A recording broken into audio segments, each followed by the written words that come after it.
Chapter 1. Captive for a decade. In the realm of Douluo Continent, within an extraordinary space, there exists a dense forest. One would expect such a picturesque place to bask under clear blue skies instead. It is shrouded in ominous clouds, with dazzling white lightning intermittently illuminating the heavens above. At times, amidst the crackling thunder, one might even glimpse a white divine dragon weaving through the tempestuous skies. Crackle, crackle, boom! This thunder is unlike any ordinary lightning. It radiates a brilliant white light. Its descending force is anything but trivial. The surrounding trees are relentlessly bombarded, occasionally exploding with a resounding bang. Incredibly, even after being ravaged by the thunder, the trees rapidly return to their original state, as if endowed with a regenerative ability. Such an extraordinary spectacle persists for over half an hour, until at last, the clouds part, revealing a clear sky. The source of this bizarre phenomenon is a young lad, immersed in cultivation within the depths of the forest. Judging by his appearance, he appears to be around 16 or 17 years old. Despite being merely a handsome youth, he is surrounded by 8 souls that continuously hover around him. Yellow, purple, black, black, black, black. Indeed, according to the hierarchical distribution of this world, he is a soul Douluo, and remarkably, he has just reached the pinnacle of 90 levels. He needs only to acquire the next soul ring to ascend to the apex of this continent, becoming a Title Douluo.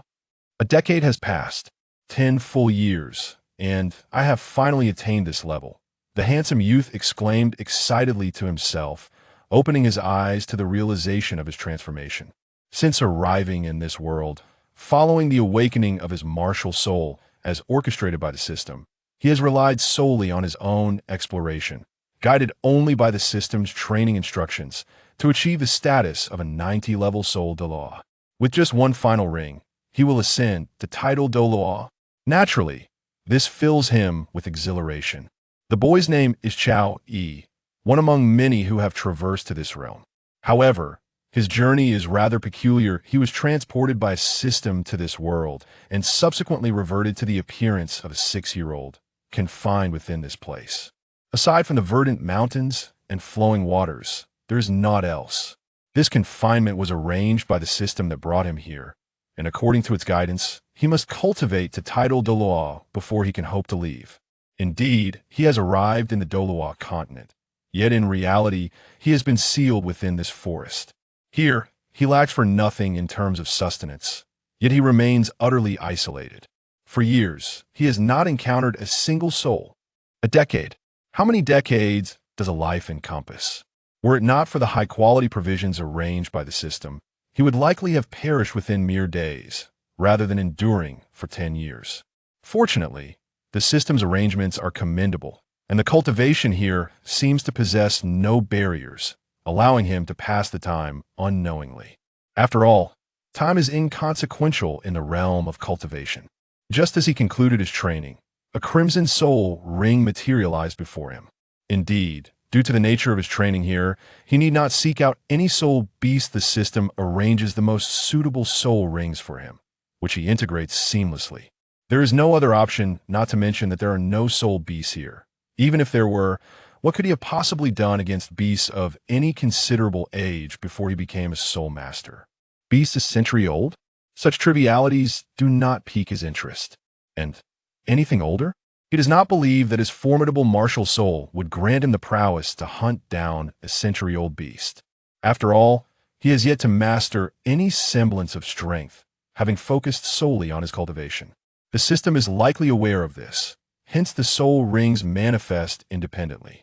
Moreover, they are presumably perfectly attuned to his physical attributes. The first soul ring appears to be of 499 years, while the second boasts 1,000 years.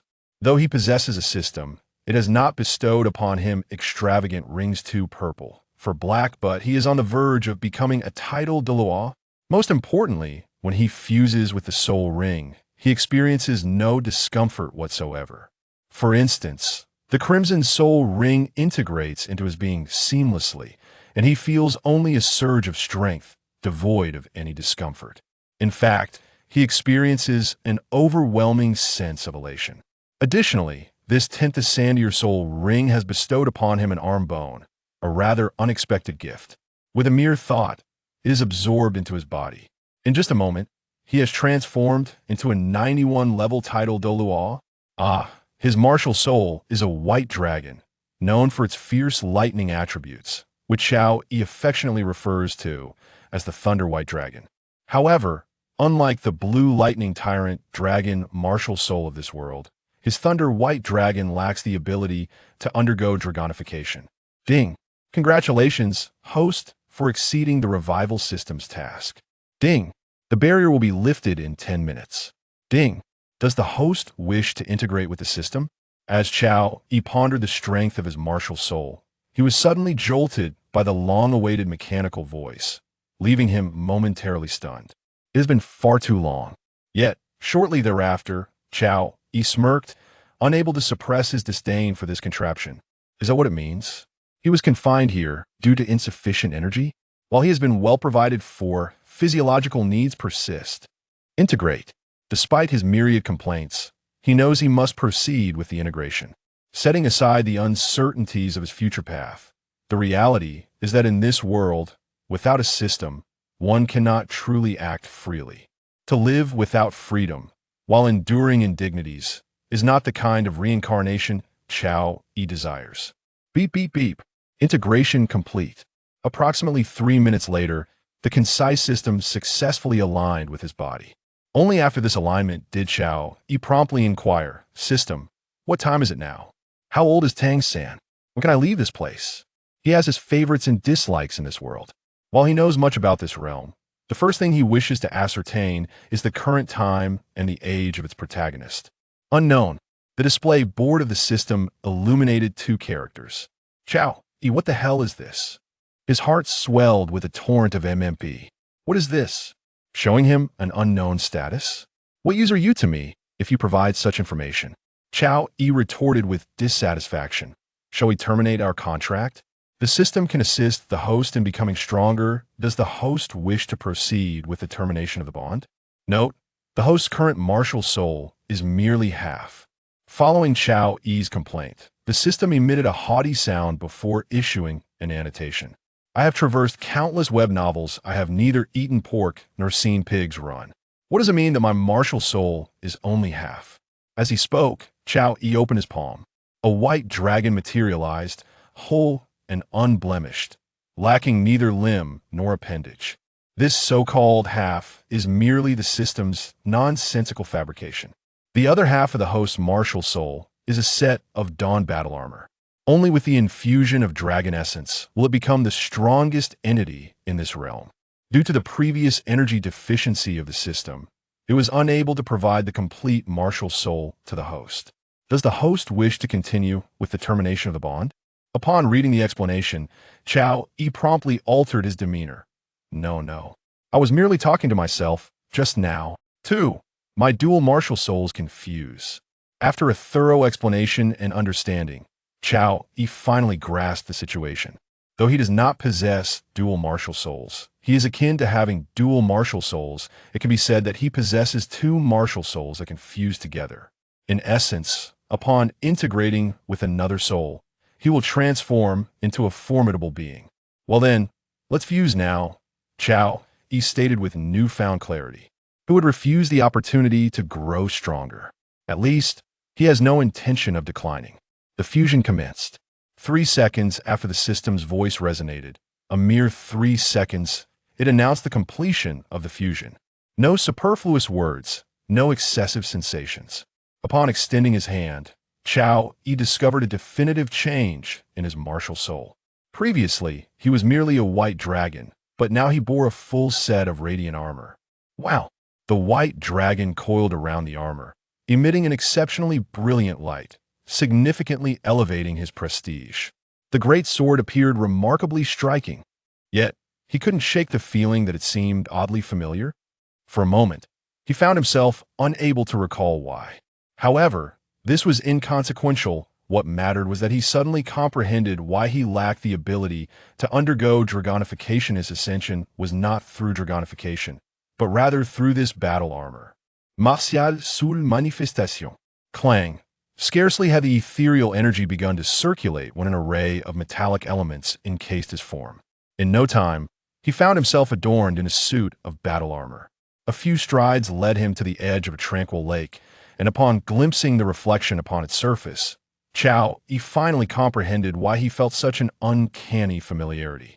Was this not the illustrious dawn skin of Kai? Yet, it must be said, it was undeniably striking.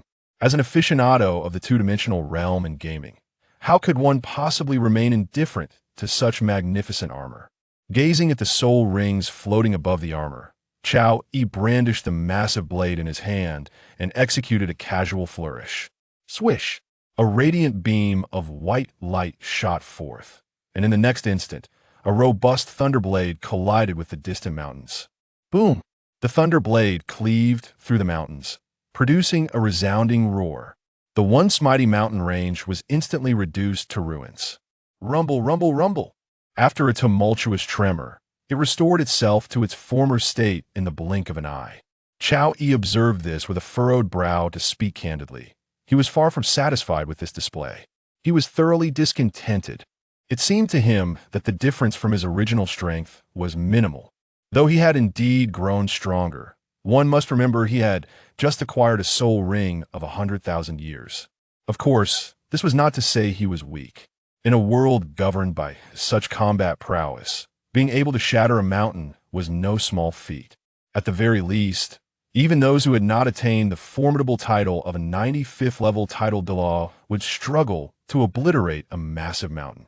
After all, even Tang San's so-called divine artifacts in later phases merely created a hole in the Zhuqing Pass, but could not destroy the entire city wall. System, you promised unparalleled strength? Is this all? Is this all? This was far from impressive. He was uncertain of the defensive capabilities. Regardless, the attack power was rather disheartening. If the foundational world could not achieve destruction, what was there to boast about? Note: the infusion of Dragon Soul requires the host to complete an assessment before integration can occur. Any system that requires tasks is merely a piece of trash, He scoffed. After all this time, it was the same old story. Shouldn't a system be omnipotent? Absurd. As he lamented, a wave of memories resurfaced in his mind. His martial soul, although a fused one, could still be utilized individually prior to the fusion. Moreover, he could obtain 9 additional soul rings. However, acquiring these soul rings this time would necessitate completing tasks, aided by the system support. He was unaware of what complete fusion would entail, but in this world, he felt that it might already suffice. Furthermore, after a brief passage of time, the barrier before him dissipated, indicating he was free to depart from this place. Regardless of the circumstances, he was finally free to venture forth. Having been confined here for a decade, he felt a surge of youthful exuberance. Buzz. Yet, at the moment the space dissolved, he experienced a wave of dizziness, and in the blink of an eye, he found himself in a city. What city it was, he could not ascertain. However, the passers-by in this city revealed a singular truth to In this world, regardless of whether one possessed soul power or not, the women, particularly the young and mature, were exceedingly resplendent. Especially the women bustling about. They were truly a sight to behold. Having not encountered anyone for an extended period, it was only natural for such thoughts to arise. A task was announced. Slay a soul beast of 100,000 years or more, and upon success, receive double the soul rings. While he was admiring the splendid, appreciating the artistry around him, a voice echoed in his mind. The prospect of this task piqued Yi's interest. 100,000 years of soul rings, and double at that. Even if that pig were to absorb it, surely it would soar to new heights, would it not? Moreover, his martial soul was no ordinary entity, it was a true dragon. Not inferior to the thunder white dragon of the blue lightning tyrant dragon martial soul. If a 100,000-year soul beast were to be deemed a weakling, it would naturally be a rabbit. Yet, it seemed even rabbits were rather impressive, no? Let's do it. Given how appealing rabbits were, they might now resemble the shape of Dog San. Yet, inexplicably, he felt a heightened fondness. What was this strange sensation? With a click of his tongue, Chao Yi casually summoned a passerby, inquiring, "What place is this?" The man, caught off guard by Chao Yi's sudden summons, hesitated before replying, "The Barak Kingdom, a vassal state of the Tiando Empire." "I see." Chao Yi was somewhat familiar with this name, then continued, "Is there an academy called Shrek here?" "Shrek?" The man appeared taken aback, clearly unfamiliar with the institution. One could say he was utterly ignorant of it. "How can you be wandering the streets without knowing of Shrek?" Chao Yi remarked with discontent. As soon as he finished speaking, he released the man from his grasp. The freed individual was left speechless, yet dared not utter a word of complaint, for it was evident that someone who could so effortlessly seize him was no ordinary person, but rather a distinguished soul master. The soul master was not someone he could afford to provoke. Thus, despite his displeasure, he hastily made his escape from this place. Chao Yi felt a tinge of helplessness. Unable to locate the so-called Shrek, and uncertain of the current time, he suddenly realized that this task was not as straightforward as he had imagined. At present, he had no intention of attracting the attention of other 10,000-year soul beasts. Moreover, being unfamiliar with this place, he had no idea where to find anyone, let alone ascertain the time, making the completion of his mission seem even more daunting. It was not surprising that the other party was unaware of the so-called Shrek. After all, who would pay attention to a small academy nestled within a village unless they had a vested interest? Ordinary individuals certainly would not concern themselves with such matters. After much contemplation, Chao Yi decided against lingering here in search of anything further. Instead, he resolved to head directly to the capital of the Tiando Empire, where he would patiently await his opportunity. Regardless of the lack of personal connections, he was determined to acquire the Soul Ring, even without an official mission. In the Kingdom of Balak, situated to the south of the Tiando Empire and bordering the Fasnuo province, it was technically a kingdom. Yet its area was only 3/4 that of the Fasnuo province. It was one of the 4 major kingdoms within the Tiando Empire. Thus, by departing from this location and traveling northward, he should be able to find his way to the Tiando Empire. However, to be prudent, it would be wise to purchase a map. Although he was not originally from this world, he did possess currency, specifically the gold soul coins, which had been generously supplied by the system in the amount of 1 million. The amount of money was irrelevant to him. After all, he held the strength of a Title Douluo, so finding a location within the Tiando Empire would not pose a challenge. Just as he was about to seek out a map, he happened upon 2 somewhat familiar figures. The male was dressed simply, appearing to be around 13 or 14 years of age, standing approximately 1.7 meters tall, clad in a neat light blue outfit. A belt adorned with 24 gemstones encircled his waist, and his black, shoulder-length hair hung loosely. His appearance was rather unremarkable, giving off a somewhat foolish vibe. Yet his lips were perpetually curled into a faint smile. Such a person could be easily discerned as not being entirely trustworthy at first glance. Accompanying him was a girl. Her silky black hair was neatly styled into a series of scorpion braids, cascading past her calves. She was even slightly taller than the boy, wearing a snug pink top that accentuated her developing figure. Her slender waist, delicate enough to be grasped with a single hand, elicited a rush of excitement in Chao Yi. He reassured himself that he was not fixating on her waist. It was merely a surprise that just as he had decided to wait for an opportunity, the opportunity had presented itself at his doorstep. Chao Yi has always been a rather forthright individual. Upon identifying a target for elimination, hesitation is out of the question. A thunderous roar resounds as the white dragon of thunder materializes, its 9 rings shimmering in an instant. The imposing aura of a Title Douluo is undeniably breathtaking. Just like now, many onlookers appear utterly dumbfounded. The overwhelming presence causes numerous individuals to collapse, their legs weaken beneath them. The boy in blue and the rabbit spirit clad in pink swiftly take note of the unfolding situation. "Little 3, we must leave this place at once," the trembling rabbit urges. Perhaps she herself never imagined that such a Title Douluo would emerge within the confines of this small city of Soto. "Xiao Wu, what troubles you?" Tang San inquires, bewildered, oblivious to the fact that he has become the focus of attention. Thunder rumbles ominously overhead, as the sky is illuminated by flashes of lightning. Chao Yi stepped forward, and in the blink of an eye, a flash of lightning appeared before them.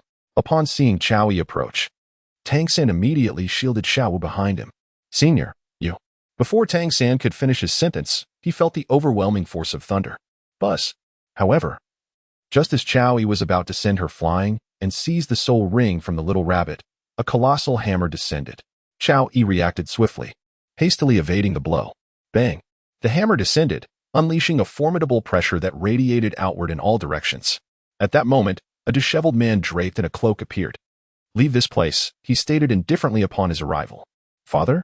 Tang San gazed at the man before him in astonishment, unable to believe his eyes. "Leave this place." Tang Hao's tone grew more emphatic. Although Tang San longed for his father, the undeniable authority in his voice compelled him to obey without hesitation. Xiao Yi furrowed his brows as he gazed intently at his opponent. To speak candidly, Tang Hao, in this matchup, is undoubtedly favored by the heavens. Despite being grievously injured, he appears remarkably formidable. Moreover, according to the original narrative, this fellow is either indulging in alcohol or lost in a stupor. Yet, astonishingly, he has achieved level 95. It is preposterous. Leaving this place, I can choose to overlook today's events. As Xiao Yi scrutinized him, Tang Hao remarked nonchalantly, "Who do you think you are?" Amused, Xiao Yi turned his gaze towards him. Tang Hao lifted his massive hammer, and one by one, the 9 rings of soul power descended. Yellow, purple, black, black, black, black, red. An extraordinary configuration indeed. Radiance. Xiao Yi could sense the formidable aura emanating from Tang Hao, although he too was of a titled rank. The disparity in their levels was evident, and when it came to practical combat experience, he recognized his own significant shortcomings. Thus, he resolved not to squander time engaging with his opponent. As the blinding light began to flicker, Tang Hao had no choice but to shut his eyes. Yet, just as Xiao Yi was about to close the distance, that colossal hammer struck precisely where he stood. Bang! Xiao Yi reacted swiftly, raising his hand to block the incoming strike with a thunderous dragon claw. Bang! Although he managed to deflect the blow, the ground beneath him instantly yielded, creating a deep pit nearly 1 meter in depth. Crackle, rumble. In the next moment, bolts of lightning flickered as the power of thunder erupted from Xiao Yi's body. At that instant, the surrounding buildings were caught in the shockwave, collapsing in an instant. Tang Hao was even thrown back by the force. Stunned, Tang Hao gazed at Xiao Yi, his expression one of disbelief. Indeed, he was injured. Yet how could a mere level 90 Title Douluo force him back? 100,000-year spirit ring. Such youth. It must be said. Even Tang Hao felt a pang of inadequacy. Spare her. Consider this a debt of gratitude I owe you for today, Tang Hao declared. What use is your favor to me, a dog bereft of a home? Besides, what do I care for your concerns when I slay a soul beast? Xiao Yi retorted, his displeasure evident. As he spoke, he was gathering energy. Were it not for his need to harness power, he would have no desire to engage in conversation. Tang Hao could see that Xiao Yi had no intention of sparing Xiao Wu. In truth, he understood. A level 90 Title Douluo who encountered a 100,000-year transformation soul beast would naturally be tempted to seize the opportunity. Slaying it would yield a 100,000-year soul bone, an allure that many could not resist. Ignorant fool, Tang Hao bellowed as his 7th soul ring materialized. 7th soul skill, Martial Soul Avatar. A colossal figure appeared, wielding a massive Haotian hammer, which came crashing down towards Xiao Yi. Whoosh! Xiao Yi's figure shifted, vanishing instantaneously from his original position. Boom! The hammer struck the spot where Xiao Yi had been, and in an instant, Soto City trembled as if it were experiencing an earthquake. After evading the opponent's strike, Xiao Yi harnessed his energy, channeling the power of thunder into the form of a majestic white dragon. Roar! Once the white dragon materialized, it surged toward Tang Hao's position with fierce determination. Ling Tian strike. Bang! Rumble, rumble, rumble. 4. Tang Hao emerges following the collision of their powerful blows. The surrounding structures within a radius of several hundred meters were obliterated. Those who could escape this cataclysm had already fled, and the onlookers, it seems, have been utterly dispelled. Xiao Yi remained oblivious to his surroundings as the white dragon circled above, then suddenly descended, crashing into his body. Clang, clang, clang. In an instant, he was enveloped by the dawn battle armor, and a formidable greatsword materialized in his hands. Although the transformation appeared to yield no significant change, the reality was quite the opposite. At the moment the white dragon armor enveloped him, all of Xiao Yi's attributes received a remarkable enhancement, doubling in strength. Tang Hao's eyes were wide with astonishment. It was noteworthy that just moments ago, Xiao Yi, despite being only at level 91, had already unleashed power equivalent to that of a level 95. Now, he was on the verge of reaching a combat capability of level 96. And this was without revealing his hidden cards. Given his pre-existing injuries and ailments, engaging in battle against such an opponent necessitated swift action. He realized that if he did not exert some effort, it would be arduous to fend off his adversary, the chaotic wind. Whoosh, whoosh, whoosh. Tang Hao began to wield the Hao Tian hammer, unleashing gusts of wind with each swing, directing it towards Chao Yi. Bang! Bang! Each strike was increasingly devastating in its impact. Yet, Chao Yi did not interrupt Tang Hao. Having finally encountered a worthy opponent, he was unwilling to let the opportunity slip away. As for whether he would meet the same fate as Qian Xuanji, that was certainly not the case. After all, Tang Hao was currently in a weakened state. Each strike grew more potent, and by the 40th blow, Chao Yi found it increasingly challenging to endure. However, compared to earlier, he sustained significantly less damage. Indeed, despite being struck multiple times by Tang Hao, his quick reflexes allowed him to mitigate the impact, though his movements were inevitably somewhat slower. Boom. Boom. Initially, the confrontation was a mere clash between hammer and sword. Yet as the combat progressed, the intensity escalated dramatically. Each collision between the two warriors dealt a catastrophic blow to the city of Soto. As Tang Hao engaged in this fierce exchange with Chao Yi, he noticed something amiss. Although it appeared that Chao Yi struggled to withstand each of his strikes, he seemed to grow stronger with every encounter. It was not that he could not withstand the blows, but rather that he was merely stalling for time. Tang Hao mused inwardly, could it be that he has sensed my old ailments?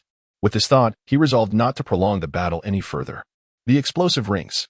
The chaotic wind had not fully manifested, and the first and second soul rings began to detonate with a resounding boom, accompanied by the explosive force of the two soul rings. Chao Yi immediately sensed the terrifying power of Tang Hao's next strike. Clearly, Tang Hao was growing impatient. He had no intention of continuing this fierce exchange. Channeling the thunder into his body. Rumbling. The thunder clouds roiled in the sky, continuously converging into Chao Yi's form. This was an unstoppable accumulation of energy, unless someone could disperse the ominous clouds overhead. Yet, within this realm of humans, none possess such power. Crackle, crackle, Chao raised his blade high towards the heavens. The thunderous energy coalescing upon the massive sword in his grasp, and with a formidable swing, he unleashed a colossal strike from the 40-meter-long blade. Whoosh! As the giant sword descended, Tang Hao had already completed the explosive fifth ring. The great Sumera hammer. Tang Hao refrained from continuing to detonate the rings, for his physical condition could no longer sustain such immense power. The clash of sword and hammer resonated with an ear-splitting roar, echoing throughout the entire city. In an instant, a third of the land in Soto City was shrouded in a swirling mist of dust. Here, apart from Chao Yi and Tang Hao, there was undeniably no sign of life. This ultimate technique of the Haotian sect was indeed terrifying. Tang Hao, this so-called child of destiny, was not to be underestimated. In that moment of direct confrontation, Chao Yi felt a tingling sensation coursing through his arm. Yet, that was all. It was precisely this strike that assured Chao Yi of his opponent's limitations. If his conjecture held true, Tang Hao would likely require an extended period of recuperation following this battle. Chao Yi dissipated his martial soul, for in that final strike, Tang Hao had already vanished. He was remarkably decisive, not lingering even for a moment. Chao Yi's spiritual energy had been significantly depleted. Observing the uneven terrain around him, he yearned for a place to rest, yet such a possibility seemed utterly remote. However, Chao Yi was in no haste to pursue his adversary. After all, opportunities would inevitably arise in due time, so there was no need for impatience. After the passage of yet another incense stick's duration, the people from the Spirit Hall and the Kingdom of Balak finally arrived at this location. Having just witnessed a sensational battle, it naturally drew the attention of many. Yet, no one dared to approach initially. It was only when the commotion subsided that they felt emboldened to venture forth and investigate. Chao Yi, after a few deft maneuvers, soon located a hotel. After paying with several soul coins, he settled in. Once ensconced, Chao Yi commenced his cultivation to recuperate. Meanwhile, Tang Hao, bloodied and on the verge of collapse, hastened towards Shrek Academy. Despite his years of fame, this was the first time he had suffered such a grievous blow, compounded by old injuries that left him nearly exhausted. Yet, his resolve remained strong. He felt an urgent need to find Tang San and whisk him away. For with Chao Yi's presence, both Tang San and Xiao Wu were undoubtedly in peril. What had once seemed a threat solely to Xiao Wu now loomed over them all. Having engaged with Chao Yi, it was clear he would not spare Tang San. Thus, Tang Hao resolved to take Tang San away. Shrek could no longer be a sanctuary. Outside the gates of Shrek Academy, where the village met the horizon, all teachers and students gazed toward the distant Soto city, initially unaware of the unfolding events. Their concerns were assuaged upon Tang San and Xiao Wu's return. Xiao San, do not fret. All will be well. Your father is the youngest Title Douluo on the continent, and his strength is beyond question, spoke a man of average height, slightly lean, appearing to be in his 40s or 50s. His short black hair was styled in a casual parting, and his features were unremarkable, yet he exuded a unique aura, his eyes reflecting a blend of languor and melancholy. This was none other than the renowned master Yu Xiaojang, who possessed the seemingly frivolous farting pig martial spirit and the theory of mediocrity. To him, Tang Hao was an idol, and hearing Tang San's account, he felt no sense of imminent danger. Upon hearing Yu Xiaojang's counsel, Tang San hesitated momentarily before urgently inquiring, "Teacher, my father is a Title Douluo?" Having observed his father's downtrodden demeanor and perpetual inebriation, Tang San struggled to reconcile this with the title of Title Douluo. He even speculated that Yu Xiaojang might have mistaken him for another.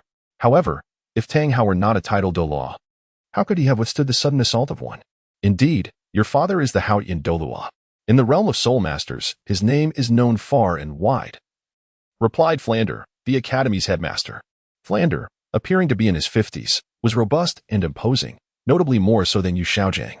His distinctive features included a prominent chin, wide cheekbones, and a flat face, resembling a shoe sole with a hint of cunning. "Director Flander, do you also know my father?" Tang San queried, feeling as though he had suddenly ascended from obscurity to prominence. Yet, he wondered why Tang Hao had subjected him to such a harsh life. Was it merely a form of training? "Do you recall the events of your early days at the academy?" Flander asked. "Of course," Tang San nodded. "On the day you were reprimanded by Zhao Wujing, your father, His Excellency Hao Yin, made a personal appearance to deal with Zhao," Flander recounted. The stout Zhao Wujing chuckled awkwardly, as that beating remained etched in his memory. "Thus, we assure you that there is no cause for concern," Flander continued. Though Tang San had come to believe much of what was said, an unsettling feeling lingered. Xiao Wu, too, was puzzled. If Tang San's father was indeed a Title Douluo, had he been secretly protecting him all along? Did that mean he had been aware of her existence? Was his silence an attempt to keep her under his watch? Xiao Wu instinctively glanced at Tang San, her heart heavy with uncertainty. Reason urged her to leave, yet she hesitated, feeling the warmth of the man's concern for her. Suddenly, a thunderous noise echoed from afar, followed by an eerie silence. Upon hearing the stillness, Tang San turned to Yu Xiaojang and Flander. "Teachers, I wish to investigate." "Wait a moment," Yu Xiaojang cautioned. Although he could not surpass the 30th rank, he held unwavering confidence in Tang Hao, who had once bested the Pope. The Spirit Hall had long been the leading force in the Soul Master world, and even the 7 major sects could only maintain a tenuous balance with it. Yet, for reasons unknown, Tang Hao had once injured the Pope, leading to the latter's demise. This incident had prompted the Haotian sect to withdraw from the world. In truth, the Haotian sect had been rather cowardly. Despite having the support of the Blue Lightning Tyrant Dragon sect, the 7 Treasure Glazed Tile sect, and others, they chose to retreat, allowing the Spirit Hall to become an untouchable force in the realm. A moment later, Tang San voiced his concern. "Teacher, there is a fluctuating presence approaching the academy."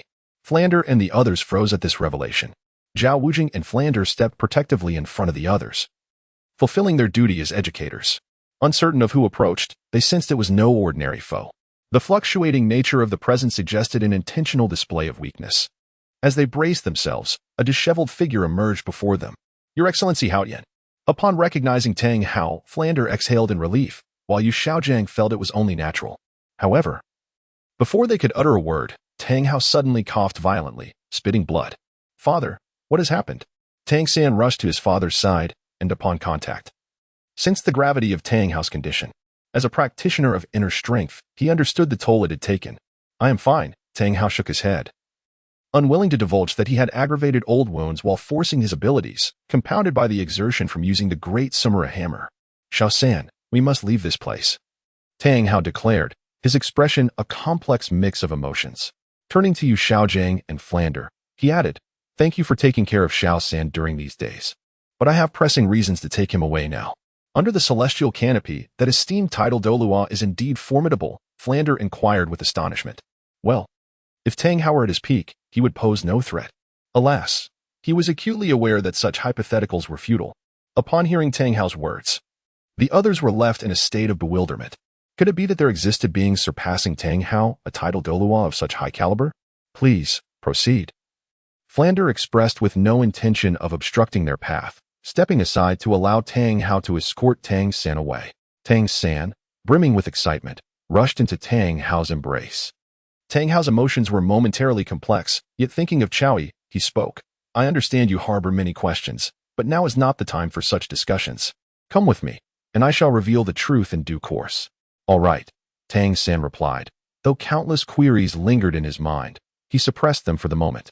For he was indeed an exceptionally obedient child. Dad, can we take Xiaowu with us? Tang San asked, his tone seemingly a question, yet underscored by an earnest plea. After all, Xiaowu had accompanied them to Shrek, and Tang San felt it imperative to bring her along.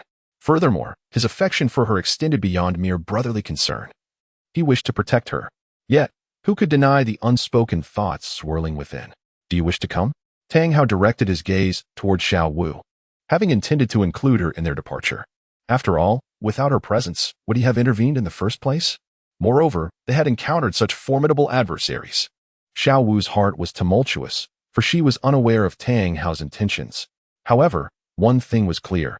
Tang San remained oblivious to her true nature. As Tang Hao's gaze lingered upon her, Xiaowu ultimately chose to acquiesce. What choice did she have?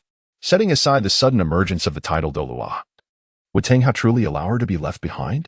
And what would Tang San think? In the end, she consented and joined Tang Hao. Departing with him and Tang San, Yu Xiaojiang's already despondent visage grew even more disheartened at this moment. After all, he had painstakingly found a disciple, hoping to guide him through various theories to prove himself. Yet now, his prized pupil was leaving. In that instant, one could hardly imagine the extent of Yu Xiaojiang's anguish, nor could he predict whether Tang San would remember him as a teacher in the future. Nonetheless, Yu Xiaojiang's silence was but a fleeting moment. After all, having spent years alongside Tang San, he had imparted a wealth of knowledge to him. The following day, after a night of recuperation, Chao Yi's body had returned to its original state, and in fact, he had ascended to the impressive level of 92. Indeed, the rewards from a single battle were remarkable. Coupled with the influence of a 100,000-year soul ring he had obtained, his cultivation had significantly expanded. Thus, he had managed to break through to level 92 overnight. Moreover, had he encountered Tang Hao in that condition today, Chao Yi was confident he could defeat him within 10 exchanges. If the opponent fought with desperation, it might only require 4 or 5 exchanges. However, without a doubt, Chao Yi could surmise that Tang Hao would likely depart with Tang San and Xiaowu. After pondering for a while, Chao Yi deemed it necessary to visit Shrek Academy. Even if it were not for a mission, it was worth the trip. After all, there was a little feline in need of his guidance. Yet, as he stepped outside, he was struck by a wave of frustration, for he had no idea where Shrek was located. Otherwise, why would he have considered going to Heavendo City yesterday? In deep contemplation, a thought suddenly struck him: the Grand Soul Arena in Soto City. If memory served him correctly, students from Shrek Academy trained there. While inquiries about Shrek might prove difficult, finding the Grand Soul Arena in Soto City would be considerably easier. After departing from the hotel, Chao Yi made his way towards the Grand Soul Arena in Soto City. Upon his arrival, he fortuitously encountered a small team. This group consisted, naturally, of striking young men and women, all seemingly around the age of 20. Of course, Chao Yi himself was only 16, yet he still perceived these individuals as mere children. Chao Yi stepped forward, and in the blink of an eye, he stood before them. The sudden appearance of Chao Yi left the gathered crowd in a state of confusion and astonishment, for they had failed to perceive how he materialized before them. Their mentor, a soul emperor named Qin Ming, approached with an inquiry. "Young man, what brings you here? You are Qin Ming, correct?" Chao Yi asked directly. "Indeed, that is I." Qin Ming was bewildered as to how Chao Yi knew him, yet he did not deny it, for there was no enmity between them. And Chao Yi had no reason to wish him harm. "Do you know me?" Qin Ming continued. "I do not, but I require your assistance to reach a certain location." Chao Yi replied nonchalantly. "Where might that be?" Qin Ming inquired, perplexed. "Shrek Academy," Chao Yi stated. "What business do you have at Shrek, young brother?" Qin Ming surmised, considering Chao Yi's youth and presuming he sought admission into the academy. "To find someone," Chao Yi responded. "While I have no objection to you visiting Shrek, I must first attend to my students." Qin Ming gestured to the group behind him. "Teacher, what is Shrek Academy?" asked a reasonably handsome young man among the crowd. "It is my former academy," Qin Ming replied. "Since it was your former academy, might you take us on a tour?" a girl inquired. This young woman was tall, beautiful, and exuded an air of elegance and poise. Her delicate features were framed by a heart-shaped face, with smooth, fair skin that glowed with a rosy hue. Her gently arched brows complemented her striking green eyes, while her petite nose and luscious, rosy lips added to her charm. When she smiled, her small, pearly teeth shone brightly, enhancing her captivating allure. Judging by her appearance, she seemed to be around 17 or 18 years old, embodying youthful beauty. However, a hint of pride lingered on her lovely countenance. With her enchanting eyes, she was none other than Dugu, the granddaughter of the famed Douluo, Dugu. Qin Ming hesitated for a moment, but ultimately conceded. Very well. He had intended to visit Shrek Academy himself, longing to reconnect with his mentors who had profoundly influenced his journey. Then, young man, shall you accompany us? Qin Ming proposed. Certainly, Chao Yi replied, pleased with the agreement, and followed along without further words. Throughout their journey, the others engaged in their own conversations, with Dugu occasionally directing questions toward him. Perhaps due to her grandfather's esteemed title and her own cherished status, her demeanor was rather carefree. As they progressed toward Shrek, Chao Yi discerned that Dugu and Yu Tianhing appeared to be a couple. Yet, an inexplicable thrill coursed through him, leaving him to ponder its origins. Chao Yi, embodying the virtues of a gentleman, expressed his bewilderment. I cannot comprehend. Your grandfather, after all, is a Title Douluo. Could he truly be oblivious to your physical condition? It was only after an exchange of words with Dugu that Chao Yi posed his inquiry. Dugu had herself divulged the fact that her grandfather held the title of Douluo, perhaps to convey the strength of her lineage, which is not easily contested. Of course, this was merely Chao Yi's conjecture. In reality, his questions arose from interjections during a conversation amongst several individuals. Dugu, somewhat displeased by Chao Yi's remark, nonetheless inquired with genuine curiosity, what is wrong with my body? You have been poisoned, Chao Yi replied. Dugu erupted into a series of melodic giggles. As a master of poison control, how could she possibly be afflicted by poison? Yu Tianhing chuckled. Young brother, your skills in charming the ladies require considerable refinement. Ignorance, he added. Chao Yi, rendered speechless, remarked, and you, with that deadpan expression, dare to speak of technique to a sea king? It feels akin to wielding a grand blade before the illustrious Guangong. As they journeyed onward, Yu Tianhing's lips twitched. It was essential to remember that Dugu was renowned as the poison Douluo, a veritable ancestral figure in the realm of toxins. To think that his well-meaning warning would be so egregiously misunderstood, Chao Yi's lack of discernment was evident. Even Dugu found his demeanor irksome, particularly his absurd claim of being poisoned and his subsequent attitude towards Yu Tianhing. Yet, restrained by the presence of their mentor, she chose to remain silent, disregarding Chao Yi entirely. For him, however, such matters were trivial. Their current task overshadowed all else. Silence enveloped them until they arrived at a quaint village. At the entrance stood a rickety wooden archway adorned with a somewhat dilapidated plaque, inscribed with the simple yet profound words, Shrek Academy. Beneath these 5 characters was a green emblem resembling the head of a humanoid creature, evoking a somewhat foolish air. Teacher, is this the academy from which you graduated? Dugu inquired, her surprise palpable. She was not alone. The others shared a similar incredulity. Qin Ming chuckled nonchalantly before stating, the achievements I have today are indeed owed to the mentorship of several instructors from this academy. Had the dean not eschewed commercialism, Shrek Academy would surely be more illustrious. Upon hearing Qin Ming's words, curiosity piqued among the group, save for Chao Yi. They were eager to glimpse the true nature of the dean. Upon reaching the central area, Qin Ming rang a bell, a customary action given the laid-back nature of the instructors here. This bell signaled the commencement of lessons. Shortly after he rang the bell, the cry of an eagle pierced the air, followed by the appearance of a man embodying an owl spirit. Qin Ming, exclaimed Fran, visibly delighted. Dean. Qin Ming responded with a respectful nod. I didn't expect your return. I thought something was amiss, Fran remarked, then turned to the group behind Qin Ming with a puzzled expression. Oh, Dean, I am currently a mentor at the Tiando Royal Academy. These are my students.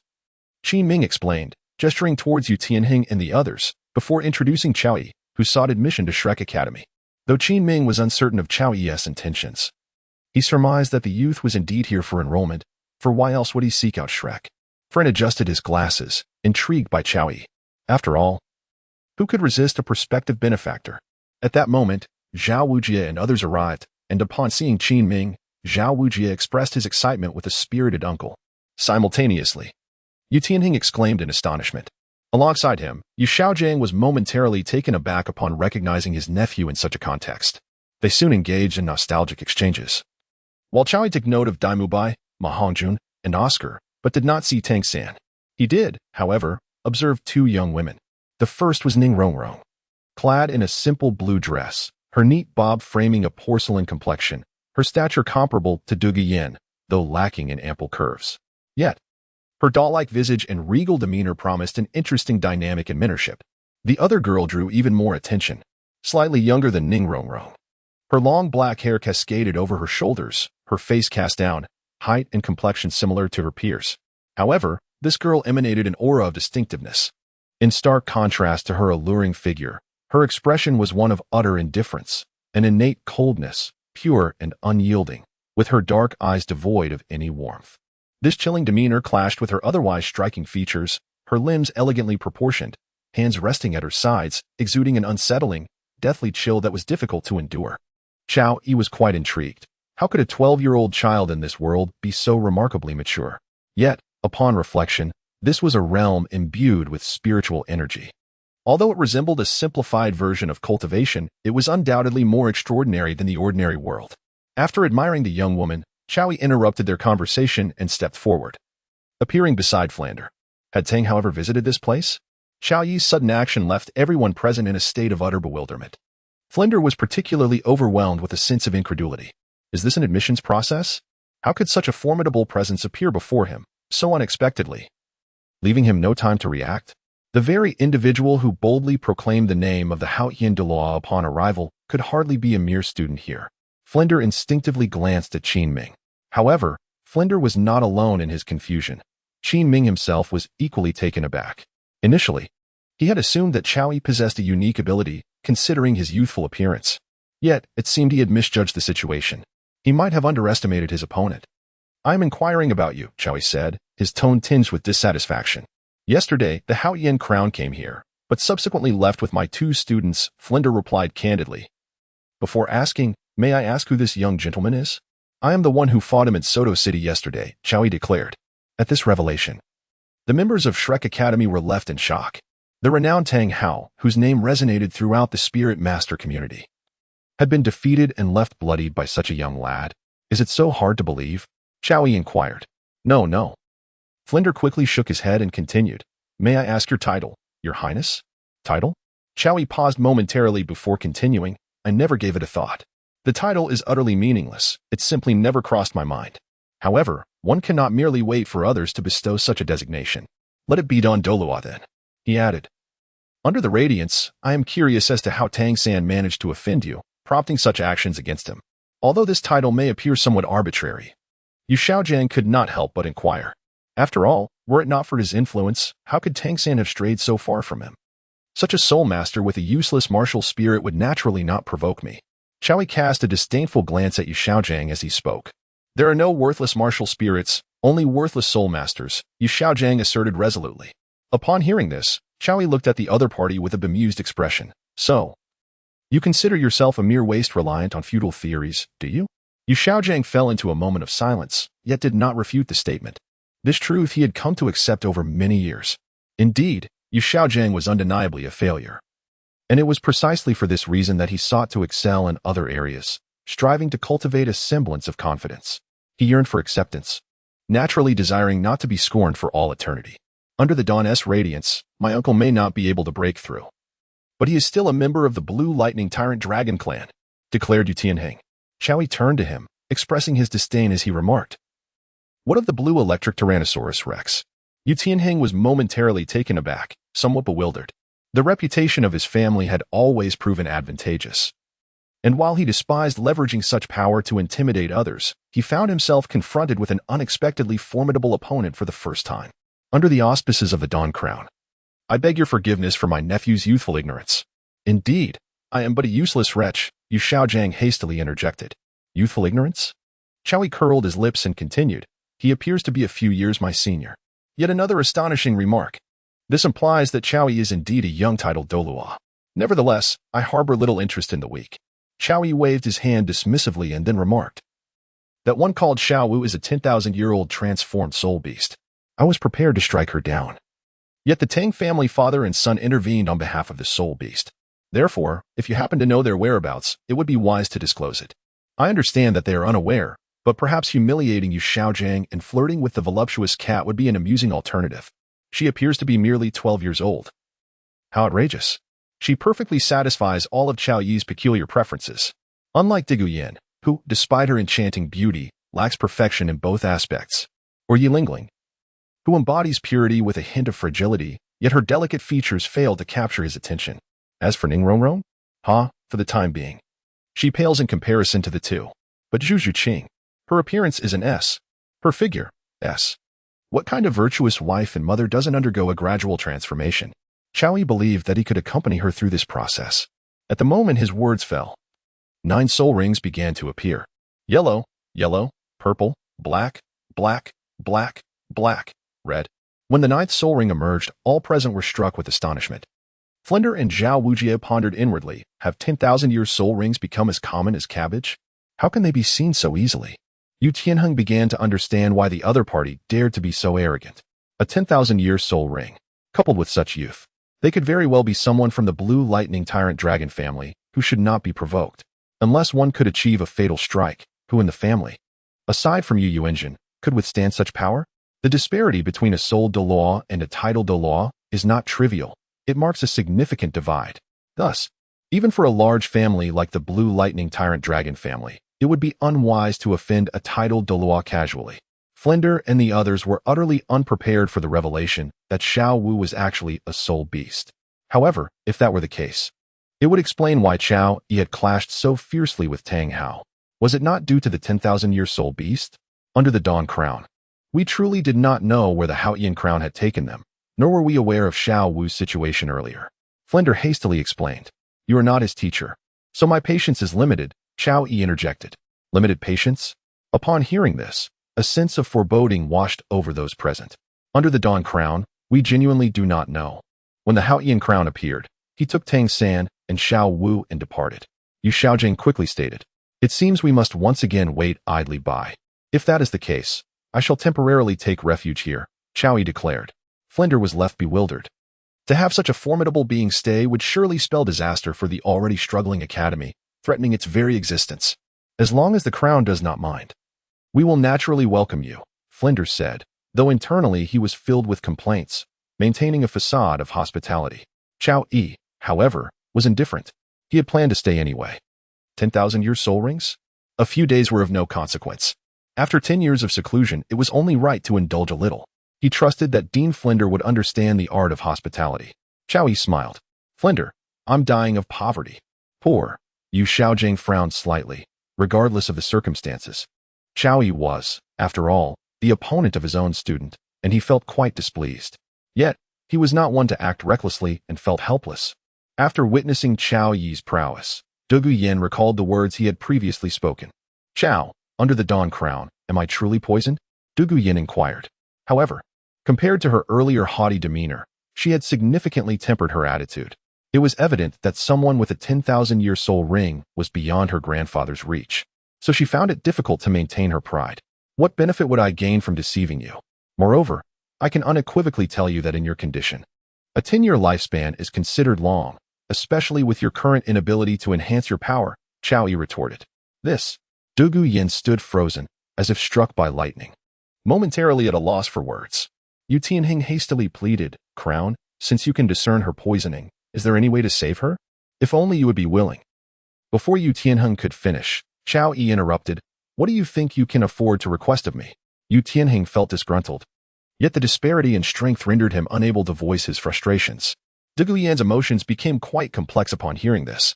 At such a beautiful age, to suddenly hear Qiao Yi state that she could not cultivate without hastening her demise was undoubtedly despairing. She did not want to believe it. But as Qiao Yi had said, what would he gain from lying to her? "I wonder what would convince the crown to lend a hand in her rescue?" queried Yi Lingling from the royal fighting team, her resolve steeling as Dugu Yin was her dear sister, and she naturally wished for her safety. "Let us speak of it later. First, let us arrange a place to stay," Qiao Yi said, offering no further response. Yet, he was somewhat gentler towards her words. After 10 years of seclusion, it was rare to encounter a beautiful maiden to behold, so he certainly could not afford to be too aloof. "Please, Crown," Flender said cheerfully as he approached to guide him. Soon, Flender led him to a rather ordinary little abode, then departed to arrange other matters. Meanwhile, Qiao Yi contemplated his next steps. What to do afterward? Perhaps he would venture into the Star Do Forest to hunt the Great Ming and Second Ming? It seemed rather challenging, as these two combined would not be easy adversaries. 9. The lack of a beating for Ning Rongrong after all. Based on the previous battle, Chao Yi felt that he could currently muster only the strength of a 95 to 96 level Title Douluo. In such circumstances, acquiring even one of their soul rings would indeed be a formidable challenge. That damn Tang Hao truly vexed him. Knock, knock, knock. Just as Chao Yi was feeling quite irritable, a knock echoed from outside the door. As Chao Yi stepped out of the door, he was met by the sight of Ning Rongrong, who, with a hint of confusion, inquired, "Is there something you need?" "Your Excellency, the Dean has asked me to summon you for a meal," Ning Rongrong replied. Chao Yi harbored little trepidation, for as the cherished jewel of the Seven Treasures Glazed Tile sect, her status far surpassed that of Yu Tianheng. After all, she was the sole heir of the sect. Furthermore, being doted upon by both the Sword Douluo and the Bone Douluo, she was undeniably a little enchantress. Although she seemed to have undergone some transformation during her time at Shrek, in essence, Ning Rongrong remained the same spirited young girl. Chao Yi, lost in his thoughts, failed to notice that evening was upon him. After a moment of contemplation, he complied and stepped outside. As they walked, Ning Rongrong turned to Chao Yi and inquired, "Are you truly only 16 years of age?" "Indeed," Chao Yi replied. "Impossible. Who could possibly attain the rank of Title Douluo at such a tender age?" Ning Rongrong exclaimed, her disbelief evident. "For someone of your mediocre talent, it's quite unlikely." "Ah, but even if you were extraordinary, reaching level 79 is already the pinnacle," Chao Yi remarked. "One must not indulge the little witch." At his words, Ning Rongrong furrowed her brow, her previously gentle demeanor fading as a smirk crept onto her lips, revealing a hint of disdain. "Humph, you're merely pretending to be youthful. You must be aware that you are well into your decades. Though the peculiar nature of soul power may allow one to maintain a youthful appearance, it does not grant the innocence of youth." However, Ning Rongrong, unable to perceive this nuance, simply retorted out of irritation, "I truly cannot fathom how the courteous Ning Fengji could have a daughter like you, who seeks to justify her own shortcomings by belittling others," Chao Yi remarked, shaking his head in mild disdain. "You," Ning Rongrong exclaimed, her anger rising. "Are you not convinced?" Chao Yi halted, gazing down at her. "Of course not. I refuse to believe you are truly only 16. Ning Rongrong insisted, clinging to her skepticism. "Does your belief hold any significance? Have you mistaken the situation? Is my age something you need to accept? This is not your Seven Treasure Glazed Tile school. And even within its walls, do you truly think that everyone must cater to your whims?" A few words from Chao Yi left Ning Rongrong feeling somewhat aggrieved. Upon her recent arrival at Shrek Academy, she had already faced reprimand from Flander. Little did she expect that, in such a short span of time, she would once again find herself under scolding. At this moment, Ning Rongrong truly felt a pang of longing for her home. Chao Yi, observing her pitiful demeanor, did not express any sympathy. Instead, he continued, "What? Are you suggesting that you alone are permitted to complain, while others are forbidden from touching your fragile heart?" Ning Rongrong gritted her teeth and retorted, "I will have my grandfather, the Sword Saint, deal with you." Tang San and his companions belonged to the same generation and could not call upon their parents, as it would be embarrassing. However, Chao Yi was different. Ning Rongrong simply could not fathom that a Title Douluo could be a mere 16-year-old boy. Initially intrigued, she was now fueled by sheer determination. "Are you truly that naive? Do you have any idea what consequences await you after uttering such words?" Chao Yi gazed at Ning Rongrong, a fleeting smile threatening to escape his lips. "If you dare to harm me, the Seven Treasure Glazed Tile sect will undoubtedly seek retribution against you," Ning Rongrong said, her voice tinged with trepidation. Chao Yi is indeed a Title Douluo. She couldn't help but feel a bit foolish. Even someone like Dai Mubai could disregard her illustrious family background, let alone the esteemed individual before her, who is a Title Douluo. "TSK, TSK, TSK. Chao Yi approached her step by step, his voice dripping with mockery. "I call you foolish, and yet you take offense. Do you truly believe I wish to deal with you? Who could possibly know?" Ning Rongrong, increasingly intimidated, retreated as Chao Yi drew nearer. In that moment, she truly felt helpless. "No, please don't." As Chao Yi neared her, Ning Rongrong instinctively raised her delicate arm to shield herself. Yet, the anticipated pain never came. When her trembling arm lowered, she discovered that Chao Yi had turned and walked towards the dining hall. A wave of weakness washed over her, and she collapsed onto the ground. Fear gripped her. The little sorceress, once fearless, was genuinely frightened. Fortunately, Chao Yi merely aimed to intimidate her. He had no intention of causing her harm. There was no deep-seated enmity between them, and Chao Yi would not resort to violence. Moreover, A spirited girl like her would undoubtedly be more entertaining once conquered. He found such strong personalities appealing, unlike those who readily offered their affections, which seemed rather dull. Given his strength, women of that sort were certainly not in short supply. Thus, he opted to explore a more intriguing approach for the time being. Upon arriving at the Shrek dining hall, Chow Yui glanced at the abundant spread before him, which was undeniably too lavish for Flander to have prepared. Your Majesty, we have conferred with Xiao Ming and propose an alliance with the Tiando Royal Academy. What are your thoughts? Flander inquired. Bah, what a bother. I haven't even had the chance to pursue any ladies, and now we must change locations? Chow Yui mused. This is your affair. There's no need to report to me. He contemplated that finding the little rabbit was of utmost importance. If he guessed correctly, she had likely returned to the Stardew Forest. To accomplish his mission, waiting for the Spirit Hall to take action would be the most opportune moment. With their involvement, the task would certainly become much simpler. Additionally, he aimed to slay a soul beast of at least 100,000 years in the meantime. Yet, locating such a solitary creature would not be an easy feat thus. Waiting was his only course of action. Spending some time in Tiando City seemed like an appealing notion. Flander sighed in relief. At least now he wouldn't have to worry about future meal expenses, saving quite a bit of money in the process.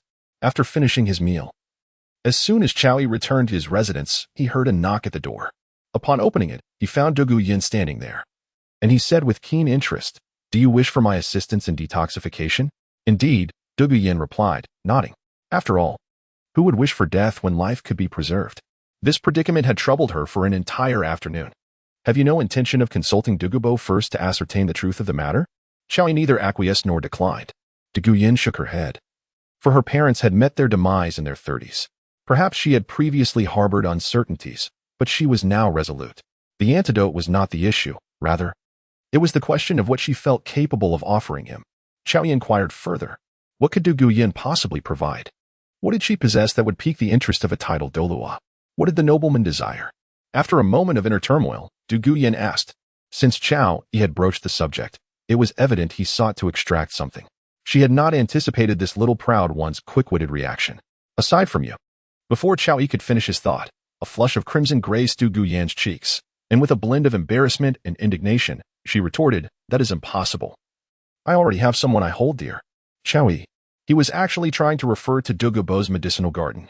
However, by a stroke of misfortune, it was misconstrued. As for whether it was truly a misunderstanding, only Chow Yui himself knows in his heart. You might as well savor the remainder of your life. With that, Chow Yui closed the door. Dugu gazed at the firmly shut door, feeling utterly powerless.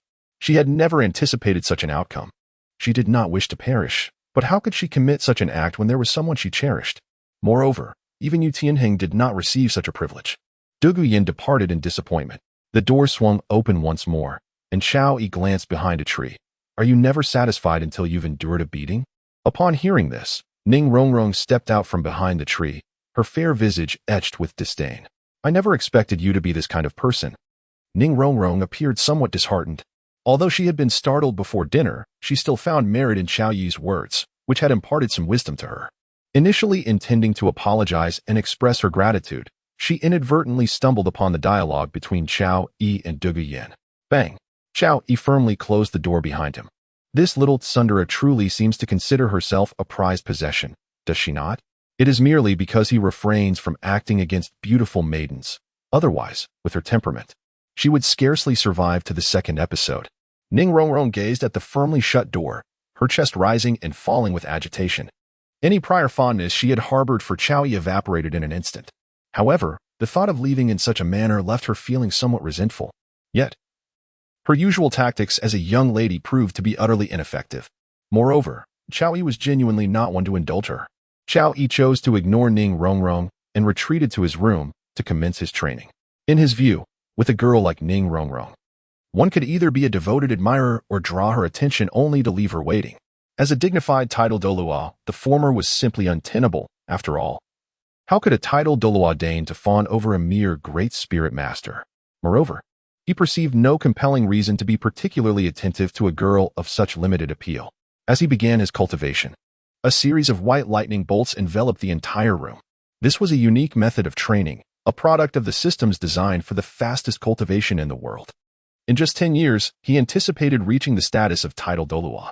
If he continued on this trajectory for 3 to 4 years, He could potentially elevate his level to 95. Gaining 1 level per year was hardly an insurmountable challenge. A decade hence, he should be able to ascend to levels 97 or 98. Naturally, with the system's support, this process would be considerably expedited. The tasks assigned by the system included slaying a soul beast of over 100,000 years of age, with the promise of a double soul ring upon success. There were no imposed deadlines, and while it was optional, Chao Yi was determined to undertake it. Completing such tasks would enable the system to advance further and unlock additional functionalities. Outside, Ning Rongrong, initially irked by her differential treatment, was suddenly taken aback by the overwhelming power of the lightning emanating from within. This was her first encounter with such a scene of cultivation, typically. Training was a quiet affair. The robust white currents appeared terrifying, and the fluctuations of soul power were profoundly awe-inspiring. Hearing the commotion, others hurried over, including the seemingly inept Zhu Xiaojing. However, upon witnessing the spectacle and feeling the surrounding energy, he was left astonished. To achieve the rank of Title Douluo at such a young age must surely be linked to this remarkable training method. Though he pondered whether Chao Yi would be willing to share his insights. Clearly, Zhu Xiaojing was not entirely devoid of theoretical knowledge. His studies had not been in vain. Yet, after expressing his thoughts, he felt somewhat foolish. Flander and the others, intrigued by Zhu Xiaojing's comments, were merely curious but had no intention of approaching him to inquire or learn. Let us return and rest, Zhu Xiaojing conceded, realizing he was indulging in fanciful thoughts. He cast a glance at Yu Tianheng and added, when we return, do not mention that you have seen me. Uncle, Yu Tianheng hesitated, unable to comprehend Zhu Xiaojing's reluctance to return. Having just guided a student whose theories could manifest in reality, he faced the disappointment of that student departing, depriving him of the opportunity to validate his teachings. This left him despondent, uncertain if he would ever see Tang San again. In such a predicament, he remained the same ineffectual theorist. How could he not feel disheartened? With a parting remark, he turned to leave. Flander furrowed his brow, watching Zhu Xiaojing depart until the others began to disperse, at which point he too moved away. Among the departing crowd, Zhuqing was the sole individual who remained fixated on the scene, her beautiful eyes reflecting the extraordinary currents and the words spoken by the master. She understood that Tang San's departure might lead this somewhat effective teacher to relinquish his role. While Flander and Zhao Wujia's teaching methods were commendable, relying solely on these would not suffice for her to catch up. She yearned for strength to surpass Dai Mubai, who had abandoned her to revel in this small city. What should have been a shared burden had ultimately fallen upon her alone. How could she not harbor resentment? Alas, her lack of strength left her with no choice but to stifle her frustration. Yet now, Zhuqing felt she had glimpsed a glimmer of hope. However, she was bewildered, wondering if Chao Yi, a complete stranger, would extend his assistance to her. The innocent girl remained oblivious to the advantages she might possess. The unique training method continued well into the night before finally concluding. As he prepared to rest, he was interrupted by the sound of footsteps outside the room, suggesting someone was in a state of indecision. Chao Yi found himself rather curious about why the large, fluffy cat had come to him at this hour. Could it be due to his dazzling talent? Come in, he beckoned. Rather than indulging in speculation, he preferred to allow her to express herself. Zhuqing, who had been hesitating outside the door, paused upon hearing Chao Yi's call. After a moment's reflection, she felt a sense of relief. After all, given Chao Yi's prowess, it was only natural for him to notice her presence. Upon entering, her typically icy countenance bore a hint of hesitation. Why are you here so late? Do you seek something from me? Chao Yi inquired, observing the large feline, characterized by her frosty demeanor and youthful figure. He couldn't help but feel a twinge of envy for the royal lineage of the Star Luo Empire. Indeed, no matter the realm, the pleasures of royalty always seemed uniquely exquisite. Zhuqing stammered, contemplating a request for Chao Yi to share his unique cultivation methods. However, the lack of familiarity between them left her questioning why he would consent to her plea. Her earlier indecision stemmed from this very uncertainty. Yet, as she noticed Chao Yi furrowing his brow, she felt compelled to speak without further hesitation, fearing she might squander this opportunity. I wish to request Her Grace's guidance in my cultivation. Upon uttering these words, a wave of relief washed over her, as if a burden had been lifted. However, after making her request, concern began to creep back in. She continued, as long as your grace is willing to instruct me, Once again, Zhuqing found herself ensnared in doubt. Yet, reflecting on Dai Mubai's actions and his evasion, leaving her to bear the burdens alone, along with the relentless pursuit she had faced in the Heaven Do Empire, ignited a spark of resentment within her. Thus, after a brief contemplation, her gaze hardened as she declared, "If your grace is willing to teach me, I would do anything." What manner of sentiment inspires such a declaration? Qiaoyi countered. Although he was aware of the circumstances involving Zhuqing and Dai Mubai, he noted that she seemed to have easily forgiven him in this world. What was her true state of mind at this moment? "I harbor hatred for Dai Mubai, and for myself as well." Zhuqing spoke without hesitation this time, revealing the grievances she held within. When she initially fled the Star Luo Empire, she did so with hope, undeterred by the perils she faced in her quest to find Dai Mubai. But what was the outcome? She found him, only to discover he was entwined with a pair of twins. After spending some time in Soto City, Zhuqing further uncovered what Dai Mubai had been doing all these years, living a life of indulgence, revelry, and excess. Perhaps he had long forgotten that his fiancée was still in the Star Luo Empire, facing threats to her life? But what could Zhuqing do? She was merely an ordinary girl, possessing little beyond her appearance and figure. Fueled by resentment, she joined Shrek Academy, determined to grow stronger, to surpass Dai Mubai, and to defeat him. Yet, she had not contemplated what would follow, feeling resigned to the fact that she could not compete with him. Then, at this pivotal moment, Qiaoyi appeared. His unusual cultivation method in his youth suggested a means of rapid self-improvement. If I had not appeared, and Dai Mubai had changed, would your hatred still endure? Qiaoyi inquired, intrigued. I do not know. Zhuqing shook her head. It is not impossible for me to teach you, Qiaoyi replied, feeling he might have been overthinking matters. Really? Zhuqing exclaimed, her eyes lighting up with excitement. Of course, this was not a closely guarded secret. However, to be candid, merely understanding the methods would not significantly accelerate her progress. During this period, she would need assistance to open her meridians, a process that would be exceedingly painful. If she faltered even once, all her efforts would be in vain. Qiaoyi, indeed, suffered no torment, for he had the support of the system. However, Zhuqing's situation was markedly different. She needed to endure this pain firsthand. I am capable, Your Highness. As long as I can grow stronger, I can withstand any suffering, Zhuqing hastily asserted. Do not speak too confidently, Qiaoyi replied, shaking his head. Zhuqing did not contest his words, yet the beauty of her eyes conveyed her resolve she could endure. Then, during these few days before we depart, you shall remain by my side. I will arrange some preparations for your meridian opening, Qiaoyi declared. Always? Zhuqing hesitated momentarily, but soon responded, yes, thank you. Your Highness. This hard-won opportunity was not one she wished to squander. Moreover, it was a stroke of fortune that a Title Douluo granted her this chance. Crackling with energy, a strand of lightning appeared in Qiaoyi's hand. Under his control, the current materialized into a hammock. From this evening onward, you shall rest upon it. Should you find it unbearable, you may depart at any time, he instructed. Zhuqing gazed at the suspended electric bed, and without a moment's hesitation, she leaped onto it. As she settled onto the hammock, she instantly felt the currents surging through her body, a prickling pain enveloping her entirely. Despite her mental preparation, the moment she lay down, she experienced an unprecedented agony. This was merely the beginning, greater torment awaited her. Furthermore, this was only the initial stage. If she wished to abandon it, she could simply jump off now. Observing Zhuqing's pained expression, Qiaoyi's demeanor shifted slightly. Goodness, how can someone so young evoke such feelings? Those aware of my intentions know I am merely helping her lay a foundation. Those unaware might misconstrue it as something inappropriate. Previously, Qiaoyi believed he had no inclinations towards children, as he preferred the allure of maturity. Yet now he found that beauty, coupled with a curvaceous figure and a delicate face, rendered categorization unimportant. It was somewhat scandalous.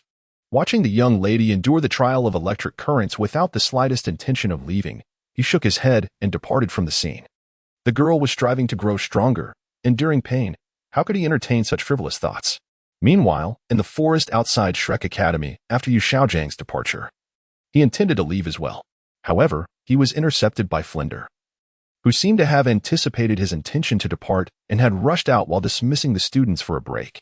Xiaojiang, are you planning to leave without a word? Flinder questioned, his tone tinged with dissatisfaction. Little San is already left with his father.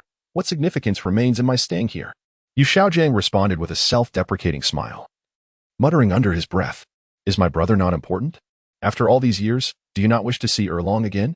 Flinder admonished, if you continue to evade, it will only cause Erlong heartache. Do you truly wish for her to suffer like this? Flinder's voice grew stern, laced with reprimand. Yu Xiaojiang maintained an expression of indifference, seemingly unaffected by Flinder's impassioned outburst. Are you finished? If so, please step aside, he replied coolly. You insufferable fool. Flinder, incensed by Yu Xiaojiang's demeanor, swung a fist at him. With a resounding thud, the punch sent Yu Xiaojiang sprawling several meters away. Struggling to rise, he coughed up a bloody tooth. Yet, his expression remained unchanged, though his body trembled. Flinder, I know you care for her long. Honestly, I believe you two are more suited for one another. Yu Xiaojiang hesitated before uttering words that he wished he could retract. Flinder cursed, then unleashed a flurry of slaps upon Yu Xiaojiang's face, striking him as one would in a brawl, devoid of any soul power. Yu Xiaojiang, resembling a timid creature, allowed Flinder to pummel him without retaliation. What the hell? Flinder's frustration only grew as he witnessed Yu Xiaojiang's submissive stance. He could not comprehend why the woman he adored would be drawn to such a timid individual. Was this truly the same comrade who once stood by his side in the Spirit Master world? One of the Golden Triangle? After delivering his blows, Flinder's anger subsided. He gazed at Yu Xiaojiang, bruised and battered, and spoke coldly. Yu Xiaojiang, I do not wish for you to become a heartless individual. If you insist on leaving today, I will not seek you out again. From this moment on, our bond shall be severed. However, as Flinder finished speaking, Yu Xiaojiang continued walking forward without a moment's hesitation. Flinder was left astonished and exasperated. Could he truly be so callous as to walk away? Although he understood that Tang San's departure had robbed Yu Xiaojiang of an opportunity to stand tall, given Tang San's talent and the support of the Haotian sect, there would certainly be future chances to reunite. Yet, he chose to flee instead. Once Flinder's ire had cooled, he followed behind, refraining from forcibly detaining Yu Xiaojiang, for he recognized that such an act would carry no significance at this juncture. The following day, Xiaoyi awakened from his cultivation. At his current level, cultivation was essentially a means of replenishing his energy. Upon returning to his room, the soft sounds of Zhuqing's gentle moans echoed intermittently. Clearly, she had endured throughout the entire night, even to the point of fainting from the pain, yet she remained steadfastly upon the thunderbolt-woven hammock. Xiaoyi procured a wooden tub and filled it with medicinal bathwater. After ensuring that Zhuqing was comfortably settled, he turned to leave the room. His intentions were purely to prevent Zhuqing from harboring any hidden ailments. There was no malicious intent whatsoever. During breakfast, Zhao Wujie noticed Zhuqing's absence and inquired with a hint of confusion. Rongrong, why hasn't Zhuqing joined us for breakfast?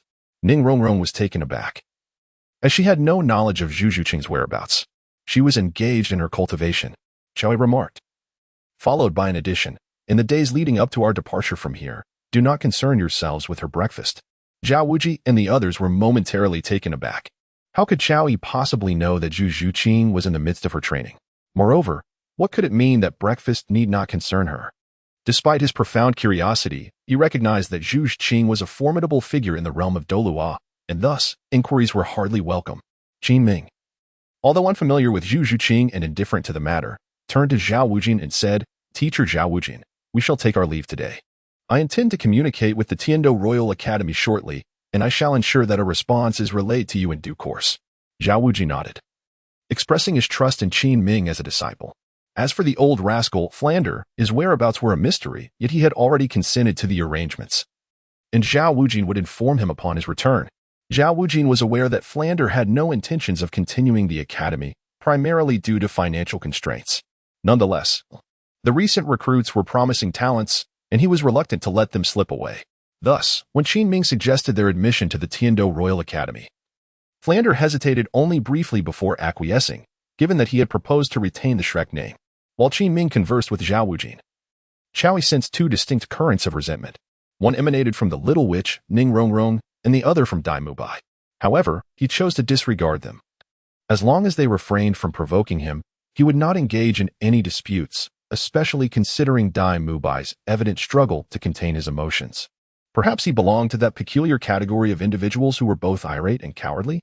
After breakfast concluded, as Xiaoyi intended to check on Zhuqing, he found himself once again confronted by Dugu Yin. Xiaoyi, what would it take for you to save me?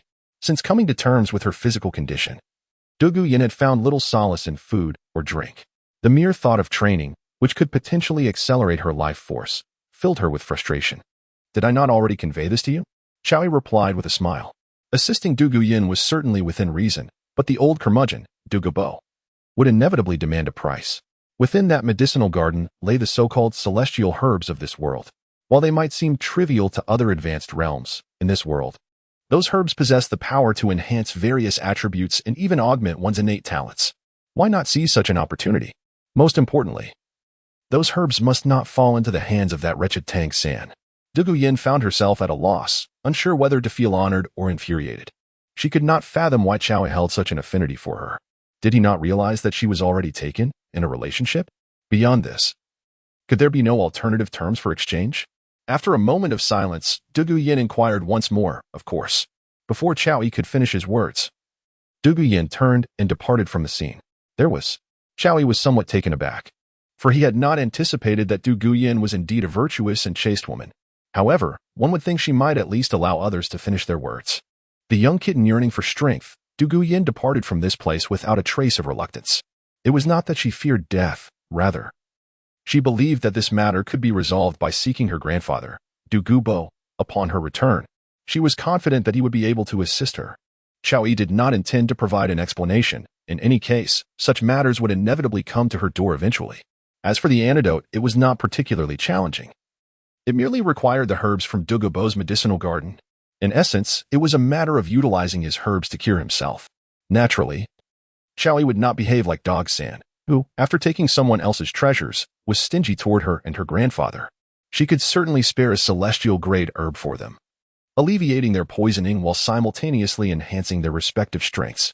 When Chao returned to his residence, Zhuqing had already emerged from her medicinal bath. Her expression remained as frosty as ever, yet her delicate face bore a hint of blush. Who permitted you to leave? Do you understand that this medicinal bath is something others covet at great expense? Chao expressed his dissatisfaction. He was not witnessing what he had hoped for and felt somewhat aggrieved, particularly given the bath's exceptional value.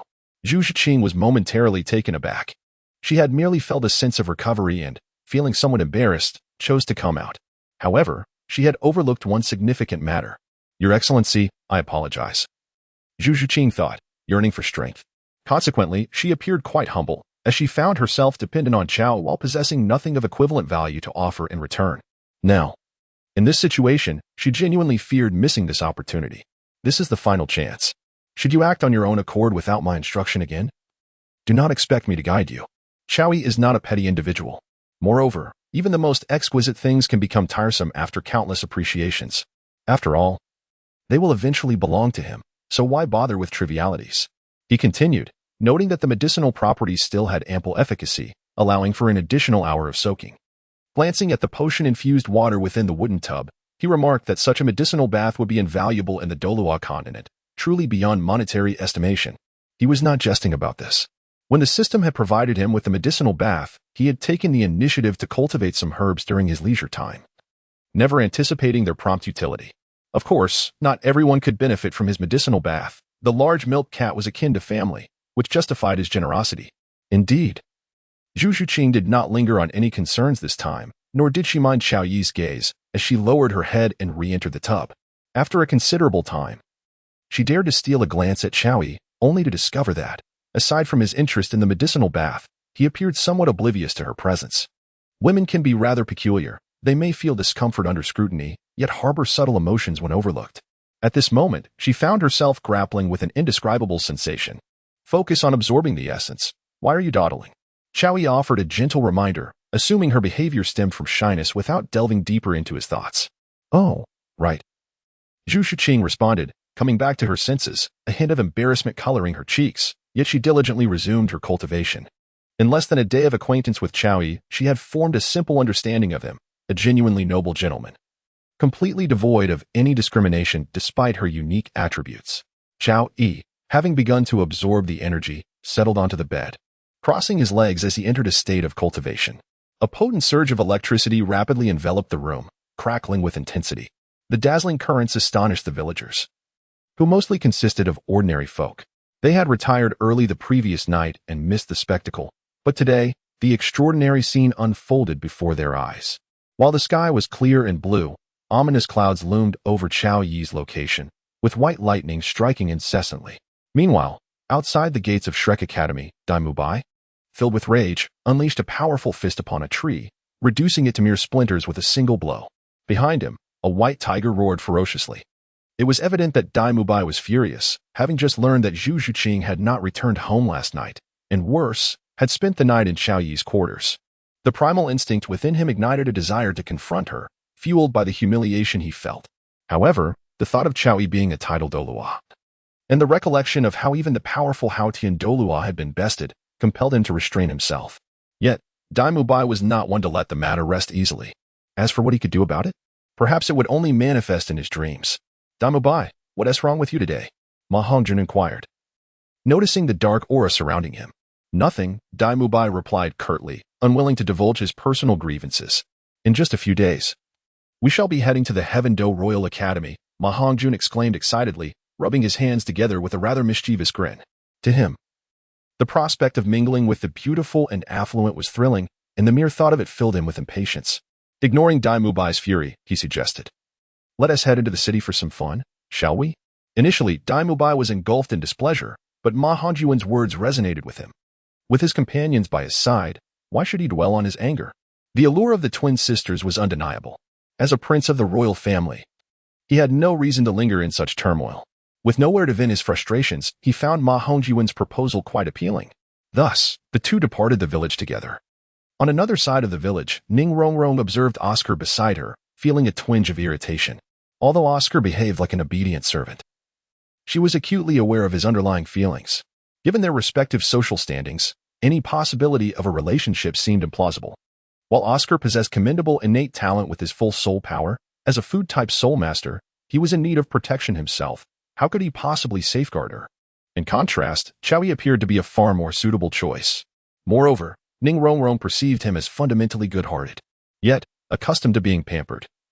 She found herself vexed at the thought of Xiao Yi's demeanor. Rongrong, Rongrong. Oscar called out repeatedly, noticing that Ning Rongrong was not engaging with him. Oscar, are you annoying? I'm trying to think here, she replied, clearly displeased at being interrupted. I'm sorry. Later, at noon, Zhuqing, having completely absorbed the effects of the medicinal bath, was astonished to discover a significant enhancement in her soul power. Previously, her cultivation level had merely reached 27. Despite some progress in recent times, she had not yet broken through. However, after the medicinal bath, she had remarkably attained level 28. While her cultivation was steady, she felt the gap to the next level, 29, was no longer insurmountable. This transformation had occurred in the span of a single night, and according to Xiao Yi, she had not even fully commenced her training.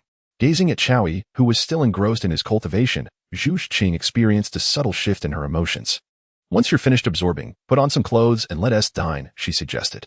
Xiao Yi did not open his eyes, nor did he part his lips. A mere thought resonated in Zhuqing's ear.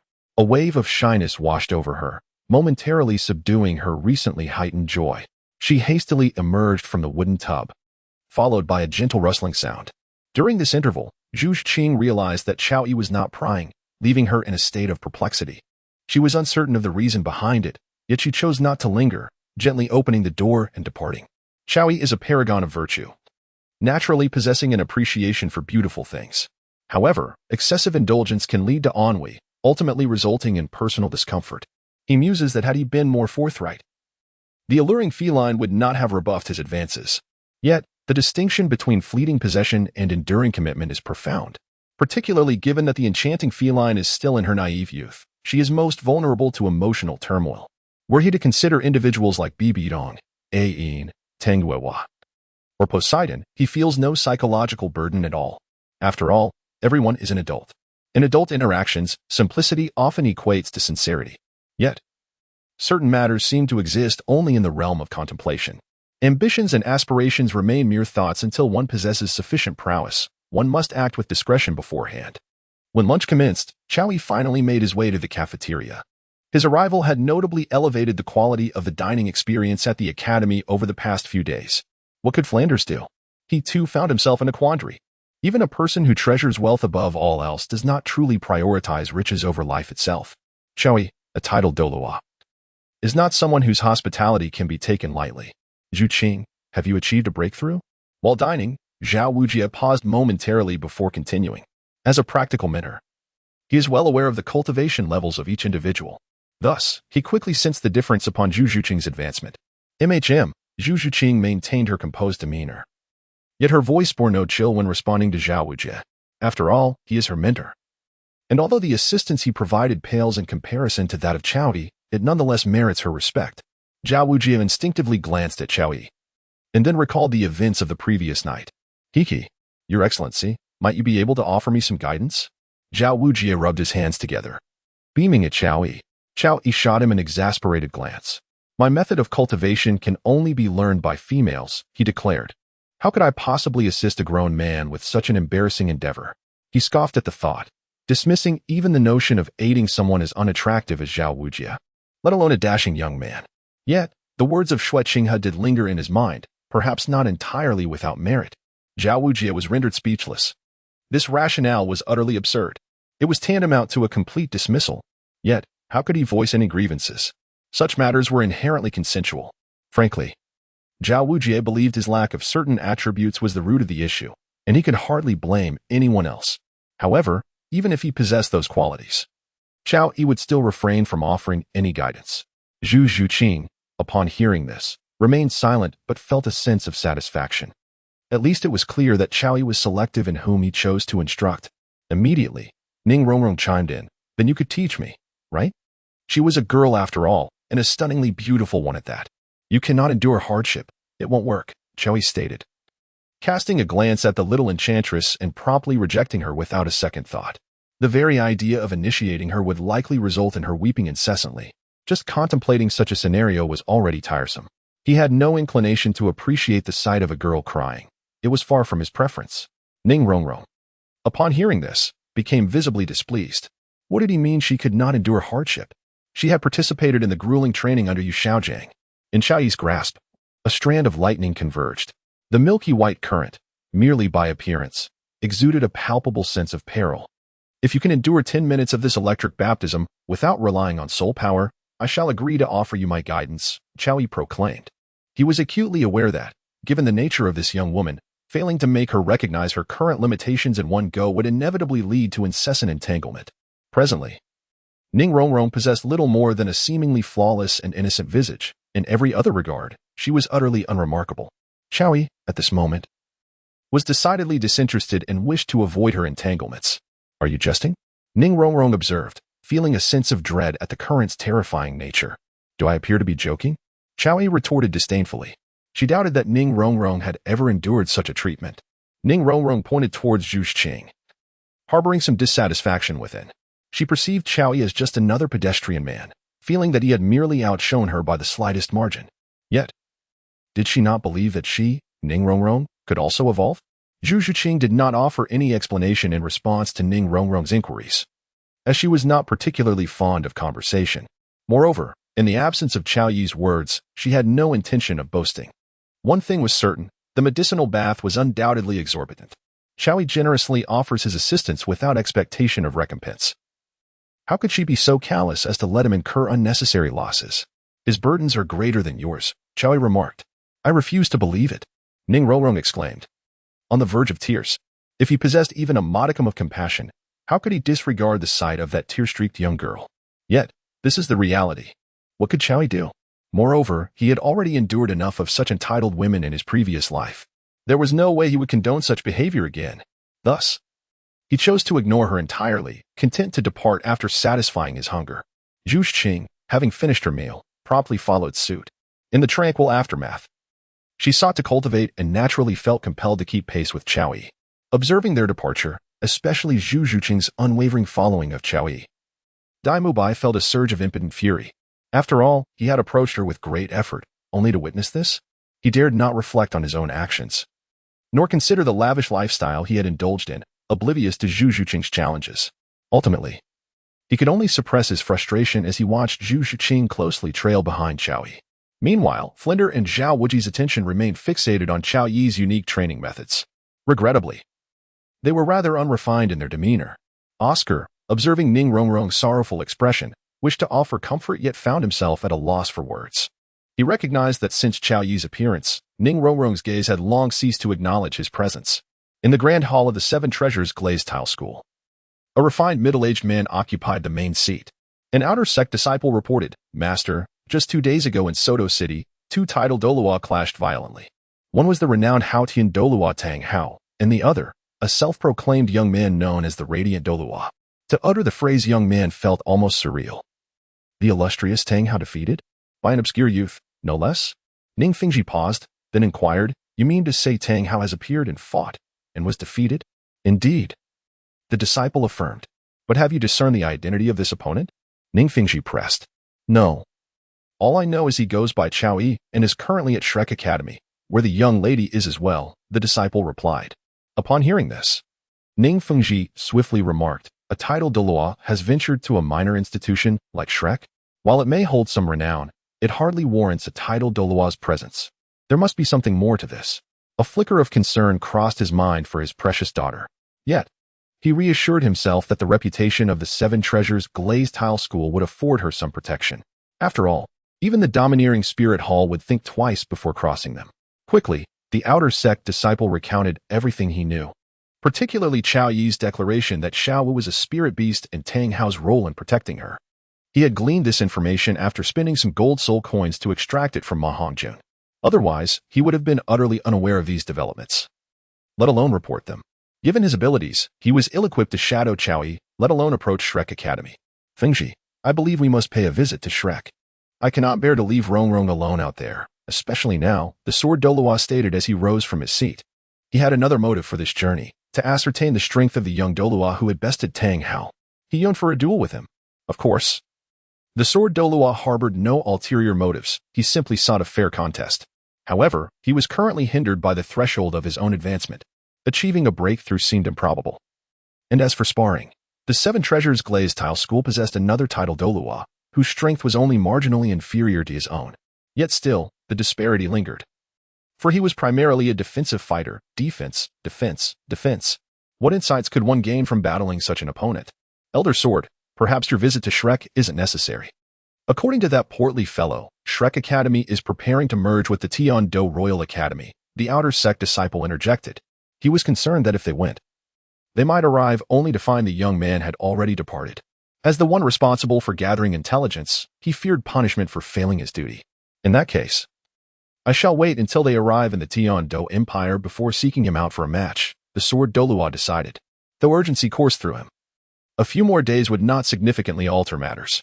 Ning Fingji paused before questioning, why would they suddenly wish to merge with the Tian-Do Royal Academy? Initially, he had held a modicum of understanding about Shrek, recalling that Qin Ming, from an ordinary background, had achieved the title of the youngest Soul Emperor after graduating from Shrek Academy. Though this claim bore some exaggeration, it nonetheless surpassed many others. This prompted Ning Fingji to allow Ning Rongrong to pursue her studies externally while advising her regarding Shrek. Yet now, he was taken aback by their desire to merge with the Tian-Do Royal Academy, which had changed drastically since its former glory. This made him feel the decision was somewhat hasty. I am uncertain about that," the outer sect disciple replied, somewhat exasperated. While the portly fellow seemed easily swayed, it was unlikely he would divulge everything simply because he was asked. Ning Fingji contemplated for a moment but chose to dismiss the disciple. "You may leave now." "Yes," the outer sect disciple acquiesced, departing.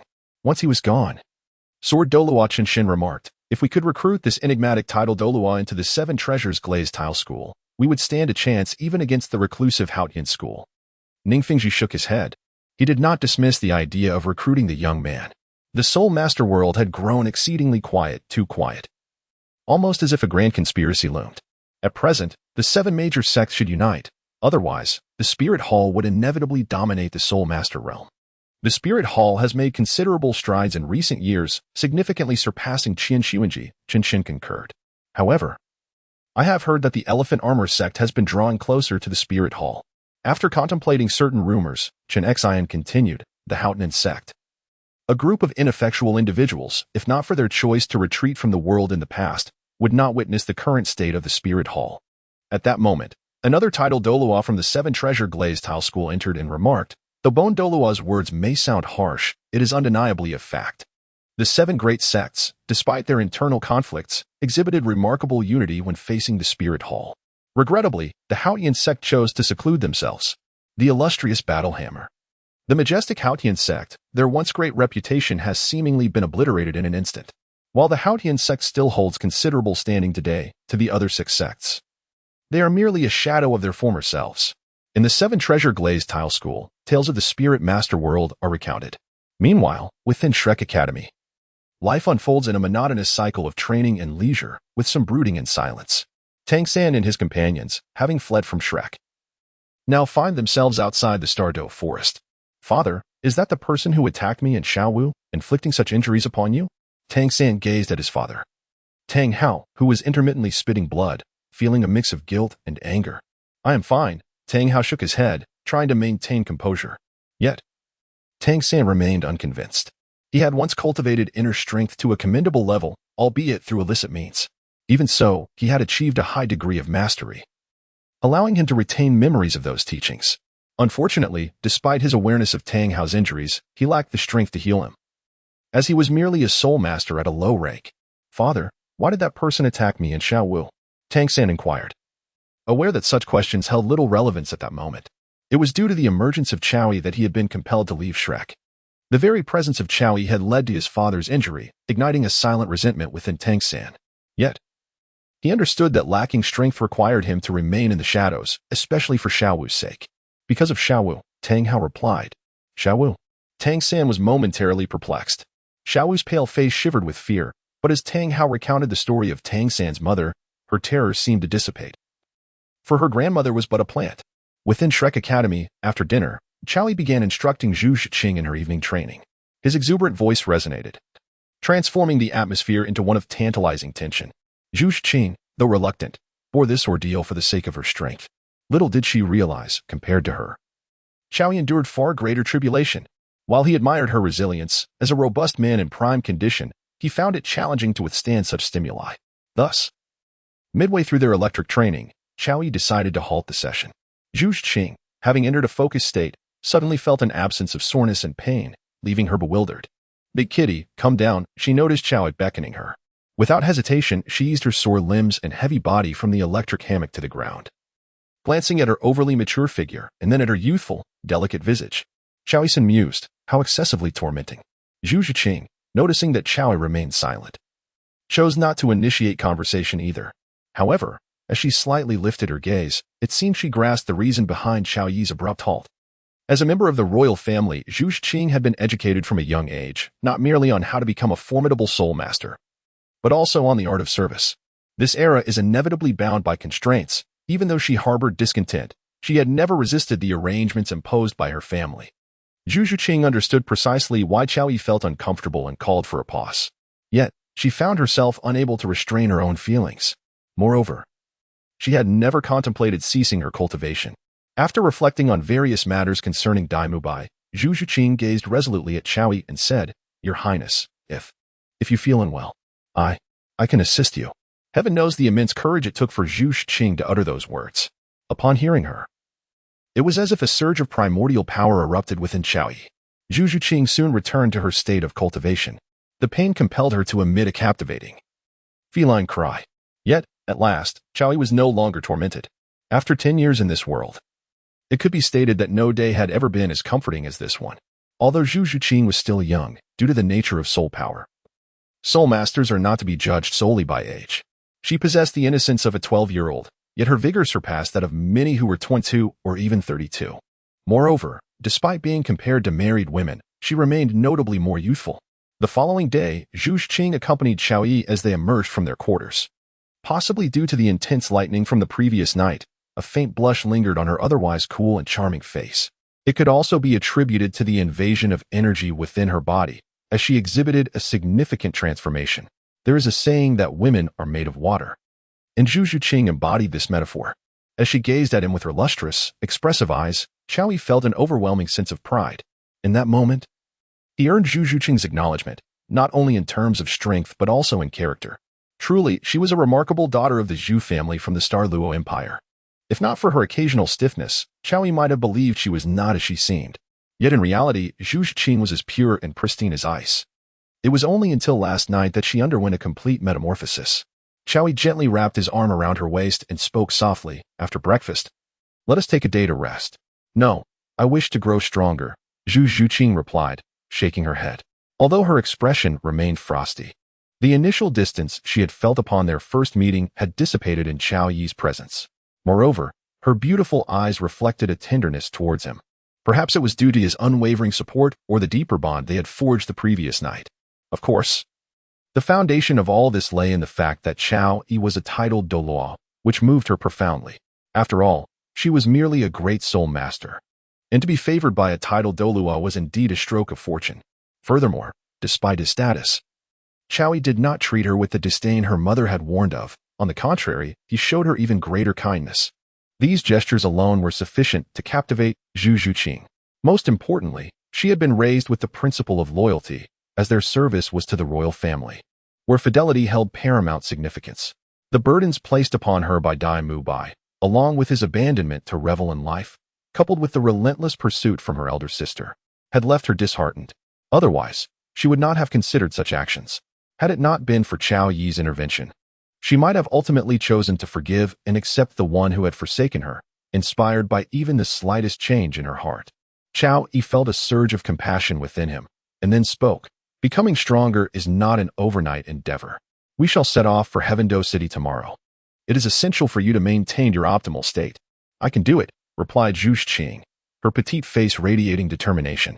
In the past, her aim was to surpass Dai Mubai, but now, she yearned to be more than just an accessory beside Chao Yi, for she wished to follow in his footsteps forever.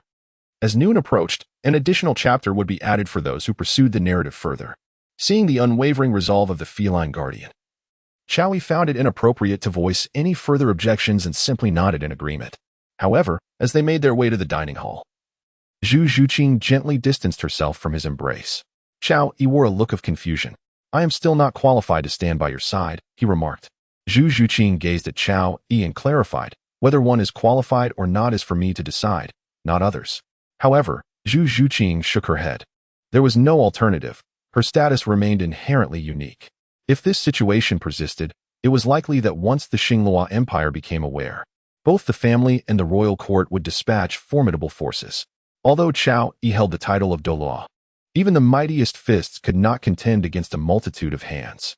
Moreover, Zhuqing sincerely felt that she was presently not worthy to stand alongside Chao Yi. Thus, she created some distance between them, even adopting a pleading expression. Chao Yi found himself at a loss for words, yet he refrained from imposing any demands. The two entered the dining hall. After their meal, Flander regarded Chao Yi with great respect and remarked, Your Highness, the city of Tiando has decided to welcome our academy. What do you think? I shall temporarily serve as a teacher at Shrek, responsible for guiding Zhuqing's cultivation. Chao Yi replied, acknowledging that he had no particular destination in mind. Acquiring a soul ring from a 100,000-year soul beast was no trivial matter, and he recognized the necessity of strengthening his own abilities. At the very least, before he could overpower De Ming and Air Ming, he needed to focus on enhancing his own realm. Of course, with roughly 6 years at his disposal, even if he did not reach such heights himself, the support of the Spirit Hall could present opportunities for action. Would you be willing to become a teacher at Shrek Academy? Flander inquired, somewhat surprised. Is that not permissible? Chao Yi responded with a smile. Indeed, it is entirely permissible. That is splendid. Flander continued enthusiastically. Although he sensed that Yu Shaojing's despondency was somewhat linked to Chao Yi, the truth was that it stemmed from Yu's own weakness and ineptitude. Chao Yi had not troubled him in any way. Hence, Flander held no ill feelings towards Chao Yi, nor did he dare to. Flander was quite cautious about his life. Unless absolutely necessary, he was generally a person who could bend and yield. With your presence, even if we were to go to the Tiando Royal Academy, we need not worry about facing exclusion, Zhao Wujie immediately asserted. Chao Yi was uncertain about his own combat prowess. However, as one who had personally been forged by the hands of the Haoyan Douluo, he could confidently assert, Haoyan Douluo is truly formidable. When Tang Hao was beaten to the point of spitting blood by Chao Yi, Zhao Wujie's response was simply, Shuguang Douluo is even more impressive. There was no denying it. Old Zhao remained the same straightforward fellow, possessing knowledge, albeit limited. A single exclamation of admiration could encapsulate all his praises. At the table, aside from Dai Mubai and Ning Rongrong, who were in a foul mood, the others were filled with laughter and joy. Chao Yi understood the little witch's temperament and found no inclination to explain anything to her. Time would eventually diminish her pride. As for Dai Mubai, he was utterly unimpressive. Should any foul language escape his lips, Chao Yi would swiftly reduce him to mere ashes. The following morning, The Shrek group set forth on their journey to the Tiando Empire. Although they passed through several cities, they did not engage in any sparring this time. Their focus was solely on resting and traveling. 8 days later, they arrived at the outskirts of Tiando City. Under Ning Rongrong's guidance, the Shrek Academy finally reached their destination, the Tiando Royal Academy. However, what lay before them was merely a mountain, devoid of any resemblance to an academic institution. Rongrong, are you certain this is the place? Flander inquired with a hint of disbelief. Despite holding a minor grievance against Chao Yi, Ning Rongrong bore no ill feelings towards Flander. She nodded in affirmation, responding, yes, indeed. The Tiando Royal Academy wouldn't relocate, would it? I am sure this is the correct place. But this is just a mountain, isn't it? Flander appeared somewhat exasperated. He even wondered if the Tiando Royal Academy shared similarities with their own Shrek. Adhering to a simplistic approach to education, this mountain is indeed part of the Tiando Royal Academy. Oh, and the forest behind it and the lake at the foot of the left side also fall under the Academy's jurisdiction. We are about to enter the Academy's bounds, Ning Rongrong explained. Although the direct lineage of the Seven Treasure Glazed Tile School did not study externally, some branches did cultivate at the Tiando Royal Academy. Having visited before, she possessed a degree of familiarity with the place. Nestled amidst mountains and water, if it were not for its simplicity, it would undoubtedly be a splendid locale. Chao Yi also found the scenery here to be truly enchanting, particularly at this moment when the sun descends and the sky is adorned with hues of twilight. Bathed in the resplendent glow of the western clouds, both the lake at the foot of the mountains and the towering peaks, reaching heights of 1,000 meters and teeming with diverse flora, evoke a sense of an idyllic paradise. Remarkably, this location is situated less than 20 kilometers from the capital of the Tiando Empire, Tiando City. And the environment is so exquisite that the thought of it becoming their future home fills Zhao Wujia and several other teachers from Shrek Academy with immense satisfaction. Let us ascend the mountain, Chao Yi declared, finding mere appreciation of such beauty sufficient, without falling into obsession. However, as they began their ascent, they encountered an obstruction. Halt. Who are you? A group of about 10 young soul masters, seemingly around 18 or 19 years of age, blocked their path. Although they had not summoned their martial spirits, the distinctive pale yellow uniforms clearly indicated that these students belonged to the Tiando Royal Academy. Chao Yi was somewhat taken aback, pondering whether the avalanche would be blocking people here every day. Otherwise, how could this fellow appear the moment they arrived? Moreover, he still found it perplexing that this fool, pretending to be a dandy, would mindlessly provoke others. Did he never intend to compete with Zhuqing for the throne? While Chao Yi was lost in thought, the avalanche had already begun to hurl various mockeries. Soon, Dai Mubai stepped forward, ready to deliver a brutal beating. After days of travel, he had pent-up frustration that simply demanded an outlet. Seizing the opportunity, he unleashed a flurry of punches, each strike landing with precision and force, leaving the avalanche bloodied in no time. As for the students surrounding the avalanche, upon witnessing Dai Mubai's ferocity, they were rendered utterly speechless, hardly daring to breathe. That's enough. Mubai, Flinder called out urgently. If you continue, he might end up severely injured. Although Flinder found the students here rather lacking, he certainly did not wish to witness any serious injuries, especially in a noble academy. Despite still harboring his grievances, Dai Mubai respected Flinder's authority and ceased his assault. He had always valued the teachings of his mentors, which could be considered one of the few effective forms of education he received in his youth. You dare to cause trouble in our Tiando Royal Academy? This is a provocation against the Empire. Just wait, just wait. The avalanche snarled, clutching his bleeding nose. At that moment, a sturdy voice suddenly rang out. What is happening? Why the commotion? As the voice fell, a figure swiftly approached along the shaded path, clad in silver attire, appearing to be of similar age to Flinder. With a face like a silver plate, thick eyebrows, and large eyes, he stood with his hands clasped behind his back, exuding an air of expertise. However, he was merely a paper tiger, impressive in appearance but lacking substance. We come from Shrek Academy, invited here by Qin Ming. Flinder stepped forward to explain. Ah, you must be Director Flinder. The middle-aged teacher paused and then inquired. Indeed. That is I. Flinder nodded in affirmation. Upon hearing this, the newcomer immediately adopted a more respectful demeanor. To be able to teach a talent like Teacher Qin, I am deeply impressed.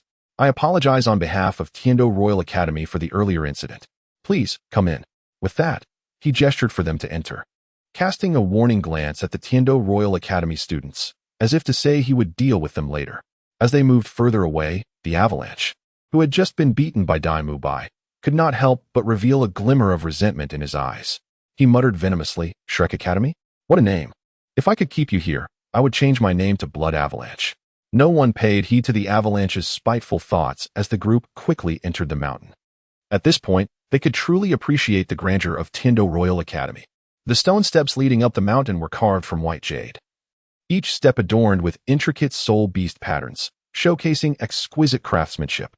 The setting sun cast a patchwork of delicate crimson shadows on the steps, enhancing the tranquility and uniqueness of the scene. Clearly, this place was several notches above the village where Shrek Academy was located. Upon reaching the mountain, the main campus area of Tiando Royal Academy consisted entirely of single-story buildings, resembling a fortress. The outer walls towered 5 meters high, painted a brilliant yellow that caught the eye. Even the rooftops were adorned with glazed tiles, sparkling in the sunlight. As they arrived, dusk began to settle, and with the gradual disappearance of the colorful clouds in the distance, lights flickered to life within Tiando Royal Academy. At their designated lodging, Qin Ming arrived to greet them. Upon seeing Chao Yi present, he displayed a hint of surprise. During dinner, upon learning that Chao Yi had also become a mentor at Shrek, Qin Ming remarked, "With the addition of His Grace the Dawn, Shrek will undoubtedly gain the Empire's attention." He jested, "A title Douluo is something even the Emperor would covet. How could it not be significant?" It was well known that the total number of title Douluos across the two great empires did not exceed 10. Currently, Tiando Empire had only one, Dugu. Beyond that, there were no others. Thus, Qin Ming initially had no idea of Chao Yi's true identity. Had he known, he believed the school leaders would have personally come to welcome him. Whether they pay attention or not is irrelevant. I am here solely to guide Zhuqing's training, Chao Yi replied. In addition to mentoring Zhuqing, he also sought to benefit from Dugu's medicinal garden. While those so-called celestial herbs might not greatly assist him, they would be invaluable to those below the title Douluo level. Of course, even the smallest fly is still meat. It is best if they prove useful, and must be consumed regardless. As for his knowledge of herbs, he had a system for that.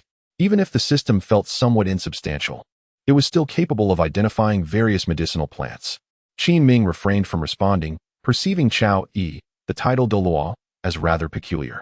After all, a title Douluo would typically possess a degree of pride. Yet, upon their first meeting, he had presented himself so modestly that Qin Ming mistakenly regarded him as a future junior. Moreover, the thought of someone claiming to be the youngest Soul Emperor left him feeling quite awkward. He's the youngest Soul Emperor? What about Chao Yi? Xiaoming. It is also after your departure that His Grace the Dawn expressed his willingness to remain at Shrek as a teacher. It is understandable that you were unaware. Flender interjected to alleviate the awkwardness. They then proceeded to discuss matters related to Tiando Royal Academy. After finishing his meal, Chao Yi departed. In his presence, the atmosphere remained somewhat constrained. He was not one to make others uncomfortable, unless provoked. Zhuqing, resembling a devoted shadow, followed suit as he exited. Aware of Chao Yi's arrival, Qin Ming had thoughtfully arranged for a mentor's room. Naturally, the large cat accompanied him, as her training had yet to commence, and she needed to continue. What impressed Chao Yi was Zhuqing's unwavering persistence. Each day, aside from attending to his needs, she diligently trained, which he found quite commendable. Though currently frail, she was resolutely striving for strength. The electric bed now possessed an even greater potency, rivaling the agony inflicted by a soul master's skill. Of course, the currents coursing through her body also facilitated healing. Otherwise, Zhuqing would have long succumbed to the strain. The pain was her burden to bear. Today marks the final day. Endure this, and tomorrow you shall officially train alongside me, Chao Yi remarked. Zhuqing responded with a soft acknowledgement, continuing to withstand the electric surges. Perhaps due to their daily entanglement, she sensed that she could indeed endure the electric shocks. Imagining it further fueled her resolve to persevere. Chao Yi gazed at her anguished expression, feeling a profound sense of reflection. Perhaps this is the distinction between attachment and detachment. If he were to bear such torment, Chao Yi candidly questioned whether he could endure it. This is an undeniable truth. At 8 a.m. the following morning, Chapter 19 awaited. The power of thunder soon enveloped their room, an extraordinary phenomenon that naturally drew the attention of many. Fortunately, with Qin Ming's explanation, it did not lead to any significant trouble.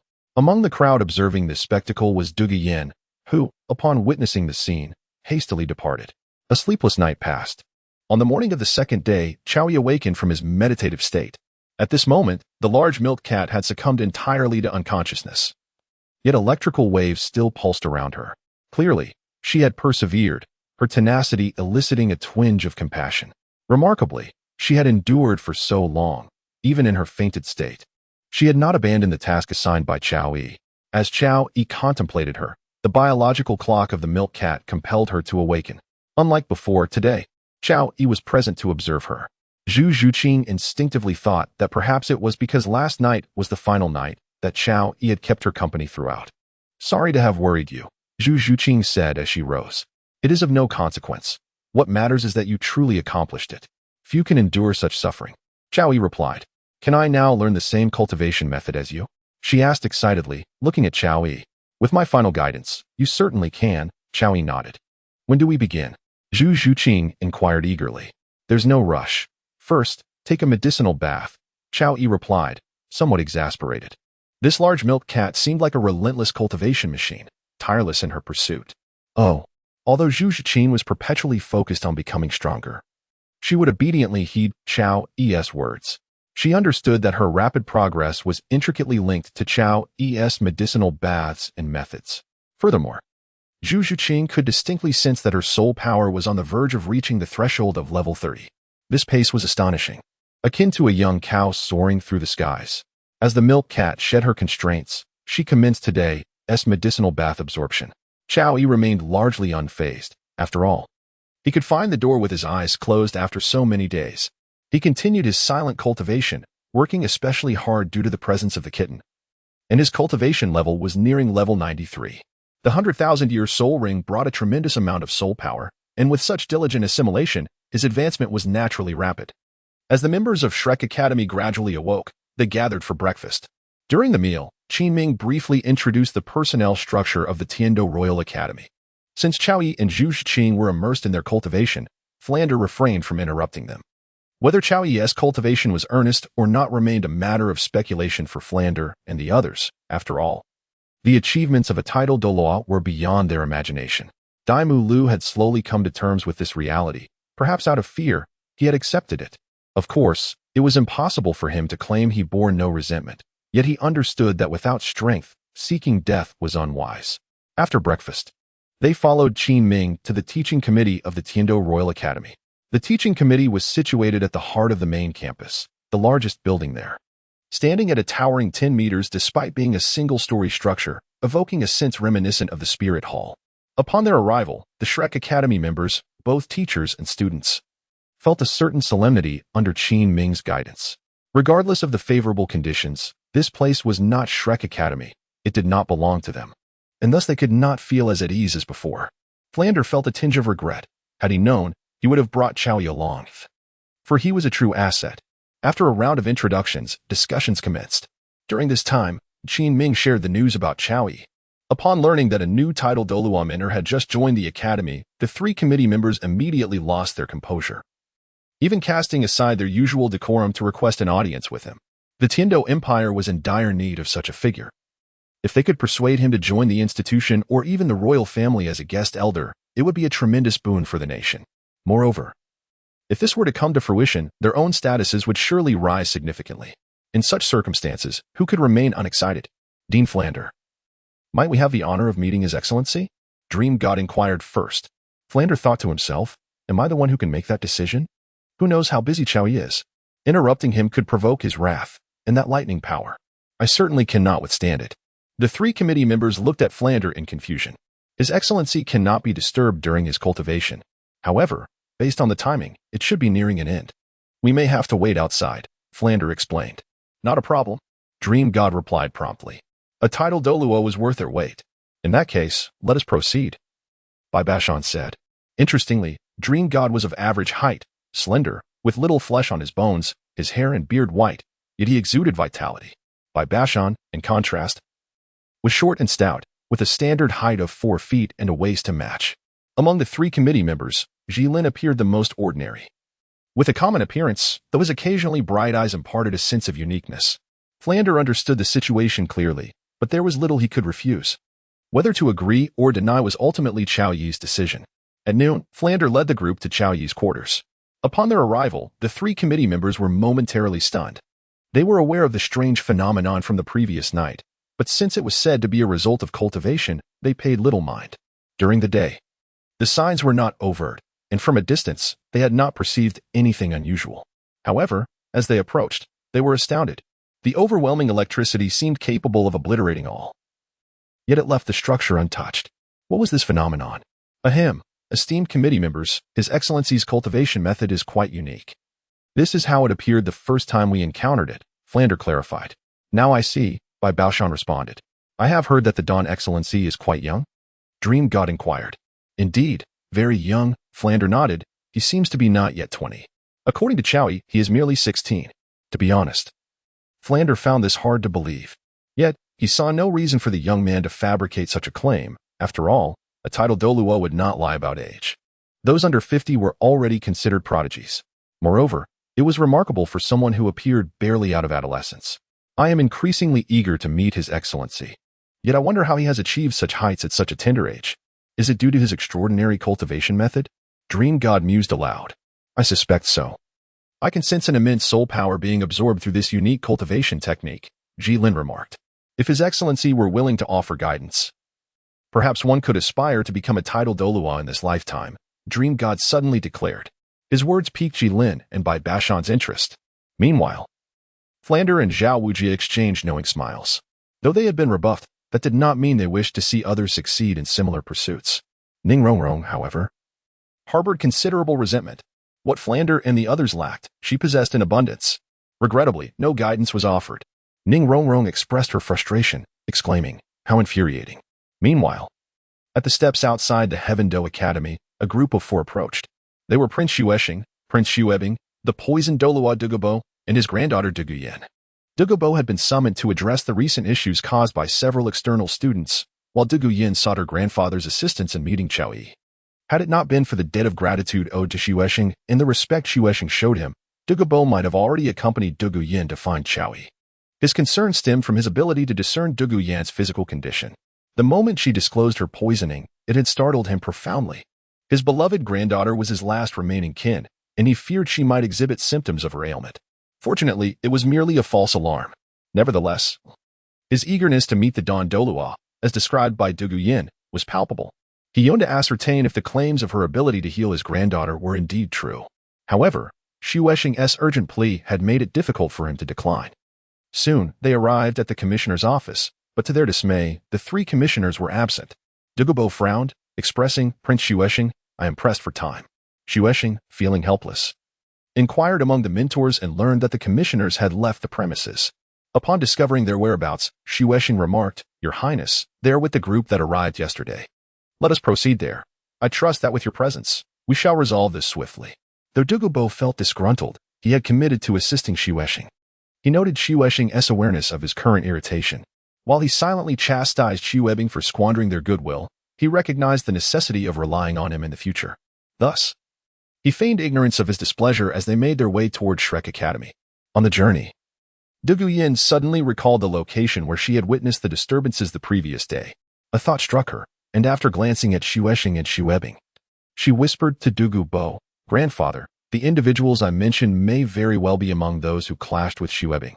Dugu was aware of the fusion between Shrek and Heaven Do. Initially, she hadn't given it much thought, but upon reflection, it seemed rather coincidental. Are you suggesting that a certain Title Douluo is likely the person Xuebing sought to intimidate? Dugu inquired. He was reluctant to provoke a Title Douluo, though not out of fear, for few could overpower him in the Douluo Continent. However, the matter at hand involved the poison afflicting him and his granddaughter, which complicated his stance. In such circumstances, he deemed it wise to employ gentle persuasion, as he was in need of their aid. While Dugu contemplated, Dugu continued. Yes, Grandfather, it is indeed them.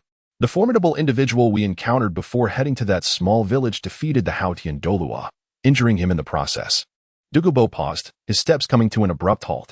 He turned to Xuexing, asking, Prince Xuexing, have you gathered any information regarding the background of the individual Xuebing has antagonized? Dugu could not afford to be careless. The thought of confronting an individual who had single-handedly bested the Pope in the Title Douluo of the Spirit Hall, causing bloodshed, was daunting. He mused that this was no trivial matter. Dugu was not cowardly, rather. He understood that the other party might possess a remedy for their affliction. Hence, he felt that it was essential not to resort to intimidation. Although Xuexing was puzzled by Dugu's inquiry, he turned to Xuebing, who, in a fit of rage, declared, "They are just a bunch of filthy beggars attempting to infiltrate our Heavendo Royal Academy." While he feigned arrogance, the fact that a prince of Heavendo had been directly assaulted left him deeply dissatisfied. His anger was genuine and stemmed from his heart. He was not merely putting on an act, but genuinely sought retribution. "Are they from Shrek Academy?" Dugu asked once more. Yes, Xuebing nodded affirmatively. Dugu's brow furrowed in concern, relieved that his granddaughter had reacted swiftly. Otherwise, he feared he would remain oblivious to the peril they faced. Dugu, equally anxious, chastised Xuebing. "What are you thinking, dragging my grandfather into this mess?" Outside the dwelling of Chowie, he had already sensed the arrival of Flanders and his companions. However, as the young cat was still immersed in its medicinal bath, he refrained from making any movement. At that moment, upon the conclusion of the young cat's immersion, his cultivation naturally came to a halt. Although he was on the verge of a breakthrough to level 92, it was not a matter of simply achieving it instantly. A certain amount of time was still required. Once Zhuqing had tidied herself, Chowie remarked, "Young cat, let us step outside and see the many visitors." She appeared somewhat perplexed, but promptly opened the door. The instant she did, 3 elderly gentlemen approached. Mengshinji, an 86th level 8 rings battle soul Douluo of the control system, wielded the martial spirit of the Black Demon. Bai Bashan, an 85th level 8 rings battle soul Douluo of the defense system, possessed the martial spirit of the Heavenly Star Furnace. Jilin, an 83rd level 8 rings tool soul Douluo of the control system, commanded the martial spirit of the Celestial Green Vine. Greetings under the Radiant Crown. They all intoned in unison, their hands crossed over their shoulders in a slight bow. Though Chowie was youthful, strength knows no age. Those with power are regarded as seniors. Zhuqing was taken aback. At this juncture, Chowie stepped forward and said, "You are too kind, esteemed sirs." When the 3 raised their heads, they were momentarily taken aback. Were they not here for cultivation? Why, was there a young lady present in the room? Was this truly a serious endeavor? Despite their questions, neither Mengshinji nor the others revealed their thoughts. Upon observing Chao Yi's youthful appearance, Mengshinji felt as though he had lived his life in vain. "The presence of your radiance at the Tiendo Academy is a great honor for both the Tiendo Empire and the Royal Academy," Mengshinji hastily stated. "You have not come here merely to flatter me, have you?" Chao Yi inquired with a smile. In this day and age, who could resist the allure of flattery? Such sentiments were undeniably delightful. "We are here to offer our sincerest apologies," Mengshinji replied. "Oh." Chao Yi gazed curiously at the 3 individuals, unaware of the Marquis's arrival and feeling somewhat remiss for not extending a grander welcome. Due to his preoccupations, he had not been able to arrange the best accommodations for the Marquis. Dreaming Mechanism spoke extensively, leaving Chao Yi feeling a touch embarrassed. "In that case, please proceed with your arrangements. I intend to remain here for a while," Chao Yi declared. "Marquis, please follow us," Dreaming Mechanism hurriedly responded. His immediate objective was to retain Chao Yi's presence and subsequently inform Emperor Xueye. As for the ensuing matters, they were beyond his concern. After all, he had encountered and introduced the Title Douluo. If he could not retain him, that would be a matter for the royal family to address. Flander quietly lamented the advantages of wealth and social finesse.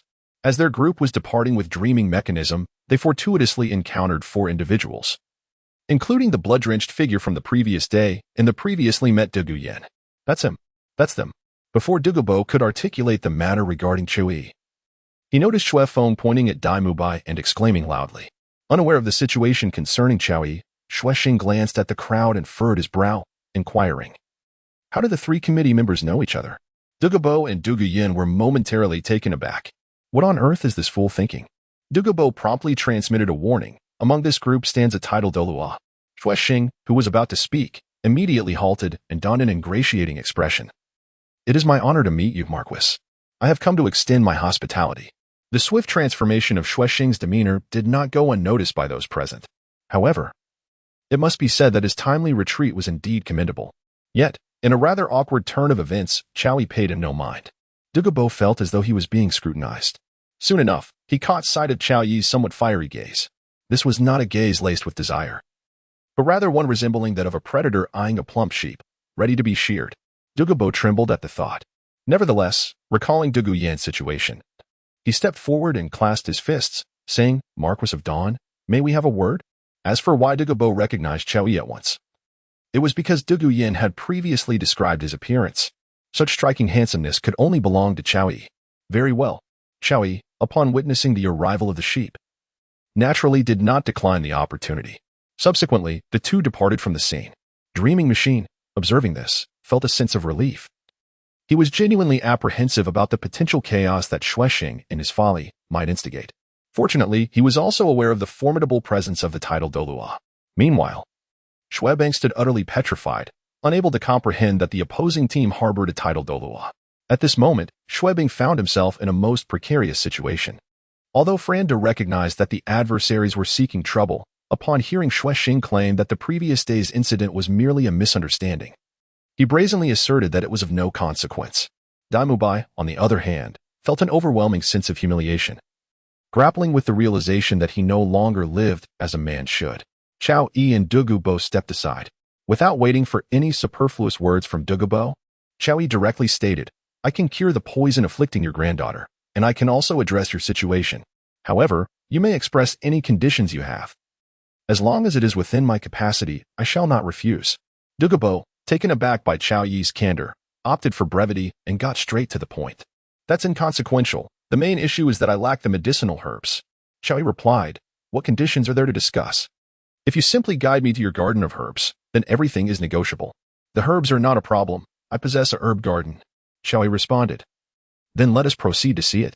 Dugu regarded Qiao Yi with a sense of unease, feeling as though the man was solely intent on visiting his garden. Yet, without any stated conditions from Qiao Yi, he found it difficult to voice his concerns and thus nodded, "Then follow me." With that, Dugu took the lead, leaving Dugu Yin and the others behind. The urgency in Qiao Yi's demeanor stemmed from his desire to find the location swiftly, as he wished to deny the dog-like figure any opportunity. While obtaining the herbs would require time for cultivation, he questioned why he should afford that opportunity to anyone else. Why waste effort on two strikes when a single blow could suffice? Both, being titled Douluo, swiftly exited the city of Tiando and arrived at the Sunset Forest. Despite the dense foliage, Qiao Yi and Dugu traversed the air with ease, soon reaching a conical depression in the mountain. They stood at the edge of the peak, from which thick, humid heat emanated, accompanied by a hint of sulfuric scent. Without waiting for Dugu to speak, Qiao Yi leaped down into the depths below. Dugu thought, "I have a dreadful feeling about this." In the next chapter, set to release at 8 a.m. tomorrow, Qiao Yi, am I not merely seizing an opportunity? The two swiftly descended to the ground. The energy in this area was exceptionally dense, and at its center lay a hot spring. Although modest in size, the spring was divided into two distinct pools, one a milky white and the other a vibrant crimson. Remarkably, despite existing in the same basin, the two springs maintained their clarity, never mingling, each resolutely remaining within its own domain. The rising steam was a result of the juxtaposition of the two springs, ascending until it dissipated at the mountain's mouth. Surrounding the ice and fire eyes were a myriad of plants, each unique and vibrant, resembling a veritable botanical paradise. Upon examining the flora, Qiao Yi noted that each plant bore an introduction. "Do you require anything here?" Dugu inquired. "Oh, Dugu. Guarding such a treasure, yet failing to utilize it." Qiao Yi shook his head, a mocking smile gracing his lips as he remarked, "The lack of education is truly terrifying." Dugu was taken aback, feeling a twinge of irritation. Yet, before he could respond, Qiao Yi swiftly approached the ice and fire yin yagai, effortlessly plucking the exquisite and fragrant Yuxiang Qilua herb. Although it was a potent poison, Qiao Yi was shielded by his lightning aura and remained unaffected. "Now, refine half of this, and then find a soul bone to infuse your poison into. It can be neutralized. Moreover, your strength will see an enhancement." He retained half for himself and offered the other half to Dugu. As for preserving the living herb, he simply cast it into his system space. "Is that all?" Dugu was momentarily stunned. "Is it really that simple?" Qiao Yi retorted. "What about Yin Yan's poison?" Dugu hesitated. "If you don't try, what if it doesn't work? Your beautiful granddaughter would be wasted otherwise," Qiao Yi urged. "You make a valid point," Dugu replied, though he suddenly felt uncertain. "What if something went awry? Wouldn't he be left with regrets?" "Stop hesitating. If misfortune befalls you, I shall take care of her," Qiao Yi added. "Listen to you. Is that even a proper thing to say?" Dugu looked at Qiao Yi, questioning, "Can you truly neutralize the poison? If you continue to prattle, you might as well wait for death," Qiao shot back. Dugu, taken aback, gritted his teeth, and decided to follow Qiao Yi's instructions. He was not afraid of death and saw no reason for Qiao Yi to deceive him. Besides, he was genuinely fearful of the pain of losing loved ones. He possessed a soul bone. Thus, with just a trial, he could potentially rid himself of his long-standing affliction. Why should he forgo this chance? While Dugu busied himself with the refinement, Qiao Yi began to reap the benefits surrounding him. He harvested everything that could aid in his enhancement, all the while casting disdainful glances at Dog San. Though Dugu was not a virtuous man, he was manageable. Yet, this fellow had the best method to neutralize the poison and chose to pursue a dubious alternative. Dugu was not incapable of cultivation. He should have been progressing. What would happen if his soul bone could not adapt to the new poison during his cultivation? The thought was disconcerting. After reviewing the system's description, Qiao Yi realized that the Yuxiang Qilua herb could indeed resolve his ailments entirely. Furthermore, with its suppression, even if new poisons emerged, they would no longer pose a threat to his well-being. Once he harvested all the celestial herbs, Qiao Yi found the energy here to be remarkably abundant.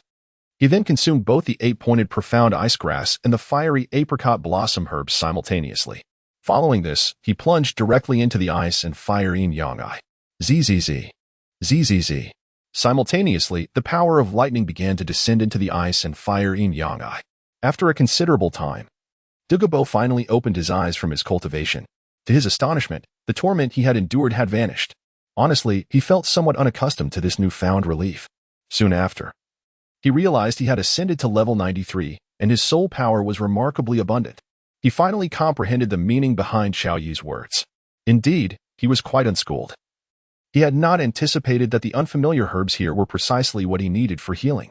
Thankfully, it was not too late. At the very least, his granddaughter, Dugu, would be safe now. Gratefulness filled Dugu's heart for Qiao Yi, but just as he prepared to express his thanks, he suddenly noticed. The unfamiliar plants were all gone. And there, at the ice and fire yin-yang eye, torrents of electricity surged down. Dugu, disregarding his anger, rushed nearby. However, even from a distance, he could feel the terrifying might of the lightning. This was enough to severely injure a Title Douluo and obliterate a soul sage. Even if he forced his way in, he would likely be harmed. Looking down, he saw Qiao Yi meditating in the center of the pool. A feat he dared not attempt himself. Dugu thought, I've gained some insight. He was baffled by Qiao Yi's audacity but did not wish for his demise here. After all, his own issues were resolved, but Dugu still needed him. Yet, he could not approach, so he retreated to the shore, waiting anxiously. After what felt like another hour, the lightning finally dissipated. Boom. Simultaneously, a surge of soul power shot skyward from the ice and fire yin-yang eye. Shortly thereafter, Qiao Yi emerged, floating forth. Like Dugu, he too had advanced, achieving level 93 much sooner than anticipated. What a delight! Upon Qiao Yi's emergence, he let out a hearty shout of comfort. Dugu thought to himself, is this lad truly human? Well, old poison, have your troubles been resolved?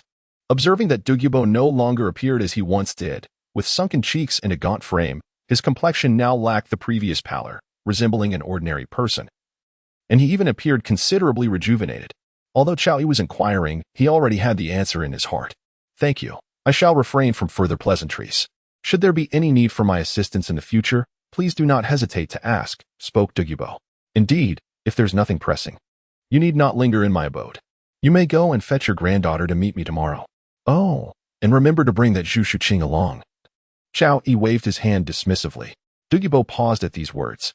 Brother Qiao, I am grateful for your help, but you have already taken so many herbs. You wouldn't be eyeing my medicinal garden, would you? He inquired. What do you mean, your garden? Now that I'm here, what concern is it of yours? Qiao Yi replied, unflustered. Why don't you go ahead and seize it then? Dugu retorted, somewhat perturbed. Isn't that precisely what I am doing? Qiao Yi responded. A mere glance was enough to intimidate Dugu. Since receiving his title, he had not encountered someone so audacious. However, seeing the calm and collected demeanor of his counterpart, as if he had him completely figured out, only fueled Dugu's irritation. Yet, reason soon reminded him. The other party had drawn blood from Tang Hao. If he remained unscathed, he would have enough tales to last a lifetime. Regaining some composure, Dugu hesitated. Is there truly no room for negotiation? Well, there could be. How about marrying your granddaughter to me? Qiao Yi suggested with a smile. In truth, he held no interest in Dugu's medicinal garden. He merely intended to cultivate here for a while. The abundant energy was indeed appealing, but as his level increased, its benefits would become rather limited. No. That's not feasible. Yin Yin already has someone she fancies, Dugu replied, having no objections. However, he was well aware of Yin Yan's affections and could not simply agree under such circumstances. Even though he recognized that Chao Yi was vastly superior to Yu Tianheng, he could not bring himself to disrupt a blooming romance. Forget it. I have taken what I sought. The rest holds no allure for me. I merely wish to practice here for some time, Chao Yi concluded, choosing not to provoke Dugu further. After all, this old man was not entirely disagreeable. Dugu exhaled a sigh of relief upon hearing this. Goodness. I was genuinely concerned that you might wish to claim my precious garden. I, Dugu, am a man of my word. Should you ever require assistance in the future, feel free to instruct me, he asserted with renewed seriousness. Then why do you linger here? Chao Yi inquired. Oh, I shall promptly fetch Yin Yin, Dugu responded, coming to his senses. Remember to bring my little cat, and Zhuqing too. Chao Yi reminded him. Once Dugu departed, Chao Yi began to contemplate what he could assimilate.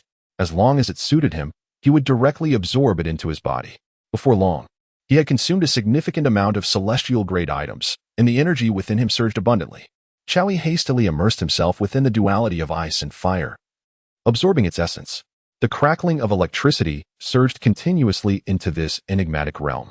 As the power of thunder merged within, Chao Yi experienced an extraordinary sensation, akin to a cultivation speed multiplied manifold. Furthermore, under the infusion of this celestial elixir, the fundamental aspects of his physique began to undergo transformation. Before long, an entire night had elapsed. Bang! Chao Yi emerged once more from the eye of ice and fire. This night, he experienced a cultivation rate akin to nearly a year's worth of progress. Remarkably, he felt himself on the verge of reaching the 93rd level.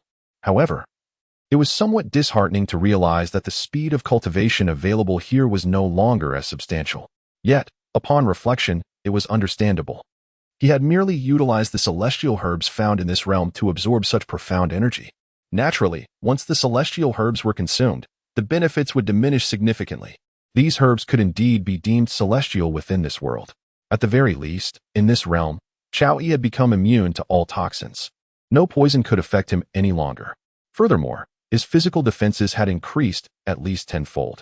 Unlike Tang San and his companions in the original world, who could only digest a suitable celestial herb, Chao Yi had no such limitations. His body had undergone transformation, allowing him to endure the fortifying effects of multiple celestial herbs simultaneously. Although he was merely at the 92nd level, approaching 93, his actual combat prowess likely surpassed 96.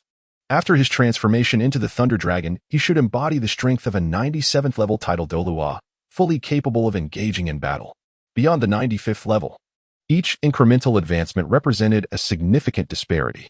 Of course, in the latter stages of the original world, Tang San could occasionally leap several levels and even contend with Bibi Dong, a 99th level Title Douluo, due to considerable external factors. Firstly, the shameless sea god would occasionally intervene to assist. Secondly, Tang San possessed the sea god's divine artifact and had even acquired his divine skill. Moreover, by that time, he had nearly all soul rings that were over 100,000 years old, coupled with Bibi Dong's divine inheritance, which imposed certain restrictions on her. Her overall strength was significantly hindered, preventing her from utilizing her killing god domain. Tang Hao's ability to strike down 7 in the Spirit Hall was due to both his choice of targets and the limitations imposed upon Bibi Dong. Otherwise, how could a 95th level Title Douluo, especially one bearing severe injuries, escape before an unparalleled 99th level Douluo? Ultimately, this father and son duo truly received immense favor from this realm. While it may seem rather bleak, it merely represents a transitional phase. Later on, did not the two soul beasts also resurrect as humans? Conversely, Bibi Dong met her demise, and Xian Rinchue's divine essence was shattered, leading to the downfall of the Spirit Hall. Chao Yi sighed for a moment. Then he heard the sound of footsteps approaching. Clearly, it was Dugu, who had gone in search of Dugu Yin and Zhuqing, returning at last. Given Dugu's usual swiftness, such a delay was unexpected. However, with the presence of Dugu Yin and Zhuqing, it was entirely understandable. Chao Yi gazed at the 3 individuals entering, his attention first lingering on Zhuqing's delicate visage. Although she wore an expression of icy composure, their intimate acquaintance allowed Chao Yi to discern the subtle unease she harbored. It was only upon witnessing him standing there, enscathed, that she appeared to relax. Subsequently, his gaze shifted to Dugu Yin, who exhibited an entirely contrasting demeanor. Upon seeing Xiao Yi, she seemed to grow increasingly anxious, particularly when confronted with his seemingly mischievous smile, which only heightened her trepidation. In truth, Xiao Yi had merely smiled. Yet her overactive imagination led her to believe he had ulterior motives. Finally, Xiao Yi turned his attention to Dugu, stating, "You may leave now. Return in 3 days." Dugu paused, perplexed, for this was indeed his territory, was it not? Why does this young man, Xiao Yi, once again attempt to turn the tables? What? Do you still harbor doubts, Dugu? Noticing that he remained motionless, Xiao Yi spoke again. "Oh, no. I was merely momentarily distracted." With that, Dugu departed without another word. He discerned the expression on Xiao Yi's face upon their initial encounter, sensing that it boded ill. Thus, in a bid to avoid further exploitation, Dugu hastily took his leave. Little did he know that, considering his current predicament, there was nothing of significance to warrant Xiao Yi's attention. It was merely a matter of exchanging a glance, a subtle intimidation at best. The next chapter. At 8 p.m., 24. The poisonous lips of Dugu. Dugu left, uttering not a single word. Dugu began to feel a sense of urgency. How could she not? Xiao Yi's interest in her was blatant and unabashed. His gaze, filled with intention, left Dugu feeling somewhat flustered. However, Xiao Yi's focus was not on her at all. In truth, it was directed towards his beloved kitten. After all, since he had savored the sweetness of nurturing, he had never neglected the kitten's nourishment. Yet, for some reason, he had failed to provide for her just yesterday. "You all may take a break," Xiao Yi said. Zhuqing obediently settled down. Dugu, however, interjected, "Xiao, your radiance, I am unaware of what my grandfather has conveyed to you, but I shall not acquiesce to your wishes." "Oh." After a brief pause, Xiao Yi replied, "Then you may leave." This self-absorbed woman, did she have anything to say? The household kitten had yet to be provided for, and what audacity did this little viper possess? Upon hearing his words, Dugu genuinely considered turning to depart. Yet, she found herself unable to take that step. After all, Dugu had stated that only he could resolve the issues afflicting her. Unfortunately, due to Zhuqing's presence, Dugu felt too embarrassed to inquire if Xiao Yi had made any unreasonable demands. Consequently, she found herself in a state of utter confusion. "What is this? Now that I tell you to leave, you hesitate?" Xiao Yi questioned. Dugu wished to exhibit some fortitude, but when her life was at stake, how could she possibly achieve that? "Could you perhaps revise your request, as long as it does not entail that?" Dugu retreated a step and said. Xiao Yi initially harbored no particular thoughts, yet, given his unique constitution, he felt an urge to test whether he truly was impervious to toxins. Observing the slightly pale purple hue of Dugu lips, he contemplated that perhaps this was not an excessive endeavor. "Little cat, this is for you. Once you have rested, absorb it," he said, presenting the celestial jade bone to Zhuqing. His choice to withhold the heartbreak red was deliberate, as he intended to administer it to her after her veins had been cleared. Celestial grade herbs could indeed be utilized in multiples, the only limitation lay in one's bodily endurance. However, post-clearing of her veins, such concerns would naturally dissipate. Zhuqing, though unaware of the specific nature of what Xiao Yi offered, accepted it without hesitation. Additionally, refrain from approaching that area. Your current strength is insufficient to withstand it, Xiao Yi cautioned before departing. Zhuqing nodded in acknowledgement but sighed softly as he left.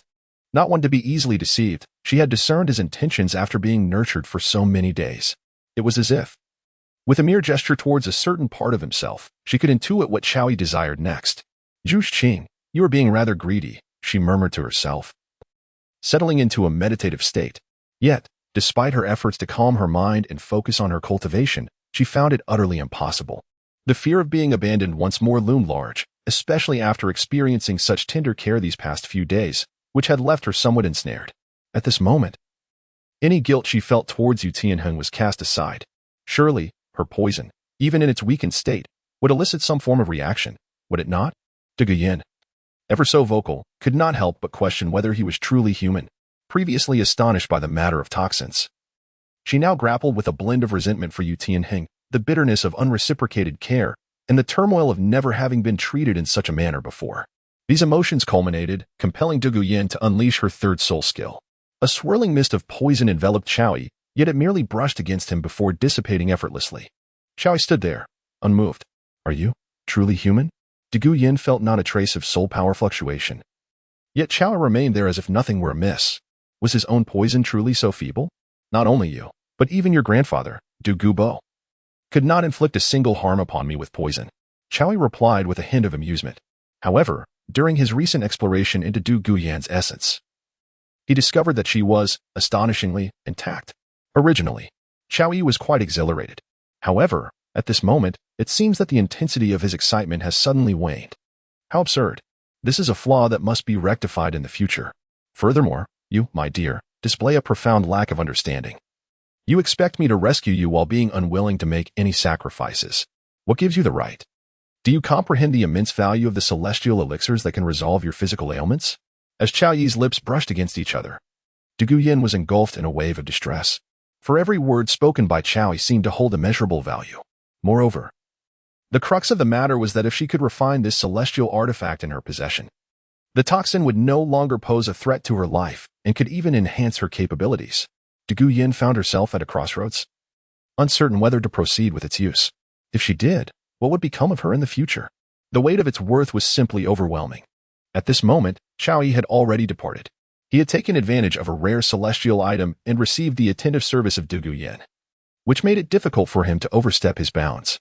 Furthermore, with Dugu Yin merely needing to refine the celestial herb, she would soon possess a soul bone, enabling her transformation. Given the circumstances of self-preservation and potential enhancement, along with the pressure to contribute, Chao Yi held no concerns that she would abandon her efforts. Indeed, after Chao Yi's departure, Dugu Yin ultimately convinced herself to utilize the celestial herb. She refrained from returning to her cultivation, primarily because she was uncertain how to face Zhuqing, who had accompanied her. It was evident to anyone that her presence here was not merely for hushed conversations. Additionally, Dugu Yin was genuinely distressed, prompting her decision to remain and seek a breakthrough. The surrounding area was ensnared in a poisonous formation set by Dugu, alleviating her concerns about danger. Let us speak openly and honestly, positive reviews are encouraged. In the early stages, visibility is essential, and I kindly ask for your support. The author's reward will be more frequent updates. Moreover, please take a moment to follow along, as the new book requires your engagement during its initial phase. Chao Yi returned to the place where Zhuqing was. At that moment, Zhuqing had already absorbed the celestial essence. After assimilating this extraordinary substance, she could sense a significant enhancement within herself. Although she was unclear about the exact nature of this enhancement, one thing was certain: she had reached level 30. With the acquisition of just one more spirit ring, she would ascend to the rank of soul respect. As for what lay beyond level 30, Zhuqing was uncertain. I have reached level 30, she declared, observing Chao Yi's return. To be regarded as celestial essence, it is undoubtedly not as simple as merely reaching level 30. Once you obtain a spirit ring, you will comprehend the magnitude of its enhancement and assistance, Chao Yi replied. Zhuqing paused. For her, breaking through to level 30 was an extravagant achievement. It was worth noting that her training with Chao Yi had not spanned a long duration, yet her cultivation had skyrocketed, akin to a rocket's ascent, truly a meteoric rise. However, judging by Chao Yi's words, it seemed she would be able to elevate her level by several ranks. Zhuqing was already eager to procure her third spirit ring. Let us set aside the matter of the spirit ring for now. Starting today, I shall conduct the final Venus cleansing for you. The ensuing process will be doubly painful, but as long as you can endure it, your cultivation speed will undoubtedly multiply several times over, Chao Yi stated. I can do it, Zhuqing replied with unwavering determination. Although she could not absorb a spirit ring at the moment, the prospect of becoming stronger was an opportunity she could not refuse. As for the pain, she had experienced various forms of suffering since escaping the Star Luo Empire. After all, her family had been preoccupied with thoughts of how to eliminate her. Was there anything more agonizing than that? Most importantly, she wished to follow Chao Yi. She did not want to be abandoned once more. Chao Yi nodded and then pulled her up, declaring, I shall commence now. Zhuqing replied, prepared for what lay ahead. If you find it unbearable, feel free to express it. With me by your side, there is no need for you to become excessively strong. Chao Yi added once more. I can manage. Zhuqing stated, her gaze unwavering, showing no sign of alteration. Very well. Chao Yi responded affirmatively and immediately began to facilitate the flow of her veins. Following the prompt from the system, began to embellish her delicate form. Initially, Zhuqing merely felt a ticklish sensation, reminiscent of the playful teasing she often experienced from Chao Yi.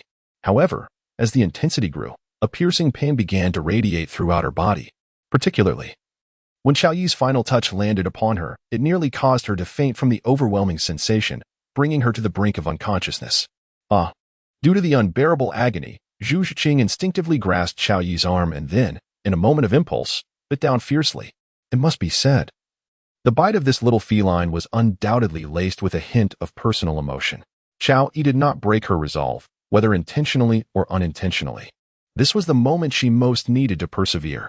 In truth, Qiao Yi had claimed that the further one progressed, the more painful it would become. However, this was not the case. If the opening of the meridians went smoothly this time, there would be no obstacles thereafter. His words served to deepen the little cat's determination. For her willpower was remarkably tenacious. Although she clung to Qiao Yi, the agony she endured at this moment was undoubtedly tenfold, if not 100-fold, compared to his own. Several times, she felt on the brink of fainting. Qiao Yi gazed at the resolute girl, feeling a surge of emotion. Were it not for the extraordinary abilities he possessed, he might never have contemplated enduring such suffering. At this moment, Zhuqing had not succumbed to unconsciousness. She was relying entirely on sheer willpower. This determination was formidable. If she could not emerge stronger from this ordeal, it would be a grave injustice. After approximately half an hour had elapsed, it was unclear whether she had grown numb to the pain or if it had truly subsided.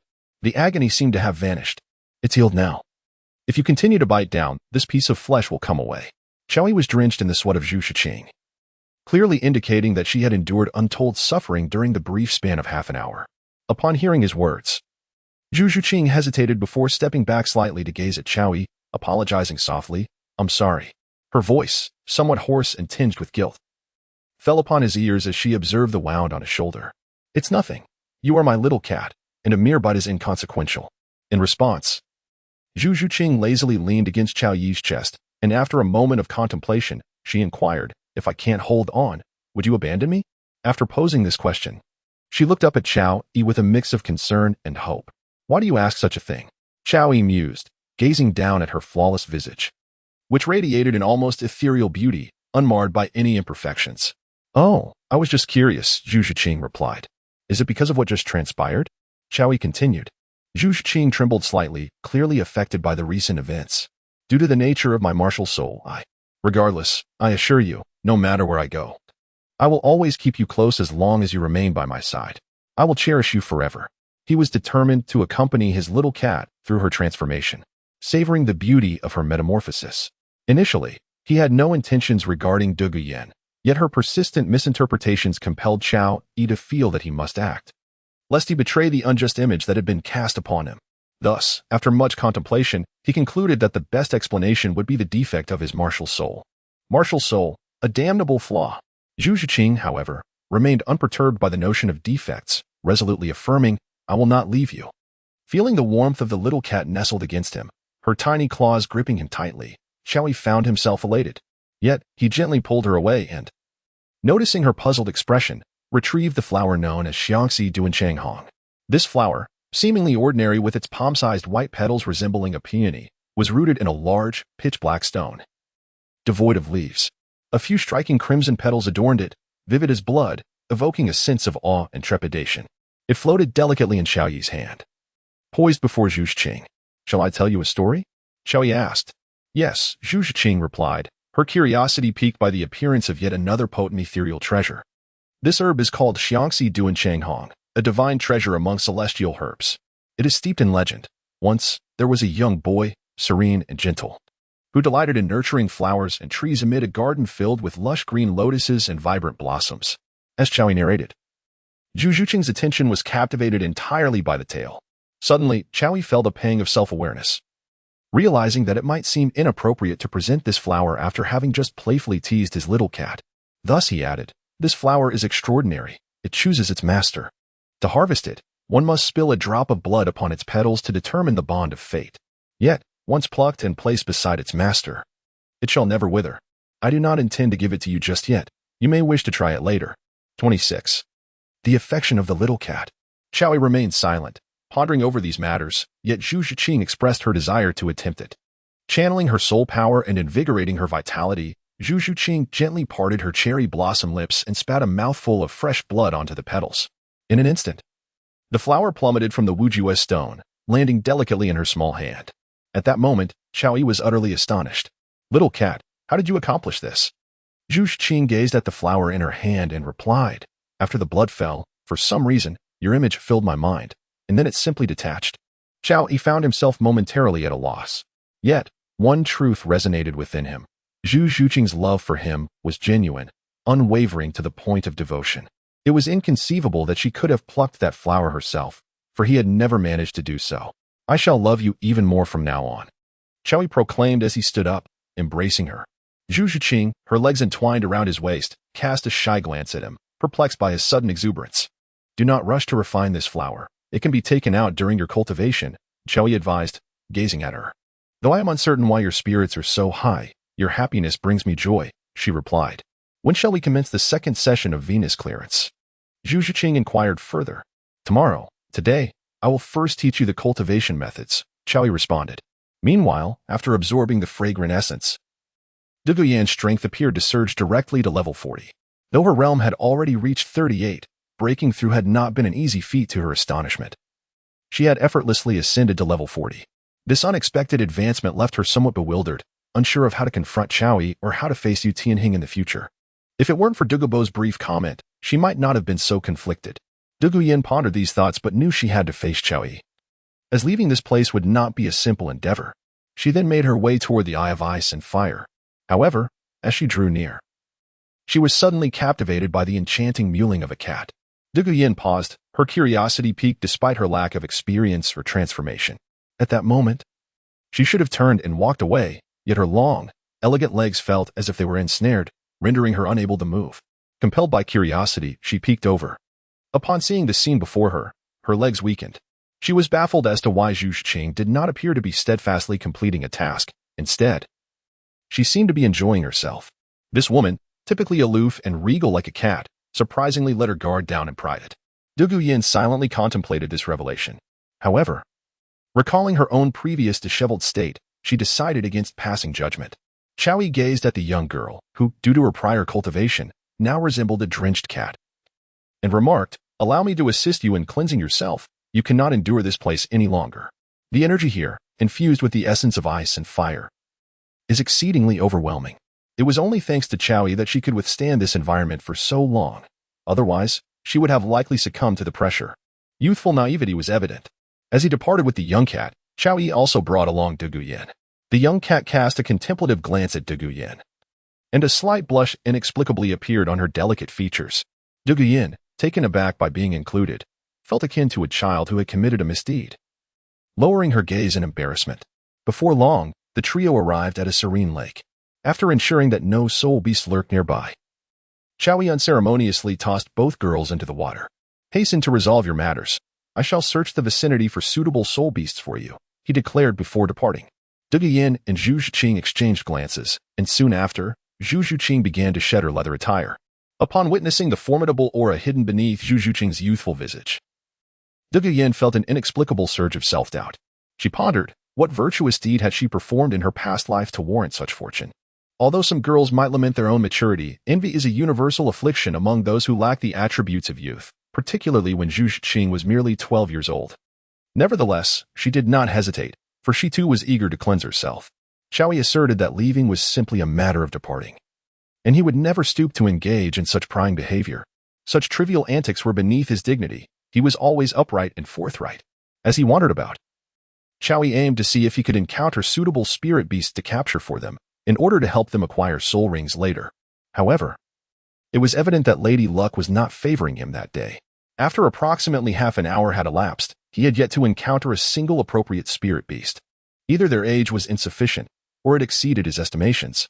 Soon after, Xiao Yi returned to the lake where he had previously been. At that moment, Naimiao and Dugu had tidied themselves up. One was delicate, the other alluring, perhaps due to their emergence from the lake.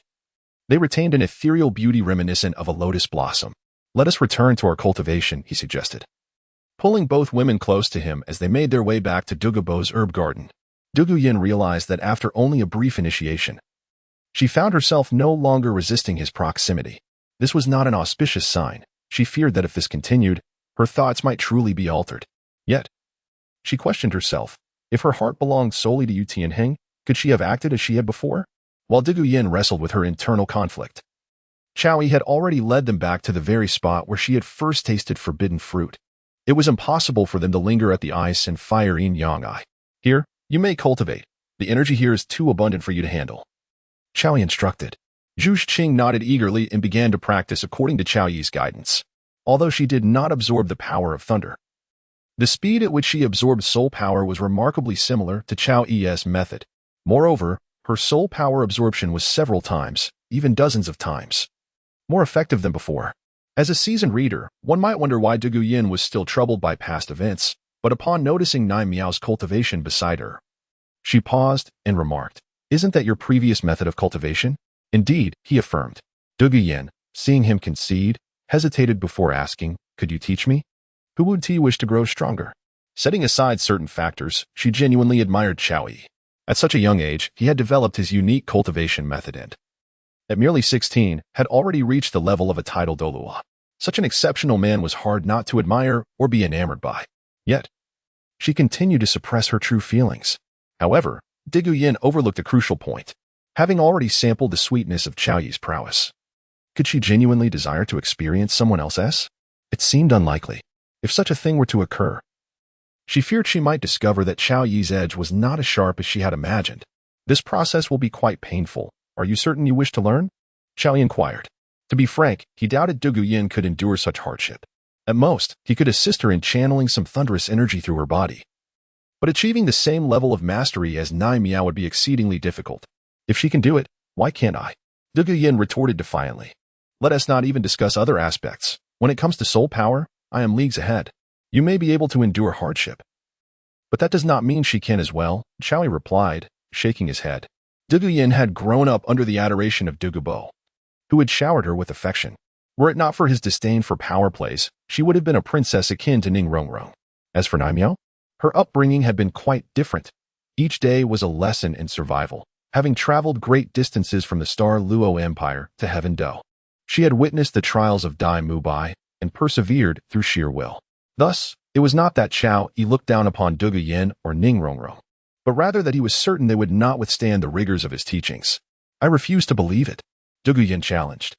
Then let us put it to the test. Qiao Yi smiled, and white electrical currents began to materialize in his hand. Dugu paused. How could this sensation be so reminiscent of what she had just consumed? Zizi. Qiao Yi remained oblivious to her thoughts after completing an electric bed. He gestured for her to lie upon it. You cannot possibly expect me to lie there, can you? Glancing at the hammock woven from thunderous webs, Dugu felt a twinge of trepidation. This is merely the beginning. Hence, I mentioned your inability to grasp it, Qiao Yi replied with a shrug. At the very least, such an endeavor was beyond his comprehension. Who would sensibly recline on an electric bed for leisure? Humph. Dugu, upon hearing this, bristled with indignation, yet ascended nonetheless. Shortly thereafter, she leapt down and settled beside Zhuqing, commencing her cultivation. Utterly insignificant, Qiao Yi muttered with a shrug. Dugu chose not to retort, for she could not fathom how any human could endure such torment. Moreover, she harbored no faith that this kitten could withstand such suffering.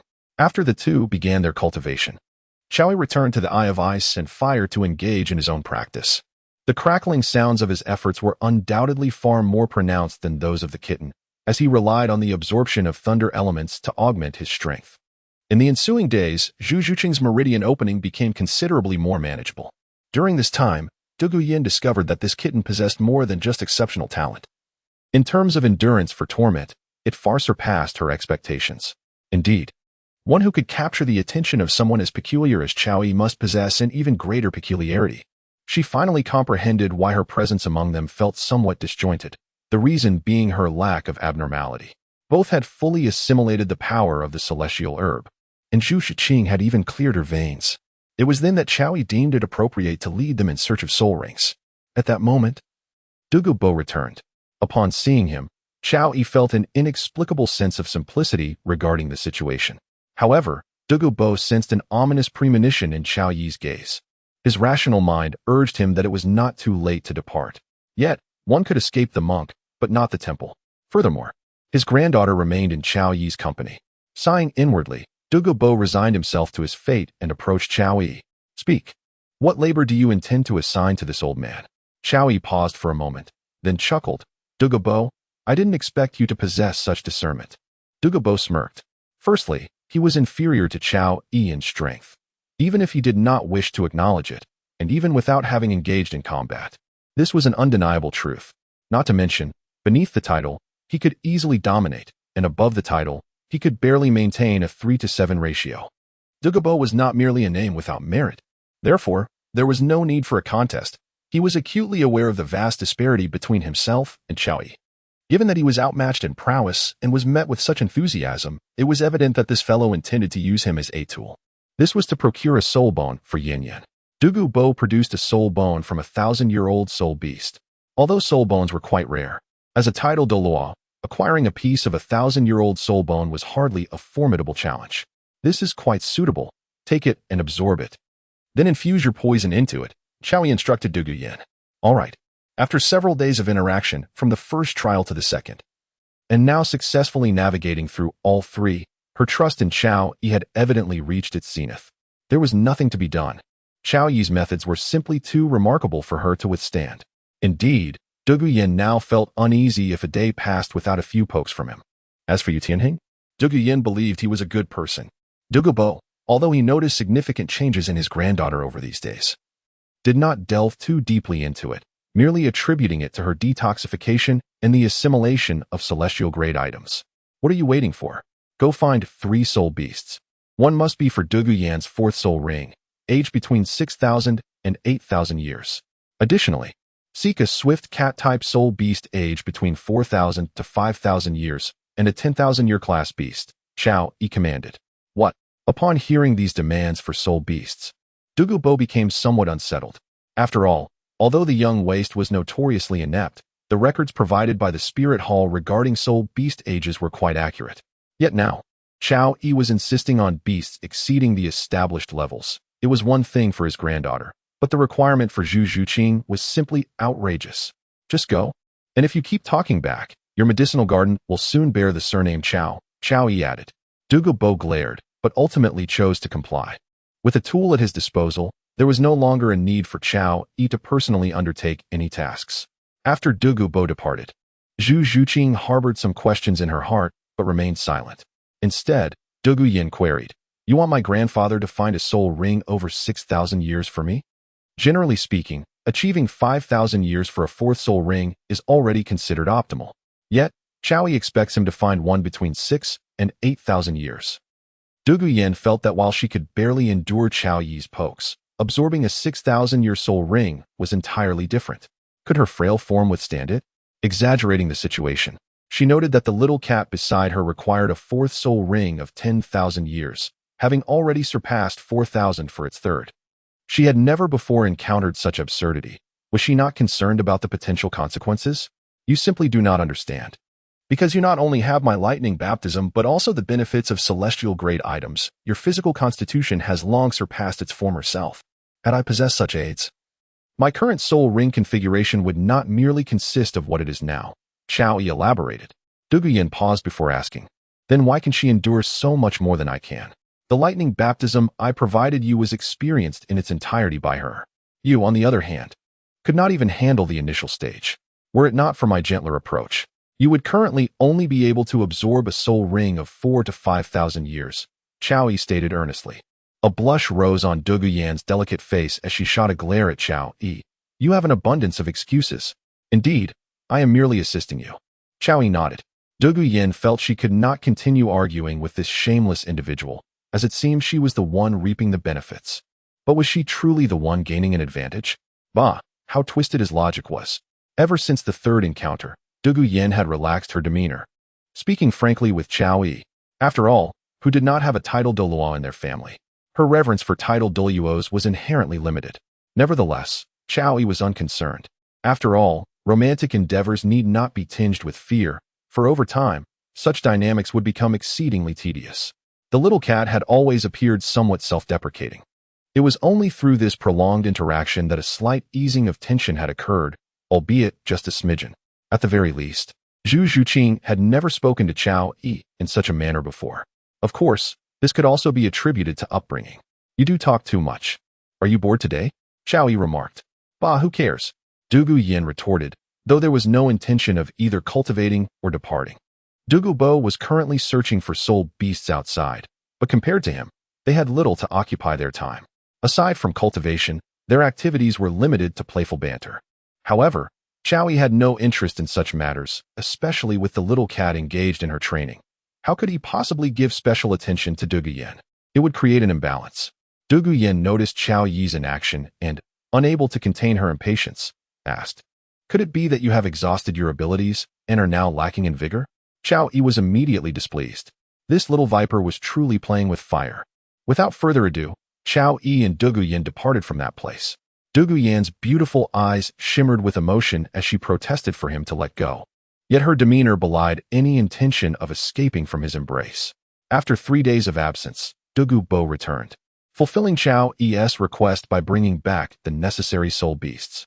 This cunning old man, it seemed, had deliberately not sought out Dugu Yin first, ostensibly neutral. Yet he aimed for Zhuqing to serve as a test subject. Qiao Yi, perceptive yet discreet, merely encouraged the little cat to absorb the energy. The little cat had no doubt about Qiao Yi's words. She first absorbed the soul ring of a 5,000-year soul beast with ease, showing no signs of difficulty. Next, she faced the challenge of a 10,000-year ring. Although this process was arduous, Zhuqing successfully assimilated the 10,000-year soul ring after enduring the trial.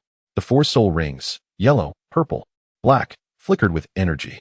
Perhaps due to the absorption of the soul rings, Qiao Yi noticed that Zhuqing seemed to have grown taller, her graceful figure maturing into a more alluring form. Yet, amidst her sultry physique, her delicate face retained an air of unblemished purity, complemented by a hint of aloofness. Truly, perfection incarnate. Upon confirming that Zhuqing was unscathed and had successfully absorbed 2 soul rings, Dugu Bo promptly declared his intention to find a suitable soul ring for Yin Yin. With that, he took his leave. "How do you feel, little cat?" Qiao Yi inquired. Zhuqing replied, then added, "I never anticipated that my 4th soul ring would start at 10,000 years. With the acquisition of a 10,000-year soul ring." She noted that, setting aside the power of the soul skills, her soul power was far greater than that of an ordinary person. Moreover, her soul power level surged to 34. With the opening of her meridians and the infusion of celestial grade essence, her cultivation reached level 40. After absorbing the 10,000-year soul ring, it further increased by 3 levels. In an instant, Dugu Yin, who had once led in soul power, found herself left behind. Dugu Yin felt a pang of envy. I must learn her cultivation method. She looked at Qiao Yi once more. "I've told you, if you cannot endure the suffering, why bother? Besides, the pain during the meridian opening is almost doubled. If you cannot withstand it, all efforts will be in vain," Qiao Yi cautioned. "I want to back down. I will learn. I can endure," Dugu Yin insisted. How could she allow the little cat to surpass her?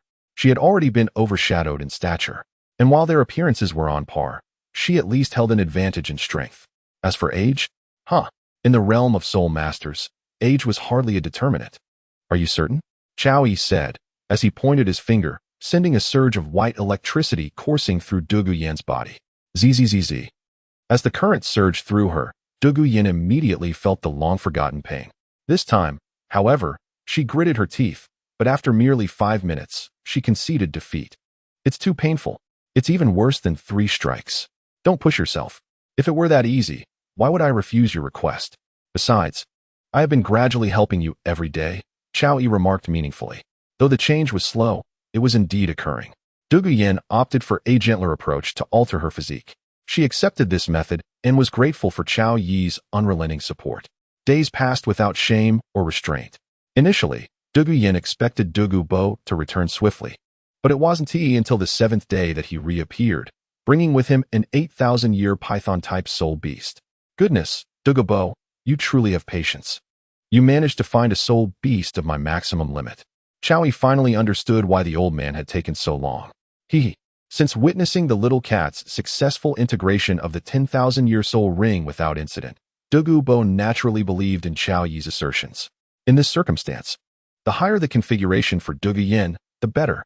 An 8,000-year soul ring would significantly enhance Dugu Yin's abilities.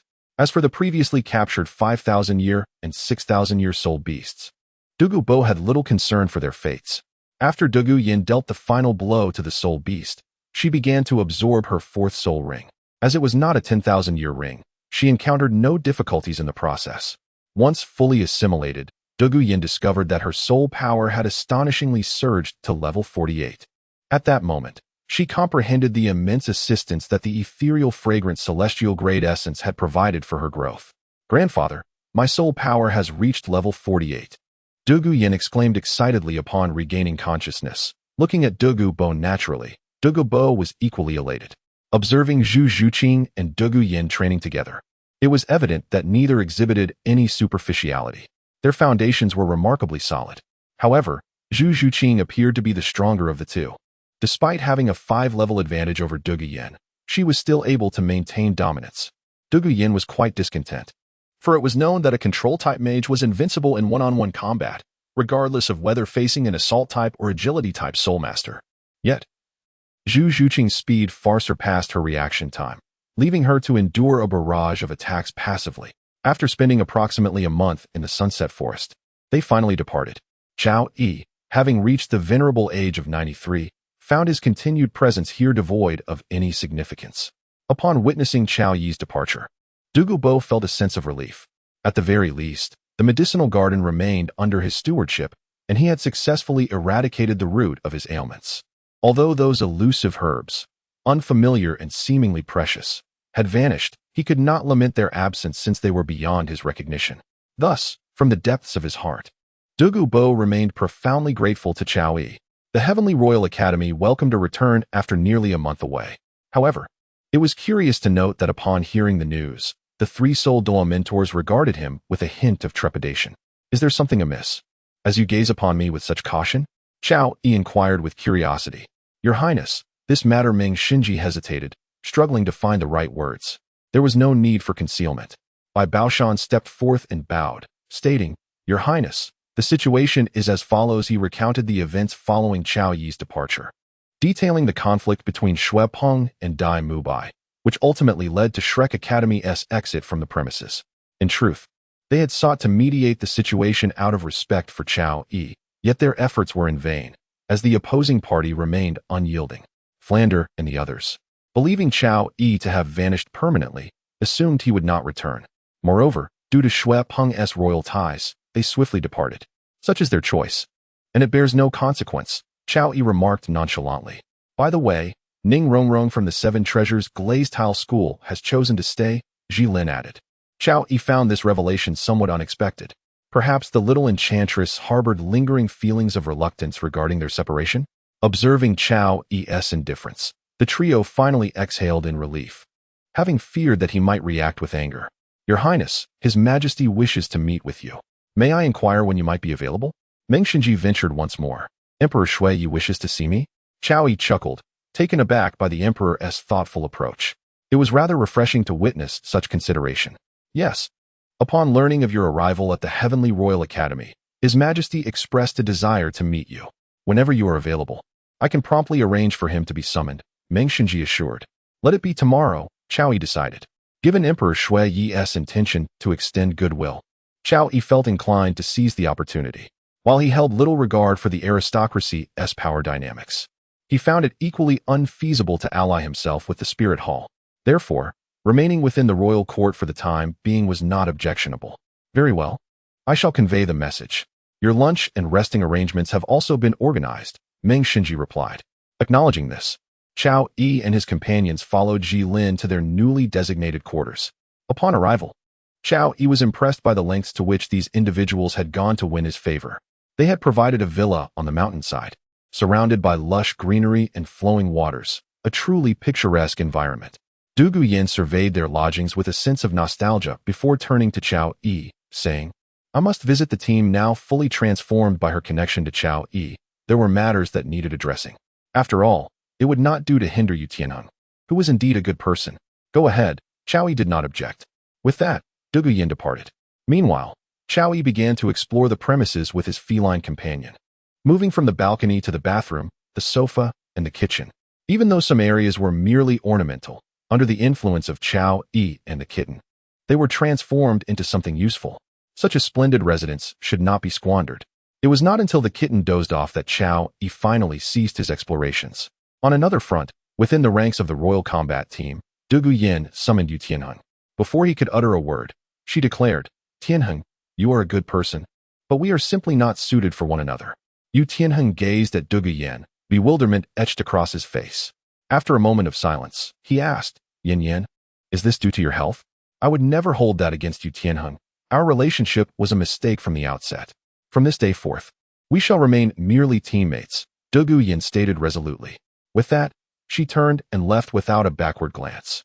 A woman's heart, when hardened, is often as unforgiving as the winter chill. The following day, as dawn broke, Chao Yi awoke to find the enchanting snake woman on his left and the kitten on his right. The two recent pets had begun to harmonize splendidly. Initially, Dugu Yan had resisted this arrangement, but as the circumstances grew more challenging, her opposition had faded. One could hardly withstand the presence of Chao Yi. Perhaps it was due to his title of Title Douluo, or perhaps his robust constitution played a role.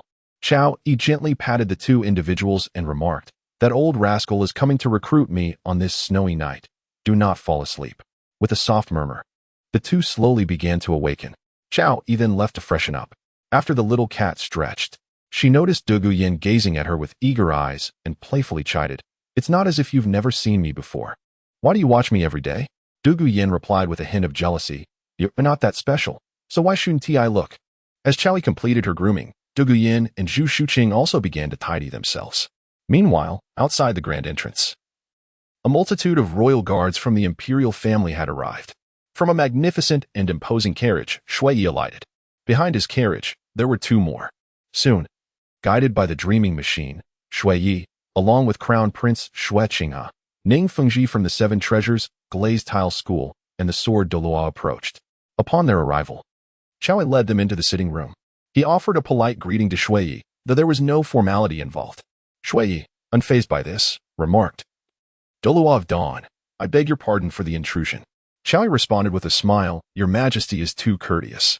Chao Yi smiled and remarked, Your Majesty's presence here must surely be to recruit me, correct?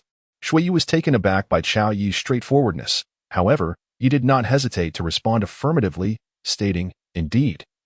My purpose in visiting is to seek the assistance of the Radiant Douluo. It is indeed an honor for your Majesty to come in person. Yet I must confess I have no inclination to join any faction. I prefer to remain unbound and free. Chao Yi's words prompted a pause from Shui Yi, who then smiled and said, The Radiant Douluo is quite forthright. Nevertheless, even if you are not inclined to join at this moment, might I inquire if your Excellency would be interested in serving as an honorary elder within the Tiando Empire? For Shui Yi, even a nominal title would forge a temporary connection. By offering Chao Yi additional advantages in the future, it might be possible to win him over. After all, Dugu Bo had not explicitly declared his allegiance to the Empire, but due to his ties with Shuqing, he was still able to provide assistance when needed. Since your Majesty has expressed such a proposition, how could I refuse, especially while making my living in the Tiando Empire? Chao Yi surprisingly accepted the offer. Though his status as a Title Douluo granted him the freedom to pursue his desires, it was ultimately imprudent to indulge in unearned comforts. Holding an honorary title posed no significant issue. That is splendid news. Shui Yi sighed in relief, genuinely apprehensive about the possibility of a second rejection. It was indeed a challenging endeavor to retain Chao Yi solely through the influence of a mentor from the Tiando royal family. By the way, Radiant Douluo, this is the leader Ning of the Seven Treasure Glazed Tile School, and this esteemed individual beside me is the Sword Douluo. Additionally, this is my second son, Shuqing. The current crown prince, Shui Yi, the emperor, introduced Chao Yi to the others. Chao Yi nodded slightly. He was acquainted with all these individuals. Chao Yi's gaze lingered on Shuqing for a brief moment. His intention was merely to discern whether he could penetrate her faade. Yet, it was evident that even he could not unravel her disguise. Beneath the radiance crown, Ning Fengji and Shuqing simultaneously bowed, acknowledging their lofty statuses. However, this was the harsh reality of the world. The position of a Title Douluo commands immense respect, irrespective of location. Ning Fengji, with his eloquence and demeanor, left a favorable impression on those around him, and his subtle gestures of goodwill garnered Chao Yi's quiet admiration. Regrettably, Chao Yi had little interest in Ning Fengji's overtures, responding only with a perfunctory acknowledgement. After some idle chatter, the Sword Douluo finally spoke. I have heard that the Radiance Douluo has once confronted the Haotian Douluo? Indeed. There was an encounter, Chao Yi replied. Observing the fervent battle intent in the Sword Douluo's eyes, Chao Yi found himself intrigued. When it comes to combat, he was naturally quite keen, especially when it involved a formidable Title Douluo like the Sword Douluo, which stirred his excitement. May I impose an unreasonable request upon you? Young friend? The sword Douluo inquired. Are you suggesting a duel? Chowie countered. Indeed. The seven killing sword is renowned across the continent, and as a battle-hungry individual. I yearn to comprehend its essence, Chowie confessed without reservation. That is splendid news. The sword Douluo exclaimed with delight. Then turned to Ning Fingxi and the Snow Knight Emperor, stating, Sect Master, Your Majesty. I shall engage in a spar with the Radiance Douluo and will excuse myself for now. To witness the clash of two Title Douluo is indeed a privilege. The Snow Knight Emperor replied with a smile. Such encounters between Title Douluos are rare. Xiao Yi's intention to spar with the illustrious sword Douluo elicited concern from Zhuqing, who had been by his side. Do not worry, it is merely a spar, Xiao Yi reassured her gently. Engaging in combat with the sword Douluo would not only benefit him but also serve as a significant advantage for himself. Moreover, with no enmity between them, there was no fear of dire consequences in defeat. Ning Fingxi observed the two women beside Xiao Yi and, noticing Zhuqing's expression, mused, such youthful talent. Yet so easily distracted by beauty. With such potential at this tender age, should one not aspire to achieve great feats? How can one remain preoccupied with romantic pursuits? Zhuqing, too, felt a tinge of disdain, yet simultaneously perceived a potential means to win over Xiao Yi. The Snow Knight Emperor recognized Xiao Yi's flaws, yet deemed them inconsequential. For he himself was surrounded by a harem of 3,000 and believed that a man of strength ought to indulge in such affairs. As their thoughts diverged, Xiao Yi and the sword Douluo Qinqin departed from the gathering. Just as they made their exit, a pure young girl rushed over. It was Ning Rongrong. Daddy! Ning Fingxi exclaimed with joy upon seeing his beloved daughter. It had been quite a while since he last beheld her, especially after her departure to Shrek Academy. Curiosity piqued. He asked, Rongrong, if the Dean Flender and the others have left, what brings you here? I. Ning Rongrong stammered, feeling awkward. How could she confess that her presence was due to Xiao Yi? As Ning Rongrong grappled with her explanation. The duel between Xiao Yi and the sword Douluo had already commenced. Both combatants were channeling their soul power. Yellow, purple, black, black. The sword Douluo's 9 rings were indeed standard. Level 96, weapon soul Douluo, Qinqin, wielding the 7 killing sword. Qinqin's soul ring shimmered as he regarded Xiao Yi. Yellow, purple, black, red. Xiao Yi similarly manifested the 9 rings, transcending the standard configuration, embodying an extraordinary presence. At level 93, the beast spirit Douluo. Xiao Yi wielded the martial spirit of the Thunder White Dragon. Buzz. Even before the two engaged in battle, their formidable aura caused the trees of the mountains behind them to sway. Young man, I am your elder. You may strike first, Chen Xian said, gazing at Xiao Yi. Then I shall not hold back. Upon hearing Xiao Yi's words, the thunder in his hands began to coalesce into a tangible form. 4th soul skill, Celestial Descent. A crackling sound reverberated as a myriad of thunderous energies converged, transforming into a colossal celestial bell. Once formed, the bell surged forth to suppress Chen Xian. 5th soul skill, All of the 4 directions. In the face of Xiao Yi's onslaught, the sword Douluo chose not to evade but rather to confront the attack head-on. With swift motions, the sword danced as waves of blade energy sliced toward Xiao Yi's celestial thunderbell. Boom, boom, boom. The energy waves of the sword relentlessly bombarded the bell, causing it to shudder under the ferocious assault of the long sword. 1st soul skill, Radiant Light. Accompanied by flickering lightning, a blinding white brilliance engulfed the surroundings, obscuring sword Douluo's vision and similarly affecting others nearby. 6th soul skill, Call of the Thunder. The heavens trembled as dark clouds gathered, and torrents of thunder converged towards Xiao Yi. Ultimately, the thunder coalesced into a long spear. Whoosh! Xiao Yi hurled it away with great force. Whoosh! The thunder spear shot forth, scattering the air like a tempest. Although visibility was somewhat compromised, for a soul master of Chen Xian's caliber, the impact was negligible. Sensing the arc of light descending upon him, Chen Xian promptly retaliated with his 7th soul skill, True Spirit Manifestation. A colossal silhouette emerged behind him, wielding the 7 killing sword. With a swift motion, the sword sliced through the air, deflecting Xiao Yi's thunderous lance aside. The spear plunged into a distant mountain, followed by a resounding explosion. The mountainside began to crumble and fall to the ground. This young man possesses considerable skill, although Xiao Yi was merely at the 93rd rank.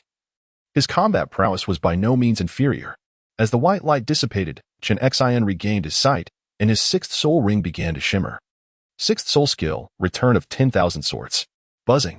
Surrounding the sword Douluo, countless 7 killing light swords coalesced, numbering in the tens of thousands. With a gesture towards Qiaoyi, the dense array of light swords began to converge. 7th soul skill, True Spirit Manifestation. The white dragon expanded in size. Its claws outstretched to withstand the onslaught of the myriad soul swords. Bang, bang, bang. The multitude of soul swords were nearly all intercepted beneath the dragon's claws. Despite the immense force, they were still able to be resisted. Yet, like Chen Xian, he showed no intention of evading, choosing instead to confront his opponent head-on. 8th soul skill, Dragon Tail. Under the True Spirit Manifestation, the power of the 8th soul skill was magnified severfold. As the dragon's tail swung towards Chen Xian, the multitude of soul swords appeared to collide with an indomitable shield, all being swept to the ground. The massive dragon tail came crashing down, and Chen Xian no longer underestimated the gravity of the situation. 8th soul skill. The soul swords surrounding the sword Douluo began to swirl around him like a tornado. Rumble. Although Qiaoyi's strike was formidable, upon collision, it did not inflict significant harm on the sword Douluo. The 7 kills sword, known for its offensive prowess, had, through years of cultivation, achieved a harmonious union of man and sword, allowing for formidable defense. After successfully parrying Qiaoyi's attack, the sword Douluo immediately launched a counteroffensive. With the emergence of the 7 kills thunder, a single sword cleaved through the vast expanse. In that moment, all the soul swords surrounding the sword Douluo coalesced into one. This singular blow seemed to possess the might to sever mountains. Even in its nascent form, the soul technique instilled a tremor in the hearts of those below. The true body of the 7 treasures glazed tile. Feeling the overwhelming pressure, Ning Fingji hurriedly activated the 7 treasures glazed pagoda. The colossal manifestation of his martial soul enveloped them instantly. Father, our grandfather Jian, and the others truly sparring? With Ning Fingji's protection, Ning Rongrong finally found her voice. Indeed. They are sparring. But today, your grandfather Jian has encountered a worthy opponent, Ning Fingji replied. To be honest, he had not anticipated that such a young individual would compel the sword Douluo to unleash his 8th soul skill. The strength of the sword Douluo is remarkable. He truly deserves his reputation as one of the continent's premier weapon martial souls. Emperor Xueye remarked. One individual's power alone might be insurmountable, even against a myriad of foes. This was precisely why Xueye was particularly eager to recruit a Title Douluo. Zhuqing and Dugu were witnessing Qiaoyi's prowess for the first time. Filled with concern yet feeling powerless to assist. Given their strength, without the protection of Ning Fingji's 7 treasures glazed pagoda, they could barely maintain their footing, let alone offer aid. Among the gathered crowd, it could be said that aside from Zhuqing, whose expression remained relatively unperturbed, everyone else was profoundly shaken. Swish. In that instant, the awe-inspiring sword descended directly toward Qiaoyi. The strike seemed to slice through the very heavens. Upon sensing the formidable power within, Qiaoyi resolved to no longer rely on the Thunderbolt White Dragon for his defense, for depending solely on the Thunderbolt White Dragon would undoubtedly lead to his downfall. Transformation. A low growl resonated within him as the lightning dragon split apart, subsequently colliding directly into Qiaoyi's body. At the moment when he witnessed Qiaoyi's martial spirit detach, Chen Xian was filled with confusion. However, he did not relent. At this juncture, he was not inclined to believe that Qiaoyi would abandon his resistance. Clearly, this was yet another manifestation of his soul skill. Clang, clang, clang. As the white dragon surged into his body, armor enveloped him completely. Simultaneously, the lightning dragon coalesced into a colossal sword. The sword, crackling with thunder, continuously erupted with white currents of electricity. Slash! Qiaoyi swung his blade towards the sword with a resounding crash. As the dawn armor coalesced around him, Qiaoyi effortlessly shattered the formidable sword with a single strike. The moment the sword fragmented, a colossal ripple radiated outward in all directions. Even those on the ground, including Ning Fingji and others, felt the tremors. Meanwhile, dozens of miles away, the robust trees on the mountainside, which had taken years to grow, began to splinter under the force. Chen Xian stood high above, his gaze fixated on Qiaoyi, who suddenly donned a suit of armor midair. To be honest, he struggled to comprehend how his 8th soul skill, potent enough to severely wound a Title Douluo and annihilate any below the rank of Soul Douluo, could be so effortlessly obliterated by Qiaoyi's strike. Is the young man a twin martial soul? Chen Xian inquired, only to feel something amiss. His soul rings remained unchanged. Yet Qiaoyi's aura distinctly transformed in some indefinable manner. My 9th soul ring possesses the ability to transmute into a beast martial soul, allowing my martial soul to become an armor and a great blade, Qiaoyi elucidated. This is considered a mutation following the absorption of martial soul and soul ring. I never intended to employ this ability, Yet I must concede that you, Sword Douluo, have earned the right to witness my full strength in battle. Upon hearing this, Sword Douluo furrowed his brow. Here was a Title Douluo of level 96, who had initially thought to exhibit some humility. Yet he never anticipated that Qiaoyi would be so audacious, even more so than himself. Young man, I hope your blade is as resilient as your words. With that, Chen Xian summoned a torrent of sword rain, cascading down upon Qiaoyi. Within the dawn armor, Qiaoyi's lips curled into a slight smile. Raising his great blade high and cleaving downward, a semicircular blade of light shot forth, expanding dramatically in its trajectory. The clashing of countless sword rains was met with an eruption of sparks, yet the force of Qiaoyi's luminous blade seemed unaffected. With a thunderous resonance, the sword rain converged before him, forming a colossal blue energy sword. The clash of the light sword and the blade of light resonated like thunder above the Royal Academy. Though Sword Douluo managed to parry the strike, he had expended a significant amount of soul power in doing so. No wonder you were able to defeat Tang Hao. Let us continue. Sword Douluo's sword vanished from his hand as he raised two fingers, which were pressed together. A powerful sword energy erupted forth. Qiaoyi, this strike of mine is not merely my ninth soul skill. It also embodies my own insights. Be cautious. As Sword Douluo gathered his power, Qiaoyi had already descended to the ground, embedding his blade into the earth. The youth of spring hangs upon the trees, while the partridges cry in the coolness of noon. The peaks at Yimping Dock stand as if carved. As the sword departs, the river flows long. The energy upon the sword surged in potency. Simultaneously, Qiaoyi's ninth soul ring radiated a brilliant red light. On the new steed, I ride with a white jade saddle. After the battlefield, the moonlight is cold. The iron drum on the city wall still resonates, while the golden blade in its sheath remains stained with blood. Qiaoyi's aura rivaled Chen Xian's, perhaps even surpassing it. Despite Chen Xian's level being 3 ranks above Qiaoyi, and the qualitative leap in soul power beyond level 95. The immense disparity did not prevent Qiaoyi from unleashing an aura that eclipsed Chen Xian's own. Moreover, Sword Douluo had reached level 96 for his soul skill to manifest such transformation, yet Qiaoyi, at a mere level 93, had already undergone a change? Sword Douluo, perplexed, continued to channel his soul power. Ninth soul skill, Sword Dao Chen Xian. Ninth soul skill, God of Slaughter's Blade Slash. Sword Douluo unleashed a strike capable of shattering a mountain, hurtling downwards. Qiaoyi likewise drew his blade with both hands, and at the instant the weapon was unsheathed. The colossal sword swung forth. The massive blade, spanning 40 meters, continued its arc until it finally collided with that singular sword. Bang!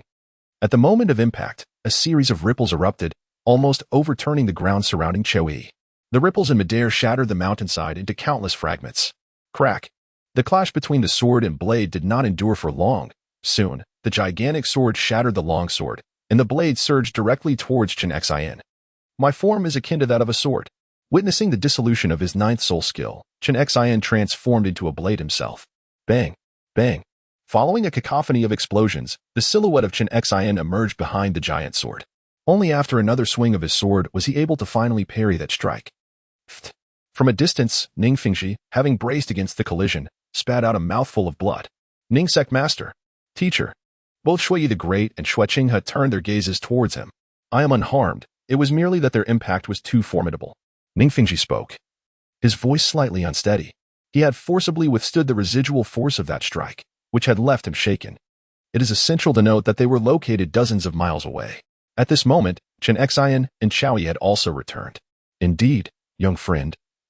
You are formidable. I am defeated, Chen Xian said, gazing at Qiaoyi with a semblance of admiration. The Sword Douluo possesses profound soul power. Who can stand firm in a life or death struggle? Qiaoyi replied with a faint smile. Humility is a trait we all possess. Losing is merely losing. I am not one to shy away from defeat. Chen Xian shook his head. From that single strike, Chen Xian could ascertain that even in a life or death contest, Qiaoyi's prowess would undoubtedly surpass his own. This time, Qiaoyi did not dispute the matter. After all, the truth was as such. To continue denying it would be rather pointless. Ning Fingxi, Shuyi the Great, and even Zhuqing, upon hearing Chen Xian's words, each harbored their own thoughts. A rank 90 Title Douluo had surpassed a rank 96 Super Peak Douluo. Such youthful promise was undeniably alluring. However, despite their individual musings, the trio refrained from broaching any recruitment matters. I have heard that the Don Douluo is not from this Heaven-Do city. I happen to possess an unoccupied estate. Should the Don Douluo not find it unappealing, I extend my invitation for you to accept it, Shuyi the Great remarked. Thank you, Your Majesty. However, I intend to guide them in their training at the Heaven Do Academy for a period, Chao Yi replied, glancing at the kitten and Dugu Yin. With no pressing matters at hand, mentoring the two young ladies would serve to pass the time. Moreover, guiding them brought him genuine joy. If Your Grace the Don Douluo wishes to teach, you may take over as an instructor for the Royal Battle Team 1. The previous mentor, Qin Ming, has departed due to Flinder and others leaving. I wonder what Your Grace thinks? Ming Shenji inquired. That will not be necessary. I shall establish a second team instead. As for the first team, I wish to summon Yin Yin. You may arrange for a control-type soul master to train alongside them, Chao Yi stated. Understood. Ming Shenji naturally had no objections and promptly acquiesced. Upon hearing that Chao Yi was willing to join the Heaven Do Royal Academy and also organize a team, Shui Yi the Great felt quite pleased. This arrangement would naturally strengthen ties with the Empire, would it not? Ning Fingji also found this arrangement favorable, as it ensured that Chao Yi would not be swayed by the Spirit Hall. Ning Rongrong's inclusion upon hearing this. Dugu Yin and Zhu Shuqing felt a surge of delight. Having spent time with Chao Yi, they could glean that he was not one to meddle in affairs that did not concern him. Yet today, he had voluntarily undertaken the role of their mentor. Was this not a sign of his affection for them? After a brief interval, Shui Yi the Great and the others took their leave. However, Ning Fingji did not depart. Sect Master Ning, do you have further matters to discuss? Chao Yi inquired. Your Grace the Don Douluo, since you wish to organize a student battle team, might my daughter Rongrong be suitable? Ning Fingji asked. In his view, although Chao Yi was a Title Douluo, he was still somewhat of a lone wolf, lacking any family backing. It was particularly troubling that he had a penchant for the fairer sex. If that were the case, might he not exploit this to his advantage? While his daughter might not surpass Zhu Shuqing and Dugu Yin in strength, she certainly had a robust background. Supported by the 7 Treasure Glazed Tile School, this was no small temptation. After all, who among those aspiring for success would not leverage external forces? Should Chao Yi find himself in need, might he not assist Ning Rongrong in securing her position? Most importantly, as Ning Rongrong's father, Ning Fingji could see that she clearly harbored feelings for Chao Yi. It was entirely normal for a powerful individual to take multiple wives. As long as the eventual bride was Ning Rongrong, was that not sufficient? Therefore, after careful consideration, Ning Fingji reached this decision. Her talents are commendable, yet regrettably, she lacks the fortitude to endure hardship. Her character is somewhat too pampered. If she were to fall under my tutelage, her experience would not be so comfortable. If you are amenable to this, she may remain, Chao Yi stated. It was essential to voice such reservations up front. Ultimately, how to choose was Ning Fingji's concern. However, before Ning Fingji could respond, Ning Rongrong, brimming with defiance, exclaimed, Of course I can. I refuse to believe you can intimidate me. Observing the proud and unyielding Ning Rongrong, Chao Yi chose not to reply but instead turned his gaze towards Ning Fingji. To be frank, this young lady seemed to have been offered to him for guidance. How amusing. Ning Fingji regarded Ning Rongrong, and having heard Chao Yi's words, he began to understand why Chao Yi had not taken her under his wing. It was likely due to these very reasons. Indeed, it was not that his precious daughter lacked brilliance. Rather, the issue lay elsewhere. Your Grace need not worry about her guidance, regardless of how she is treated. As long as she grows stronger, I will be amenable, Ning Fingji promptly affirmed. Sect Master. This. Chen Xian, standing nearby, felt a pang of sympathy. After all, he had always regarded Ning Rongrong as his own granddaughter. Yet before he could finish his thought, Ning Fingji turned to him and said, Sword Uncle, you were previously concerned about her venturing out alone and uncertain about Shrek's teachings. Now that she is entrusted to the Don Douluo, do you still have any reservations? This. Chen Xian was momentarily speechless. It was precisely because he was entrusting her to Chao Yi that he felt uneasy. Surely, those 2 young ladies had already fallen under this brat's charm. However, he could not discern that Ning Fingji was attempting to ingratiate himself. Ultimately, he could only remain aloof, expressing his displeasure with a muffled grunt. Ning Rongrong hurriedly approached Jian Douluo, wrapping her slender arms around his, and with a playful tone, implored, Grandfather Jian, I too desire to grow stronger. I am truly capable of enduring hardship. Furthermore, my wish for Chao Yi to be a bit stricter is solely for my own benefit. Upon hearing Ning Rongrong's earnest plea, what choice did Chen Xian have? Observing that Ning Rongrong had taken action, Ning Fingji once again turned to Chao Yi and inquired, Your Grace, is it permissible? Of course, came the reply. Chao Yi felt that it would be appropriate to grant him a favor. As for what Ning Fingji was contemplating, he remained oblivious. However, he was quite willing to take the opportunity, with Ning Fingji's consent, to properly mentor Ning Rongrong. After all, the little enchantress needed to mature. If there were any requests, your radiance could always send someone to find me.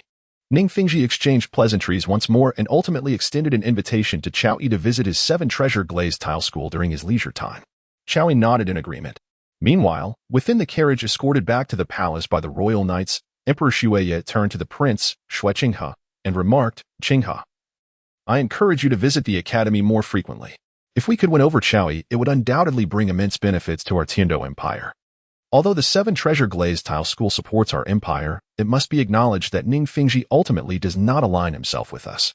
Emperor Xueye discerned that Ning Fingji's intention in retaining his position was to attract Chao Yi.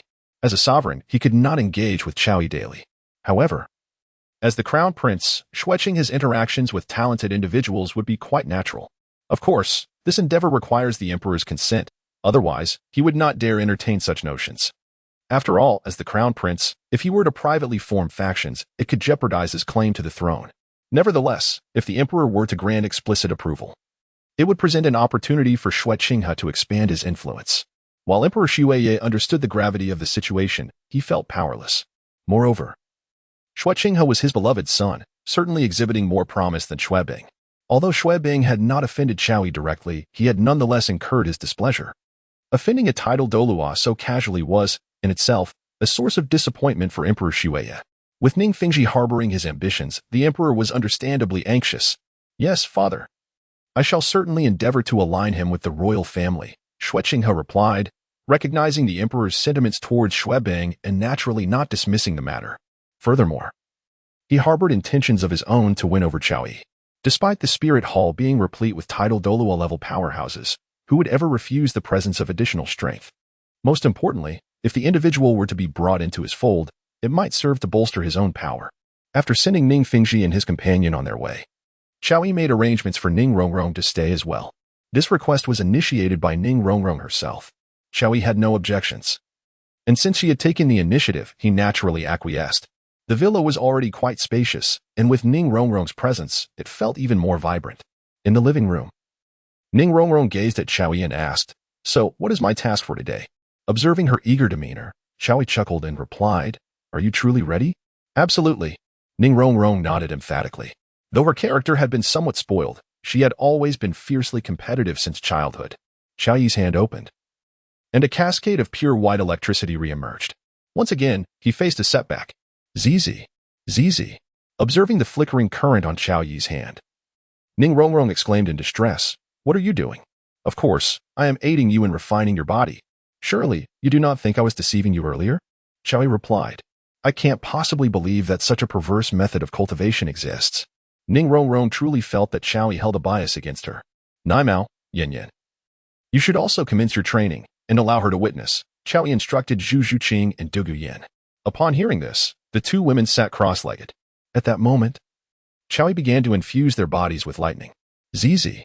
The power of the lightning was evidently more ferocious than what Ning Rongrong had witnessed. Zhuqing, under the onslaught of lightning, seemed unperturbed, quickly adopting the same cultivation method as Chao Yi, absorbing soul power. Although Dugu Yin emitted a soft grunt, she too was rapidly absorbing soul power, albeit at a considerably slower pace than Zhuqing. This, Ning Rongrong was taken aback. Are you now contemplating retreat? Chao Yi turned to Ning Rongrong and asked. Ning Rongrong hesitated. This method of cultivation is simply outrageous. Unfortunately, even if you wish to flee, you have no opportunity. Even your father has stated that as long as you can grow stronger, I can do as I please, Chao Yi chuckled. Upon hearing this, Ning Rongrong was left in a daze. Zizi. The power of the lightning swiftly coursed into Ning Rongrong's body. After enduring the baptism of lightning within her petite frame, she cried out in agony, Chao Yi, let me go. I regret it. The tingling currents incessantly invaded her body. Ning Rongrong attempted to use her soul power to resist, but discovered that she was utterly incapable of doing so.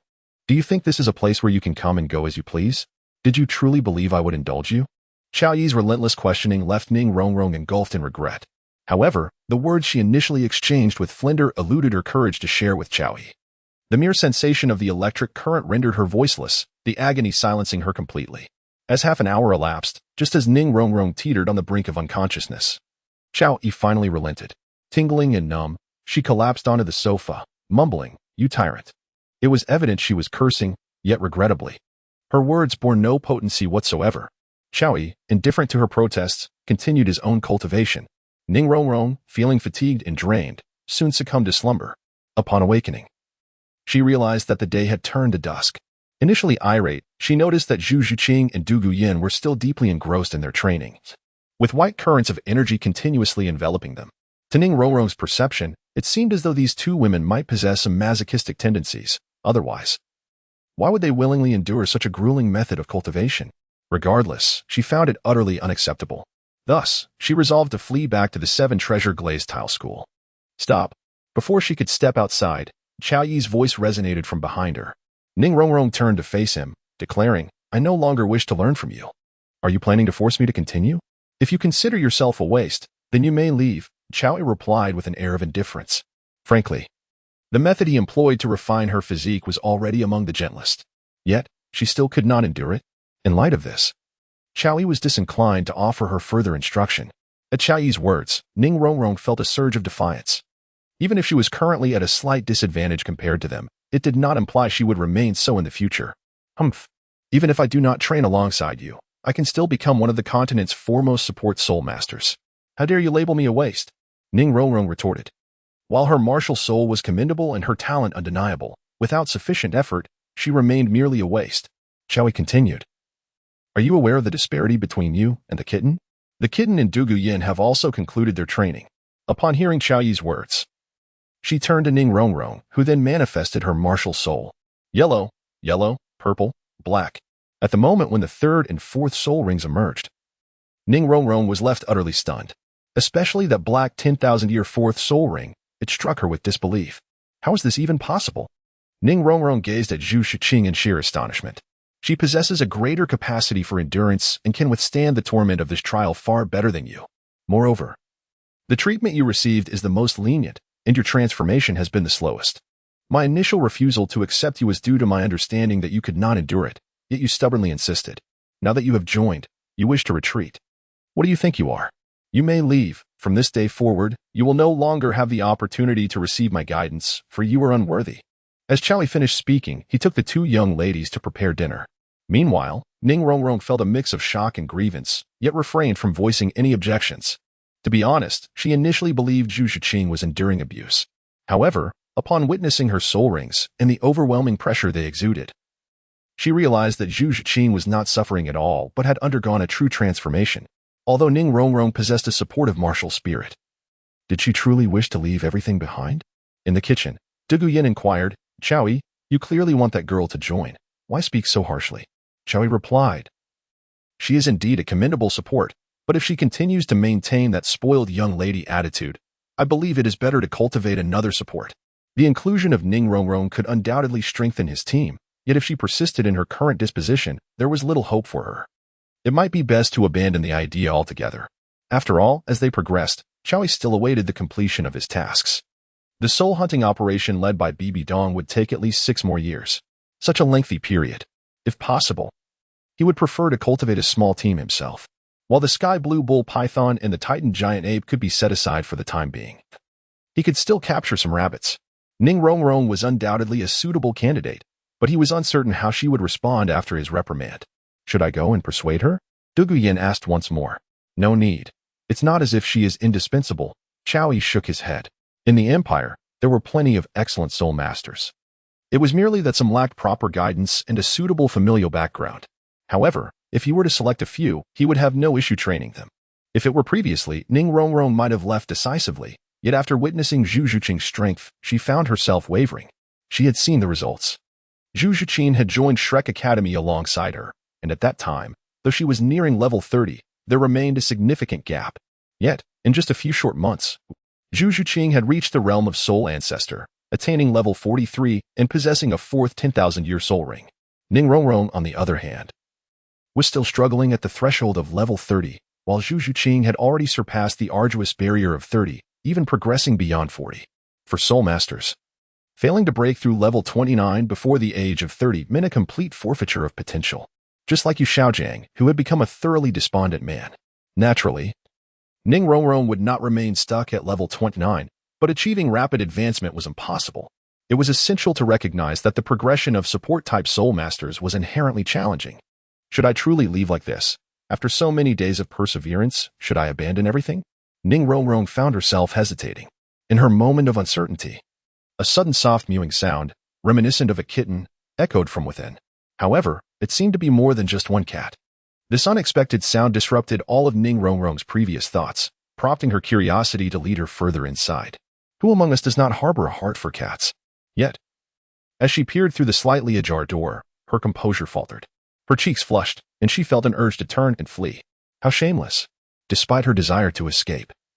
Her delicate legs seemed as if bewitched, rendering her unable to move. Ning Rongrong cursed internally, covering her lively eyes with her hand. Her fingers were not tightly clasped, but rather slightly parted. Perhaps this was what they called covering one's ears while stealing a bell? The cat continued to meow. And time slipped away unnoticed. Before she could fully comprehend, an entire hour had passed. At that moment, Ning Rongrong suddenly spotted the kitten approaching her. Startled, she quickly turned to flee. Zhuqing opened the door, noticing that Ning Rongrong had already departed, not intending to pay her any mind. She prepared to return when she caught sight of some sparkling points of light near the door's crack. The kitten hesitated briefly, maintaining its distant demeanor. Yet a hint of blush adorned its face, rendering Zhuqing even more alluring. With a creak, the door closed, and Zhuqing turned to Chowie, saying, "Your Highness. As you wished, she likely will not be able to leave." "Oh?" Chowie cast a curious glance at Zhuqing and inquired, "Kitten, how are you so certain?" Though his intention was merely to pique the girl's curiosity by showcasing his prowess, one could only wonder what Ning Rongrong might think. If she wished to depart, why would she linger here? As Zhuqing spoke, her cool visage flushed a deeper shade. Certain sentiments remained unexpressed, as she had never anticipated becoming such a protagonist. "Little sister cat, I never imagined you possessed a dual nature," Dugu remarked with a playful chuckle while observing the bashful kitten. Zhuqing usually exuded an air of aloofness, appearing as an icy enigma. Yet, was that truly the entire truth? Each time she was mistreated, she exhibited a myriad of ways to elicit admiration from Chowie, in stark contrast to Dugu, who felt utterly subjugated. However, after enduring such treatment, she would revert to her frosty demeanor, dispelling any traces of vulnerability. "Bored?" Zhuqing retorted, casting a sidelong glance at Dugu. "Hey, you." Before Dugu could counter, her mind went blank. Overwhelmed by the intensity of the moment, the pressure was simply too formidable. Zhuqing's beautiful eyes flickered as she absorbed the magnitude of Chowyi's power, feeling the weight of it only when she beheld Dugu's expression of apparent anguish. This was beyond the capacity of an ordinary person to endure. Moreover, the sporadic jolt of energy coursing through her body, while painful, undeniably contributed to her strength. Zhuqing sensed that in perhaps 4 or 5 days, or even sooner, she could ascend to the 44th rank. It was then that she truly comprehended the significance of this awakening and the immense value of the medicinal baths Chowie had provided. Immersing herself in such treatments was akin to experiencing a quality far superior to the so-called immortal products. While the latter offered a fleeting boost, the medicinal baths promised lasting effects. As Dugu succumbed to the thunder cleansing, Zhuqing recognized it was her turn to cultivate and approached without hesitation. Ultimately, the ability to grow stronger sufficed. The rest had become inconsequential. Unlike her previous desire to surpass Daimubai, Zhuqing now found herself indifferent to that ambition, for she had already become a being far beyond his reach. Once Ning Rongrong fled Zhuqing's chamber and confirmed no one pursued her, she finally halted. It did not take long for her to realize something was amiss. With a blush, she scurried back to her room. The accommodations provided by the Tiendo Royal Academy were extravagantly luxurious, with nearly every room boasting a private bathing area. Compared to the conditions in the Shrek village, it was incomparably superior. While Ning Rongrong generally remained indifferent to such matters, this treatment felt akin to her own home. As she leaned against the warm wooden tub, Ning Rongrong's thoughts wandered back to earlier events. Perhaps due to the water's warmth, her cheeks flushed with a noticeable hue. Should I stay? She pondered, shaking her head as she questioned herself once more. She was not incapable of enduring hardship. In truth, she yearned to grow stronger. Reluctantly, she could not admit inferiority to others. Zhuqing's current level was not merely a result of innate talent, but rather her ability to withstand tremendous trials. If she could achieve such heights, why could she not? Ning Rongrong believed she could. What truly captivated her was that unique method of cultivation. She could not deny her curiosity, otherwise, she would not find herself hesitating. After all, she was at an age brimming with insatiable curiosity. Once a thought took root, Ning Rongrong could easily convince herself. Father agreed to let me study under Chao Yi, perhaps not solely for my strength, but also to help me form a bond with him. Many of her brothers were rather disappointing. Yet she was the new generation's prodigy of the seven-treasure glazed tile school. Naturally, her future lay in taking over the sect. However, could she shoulder such a heavy responsibility alone? Ultimately, she was merely a support-type soul master, and she needed a powerful soul master by her side. Chao Yi, regardless of his grade or prowess, seems to be utterly unmatched. As for Zhuqing and Dugu Yin, who were by Chao Yi's side, Ning Rongrong can be entirely disregarded. After all, it is only natural for an exceptional man to have several women around him. Even her father has had his share of women. Given the connections of the seven-treasure glazed tile school, as long as Chao Yi ultimately chooses her as his bride, that is sufficient. One morning, outside the city of Tiando, a slightly disheveled man dressed in blue glanced at his scruffy companion cloaked in a tattered garment and inquired, "Father, is this Tiando city?" "Indeed." The man replied nonchalantly. "According to my information, Chao Yi has now become a distinguished guest of Tiando Academy. Do we truly need to come here?" said the scruffy man, accompanied by a stoic-faced individual. These three were none other than Tang San and his father, Tang Hao, along with Yu Xiaojiang. After fleeing from Shrek and returning Shao Wu to the Stardow Forest, father and son had intended to visit Tiando City. On their way there, they encountered the beaten and bruised waste, just as Tang San, upon seeing him, erupted with anger, demanding to know if it was Chao Yi's doing. Regardless of Yu Xiaojiang's opinions of others, he regarded Tang San with a mentor's affection. However, he refrained from disclosing his own troubles and instead inquired about the plans of his idol and disciple. Tang Hao expressed his intention to arrange for Tang San to study in Tiando City. Currently, Tang San was merely a soul master of the soul respect level, and it was not yet the time for him to venture out. Thus, attending a soul master academy was the most suitable option for him at present. With Shao Wu already returned to the Stardow Forest, and knowing that Chao Yi had been courted by the Tiando Empire, Tang Hao believed that without Shao Wu's presence, Chao Yi would not act recklessly against Tang San. "I do not see him as such a person." Yu Xiaojiang hesitated before responding. "Therefore, I must first take Xiao San to Yuxian, which serves as my reason for visiting there," Tang Hao stated. Yu Xiaojiang was somewhat perplexed. While he had some understanding of Yuxian's renown within Tiando City, he was entirely unaware of the connection between it and Tang Hao. "Regardless, you should first go to Flinder and the others. I will take Xiao San there later," Tang Hao advised. "Understood," Yu Xiaojiang replied. Heading towards the Blue Tyrant Academy, now known as Shrek Academy, though the students there were primarily commoner soul masters, many were exceptionally gifted. If they did not come here, Tang San would find it even more challenging to integrate elsewhere. Each of the 5-element academies had its own backing, and who could say how many of those forces were linked to the Spirit Hall? Given Tang Hao's past with the Spirit Hall, he would never allow Tang San to become entangled with it. Hence, Blue Tyrant Academy was their current choice. Naturally, if Blue Tyrant Academy rejected them, they would have no choice but to head to the Douluo Empire. Despite being expelled from the Hountenance sect, Tang Hao could still arrange for Tang San to enter either the Douluo Royal Academy or another institution without issue. However, he would prefer to remain within the Tiando Empire if possible. As Tang Hao and Tang San walked into the city, they appeared as though they were beggars, their attire starkly contrasting with the vibrant city. Upon reaching the bustling heart of Tiando City, Tang Hao halted in front of a tall building. Tang San instinctively followed his father's gaze to the 5-story structure, which, even in Tiando City, could be considered quite tall. The building exuded an air of elegance. With an architectural style that was somewhat antiquated, the sign simply bore the words, Yuxian. Few people passed in and out, but those who did were clad in opulent garments or possessed a remarkable demeanor. "Father, what are we doing here?" Tang San asked, puzzled. "You will find out once we enter," Tang Hao replied coolly. As they approached the entrance, they were halted by 2 young men dressed in blue. The youths appeared quite handsome and were impeccably attired. Each raised a hand to block their path. "Apologies, gentlemen, but please halt. Yuxian does not accommodate those who are poorly dressed," said the calm young man on the left. Tang San frowned, clearly displeased by their judgmental gaze, reminiscent of the gatekeepers from Nodding Academy, which irritated him. However, he did not consider that their shabby appearance might be the reason for this treatment. Nor did he contemplate who had instituted such a rule. Looking up at the 2 guards, Tang San's voice was cold as he commanded, "Step aside." Though his cultivation was limited, he was still a soul master at the 30th rank. The 2 men were evidently ordinary individuals, lacking the capacity to resist a soul master. Tang Hao shot a glance at his son, but said nothing, striding confidently inside. After all, he was a man known for his domineering nature. How could he, Tang Ritian, live up to his name without being assertive? Tang Xin followed closely behind, casting a disdainful glance at the guards as if to say that while he would not hold this against them now, they would regret it next time. The two guards, frightened, dared not impede their passage. Even though Tang San was still a child, he was a soul master, and age was irrelevant in this context. Only after the father and son had disappeared from view did they release a breath of relief, one of them hurriedly running towards the back of Yuxian.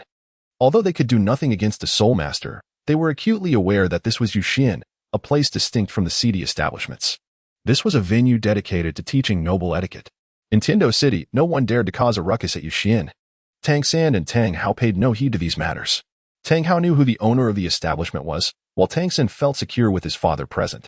Even though Tang Ritian was gravely injured, he remained a Title Douluo, capable of instilling fear without lifting a finger. In such circumstances, what was there to fear? Did they truly believe that every corner held someone as formidable as Chowi? When entering Shrek Academy, he had heard from Oscar that even combined, the two empires possessed no more than 10 Title Douluos. Coupled with the tales of Tang Ritian's exploits recounted by the waste, Tang San regarded his father as a figure with an unassailable shield. As father and son passed the shadow wall, they entered a spacious hall. The ground is adorned with elongated gray tiles, surrounded by exquisite furnishings crafted from various luxurious woods. Behind a broad table, several elegantly dressed yet modest young ladies stand. Flanking the table are two meticulously designed wooden staircases. Upon seeing Tang Hao and his son, the young ladies exhibit clear surprise. Evidently puzzled as to why someone dressed like Tang Hao could gain entry, Tang Hao strides forward, approaching the table, and addresses the tallest of the young women. Please inform Yuewa that an old friend has come to visit. The young lady hesitates for a moment, her delicate brows furrowing. May I ask who you are? Tang Hao places his hands behind his back and replies, simply tell Yuewa. When the full moon wanes, a familiar face appears, and she will know who I am. As for the Soul Master competition, 3 individuals are more than sufficient within the Royal Academy of Tiando. Today, Ning Rongrong is resolute, enduring several shocks of electricity, yet she perseveres through this trial. Clearly, her determination to grow stronger is unwavering, although initially, she had yet to comprehend the wonders that lay within this path. Ning Rongrong chose the same route as Zhuqing at the outset, but her journey is marked by frequent fainting spells. Ultimately, unable to bear it any longer, Chowi decides to guide her in her training. Ning Rongrong distinctly senses that this method of training is exponentially more effective. While she may not rival Zhuqing, Chowi has indicated that with her frail constitution, even if she persevered through the initial trials, she would face significant obstacles ahead. Therefore, rather than risk failure later, it is wiser to invest effort now. As the 3 young women diligently practice, Meng Shenji arrives at Xiao Yi's side. Your Highness, he greets, and upon noticing him, Chowi inquires, Meng Shenji, do you find yourself quite idle these days? Meng Shenji pauses, then awkwardly smiles. Your Highness jest. I am merely here to inquire about the members of your second team. Do you require anyone from the academy? Just arrange a few. Chowi contemplates before responding. Zhuqing, Dugu and Ning Rongrong will suffice. They are more than enough for the Soul Master competition. Just arrange a few. Meng Shenji is taken aback.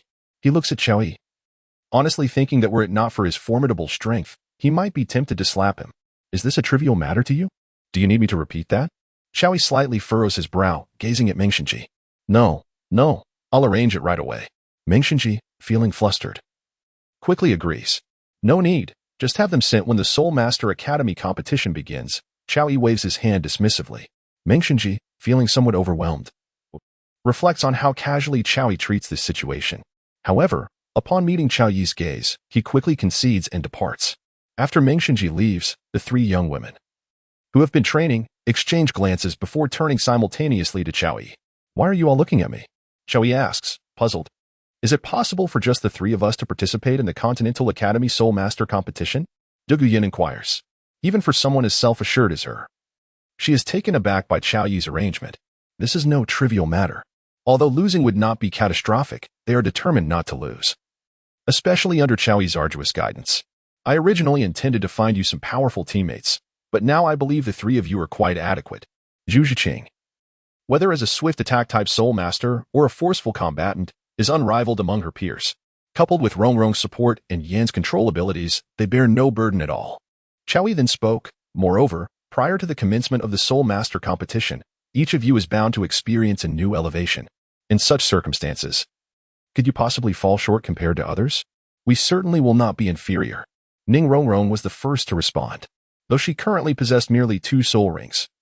An inexplicable confidence radiated from her. These 2 sisters were indeed formidable fighters. Zhuqing nodded in agreement, stating, I will give my utmost effort.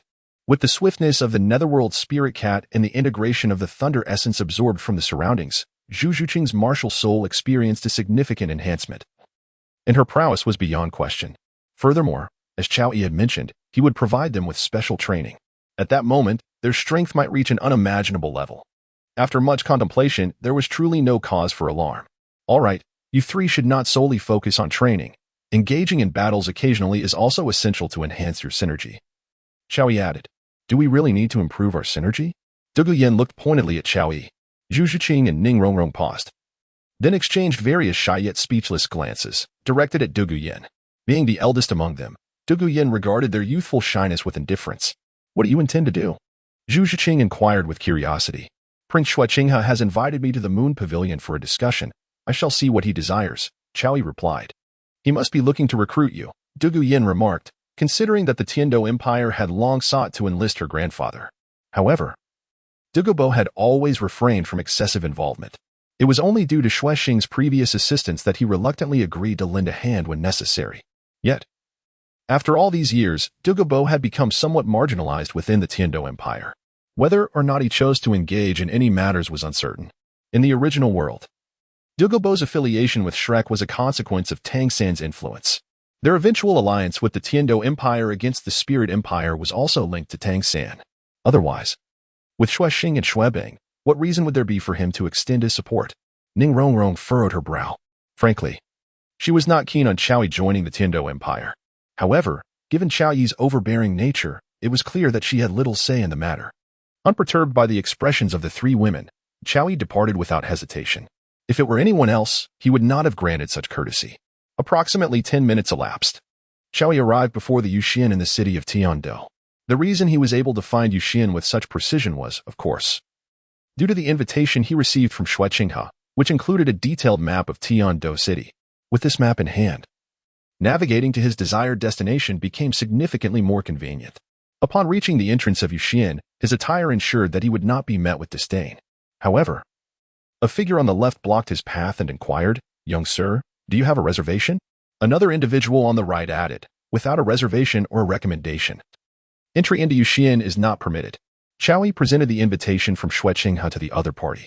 Given his distinguished status, it was hardly appropriate for him to engage in any disputes with the 2 guards. The moment the guards accepted the invitation, their demeanor shifted to one of considerable respect, and they promptly offered to lead the way, saying, My lord, please follow me. The Crown Prince has been awaiting your arrival.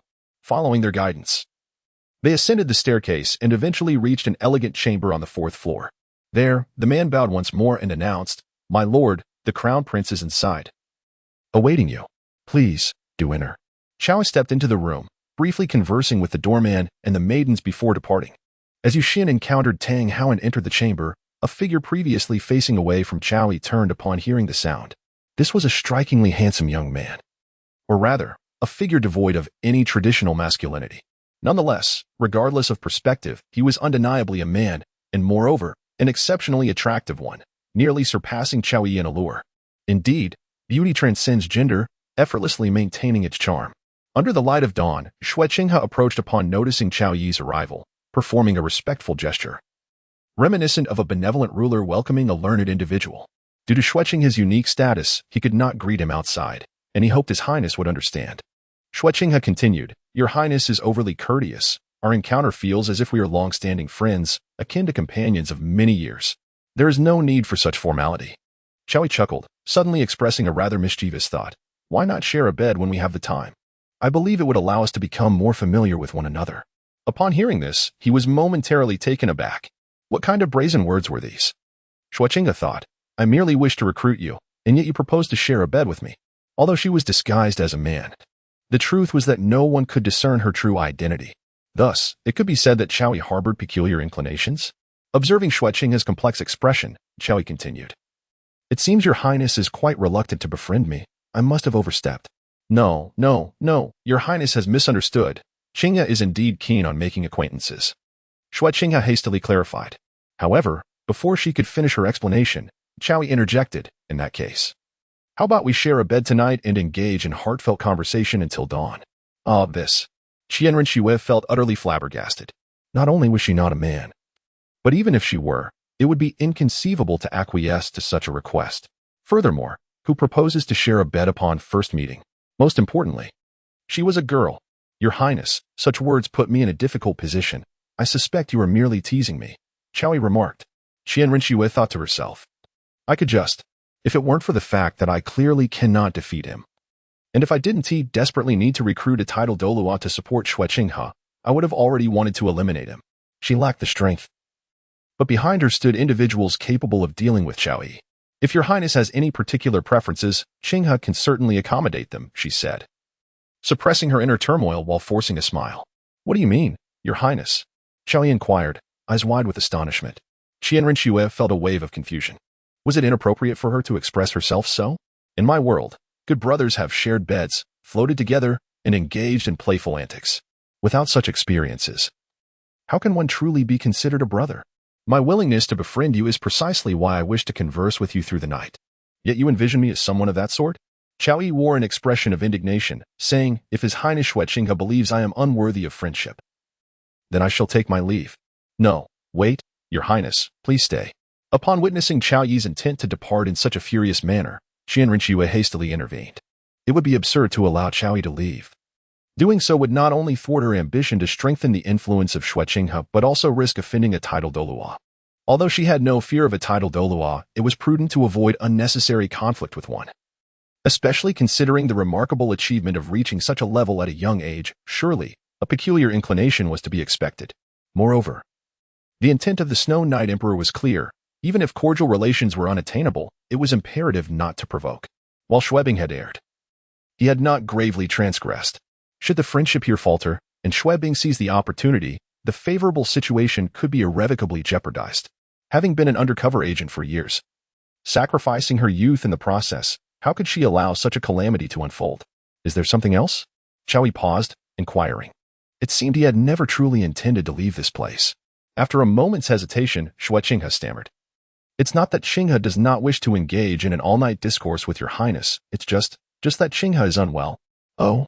Chowie suppressed a smile and then inquired, may I ask what ailment troubles your highness? I happen to possess some knowledge of medicine. Perhaps I could offer my assistance? Qinghe retorted, I am not ill, you fool. You old rascal. Your highness, this is a secret of our royal family that cannot be disclosed. I beg your pardon. After much contemplation, Qinghe could not think of any suitable ailment to mention. Moreover, she was genuinely uncertain whether Chao Yi possessed any medical expertise. Thus, she decided to let the matter rest. Chao Yi waved his hand dismissively. Qinghe was left in a state of perplexity. What did he mean by let it rest? Was it a dismissal? Or did it imply something more intimate? She felt somewhat dazed and began to suspect that this person might be suffering from some grave affliction. Your Highness Shu. Just as Qinghe was speaking, Chao Yi gestured for silence. She was utterly confused, unable to fathom what scheme he was concocting.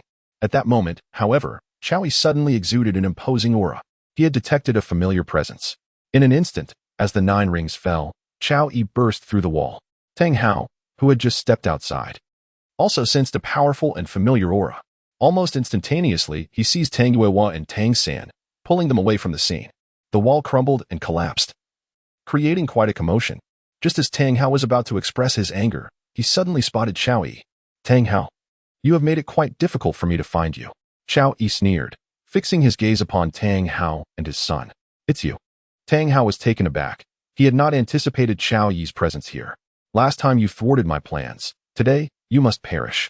With that, Chao Yi summoned the Thunder Dragon, its colossal claws lunging towards Tang Hao. Boom. Tang Hao, along with Tang San, broke through the wall. It was not that he believed Chao Yi would harm Tang Yuehua, but rather that he had not expected Chao Yi to act so decisively without any preamble. Chao Yi has evidently grown significantly stronger than when they last met. Under such circumstances, his ability to break through is already the extent of his limits. Watching Chao Yi chase after Tang Hao, Tang Yuehua found herself utterly bewildered. To be honest, at this moment, she still could not grasp the situation at hand. Just then, Zhuqing emerged and fortuitously spotted Tang Hao. Previously, during his studies in etiquette, he had also learned under her guidance. Lady Hao, His Highness the Crown Prince? The two exchanged glances, both filled with confusion. The clash outside the Moon Pavilion was thunderous. Qiao Yi and Tang Hao stood in a standoff, their unleashed soul power reverberating throughout the entire Moon Pavilion. That soul beast was a friend from my childhood. She has now returned to the Stardow Forest. Are you still intent on entangling yourself with me? Tang Hao, wielding the Haotian hammer, protectively positioned Tang San behind him, spoke in a calm voice. To Tang Hao, Qiao Yi's sole objective seemed to be the elusive 10,000-year-old soft-bone rabbit. However, as the rabbit was no longer present, he had no valid reason to continue this confrontation. Moreover, he was a Douluo of the Haotian lineage. In the realm of souls, who was not aware of his name? With the Haotian sect backing him, he could hardly believe that Qiao Yi would act without caution. Foolishness. Qiao Yi smiled faintly and softly uttered two words. Tang Hao's pupils constricted, and he was momentarily filled with rage. Tang San hurriedly grasped Tang Hao's arm. Father, Tang Hao's current physical condition was utterly deplorable. Engaging in combat with a powerhouse like Qiao Yi would undoubtedly result in severe backlash. At that moment, he could hardly bear to contemplate the outcome. After all, the mere fact that Tang Hao was still alive was nothing short of a miracle. Tang Hao was acutely aware of his own physical limitations. Yet what options did he possess? Stop. Just then, a sound emerged from behind Qiao Yi. Upon hearing it, Qiao Yi turned to look. The newcomer was a strikingly beautiful woman. Her actual age was indiscernible. At first glance, she appeared to be in her late 20s. But her eyes seemed to have witnessed everything the world had to offer, far beyond what a woman of that age could convey. The silver palace gown she wore complemented her figure exquisitely. Qiao Yi had encountered many beautiful women and alluring ladies, yet this one exuded an unparalleled grace. Although he knew she was not merely an ordinary woman, she possessed the demeanor characteristic of a Navi wife. Qiao Yi suddenly felt a jolt in his heart. How could he allow a mere woman to obstruct significant matters? His gaze shifted once again to Tang Hao and Tang San, and in an instant, Qiao Yi sprang into action. Like a bolt of lightning, a thunderous force coalesced in his hand, forming the claw of the dragon soul. With a resounding crash, his claw struck the solid floor, creating a gaping hole. At that moment, Tang Hao hurriedly pushed Tang San away while he himself evaded to the side. Caught off guard by Qiao Yi's abrupt assault, Tang Hao, witnessing Qiao Yi's blatant disregard for her, felt a surge of frustration. Yet, Qiao Yi paid her no mind. His focus solely on Tang Hao. In desperation, Tang Hao turned to Zhuqing, pleading, Your Highness, I implore you to mobilize the royal forces to save him. Zhuqing regarded Tang Hao thoughtfully, then inquired, May I ask what connection you have with that Douluo, Tang Hao? Tang Hao was not a particularly powerful soul master. In fact, had it not been for her innate special domain, she might not have had the standing to stand alongside Zhuqing. This piqued Zhuqing's curiosity regarding the relationship between Tang Hao and Tang Hao. He is my brother, although my soul power is lacking. If your highness is willing to assist, the Haotian sect will surely offer you a reward. Tang Hao understood the gravity of her situation. Any further concealment could lead to dire consequences. Although she could not gauge Qiao Yi's strength, the slight softness in her domineering brother's tone indicated that he was clearly at a disadvantage. Zhuqing furrowed his brow upon hearing this revelation, surprised to learn of Tang Hao's connection to the Haotian sect. However, both emotionally and rationally, he could not extend his assistance. After all, Tang Hao was the murderer of his father. While there were complexities surrounding this matter, it was undeniable that Tang Hao played a significant role in his father's demise. Madam, this matter is beyond Qinghe's authority. His Majesty has already declared his intent to align with the Shuguang Douluo. Zhuqing has shifted the responsibility onto Shuiyu. Tang Hao frowned, aching to retort that surely the Haotian sect was more significant than a Title Douluo. Yet, she found herself powerless to alter the circumstances. Most importantly, Tang Hao was labeled a criminal by the family. Hao, take San away. Tang Hao shouted, defending against Qiao Yi's onslaught. Second brother, go. Tang Hao bellowed in anger. Do you still have the leisure to care for others? In the fleeting moment when Tang Hao was distracted, Qiao Yi had already approached him. With a crackling sound, the dragon's claws tore through the air, leaving 3 deep gashes on Tang Hao's body. Droplets of blood, as large as beans, began to fall. Yet, Tang Hao did not utter a single cry. Instead, his gaze was fixed on Qiao Yi only after witnessing Tang Hao departing with Tang San. Youngster, do you truly believe I fear you? A glint of determination flickered in Tang Hao's eyes. Rest assured, as long as you remain steadfast, I do not mind sparing Tang San this once, Chow Yi replied with a smile. Eliminating Tang Hao was already a significant gain. As for Tang San, even if he entertained thoughts of killing him, excessive greed could lead to futile efforts. If Tang San were to hide within the Haotian sect, then let it be. As long as he re-emerged, Chow Yi would certainly have the opportunity to eliminate him. Even if he refrained from appearing, he could not remain outside the Haotian sect forever. What would it matter once he became stronger? Initially, Chow Yi had no intention of engaging in their power struggles or aligning with either side. However, some matters are predestined. He sought soul rings and yearned for protection, thus this battle was unavoidable. Tang Hao had contemplated unleashing his ultimate move to take down Chow Yi at the cost of his life. Yet, upon hearing Chow Yi's words, he lost the will to fight desperately, for failure would mean ruin for both Tang San and Tang Weiwa. Noticing Tang Hao's wavering resolve, Chow Yi swung his blade forward. The clash of blade against hammer resonated through the air, with Tang Hao continuously being pressured. In just over 10 minutes, he was drenched in blood. The surrounding structures lay in ruins, and those who could flee had long since escaped. Although the royal knights had arrived, they refrained from intervening due to Zhuqing's influence. Clearly, from Zhuqing's perspective, non-interference was the wisest course of action. With a fierce determination, Tang Hao understood that passively enduring was not a viable option. He forced himself to retaliate. He had conveyed everything that needed to be told to Tang San and had given him all that was due. Thus, even if he were to perish now, he would have no regrets. Naturally, he did not wish for death. But Chow Yi was even stronger than before. How could he dictate the outcomes of life and death? With a swift motion, Tang Hao swung his hammer down, and Chow Yi met it with his blade. Unlike before, within the confines of Heaven-Do City, Chow Yi had no intention of engaging in a direct confrontation. To kill Tang Hao while sustaining injuries himself would only lead to complications. Within Heaven-Do City, there was no shortage of Title Douluos, including the 2 guards beside Qianren Xue and the poisoned Douluo, Dugu, all of whom posed a significant threat. Chow Yi did not believe that merely a few days into this world, he had truly become someone whom no one dared to provoke. This was precisely why. Upon witnessing Tang Hao's despairing attitude, he chose to utter words that would disturb Tang Hao's mental state. Having missed the initial opportunity, Tang Hao was now merely engaging in a futile struggle. As Tang Hao observed his attack effortlessly neutralized, he unleashed the chaotic wind hammer technique. Simultaneously, his soul rings began to explode with energy, clearly indicating that he had sensed Chow Yi's intentions. Unfortunately, it was too late. With a resounding crash, Chow Yi forced Tang Hao back once more, his 9th soul ring shimmering brightly. Upon a steed adorned with a white jade saddle, after the battle, the moonlight grows cold. The sound of iron drums reverberates from the city walls, while the golden blade in its sheath is still stained with blood. In his hand, the blade flickered with the essence of a thunder dragon, immense soul power continually converging within it. Upon witnessing this scene, Zhuqing immediately commanded a retreat. It was evident that a climactic confrontation between Tang Hao and Chow Yi was imminent. At such a moment, remaining here would only result in collateral damage. Tang Hao's eyes brimmed with shock.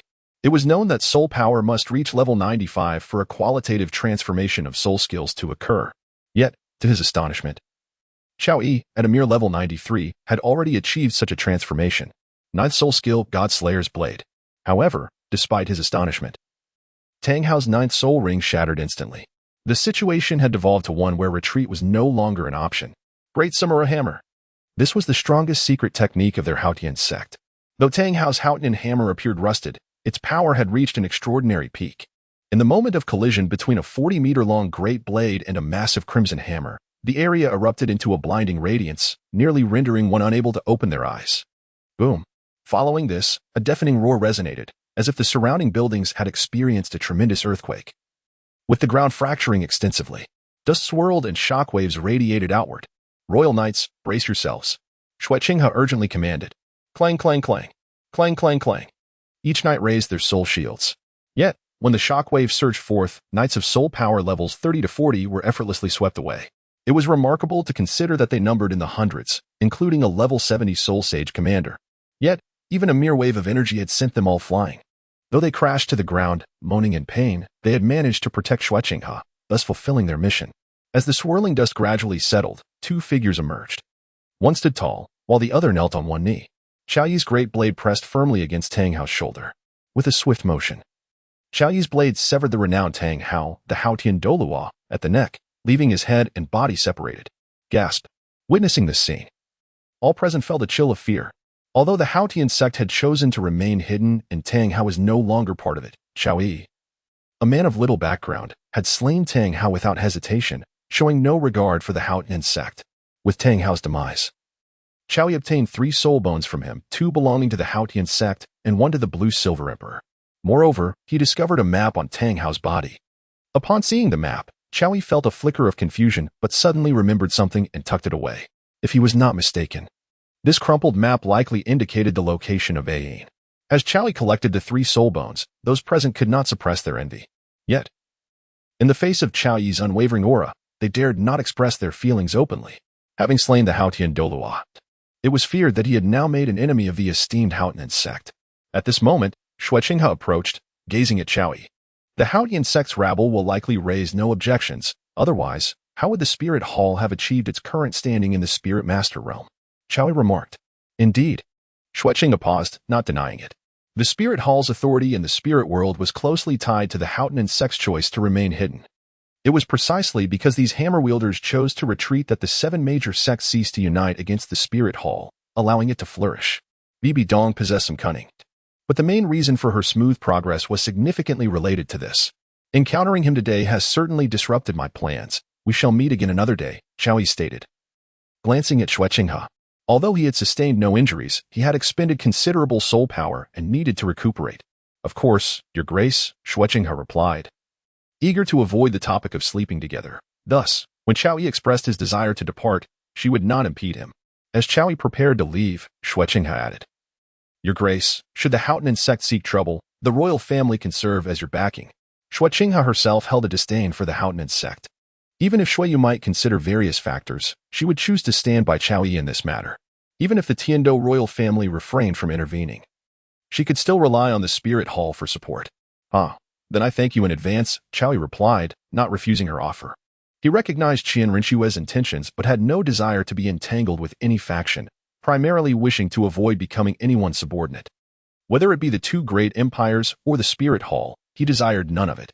As Chao Yi departed, Zhuqing sighed softly, realizing that winning over this young Title Douluo was indeed no easy task. Clear this place and take Tang Hao's body back, she instructed before leaving. Outside the city of Tiando, the beautiful woman Tang Hao led Tang San away from the city, continuously taking winding paths to evade capture. In truth, they had not fled far, for their legs were no swifter than those of ordinary people.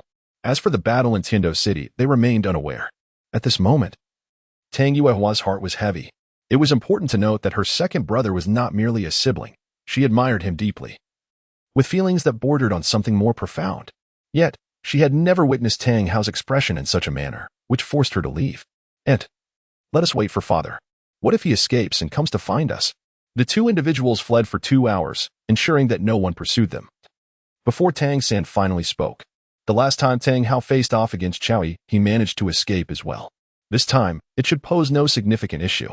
Tang Hao hesitated for a moment, but upon recalling Tang Hao's final gaze, she understood that this time, his situation was likely dire. Moreover, they themselves were not safe either. After all, if Tang Hao truly was no match for his opponent, the speed of a Title Douluo would far surpass that of a mere soul master and a lowly soul emperor. Even though they had taken an extensive detour, the adage holds true. Better to be safe than sorry. Little San, we must heed your father's words. We must make our way to Haotian sect. Only upon reaching Haotian sect can we truly consider ourselves secure. Remember, your father is sacrificing himself to ensure your safety by confronting that Title Douluo. We lack the strength to assist him, yet we must not become a burden. Furthermore, once we arrive at Haotian sect, we can request your uncle to investigate these matters and offer his assistance. Tang Hao urged anxiously. She genuinely feared that this foolish child might impulsively turn back. If that were to happen, Tang Hao's sacrifice would be in vain. However, upon hearing her words, Tang San felt a flicker of hesitation. For him, the person he trusted most was still Tang Hao. Even if Tang Hao's nurturing of him seemed as casual as caring for a pet, he remained his biological father. No buts. Let us continue on our journey, Tang Hao asserted, shaking her head. Auntie, if we reach Haotian sect, will they indeed be able to offer assistance? Tang San inquired. Recalling his father's descriptions of the sect's formidable strength, Tang Hao sighed inwardly, fully aware that regardless of her brother's outcome, the elders would undoubtedly refrain from intervening. After all, their resentment towards Tang Hao ran deep, especially that of the 7th elder. Observing Tang Hao's hesitation, Tang San sensed that the situation was precarious. If that were the case, what purpose would it serve to go to Haotian's sect? Noticing Tang San's reluctance to move, Tang Yuewa had no choice but to say, "Little San, do you not understand why your father wishes for you to go to Haotian's sect?" Tang San remained silent. Tang Yuewa continued, "I know you harbor hatred for that Title Douluo, but before you possess absolute strength, you must endure. You possess twin martial souls and innate full soul power. The elders will not hesitate to cultivate you. In this world, only by acquiring strength can one attain true authority. To become the heir of Haotian's sect is to gain the power to contend against them. Additionally, your father's strength may not necessarily lead to disaster. Only when we are safe can we inquire about his situation." In Tang Yuehua's eyes, Tang San was merely a child, unprepared for such trials. Thus, she needed to be strong. Most importantly, there lingered a glimmer of hope in her heart, for he was indeed the Haotian Douluo. Did not father say that uncle is his good brother? Could their bond be a facade? If something were to befall my father, would uncle refuse to lend a hand? Tang San questioned. Hearing this, Tang Yuehua sighed. You are still young. Some things you will come to understand in time. The most important matter at hand is for you to grow stronger. I understand, Tang San replied.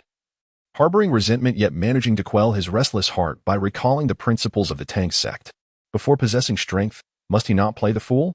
Most crucially, he believed that his formidable father would surely be fine, even if injured.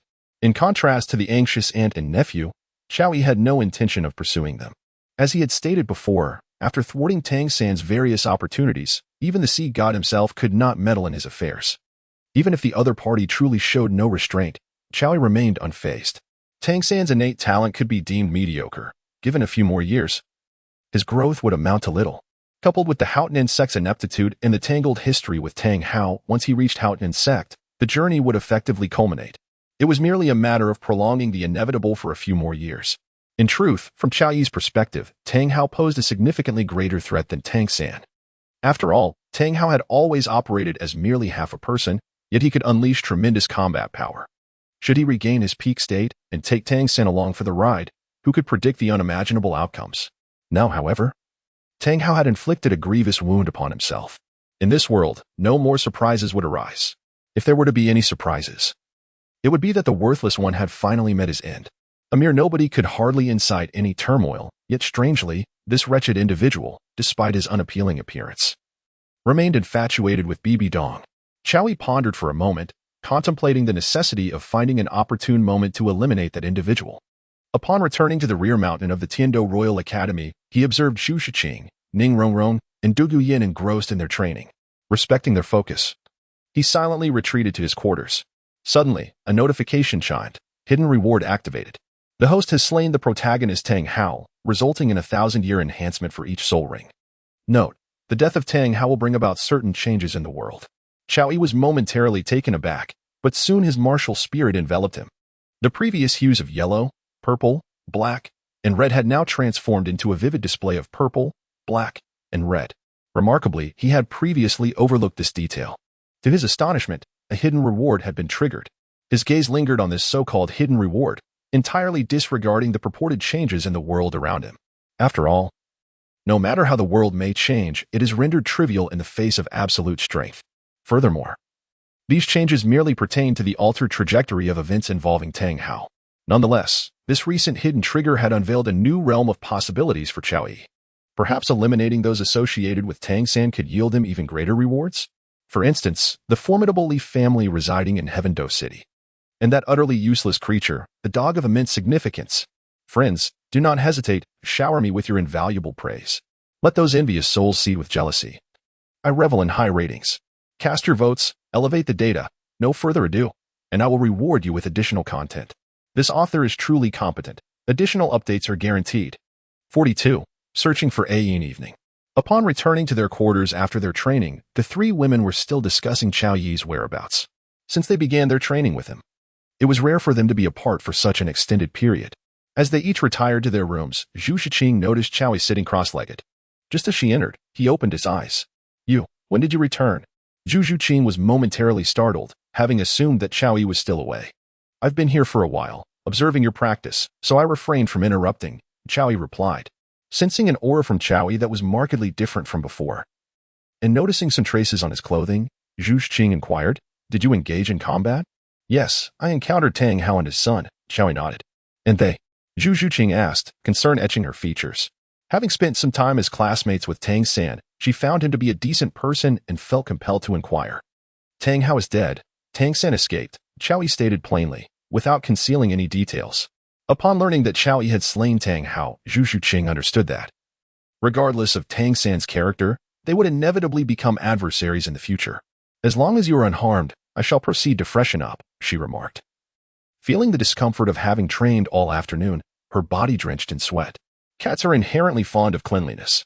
It seems I haven't checked on your condition for a few days. Today would be a perfect opportunity, Chao Yi said, his spirits lifting at her words. Zhuqing's beautiful eyes sparkled with a hint of shyness as she playfully scolded him. This checkup sounds rather improper. After Dong Guyin and Ning Rong returned to their rooms, they too engaged in their evening rituals, a routine they had grown accustomed to. As Dong Guyin emerged after her ablutions, intending to procure some food, she passed by Zhuqing's room and was suddenly startled by the sound of a cat's meow. It resembled the cry of a cat caught in mischief. Dong Guyin paused, her heart filled with curiosity. Chao Yi isn't out, is he? How could this little kitten? In an instant, she recalled the time when Chao Yi had instructed her to operate independently. Her delicate face flushed with embarrassment as she chided. This mischievous kitten is indeed deceivingly cold on the outside yet fiery within. After a moment's contemplation, she resolved that Dugu Yin should certainly venture in to startle her. After all, such matters are trivial when one is alone, but if there are others present, it could undoubtedly become a rather mortifying situation. Moreover, given their familiarity, it hardly constituted an outrageous act. While she pondered this, Dugu Yin had already stealthily stepped into the room, thinking that such an opportunity was rare. She could hardly wait to witness the sight of the kitten burrowing into the wooden tub. Creaking, Dugu Yin excitedly opened the door, and then she was pulled inside. What began as the alluring sound of a single cat transformed into the enchanting chorus of two. In the days to come, Chao Yi was rather satisfied with the inspection of her studies. Both girls were diligent, and it seemed that the little kitten was on the verge of breaking through to level 45. Although Dugu Yin did not advance as swiftly, her cultivation speed had undoubtedly increased several-fold compared to before. Particularly, with Chao Yi's assistance in navigating relationships, her progress was growing rapidly day by day. Of course, aside from this, there were other areas of improvement, primarily due to ample nutrition. I plan to venture out for a few days. During this time, you should focus on your independent cultivation. It is essential to practice together frequently. If you can maintain the same level of harmony as before, that would be even better, Chao Yi remarked, hinting at something more. Dugu Yan's lovely face flushed, yet she feigned ferocity, sniffling like a kitten and retorting. Are you getting tired of staying in one place, going out so often? Didn't you just plead for mercy a moment ago? Chao Yi playfully slapped her and leaned in closer. Dugu Yin, gazing at Chao Yi, felt her cheeks become warm, and with a flirtatious glimmer in her eyes, she whispered, "Humph, I see you were quick to act when I pointed out." Having just finished her bath, Dugu Yin was wrapped only in a thin blanket, which covered some of her form, yet it was precisely this hint of exquisite scenery that drew the eye even more. Can't you learn from the little kitten? Why do you act like a nagging housekeeper all day long? Chao Yi chided. Pa, isn't it because you indulge her? Dugu Yin retorted immediately. Zhuqing was indifferent to such matters, but Dugu Yin was more sensitive. Although she understood that being concerned was futile, one must maintain a certain attitude. This outing was for a very important reason. Chao Yi paused before explaining. After all, they were living beings, and they had been her companions for a long time. She could not treat them as mere NPCs. About women, Dugu Yin blinked and stated incisively. Chao Yi felt a surge of frustration. Initially, he intended to deny it. But upon reflection, he realized that the blue-silver emperor, namely Tang San's mother, was indeed a woman. However, his pursuit of Ain was driven by ulterior motives.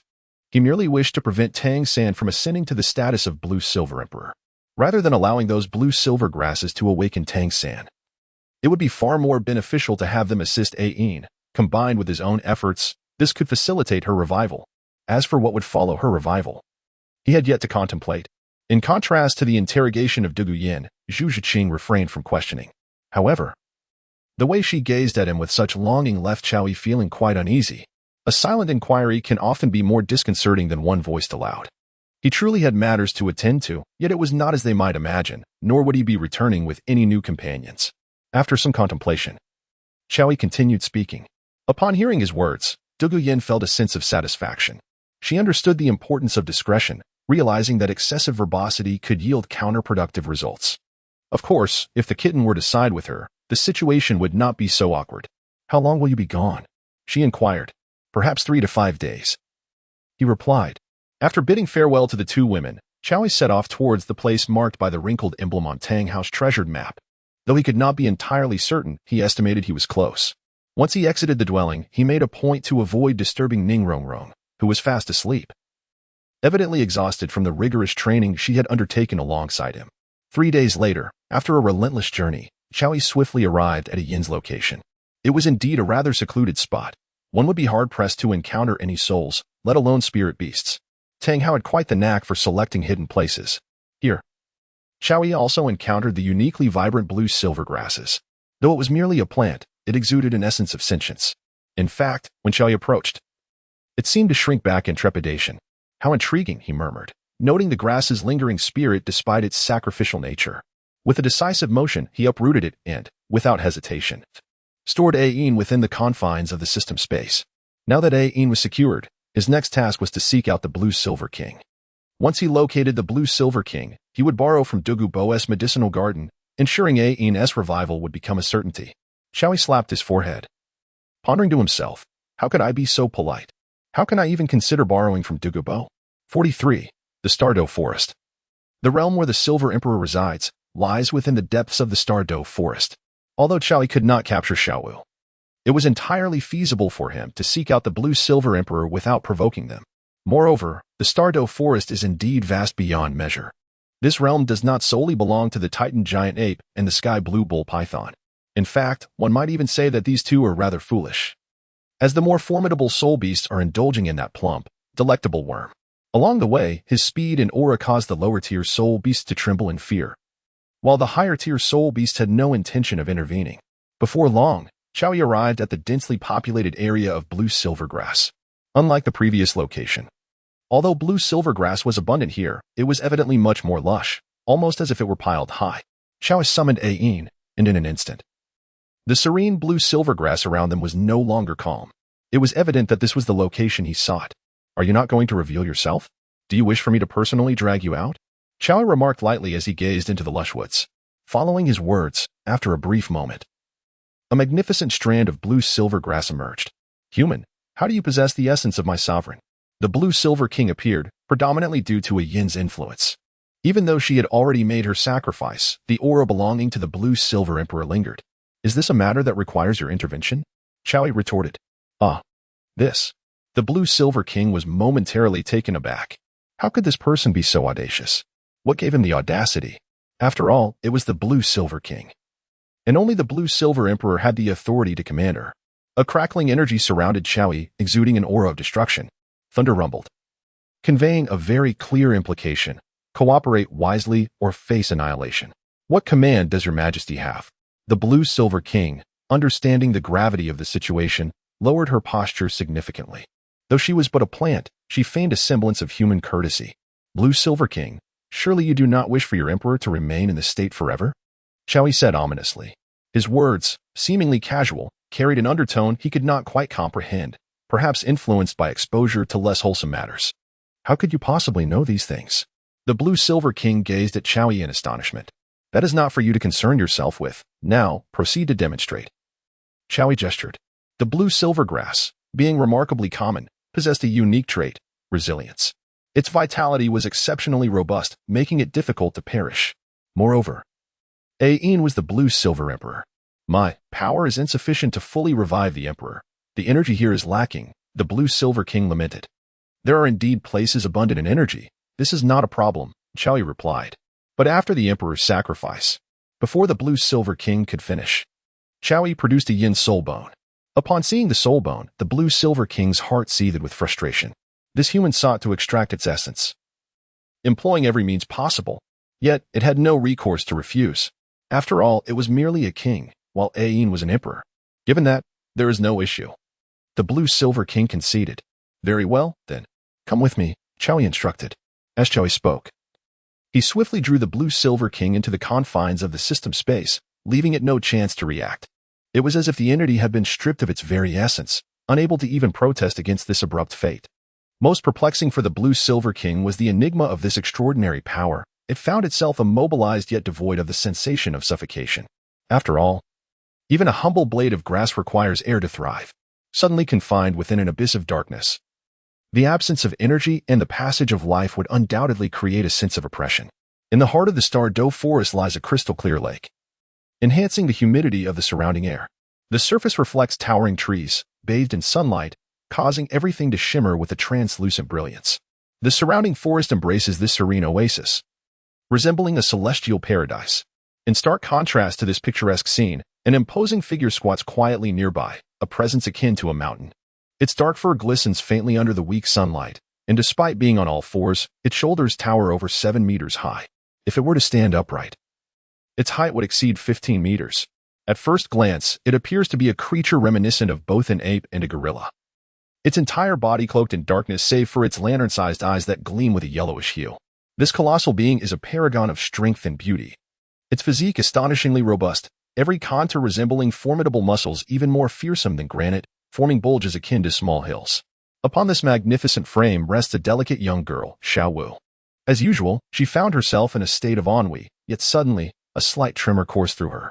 "Xiaowu, what troubles you?" the Titan giant ape inquired, noticing her shuddering form with a hint of concern. I think I sense the Title Douluo pursuing me is not far off," Xiaowu replied, momentarily dazed. The rabbit's instinct for danger was notably acute. It could also be that since Chao Yi's entry into the Douluo forest, he had not concealed his presence, causing a wave of fear to ripple through Xiaowu as the overwhelming soul power approached. "Fear not, Xiaowu. As long as I am here, no one shall harm you," the Titan giant ape bellowed, pounding its massive fist against its chest with a resounding thud.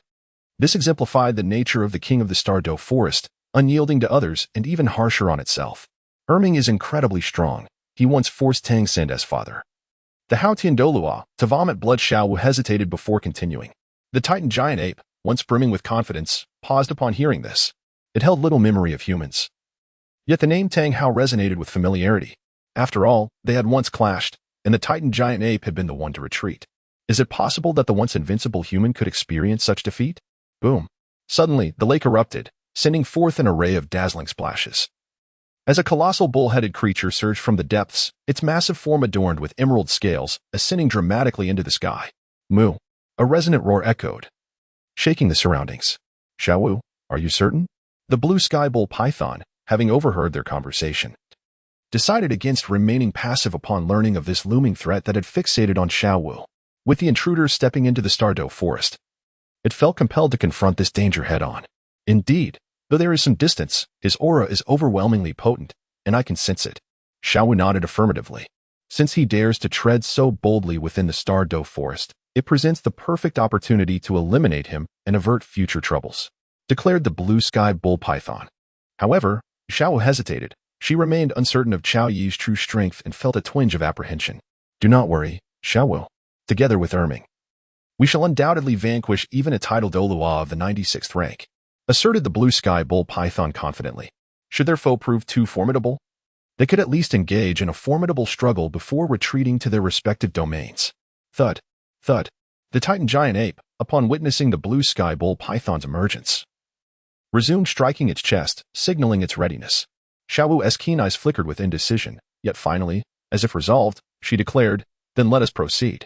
She wished to eliminate this threat, not wanting to face any sudden dangers while with Tang Hao in the future. Very well. With that, the Titan giant ape surged forward. Despite its immense size, it moved with remarkable speed, causing the ground to tremble beneath its weight. Boom. Boom. As it bolted, the earth quaked violently. Meanwhile, Chao Yi was en route to the Sunset Forest when he sensed a powerful surge of energy and glimpsed the unstoppable charge of the Titan giant ape in the distance. He had not anticipated that the little rabbit would summon a giant gorilla and a bull-headed serpent to confront him. While Chao Yi was uncertain about defeating them, he felt no fear towards these two formidable beings. Nevertheless, he quickened his pace toward the forest's outskirts, aware that the number of high-level soul beasts in this area was overwhelming. He did not wish to contend with these two troubles only to face an onslaught of other ancient soul beasts. Even with his vast soul power, a prolonged battle could very well lead to his downfall. The allure of soul beasts to a Title Douluo was equally considerable, and some reckless creatures might attempt to attack him. Moo. Just as Chao Yi hastened towards the perimeter, a thunderous roar erupted from above, accompanied by a wave of energy crashing towards him. Boom. Chao Yi reacted swiftly, hastily coming to a halt. Meanwhile, in front of him, A cluster of trees was instantaneously reduced to splinters. Upon witnessing this, Chowie leaped directly onto a mountain peak. A thunderous roar erupted as the thunderous white dragon unleashed its might. The majestic dragon spiraled through the heavens before ultimately plunging into Qiao Yi's very being. Clang, clang, clang. In an instant, his entire form was enveloped by the dawn battle armor. Zzz. A surge of electricity crackled as a colossal blade materialized in his grasp. With the manifestation of his martial soul and the donning of the battle armor, the once clear sky became shrouded in ominous clouds. Moo. At that moment, the Azure Bull Python and the Titan Giant Ape emerged, one from the sky and the other from the ground, originally intended to intimidate the soul beasts. Their presence inadvertently attracted the attention of these two formidable creatures.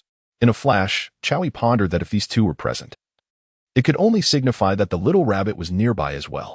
With this thought, he expanded his mental prowess. Prepare to meet your doom. Upon the Titan Giant Ape's arrival and its gaze falling upon Chowie, it leapt into action, its fist uniting to descend like a mountain upon him. Chowie held the blade in his right hand, reversing his grip, and delivered an upward slash. In the fleeting moment of the strike, the great sword in his hand swelled to an unimaginable size. With a thunderous crash, a tempestuous gale erupted, sending ripples of destruction that shattered ancient trees. Some hundreds or even thousands of years old, as if they were mere twigs. The surrounding peaks exhibited signs of collapse. He withstood the colossal blow from the Titan Giant Ape, astonishingly retreating only 2 or 3 steps due to the fracturing of the mountains beneath him, while the Titan Giant Ape was forced back several meters. Moo. Witnessing the Titan Giant Ape suffer, the Azure Bull Python, with its bovine head and serpentine body, opened its massive jaws and unleashed a jet of azure light. 5th soul skill, Thunder Slash. A black soul ring flickered around Chowie, and the thunder within his blade intensified. The rumble echoed as the moving thunderbolts surged towards the azure light. Upon their collision, the earth trembled violently once more. The 8th soul skill, Thunderous Cannon. After parrying the attack from the Azure Bull Python, Chowie immediately launched a new counterattack. His left hand dissipated, coalescing into a dragon's head, as the maw of the Thunder Dragon gaped wide, instantaneously gathering myriad bolts of lightning into an ever-expanding wave of energy.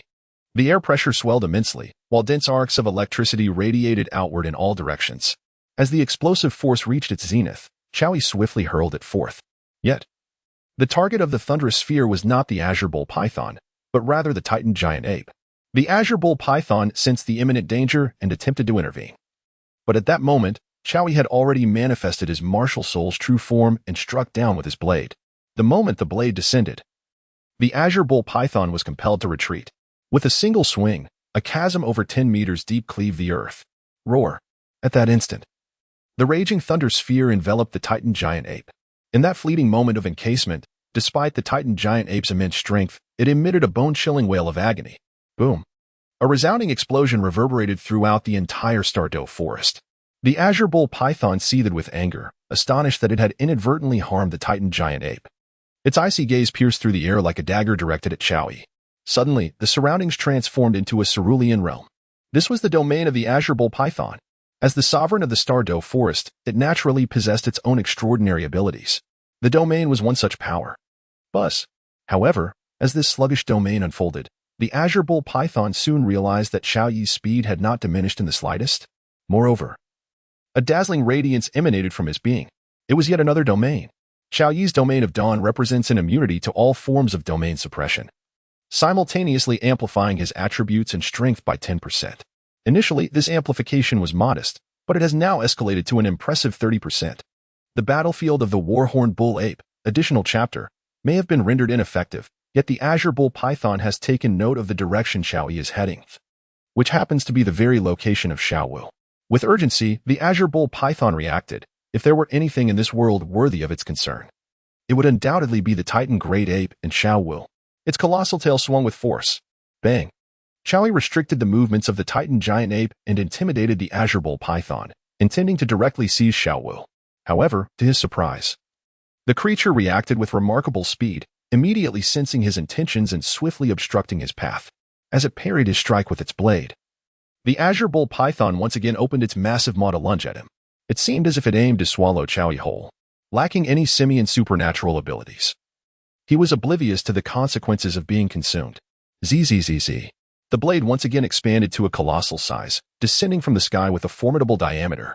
Bang! The sword struck the head of the Azure Bull Python, leaving no mark and inflicting no damage. The blow appeared to lack any potency. Nevertheless, Chowie seized the opportunity to leap forth. Roar! The Titan giant ape, with its coat of charred fur, swung its enormous fist forward. As Chowie emerged, he could distinctly sense the surrounding air brimming with earthy elements coalescing within that punch. There was no evading the strike. Even Chowie could hardly fathom how quickly the Titan giant ape had managed to break free. Bang! The Titan giant ape's powerful blow connected squarely with Chowie's front. He hastily maximized the dragon soul blade in his grasp. Yet, despite this, he was sent hurtling down like a meteor, crashing into the depths of the jungle. Boom! After colliding with the ground, creating a deep crater several meters in depth, he finally came to a halt. The immense pressure surrounding him made Chowie grit his teeth in pain. Since entering this world as a titled character, he had never suffered such a significant setback. However, observing the Titan giant ape, entirely enshrouded in charred fur, he felt somewhat reassured, as they seemed evenly matched, albeit with the latter possessing a tougher hide. Thud, thud, thud. Moo. Seizing their advantage, the Titan giant ape and the Azure Bull python prepared to launch a relentless assault, swiftly closing in on him. With a resounding bang, a surge from the underground cavern erupted to the surface, infusing Chao Yi's body with a white dragon's soul imbued with a multitude of thunderous energies. As his ninth soul skill charged, the thunderous force grew increasingly dense and abundant. Quick, stop him. The Tianqing Neo python was taken aback by the fluctuations of Chao Yi's soul power, struggling to comprehend the immense power unleashed by a level 90 Title Douluo. Even the strongest human it had encountered, a level 97 Title Douluo, had not exhibited such force. With a mighty roar, the Titan giant ape sensed the overwhelming threat emanating from Chao Yi and began to leap with its colossal limbs. However, its domain suppression seemed utterly ineffective against Chao Yi. This human is peculiar. He can disregard our domain. The Tianqing Neo python noted, feeling somewhat reassured that it was not solely its domain that had proven futile. After another thunderous bellow, the Tianqing Neo python swung its tail in an attempt to strike Chao Yi. Yet, in that moment, Chao Yi transformed into a streak of lightning, vanishing from the path of the tail's swing. In that instant, his figure appeared to multiply, as if employing a technique of duplication, with nearly 1,000 manifestations emerging. Damn it! The Tianqing Neo python realized it could not discern which figure was real and which were mere illusions, as it frantically searched for the genuine Chao Yi. Its eyes glowed with a piercing azure light, unleashing a barrage of attacks in all directions. Despite the relentless onslaught, every time one of Chao Yi's figures vanished, another would swiftly materialize in its place. The Titan giant ape, overwhelmed by this combat style, felt a surge of frustration. It preferred straightforward confrontation. But this battle required a level of cunning it lacked. The two formidable Forest Overlords found themselves compelled to gather their soul power in a defensive stance. At that moment, Chao Yi completed his charge. The multitude of figures converged into his original form. Ninth soul skill, Silent Thunder Obliteration. As all the figures fused back into Chao Yi, the surroundings erupted with descending bolts of lightning, transforming the area into an expansive thunder field. Thunder rumbled and crackled, intensifying rapidly. When the lightning fully enveloped the area, it erupted with explosive force. Simultaneously, the Tianqing Neo python and the Titan giant ape unleashed their full power. A blue beam and a red wave colliding in a fierce assault towards Chao Yi. With a thunderous impact, the three titanic energies clashed, sending shockwaves reverberating through the Stardow forest. The cacophony echoed throughout the woods, a sound so deafening it could be heard for miles. A ripple spread outward, toppling even the distant watching Shao Wu to the ground. Amidst the swirling smoke and shattered trees, only the charred remains of the Titan giant ape, the Tianqing Neo python, and Chao Yi remained, devoid of any other life. The immense toll of that confrontation was evident even among them. "Second brother, are you all right?" the Tianqing Neo python asked, glancing at the Titan giant ape, whose blackened form seemed to tremble slightly. "I'm fine," the Titan giant ape replied, blood oozing from its wounds, yet it shook its head, indicating it was unharmed. The two divine beasts then turned their attention to Chao Yi's location, only to find he had already vanished. "Should we pursue him?" The Titan giant ape hesitated, questioning its companion. Never mind. The Tianqing Neo python was intent on eliminating Chao Yi, but their recent encounter made it clear that he was not easily vanquished. Furthermore, like Chao Yi, they were wary of exhausting themselves. For the Stardow forest harbored other potential threats. Chao Yi did not linger, for although it appeared there might be an opportunity to resolve the matter with the two, he understood that such an opportunity was not easily attainable. The dominators of the two forests were not so easily vanquished. The Soul Beast Forest required human spirit masters to tread cautiously.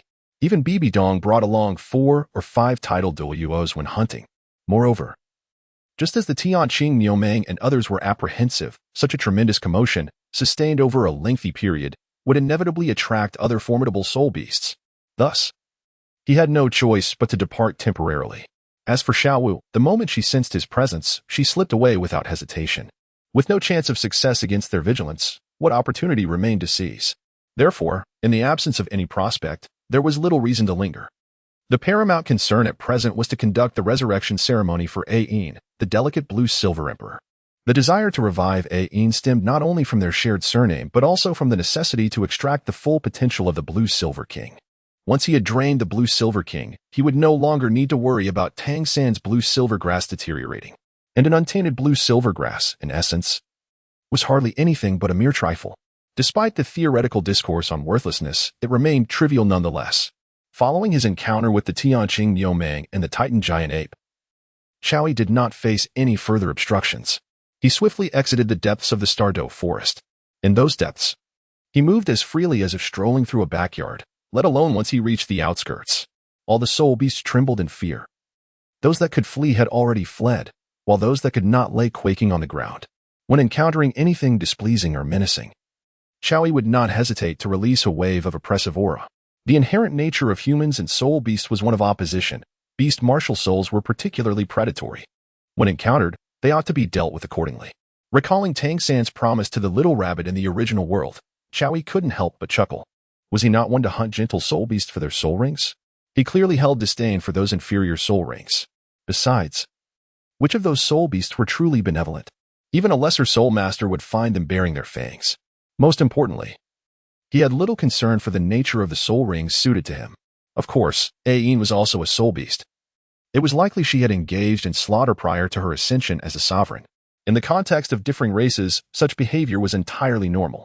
Yet, he still sought to resurrect Ain. Was this hypocrisy? Certainly not. It was merely a matter of her identity, Tang San's mother, Tang Hao's wife. For the sake of these two figures, Xiaoyi deemed it only right to aid in a Yin's revival.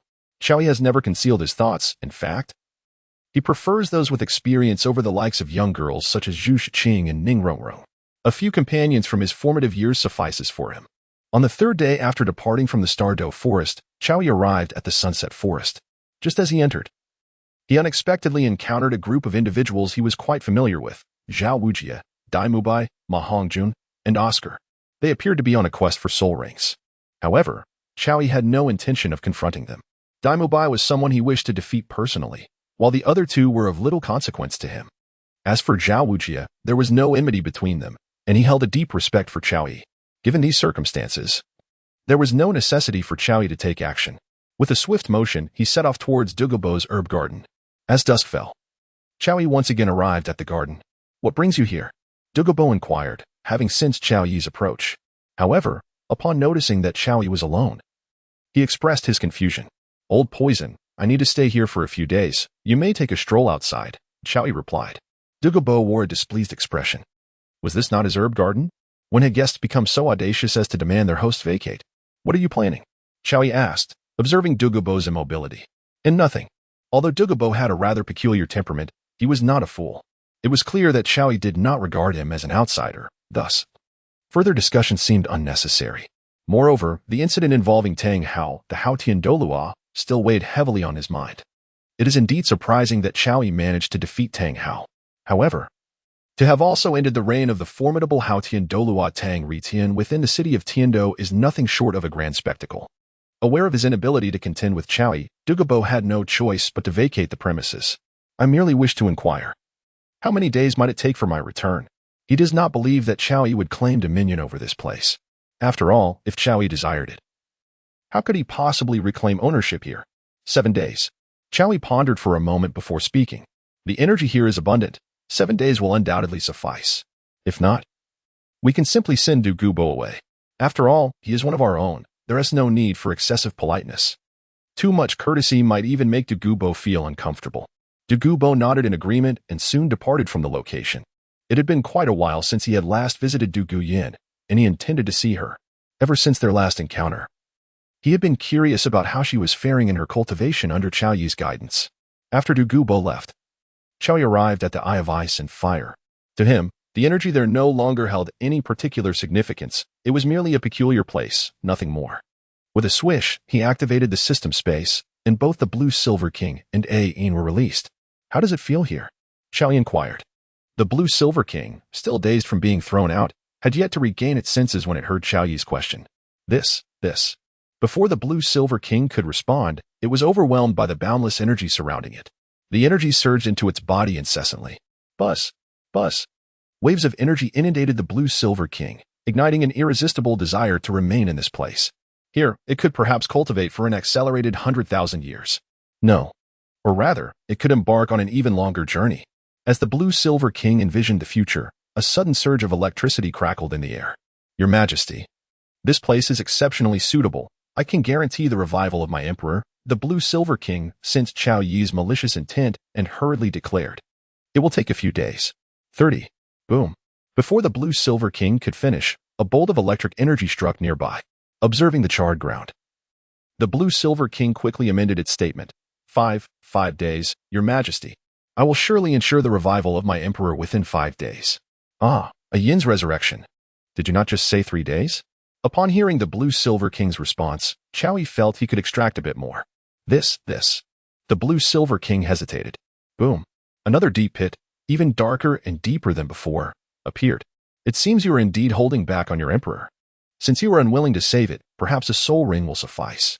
As Qiao Yi spoke, a tempest of lightning gathered around him once more. In an instant, the sky darkened ominously again.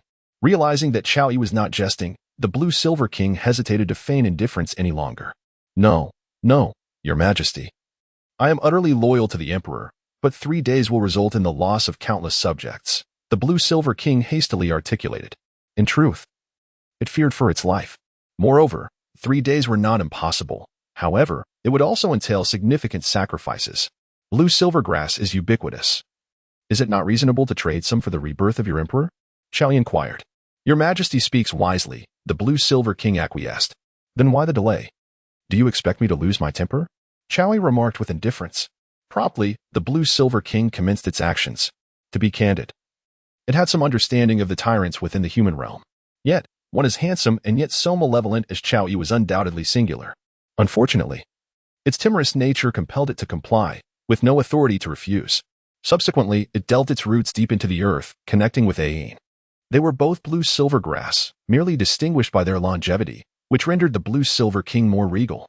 Naturally, its life force was easily absorbed by Yin. Of course, while linking with Yin, it also began to spread and absorb the blue-silver grass within the Sunset Forest. Though diminutive, one must acknowledge that even the smallest fly is still flesh. Although Yin had been sacrificed, some awareness remained. Sensing the infusion from the Blue-Silver King, she graciously accepted it. Time flowed swiftly. Within the Sunset Forest, the blue-silver grass that could be consumed had been entirely drained of its life essence. At this moment, on the 3rd day, the Blue-Silver King began to feel weak. For now, it was relying on its own cultivation. Originally, it was a blue-silver grass with nearly 80,000 years of cultivation. However, its cultivation had begun to decline, until it reached 50,000 years. Its soul shadow could no longer manifest. Meanwhile, Yin transformed from a desiccated blade of grass into a lush and vibrant form, succulent and seemingly well-nourished. Moreover, a Yin soul bone swiftly returned to her body. Then, the exhilarating moment arrived. She began a new metamorphosis. As for the Blue-Silver King, it was now left with only 50,000 years of cultivation, unable to speak, appearing merely as a robust and deeply rooted blue-silver grass. A dazzling blue light flickered, accompanied by a melodious sound. Soon after, Qiao Yi beheld the enchanting Yin. In that moment, she appeared as if newly created, devoid of any disguise. Gurgle. Qiao Cheng acknowledged that he appeared rather lacking in ambition. However, one must concede that this was indeed the essence of a mature peach. Although Zhuqing's stature was no less than that of Yin, she was ultimately still too youthful. In contrast, Yin was not so. Her cerulean eyes brimmed with an alluring charm, her lips slightly parted, her figure gracefully poised. Awakened and under Qiao Yi's gaze, Yin swiftly wove herself a dress from blue-silver grass. The flowing gown adorning her form did not diminish her allure. Rather, it perfectly accentuated her voluptuous silhouette. For some reason, this garment woven by her seemed even more enticing. Who are you? Where am I, Tang Hao? Ayin felt a twinge of shyness. Although she was merely a plant, she had once been human and had even experienced womanhood and motherhood, despite her recent resurrection being unintended. It was undeniable that she felt exposed. Tang Hao is dead, Qiaoyi stated. No, it cannot be. Ayin exclaimed, her emotions surging. She approached Qiaoyi.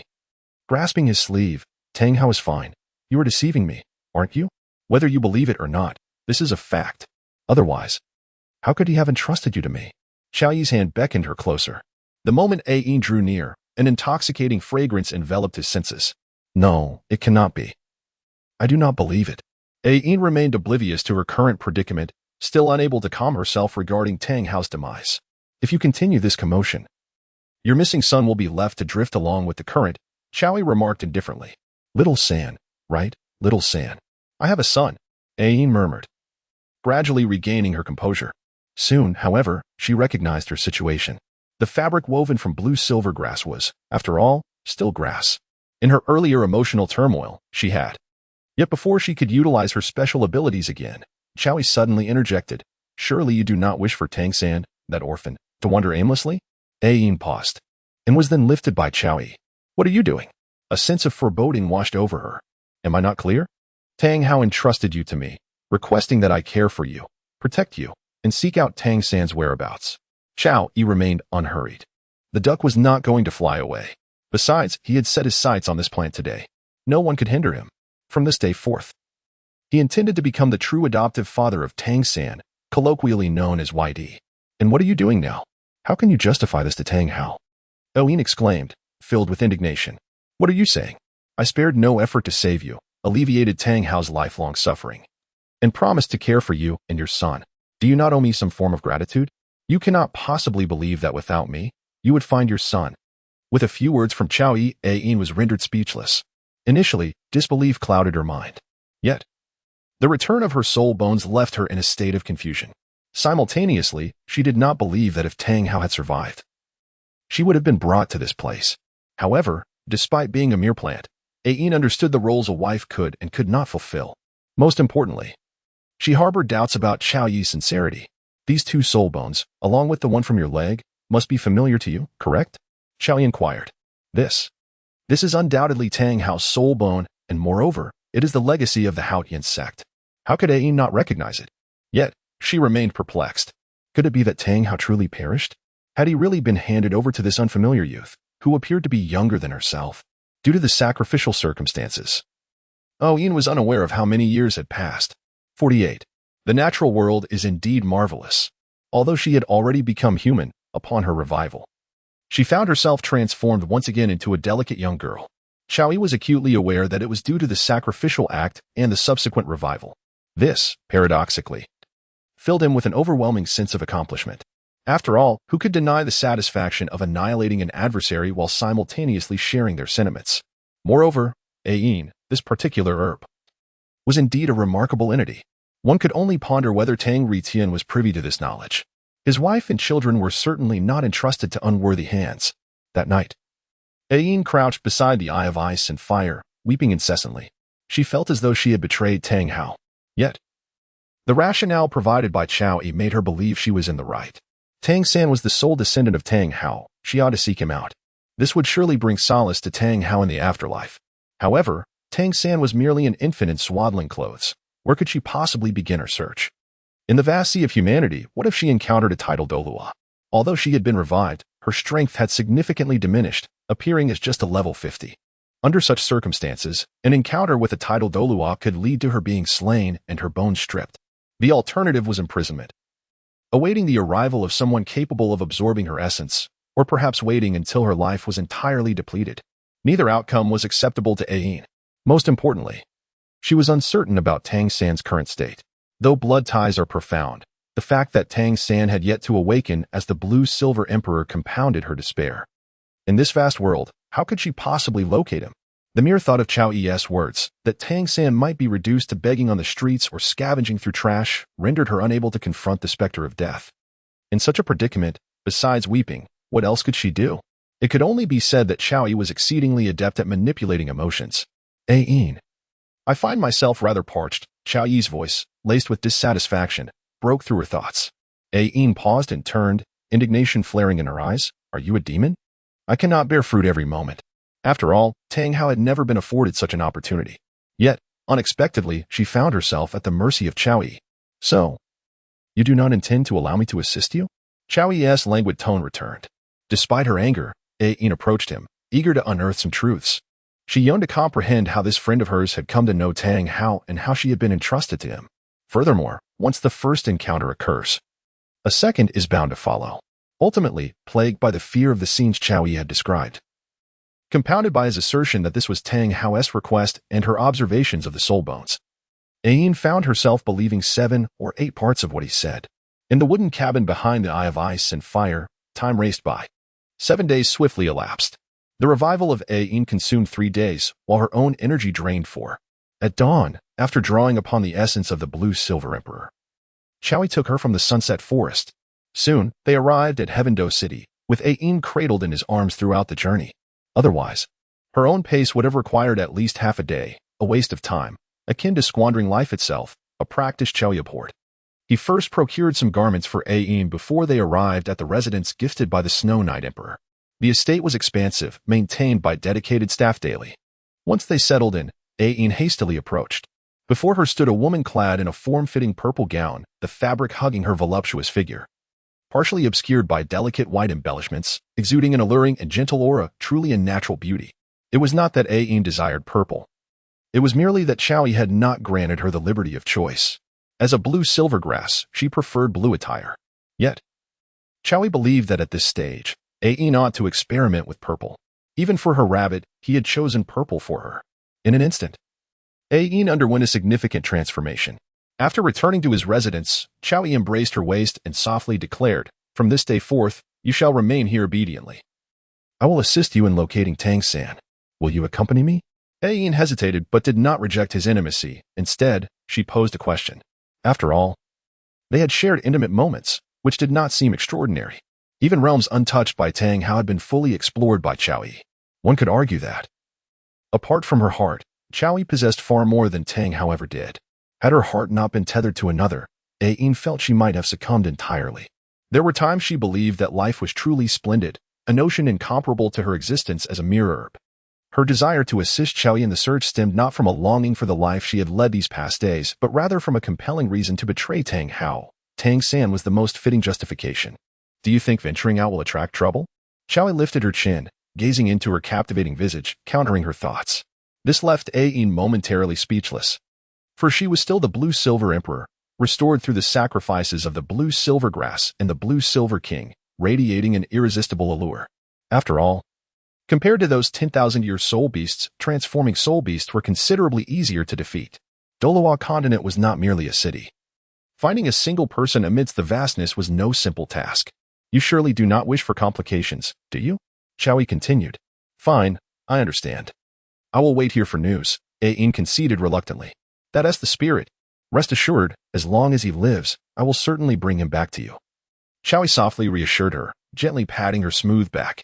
Ain had intended to express her gratitude, but reflecting on the events of the past few days, the words thank you were simply too difficult to utter. Chao Yi remains unfazed during these few days spent with Ain. He has found a certain savor in their companionship. Indeed, when compared to a mere rabbit, this herb merits far more diligent cultivation. However, he has his own endeavors to pursue, and with the Soul Master Elite competition on the horizon, he ought to provide guidance to the other 3 women. Moreover, Ning Ronron is at a critical juncture, and it is imperative that he assists her in achieving a breakthrough swiftly. Chao Yi departed, leaving Ain to gaze upon the vast estate, feeling a momentary sense of disorientation. Yet, she was acutely aware of her own circumstances. Being within the territory of the Heavendo Empire, it was improbable that a Title Douluo would be present. Furthermore, if she were to leave and Chao Yi encountered Tang San, would she not once again miss her chance? Thus, despite her reluctance and unwillingness, Ain eventually returned to the house. At the Sunset Forest, near the Ice and Fire in Yang'ai, the voice of Dugu resonated even before his arrival. His formidable presence was enough to send the surrounding soul beasts scattering in terror. What fueled Dugu's audacity? It was undoubtedly linked to his affiliation with the Heavendo Academy. His granddaughter, once a delicate young girl, had transformed remarkably. It wouldn't have been an issue if she were merely his granddaughter. Yet, after several days of observation, Dugu discovered that the young lady from the Seven Treasure Glaze Tile School, as well as the girl from the Zhu family of the Star Luo Empire, were equally notable. How could Dugu's granddaughter be relegated to a lesser status? Not even Chowi could be exempt from this scrutiny. It was indeed due to Dugu Yan's influence that Dugu possessed such courage. However, being a punctual individual, he had waited for 7 days and, having arrived slightly later than planned, finally returned to the ice and fiery Yang'ai. Upon surveying the area and realizing that Chowi was no longer present, a sigh of relief escaped him. Thankfully, this troublesome lad was absent.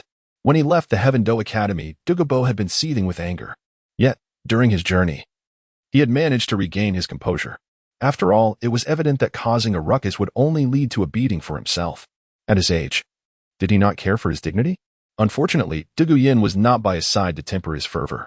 Nevertheless, he recalled his promise to Dugu Yin to seek justice. If he took no action, how could Dugu Yin maintain her confidence in the future? This was precisely why Dugu summoned his courage upon returning, only to find Chowi absent, leading to his current demeanor. At the very least, he was undeniably brave. It was merely unfortunate that Chowi was not there. Alas, it was not fear that gripped Dugu. Heaven Do Academy. Chowi ascended the mountain with remarkable speed, covering 100 meters in a single stride. As fate would have it, he encountered an avalanche along the path. Upon seeing Chowi, the avalanche shed its usual frivolous demeanor and greeted him with respect, saying, "I pay my respects to your highness." Chowi responded with indifference. He held no particular opinion regarding Shuepeng. However, considering that the latter was a prince and displayed such deference, Chowi felt it appropriate to acknowledge him. Upon hearing that his highness was teaching here, Shuepeng wondered if he might request his highness to become his mentor. Having the rare opportunity to meet Chowi, Shuepeng was eager not to let it slip away.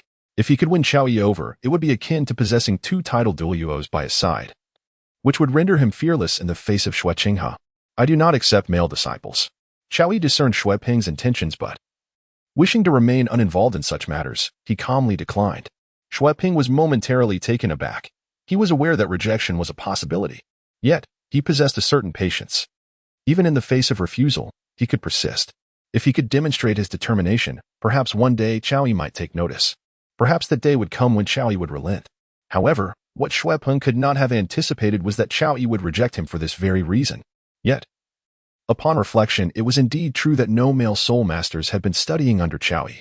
In an instant, Shuepeng felt a sense of defeat. Just as he found himself at a loss, Chowi had already taken a step forward and vanished from his sight. One could only lament the futility of the situation. Not far away, a Soul King of the Shadow Martial Spirit observed the interaction between Shuepeng and Chowi. After witnessing their conversation, he promptly departed. Though the content of their discussion remained unknown, it was undoubtedly significant intelligence. He needed to report back to Prince Zhuqing. Indeed, he was the individual assigned by Zhuqing to monitor Shuepeng, although Shuepeng remained oblivious to this fact. It was possible that he had noticed but had never shown any indication of it. In just a few strides, Chowi returned to the rear mountain of the Royal Academy. During this time, he did not engage in conversation with anyone. Instead, those who glimpsed Chowi all offered respectful greetings. They were all soul masters hailing from noble families, and certain courtesies were expected. Notably, when Yutinhing caught sight of Chowi, his heart brimmed with fury. The sudden arrival of Dugu Yin, who proposed a breakup and subsequently withdrew from the royal fighting team, left him seething. Why? Though he may have initially been unaware, after such a prolonged period, it became clear it was Chowi. He had ruthlessly usurped his affections. However, when he confided this matter to his family, he found no one willing to lend him assistance. Even his grandfather, Yu Yuanjin, regarded him with a disdainful attitude, lamenting his lack of wisdom. As a prodigious talent among the 3rd generation of the Blue Electric Tyrannosaurus family, how could he be so thoughtless? To offend a Title Douluo over a mere woman? Even the Blue Electric Tyrannosaurus family had to weigh their options carefully, as there was only one Title Douluo within their ranks. Furthermore, in light of the recent assassination of the Haotian Douluo in Heaven Do City, the family had issued explicit warnings to avoid provoking Chowi. Indeed, even Dugu Yin was advised to keep her distance from him. Imagine the suffocating indignation that brewed within Yutinhing. How could he not harbor resentment? Yet, he could only bite his teeth in frustration, silently enduring. Much like Daimubai, with a family that proved ineffective and lacking in personal strength, what else could he do but stifle his emotions? Upon returning to the back mountain, Chowie found the three kittens still engrossed in their training. As a gentle breeze swept through, they slowly opened their beautiful eyes. Dugu Yin hurried to Qiao Yi's side, her concern evident as she inquired, "Has my grandfather come to find you?" Her worry was primarily for Dugu Bo, as it was clear that Qiao Yi did not appear to be the type who would easily be subdued. "Did you not encounter him? What happened?" Qiao Yi asked, a hint of confusion in his tone.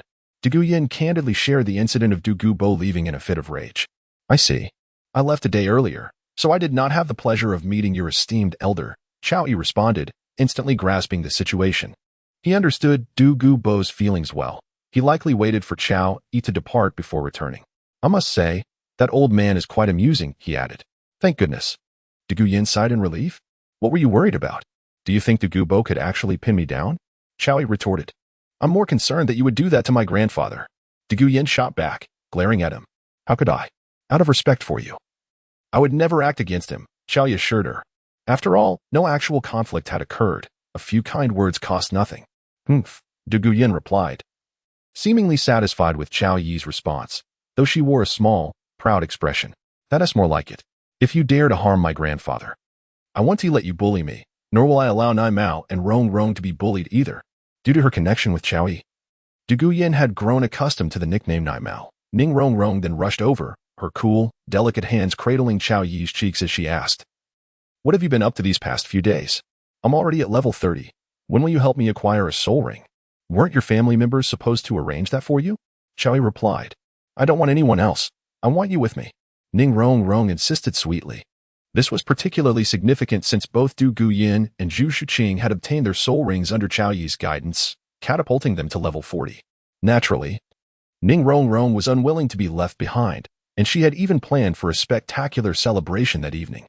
In contrast to the affectionate Ning Rong Rong and the supportive Dugu Yin, Nai Mao remained the more bashful one, standing at a distance gazing at him with longing. Yet, she did not approach him to seek his affection. However, Qiao Yi could discern her vulnerability and yearning through her eyes. He could not overlook the needs of someone so starved for affection. Extending his hand, he beckoned her closer. Upon noticing this, Nai Mao's cheeks flushed a bright red. Yet she timidly approached Qiao Yi's side. "What is this? Have we grown distant after just a few days?" he asked, gently running his fingers through her long hair. Zhuqing, ever cooperative, summoned her martial spirit, and soon, a pair of fluffy cat ears and a captivating tail appeared. "Such understanding," he remarked. Qiao Yi gently stroked the soft, furry ears of the cat and offered a compliment. Ning Rong Rong felt a twinge of discontent. Was it not she who was hanging on to him? Why had the one chosen to pet the cat been Zhuqing? Instinctively, a surge of jealousy and rivalry began to stir within her. Qiao Yi felt a tingling sensation at his neck and mused, a spoiled child indeed knows how to ask for treats. Buzzing with this thought, he certainly would not refuse such a request. Cradling her delicate form, he vanished from the scene in an instant. Meanwhile, the kitten and Dugu Yin exchanged glances, both silently mourning for Ning Rong Rong. They were not accustomed to such exclusive affection, yet unexpectedly, Ning Rong Rong displayed such audacity. "TSK. Still too young," Dugu Yin remarked. Zhuqing remained silent, instead turning to Dugu Yin. "Shall we spar? Don't you want to?" Dugu Yin hesitated momentarily before inquiring. "We won't be idle this evening," Zhuqing stated. Dugu Yin paused. "That's a valid point. No wonder the kitten is so unhurried. If it weren't for our prolonged companionship, I would have found it difficult to perceive your understanding," Dugu Yin commented. Although Zhuqing possessed an alluring figure and a youthful visage, the cold aura she exuded led one to perceive her as a proper lady. Yet, only after witnessing it firsthand did Dugu Yin realize she had seen through the essence. "Bored? Shall we fight?" As Dugu Yin began to provoke her, Zhuqing rolled her eyes and retorted, "Hey, I'm not unfamiliar with your delicate, dissatisfied demeanor. Why hesitate to speak?" Dugu Yin replied. "In any case, I want to be whining for daddy," Zhuqing countered. "You." The two women soon found themselves embroiled in a brawl. The kitten and Dugu Yin were evenly matched, fiercely contending against one another. In contrast, the exchange between Qiao Yi and Ning Rong Rong was decidedly one-sided. In merely half an hour, Ning Rong Rong was already calling out to Ning Fingji, pleading for mercy. Unfortunately, neither the kitten nor Dugu Yin could spare a moment to attend to her plight as they were engrossed in their own practice. At that moment, Yilingling arrived. After all, during their time in the Imperial fighting team, she and Dugu Yin had been close friends. Although Dugu Yin had since departed from the team, their bond remained unchanged. Both Dugu Yin and Zhuqing recognized Yilingling as presence. Upon seeing her, they ceased their sparring. Lingling, what brings you here? Dugu Yin approached Yu Lingling, gently grasping her hand. Sister Yin, we have no training scheduled today, so I came to see you, Yu Lingling replied. Although a new instructor had taken over their training regimen since Qin Ming's departure, the new arrangement afforded them considerably more freedom. Whenever she found herself with free time, Yu Lingling would seek out Dugu Yin. With no other girls in the Imperial fighting team, she had no choice but to visit Dugu Yin. Am I interrupting your training? Yu Lingling asked. Not at all, we were merely engaging in casual sparring, Dugu Yin reassured her. Upon spotting Yu Lingling, the kitten realized their practice could not continue and decided to depart. Unlike Ning Rongrong and Dugu Yin, she had never ceased her pursuit of strength. In the absence of real combat, she would devote herself to training. Ultimately, she was determined to become stronger swiftly. Dugu Yin had initially intended to invite Yu Lingling inside to sit for a while, but suddenly, they heard a familiar meow. Unable to resist, she suggested, Lingling. It's been ages since we strolled outside together. Shall we go for a walk? Yu Lingling's cheeks flushed, and upon hearing the cat's call, she readily agreed. After leaving the house for a while, Yu Lingling couldn't contain her curiosity. Sister Yin, how are you doing now? Why do you ask? I'm certainly well. Dugu Yin replied, a bit taken aback, though she managed to respond. Then just now, Yu Lingling hesitated, but her meaning was quite clear. Lingling. You don't understand this. Dugu Yin sought to explain, yet given Yu Lingling's youthful innocence, she found herself at a loss for words. Never mind.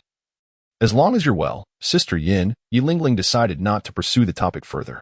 From the radiant glow of Dugu Yin's complexion, Yu Lingling perceived that she seemed even more enchanting than before. Moreover, Dugu Yin's rapid advancement in cultivation was simply astounding. It was worth noting that even their captain, Yu Tianheng, renowned for his exceptional talent, had only just reached level 41. Yu Lingling had recently ascended to level 40 and obtained her 4th spirit ring. Dugu Yin lightly acknowledged.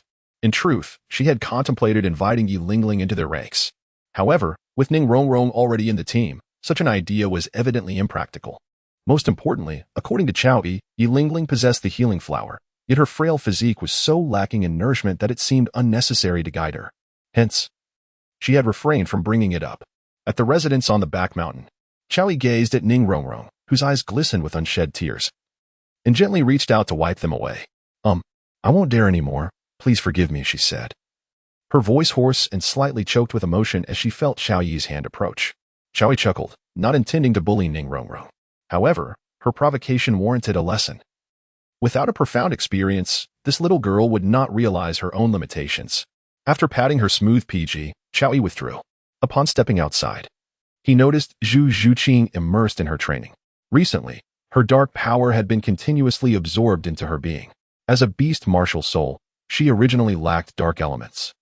But with Chao Yi's assistance, she had acquired dark power that even fused with her martial soul. Now, her soul skills possessed formidable corrosive darkness. Due to the fact that the kitten was training, Chao Yi refrained from interrupting her. Moreover, it had been many days since he last practiced himself. At his current level, mere training was insufficient for advancement. Occasional battles were necessary. After his encounter with the 2 Forest Overlords, he felt a significant improvement. He contemplated whether he should venture to Spirit City for some excitement. Spirit City housed a multitude of Title Douluos, surpassing the total of the 2 great empires. However, such thoughts were fleeting. Spirit City was not yet a place for Chao Yi to indulge. Setting aside the formidable Title Douluos of the city's worship hall, even Bibi Dong would not be an easy opponent for him. After much consideration, Chao Yi concluded that focusing on training was the most prudent course of action. Zzzzz. Rumble. Thunder gathered in the sky above. Streams of electricity surged into her body. The overwhelming soul power absorption startled Zhuqing, who, according to Chao Yi, would only truly grasp the essence of training when such celestial phenomena occurred. If she could not achieve such effects, it indicated that she had yet to reach her potential. When would she reach that level? Zhuqing mused inwardly. Yet, unbeknownst to her, she had already fully mastered this unique training method. The reason she could not replicate Chao Yi's feats was simply that she absorbed dark power rather than thunder. At the academy's front mountain, the students had grown accustomed to the celestial phenomena, understanding that it was merely the result of a Title Douluo's unique training methods. Meng Shenji, a member of the teaching committee, observed the scene with a hint of nostalgia. He had lingered at the level of rank 80 for far too long, yearning to transcend to the Title Douluo realm. However, he was acutely aware that crossing this threshold was exceedingly challenging without extraordinary assistance. Sighing, Meng Shenji made his way outside. Having just received word that Prince Zhuqing intended to visit Chaoyi, he was prepared to greet the prince. Yet, before he could step out, Zhuqing had already appeared on the vast plaza. Meng Shenji paused momentarily, then hurried over. "Greetings, Your Highness." After bowing, Meng Shenji pointed toward the unusual spectacle emanating from the back mountain, saying, "Your Highness, it seems that Lord Dawn is still in training. Would it not be better for you to wait a while before visiting? Disturbing someone's training is ill-advised. Moreover, since Zhuqing sought to recruit Chaoyi, such considerations were paramount." Zhuqing shook his head and replied, "It would be better for me to go wait." Meng Shenji was taken aback, quickly praising, "Your Highness is wise." In Meng Shenji's view, this was not mere flattery. If Zhuqing's demeanor reflected genuine respect for talent, it was indeed a positive sign. What if Chaoyi were swayed by his sincerity? In that case, Zhuqing would have an ally among the Title Douluos. Furthermore, based on Meng Shenji's understanding, Dugu and Chaoyi shared a particularly good rapport. If that were the case, the future heir of the Tiando Empire would naturally be Zhuqing, not the disappointing Xuebing. "Please, attend to your duties, and there's no need to accompany me." Zhuqing dismissed Meng Shenji's flattery. His visit stemmed from the concern that Xuebing had engaged with Chaoyi. Zhuqing was compelled to come personally. Truthfully, he worried that Chaoyi might align himself with the wrong faction, especially after witnessing his formidable power. The Haotian sect, once the premier sect of the world, was now a shadow of its former self. Even after so many days since Tang Hao's death, no one had come to reclaim his body, further fueling Zhuqing's disdain for the sect. However, the Tiando Empire had not conducted any elaborate burial ceremonies either. With little hope for the Haotian sect, Shui would not make foolish decisions. In fact, if the Haotian sect were to cause trouble, Shui would be more than willing to assist Chaoyi. Of course, this was contingent upon Shui's ignorance of the Haotian sect's strength. Had he known that the sect boasted numerous Title Douluos, the situation would have been quite different. The world operated on interests, and in the absence of knowledge, the priority was to recruit Chaoyi, especially given his immense power. This represented a rare convergence of opinions between Shui and Zhuqing. With Zhuqing taking the initiative, her sincerity was notably enhanced. The individuals she recruited would undoubtedly become her allies. Should Chaoyi be willing, unifying the continent would be no challenge at all. After sending off Meng Shenji, Zhuqing made her way to Chaoyi's residence, albeit with a sense of inner turmoil. She could not shake the memory of Chaoyi's proposition to share a bed. Truth be told, she had even doubted whether he had seen through her disguise. However, she quickly dismissed this notion. If he truly had perceived her hidden self, why had he not revealed it? Moreover, even Douluo, in ignorance, would be unable to discern her secret, unless Zhuqing willingly exposed herself. No one beneath the divine could uncover her truth. As for the idea that Chaoyi had seen through her due to her beauty, she subconsciously disregarded it. Had that been the case, the matter would have been far simpler.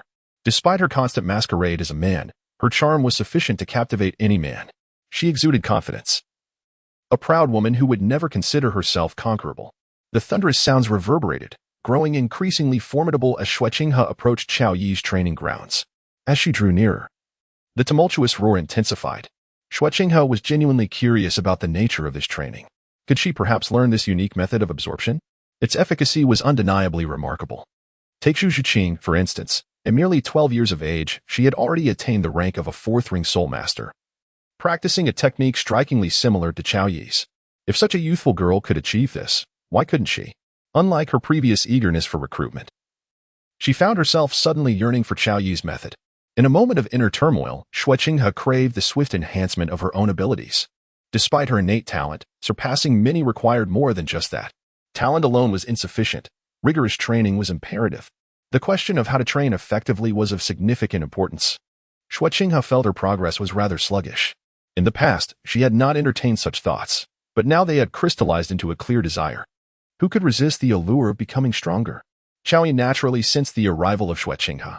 However, he did not hasten to acknowledge her presence. Instead, he continued his cultivation. It would be rather unbecoming for him to leap up as soon as she arrived. This woman possessed an inherent pride that dwarfed even Ning Rongrong's arrogance. If he were to overly pursue her attention, he might easily find himself disregarded and cast out of her notice. Thus, even upon recognizing her, Chaoyi had no inclination to stir from his position. Intriguingly, from a distance of 100 meters, he detected two formidable auras nearby. Clearly, she was under the protection of Title Douluo, yet they refrained from approaching, likely out of fear of being noticed. After approximately an hour, Chowie finally emerged from his meditative state and inquired, "What brings His Highness to visit today?" Despite the several meters separating them, his voice reached her ears with clarity. "I have no particular business today, merely a desire to invite your majesty to explore Tiando City," Zhuqing replied. Although she was indeed intrigued by his cultivation methods, she found it difficult to express such a request outright. Moreover, would Chow even acquiesce to her invitation? She had heard from Dreaming Divine Mechanism that his methods were exclusively imparted to women. "Your Highness is burdened with countless affairs. Why would you wish to invite me for a leisurely stroll?" Chowie responded. Zhuqing thought to herself, if it weren't for your cultivation methods, your strength, and your unblemished reputation, who would care to wander with you? Nevertheless, she maintained a courteous facade and said, "Your Majesty is not a native of Tiando. Since you have graced us with your presence, I have yet to fulfill the duties of a host. Today, with the weather so pleasant," Chowie interrupted her, suggesting, "How about we visit a tea house for some music?" At that moment, Zhuqing's heart was in utter turmoil. How could this person be so brazen? Was he only fixated on such indulgences? "You, a dignified Title Douluo, do you not possess even a shred of a strong man's dignity?" she thought, though she maintained a smile on her face as she replied, "Your Highness, please do not jest. Given your esteemed status, such places are hardly fitting. Prince, you are a man as well. Do you not understand the adage that a wife pales in comparison to a concubine to a mistress, and a mistress to a courtesan?" Chowie countered with illogical reasoning. Zhuqing felt a wave of frustration. If it were possible, she would prefer not to recruit Chowie at all. He had an uncanny ability to provoke thoughts of violence within her. It seemed the prince was not a kindred spirit, and thus, she would not see him off any further. Chowie observed the myriad expressions flitting across Zhuqing's face, and with a calm demeanor, he remarked, "Truth be told, he was somewhat intrigued. How could she convey such a rich tapestry of emotions with a mere facade?" Noticing Chowyi's growing discontent, Zhuqing hurriedly added, "Your Highness, what do you mean by that? I merely find such places to be rife with vice. If you are indeed fond of them, I would be more than willing to guide you." "Oh?" Chowie turned towards the other party with a playful glint in his eyes and remarked, "So, you mean to say the Crown Prince is one of us?" "Naturally. To forge an alliance, one must first have a friend who speaks freely, after all. At least." It appeared to Zhuqing that there were no other means to win over Chowie. In truth, when Chowie had defeated Tang Hao, she had contemplated secretly assisting him in case the Haotian sect sought trouble. She could even have become Chowyi's guide to lead him to the Spirit Hall. With her grandfather's aid, the Haotian sect would hardly pose a threat. However, the Haotian sect was utterly spineless. It had been several days since the renowned Douluo of the Haotian sect had perished, yet no one had come to collect the body. In fact, Tang Hao was likely already beginning to decay. He had resolved that if the Haotian sect did not send anyone within 3 days, he would find a plot of land outside Tiando City and arrange for someone to dig a pit for a hasty burial. That would be his way of showing respect. "Good brother, then let us proceed," Chowie said, already appearing by Zhuqing's side, displaying a camaraderie that was almost brotherly as he casually placed his hand on her shoulder. "Your Highness, this is rather inappropriate, isn't it?" Zhuqing felt somewhat uncomfortable under Chowyi's arm, despite her current masculine attire. After all, she was still a woman at heart. Such intimate gestures were hardly fitting. However, as she attempted to slip away, Chowie tightened his embrace around her neck, leaving her no chance for escape. "What's wrong with a good brother linking arms?" Chowie asked, puzzled by her reaction. "Could it be, Qinghe, that you merely spoke in jest and do not regard me as a brother?" He continued. You. No, I didn't." Zhuqing found herself at a loss for words, yet she dared not express her true feelings. Suddenly, she perceived that the identity of the crown prince of the Tiando Empire was not as significant as she had thought. At least, in Chowyi's presence, she felt no semblance of respect. Even if she were indeed a man, her status should not warrant such disregard, should it? "Your reluctance makes you seem rather feminine." Chowie chuckled, tightening his hold slightly. As she leaned against him, Zhuqing's face flushed crimson, though she had no intention of lowering her gaze. "Your Highness, you jest," she stammered, feeling as though he had seen through her. Yet, Chowyi was merely at the 90th rank. She could not believe he possessed such extraordinary insight. Thus, she suppressed her feelings of indignation for the moment. "I suddenly realize you truly resemble a woman. Should I check?" Chowie teased. Upon hearing this, Zhuqing could no longer maintain her composure. She instinctively shrank away, breaking free from Chowyi's grasp, inadvertently revealing some of her own strength.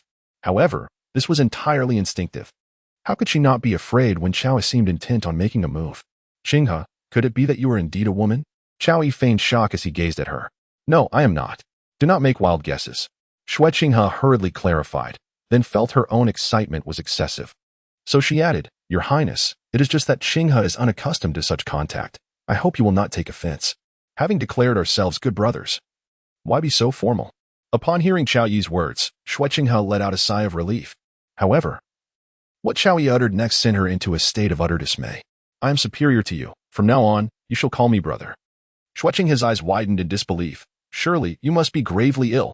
Regrettably, for those brothers who arrived late, significant portions of Chapter 48 have been drastically omitted. 53.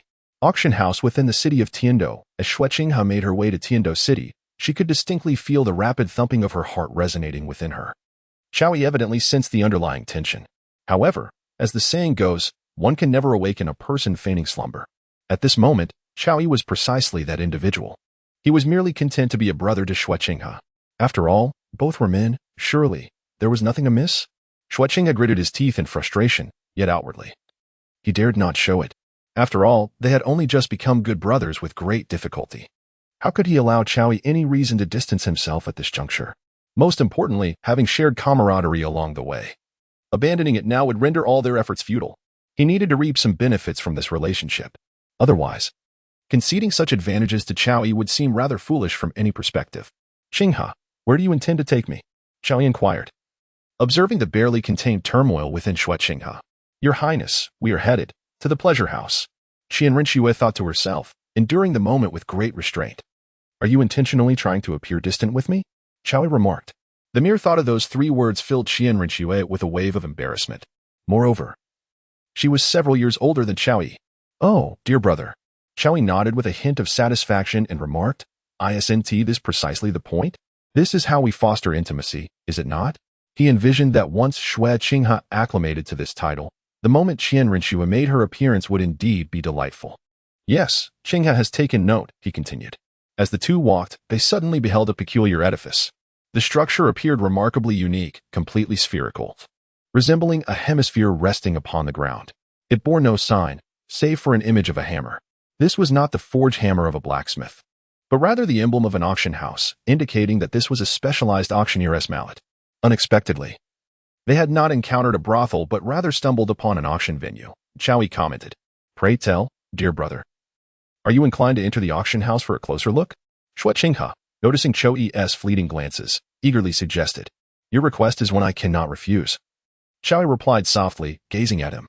Yet, as he observed Zhuqing's visage, he felt a twinge of awkwardness about his own words. However, isn't it true that a proud maiden must be gradually coaxed, her defenses gently dismantled? As the two approached the auction house, they could truly appreciate the grandeur of the circular structure. Judging by sight, this hemisphere embedded in the earth boasted a diameter nearing 500 meters, with its highest point exceeding 80 meters. Although it paled in comparison to the Grand Coliseum of Soto City, it was nonetheless an impressive establishment for an auction house, which did not require an audience. The entrance to the auction house was also semicircular, mirroring the architectural design of the main building, and displayed a creamy hue. 4 statuesque young women stood before the entrance. These ladies, evidently chosen with great care, each stood around 175 meters tall and possessed exceptionally balanced figures. While they might not be breathtakingly beautiful, their appealing features were certainly noteworthy, suggesting they were no older than 20. It was clear that these young women recognized Zhuqing, the prince. To put it plainly, those who frequented this place were indeed of high social standing, and Zhuqing had visited here on occasion. Your Highness. The 4 young women, commoners, greeted him, immediately bowing in respect. There is no need for such formalities, Zhuqing replied, leading Chao Yi into the building. Thankfully, he had not entertained any notions of overly familiar gestures, for otherwise, Zhuqing felt she might truly become incensed. In truth, Chao Yi was merely struggling to adapt to the current demeanor of this woman. Otherwise, what significance would the setting hold? The more they interacted, the more accustomed their bodies would become, allowing everything to unfold naturally. Zhuqing had guided Chao Yi, effortlessly navigating to a VIP seating area.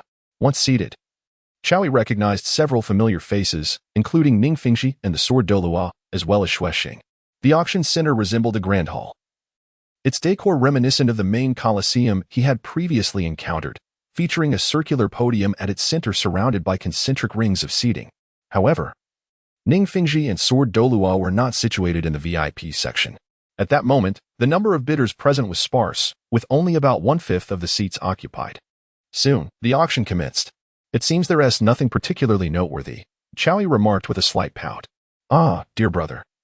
Your extraordinary prowess naturally renders such items unworthy of your interest, yet for others, it is quite different, Zhuqing elucidated. Indeed. This is the largest auction house in the empire. However, for a Title Douluo, there is likely to be little that captivates. As they conversed, a mundane soul guide device completed its transaction. The host on the podium, microphone in hand and a smile upon his face, addressed the bidders. Next, we shall auction a rare treasure. I urge all interested parties, particularly our male guests, to pay close attention. As he spoke, he gestured for 3 burly men to wheel out a covered cart. The cart, draped in red cloth, concealed its contents, but its shape suggested it was a large square box. The host, adopting an air of mystery, inquired, "Can anyone guess what this is?" "Allow me to entice you with its starting bid, 100,000 gold soul coins. Each subsequent bid must increase by no less than 10,000 gold soul coins. This is the pinnacle of treasures." With the hostess' proclamation, many attendees turned their attention toward the podium. Chowie gazed into the distance, suddenly reminded of a significant matter. "Now, esteemed guests, I urge you to observe closely," the host proclaimed as he grasped the crimson cloth and dramatically tore it away. In a flash of red light, what was revealed was not a chest, but an enormous iron cage. Inside the cage curled a young girl, her body mostly bare, with only strategically placed shells covering her modesty. Due to her curled position, her features were somewhat obscured, yet her physique was nearly flawless.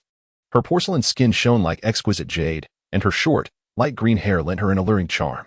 However, that was not the most striking aspect.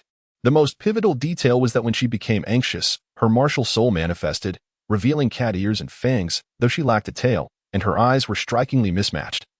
One blue and one green, exuding a unique allure. What a sordid era this is, Chowie mumbled, observing the cat girl below.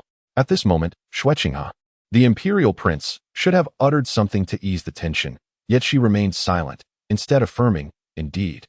The nobility wields vast wealth while the common folk possess little in the way of rights, and the common spirit masters." Though Qian Rinxue did not voice her thoughts, the disdain in her eyes was evident. She was unwavering in her actions, exhibiting a remarkable conviction. Considering the trajectory of future developments in the current state of Do Air, it was apparent that the Spirit Hall did not solely represent malevolence. At least not for Qian Rinxue. As for Bibi Dong, that woman had already descended into madness the moment she was drawn into the inner chamber. In the ordinary section of the auction house, an elderly man clad in a flowing white robe, with silver hair neatly arranged behind him, possessed an ancient visage. His eyes were only partially open, lending him an aura of uniqueness with every gesture. Suddenly, he opened his eyes wide, fixing his gaze upon the very location of Chowie. "Master," he remarked softly, having sensed Chowie's presence. Ning Fingji turned his attention towards them and indeed spotted Zhuqing and Chowie. "It seems our prince has begun to court the favor of his grace the Dawn," he observed, addressing Jian Douluo beside him. Jian Douluo remained silent. Ning Fingji then cast his gaze back to the cat girl on the platform, subsequently deciding to partake in the bidding. In the original world, his interest in bidding for the cat girl was not solely due to Tang San and the others. After all, what man could resist the allure of such an extraordinary woman? Chowie, too, found great delight in fondling the plush ears of the kitten and the tantalizing flick of its tail. Upon witnessing someone place a bid, Zhuqing glanced over and remarked, "It seems the teacher wishes to rescue this untainted soul." She noticed Ning Fingji and his companion, and Chowie, of course, could see them as well.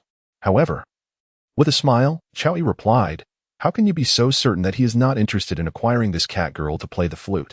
Given the teacher's esteemed position, it would be beneath him to engage in such a disgraceful act." Zhuqing appeared quite convinced, expressing her thoughts with an air of certainty.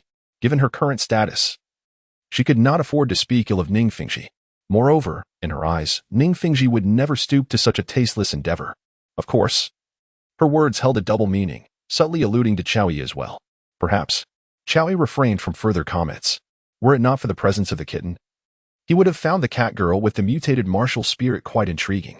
As for Zhuqing's sardonic remarks, he chose to feign ignorance. What of high status? Listening to tunes in a brothel is hardly a crime. He considered himself a paragon of virtue. By the time they conversed, the bidding for the cat girl had already concluded. Even Ning Fingji had approached with Chen Xian. "Have you two found something of interest under the radiant crown?" Ning Fingji inquired. Just browsing, yet the teacher has indeed performed a commendable deed, Zhuqing replied. As long as the soul has not fallen, it is best to salvage it, Ning Fengji added. Is it truly possible to save her? Chao Yi asked. Ning Fengji smiled gently before responding. We shall do our utmost. Then, what are your plans for this cat girl once she is rescued? Chao Yi continued. If she is willing, I shall seek a companion for her. Alternatively, she may remain at the Seven Treasures Glazed Tile sect to assist with various tasks, Ning Fengji replied. He found it perplexing that Chao Yi exhibited such concern for the cat girl. Might I ask if the Radiant Crown has taken a liking to anything? Ning Fengji ventured. I had my eye on a particular cat girl, but alas, Sect Master Ning intervened, leaving me hesitant to raise my paddle. Chao Yi shrugged. The financial prowess of the Seven Treasures Glazed Tile sect is certainly among the elite on the continent. After all, possessing the Seven Treasures Glazed Tile Pagoda grants a soul master a unique ability, the art of appraisal. Ning Fengji paused and then smiled. If she could accompany the Radiant Crown, it would indeed be her fortune. Ning Fengji's courtesy left Chao Yi momentarily speechless. I merely jest. Sect Master Ning need not take it to heart. While the cat girl is charming, her talent ultimately falls short. It is impractical to cultivate her solely for a few fleeting hours of joy. As for her fate thereafter, such matters are beyond my control. Moreover, this world is not limited to just one cat girl. There may also exist tiger girls, leopard girls, and other fielded martial spirit variations. I naturally wish to avoid unnecessary troubles. Ning Fengji, being a wise man, did not pursue the topic further but instead inquired, Radiant Crown. How fares my little sorceress in her studies? Quite well. When the Continental Soul Master Academy competition commences, Sect Master Ning will surely witness her performance, Chao Yi replied. I shall eagerly anticipate it. There are some matters to attend to in the sect. I must take my leave. Your Highness, should you have the time, do consider bringing the Radiant Crown to visit the Seven Treasures Glazed Tile sect, Ning Fengji said, excusing himself without intruding further. After exchanging pleasantries, he departed with Jian Douluo. Before leaving, Jian Douluo remarked, Young brother Chao, do visit the Seven Treasures Glazed Tile sect when you have the opportunity. We must engage in a friendly spar. Unlike Ning Fengji, Jian Douluo and Chao Yi were both Title Douluo, thus there was no need for excessive formality. Moreover, sparring with Chao Yi would undoubtedly benefit him greatly. If given the chance, Jian Douluo genuinely wished to engage in a full-fledged battle with Chao Yi.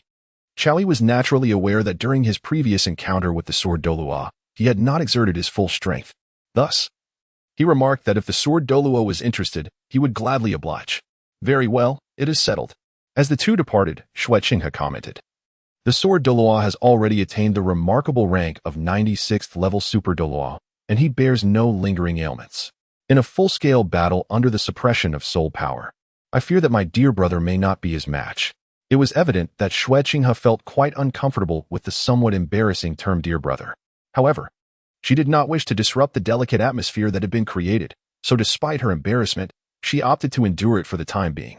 After all, she could always insist that Chao Yi call her sister in the future. Exchanging blows is merely a means to gauge one's limits. Qinghe, you are still too weak. You do not comprehend the intricacies involved, Chao Yi retorted. His words struck her like a sharp dagger. Was he mocking her for not having reached the esteemed title? Yet, she was well aware that she possessed a divine martial soul. Furthermore, even without rigorous daily training, her cultivation had nearly reached the 70th level. She had surpassed Qin Ming, the so-called youngest soul emperor, achieving this level in a matter of mere years. In light of this, to be labeled as weak was simply unacceptable. Admittedly, if one were to judge by Zhuqing's age, her current prowess might indeed seem lacking. She longed to grow stronger but lacked any secrets for rapid advancement. Since the Crown Prince possessed a unique cultivation method, she wondered if she might have the opportunity to learn it. Zhuqing recalled that peculiar training method and gazed at Chao Yi inquiringly. My method is only imparted to female soul masters, and moreover, they must be strikingly beautiful.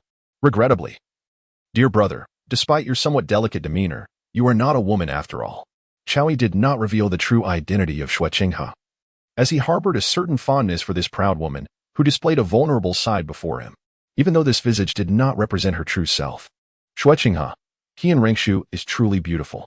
Although Zhuqing was aware from the outset that she might face rejection, she still approached the matter with a heart full of hope. As anticipated, she was indeed turned down. A sigh escaped her lips, yet she refused to concede defeat. Instead, she remarked, If it is to be understood that Qinghe is a woman, would your majesty then be willing to offer guidance? That is only natural. Xiaoyi nodded, a look of confusion crossing his face as he asked, "My good brother, you cannot truly be a maiden, can you?" The good elder brother chuckled.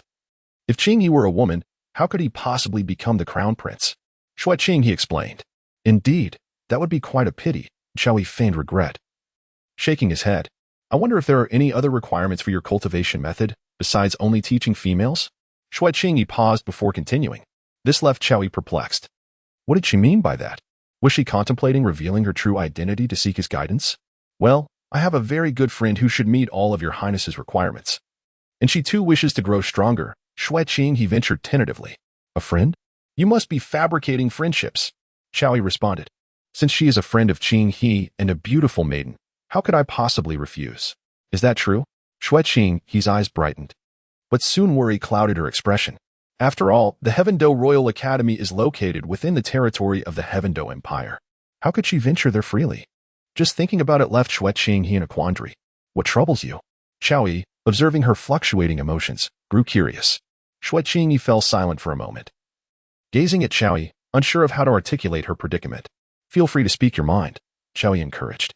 It's just that my friend is the heir of the Angel Martial Soul from the Martial Soul Palace. After a brief hesitation, Zhuqing, he finally voiced her concerns. Although there are many hidden frictions between the Heavendo Empire and the Martial Soul Palace, they remain largely in the shadows, unspoken. It was precisely because of this that she thought of such a compromise. Moreover, she was not worried about this matter leaking out. Even the Night Emperor would understand. Perhaps she was attempting to forge an alliance with an heir of the Martial Soul Palace. After all, while the Martial Soul Palace possesses numerous soul masters, they are relatively insignificant in terms of overall strength. Note, this refers to the hidden power of the Martial Soul Palace. Unknown to the two great empires. How can you have a friend from the Martial Soul Palace, given the constant frictions between it and the two great empires? Xiaoyi was becoming certain of her thoughts, but still wished to hear Zhuqing's response. Well, you see, my good brother, I felt an instant attraction when I met her. She is simply breathtaking. Zhuqing went on to extol the beauty of herself. In summary, her praises were almost ludicrously exaggerated. Yet, as the most beautiful woman in Douluo, she seemed to possess the warrant for such extravagant claims. So, have you pledged your lives to one another? Xiaoyi inquired. No, not at all. It is merely my unrequited affection. Zhuqing, he reflected before shaking her head. However, Qinghe, you must understand, if the girl you admire allows me to guide her, and if she were to be captivated by my charm. Xiaoyi, appearing troubled, shook his head and remarked, how could a good brother do such a thing? Perhaps it is best to let it be. Qianrenxue interjected, I can't shake the feeling that this fellow harbors ulterior motives towards me. His candidness left Zhuqing momentarily hesitant. Yet, recalling Zhuqing's remarkable transformation, she found herself reluctant to concede. The allure was palpable, a temptation fraught with peril that she was unwilling to forsake. After a brief silence, Zhuqing finally said, if my dear brother can win her favor, then I shall certainly offer my blessings. However, as she spoke, hesitation crept back into her voice. Noticing that Xiaoyi had no intention of responding, she continued. My friend possesses a proud disposition and is a descendant of the angel lineage from the Spirit Hall. To avoid unnecessary trouble, it would be wise for you to win her over with sincerity. Otherwise, you may invite unwarranted complications. To seek my guidance, must I then lower myself? Xiaoyi's expression remained calm. Dear brother, she is indeed a beauty. Zhuqing believed that Xiaoyi, with his proclivities, would be utterly captivated by her charm. Even if she lacked the voluptuousness of that kitten-like figure, she undoubtedly eclipsed it in overall allure. Qinghe, you must understand that while your brother has an appreciation for beauty, he has never indulged it. This is something you should learn from me. A man should never allow a woman to manipulate his heart. You must learn to conquer. Xiaoyi imparted his wisdom with utmost seriousness. Then I shall reach out to her. If she shows interest, I will encourage her to seek you out. However, dear brother, attending the Tiendo Royal Academy may pose certain inconveniences. Zhuqing felt it prudent to refrain from making commitments on her behalf. It would be far better to discuss matters in person after they had met. In any case, she held a firm confidence in her own allure. Perhaps once this big oaf beheld her true self, he would transform into a devoted admirer. Since it is Qinghe's earnest request, I suppose a meeting would be acceptable. Let us arrange for tonight at the residence gifted to me by the Snow Knight, Xiaoyi suggested thoughtfully. He was indeed eager to discover the breathtaking beauty of Qianrenxue. Tonight? Zhuqing paused. Qinghe, I am extending this favor for your sake. Are you suggesting that I wait for her? Xiao Yi countered. Yes, you are correct, dear brother. She happens to be training not far from Tiando City, so I will contact her now. I must take my leave. Zhuqing offered an excuse. Very well, go, Xiao Yi acquiesced. After parting ways with Xiao Yi, Zhuqing made her way back to the palace. Throughout her journey, she pondered whether or not to meet Xiao Yi. From any perspective, he did not strike her as a paragon of virtue. What if he? Zhuqing shook her head again, convinced that it was unlikely. Besides, she had the serpent spear Douluo and the porcupine Douluo accompanying her. Yet for reasons unknown, a flicker of unease lingered in her heart. If time had permitted, she could have mobilized some powerful allies from the spirit hall for covert protection, but now, time was of the essence. Upon returning to the palace, she was met by Shi Long and Ci Shui, who emerged behind her. Young master, they both said in unison, despite her concerns. The opportunity was too precious to relinquish. Tonight, accompany me on an outing. Understood, they replied simultaneously. They had no doubts about Qian Rinshue's command. After all, she was the legitimate heir of the spirit hall, backed by the support of 7 esteemed elders. While Bibi Dong wielded considerable strength within the spirit hall, her primary influence was largely confined to soul masters of level 70 or 80. However, who could forget the formidable Title Douluo and the esteemed elders of the hall? The strength of the hall's Title Douluo was unquestionable. Thus, Qian Rinshue's orders were met with unwavering compliance. Later that evening, the trio arrived in Tiando City. Ultimately, she resolved to summon forth a golden light in a secluded corner. Zhuqing raised her other hand, reaching into her garment, and with a swift motion, she revealed an extraordinary mass that extended to her hair. At first glance, she appeared to be in her early 20s, with skin as fair as snow and piercing eyes filled with authority. Compared to her usual approachable demeanor, this version of her exuded a striking individuality, her straight nose and slightly delicate, sharp eyes framed a face imbued with intensity. Young master, you. The sudden revelation of Qian Rinshue's true visage took her protectors, the Title Douluo, by surprise. After all, this was Tiando City. Any mishap involving Qian Rinshue could lead to significant complications. Let us go and meet Xiao Yi, Qian Rinshue said, her voice melodious. Indeed, although her companions harbored questions, they did not voice them and followed closely behind, their spiritual energy taut with tension.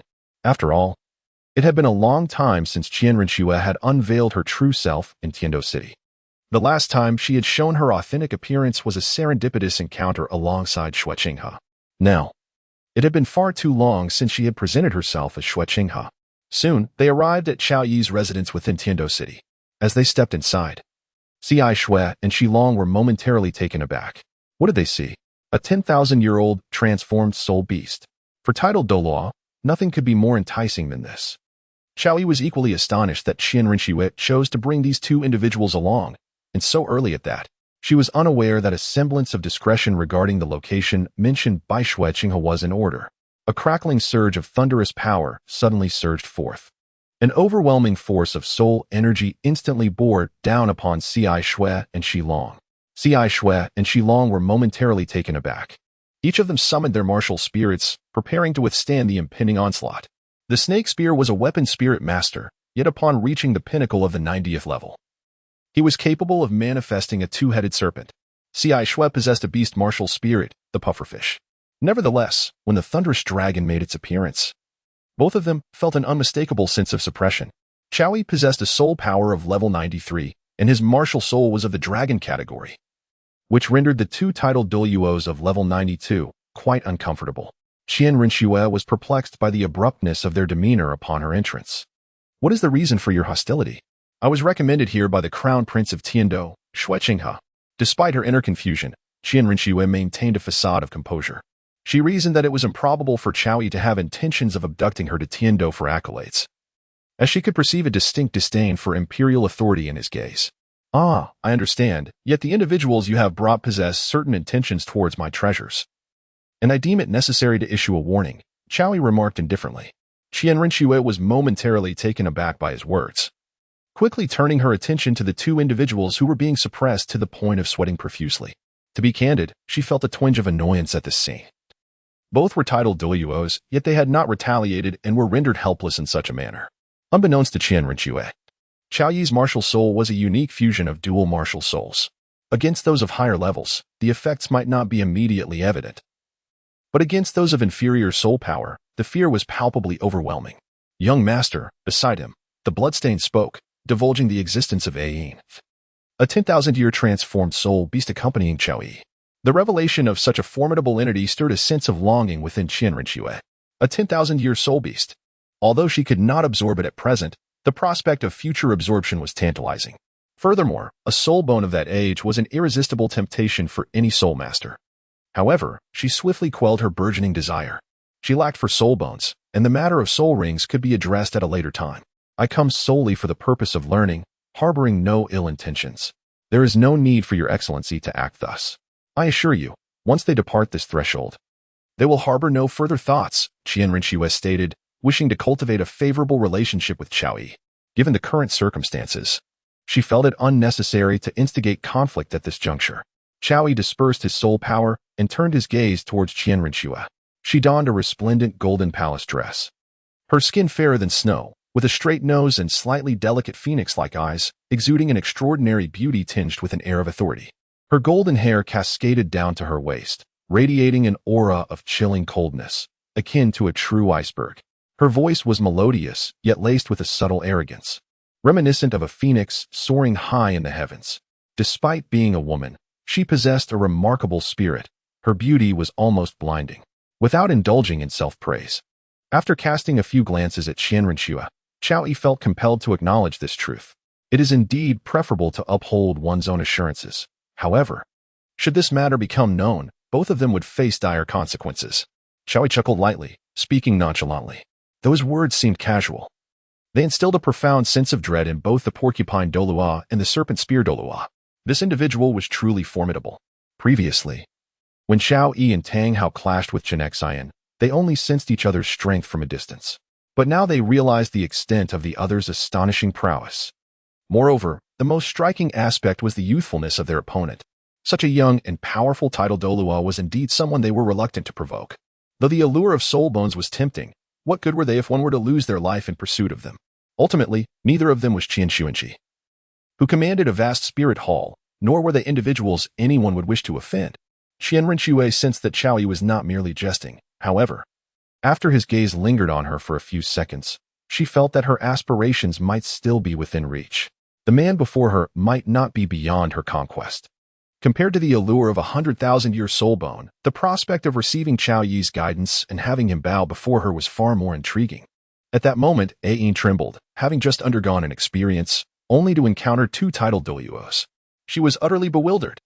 Were Title Douluos now so ubiquitous in the human world? Yet, for some inexplicable reason, being protected by Chao Yi filled her heart with warmth. Furthermore, his embrace was incredibly comforting and reassuring. So much so that even with the arrival of others, Ayin remained nestled in Chao Yi's arms, showing no desire to rise. You should head back to your room. Chao Yi gently patted Ayin's soft form and said. Certain matters were not for Ayin to overhear, especially regarding the origins of their guests. Upon feeling Chao Yi's touch, a rosy hue adorned Ayin's cheeks, and she shyly responded with a soft HM. Reluctantly, she turned and made her way back to the room. After having been developed by Chao Yi, she felt as though she was beginning to fall. Yet, upon returning to her room, Ayin pondered how she could allow such a thing to transpire. Her heart belonged to another, and she also had a child. How could she possibly? The intricacies of a woman's heart are often entangled and hypocritical compared to her physical desires. After sending Ayin away, Chao Yi gestured for Qian Rinxue to approach. Once assured of Chao Yi's good intentions, she seated herself across from his table. Your Highness, I have heard from Prince Zhuqing that you have devised a unique method of cultivation. I wish to grow stronger. May I inquire if your Highness would be willing to offer guidance? Qian Rinxue inquired directly after taking her seat. Of course. But I believe it would be prudent for you to first understand how to initiate this method of cultivation, Chao Yi replied gently, observing the enchanting young woman before him. She had matured remarkably, her figure graceful and curvaceous. If Zhuqing and Dugu were to be deemed enchanting, then this girl was already deserving of the title of unparalleled beauty. With elegantly arched brows, her skin glimmered like jade, fair and supple, complemented by a high-bridged nose and an angelic visage that radiated a divine and noble aura. The combination of her martial spirit and inherent grace made it seem as if Chao Yi was sullying her sacred brilliance. Yet, he refrained from showing it. To display unrefined manners would be a disservice to his own strength. Qianrenchue's beautiful eyes brimmed with curiosity as she asked, "Very well, Your Highness, please enlighten me." The phrase "good brother" nearly slipped from her lips, but fortunately Qianrenchue managed to halt herself in time. Upon hearing Qiao Yi's words, a wave of amusement washed over him. Indeed, habits are rather challenging to alter. Regrettably, the time has been too brief. Otherwise, he would have genuinely wished to hear Qianrenchue's explanation. The reason my cultivation method is exclusively imparted to girls is due to the necessity of unblocking the body's veins, and subsequently, they must partake in a specially prepared medicinal bath. Naturally, not every girl is capable of mastering this unique approach, as the process entails a degree of suffering that is unparalleled. Currently, according to my guidance, among the 3 individuals, only one has acquired the entirety of the cultivation method. Qiao Yi candidly stated. Upon hearing Qiao Yi's explanation, Qianrenchue instantly grasped the underlying implications. She gently bit her alluringly crimson lips, her fair face flushing a shade reminiscent of the evening glow. If what Qiao Yi said is true, then she comprehends why this method is exclusively taught to girls and not to boys. Do you still wish to learn? Qiao Yi inquired further. Such matters hinge upon Qianrenchue's personal desires, and he felt it was inappropriate to overly intervene. May I ponder it for a moment? Unlike Zhuqing, Qianrenchue possessed an innate pride. Even in her inquiry, there was an air of undeniable authority. Who is Qiao Yi? Certainly, she would not allow herself to be led by him. If fate allows us to meet, we shall then deliberate on the matter of teaching. Qiao Yi responded, his words leaving little room for doubt. He made it abundantly clear, I will teach you now, but what transpires in the future remains to be discussed. Qianrenchue did not anticipate Qiao Yi's resolute stance. Could it be that she had misinterpreted something? Surely, with her beauty, he should have made an exception.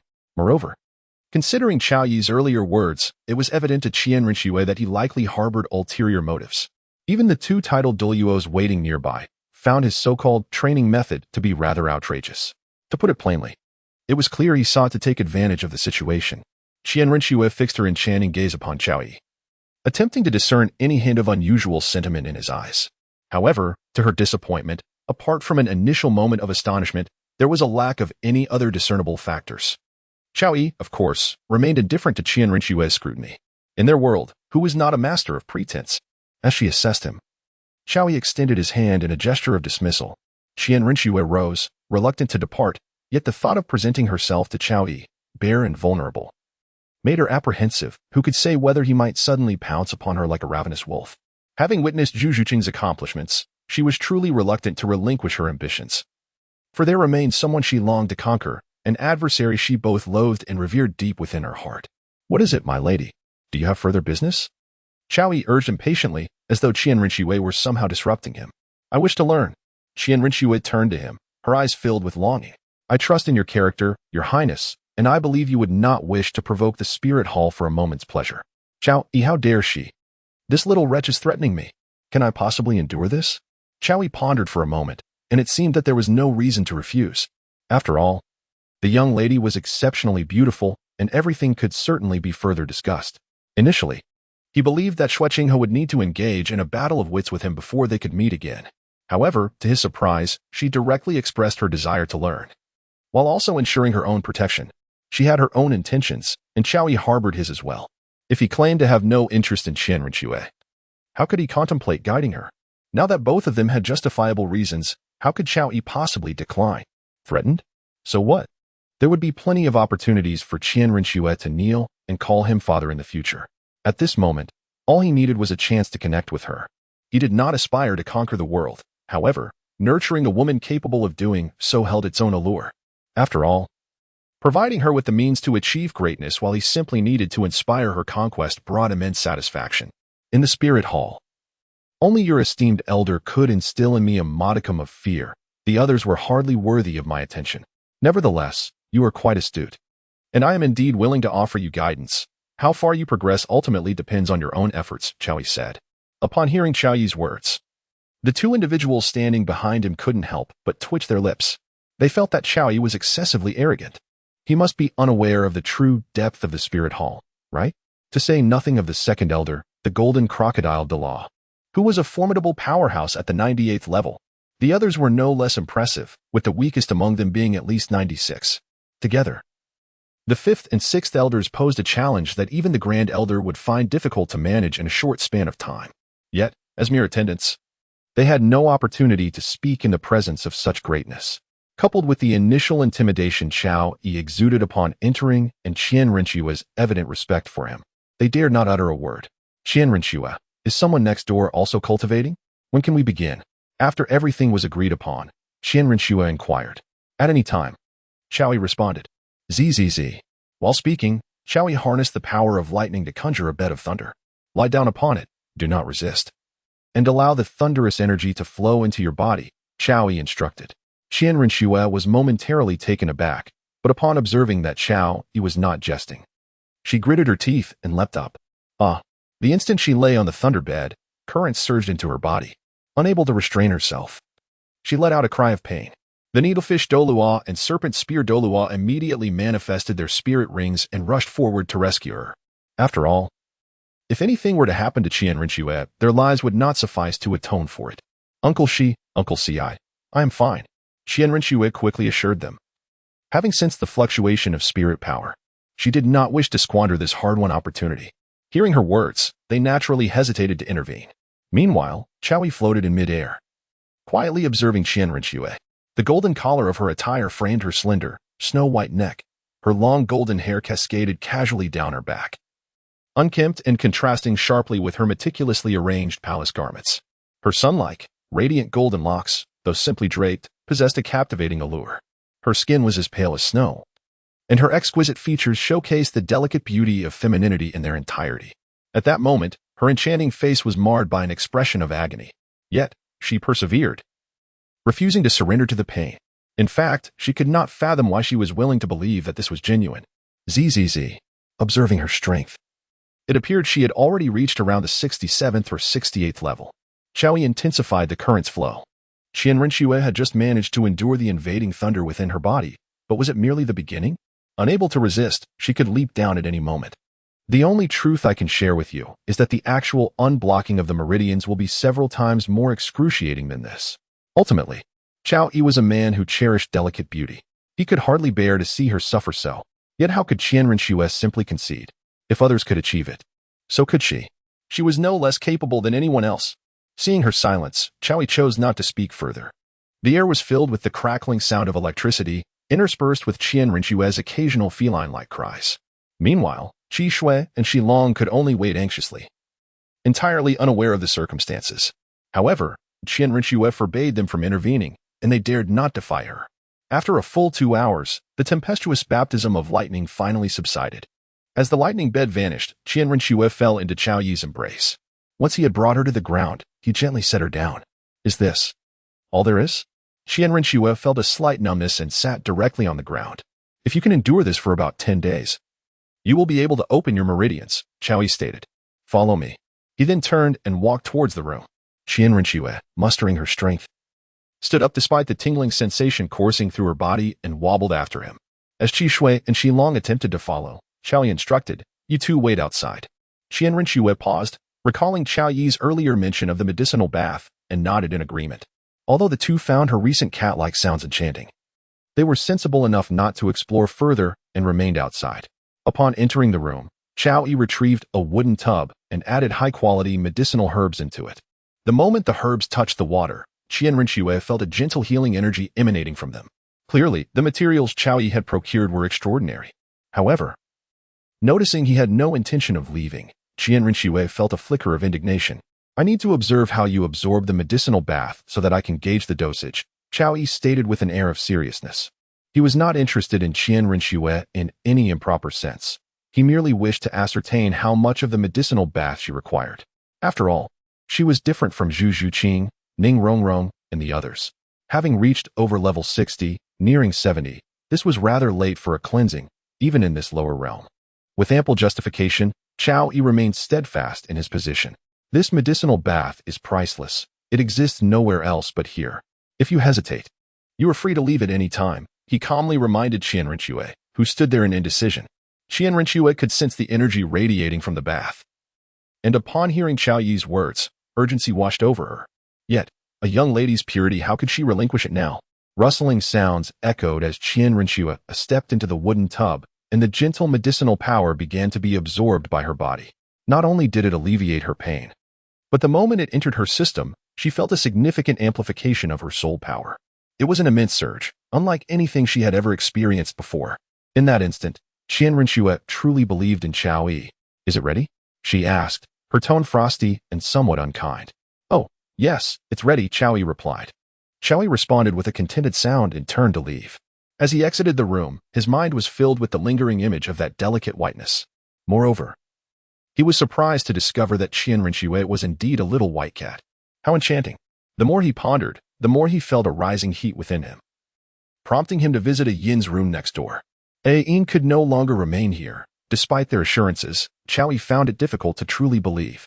Thus, he felt it imperative to have a thorough conversation with Yin this evening. After Qiao Yi's departure, Qian Rinxue's cheeks flushed due to the rising temperature of the medicinal bath, providing her with a momentary respite. To be honest, she still felt somewhat bewildered. How had she so carelessly acquiesced to Qiao Yi? How had she so thoughtlessly laid herself bare before him? It was as if he possessed some enchanting power, instilling in her, the woman who encountered him for the first time, an irresistible allure. This sensation was peculiar, even she could not articulate its origins. Taking a gentle breath, Qian Rinxue internally urged herself to remain composed. However, she soon heard the familiar sound of a cat's meow, reminiscent of her earlier experience. Then, it dawned on her that Qiao Yi was accompanied by a 10,000-year-old transformed soul beast. Thus, she too was engaged in cultivation. As the narrative unfolds, I shall provide further updates. I shall keep my promise. This chapter serves as an announcement. 59. A yin secret that's enough. Stop it. Haven't you had enough? Yin reproached, her cheeks puffed in irritation. Truly, he left her with not a shred of essence. Even though she was the blue-silver emperor, capable of nurturing exquisite elixirs, with Qiao Yi's insatiable greed, it seemed inevitable that she would eventually run dry. Upon hearing this, Qiao Yi pinched her lightly and continued. The essence of your blue-silver emperor can aid in enhancing my soul power. Naturally, I would be inclined to covet some. He was not jesting, but rather speaking earnestly. Although each enhancement may be modest, this little sweetness could indeed bestow upon him some degree of improvement. Yin was taken aback. She had not anticipated that Qiao Yi would truly uncover her most profound secret. Fear washed over her, for the laws of nature are impartial. While the combat prowess of the blue-silver emperor may be lackluster, it is inherently infused with a peculiar energy. This energy is precisely what Qiao Yi had tasted as the little sweetness. In truth, beyond this sweetness, her blood also possesses the potential to bolster soul power enhancement. Thus, Yin found herself engulfed in trepidation. She had concealed her secret well, yet who could have known that Qiao Yi was a man unbound by conventional paths? Acting with abandon? It was precisely for this reason that Tang Hao remained oblivious to the matter. What are you trembling for? Qiao Yi inquired. Sensing a yin's smooth form quivering, Yin dared not utter a word. She was at a loss for how to respond. She could not fathom whether Qiao Yi would resort to extracting her blood daily in pursuit of greater strength.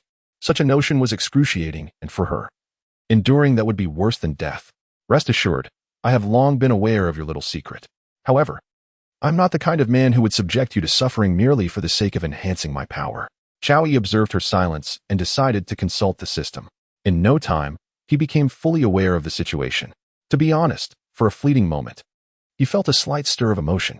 The prospect of engaging in play while simultaneously enhancing his own strength was enticing.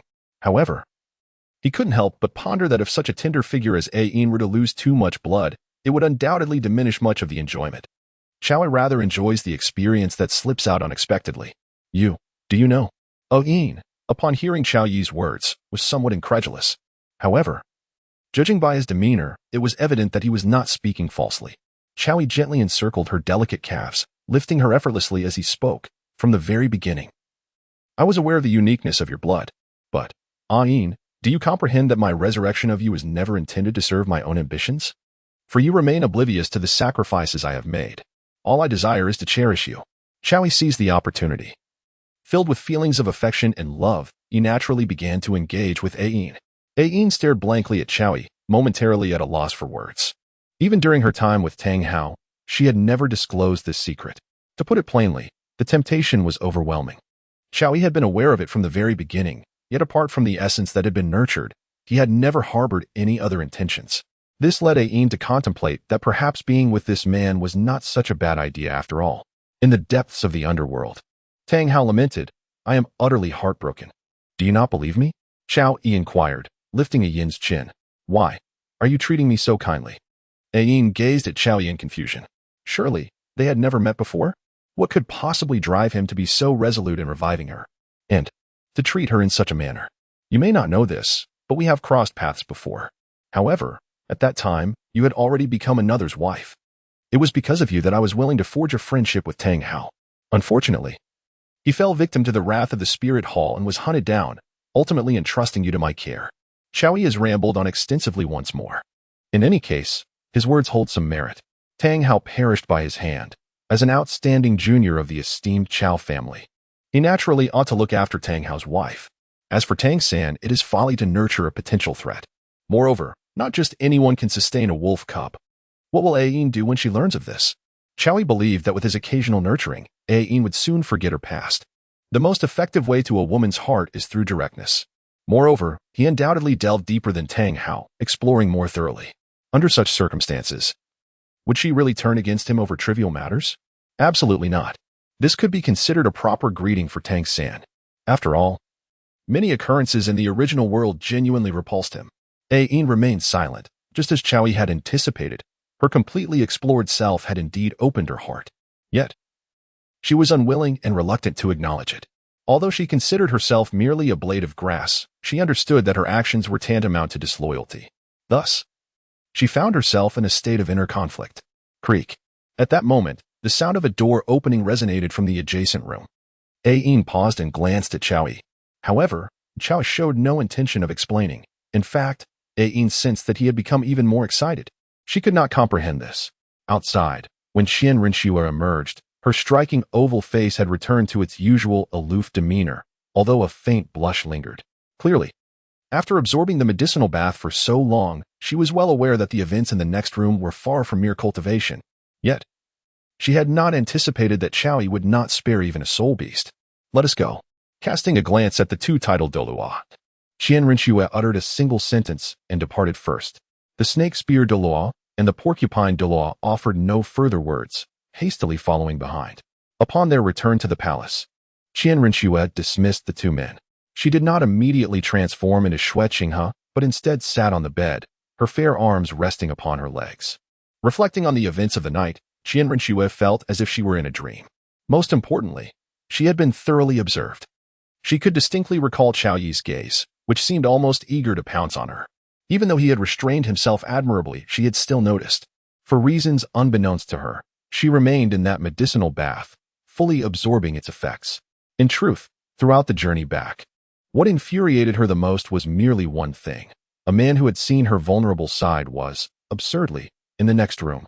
This made Qian Rinxue wish to wield her formidable 40-meter sword and deliver immediate judgment upon Chao Yi. How utterly detestable, how exasperating. Nevertheless, despite her simmering anger, the improvements she experienced, though not monumental, were clearly several times the normal cultivation speed, compelling her to endure without losing sight of her original intentions. Once I acquire all the cultivation steps, I shall personally escort you on your journey, dear brother. In the quiet room, after a lengthy pause, Qian Rinxue's melodious voice finally broke the silence. However, it was filled with a chilling undertone, culminating in an odd emotion that pervaded the air. 60. Ning Rongrong. An unusual quirk. Meanwhile, an hour had passed since Qian Rinxue and the two Title Douluo departed. Chao Yi departed from this place accompanied by Ayin. The allure of Ayin was simply too overwhelming to resist. He could not genuinely place his trust in the individuals from the Spirit Hall. Remaining here posed a considerable risk. Should a few Title Douluos from the Spirit Hall arrive one day, engaging in a confrontation would be decidedly unwise. A moment's inattention could result in losing everything, leading to significant regret. Each day, he found an indescribable joy in urging Tang San's mother forward. Thus, it was only natural for Chao Yi to ensure her safety. Although Ayin was curious to uncover the identities of Qian Rinxue and the two Title Douluos, she refrained from inquiring, recognizing that such questions could come at a price. Even now, she remained soft-spoken. Under these circumstances, how could she dare to voice her curiosity? Chao Yi initially intended to accompany Ayin to the Heaven Do Academy. However, after some contemplation, he decided against it. After all, Tang Hao was responsible for the death, and Tang San was being pursued. Now he would be delivering Ayin to the wife of Tang Hao and the mother of Tang San? That seemed rather excessive. Moreover, he was uncertain whether Ning Rongrong and Dugu Yin would cooperate with him. At present, only the little cat was entirely obedient to him, while the other two were merely spoiled princesses. After much deliberation, Chao Yi brought Yin to another residence in Heavendo City. This place had been secretly gifted to him by Shuexing in an effort to cultivate goodwill. Initially deemed unnecessary, it unexpectedly proved to be quite suitable for his intentions of discreetly harboring a beloved. Once Yin was settled, it was already past midnight. Chao Yi, feeling rather lethargic, chose to remain in that place. His decision to stay meant that Yin naturally required further development. He found himself quite curious about how much blood Tang Xin would lose upon discovering this situation. TSK. Such inexplicable thoughts had multiplied significantly. The following day, upon awakening, Chao Yi returned to the Royal Academy. However, as he stepped through the entrance, he encountered Dugu Yin emerging from the room of the little kitten. Their paths collided fortuitously. Upon seeing Chao Yi, Dugu Yin, still enshrouded in drowsiness, immediately became more alert. Subsequently, her charming oval face displayed a palpable sense of grievance, as if she had been deprived of sustenance. "Don't look at me like that, as if I have wronged you," Chao Yi remarked, feeling slightly uncomfortable under her gaze. "You big oaf," Dugu Yin retorted with a huff. This phrase, which she had heard from Chao Yi, had now been turned back upon him. A reversal of roles in their playful banter. "Where did you go last night?" Dugu Yin continued to inquire. With a sharp clap, the moment hung in the air.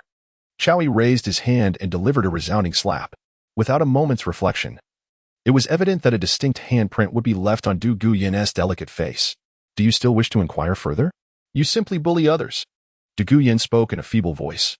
The previous tone filled with interrogation had completely dissipated. It was clear that she felt a certain trepidation regarding Chao Yi's punishment. Moreover, Dugu Yin was not entirely oblivious to propriety. It was merely during the times when Chao Yi indulged her that she would become somewhat haughty. Yet today, it was evident that she had crossed a line. "If not to bully you, then whom?" Chao Yi effortlessly lifted her up. Dugu Yin instinctively wrapped her legs around his waist. "Come on, what are you afraid of?" Undeniably, she was tempted. Initially, she had thought he would stealthily visit her last night. Instead, she waited the entire night in vain. Chao Yi, however, never made an appearance, much to the chagrin of Dugu Yin. As Chao Yi departed with Dugu Yin, he suddenly cast a curious glance in her direction. "What are you staring at?" Dugu Yin inquired timidly, tilting her neck to gaze at Chao Yi. It was as though she felt completely exposed, as if he had seen through her very essence. "Chao Yi, you rascal. Although it is indeed true that I have been seen through, now that he has already lifted her up, it is only natural that he would not let go." Seeing Chao Yi remain still, Dugu Yin could not help but wrap her arms around his neck, affectionately licking and kissing him like a playful kitten. Dugu Yin's cheeks were flushed, resembling enticing red apples, sweet and delectable, evoking an irresistible desire to take a bite. "Enchantress!" Chao Yi uttered a curse and then chose not to linger. Although he did not wield a staff, his mastery of its techniques was equally formidable. Subduing such a minor demon was, of course, a trivial matter. In the days that followed, sunlight streamed through the window, casting a warm glow. The weather today could be described as exceptionally mild. At this moment, Dugu Yin was not faring much better than yesterday's Ning Rongrong. However, being somewhat older, she possessed a greater capacity for endurance.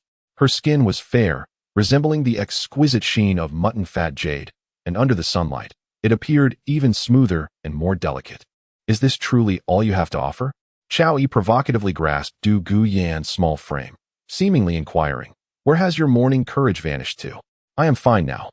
You may leave," Dugu Yin replied with a dismissive hum, turning away as if cloaked in indifference. Suddenly, a sharp sound echoed. Chao Yi was somewhat amused by the situation. He gave her a slap, ensuring a sense of symmetry in her demeanor, before rising to depart. Outside, Zhuqing and Ning Rongrong were partaking in breakfast. Perhaps due to the ferocity of the previous day, Ning Rongrong's once lively eyes now appeared slightly swollen. Upon seeing Chao Yi, she hastily exclaimed, You, don't come any closer." Observing Ning Rongrong's exaggerated reaction left Zhuqing, who was enjoying her meal, somewhat perplexed. However, the playful expression on Chao Yi's face, combined with Ning Rongrong's hoarse voice and her puffy eyes, made it clear that she had learned a profound lesson the day before. The little cat remained silent, yet felt a distinct sensation within. For Chao Yi had never bullied her in such a manner. To her, he had always been nothing but gentle. "Chao Yi, It seems you have been taught exceedingly well. What? Did I hear you correctly, Rongrong? Chow Yi feigned surprise as he gazed at her. You are nothing but a beast. Ning Rongrong retorted, her voice tinged with ire. What decorum, what upbringing? Those have long been cast aside. At this moment, her true nature as a little demoness was laid bare. However, Chow Yi found it rather endearing. Were she not a little demoness, were it not for such remarks, bullying her would indeed lack a sense of accomplishment. He plopped down beside Ning Rongrong, casting her a disdainful glance. Aren't you just a weakling, provoking trouble for yourself? If you lack the ability to endure, then refrain from such foolishness in the future. Ning Rongrong, feeling belittled by Chow Yi, experienced a sudden jolt to her pride. The timid demeanor she once displayed vanished completely, replaced by a slight upward curve of her lips and a glimmer of disdain in her eyes. What is wrong with provoking you? If you have the capability, then bring it on. After all, she was the young lady of the 7 treasure glazed tile school, the one with the finest talent. Thus, Ning Rongrong stood her ground. Yes, indeed, just like that. I relish your current audacious attitude. Chow Yi reached out to grasp her delicate chin, his eyes brimming with excitement. Ning Rongrong appeared somewhat flustered. Yet within her heart, there blossomed a flicker of joy. Though spoiled since childhood and possessing a rather peculiar personality, she was remarkably intelligent. How could she not perceive that Chow Yi clearly preferred her when she shed her obedient faade, reveling instead in her unrefined nature? Her desire to monopolize his attention yesterday stemmed from her yearning for even greater affection. Chow Yi harbors affection, and there is no reason for her not to express it. However, ever since Shrek has grown wiser, Ning Rongrong also perceives this as inappropriate. Yet, who could blame Chow Yi for being so easily swayed? Ning Rongrong mused, truly, a peculiar creature. After breakfast, Zhuqing cast a reproachful glance at the two and chose to depart. As Zhuqing finished her meal and left, Chow Yi carelessly swept the delectable dishes and tablecloth aside. Subsequently, Ning Rongrong reclined atop the table. She cast a sidelong glance at him, though still youthful. Her enchanting gaze carried a hint of allure. Perfectly apt, indeed. What Chow Yi desires is precisely this kind of Ning Rongrong, a tempestuous princess with an irritable temperament, adorned with an eccentric charm. It was not until the afternoon that Chow Yi finally emerged from his quarters, accompanied by a spirited Ning Rongrong. To be candid, were it not for her somewhat languid expression, one might have mistaken her for being in high spirits. The reason for her vivacity stemmed from her diligent efforts in recent days, which had not been in vain. Moreover, Chow Yi had bestowed upon her an irresistible gift, an ethereal medicinal herb. After assimilating the Qilua tulip, her 7 treasure glazed tile had remarkably transformed into the 9 treasure glazed tile. This transformation meant that she, too, could ascend to the rank of a Title Douluo. Although the 7 treasure glazed tile offered formidable support, its 7-layered structure had historically limited the highest-ranking soul masters to level 79. However, with the elevation to 9 treasures, this limitation no longer held. The legendary 9 treasure glazed tile had been the lifelong aspiration of her father, Ning Fengxi, the sect leader of the 7 treasure glazed tile school, and she had astonishingly achieved it at this moment. Only those directly descended from the 7 treasure glazed tile school could comprehend the profound significance of the 9 treasure glazed tile, marking it as a momentous milestone for the entire sect. Zhuqing also sensed the transformation within Ning Rongrong, yet, as she had already reached level 30, it was challenging to discern the changes without the infusion of a soul ring.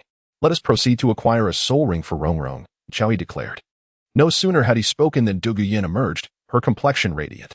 Chow Yi had no intention of intervening in the process of Ning Rongrong acquiring her soul ring. He was keen to observe the progress of their training over this period. The 4 of them made their way towards the outskirts of Tiando City, venturing into the forest.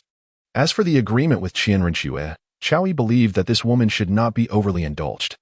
There were times when she needed to be left to her own devices. Although he had provided her with certain advantages, he had not diminished his own gains in the process. As they entered the setting sun forest, Chow Yi was not a stranger to this place.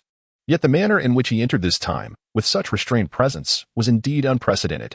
The sunset forest, in contrast to the Stardow forest, not only differed vastly in size but also in numerous other aspects.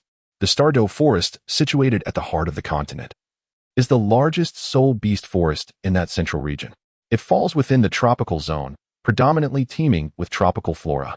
In contrast, the sunset forest, located in the center of the Tiando Empire, though not exactly in the frigid zone, enjoys a significantly cooler climate than the Stardow forest, resulting in a predominance of temperate plants native to the north. Tropical plants exude a sense of density and humidity, while temperate plants, though refreshing, lack the same lushness. Thus, navigating through the Sunset Forest is considerably easier than in the Douluo Forest. Naturally, formidable soul beasts still favor the tropical rainforests of the Douluo Forest. Consequently, while the Sunset Forest harbors a fair number of soul beasts, those of a cultivation level exceeding 10,000 years are rare. Most linger between the 1,000 and 10,000 year mark. Additionally, the initial indiscriminate hunting by soul masters has led to a general decline in the quality of soul beasts. Nowadays, to hunt a suitable soul beast, one must not only possess strength, but also exhibit patience. The indiscriminate hunting of soul beasts has been explicitly prohibited by the Spirit Hall, as soul masters, upon reaching a certain level, often sought to hunt lower-grade soul beasts for their spirit bones. The Spirit Hall deemed this practice unviable, fearing that if soul beasts were excessively hunted, future soul masters might find themselves devoid of spirit rings, which could hinder development. However, the Spirit Hall has never imposed a prohibition against soul beasts defending themselves. After all, if a soul beast intends to kill you, it would be folly to spare it. Xiao Yi had never contemplated such matters. When he encountered soul beasts, especially those fierce and menacing, he would invariably eliminate them without hesitation. It is worth noting that the population of soul beasts is no less than that of humans, and may even surpass it. This observation pertains solely to terrestrial soul beasts. The marine realm is replete with countless soul beasts as well. In the early days, soul beasts would even launch waves of attacks against human settlements. While others may be unaware, he knew all too well that in the Douluo Forest, countless powerful soul beasts were not absent but rather concealed within the forest depths, absorbing the essence of that great fat worm. Although the hunting of soul beasts has been somewhat excessive, the increased hunting has mitigated the occurrence of beast tides. If left unchecked and one merely awaited the opportunity to hunt soul beasts for spirit rings, it would grant the soul beasts a chance to recuperate. The Spirit Hall naturally adopts a dual approach, sometimes turning a blind eye to the matter of soul beast hunting. Having entered the Sunset Forest for half a day, the number of soul beasts encountered was comparable to those seen in the Douluo Forest, albeit of lesser quality. Though a few thousand-year-level soul beasts were encountered, most had just crossed the threshold of 1,000 years, evidently unsuitable for Ning Rongrong. With Xiao Yi's electrical prowess and her consumption of elixirs, coupled with her daily immersion in medicinal baths, Ning Rongrong's third spirit ring was capable of selecting soul beasts between 3,000 to 4,000 years in age. Her martial soul, the 7 treasure glaze tile, is categorized as a treasure-type martial soul, yet it possesses unique characteristics, much like her spirit abilities. For instance, her first spirit ability enhances power attributes, the second augments speed attributes, the third boosts soul power attributes, and the fourth fortifies defense attributes. The most significant distinction lies in the extent of enhancement provided by the spirit rings. Therefore, by selecting a soul beast of superior quality and lineage, she could directly absorb its essence. During a day of searching, fortune favored them as they encountered a mysterious armored lizard over 3,000 years old. Xiao Yi directed the 3 to take action. With Ning Rongrong's enhancements and Duan Guyan's toxin restrictions, Zhuqing swiftly subdued the creature. Ultimately, Ning Rongrong delivered the finishing blow and commenced the absorption process. Clearly, while a 3,000-year-old soul beast possesses considerable strength, it posed little challenge to the trio. Later that evening in Tiando City, Qian Rinxue arrived punctually at Xiao Yi's residence, only to discover, much to her chagrin, that he was absent. Furthermore, that soul beast woman was nowhere to be found either. How could her words be so easily dismissed? A swell of anger surged within her. To her mind, Xiao Yi evidently did not trust her and had opted to accompany that soul beast woman instead. Yet, she reminded herself to exercise patience. After all, she was there to learn. However, as midnight approached and Xiao Yi showed no signs of returning, doubt crept into her thoughts. Was he truly not coming back? This fleeting notion was quickly cast aside. With her assets, how could Xiao Yi possibly overlook her? Time slipped away, unknowingly transitioning into the early hours of the morning. Bang! Qian Rinxue slammed her delicate hand on the table, rising in a fury, astonished that she had indeed been stood up. At this hour, it was clear that Xiao Yi would not be coming, and she could not possibly appear during the day, for Zhuqing had numerous matters to attend to. The 2 Title Douluo, observing Qian Rinxue's frosty demeanor, dared not utter a word, for they sensed that Xiao Yi's absence might somehow be linked to them. After all, had they not stumbled upon that washing soul beast, this evening's events may never have transpired. The following day, at dawn, Zhuqing arrived at the Tiando Academy. Subsequently, she learned from Dream God Machine about Chao Yi's venture with Ning Rongrong to acquire spirit rings. Upon grasping this information, her ire only intensified. At the very least, he could have informed her, could he not? Was her standing truly so diminished? Finally, she left the blood-stained remnants at the Tiando Academy before returning to the palace. In contrast to the furious Qian Renshua, Chao Yi found himself in a state of utter contentment. Nestled within the sunset forest, with the earth serving as his bed and the sky as his canopy, he was accompanied by 3 enchanting maidens, indulging in delightful revelry. However, Ning Rongrong had yet to depart after acquiring her 3rd spirit ring, as her spirit power had ascended to the 40th level, enabling her to seek the 4th spirit ring. Yet, the quest for the 4th spirit ring did not promise the same fortuitous encounters. Nonetheless, Chao Yi remained unperturbed, allowing them to engage in practical combat with various spirit beasts, while simultaneously searching for a suitable spirit beast. His ability to conceal his presence led these creatures to perceive him as a delectable morsel, blissfully unaware that their approach was merely an invitation for a sparring session. Take Zhuqing, for instance. She could effortlessly contend with a spirit beast of over 5,000 years on her own. It was not until the 7th day in the Sunset Forest that Ning Rongrong finally discovered a fitting 4th spirit ring, a spirit ring from a 7,000-year-old spirit beast. Chao Yi believed that next time he sought a soul ring, he absolutely must avoid the Sunset Forest, for the search there was truly cumbersome. Were it not for the opportunity to admire the distinct scenery each day and engage in shameless training sessions with the 3 women, he would have long since taken them to the Stardow Forest. After all, the Stardow Forest was replete with suitable soul beasts for them. Nevertheless, their days here were not in vain. For instance, Dugu soul power had already reached the 49th rank, while Zhuqing had attained the 46th rank. Ning Rongrong, after acquiring her soul ring, had reached the 42nd rank. It was true that Dugu possessed the highest cultivation level, yet she was well aware that, in comparison, the 2 younger ones were even more impressive. Given their pace, it would not be long before they caught up. This thought made her somewhat anxious. I have already found your 5th soul ring. Once you stabilize, you will be able to have it offered to you, Chao Yi remarked. Although one could indeed offer a sacrifice at the 49th rank, the benefits would be far greater if one waited until reaching the 50th rank. The Blue Silver King, being 50,000 years old, would only allow her to absorb greater strength at that milestone. It is worth noting that a 50,000-year-old soul beast was equivalent to the 8th soul ring of some soul masters. A sacrifice? Dugu looked at Chao Yi with astonishment. That must be a soul beast of 100,000 years. Dugu felt a surge of excitement. Chao Yi seemed to perceive her thoughts and remarked, "It is not a 100,000-year soul beast, but rather a 50,000-year blue silver king. A 100,000-year soul beast. How utterly enticing. Yet, my primary mission still necessitates the acquisition of a soul beast of that age." For Chao Yi at this moment, vanquishing a solitary 100,000-year soul beast was not a formidable challenge. However, while the act of slaying may be straightforward, the subsequent absorption requires protection. Given their current strength, it was evident that they were still quite far from being capable. Dugu pouted slightly, her expression tinged with disappointment. "Goodness, your 5th soul ring begins at 50,000 years, and you still seem dissatisfied?" Chao Yi playfully nudged her with his foot. Dugu, unfazed by the kick, was accustomed to Chao Yi's playful jests. After a moment of contemplation, she suddenly recognized the merit in Chao Yi's words. A 50,000-year soul beast indeed held significant value. Perhaps it was due to her prolonged association with Chao Yi that she had grown somewhat discerning. Nai Mao and Ning Rongrong cast envious glances at Dugu. Setting aside the magnitude of enhancement a 50,000-year soul ring would bestow, the potency of its soul skills would undoubtedly be extraordinary. Moreover, she would possess soul power far surpassing that of an ordinary soul king. This fortune was serendipitous, as she had recently encountered a fitting 50,000-year blue silver king. "If I come across suitable ones for you in the future, I shall arrange it as well," Chao Yi assured them.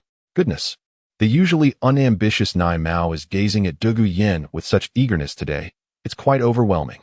Dugu clung to Chao Yi's arm and inquired, "So, dear brother, where is the soul beast you mentioned?" Although she was of an older age, Chao Yi's peculiar charm rendered her somewhat youthful in her demeanor. "It resides in your grandfather's medicinal garden. Rest assured, before the Soul Master tournament, you will undoubtedly undergo another transformation," Chao Yi responded, relishing the gentle massage. Dugu gazed at Chao Yi with a flirtatious look, her voice dripping with sweetness. Dearest brother, you are so kind. Do you seek some form of reward? Am I truly such a superficial person? Chao Yi replied earnestly. Oh, are you not? Dugu Yan's enchanting eyes sparkled with mischief. Very well, I am. Chao Yi felt that this fairy had experienced a significant enhancement, and thus, he was too lazy to quibble over such trivial matters. After all, this little viper had recently made considerable progress in her cultivation. Upon returning to the Royal Academy of Tiando, Chao Yi quickly discerned the presence of the porcupine Douluo. Clearly, given the passage of these few days, Qian Rinxue must have grown anxious. Otherwise, why would she arrange for a Title Douluo to linger outside the Royal Academy? However, what Chao Yi was unaware of was that since the first day of their missed appointment, the porcupine Douluo had been stationed there.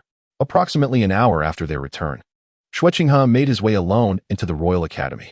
Ah, my dear brother, I have just returned, and here you are. How dearly you must have missed me. Chao Yi greeted with a smile as he noticed Zhuqing approaching. Zhuqing wore a cheerful expression, though inwardly. He had already conveyed his displeasure regarding Chao Yi's abrupt departure. Nevertheless, upon reaching Chao Yi's side, he remarked, Good brother, why did you leave without a word? These past days have been quite difficult for me. Oh? Chao Yi paused, feigning surprise as he turned to Zhuqing. What do you mean by that? Surely, you don't harbor any peculiar thoughts about me, do you? Zhuqing chose to disregard Chao Yi's remarks. In truth, he found it rather perplexing how this individual seemed to revel in teasing him. Dear brother, you promised to guide her in her cultivation. How could you leave without uttering a word? Zhuqing inquired. Though a hint of irritation simmered within her, she skillfully concealed it, displaying no outward signs. Oh, you mean that woman? Chao Yi seemed to have an epiphany, and he abruptly pulled Zhuqing closer, exclaiming, My good brother, your taste is lacking. Startled, Zhuqing looked at Chao Yi in confusion. My dear brother, do you mean to say that you find her unattractive? This was the first time she had ever doubted her own beauty. It was no wonder she felt this way. Chao Yi's nonchalance was quite striking. He was so casual that he could break an appointment without a second thought, not even considering leaving a note. Beauty, you speak the truth, and let me tell you. I see it all clearly. So, are you interested? Do you want to know? Chao Yi feigned a sharing demeanor, gazing at Zhuqing. Upon hearing such words from him, Zhuqing felt a surge of indignation. How can you say that? However, after uttering those words, she realized she had overreacted. In the face of Chao Yi's dumbfounded expression, Zhuqing quickly attempted to salvage the situation. Dear brother, although we may not be meant to be, she is my goddess in my heart. Please show her some respect. If only for my sake. By the end, her tone carried a hint of pleading.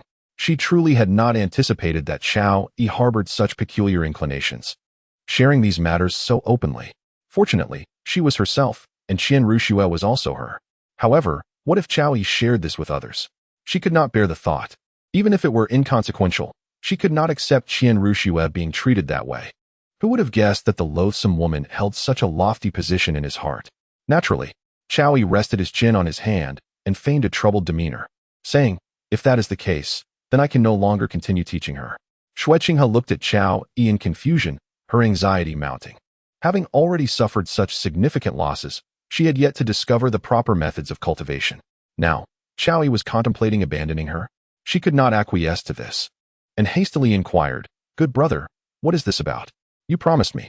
After all, this was your goddess, and the subsequent cultivation would inevitably involve some degree of intimate contact. She is your cherished moonlight. How could I possibly proceed with that? Zhuqing hesitated. Intimate contact? A flicker of fear crossed her mind. Although she yearned to grow stronger, it did not mean that Qian Rinxue was so easily swayed. Therefore, you should advise her to give up. Her talent is commendable, and surely she can achieve growth in 10 years, Chao Yi continued. 10 years. Upon hearing this, Zhuqing felt it was not an unreasonable span. However, recalling Zhuqing and the others, she asked, Then, how many years will it take for Zhuqing to reach the rank of a Title Douluo? Perhaps 5 years at the slowest. Chao Yi pondered before responding, slightly exaggerating. Yet, without some embellishment, how could he possibly persuade such a proud woman? Good brother, are you serious? Zhuqing gazed at Chao Yi in astonishment. Of course, I have no need to deceive you, and I am, after all, the best proof. Chao Yi replied. Zhuqing considered this. What reason would he have to mislead her? Good brother, she wishes to become stronger. This is her aspiration. For my sake, could you please assist her? After a few moments of contemplation, Zhuqing spoke. After all, In her eyes, Qiao Yi was someone who needed to be dealt with. Providing him with some benefits before her demise was paramount. This unique method of cultivation was essential for her to learn. In truth, had it not been for Qiao Yi's exposure of her vulnerabilities, Qian Rinxue would not have resorted to such actions. Yet, when faced with the choices of purity and ingratitude, she chose the former. For your sake, I can continue guiding her. But Qinghe, you must think this through, Qiao Yi said with a hint of implication. Then, will it still be at your residence tonight? Qinghe disregarded Qiao Yi's words and asked. Yes, with Qiao Yi's agreement. Qinghe felt a wave of relief wash over her. Even the prior disappointment seemed to fade into the background. However, as she was about to leave, Qinghe particularly reminded Qiao Yi not to mention the matters he had previously discussed with her. Qiao Yi naturally acquiesced to this, for he harbored no particular peculiarities himself. Furthermore, he was not foolish enough to squander such a delightful opportunity. Why does Prince Qinghe seem to seek you out so frequently of late? Asked Dugu. Even if he intended to win over Qiao Yi, this enthusiasm appeared rather excessive. Moreover, despite Qiao Yi's apparent aversion to associating with members of the same sex, he still showed considerable deference to Qinghe. To assert that he held the prince in awe would be an overstatement, as he scarcely regarded Shui Yi with any respect. Why do you speak so incessantly? Dugu expressed her displeasure at once, as she had merely inquired casually. Are you implying that I am bothersome? She continued. If you persist in this manner, I do believe such a possibility may indeed arise. Qiao Yi nodded in agreement. I shall bite you. Yet, at that instant, as Qiao Yi's words fell, Dugu lunged towards him. Although Dugu was spirited, such a spontaneous charge outside the confines of the room was indeed a rarity. Qiao Yi hurriedly embraced her, preventing her from sinking her little poisonous fangs into him. It was not until Dugu temper had somewhat subsided that Qiao Yi finally released her, saying, I was merely jesting. Why take it so seriously? I do not appreciate such jokes. Dugu replied seriously, leaning against Qiao Yi's chest. All right, I shall be more mindful in the future. After soothing Dugu and guiding the little kitten and Ning Rongrong for a while, Qiao Yi departed from the Royal Academy. As for the reason, it was simply because Prince Qinghe had summoned him. He was not fabricating this. Dugu, however, did not press him for further details. Although Qiao Yi had made her happy today, she was well aware that she had also caused him displeasure. One can bear it once, but not repeatedly. The consequence of taking liberties is all too predictable. In the residence gifted by Shui Yi, upon Qiao Yi's arrival, he found Qian Rinxue waiting alone. While the two Title Douluos did not accompany her today, this unexpected absence surprised him, and a thorough search of the vicinity revealed no presence of any title-level Douluos. Under the radiant crown, the atmosphere was indeed quite unforgiving. Qian Rinxue expressed her discontent candidly, indicating that her own identity afforded her certain liberties, free from excessive concerns. You are rather punctual, she remarked, her curiosity piqued. I wonder how an inheritor of the angel from the Spirit Hall and a prince of the Tiando Empire maintained such close ties. Qiao Yi countered. Qian Rinxue hesitated, realizing that in her pursuit of cultivation, she had overlooked certain matters. The previously imposing aura she exuded dissipated in an instant. We are merely friends, she replied, her voice lacking conviction. Though I am but an outsider, I am aware that the relationship between the Spirit Hall and the Empire has not been as harmonious as it appears on the surface, Qiao Yi stated calmly. Qian Rinxue found herself at a loss for words. Qiao Yi, however, did not press the other party. Instead, he simply observed her in silence. After a brief moment, Qian Rinxue finally calmed down and remarked, He likes me. Is that so wrong? Qiao Yi then inquired, So, do you like him? It seemed to her that this matter had little relevance to the sovereign. With a slight furrow of her elegant brows, Qian Rinxue responded, Does it truly concern you? Qiao Yi replied, It certainly does. If there exists affection between you two, then further cultivation should be reconsidered, for there are certain areas I must inevitably touch. Qiao Yi presented himself with an air of utmost integrity, provoking endless internal sarcasm from Qian Rinxue. Had it not been for that fateful day when her vulnerability was laid bare, she might have genuinely believed him. Gazing at Qian Rinxue, her exquisitely beautiful visage bore the hallmark of natural beauty, her skin remaining remarkably delicate. Indeed, she was a girl of extraordinary charm and poise. Qian Rinxue was not young, embodying the essence of a perfectly ripened peach. Qiao Yi's desire was palpable, yet he understood that winning over this proud woman was no simple feat thus. He resolved to gradually cultivate their relationship. He would not engage in any unbecoming actions, Otherwise, he might inadvertently succeed in winning over Qian Ruxue. However, this presented a duality. If he failed, it would incur the wrath of Title Douluo, the old man. Curiously, Qian Ruxue did not provide an explanation this time. Instead, she inquired, "From the moment I laid eyes on you, my heart, long submerged, stirred with profound emotion." Chao Yi gazed at Qian Ruxue with deep affection, his tone imbued with sincerity, reminiscent of a lovesick admirer. Qian Ruxue, taken aback by Chao Yi's intense gaze and sudden confession, found herself momentarily at a loss for words. You. She had never anticipated such a declaration from him, especially considering the genuine look on his face. "Do you not believe my words?" Chao Yi pressed further. "And no, The articulate Qian Ruxue was unaccustomed to such a predicament and, for the first time, was unsure of how to respond to Chao Yi's advances. "So, you are fond of Zhuqing, huh?" Chao Yi continued. "I love myself," Qian Ruxue retorted, pausing before hastily shaking her head. "You wouldn't understand. There is no affection between us as you imagine." "Are you explaining this to me?" Qian Ruxue sought to divert the conversation, as she truly did not know how to address these inquiries. "Your Highness, may we commence today's training? Heaven-Do City is not a place I can linger. You can remain in my residence. No one will come searching here," Chao Yi replied with a smile. It was not merely a matter of being searched, but rather her other identity required her to pay respects to the Snow Knight Emperor every morning. Moreover, what business did a crown prince have wandering outside the palace, especially with the poison already arranged around the Snow Knight Emperor? He had to manage the medicinal meals prepared each morning. "No, that won't do." Realizing the chain of consequences, Qian Ruxue promptly shook her head in refusal, then lowered her posture and quickly explained, "I have my own matters to attend to. I hope your Highness will not take offense." "Very well. I too dislike being forceful. Let us begin. Some matters, after all, require moderation. Relentless insistence may yield undesirable effects." Chao Yi certainly would not engage in such thoughtless behavior. As the electric current surged, an electric bed materialized before Qian Ruxue. This time, without any prompting from Chao Yi, Qian Ruxue willingly reclined upon it. At the very moment she lay down, the current began to permeate her body as if it had no barriers. The force of the electricity was formidable, even more aggressive than before, causing Qian Ruxue to involuntarily emit soft sounds of discomfort. Yet, it was undeniable that she, like a resilient kitten, was a woman of remarkable tenacity. Despite enduring such torment, she showed no signs of surrender. While Qian Ruxue was undergoing the thunderous baptism, Chao Yi was not idle. He concentrated his soul power at her acupoints with deft precision. Each touch evoked an indescribable sensation, akin to a swarm of ants gnawing at her or a caterpillar scuttling across her skin. For a moment, Qian Ruxue could not discern whether the pain stemmed from the electric shock or the peculiar technique employed by Chao Yi. After a prolonged half-hour, Chao Yi finally ceased his ministrations.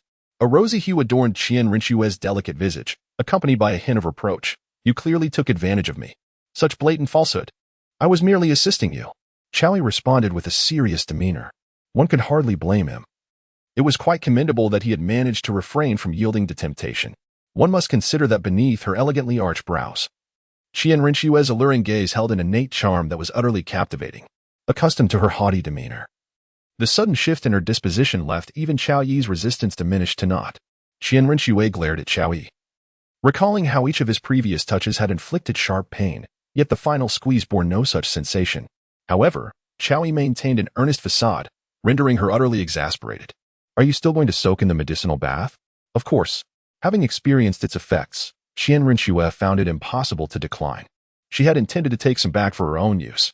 Yet, with Chao Yi's dismissive attitude, either soak or leave, she gritted her teeth and chose to endure. Her figure was slender and graceful. Each step she took was fluid, her waist swaying like a serpent in water, a mesmerizing dance. Perhaps it was due to the earlier electric surge and Chao Yi's unique method of meridian unblocking that had led to this state.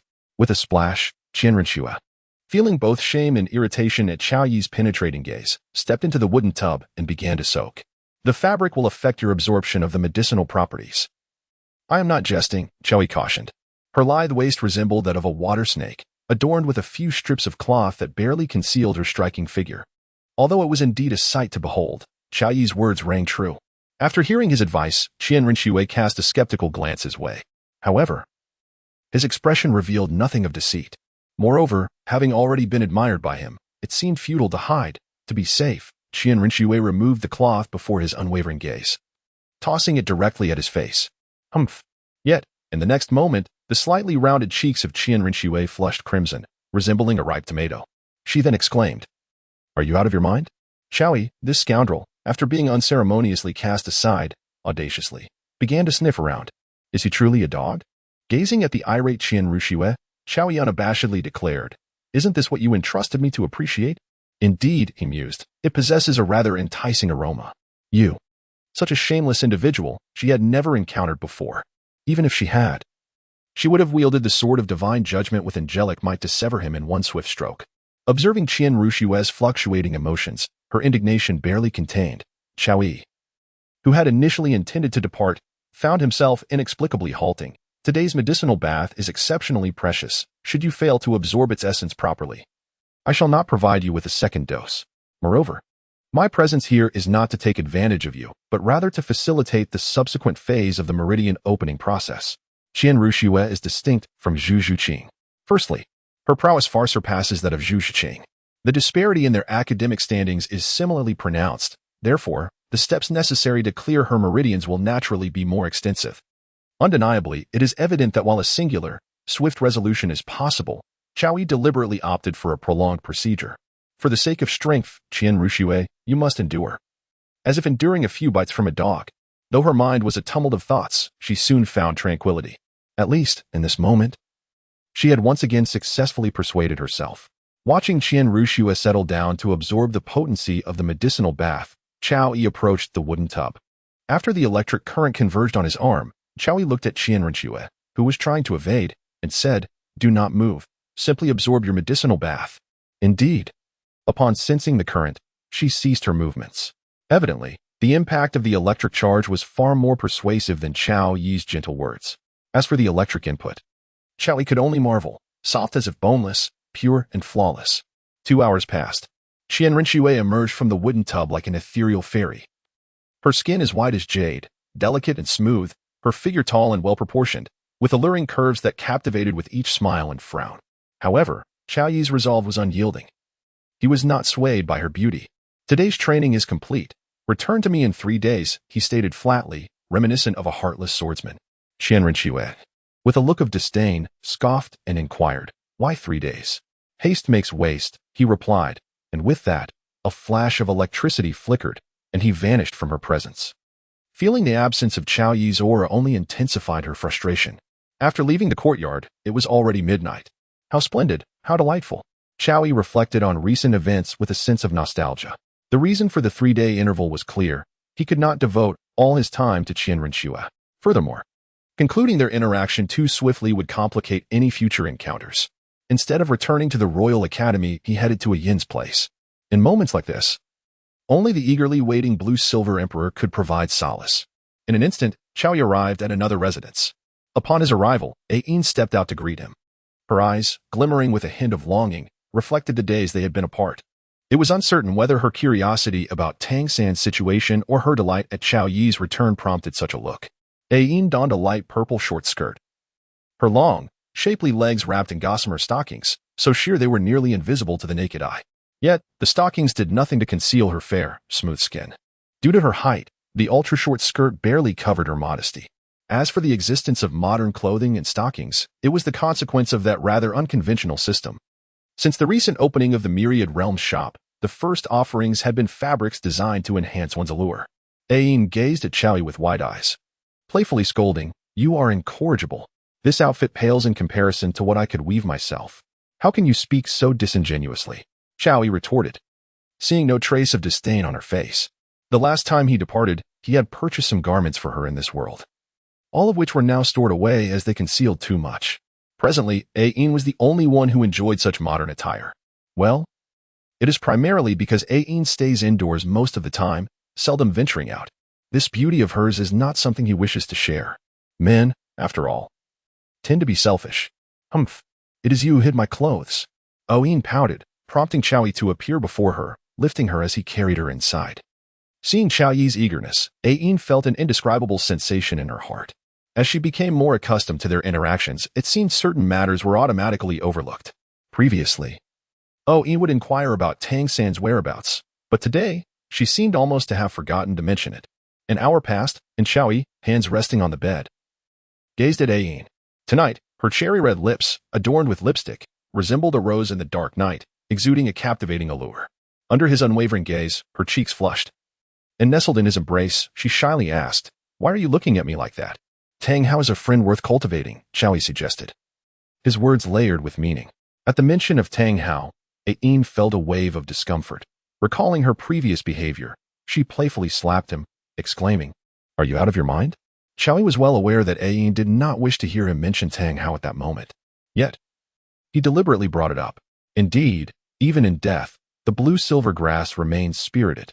The following day, just as dawn broke, Chowie returned to the Royal Academy.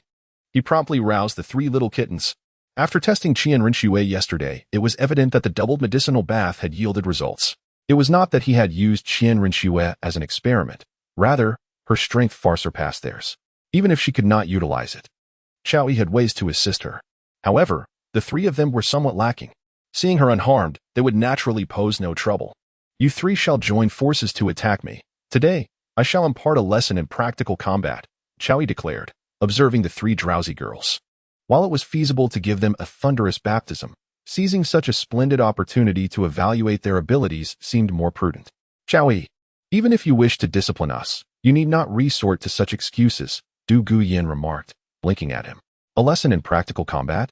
That clearly sounds like a lesson in suffering. If you wish to continue improving, then spare the chatter," Chowie replied indifferently. "Sometimes, one must adopt a firm stance. An abundance of explanations could take an eternity. Sisters, let us take him down," Dugu Yin huffed. She was skeptical that Chowie could truly be harsh with the three of them. As for Zhuqing, she had never shied away from becoming stronger. The 9 treasures glazed tile pagoda emerged, known for its 4 powers: strength, speed, soul, and defense. In an instant, for beams of light surged into Dugu Yin and Zhuqing's bodies. They immediately felt emboldened, convinced they could take on the Soul King. 4th soul skill, another shadow clone. Zhuqing initiated the attack, and in an instant, dozens of kittens appeared. Due to the 10,000-year soul skill, the number of her clones had naturally increased. "I quite enjoy this soul skill. It brings immense joy in multiples," Chowie chuckled. It was important to note that, owing to the 10,000-year soul skill, all these forms were essentially Zhuqing, though their existence was fleeting, if charged individually. While Chowie was musing, dozens of kittens lunged forward, brandishing their sharp claws. However, Chowie had no intention of moving. From a meter around him, a flurry of electrical currents fell in all directions. Crackle, crackle. One by one, the kittens, struck by the electric surge, transformed into phantoms and began to dissipate. Yet, to Chowyi's surprise, in the next moment, the scattered shadows of the kittens merged with the currents. Whoosh! A single cat's claw descended, and dragon scales emerged on Chowyi's body, sparking a shower of embers. Chowie was somewhat taken aback. In the next moment, he swiftly distanced himself from the kitten. The 4th spirit skill, Emerald Ridge Serpent Entwining. A serpentine figure of vibrant green materialized, coiling around Chowie. This spirit serpent was unmistakably a venomous creature. Fortunately, Chowie was impervious to toxins. Otherwise, such precise foreboding would have surely rendered him poisoned. However, after entangling him, the venomous serpent opened its gaping maw and lunged towards him. Goodness, is it truly poisonous? Chowie was taken aback, and in an instant, the power of thunder coursed through his entire being. Boom! In the next moment, the green venomous snake erupted violently. It seemed as though Dugu Yin was oblivious to the commotion as a wave of toxic mist enveloped Chowie. Hiss! Chowie moved like lightning, vanishing from his original spot in an instant. The next moment, he appeared beside Dugu Yin. Slap! Dugu Yin covered her mouth, glaring at Chowie. "Are you incapable of playing fair? How could you bite there? Is that even an appropriate place to bite?" Chowie was filled with indignation. He was genuinely angry. This was no trivial matter. "I didn't even bite," Dugu Yin retorted. Chowie paused for a moment, articulating a profound insight. Yet, could the gaping maw of a monster truly be compared to the delicate lips of Yin Tao? In that instant, while Chowie and Dugu Yin engaged in their discourse, a kitten was suddenly captured. Zizi. Thunderous electricity swiftly ensnared Dugu Yin and Zhuqing. Although the two women endured relentless assaults from lightning daily, today's onslaught was evidently intensified severfold. With a soft gasp, both ladies were instantaneously rendered incapacitated by the electric shock, collapsing to the ground. Ning Rongrong observed the ease with which Dugu Yin and Zhuqing succumbed to the electric shock, declaring, "I shall not partake any longer." Your intentions are unmistakably aimed at us. Zizi. Xiao Yi's fingers crackled with electricity as she smiled and said, in fact, a little more electricity is not harmful to the body. No, I don't want that. Ning Rongrong looked at the two of them and quickly shook her head. Her resistance unwavering. However, Xiao Yi was unyielding. Thunder rumbled ominously across the sky, and a powerful bolt of lightning surged into Ning Rongrong's body. After a delicate cry, Ning Rongrong collapsed to the ground, with the little cat resting on her right side, and both Ning Rongrong and Dugu Yin on her left. Xiao Yi soon returned them to the wooden tub. Subsequently, under their skeptical gazes, Xiao Yi produced double portions of medicinal bath for them to absorb. The three women, who had been aching and numb, quickly revived with the enhanced elixir. Simultaneously, they felt their soul power rapidly increasing. It seemed that this infusion was more potent than the previous medicinal baths. The little cat, feeling more comfortable, looked at Xiao Yi and inquired, "Yes, this is a new absorption method I devised. The reason I had to electrify you is that I feared the potency of the medicine might overwhelm your petite bodies." Xiao Yi explained. "Then why not just electrify us directly instead of engaging in actual combat?" Dugu Yin remarked. "I intended to cultivate your teamwork and combat experience." Who knew this method would be so intense? Xiao Yi retorted, remembering how frightened she had been when the massive serpent approached with its gaping maw. That bite would have been no trivial matter. At the Haotian clan, after fleeing to their refuge for over 10 days, Tang Yuehua and Tang San awaited news. Today, Tang Xiao had arranged for those tasked with investigating Tang Hao's whereabouts to return. Upon receiving the news, Tang San and Tang Yuehua hurried to Tang Xiao's residence. "Little San, Yuehua." A deep voice emerged from the man, tinged with sorrow. "Uncle," they both responded, and Tang San quickly asked, "Uncle, do we have news about my father?" "Your father, he was killed by the radiant Douluo, Xiao Yi," Tang Xiao said, his voice heavy with grief. "What?" At that moment, Tang Yuehua fainted. Tang San, too, struggled to accept this grim reality. "No, it cannot be. Absolutely impossible," he insisted, shaking his head defiantly. Despite having harbored suspicions since leaving Heavendo City, hearing it confirmed was unbearable. "Little San, I wish this were false news, but your father's remains were just brought back." Tang Xiao gestured toward a porcelain urn on the table. "No." Tang San turned to the urn and nearly spat blood in shock. His eyes reddened with fury as he shouted, "Xiao Yi." As Tang San prepared to act, he was restrained by Tang Xiao's soul power. "Uncle, I must seek revenge. I will kill him," Tang San declared vehemently, ignoring Tang Xiao's restraining force. With a swift slap, Tang Xiao struck Tang San's face, sending him sprawling to the ground. He struggled to rise, wiping the blood from his lips while feeling the imprint of 5 fingers on his cheek. "Little San, I know you are filled with hatred, but what can you accomplish by going to Heavendo City in your current state?" Tang Xiao admonished. The slap had cleared Tang San's mind somewhat. "You possess a twin martial soul. With diligent training, your future is boundless.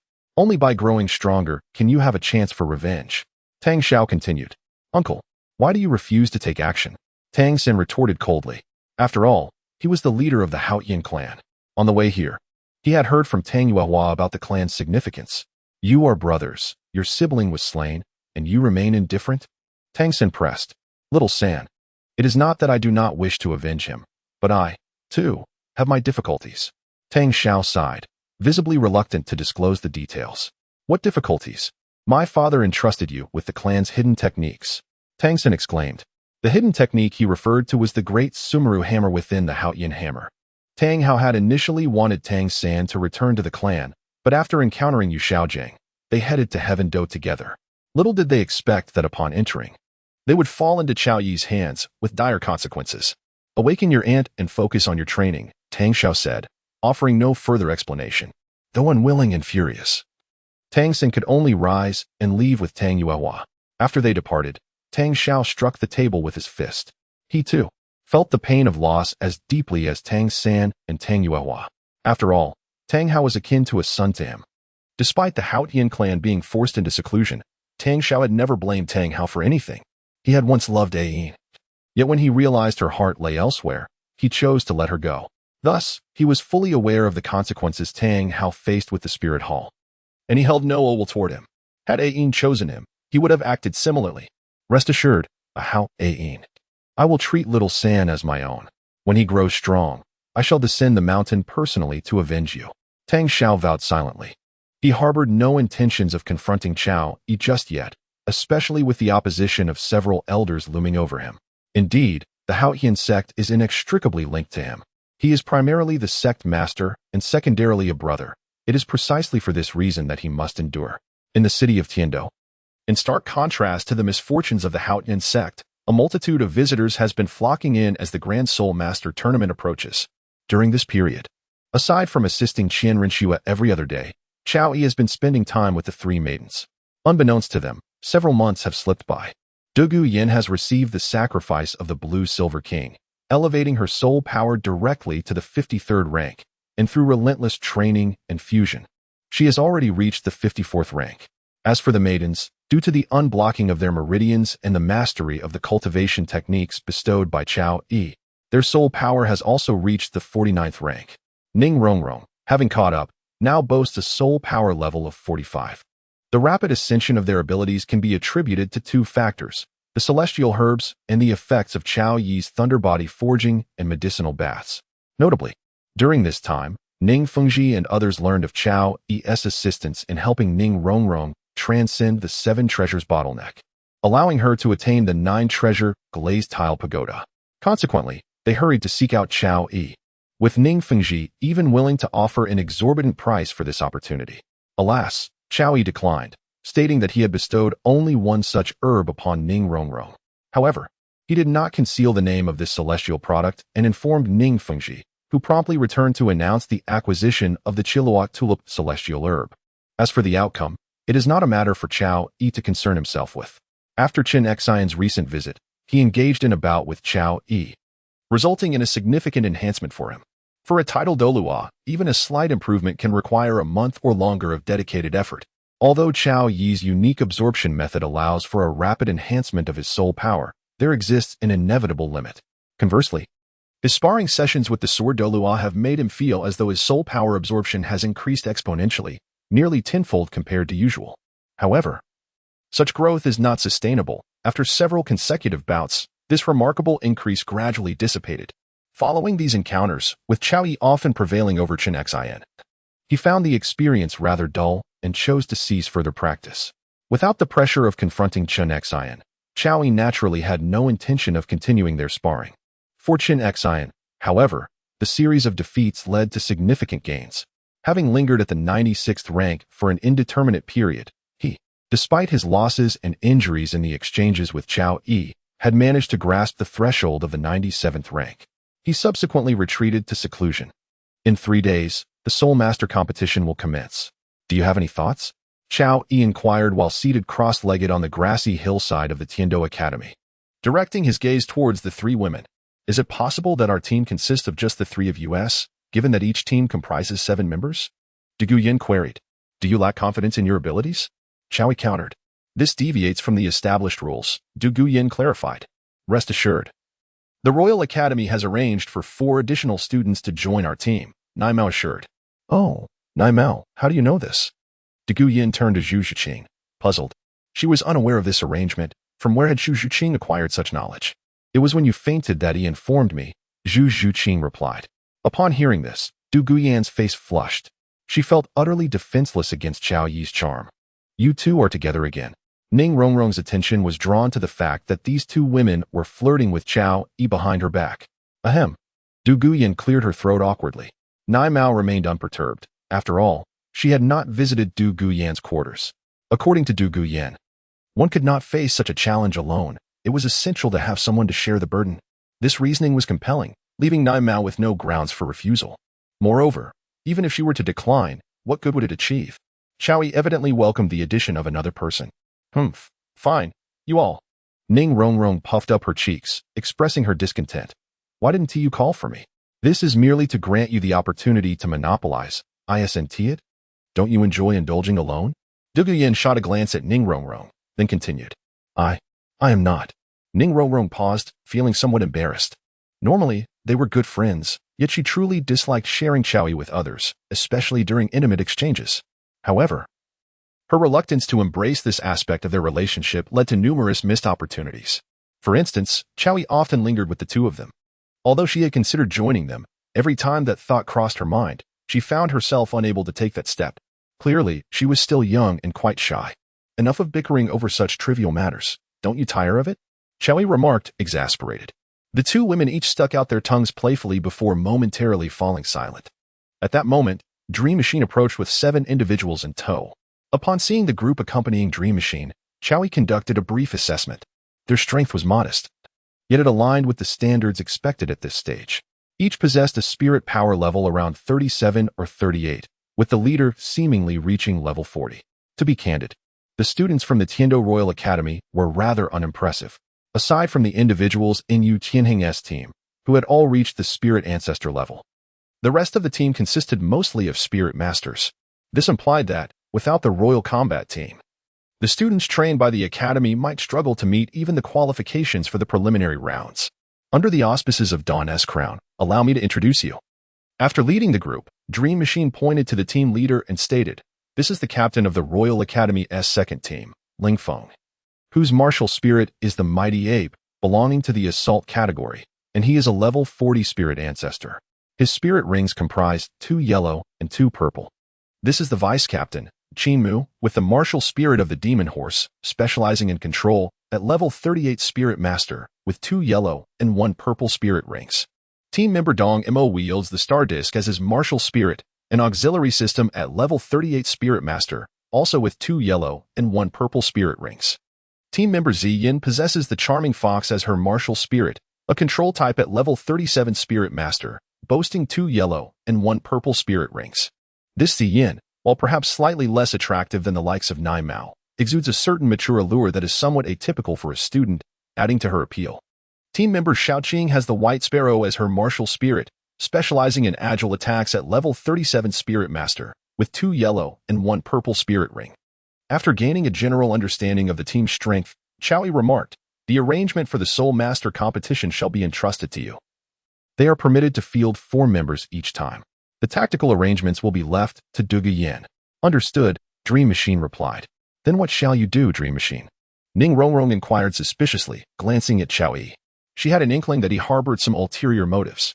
It is merely the preliminary rounds. There is nothing of great significance at stake. With your current strength, you should be able to handle it with ease, effortlessly overpowering your opponents. Even Yu Tianhing's team would not pose much of a challenge for you, Chowie stated. However, I wish to see you in the VIP seats. Ning Rongrong murmured wistfully. Chowie, this woman is rather greedy. During this period, he has scarcely attended to Ayin. The little woman must be feeling quite upset, right? Even though she claims not to care, the fact that he hasn't sought her out this month is rather unfortunate. After all, she is the mother of the protagonist. She deserves some attention. If there's nothing pressing, I will keep an eye on your competition. However, Chowie ultimately agreed. You must come, or else, humph. Ning Rongrong was evidently displeased with Chowyi's response. Although he accompanied them daily, he occasionally left in the evenings. Surely, nothing good comes from wandering at such hours. Well, if you think of me as your companion, how about I prepare a little something special for you tonight? Chowie asked with a smile. 3 days later. In the capital of the Tiando Empire, Tiando City, the grand opening ceremony of the elite competition of the Advanced Soul Master Academy was held in Tiando City. As the most prestigious tournament in the realm of Soul Masters, it captivated not only the practitioners but also the royal family, nobility, and common folk. Every citizen of Tiando City regarded this competition as the grandest of festivals. The ceremony took place in the Tiando Grand Soul Arena.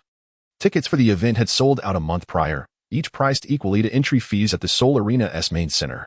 As the primary venue for the Tiando division, the Grand Soul Arena had suspended all competitions a month in advance for renovations, merging all sub-arenas with the main center to create an enormous competition space.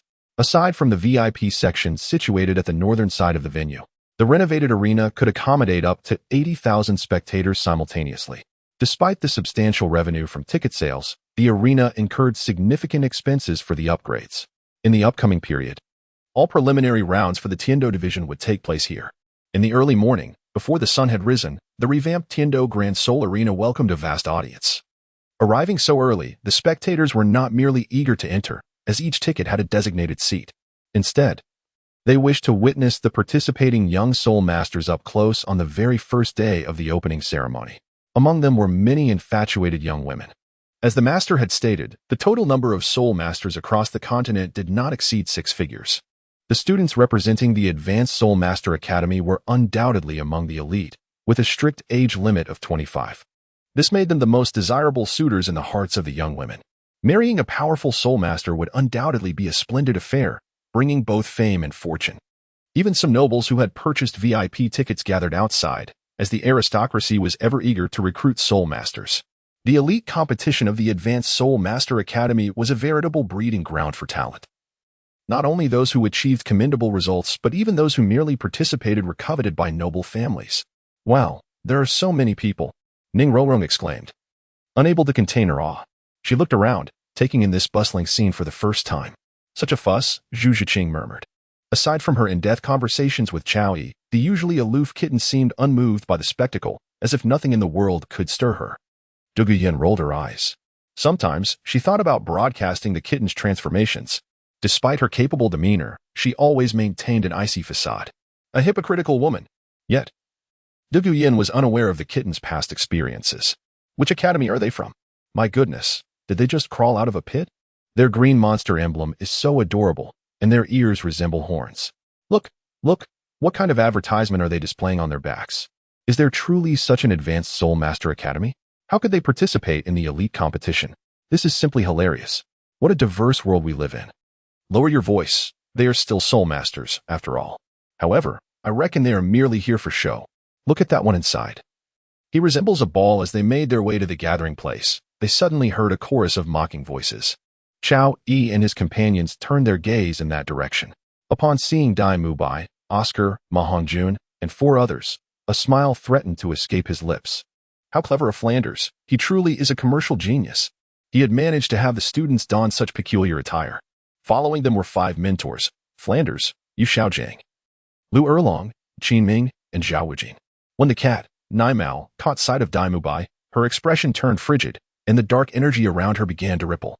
After sensing her unusual aura, Dugu inquired, Nai Mao, what troubles you? It's nothing, she replied, realizing it was not the right moment to dwell on it. She dissipated her dark energy, muttering softly before turning to walk inside. Dai Mubai, of course, sensed the murderous intent emanating from Nai Mao. However, he too was engulfed in his own fury, especially upon noticing how much more vibrant and alluring Nai Mao appeared, an anger that festered within him. This beauty should have belonged to him, yet it was now claimed by Chao Yi. Hatred consumed him. He dared not provoke Chao Yi, but his disdain for Zhuqing, the woman who betrayed her family, was profound. Roar. In the next moment, a tiger's roar echoed through the air. The ordinary onlookers, who had been observing the Shrek Academy uniforms, fell silent in an instant. After all, the majority were merely common folk, unable to withstand the overwhelming aura of the Soul Masters. There was simply no comparison. Boss Dai, I refuse to wear this outfit. I would rather die than be seen in this attire, Ma Hongjun exclaimed, on the verge of tears. With his already lackluster appearance, he had no hope of attracting any admiration. What difference did it make if he participated in the prestigious elite Soul Master competition? Who would even notice him? I will discuss it with the dean later, Dai Mubai replied calmly, his voice devoid of emotion. He observed that every team arriving for the competition was impeccably dressed.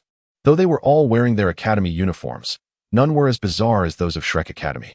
Adorned in golden, silver, red, and white outfits with various decorations, patterns, and emblems, the young soul masters strode into the grand arena like heroes, exuding an air of confidence and grandeur.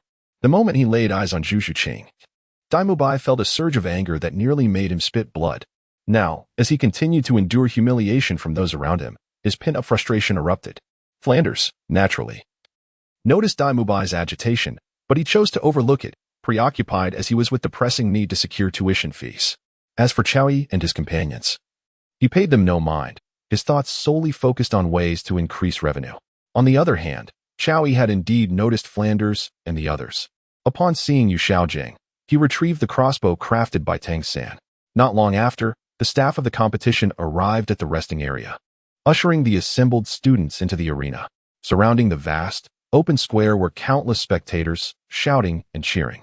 At the forefront of the central area stood a podium adorned in gold, behind which was the renovated VIP section. The expansive field spanned over 150 meters in diameter, with the academies that had entered already arranged in an orderly formation at the center. As each academy made its entrance, a designated announcer on the podium introduced them. Chao Yi, the esteemed guest, was engaged in conversation with Zhuqing as various teams entered. Your Highness, she has asked me to inquire when the next phase of the meridian opening will commence. In the presence of such a multitude, Zhuqing naturally could not utter the awkward term good brother. Chao Yi, seemingly unfazed, replied nonchalantly, what did you call me? Zhuqing paused momentarily, glancing around to observe that Shui Yi and the others were focused on the incoming team. Only then did he adopt a guilty demeanor and whisper, good brother. Chao Yi did not overreact, for there were many onlookers. It would indeed be quite awkward for Zhuqing to call a big man good brother. She had fled on her own last time, as Chao Yi remarked. Zhuqing's heart was filled with expletives. Had she not run away last time, she would have likely been completely consumed. Was it really possible not to escape? However, the medicinal bath and the treatments provided by Chao Yi had proven to be genuinely effective. After all, she had now reached level 70. Nevertheless, she was not in a hurry to obtain her 7th spirit ring, for as Chao Yi had stated, after opening her meridians and absorbing a spirit ring, the years she could endure would significantly increase. This made Zhuqing particularly eager for a swifter progression in her meridian opening. Moreover, with the frequency of being touched, she had grown less concerned about it. Unlike before, when thoughts of eliminating Chao Yi had crossed her mind, such notions had gradually faded away, as if everything were simply a matter of course. With no one paying attention to the matter of good brother, Zhuqing called out once more, even infusing her voice with a hint of petulance. Frankly speaking, had she been in her original form, Chao Yi would have found it exceedingly delightful. Yet, witnessing her current demeanor, Chao Yi felt a distinct lack of sensation, even experiencing a shudder. Get lost. Zhuqing was momentarily taken aback. She was aware that her previous playful call had triggered a series of events. Thus, his attitude was unexpected. Was it not due to the improper manner? However, she soon realized what was amiss. She was currently in male attire. Although Chao Yi had previously joked about sharing a bed, he was undeniably a gentleman in comparison to her feminine guise. As the spotlight turned to Shui Yi, he returned to his seat. He refrained from continuing his conversation with Chao Yi, as it was essential to recognize the occasion. Shui Yi rose, his deep and resonant voice resonating through the amplification soul tool, declaring to the assembly, I, Shui Yi, Emperor of the Tiando Empire, representing the Tiando Empire and the organizers of this grand tournament, hereby announce the commencement of the elite competition for advanced soul masters of the continent. A round of applause erupted, as it was evident that the Emperor commanded respect. It seemed even a platinum bishop from the Spirit Hall would defer to him. Yet, to suggest he lacked stature would be an understatement, for many remained reverent in his presence. Once the applause subsided, Emperor Shui continued, Here. I hope that all participating soul masters will fully unleash their potential and achieve remarkable results. You are the pride of the Tiando Empire. For the glory of the empire, let your brilliance shine. Following him was Ning Fengji, the sect master of the Seven Treasure Glazed Tile School. Although the Seven Treasure Glazed Tile School was not under the control of the Tiando Empire, it had consistently supported the imperial family, thus holding a prestigious position within the empire. Ning Fengji's status even surpassed that of Prince Zhuqing. He spoke at length, but to Chao Yi, his words seemed to be an endless stream of superfluous chatter, inducing drowsiness. Yet, it was undeniable that Ning Fengji's intentions were valid. He aimed to present his amiable side. Recruiting outstanding soul masters was equally vital for the Seven Treasure Glazed Tile School. Next, it was the turn of the Platinum Bishop of the Spirit Hall, Salus, to draw lots. He rose slowly, guided by palace maids to the officiant, and began the drawing. To be honest, many harbored a negative perception of the Spirit Hall, likely due to the presence of such antiquated figures. A position of little significance, yet he wore an air of arrogance. However, since he did not display any hostility toward Chao Yi, the latter had no inclination to provoke him for no reason. Salus remarked, Tang Ritian, you can just chop away. Do I dare to boast? Indeed, after eliminating Tang Hao, the title of Don Douluo had spread widely within the Soul Master community, becoming synonymous with infamy. Meanwhile, Salus commenced the drawing, and the host announced the competing academies. In the first round of the preliminaries, Songhui Academy will face Zhuqing Academy. In the first round of the preliminaries, the Tiando Royal Academy will compete against Shrek Academy. Upon concluding the drawing, Salus arrogantly addressed the crowd, My draw is entirely authentic. I swear by the honor of the Spirit Hall. Furthermore, I declare that any participating student from the Soul Master Academies who reaches the final round will be exceptionally permitted to join the Spirit Hall directly. This proclamation elicited little reaction from ordinary spectators. However, the students of the Soul Master Academies were ignited with excitement. Upon hearing the Platinum Bishop's words, Emperor Shui Ye's expression visibly darkened. Ning Fengji beside him gently shook his head, prompting a slight easing of the Emperor's demeanor. Chao Yi turned to Shui Qinghe and whispered, "At this very moment, do you have nothing to express?" Shui Qinghe replied, "I am not the one in power. There is no opportunity for me to voice my opinions." Indeed, Shui Qinghe found herself devoid of any authority at that moment. Otherwise, why would she resort to poisoning the Emperor Shui Yi? As the drawing concluded, the time for the competition was at hand. Now, we shall commence the first match of the preliminary round, featuring the Royal Academy of Tiando against Shrek Academy. All participating academies, please exit the stage. The two competing academies should prepare for the match, which will officially begin in half an hour, the host announced. Once the opening ceremony concluded, the audience eagerly awaited the commencement of the match. Today, it is the team of Your Majesty versus the team from Shrek. I wonder, does Your Majesty hold any confidence? Emperor Shui Yi inquired. Naturally, for the essence of Shrek Academy is no longer present. Chao Yi responded with a smile. Ning Fengji, upon hearing this, felt a wave of nostalgia. Who would have imagined that he, who initially opposed Ning Rongrong attending the Tiando Academy, would ultimately send his daughter to the Royal Academy? The very place where she first learned had now become their adversary. Then I shall eagerly await the outcome, said Emperor Shui Yi, fully aware of the strength possessed by the three daughters of Dugu. His mood was naturally buoyant, as this represented the team of the Tiando Empire. In truth, Emperor Shui Yi had contemplated ensuring their advancement to the finals, yet Chao Yi had declined. The reason for his refusal was clear. He understood that the kitten had her own aspirations to fulfill. The emotional ties she wished to sever were not something Chao Yi could deny her. The hour of preparation swiftly elapsed.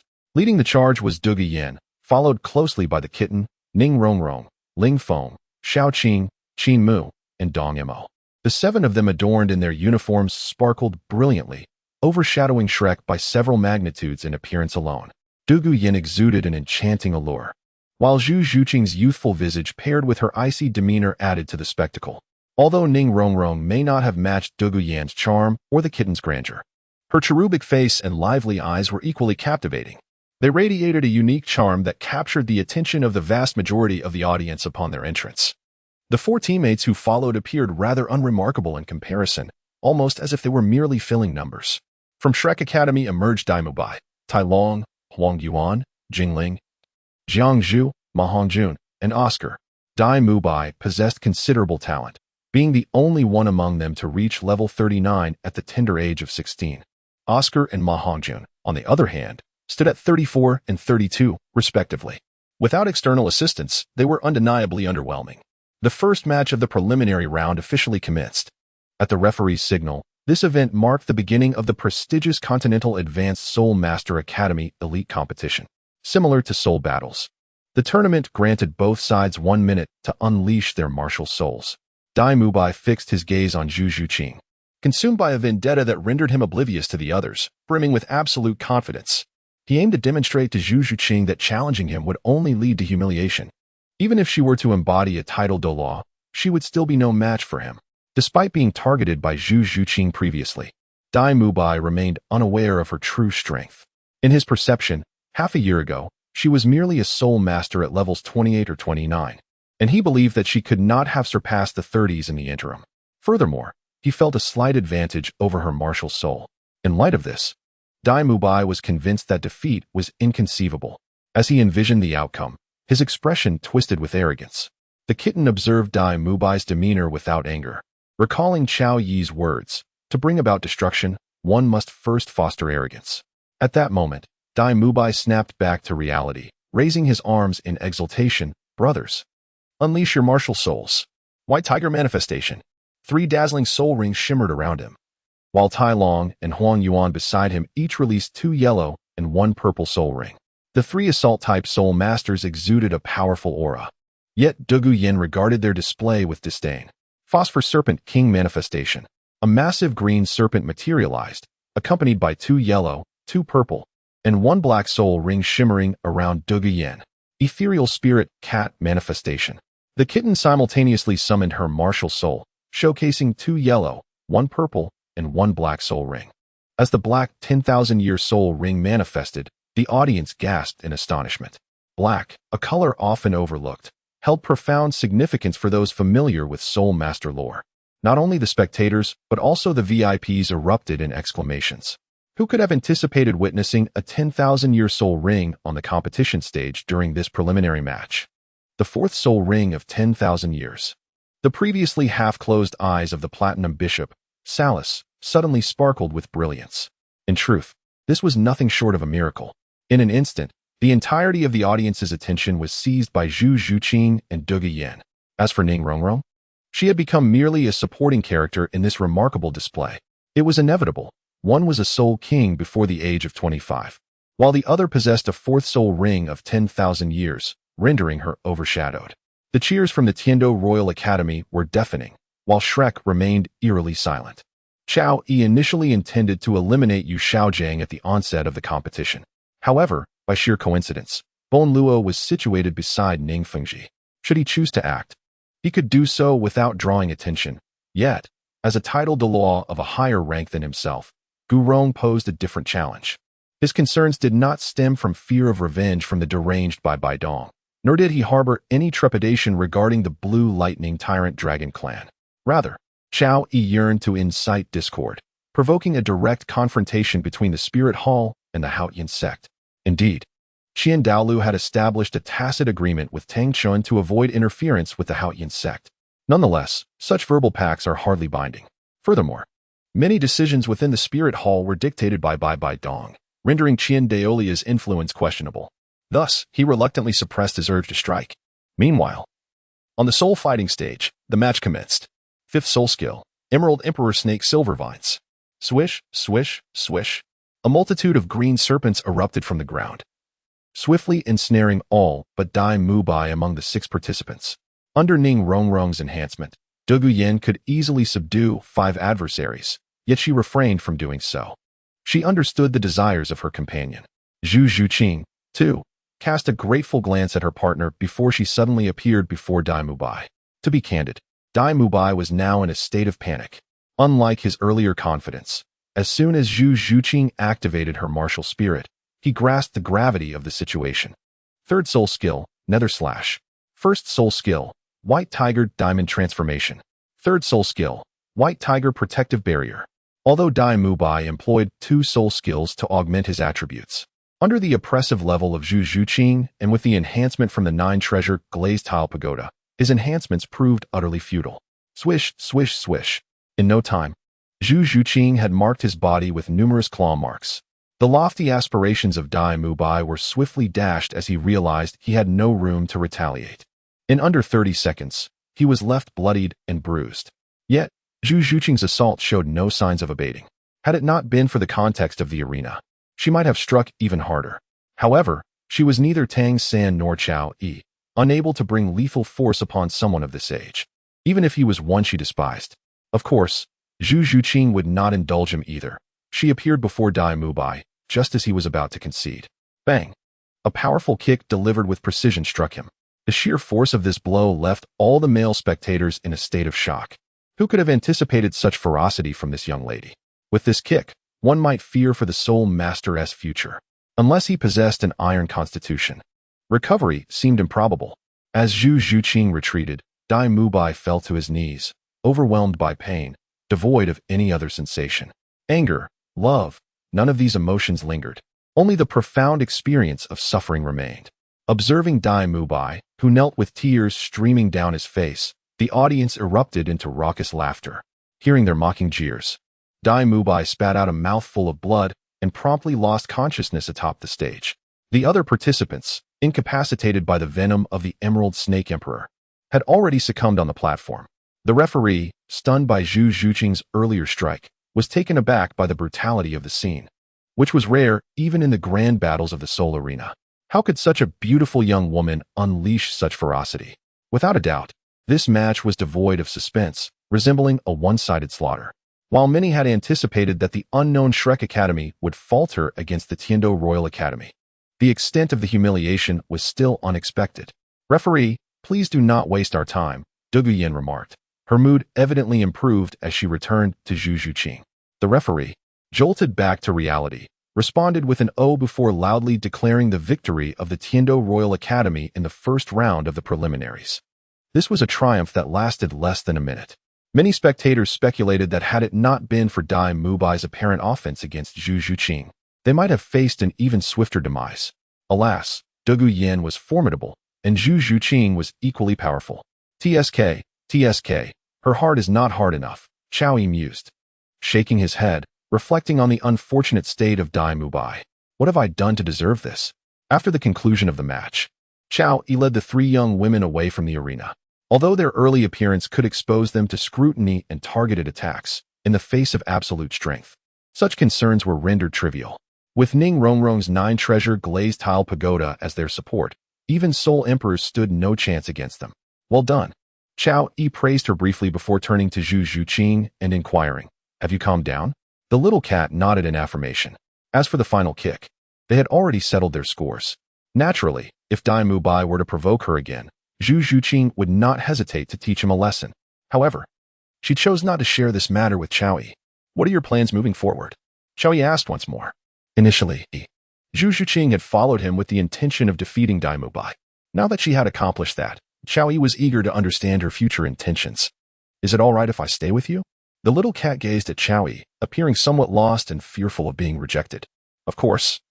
If you wish to accompany me, I would be more than delighted, Chao Yi replied. How could he possibly refuse such a splendid proposition? Thank you, Zhuqing whispered softly, then threw herself into Chao Yi's embrace. In the midst of a crowd, it was the first time Zhuqing had acted so openly. Hey, little cat. That's enough, Dugu reminded her. The little cat was truly pushing her limits. Usually, she could maintain some decorum in public, but now, with the troublesome Ning Rongrong constantly vying for attention, it was becoming increasingly irksome for Dugu. Yet, the little cat ignored her and instead stood on tiptoe. Not only were Ning Rongrong and Dugu taken aback, but even Chao Yi found himself momentarily bewildered. At that precise moment, Ning Fengji and Gu Rong approached. To be honest, upon learning of the transformation in the relationship between Chao Yi and Ning Rongrong, Ning Fengji felt quite pleased. However, seeing Chao Yi engaged in playful banter with the girl possessing a millennium-old fourth spirit ring, while his own little witch sulked to the side, made him frown slightly. Gu Rong was even less pleased. Yet, before he could stride forward, Ning Fengji intercepted him. Let us go, he stated. Being a perceptive individual, Ning Fengji understood that approaching now would only complicate matters further. Though Gu Rong was incensed, he complied with Ning Fengji's serious decision. After all, while Ning Fengji respected them, he was ultimately in charge of significant matters. Although Gu Rong suppressed his irritation, he could not refrain from grumbling. Fengji, you know as well as I do that our Rongrong has been treated poorly by that little rascal. Are you really going to allow him to run amok? Uncle Bone, I understand your feelings, but I am equally frustrated. However, what good would it do to storm over there in anger? To take Rongrong away? Ning Fengji articulated, causing Gu Rong's fury to dissipate. He knew there was an unspoken understanding. Ning Fengji was sparing him from embarrassment. Go over and beat up Chao Yi. Huh. That swordsman has been injured multiple times. How could he possibly be my match? He is merely a Title Douluo specializing in defense. And defense is not the same as offense. He may manage to handle those below title rank, but against those above, especially those at level 95 or higher, he cannot hope to contend with them. Although Chao Yi is merely at the 93rd level, even the swordsman Chen Xian is no match for him. He is hardly worthy of consideration. Yet, one cannot allow him to continue in such a manner indefinitely, for men, after all, are. Gu Rong did not finish his thought, for he too is a man. Thus, he could not bring himself to engage in such widespread criticism. Sigh, I am at a loss as to what to do, but it seems Rongrong is unbothered by it all. Ning Fengji let out a sigh. In truth, this was a pivotal moment. Although Ning Rongrong pouted in dissatisfaction, she showed no intention of leaving. He could not fathom when his little witch from the 7-treasure glazed tile school had become so compliant. Meanwhile, Chao Yi was acutely aware of Ning Fengji and the others' arrival, coinciding with the moment the little cat was offering its affection. However, he did not pause. He was curious to see how Ning Fengji would respond. It appeared that the other party was indeed a considerate individual. As long as he did not seek discomfort, Chao Yi would not impose any awkwardness upon him. Subsequently, he took the three women to indulge in a celebratory meal, intending to engage in a deeper exchange with them that evening. After all, such interaction would foster greater synergy among the trio. This synergy was already evident between Zhuqing and Dugu, who had reached an extraordinary level of understanding. Yet, what Chao Yi desired was a harmonious connection among the three of them. Although Ning Rongrong did not possess a beast martial spirit, her martial spirit was of a rather unique nature. If possible, perhaps the three could develop a set of fusion soul skills together? That night, naturally, was another sleepless one. Yet, with the first match concluded, the next would take place the following day.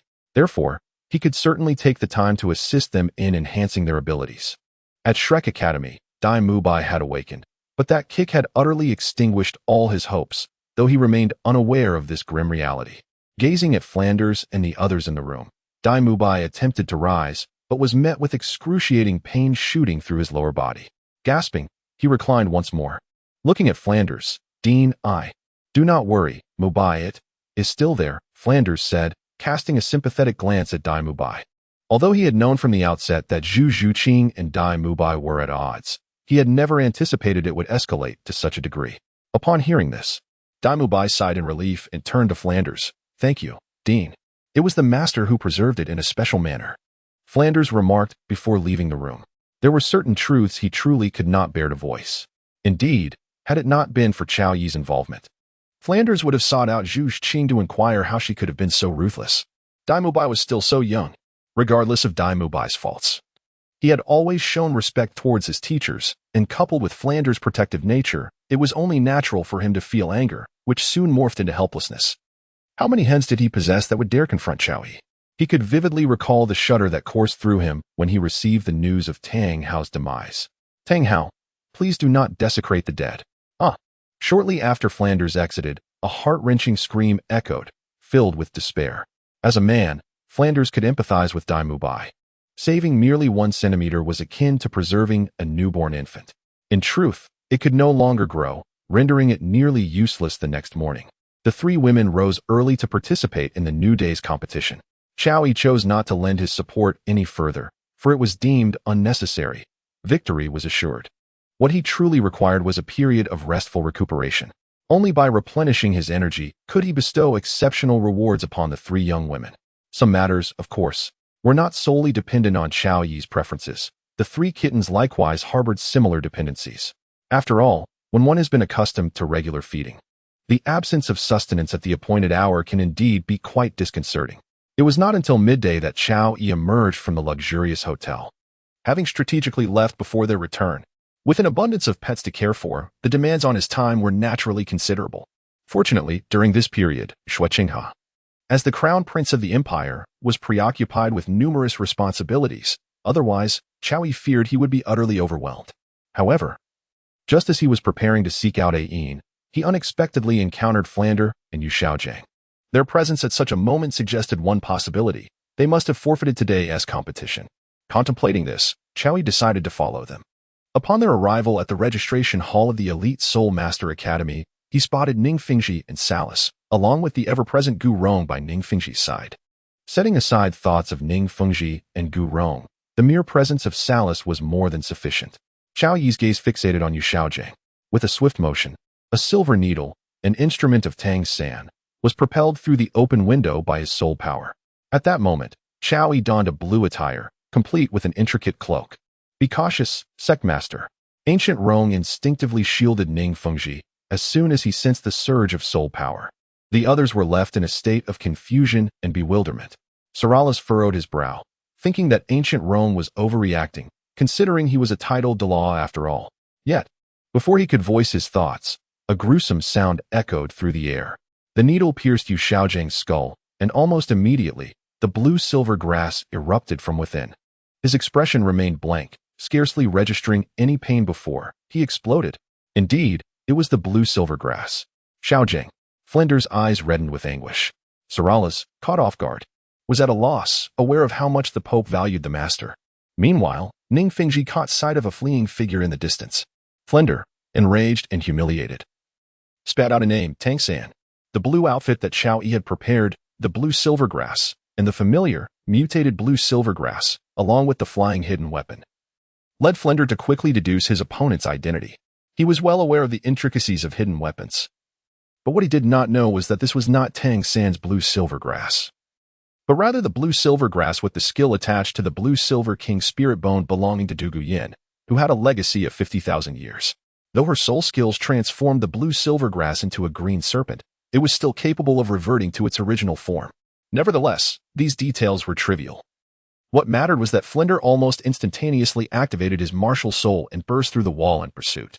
At this juncture, Yu Xiaojiang was beyond salvation, utterly powerless. Douluo chose not to follow, as the master held no ties to the 7 treasure glazed tile school. Yet, Ning Fingji pondered the identity of this Tang San, Seralis. Engulfed in panic, struggled to comprehend the situation. The master had perished before his very eyes, even though he bore no connection to the incident. The thought of it reaching Bibi Dong's ears filled him with dread. He was uncertain about the nature of the relationship between Bibi Dong and Yu Xiaojiang. But he was certain of one thing: this feeble individual held significant weight in the Pope's eyes. Regaining his composure, he hastily set off in pursuit. The murderer! If he could apprehend the culprit, there might still be a chance to mitigate the situation. Chen Xian glanced at the once revered wisdom corner of the golden iron triangle. Despite being merely a great soul master, he nodded politely before departing with Douluo. Xiaoyi swiftly vanished from Flander's sight. By the time Flander and Salis arrived, not a trace of spiritual energy lingered in the air. Where is he? Salis inquired, his tone laced with urgency. He must be hiding nearby. Flander replied with conviction. Tang San's abilities are mediocre. He could never have escaped from here. This location was none other than the former site of the Moon Pavilion. Search. Thoroughly scour this area. We cannot allow the perpetrator to slip away. Salis bellowed, commanding the Soul Hall guards who were trailing behind, though they were all soul masters of levels 10 and 20. Xiaoyi had not ventured far, and thus they quickly closed the distance. Following Salis's command, the search commenced in earnest. Xiaoyi thought to himself, damn it. I've been careless. I initially intended to tarnish the reputation of the Houghton sect, but unexpectedly, that fool Salis has meddled in the affair. Little did he know that after Bibi Dong assumed power, her first act was to bestow the title of honorary elder upon Yu Xiaojiang, a theoretical master of the soul world. However, this information was only known to the upper echelons of the Spirit Hall. Outside, he was merely recognized as a researcher of the 10 major theories of martial spirits. Nothing more. Otherwise, what fame could possibly be attributed to a mere 29th rank soul master? Nonetheless, Xiaoyi felt that regardless of whether they could trace this matter, once it reached the ears of that madwoman Bibi Dong, the Haotian sect would undoubtedly find themselves in a predicament. The host has slain the protagonist teacher Yu Xiaojiang, gaining a 2,000-year enhancement for each soul ring. Note, with Yu Xiaojiang's demise, the world will undergo. At this moment, Xiaoyi was taken aback, to be honest. The notion of a 2,000-year enhancement for the soul rings caught him by surprise. Yu Xiaojiang actually received a greater augmentation than Tang Hao?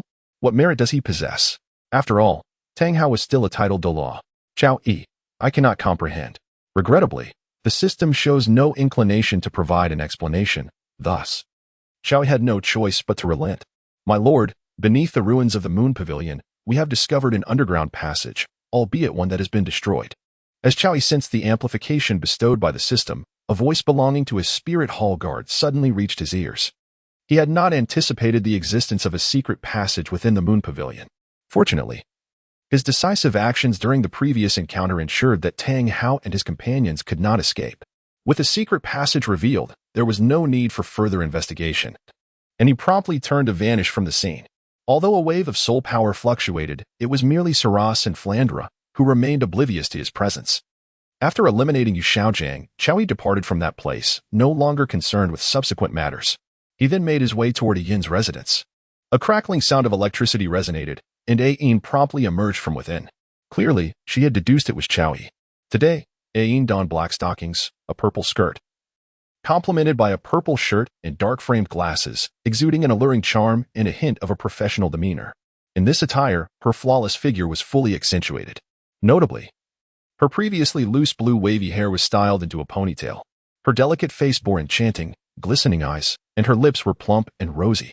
At that moment, Yin could only be described in 4 words: soft, ample, lustrous, and desirous. To be in the company of such a captivating beauty, whom any man would tremble at a mere glance, was undoubtedly a delight, yet also a test of one's endurance. Previously, Chow Yi regarded the modern attire as a mere triviality of the system.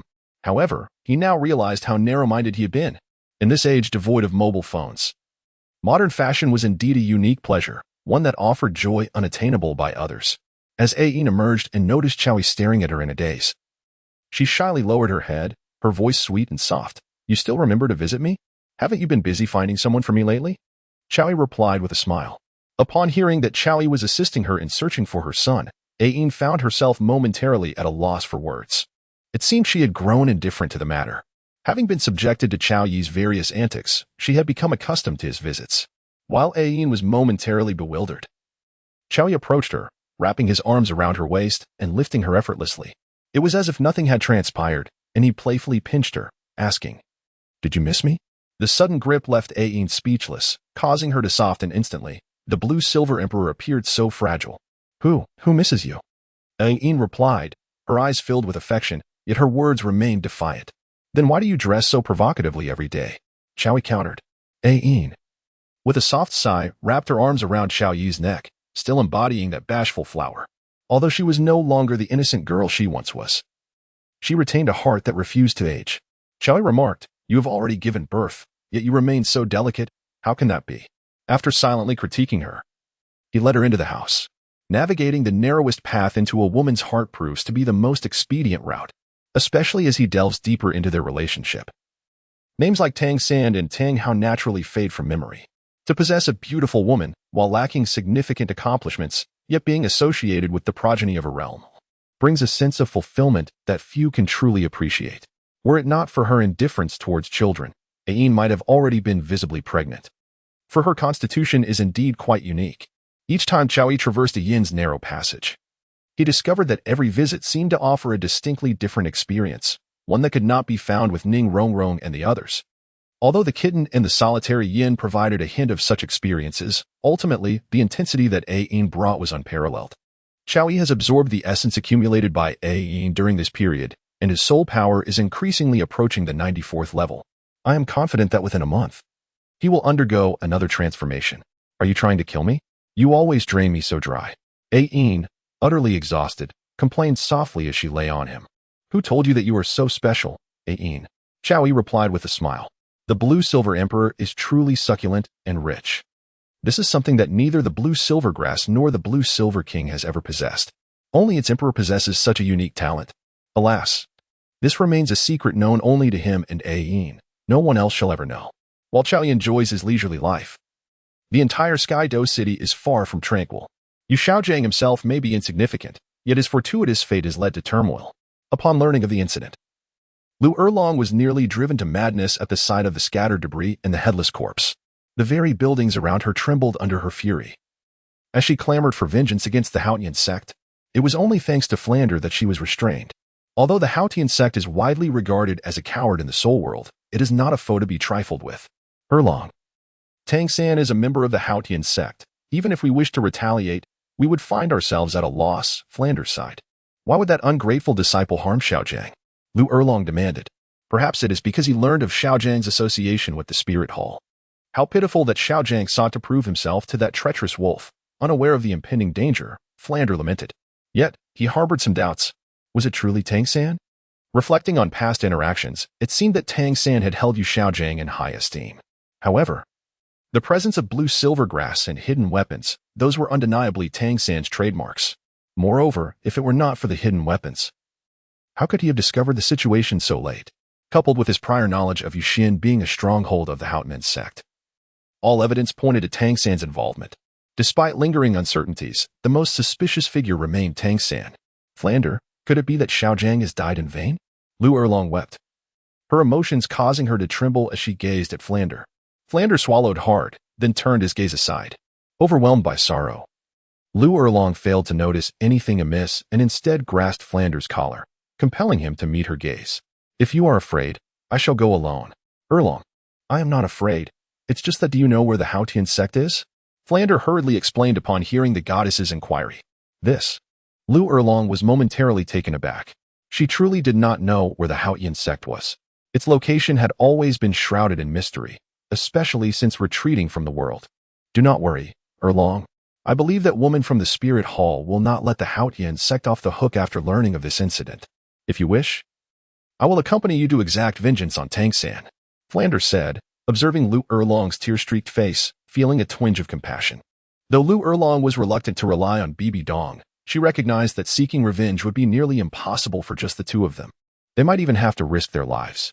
As for the Blue Lightning Tyrant Dragon clan, although Yu Xiaojiang was the son of Yu Yuanjin, his incompetence meant that the clan's elders would not intervene. This is the harsh reality of this world, the reality of a great family. With a deep sigh, Lu Erlong gazed at the collapsed buildings and suddenly recalled something. In the Hall of the Pope within the Spirit City, in a vast conference chamber spanning over 1,000 square meters, there were presently 5 individuals. 4 stood below, while 1 sat in a high-backed chair above. Among the 4 below, 3 were men and 1 was a woman. The 3 men, all titled Douluo, appeared rather ordinary. The woman, however, was youthful, likely not exceeding 25, and possessed a slightly cold visage. Her skin was as white as snow, with a straight nose and slightly slender phoenix eyes. She exuded an air of elegance, aloofness, nobility, and authority, with a hint of alluring charm, likely due to her martial spirit. She was none other than Hulaina, one of the golden generation of the Spirit Hall.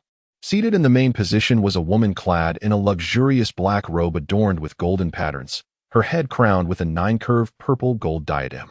Her fair skin and nearly flawless beauty set her apart, radiating an intangible aura of nobility and sanctity that inspired a sense of reverence. She was Bibi Dong, the Pope of the Spirit Hall. Among those present was Si Xue, one of the guards beside Qianren Xue. His return was prompted by a disturbing realization: their young master, Qianren Xue, seemed to harbor feelings for an unknown titled Douluo. Though it was a personal matter for Qianren Xue, Si Xue felt a sense of concern and decided to report the situation regarding Chao Yi in detail during the Soul Master Academy competition. Although he refrained from mentioning anything about Ayin, unsure of why he chose to conceal that information, Hulaina was unaware of the so-called young master but had no questions, as she never pried into matters her teacher wished to keep secret. Bibi Dong furrowed her brow. Are you saying she has developed feelings for that individual? Her voice was exceptionally cold. That seems to be the case. Si Xue responded uncertainly. Have you investigated the origins of this individual?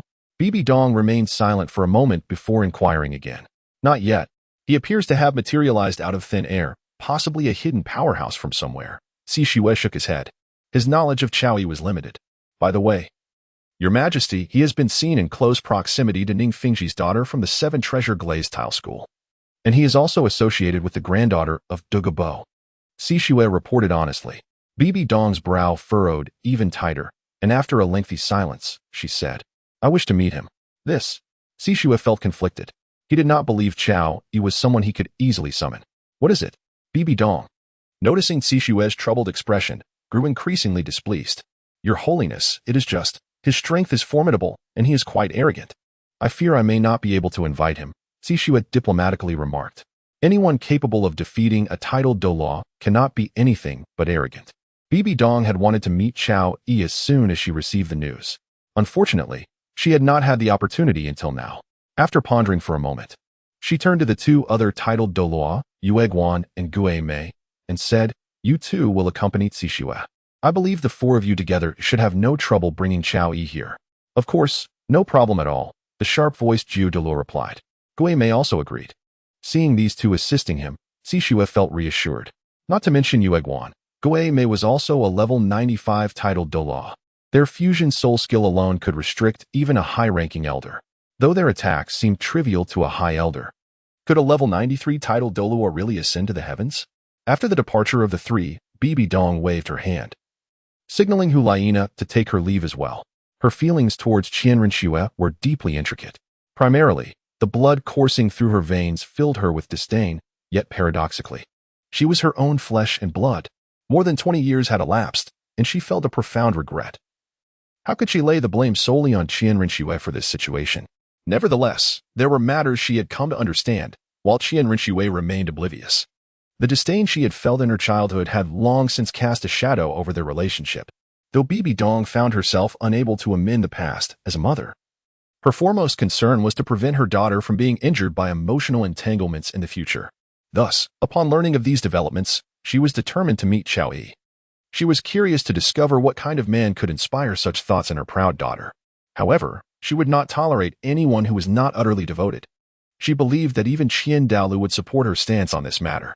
In Heaven Do City, the incident concerning Yu Xiaojiang did not stir significant commotion. The Soul Master Elite competition continued unabated. Chao Yi enjoys a comfortable life, still relishing every moment. Occasionally, he attends competitions, taking time to indulge in the company of Ai. He even finds time to teach Qing Hunt Qian Rinxue. However, recently, when with Qian Rinxue, he has not been focused on clearing her veins. Perhaps Qian Rinxue herself is unaware that the channels have already been opened. It is simply a matter of discovering a method for cultivation. In the grand residence, Qian Rinxue's cheeks flushed as she stood defensively, casting a wary glance at Chao Yi.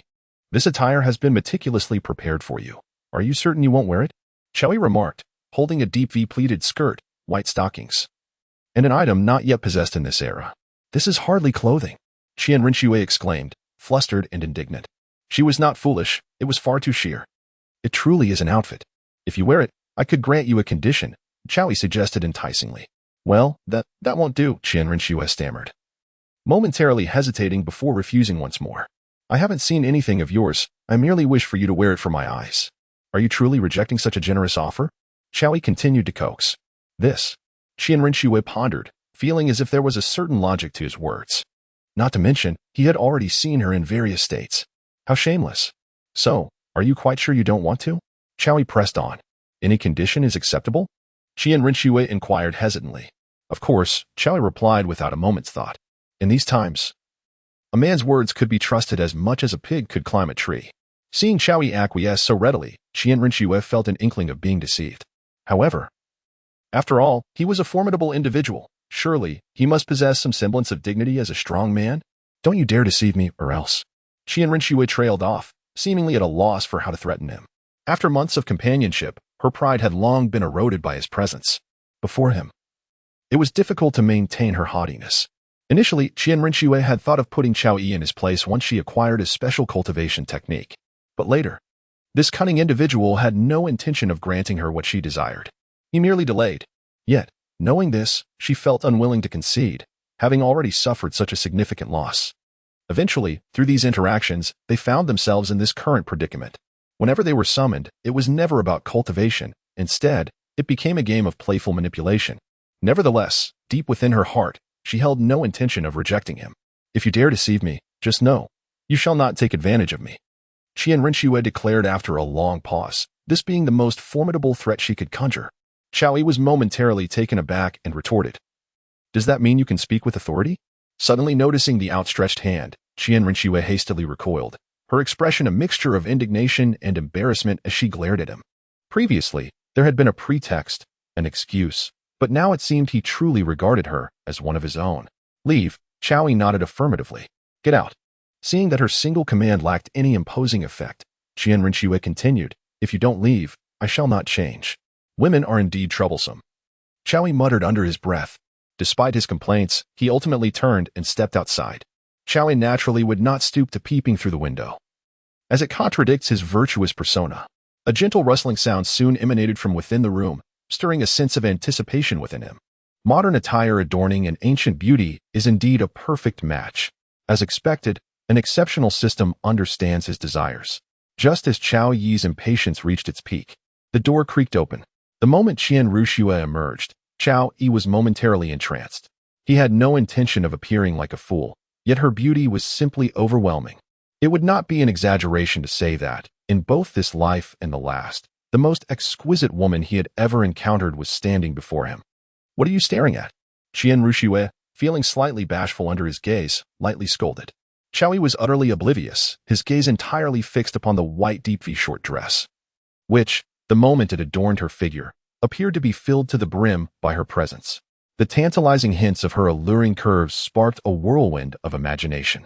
As she turned gracefully, one could behold her pert posterior, complemented by the white stockings that accentuated her long, slender legs. The golden ponytail and her captivatingly beautiful face radiated charm, and even in the absence of makeup, she exuded an innate allure that was both enchanting and refreshingly pure.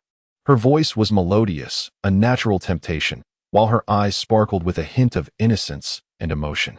She was indeed a vision of beauty, with skin fairer than snow, a statuesque figure, and a graceful demeanor. How could this be? Could you not provide me with a larger size? Qian Rinxue remarked, somewhat unaccustomed to wearing a C-cup for the first time. Her oval face, adorned with a rosy hue, bore an expression of mild grievance. Ahem. Upon hearing this, Chowie felt somewhat bewildered. He believed there should be no error regarding the measurements in his possession. Moreover, was Qian Rinxue implying something? Impossible. I specifically crafted this according to your dimensions. As Chowie pondered, he spoke aloud. Pa, who provided you with the measurements?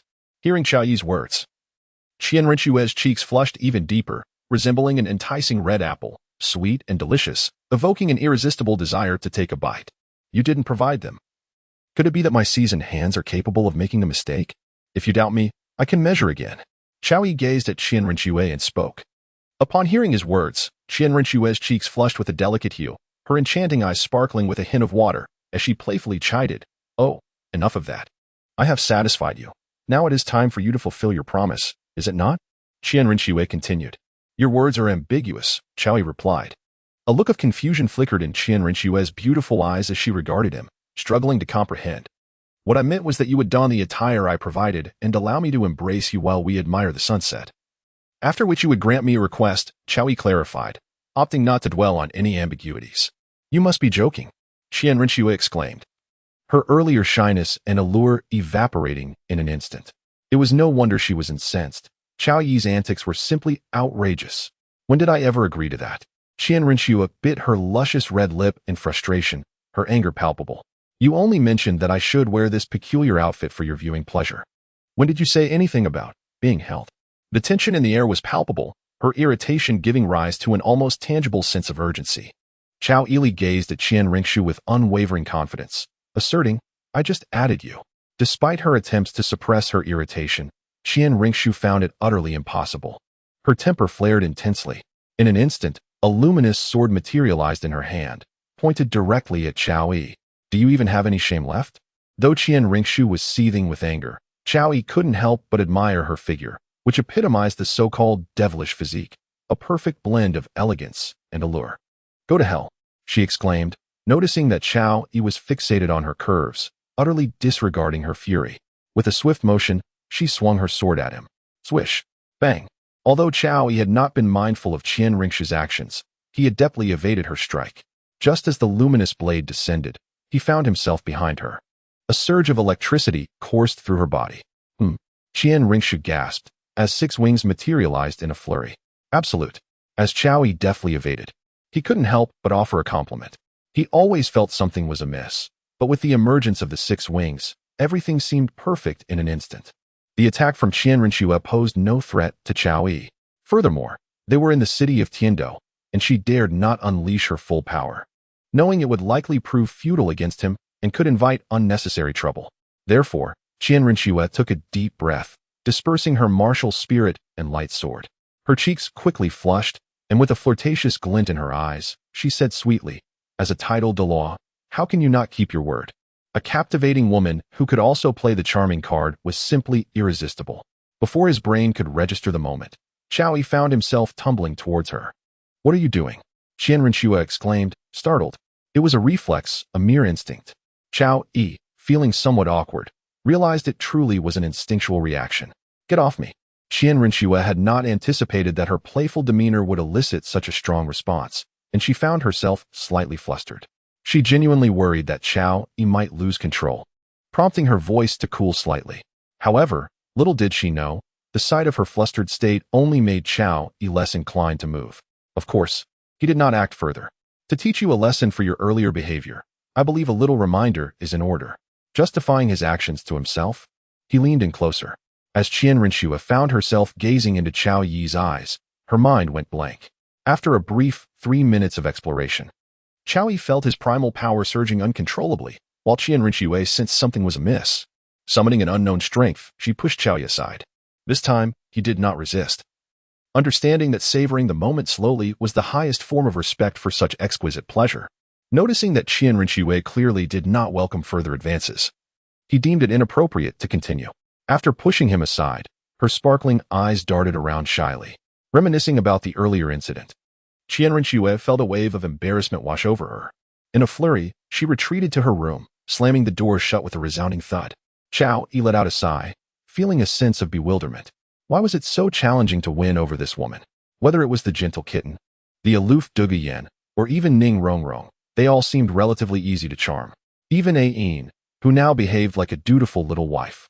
Tenderly waiting for him as she tidied the narrow corridor, something felt amiss. At that moment, Qian Rinxue, still grappling with the recent event, pondered in disbelief. How had she been kissed? What was that sensation? Qian Rinxue had vowed to make him submit at her feet without resorting to violence. She found herself in a whirlwind of thoughts, for how could the proud Qian Rinxue accept being conquered? Yet, had Chao Yi dared to take it a step further just now, changing out of the peculiar outfit she had intended to place aside for Chao Yi? She hesitated. After all, it was a gift from him. Why should she return it? Moreover, it was crafted by his own hands. If she did not keep it, wouldn't it be a boon for another? The people of this era were still oblivious to such trivialities, so her thoughts did not stray too far. She simply could not bear the thought of her carefully woven garment adorning another woman. Once she was properly dressed, Qian Rinxue exited the room. Just as she was about to leave, Chao Yi called out to her. At that moment, the last thing she desired was to engage with him. Fortunately, he merely handed her some medicinal bath herbs, explaining that absorbing them during cultivation would greatly benefit her. Additionally, he presented her with an 8-petaled fairy orchid. Although it held little significance for her at this stage, combined with the medicinal bath and his special methods, it promised to yield remarkable results. He was not ready to teach her the final step, nor did he wish for her to suffer needlessly, so he produced yet another exquisite herb. Qian Rinxue regarded him with suspicion. Do not look at me like that. Any special method requires a systematic approach, Chao Yi retorted defensively. Her gaze lingered on him, prompting a sudden realization. Had she misinterpreted his intentions? Perhaps it was not that Chao Yi was unwilling to guide her through the last step, but rather due to certain reasons. His words stirred an indescribable emotion within her. Then why did you summon me? She asked after a brief silence. If it weren't for the increasingly fierce competitions at the academy, she would not have had the time to indulge in idle moments with Chao Yi. Because I wish for your company, Chao Yi replied, stepping closer and wrapping his arms around her. The softness of her fair skin, the flawless flatness of her abdomen, the delicate curve of her waist. How could this woman be perfection incarnate, devoid of any flaw? As the masculine essence enveloped her from behind, Qian Rinxue's calm and aloof demeanor swiftly turned crimson. As Chao Yi observed her lack of struggle, he turned her around, bringing his arm close. Her round jawline exuded an exquisite charm, and her slender fingers appeared as if meticulously sculpted from white jade, translucent and delicate. Her waist, so slender it seemed to beckon a gentle embrace, along with her curvaceous form, gracefully accentuated the contours of her figure. At that moment, her eyes resembled those of a drunken maiden, filled with a captivating allure. Oh, yet again, she was kissed. In a state of shock, Qian Rinxue found herself momentarily frozen. After several seconds, as she felt the large hand exploring her abdomen, realization struck her like a bolt of lightning. She promptly pushed Chao Yi away and fled without a backward glance. Upon escaping from Chao Yi's residence, Qian Rinxue hurriedly transformed into the visage of Zhuqing. It was crucial, especially during the day, as her appearance was undeniably striking. Once she regained her guise as Zhuqing, she made her way back towards Chao Yi's abode. There was no alternative. She needed a plausible explanation. Otherwise, upon her return, if that old codger, Shui Yi, were to inquire about her whereabouts, it would undoubtedly lead to complications, albeit the likelihood of that was slim. Ultimately, she was primarily driven by a desire to discern whether Chao Yi's interest in her was merely superficial or something deeper. Meanwhile, Chao Yi was left speechless, perplexed by how uncooperative his hand had become. The atmosphere had been charged, yet it was this disobedient right hand that allowed Qian Rinxue to escape. It wasn't as though he had never touched her before. Was it truly necessary to act this way? As Chao Yi gazed at his right hand, muttering curses, he suddenly noticed Qian Rinxue had returned. He turned with excitement, only for it to dissipate swiftly. Although she was but one person, the sight of Zhuqing still made him uneasy. The previous moments of bliss vanished in an instant. Indeed, he was a man captivated by beauty, enamored by her allure.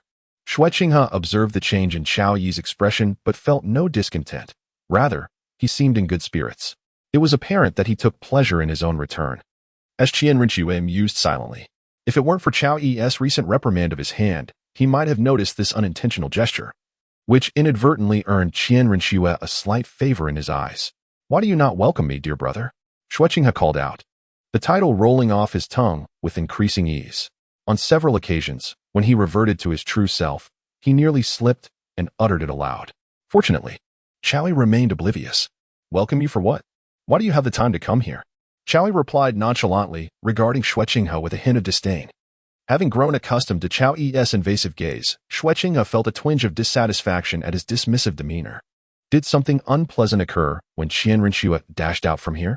Zhuqing inquired, seemingly innocently, yet perhaps with intent. This piqued Chao Yi's interest. He had a peculiar fondness for hearing Qian Renxue boast about herself. At times, he wished to lay bare the truth, revealing that he was fully aware of her every action. He was curious to see if she would falter upon such revelation. There's nothing unpleasant. She merely wished to stay by my side and sought my affection. After I declined, she ran off in sorrow. Chao Yi feigned a sigh as he recounted. Zhuqing retorted, "Had I not been the one involved, I might have almost believed that." After rolling his eyes, Zhuqing continued, "Dear brother, surely you jest? How could you be that sort of person who boasts so casually?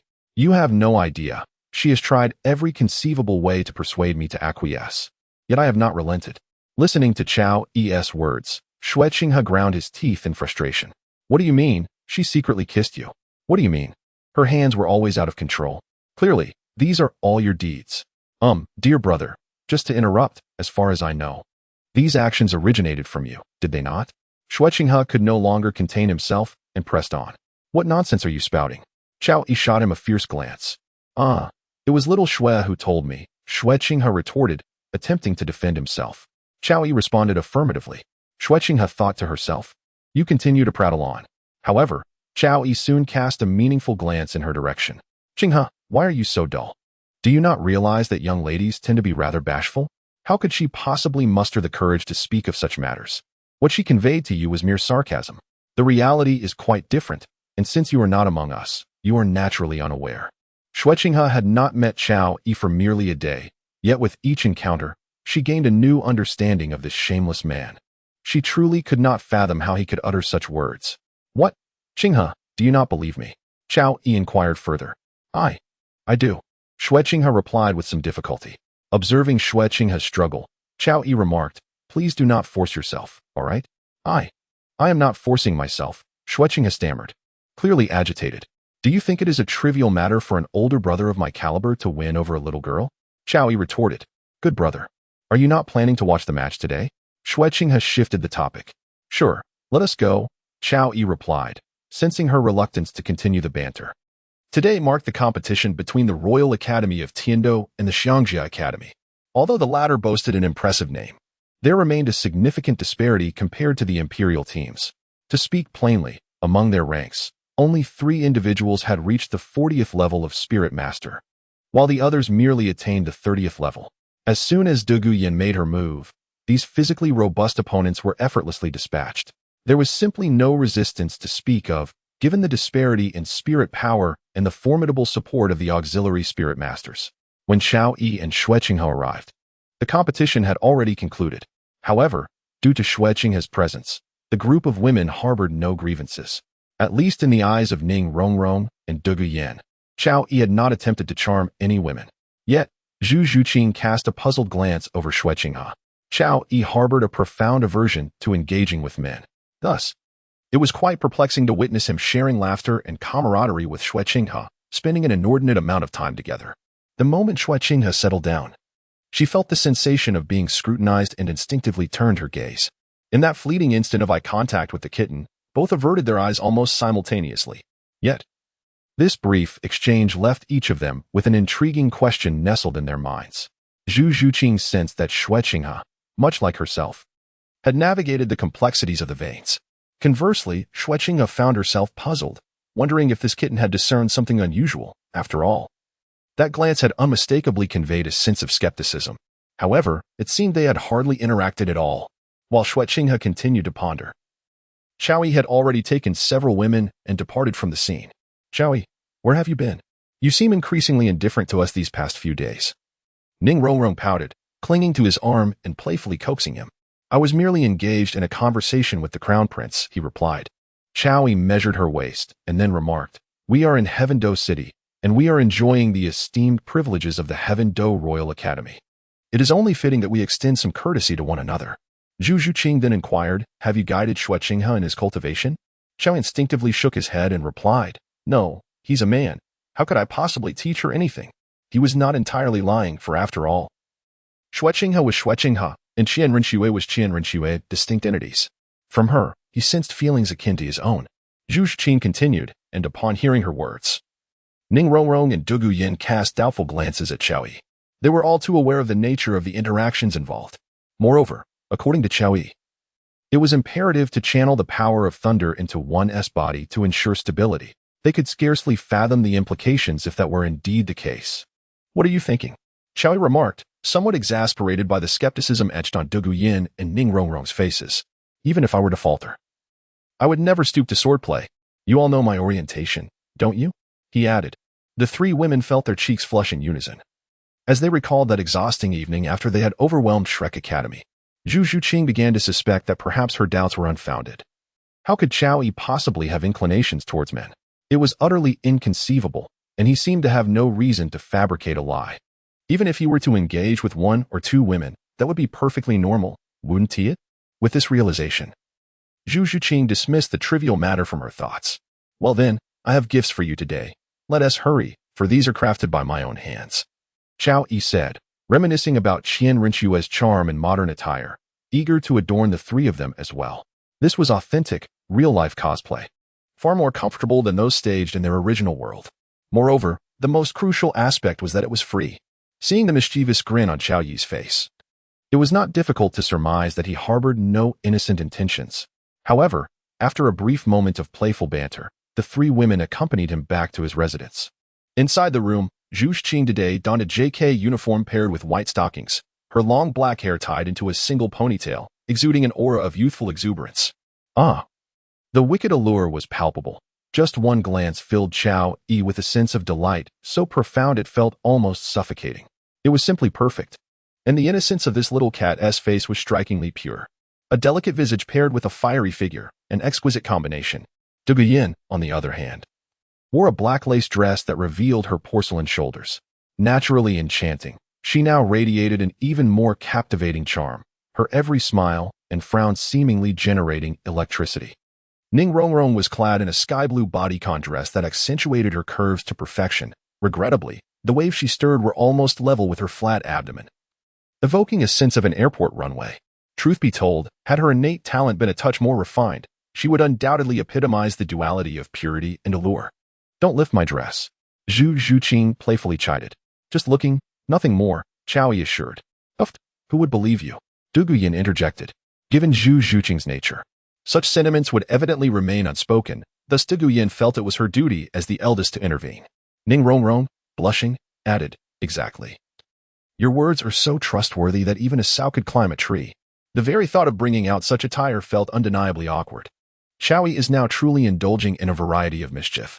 Rongrong, you have also begun to learn poorly from Dugu Yin. Instead of bullying the kitten, Chowie has fixed his gaze upon Ning Rongrong. It seems that Dugu Yin's words have already reached a point of indifference, akin to a dead pig that fears not the boiling water.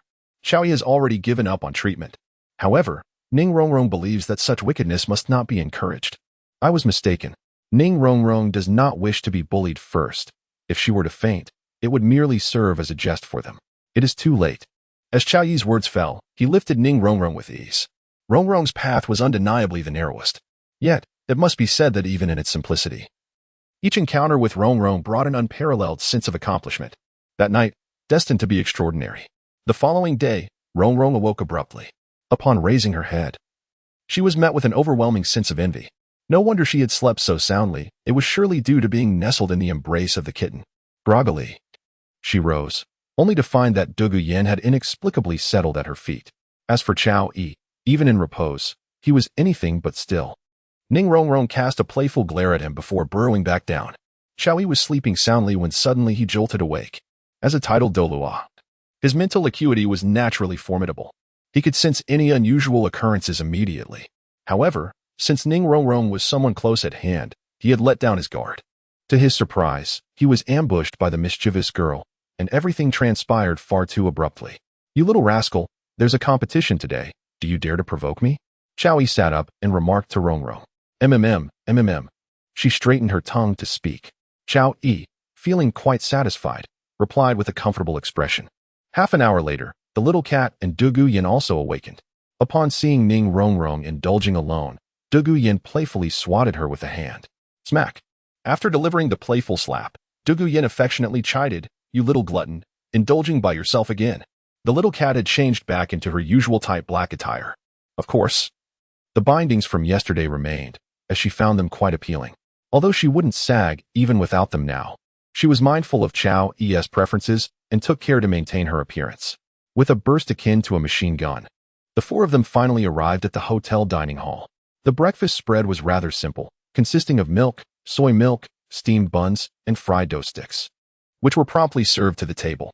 Ning Rongrong gazed at her breakfast, seemingly lacking appetite. "Why aren't you eating?" Chow Yi inquired. "She drank so much this morning. Why would she eat?" Dugu Yin chuckled. "Oh dear." Ning Rongrong blushed upon hearing this. Was it really necessary to target her just for indulging? They had merely awakened at an inopportune time. All right. Let us eat quickly. You have a competition ahead. Make sure you're well fed to give it your all. I certainly don't want you to encounter any failures in the preliminaries," Chow Yi urged. "How could we possibly lose?" Dugu Yin replied with remarkable confidence. Her assurance was not unfounded, for with Ning Rongrong's support, her strength was nearly comparable to that of a Soul Emperor. Even if she fell short of a true Soul Emperor, the difference would be minimal. In the elite academy, among those under 25, it was rare to encounter even a few Soul Kings, let alone a Soul Emperor. Thus, she held on to her peculiar confidence. "Who taught you to be so arrogant?" Chow Yi teased as he pinched her cheek, soft as water. "That's just how it is." Dugu Yin swatted his hand away and continued. "One becomes like those they associate with. My current demeanor is inextricably linked to you. I possess absolute strength, you know." Chow Yi scoffed. "Can you really compare?" "There's simply no basis for comparison. I also possess absolute strength." Dugu Yin retorted defiantly. Chow Yi did not intend to argue with her, for given her current prowess, she could indeed be quite arrogant among her peers. Naturally, he was even more so, though he could not compare to someone like you. After pondering for a moment, Dugu Yin added, "Indeed, among my contemporaries, even without employing soul skills, I hardly know the meaning of the word opponent." Chow Yi followed her lead in conversation. A profound silence enveloped the three women. A level 90 Title Douluo, engaging with peers in the 40s or 50s, was there truly a need for soul skills? Surely, the mere aura of his presence would suffice to instill fear. After breakfast, the three women took their leave. Chow Yi initially intended to visit Ain, but suddenly, he sensed the presence of 4 Title Douluos approaching him. Although they were suppressing their auras, Chow Yi perceived them instantly. For Title Douluos, among them, 2 auras were remarkably familiar. Upon reflection, Chow Yi realized they hailed from the Spirit Hall. After all, only the Spirit Hall could mobilize 4 Title Douluos simultaneously. Could it be that these individuals reported a Yin situation? A surge of indignation welled up within Chow Yi. To be honest, if that were the case, he would truly wish to capture Qianrenxue for questioning. The matters of beauty and allure pale in comparison to the outrage of betrayal. Chow Yi felt a stirring within, opting not to act in this location. Instead, he swiftly moved towards the outskirts of Tiando City. Perhaps he sensed our presence. He is on the move? Qishue quickly detected the familiar force of lightning and spoke to the other 3. "It seems he may be up to something, and indeed, it is not suitable to engage within Tiando City, so let us follow him," Yueguan suggested. Agreed. The 5 of them advanced, 1 leading and 4 following, heading towards the outskirts of Tiando City. Moments later, they arrived in the depths of the Sunset Forest within the mountainous region. Upon reaching this place, Chow Yi came to a halt. Swish, swish, swish. 3 figures soon emerged around Chow Yi. Among them were the Serpent Spear Douluo and the Needle Boar Douluo, accompanied by a man who appeared rather effeminate. "Do you recall what I mentioned to both of you?" Chow Yi gazed at the Needle Boar Douluo and the Serpent Spear Douluo, his voice icy. Qishue and Shi Long paused, feeling a shiver under Chow Yi's intense stare. "The Dawn Douluo, I am Yueguang, known as the Chrysanthemum Douluo, a formidable rank 95 assault Douluo." Following the seniority established in their years, Yueguan naturally held a position of elder. However, the aura emanating from Chow Yi was exceedingly potent, prompting him to consider avoiding conflict if possible. Nevertheless, Chow Yi had no intention of acknowledging him, fixating instead on the other 2. Qi understood what Chao Yi implied and hurriedly shook his head, explaining, I did not disclose that matter. Truth be told, he himself was unsure of what he feared, yet fear was indeed present. So, what brings 4 Title Douluo here today? Chao Yi, intrigued by their number, inquired. Upon hearing Chao Yi acknowledge their presence as 4, the concealed specter revealed itself. Although the Chrysanthemum Douluo sensed Chao Yi's strength, it did not imply that they should indulge him under such advantageous circumstances. He coldly remarked, You seem rather presumptuous, don't you think? State your purpose here, and I may consider sparing your lives. Chao Yi replied nonchalantly. As Dugu stated, he was indeed arrogant. How could he not be, given his immense power? Yueguan, there is no need to waste words with him. Seize him and take him back to the Pope for judgment. The ghost Douluo asserted, appearing as a man of few words. In an instant, he transformed into a flurry of shadows, launching towards Chao Yi. Roar. However, just as the ghost Douluo approached, a silver lightning dragon materialized behind Chao Yi. The massive tail swept across, instantly forcing the ghost Douluo to retreat. What are you all hesitating for? Attack. Upon realizing Chao Yi's extraordinary strength, the ghost Douluo directed the others. Having experienced the harsh realities of the world, he did not place blind faith in the notion that rank dictated everything. After all, when he and the Chrysanthemum Douluo captured Tang Hao, they too had been thoroughly beaten. At that time, Tang Hao had only recently acquired a 10,000-year spirit ring, achieving rank 91. Spirit Avatar. X3. With the ghost Douluo's words, the 3 others seamlessly merged into their spirit avatars. Particularly, Qi summoned his courage and charged towards Chao Yi, as the recent embarrassment of his earlier demeanor lingered. Naturally, the presence of Yueguan and the ghost Douluo bolstered his resolve. Roar. Observing the seriousness of the 4, Chao Yi would not underestimate them. The lightning dragon merged with his being, the dawn armor enveloped him, and 9 circles of spirit rings emerged in succession. Purple, purple, purple, black, black, black, black, black, red. Upon witnessing the configuration of Chao Yi's spirit rings, the needleboard Douluo was taken aback. What is happening? Why have his spirit rings transformed? Furthermore, his power was evidently significantly stronger than before. 4th spirit skill, solitary elegance. Swish. The Chrysanthemum Douluo unleashed a kick, sending the chrysanthemum blade flying. Crash. Yet, with merely a glance from Chao Yi, it shattered. Boom. Following that, a deluge of lightning began to cascade from all directions. Rip. Rip. Before the needleboard Douluo and the serpent spear Douluo could even make a move, their bodies were paralyzed. Impossible, this cannot be. He truly is only rank 93. The Chrysanthemum Douluo exclaimed in shock. Ziz. In a flash of lightning, Chao Yi appeared before him. The next instant, before the Chrysanthemum Douluo could react, Chao Yi had seized him by the throat. Who gave you the audacity to act so brazenly against me when you could not even handle Tang Hao? Chao Yi's words dripped with disdain, striking deep into the Chrysanthemum Douluo's heart. Boom. An immense surge of spirit power erupted, nearly sending Chao Yi flying. To be honest, the sudden outburst left Chao Yi momentarily dazed. It was hard to fathom that such power could emanate from the Chrysanthemum Douluo. Simultaneously, the others unleashed their strongest attacks. 9th spirit skill, Hellish Phantoms. The ghost Douluo's dark energy surged, and a skeletal claw of darkness reached out toward Chao Yi. Bang! Chao Yi was momentarily stunned by the force of the Chrysanthemum Douluo's attack, but soon found himself ensnared. The 9th spirit skill.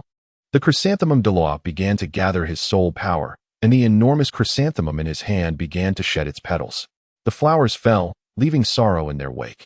And the air was filled with the sound of whistling blades as countless chrysanthemum petals shot towards Chao Yi. Thunderous explosions followed, accompanied by the clang of metal as the serpent spear Douluo thrust a spear, sending a surge of soul power directly at Chao Yi. Boom. The dark claws dispersed, and the combined might of the 3 Title Douluos unleashed a devastating attack, striking Chao Yi into the mountainside, creating a massive crater visible to all. Humph. How foolish to think one could resist the 4 of us alone. The Chrysanthemum Douluo murmured, gazing at the deep pit in the mountain. Had it not been for Ain's insistence on following them, and the fact that he hailed from the Haotian sect, they would never have granted him any opportunity. This was the sorrow that lingered in the heart of the Chrysanthemum Douluo. Boom. Rumbling. However, just as the words left the Chrysanthemum Douluo's lips, a surge of lightning began to gather within the mountain. With a resounding crack, the thunder roared, and the energies converged. As the battlefield lay cold under the moonlight, The immense soul power continuously filled the mountain where Chowi stood. This is bad. He has not yet lost his fighting spirit. The Chrysanthemum Douluo quickly sensed something amiss. Chrysanthemum barrier, merge. The ghost Douluo shouted as he leapt into action, his form becoming ethereal. Even the 9 soul rings surrounding him became indistinct. A colossal golden chrysanthemum, rapidly expanding to 5 meters in length, swept beneath the ghost Douluo's feet as he transformed into a phantom racing toward the opponent. The moon Douluo was not idle either. Soaring into the air, swiftly pursuing the ghost Douluo, both moving in tandem. Though the ghost Douluo was fast, the enormous chrysanthemum in the hands of the chrysanthemum Douluo surged ahead, its golden petals shimmering magnificently. The moon Douluo and the giant chrysanthemum appeared as if connected by an unseen force, propelling him forward with a speed that rivaled that of the ghost Douluo. They stood facing each other, their hands clasped, and in an instant, the 18 soul rings on their bodies coalesced into a magnificent gold and silver aura that quietly surged forth. 2-level stasis domain. Buzz. At the moment they unleashed their fused soul skill, the heavens trembled, seemingly locking all living beings in place. Naturally, the primary target was Chowi. You too. Rush in and incapacitate him. The chrysanthemum Douluo commanded loudly. He had no intention of killing him. Being favored by the young master? What did that signify? The chrysanthemum Douluo, a veteran of the spirit hall, understood the weight of the young master's existence. Moreover, it must be noted that they had once been the lackeys of Qian Xuanji. Thus, their sole intent was to bring Chowi to the spirit city. However, before the serpent spear and the spiny puffer Douluo could approach, the overwhelming soul power showed no signs of abating. The resounding drums atop the city walls reverberated, and with another sound, the mountain where Chowi had crashed began to crack. Crackle. Crackle. The blood on the golden blade within the box had yet to dry. Boom. At the moment the last words echoed, Chowi transformed into a colossal soul shadow. This is not good. He has not been subdued. The ghost Douluo reacted first. Night spirit skill, Ga killer blade slash. Chowi Hui swung his blade in a sweeping arc, targeting the 4 individuals before him. The specter of fear loomed. Did he truly dare to strike? With a resounding slice, the blade cleaved through the air, sending all 4 of them hurtling away. Thud, thud, thud. Some crashed into the thicket of the forest, others collided with the mountainside, while a few plummeted into the serene waters of a small lake. Chowi, like a flash of lightning, vanished from his original position in an instant. Almost immediately, he appeared beside Zhu Douluo and Gue Douluo, with the dragon soul blade hovering above them. Speak, he commanded. What brings you to seek me? If you dare to lay a finger on us, the spirit hall shall ensure that you face dire consequences. Gue Douluo, though somewhat apprehensive, could not resist asserting his identity. Puff. Chowi gripped the dagger in his hand and plunged it directly into his thigh. At the moment the blade pierced flesh, Gue Douluo let out a piercing scream. That strike had left all 4 of them gravely injured. In stark contrast, Chowi emerged virtually unscathed, which filled Zhu Douluo with despair and planted a new shadow in his heart. No, don't kill the old ghost. I'll talk. Zhu Douluo hastily exclaimed. My patience is limited. Speak clearly. If your words do not align, you shall all perish. Chowi stated coldly. It was the stabbing pig Douluo who returned to the spirit city. Zhu Douluo recounted everything regarding the stabbing pig Douluo's return, though it was solely about Qian Rinxue, without any mention of Ayin. So, your pope merely wishes to prevent me from approaching Qian Rinxue? Chowi inquired. Yes. Her holiness wishes to meet you. Zhu Douluo nodded in response. Who does she think she is, to command me? Chowi scoffed disdainfully. Yue Guan longed to retort, challenging him to confront the pope. Yet, in the current predicament, he was merely a lamb led to slaughter and dared not be arrogant. Your Highness, the grand offering in the offering hall is still unaware of this matter, Zhu Douluo reminded him. What can that old fool Qian Douluo do about it? Chowi replied. Though he could not match him in strength, he believed that after this incident, he would simply inform Qian Rinxue, and that would suffice. Moreover, Qian Douluo was the evaluator for the angels. His duty was to nurture the next successor, or rather, to cultivate a deity. In other circumstances, he would not make an appearance.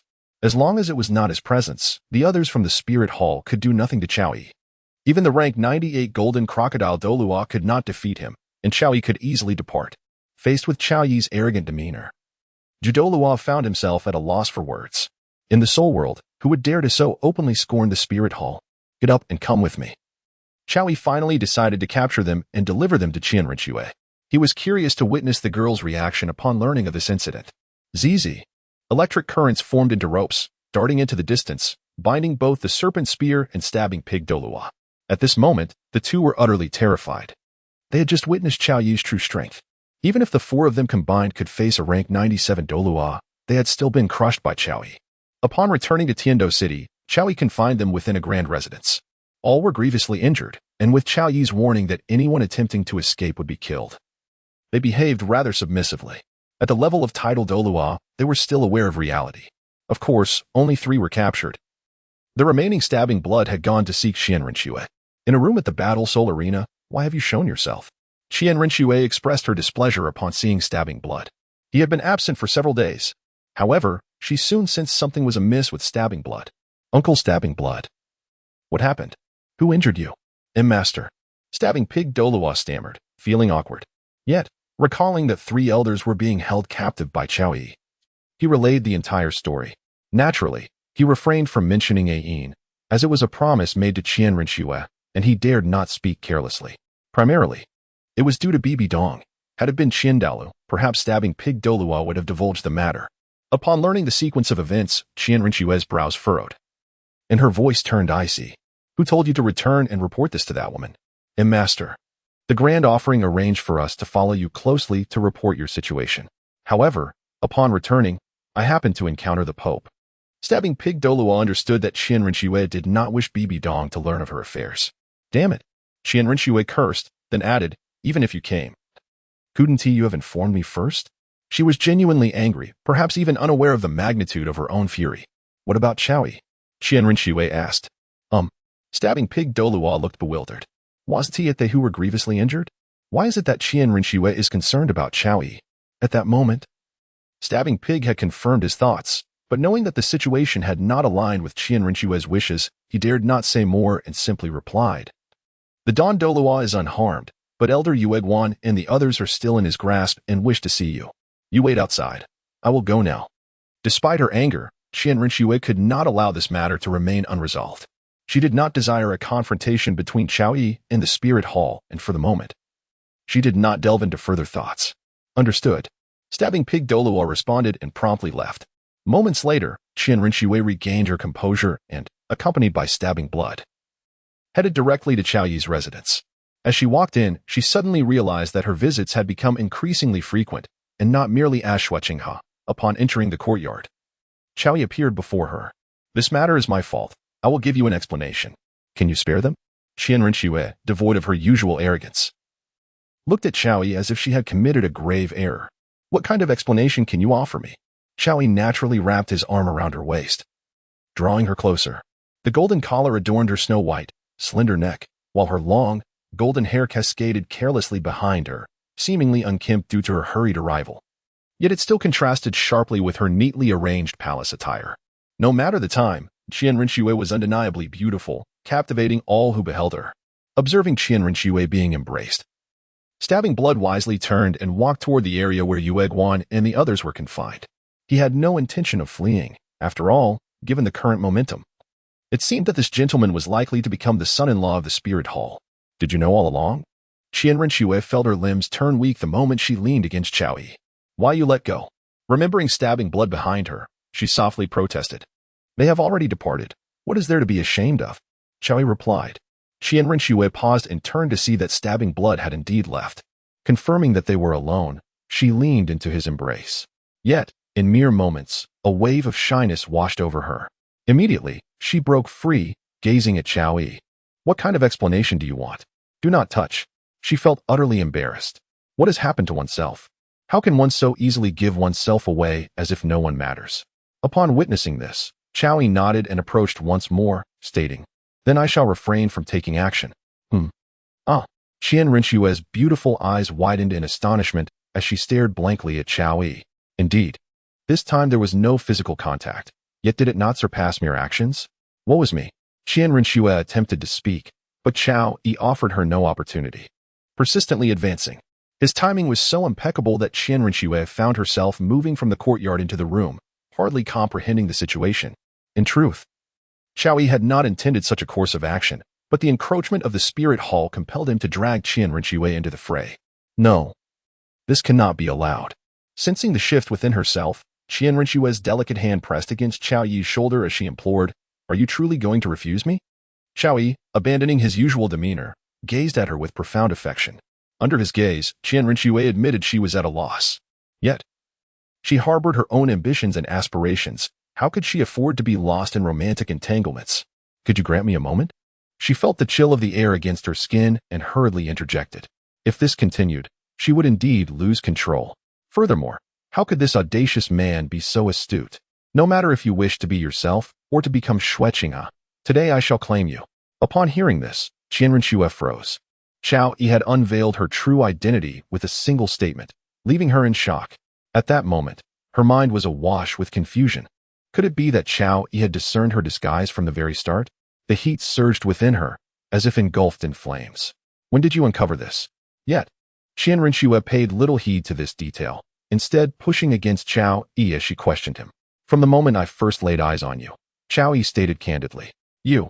Qian Rinxue felt a wave of embarrassment wash over her. She had boasted so often. Yet, unbeknownst to her, Xiao Yi had been silently observing her performance all along. I had no intention of intervening in your matters, but you presented yourself to me, Xiao Yi explained. Qian Rinxue quickly found herself in a state of bewilderment. However, as she acquiesced to Xiao Yi, an overwhelming sense of shame enveloped her, especially not knowing how to face him. In a distant room, 3 Title Douluo were recuperating their spirit power. This battle had undeniably imparted a lesson to them. It was truly terrifying. He was so formidable that he hardly seemed human. Creak. At that moment, Sishue entered. The 3 simultaneously opened their eyes. Sishue, how did it go? Has the young master arrived? The Serpent Spear Douluo inquired first. He has arrived. Sishue nodded, contemplating before adding. The young master is currently in negotiations. We shall wait here. Why are you not by the young master's side? If anything goes awry, the grand offering will surely turn us into sticks. The ghost Douluo reprimanded him for not accompanying the young master. The pig Douluo opened his mouth, but chose to remain silent. Was it even appropriate for him to linger there? Observing the pig Douluo's hesitation, the chrysanthemum Douluo asked, could it be that the young master truly? It is precisely as you suspect, the pig Douluo nodded. Of course, he was unaware of the current events transpiring. Moreover, it was likely he would never imagine that Qian Rinxue was undergoing a transformation at this very moment. Sigh, this matter is no longer suitable for our involvement. We shall report the truth upon our return, the chrysanthemum Douluo stated. I concur, the ghost Douluo agreed, feeling that this was no longer a situation they could meddle in. Moreover, to speak frankly, their current strength was insufficient to intervene. Although they were all Title Douluo, the disparity was immense. Even if the 4 of them combined their might, they would find it exceedingly difficult to contend with the elders within the offering hall. At the very least, if the 6th and 7th offerings came separately, they would certainly be unable to handle it. The 3rd offering, the Qinghuan Douluo, the 4th offering, the Xionghu Douluo, and the 5th offering, the Guangling Douluo. Even if they could defeat the 4 of them, could not accomplish it in such a short span of time. This level of power was beyond their realm of comparison. The chasm between spirit masters and Title Douluo is immense, with a similar disparity existing even among Title Douluo themselves. Without first-hand experience, one could never truly comprehend. After a brief discussion, they each resumed their cultivation. As for how they would deal with the situation, they were certainly not in immediate danger. Yet, it was precisely because they feared that the negotiations between Xiao Yi and Qian Rinxue might falter that they felt compelled to hasten their recovery. After all, the wound inflicted upon the ghost Douluo still bled profusely.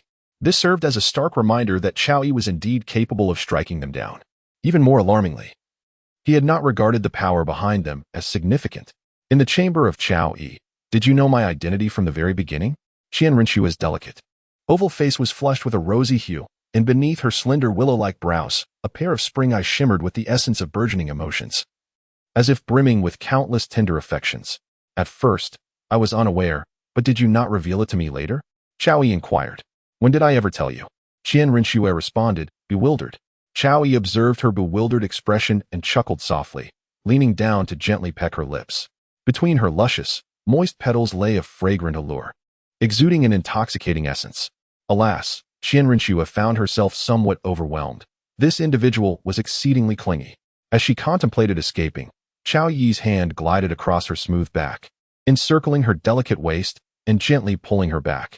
The warmth of his touch at her waist ignited memories of their earlier intimate encounter, causing a faint blush to grace Qian Rinxue's cheeks once more. You have a friend, Chao remarked. Friend? What friend? Qian Renxue gazed at him in confusion. Why? It is none other than yourself. It didn't take long for her to recall, as she had indeed mentioned having a friend from the Spirit Hall, and moreover, she had boasted about it. You are quite wicked, she exclaimed teasingly, then playfully pinched his soft flesh. Hiss. Chao flashed a grin, then earnestly remarked. Seeing your vitality, it is evident that I have not met your expectations. No, please don't, Qian Renxue exclaimed, instinctively wanting to flee. Yet, how could she possibly escape from Chao's grasp?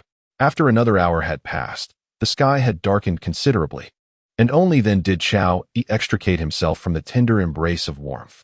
After draping a delicate blanket over Qian Renxue, he noticed that her tiny feet remained exposed, occasionally twitching. Chao instinctively reached out. Her petite feet were remarkably soft and aesthetically pleasing. The arch of her foot exhibited a gentle curve, while her little toes were adorably plump, arranged in a harmonious sequence from the big toe to the pinky. Not a trace of dead skin marred her feet. They were exquisitely tender, as if one could extract moisture from them. Truly, women seemed to be sculpted from water. The one before Chao was even more so. This prompted a flicker of doubt within her, leaving her to ponder how the sea god honored Poseidon, embodying such fluidity. At this moment, Qian Renxue, utterly exhausted, let out a soft whimper, her delicate feet resisting in gentle movements. Upon witnessing this, Chao found it somewhat amusing and subsequently relaxed his grip. He did not depart or concern himself with the situation of the four individuals, as Qian Renxue was right beside him. Why worry about their escape? Moreover, the earlier display of power against the ghost Douluo was enough to instill fear in them. Thus, Chao had no reason to fret over the possibility of their flight. Soon, the force of lightning enveloped the courtyard. In a distant room, Douluo and the others were recuperating from their injuries when they suddenly sensed an overwhelming surge of electricity. Could it be that the young master has had a falling out with him and is now taking action? Douluo inquired anxiously. If anything were to happen to Qian Renxue, not only would Bibi Dong be furious, but Qian Douluo would undoubtedly seek retribution as well. Due to his leg injury, Ghost Douluo struggled to reach the window, intent on rushing to the rescue. Regardless of the circumstances, he believed that Qian Renxue must not come to harm. What are you two doing? Seeing the two rise to leave, Title Douluo quickly questioned them, concerned they might attempt to flee. If that were to happen and Chao Yi's wrath fell upon them, he too would suffer the consequences. Unbeknownst to Title Douluo, he had already developed an inner fear of Chao Yi. Are you blind? Did you not see that the young master had a falling out with that fellow? We must hurry to assist. Ghost Douluo retorted impatiently. Why are these two so cowardly? Do they fear a repeat of their own humiliating defeat? Who said the young master had a falling out? Title Douluo asked, perplexed. Did you not see the lightning gathering in the sky? Ghost Douluo pointed into the distance. Oh, that is merely Chao Yi in the midst of his training, replied Jiao Douluo, who had approached. Despite their fears, he felt no urgency while standing there. He could not believe that Chao Yi could hear their words clearly from this distance. Such a thought was unfathomable. Training? Both Douluo and Ghost Douluo expressed their bewilderment. Is this truly a method of cultivation? Indeed, did I not mention? The young master and Chao Yi initially met due to this peculiar training style, Title Douluo added. Upon hearing this, the two felt a sense of relief. At least they need not march towards certain death. To Ghost Douluo and Douluo, rushing to confront the situation would be tantamount to courting disaster. How is your injury, old ghost? Douluo inquired. It is manageable. The internal injuries are somewhat more severe. Ghost Douluo replied. For a soul master without healing, recovery is a slow process. If only we could contact Salis, Douluo sighed. Being in the Spirit Hall of Heavendo City, they surely had superior medical resources which would expedite their recovery. Perhaps it is best to wait for news. Ghost Douluo concluded, though he felt a strong inclination to act. However, when weighed against his life, that desire was something he could endure. Although the three understood Ghost Douluo's apprehensions, none dared to voice their thoughts. After all, this sense of trepidation was not unique to him. They shared in it as well. That single strike had left an indelible mark on their memories. The following day, at the break of dawn, Qian Renxue awoke, stirred by the weight pressing down upon her. Gently pushing it aside, she rose. Not only had her strength returned, but her spirit was also invigorated. Upon closer inspection, one could discern that her skin was exceptionally radiant. Previously, her royal attire had been rendered unwearable by Chao Yi's mischievous whims. Just as she was about to don male clothing, She noticed a gown beside her, pure and white as snow. After a moment's hesitation, she decided to try it on. As Qian Rinxue slipped into the pristine white dress, Chao Yi was already there. His gaze fixed upon her with rapt admiration. When did you wake? Qian Rinxue stammered, her delicate face flushed with a rosy hue. I awoke when you pushed me away, Chao Yi replied candidly. How infuriating. With that, Qian Rinxue swiftly exited, feeling quite bashful. It was not long before she felt a gentle breeze stir. Dressed in her snow-white gown, she danced gracefully in the wind. Two majestic snow-capped mountains towered proudly in the realm, while her waist, slender like a serpent, swayed effortlessly. Her alluring curves surpassed the elegance of even the finest shoulders. Her long, flawless legs seemed to radiate a brilliance that rendered the world around her dim. In her natural beauty, enhanced by the gown, she appeared as a celestial being stepped forth from an ancient scroll, exuding a noble and ethereal grace that captivated all who beheld her. At this moment, Chao Yi stepped forward, captivated by the woman who seemed to have emerged from a painting. Approaching her, he enveloped her in his embrace, admiring her golden tresses cascading over her shoulders. Her face, untouched by makeup, radiated exquisite beauty. The flames of morning reignited within him. Qian Rinxue cast a reproachful glance at Chao Yi and then declared, I must return. Chao Yi hesitated for a moment, yet recalling Qian Rinxue's other identity. He understood that preventing her from leaving was an impossibility. Come find me tonight, he stated, sounding more like an inquiry or perhaps a negotiation, yet it carried an undeniable tone of command. Qian Rinxue lightly patted him on the shoulder, asserting, What gives you the right to dictate my actions? She detested this feeling. Who bestowed upon you the authority to refuse me? Chao Yi replied flippantly, pinching her delicate face, his fingertips reveling in the youthful elasticity of her skin. Staring at him intently only intensified her rebellious spirit, and she swatted his hand away, retorting, I granted it to myself. You wouldn't want that old fool from Snowy Night to discover your true identity, would you? Chao Yi paused momentarily before ominously continuing. P.S. If you enjoy this, continue reading. Continue reading, continue reading. Important matters are worth repeating thrice. If you miss out on the updates, there will be no additions. Brothers, lend your support, as the new book period requires your engagement. 84. The Golden Iron Triangle. Exit. You shameless scoundrel.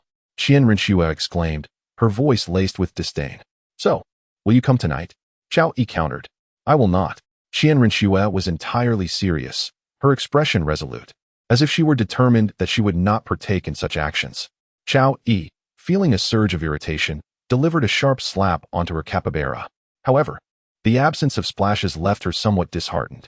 You are bullying me. Don't even think about touching me again, Qian Rinxue exclaimed, shielding the capybara with her hands and regarding Chao Yi with a watchful gaze. Chao Yi mused, still too young. However, on the surface, he refrained from pressing her further. With a woman as assertive as she, excessive force could backfire. Not all women are as docile as kittens, especially not this one before him.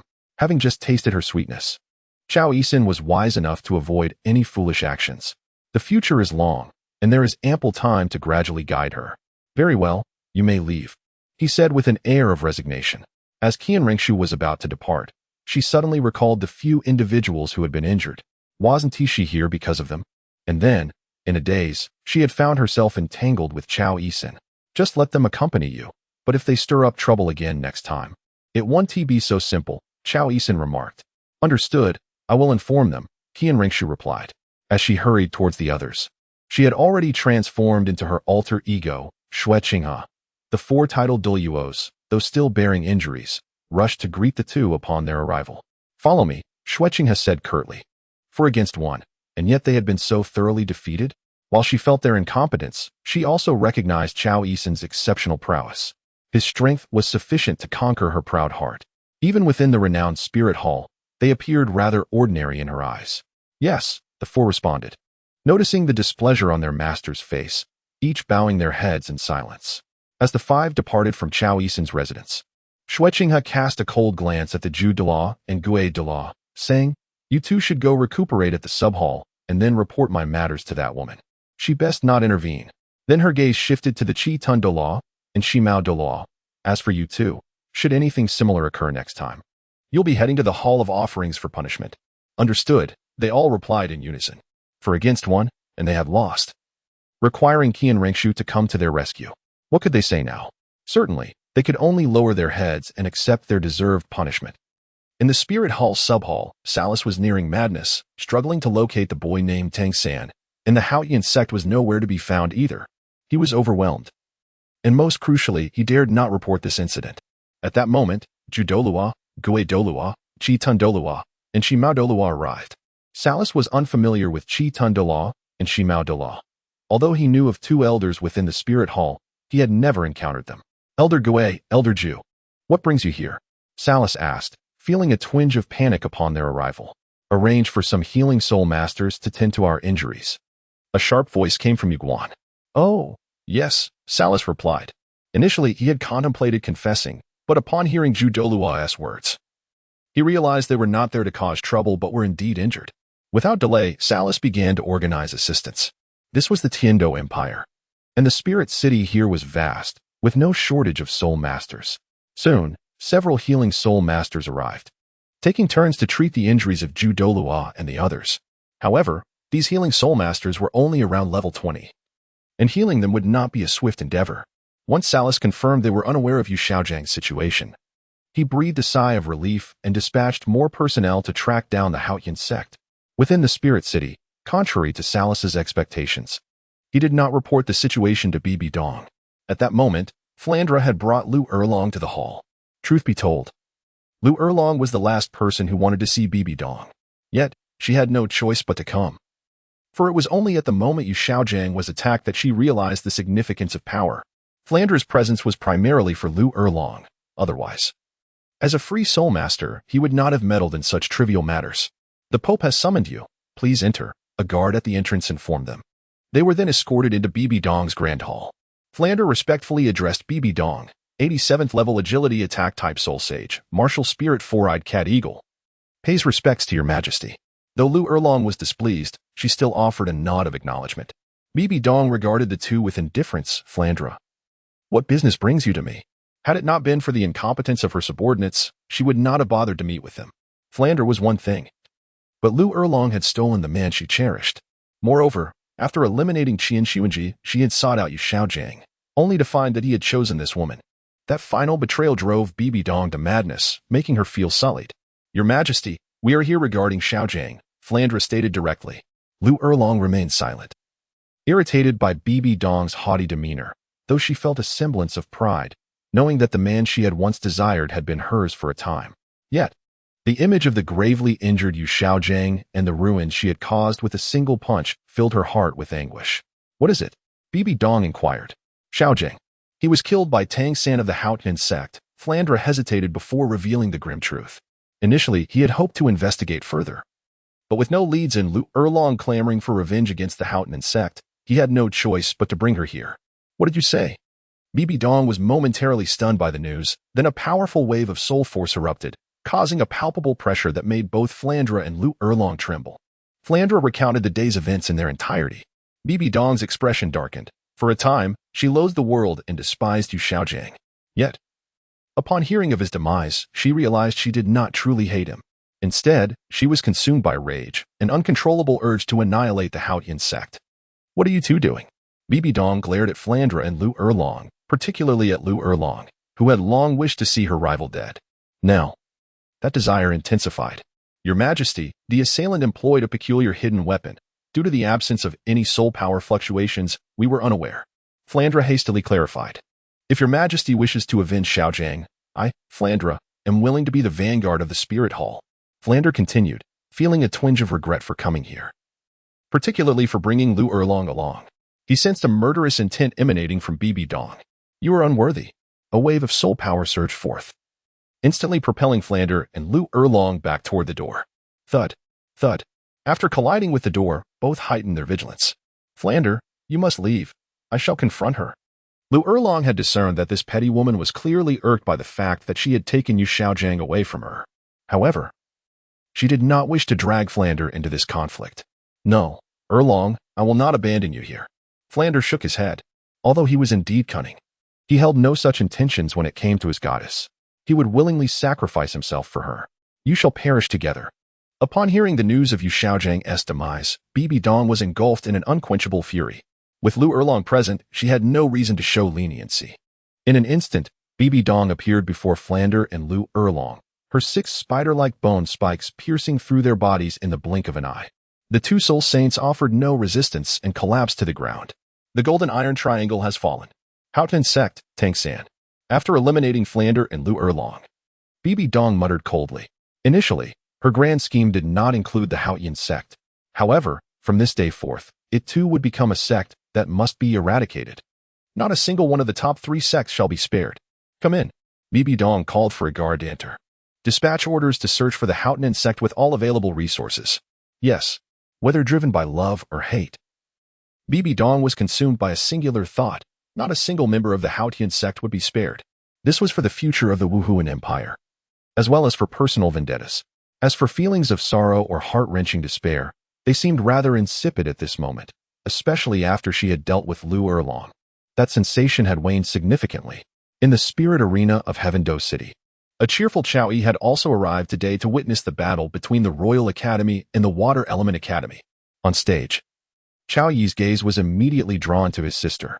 She possessed an oval face, appearing around 20 years of age, with a petite stature and vibrant dark green short hair. This group of young women was clad in blue uniforms. The Water Element Academy was indeed a rather remarkable institution. The admission requirements for Tianshui Academy were exceedingly stringent. In addition to possessing a water attribute martial soul, there were several additional stipulations. First, only female students were accepted. Second, only beauties were admitted. Yet, they exhibited a humane aspect as well, being the only one among the 5 elemental academies that opened its doors to commoners. Chao Yi's attention then shifted to the leader of the group, a young woman approximately 165 meters tall, with a well-proportioned figure that was neither overly voluptuous nor excessively slender. Her flowing aquamarine hair cascaded down her back, and her fair complexion was adorned with delicate features. At first glance, she might not seem extraordinarily stunning, but upon closer inspection, her beauty revealed itself in a subtle, ethereal manner. She was Shui Binger, the captain of the Tianshui Academy battle team. In this team, the hierarchy was determined by strength rather than age.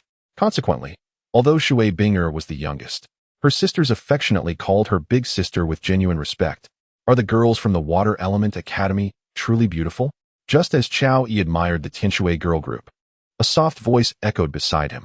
Chao Yi paused momentarily, turning to Snow Qinghe with a smile. Good brother, you are no longer young. It is indeed time to consider selecting a consort. I believe the sisters Shui Yu and Shui Bing are quite suitable. He spoke aloud, prompting both Ning Fengji and the Emperor of Snow Night to glance over in perplexity. Their confusion stemmed from the term brother, as Snow Qinghe was notably older than Chao Yi and, moreover, the crown prince of the empire. Yet, Chao Yi's address seemed to carry no offense, for strength commands respect, and Chao Yi's prowess was well recognized. Snow Qinghe was momentarily taken aback, unable to fathom why Chao Yi would broach such a subject at this juncture. The Emperor of Snow Night nodded thoughtfully, adding, Qinghe, His Grace speaks wisely. I too find these 2 sisters commendable. The Emperor's favorable disposition towards the relationship between Chao Yi and Snow Qinghe was evident. Such camaraderie could potentially sway the formidable Title Douluo towards their Tian-Do Empire, proving invaluable in critical moments. Furthermore, it was indeed time for Snow Qinghe to consider matrimony. The Shui sisters, by virtue of their noble lineage, possessed commendable talents that rendered them a fitting match.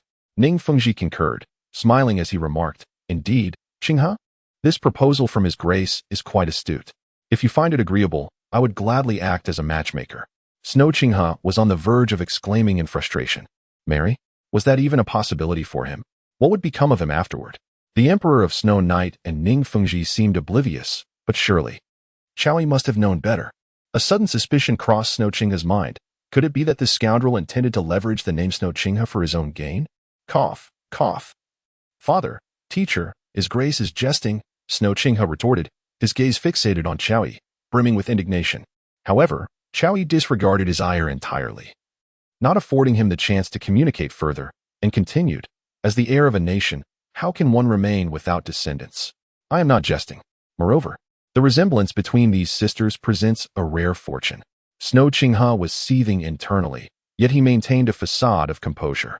Qinghe, I believe His Grace's suggestion is indeed wise.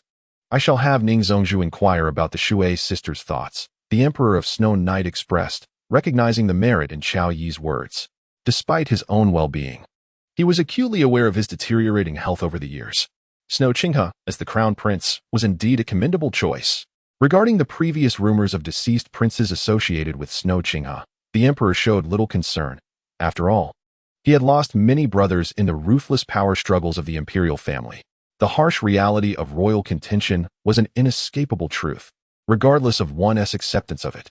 While Ning Fengji sought to cultivate a bond with Zhao Yi, it was evident that Zhuqing's approach was far more adept. However, this development was not without its advantages, as Zhao Yi's alignment with the Tiando royalty would still forge a powerful alliance against the Spirit Hall. Feeling increasingly anxious, especially with the emperor's decisive endorsement, Zhuqing acquiesced. Then I shall express my gratitude to father. Do not thank me. This is merely his grace's proposal. The emperor of Snow Night replied with a smile, his tone imbued with a hint of goodwill towards Zhao Yi, almost a subtle attempt to curry favor. Ah, it is nothing. Qinghe and I are good brothers, and this matter is trivial, Zhao Yi replied with a chuckle. What are you scheming, Zhao Yi? In a moment of distraction, Zhuqing whispered into Zhao Yi's ear, this time not in a male voice, but a melodious feminine tone. Zhao Yi offered no response, merely engaging in a few rounds of conversation with Shui Yi, his gaze once again drawn to the enchanting female team within the match.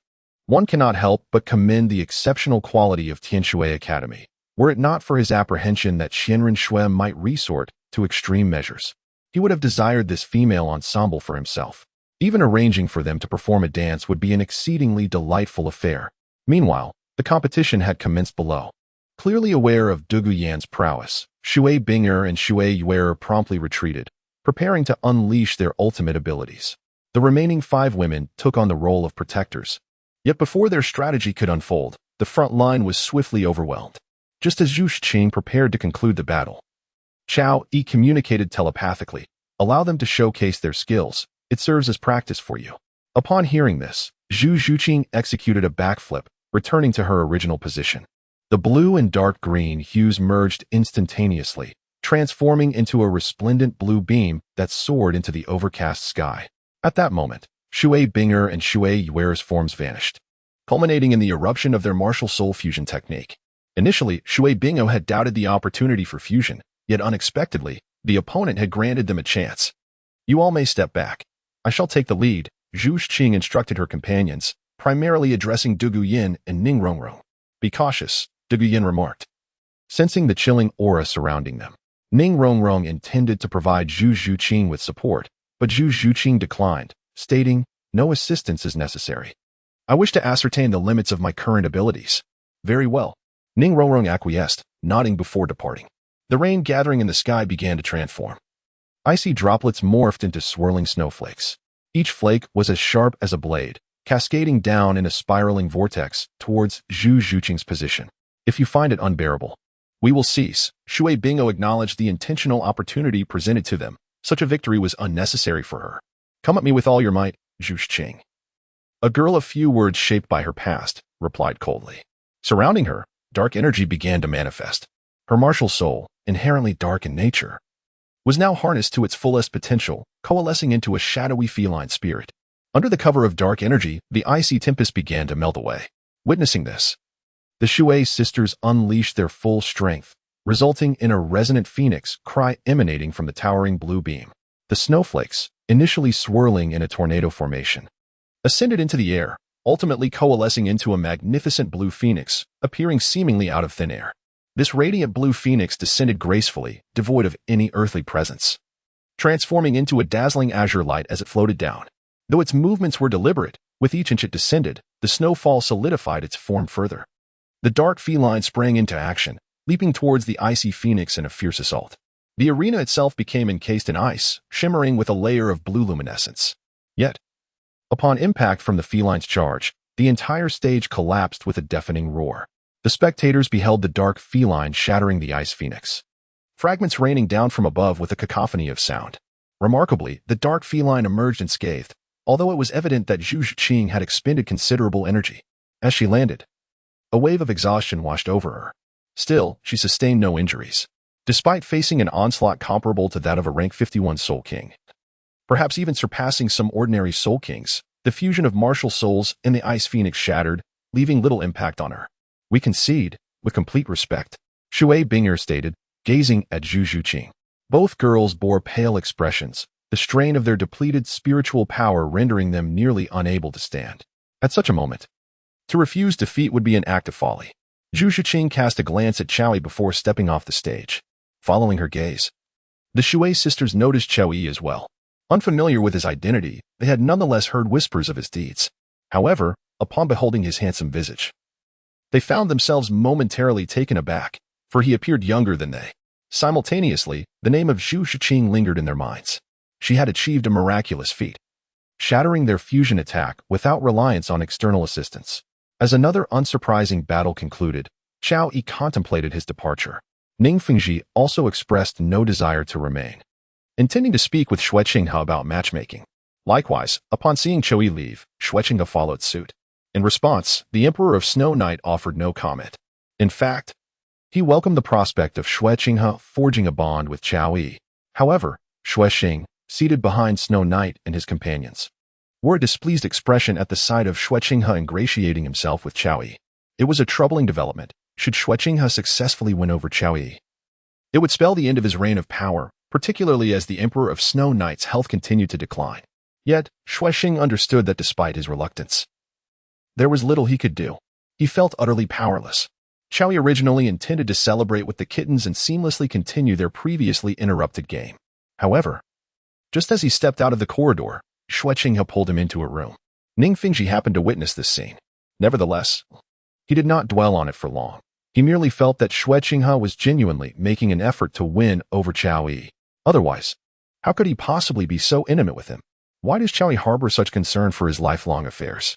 It suddenly dawned on Ning Fengji that he, as a mentor, found himself in a somewhat awkward position. After all, he had given no thought to his disciples' matters whatsoever. In the room, once it was confirmed that Ning Fengji had departed, Qian Rinshui's gaze finally settled upon Chao Yi. You, the soul. Before Qian Rinshui could articulate her thoughts, Chao Yi raised a finger to gently press against her soft lips. If you speak to me in such a manner, then I shall not accept any grievances. You. Qian Rinshui felt a surge of anger, yet regrettably, her modest appearance offered little allure. She had no desire to engage in conversation. Deadpan fool. After uttering this, Qian Rinshui began to transform. In no time, a pristine white dress replaced her previous attire. What was once unremarkable now soared to striking heights. One could not see her feet when looking down. Indeed, it was Qian Rinshui herself who captivated the eye. She possessed a delicate visage, a mature silhouette, and an ethereal quality reminiscent of youth. Beneath her ample bosom lay a slender waist, curving downwards to expand in fullness, akin to a resplendent moon, revealing a breathtakingly radiant contour. A refined face paired with a devilish figure. As Chao Yi beheld her restored feminine form, he drew closer, lowering his head. Initially, he merely wished to sample a fleeting taste, yet the sweet, soft allure of her delicate lips ensnared him entirely. Qian Rinshui, feeling a blend of shame and indignation, appeared somewhat dazed. Even though she had been fuming moments ago, she now allowed Chao Yi to savor her. Clearly, this woman was far from endearing when her mouth was agape. However, once silenced, she transformed into an obedient darling. A blush swiftly graced her exquisitely shaped oval face.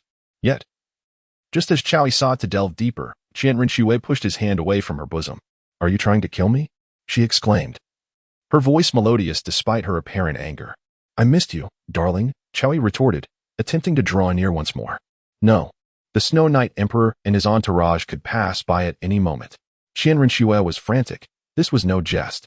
However, Chao Yi seemed oblivious, spinning her around and causing her to steady herself against the door frame. Block the door and stay quiet. Nothing will happen, he declared, lifting her long skirt. Get away from me. Qian Rinshui felt her temper rising. Is this human-like dog always so insistent? She wondered, exasperated by his relentless pursuit. Yet, Chao Yi's unabashed boldness was consistently unexpected. As Qian Rinshui turned back to scold him, she instinctively placed a hand on the door while the other covered her mouth.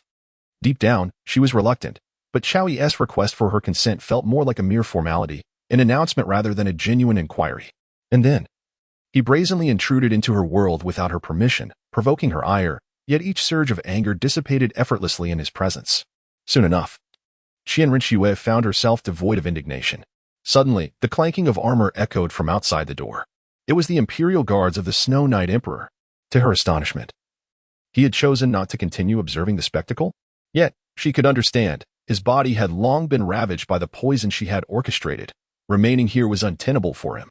Just as Qian Renxue intended to signal Chao Yi to remain still, it seemed he had awakened some peculiar trait, becoming even more mischievous. He likely relished the notion that she would dare not make a sound, with the guard's footsteps growing nearer. It was clear that the Snow Knight Emperor's party was approaching their location. At that moment, Qian Renxue yearned to unleash her exquisite voice. Yet the timing was far from opportune. Regret washed over her. Had she foreseen this outcome, she would have steadfastly maintained her guise, even without discussing marriage. Gritting her teeth, Qian Renxue held her breath.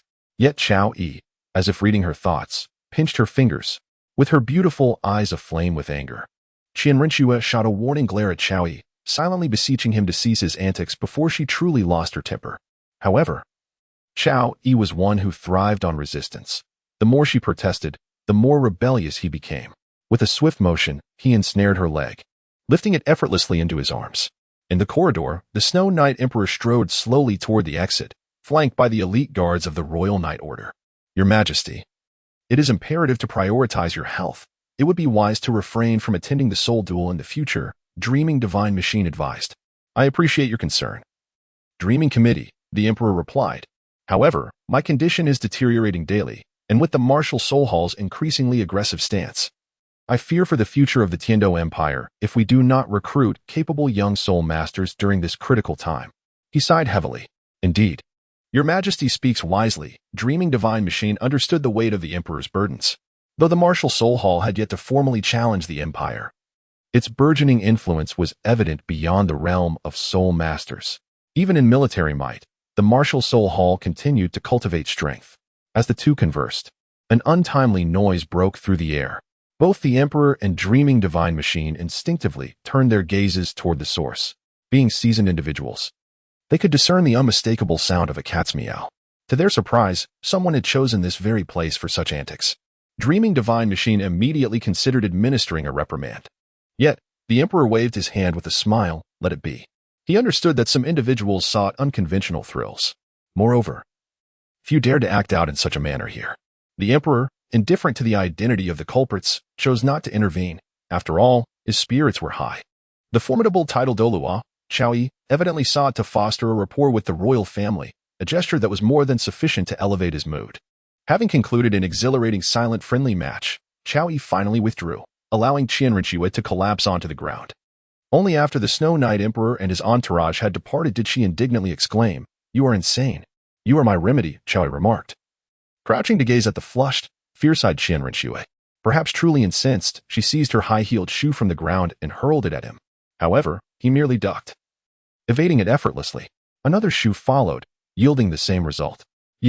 Frustrated that her aim had failed, Qian Renxue was further incensed by the playful, mocking expression on his face. Regaining some strength, she rose, seemingly prepared to fight back. Observing her newfound resolve, Chao Yi did not retreat. Instead, he appraised her.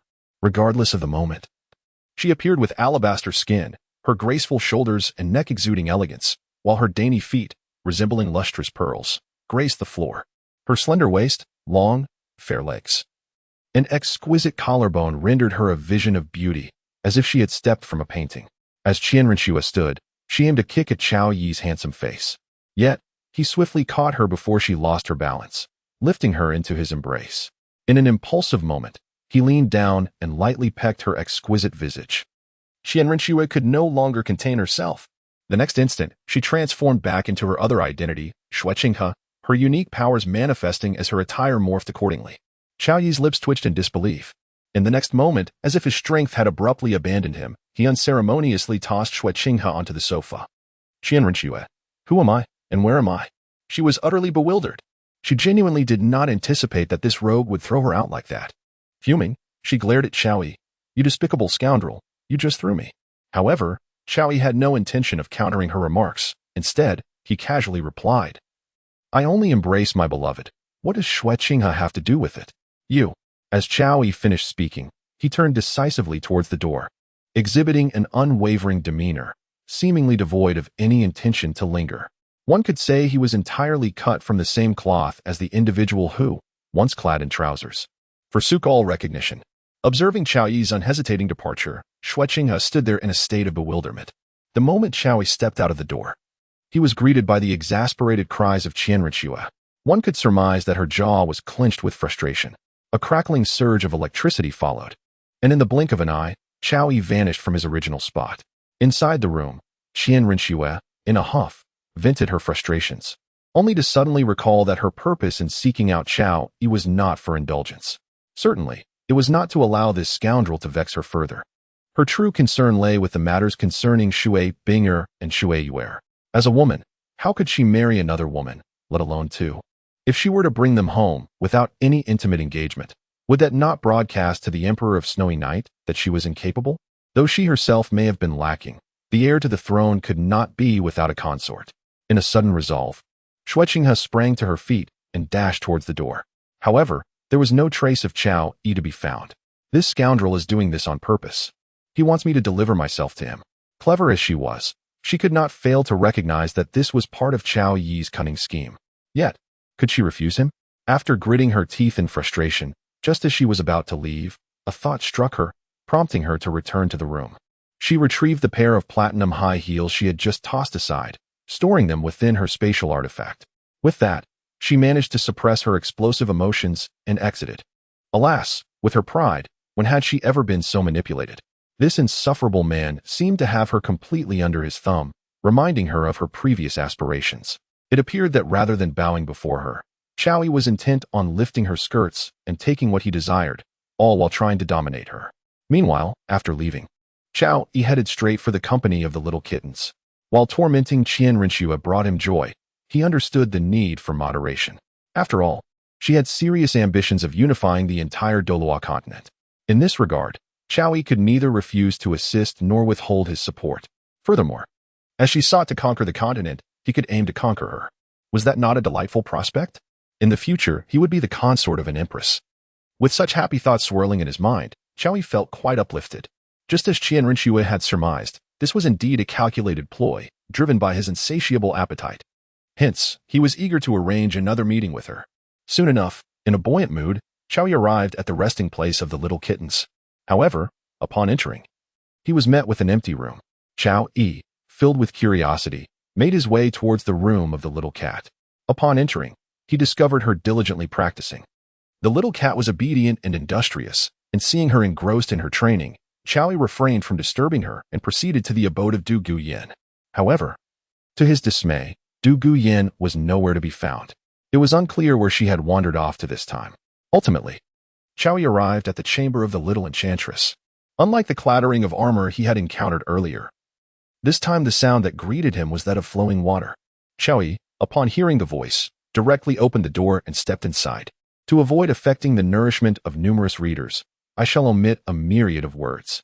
You know you are bullying me, Rong, as she nestled in Qiao Yi's embrace, playfully murmuring, when have I ever bullied you? I merely helped you with your bath. Qiao Yi gazed at the fair-skinned Ning Rong and mused. Her complexion is quite comparable to that of Qianrenxue. However, considering Rong's tender age, it is only natural for her to possess such a dewy appearance. Yet, as for Qianrenxue, well, one can only conclude that this woman is exceptional. One must ponder. If she weren't so extraordinary, would Qiao Yi be so captivated? Why have you not come to watch our matches these past few days?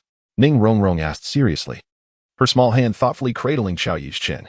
I have my own matters to attend to, and besides, does my father not require any cultivation?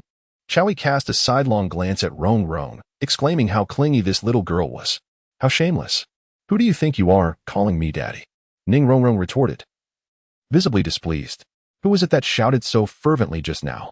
Qiao Yi countered, with her cheeks flushed and her small mouth pouting. Rong gazed up at him with her large, sparkling eyes, exuding an aura that seemed to say, do you dare to underestimate my charm? Seeing you so spirited. Let us continue our discussion. Qiao Yi gazed at her delightful little visage, his appetite awakened. Moreover, Rong did have a penchant for indulging in her whims. Was she not? Such a trivial affection was something Qiao Yi could hardly refuse. To spurn an adorable young lady was hardly the conduct befitting a mature gentleman. 89. Engaging in playful interactions with the adorable kitten. Although Rong was petite, her beauty was truly striking, even in a world teeming with stunning individuals. A mere glance at her could instill a profound sense of tranquility. Though it was but a fleeting solace, when her eyes sparkled with the brilliance of the Milky Way. They seemed to descend from the heavens, a sight of unparalleled beauty. Once again, Rong Rong was brought to tears by the teasing, and even during the rest period. Her sobs echoed softly. Yet, the more she displayed such vulnerability, the more Chao Yi found himself drawn to the delight of playfully tormenting her. Chao Yi took great delight in shaping the delicate features of her pure and beautiful face into various forms. It must be said that this stunning woman could withstand such playful torment, no matter the angle from which one gazed upon her. It was impossible to escape the flutter of one's heart. When the pressure became somewhat painful, Rong Rong would emit a sound akin to that of a mewing kitten. Though her mind was utterly unclouded, her hands stubbornly refused to withdraw. It was only when Rong Rong could no longer find peace that she huffily pushed Chao Yi away. After parting ways with Rong Rong, Chao Yi made her way to the dwelling of the little cat. At that moment, the little cat's training had concluded. Upon seeing Chao Yi, she gently inquired, "Did I perform well today?" "You did quite well. Even some soul kings may not stand a chance against you." Chao Yi replied with a nod. In truth, Chao Yi's assessment was rather modest. Given Zhuqing's current display of combat prowess, combined with the heritage of the Haotian clan's soul bones, she could indeed contend with the sole emperor of the Sixth Ring. The little cat pouted, clearly dissatisfied with this praise. After all, she had bested Dugu Yin several times. Indeed, even the level 50 Soul King Dugu Yin was no match for the little cat. Firstly, she could not restrain the little cat, and secondly, even if she could, under the protection of dark powers, her poisonous mist would inflict no harm. "What is with that expression?" Chao Yi asked, observing the little cat. "You, a soul master of level 40, can easily handle a soul king. And yet you're not pleased?" Upon hearing Chao Yi's words, the little cat replied, "Not at all. I just feel I need to strive harder." "Something seems off about you today," Chao Yi remarked, raising an eyebrow. Chao Yi could discern the little cat's intentions clearly through her words and demeanor. It was evident that this little feline had something she wished to convey. "Can I absorb this flower?" Zhuqing asked, presenting the sorrowful heart red to Chao Yi. "Now is not the right time. Trust me, once you reach level 50, absorbing it will be of far greater benefit to you." Chao Yi shook her head. "All right then." The little cat acquiesced, sensing Chao Yi's seriousness. "Here, this is the outfit for tonight." After addressing the matter at hand, Chao Yi produced a thin piece of fabric and handed it to her. When together, there was no hesitation or reluctance from the little cat. She obediently accepted it. Rustling. Once the little cat had changed, Chao Yi scrutinized her closely, with bright eyes and pearly teeth accompanying her pure and beautiful visage. She wore a fresh pink top that hugged her form, paired with simple white lace-trimmed shorts that revealed her long, straight, fair legs. She radiated a youthful and charming aura. Her lustrous black hair was elegantly tied up, exposing her swan-like neck. Zhuqing's exquisite face was captivating, each smile and frown emanating vibrant allure, coupled with her overwhelming presence. It was simply breathtaking. Chao Yi believed himself to be free of distractions. However, it was merely an illusion, or perhaps simply his tender pity for Rong Rong. Under Chao Yi's unwavering gaze, the delicate hand of the kitten brushed aside a few stray strands of hair that clung to her face, revealing a sweet visage adorned with a hint of bashful modesty. Almost instantaneously, her martial spirit manifested, and a pair of fluffy cat ears emerged, accompanied by a mesmerizing feline tail. In the blink of an eye, she transformed into an enchanting dark spirit cat. Meow. Zhuqing's hands and feet rested on the ground. As the elusive kitten flitted in and out of sight, Chao Yi transformed into a thunderous dragon, coiling upward with determination. He yearned to ascertain whether he could achieve a fusion of martial souls with the little cat. Since their initial acquaintance, they had tirelessly experimented, scarcely pausing for breath. The dragon soared above, while the cat remained below, the resonant roars of both tiger and dragon reverberating throughout the room. Nearby, Ning Rongrong, who had been somewhat dazed, instantly shook off her drowsiness upon realizing that the duo was engaged in yet another martial soul fusion. Humph. Just moments ago, he professed to love only me. And now he is fusing with someone else. That insufferable man. Later that evening, as Chao Yi emerged from the kitten's room, he beheld the slightly tipsy Dugu Yin sauntering in, accompanied by Yi Lingling. "Oh, what brings you here tonight?" Upon seeing Chao Yi, Dugu Yin disregarded her friend entirely, leaping onto Chao Yi as if he were a mere accessory. In that moment, despite being provoked once more, Chao Yi, anticipating the arrival of someone he awaited, chose to exercise patience. After all, compared to this inebriated little minx, the proud woman he was expecting promised to be far more intriguing. "You may indulge in your revelry all day long, but mark my words, one day I shall cast you to the streets," Chao Yi remarked with dissatisfaction. "Indeed." A drunken fool is often an unwelcome sight. Though Dugu Yin, in her intoxication, appeared even more alluring, it did little to endear her to Chao Yi. I'm not frolicking around. It's just me and Lingling here. There is no one else. And besides, don't you prefer me like this? Dugu Yin continued, her words laced with playful seduction. Yi Lingling, though slightly dazed, had not consumed as much as Dugu Yin. And thus felt a wave of shyness wash over her at Dugu Yin's bold declaration. What audacious words. You two can share the night. I have matters to attend to. Chao declared, gently placing her on the sofa. Off to find another enchanting creature, are we? Dugu Yin, though somewhat dazed, was clearly sharp enough to perceive the situation. What nonsense are you spouting? Am I the kind of person who seeks out enchanting creatures? I'm after something grander. Chao Yi retorted, asserting that he sought a greater enchantress, one whose allure far surpassed that of mere trifles. Dugu Yin, oblivious to his intent, nonetheless harbored suspicions that Chao Yi must be involved with other enchanting figures. Could it be that I, along with the kitten, do not possess enough charm for you? Is that why you roam so freely? I think I shall take my leave now, Yi Lingling interjected, observing the playful banter between the two. It was not uncommon for her to stay over with Dugu Yin, given that Chao Yi was not always present. The two shared a deep bond, and naturally, after Dugu Yin's competitions, they would venture out together for shopping and leisure.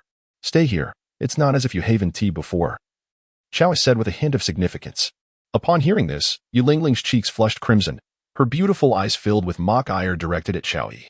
Dugu Yin, oblivious to the underlying meaning in Chao Yi's words, turned to Yi Lingling. Lingling, why are you leaving? We promised to have fun together tomorrow. With that, Dugu Yin rested her head on the table, succumbing to sleep. It was evident she had truly overindulged. It was not the potency of the drink that caused her stupor. Rather, Dugu Yin was a classic case of someone who, despite lacking the capacity for excess, insisted on pushing her limits. Yi Lingling chose not to press the matter of leaving, though she regarded Chao Yi with a puffed cheek. With Dugu Yin now asleep, Chao Yi took it upon himself to escort her to her room, as he could not allow her to remain sprawled out in the living room. As for Yi Lingling, her slight irritation was understandable, though it stemmed from an unexpected incident that Dugu Yin remained blissfully unaware of. Even the kitten and Rong Rong were in the dark about it. Occasionally teasing her was indeed a source of joy. Watching Chao Yi depart, Yi Lingling bit her lip and let out a soft huff before retreating into the house. Of course, she made a point to lock the door behind her, seemingly wary of something. After all, certain matters may begin as misunderstandings, but when they recur, can they still be deemed misunderstandings? Who would believe such a claim?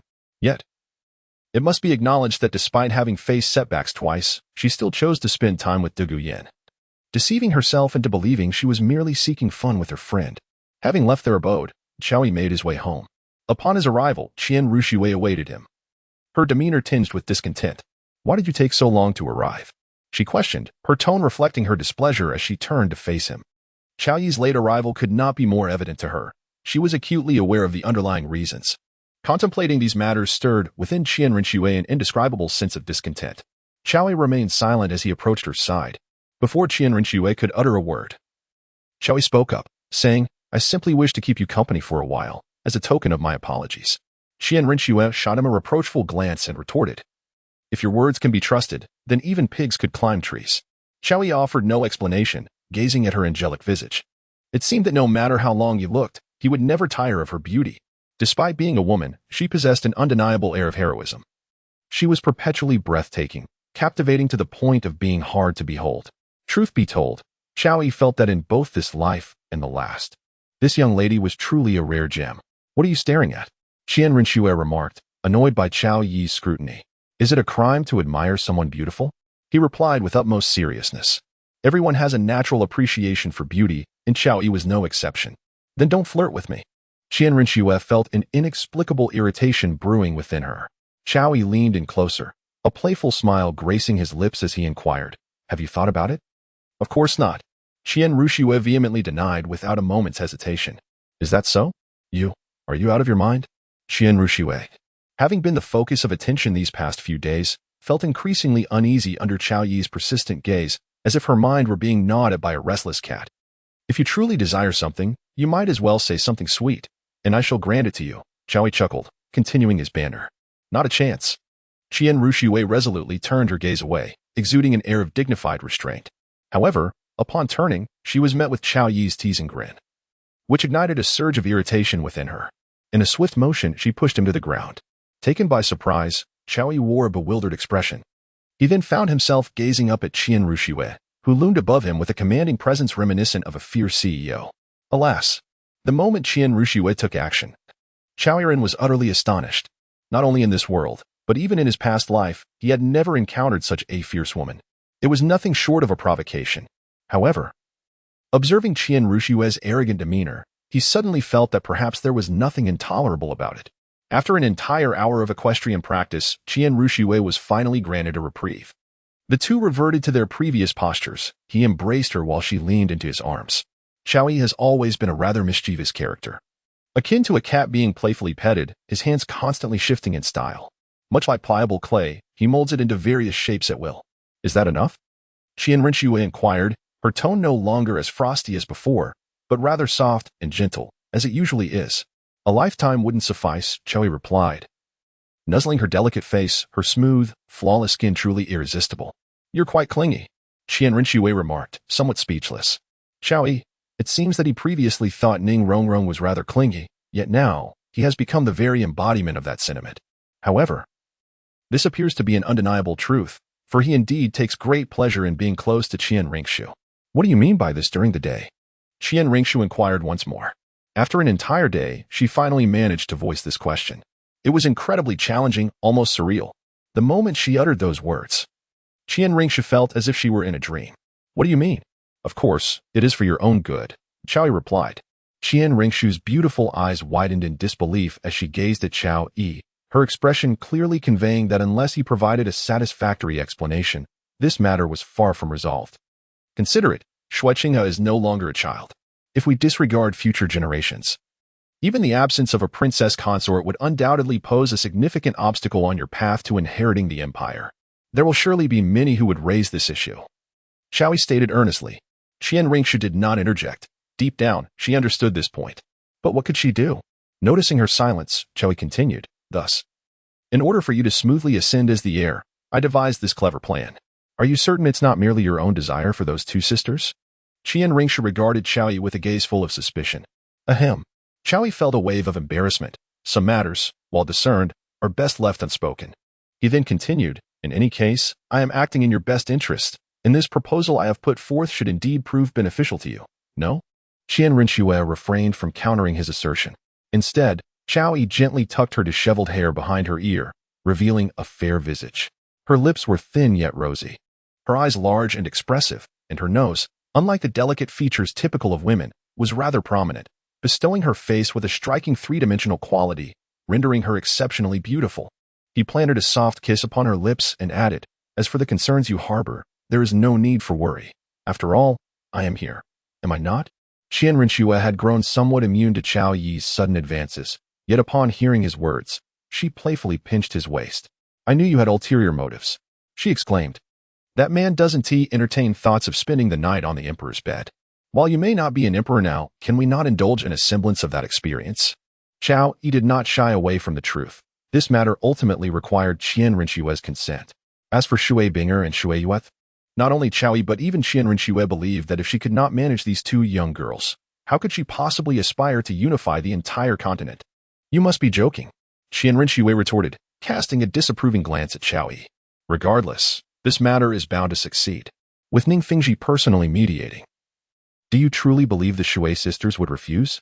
At once, Qian Ringshu seemed to deflate like a punctured balloon. After playfully twisting Qiao Yi, she realized the likelihood of rejection was minimal. Furthermore, if she were to prevent Qiao Yi from involvement, issues would inevitably arise. Were they to be summoned into the palace merely as decorative pieces? A short stint might be manageable. But even the Snow Knight Emperor would require several years to execute his plans. Not to mention, the Shui sisters would undoubtedly be unwilling to accept such a fate. Only this once. Should there be a next time, do not expect to encounter me again. After receiving a response that left her dissatisfied, Qian Ringshu promptly distanced herself from Qiao Yi, adopting a serious demeanor. Are you leaving already? Qiao Yi was momentarily stunned, then inquired. You have not provided me with a satisfactory answer, yet you expect me to remain by your side? Qian Ringshu had reverted to her usual demeanor. Without so much as a backward glance, she turned and departed. Perhaps to evade Qiao Yi's grasp, she deliberately transformed back into her male guise, Zhuqing. The constant shifting must surely be a considerable drain on her spiritual energy, he mused. Cursing under his breath, Chow watched as Qian Rinxue frolicked away, intentionally reverting to her male attire, leaving him feeling utterly helpless. For as long as Qian Rinxue wished to, she could effortlessly embody a male persona. And even Chow was powerless to restore her to her original form. Glancing at the night sky, he noted that the moon hung high, indicating it was no later than 10 o'clock. Was this a time when a normal person would retire for the night? Clearly not. Fortunately, a cunning hare has 3 burrows. In the absence of Qian Rinxue, Chow still had his enchanting wife, Ayin. With a crackle of energy, he vanished from his location. In a short time, Chow arrived at Yin's residence. Just as he reached the premises, he fortuitously caught sight of the figures of Yu Guan and Gue Mei. Chow furrowed his brow and suddenly appeared before the two of them. Your Highness, the dawn. The moment they laid eyes on Chow, they trembled slightly. What are you two doing here? Chow inquired with a tone laced with coldness. Well, Your Highness, we were merely passing by, Yu Guan hurriedly clarified. Roar. The thunderous dragon manifested, the 9 rings descended, and the dragon's spirit coalesced into a blade. The moment Chow Yi's soul ring materialized, both Yu Guan and Gue Mei found their legs trembling. It seems you are not fond of my manner of questioning. Allow me to adopt a different approach. With a soul blade raised, Chow Yi declared indifferently. Sensing his overwhelming murderous intent, Gue Mei hastily interjected, Your Grace, please wait, I shall speak. Joking aside, this gentleman is truly capable of inflicting harm. He does not wield his blade merely for display. The bloodshed from the last encounter remains vivid in the memory of Ghost Douluo. We were once in pursuit of the previous pope. Ghost Douluo recounted the events of their chase after Ayin, revealing that they had discerned a resonance within this chamber akin to that of the sacrificial soul beast woman from before. Due to Ghost Douluo's previous tracking alongside Zhu Douluo in Tiando City, their sudden awareness prompted them to investigate. However, they did not anticipate encountering the formidable Chow Yi. Your Grace, my brother and I are uncertain where we may have offended you. Yet if it pleases you, once we ascertain her identity, we can capture her and present her to you, Yu Guan proposed. Setting aside the relationship between Chow Yi and Qian Rinxue, his prowess alone was sufficient to compel them to yield. In the eyes of Zhu Douluo and Ghost Douluo, the tone and demeanor exhibited by Qian Rinxue clearly indicated an unspoken connection with Chow Yi. Should their union materialize, Chow Yi would inevitably become affiliated with the Spirit Hall. Given his association with Qian Rinxue, coupled with his extraordinary strength that allowed him to overpower 4 opponents simultaneously, his status would undoubtedly surpass theirs. In such circumstances, neither Zhu Douluo nor Ghost Douluo would dare to offend Chow Yi. Moreover, if possible, they would prefer to cultivate a favorable rapport with him. The world is undeniably pragmatic. Might makes right.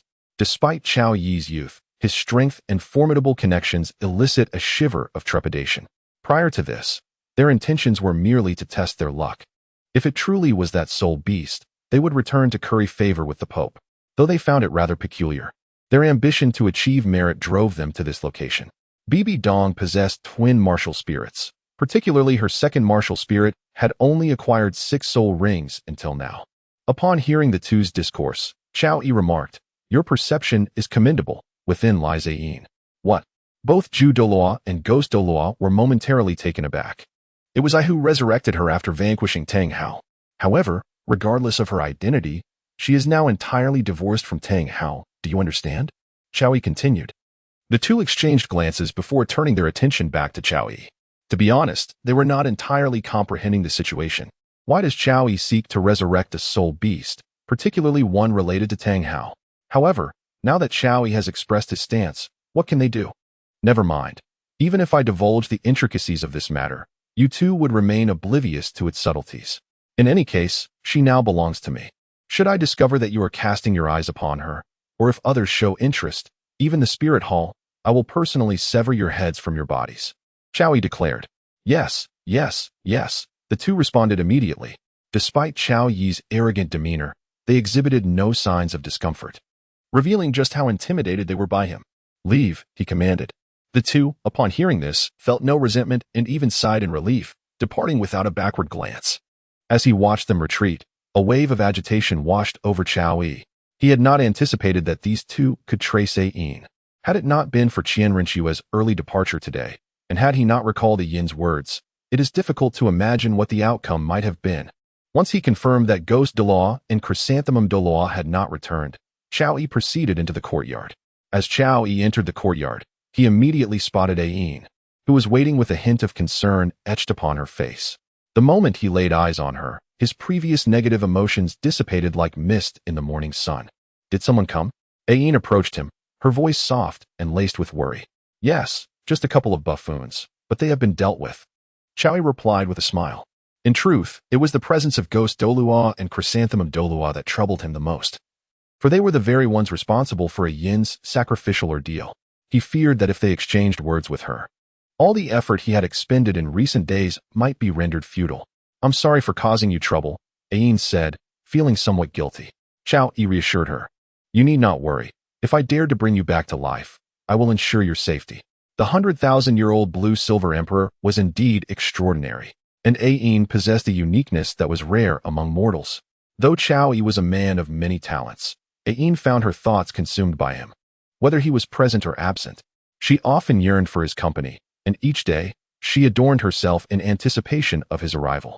His presence brought her joy, while his absence left her feeling forlorn and distressed. During this period, Ayin diligently practiced her cultivation, aspiring to follow Chao Yi always. Once she ascended to the rank of Title Douluo, she would no longer be the delicate woman left in seclusion, visited only when needed. You claim to have survived for thousands of years, yet you behave like a young girl, Chao Yi remarked with a chuckle, observing Ayin's endearing demeanor, reminiscent of youthful innocence. You are truly incorrigible, she replied, playfully shooting him a reproachful glance. Over time, you will realize that I am not as bad as you think. Chao Yi said with a grin. I believe you are hopeless, he continued. No, I think I can still improve, Ayin quickly countered, her mind racing with thoughts. However, Chao Yi chose that moment to immerse himself in temporary silence. An hour passed, and Ayin lay on Chao Yi's abdomen, tearfully expressing her grievances. Is it really that serious? He inquired with a smile. You should try experiencing the pain yourself, she retorted, biting into his flesh in a playful, yet slightly exaggerated manner. Though her mouth was small, her bite was surprisingly strong. The pain was akin to a firm pinch rather than a true bite. Pa pa pa, she exclaimed after a few moments, noticing Chao Yi's lack of response, as she feigned disgust. The sight of her childish antics brought amusement to Chao Yi. What haven't you tried? Just a little bite, is that all? Suddenly, Ayin recalled the earlier incident and felt a wave of shyness wash over her. Before she knew it, Chao Yi had caught her between his legs. No more, I might fall apart, she exclaimed, realizing he was intent on continuing his playful instruction. Although Chao Yi wishes to come, the frequency of his visits has become overwhelming. Hey, haven't you heard? It's either a feast or a famine, Chao Yi remarked with a smile. Could you come tomorrow instead? I've had my fill today. In truth, Ayin was reluctant for Chao Yi to return the following day, fully aware that he might then vanish for several days. However, she had indeed overindulged today. Have you really given up on your son? Chao Yi countered. Ayin fell into silence, momentarily at a loss for how to respond to Chao Yi. To be honest, how could one not miss the weight lost? Yet, it must be acknowledged that she had, on numerous occasions, chosen to selectively overlook that child. Chao Yi lifted her chin and continued. Ayin, there is something I have kept from you. Ayin, enveloped in silence, appeared perplexed by Chao Yi's words, unable to fathom what it was that Chao Yi had concealed. In truth, your son is unharmed, yet I do not wish for you to meet him, Chao Yi elaborated. Why? Ayin inquired, looking at Chao Yi with a hint of confusion, even contemplating a separation from him. She yearned to understand the rationale behind his words. However, Chao Yi held her waist firmly, granting her no opportunity to escape. Only when she remained still did Chao Yi continue. Would you like to know what transpired after your sacrifice? What happened after my sacrifice? Ayin paused momentarily, as she had longed to uncover this mystery. Unfortunately, with only Chao Yi by her side, and with no indication from him that he would share, her desire for knowledge remained unfulfilled. Upon hearing Chao Yi's statement, she instantly nodded, yes. I wish to know. Chao Yi was quite pleased with her current dreamy demeanor. Yet her expression grew serious. You need to prepare yourself mentally. Noticing Chao Yi's gravity, Ayin hesitated, uncertain whether she should truly know. From Chao Yi's expression, it was evident that the matter at hand was no triviality, and it concerned her son. However, if she chose to remain ignorant of this truth, she felt an unsettling emptiness would linger within her. Speak, I am ready, Ayin said as she embraced Chao Yi's neck, unwilling to allow him to move. Since your sacrifice, nearly 14 years have elapsed. Your son, Tang San, has already become a soul master, and moreover, he possesses dual martial souls, Chao Yi revealed. Dual martial souls. Ayin exclaimed in astonishment. Indeed. Chao Yi nodded and then remarked. It is precisely because he possesses a twin martial soul that the Haotian sect, which once turned a blind eye to your family's plight, now wishes for Tang San to return. This is only fitting. Ayin contemplated for a moment before responding. After all, an exceptional disciple returning to a premier sect will undoubtedly receive greater support. Moreover, if all goes as expected, the new sect master should be Tang Hao, someone who once trained alongside me. Surely, he will regard Tang San as kin. Yet, Ayin quickly pondered, if that were the case, why would Chao Yi wear such an expression? Subsequently, she refrained from speaking further, instead resting her hand on Chao Yi's shoulder, gazing towards the matters he wished to comprehend. You might believe that Tang Hao, as your elder brother, will kindly look after your family, correct? Chao Yi inquired. Indeed, she replied. Upon witnessing this, Chao Yi let out a sigh and continued, in truth, he indeed wishes to care for others, yet his intentions do not extend to Tang Hao. Instead, it is you and Tang San he is concerned about. Ah, this left Ayin somewhat bewildered. Tang San, due to his remarkable talent, is seen as a form of compensation for the Haotian sect. As for you, it is because Tang Hao similarly covets you. As Chao Yi spoke, he punctuated his words with deliberate gestures. Surely not. My brother is not that kind of person. Ayin shook her head, expressing disbelief. Do you truly think I have any reason to deceive you? Chao Yi countered, embracing her in response. Ayin felt that Chao Yi had genuinely invested much in her. After all, her very survival was a testament to his efforts. The one who granted her a second chance at life would have no need to mislead her. Then what of Hao? Chao Yi continued to weave the tale. Naturally, Tang Hao would not acquiesce, leading to a fierce battle between the two brothers. Due to the connection with the Yin Soul Ring and Tang Hao's mastery of the unspoken secrets of the Haotian sect, there lay yet another reason for him to perish. After Tang Zhao's retreat, he returned with the 5 elders of the Haotian sect, all having attained the rank of Title Douluo, against 6 Title Douluo. And with Tang Hao already afflicted by hidden ailments, he stood little chance. Desperately, he fled to seek my aid, entrusting me with you and several legacy soul bones. It was at that moment, as his life flickered to its final breath, that he truly withered away. Shortly thereafter, Tang Hao and his companions pursued, and I found myself unable to triumph in battle against them, nor did they gain any advantage. It was precisely during this time that Tang Sin witnessed Tang Hao's demise, leading him to believe the claims of Tang Hao and others that I was responsible for Tang Hao's death. I attempted several times to rescue him and offer an explanation. But alas, his mind seemed to have been thoroughly manipulated, choosing to embrace the falsehood instead. Upon hearing Chao Yi's narrative, Ayin appeared momentarily stunned. Chao Yi, please do not deceive me. My elder brother is not that kind of person. Ayin struggled to accept the reality. While she did not doubt Chao Yi, the notion that Tang Hao could commit such acts was beyond her comprehension. Surely you must know that Tang Hao harbors feelings for you? And are you aware of the immense losses inflicted on the Haotian sect by the Spirit Hall's retribution after Tang Hao aided Qinshu and Ji and the others in their escape? They were ultimately forced into seclusion. Do you not think Tang Hao harbored ulterior motives during this turmoil? Chao Yi continued. However, Tang Hao is his own brother. Ayin remarked. In the face of sect status, ancient secrets, and your alluring presence, what does brotherhood truly signify? Chao Yi retorted.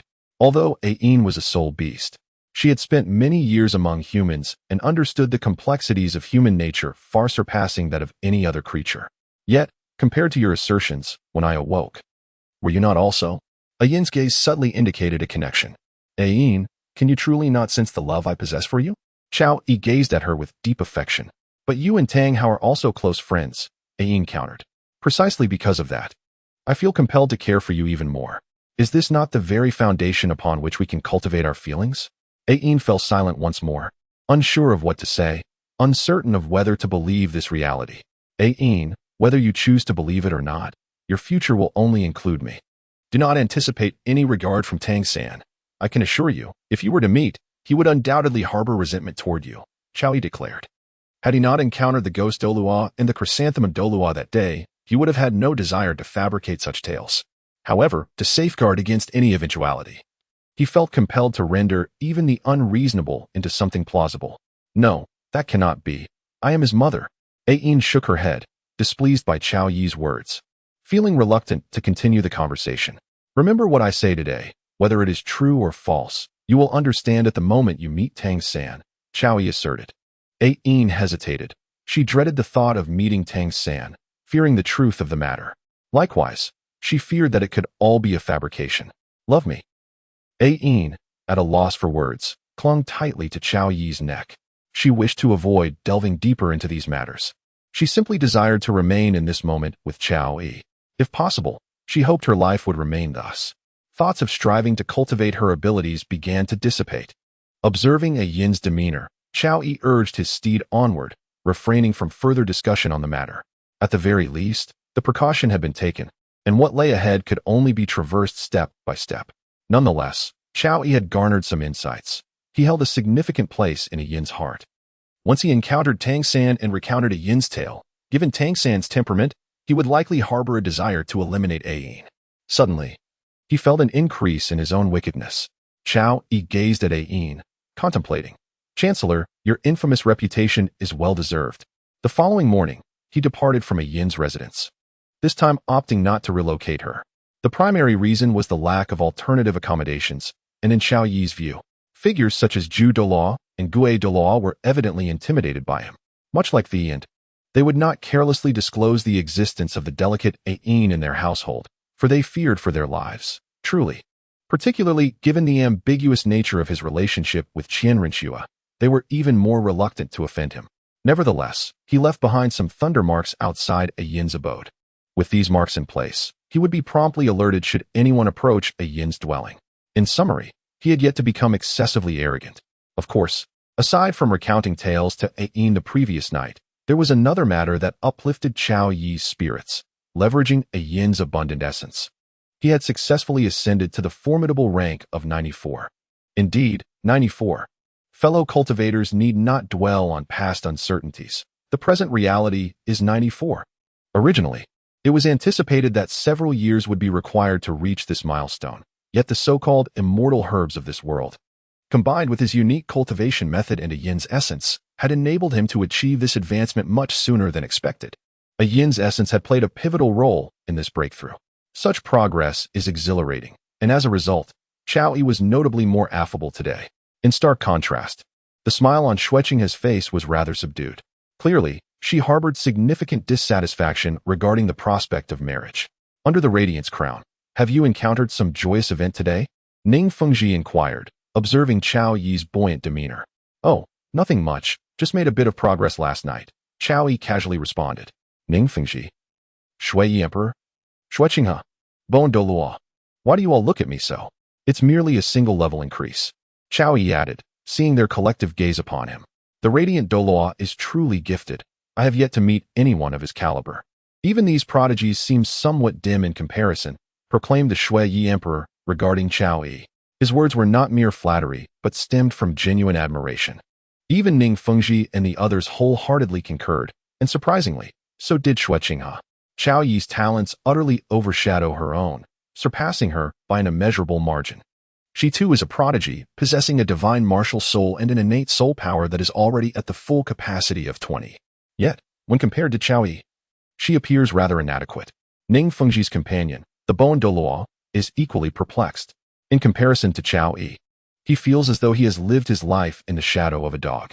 Moreover, it seems that Chun Xin is still striving to break through the formidable barrier of level 97. As for him, he wonders if he will ever have the opportunity to challenge level 96 in his lifetime. Today is a momentous occasion for the Empire, and Ning Fengji cheerfully remarks on it. Upon hearing this, Chao Yi gazes at Ning Fengji with curiosity, indifferent to his shamelessness in involving him in the matter. After all, he finds Ru Run to be exceptionally clever and adorable, with a certain enchanting charm that captivates him. Thus, he is inclined to offer him a smile from time to time. Yesterday, I broached the subject of engagement with the Shui sisters, and they have consented, Ning Fengji says with a slight smile. With the prestige of the Seven Treasures, Glazed Tile School, and the Empire backing him, how could the Tianshui faction dare to refuse? Shui Binger and Shui Yuer naturally become the future consorts of Prince Zhuqing. with the elder sister as the primary and the younger sister as the secondary. This arrangement does not sit well with Zhuqing, yet he musters a forced smile. This is indeed a positive development that warrants prompt attention, Chao Yi replies, sharing a smile with Zhuqing. Indeed, as the Don Douluo wisely stated, once the preliminary matches conclude, I shall personally oversee the wedding arrangements for my royal son, declares Emperor Shui. Thank you, exclaims Zhuqing. The preliminary matches are set to conclude today, culminating in the final battle. The teams that have emerged from the preliminaries include the Tiando Royal Academy, the Shinkong Academy, the Thunder Academy, the Blaze Academy, and the Tianshui Academy. While the Five Elements Academy may not be as renowned as the Tiando Academy, this preliminary round has showcased their exceptional teaching capabilities. The host announces, next, His Majesty. Along with Ning Fengji, the leader of the Seven Treasures Glazed Tile School and the Platinum Bishop Salis, will personally award the qualification certificates and prizes to the 5 teams advancing to the next round. The qualification certificate is essentially a letter, and there is little fear of forgery, as both the Spirit Hall and Tiando Empire are well aware of which academies have progressed. As for the prizes, they serve as individual commendations for the teams. I shall proceed first, says Emperor Shui. Very well, replies the host. Chao Yi did not rise to leave, for the kittens were all gazing at him. Bastard, Zhuqing muttered as he passed by Chao Yi. Are you coming for a fight tonight? Chao Yi responded succinctly. Zhuqing paused for a moment, then turned away without looking back, heading in that direction. Engaging in a conflict with Chao Yi, regardless of the outcome, he would emerge as the victor. However, it seemed that she also found enjoyment in the situation. The Emperor of the Snowy Night cast his gaze over the representatives of the 5 academies before he spoke. First and foremost, children, I extend my heartfelt congratulations to you. You have successfully secured the qualification to advance in this elite competition of the Advanced Soul Master Academies across the continent. As the supreme ruler of the Tiando Empire, I take immense pride in you. You represent the future hope of the empire. As the captains and vice-captains of your respective teams, your strength has played a crucial role in the competition. Therefore, I have decided to confer upon you 10 of you the title of Viscount, while the other participants from the 5 academies shall receive the title of Baron. Upon your graduation, the gates of the Imperial Palace will be wide open for you, and your territories will be allocated uniformly thereafter. Your Majesty, this may not be appropriate, interjected Salis suddenly. Upon hearing the Emperor's announcement, he became anxious. He hadn't dared to report the death of Elder Yu Xiaojiang, and if the Emperor were to win over some soul masters, his own achievements would be rendered insignificant. Failure to deliver results would lead to a dire fate for him.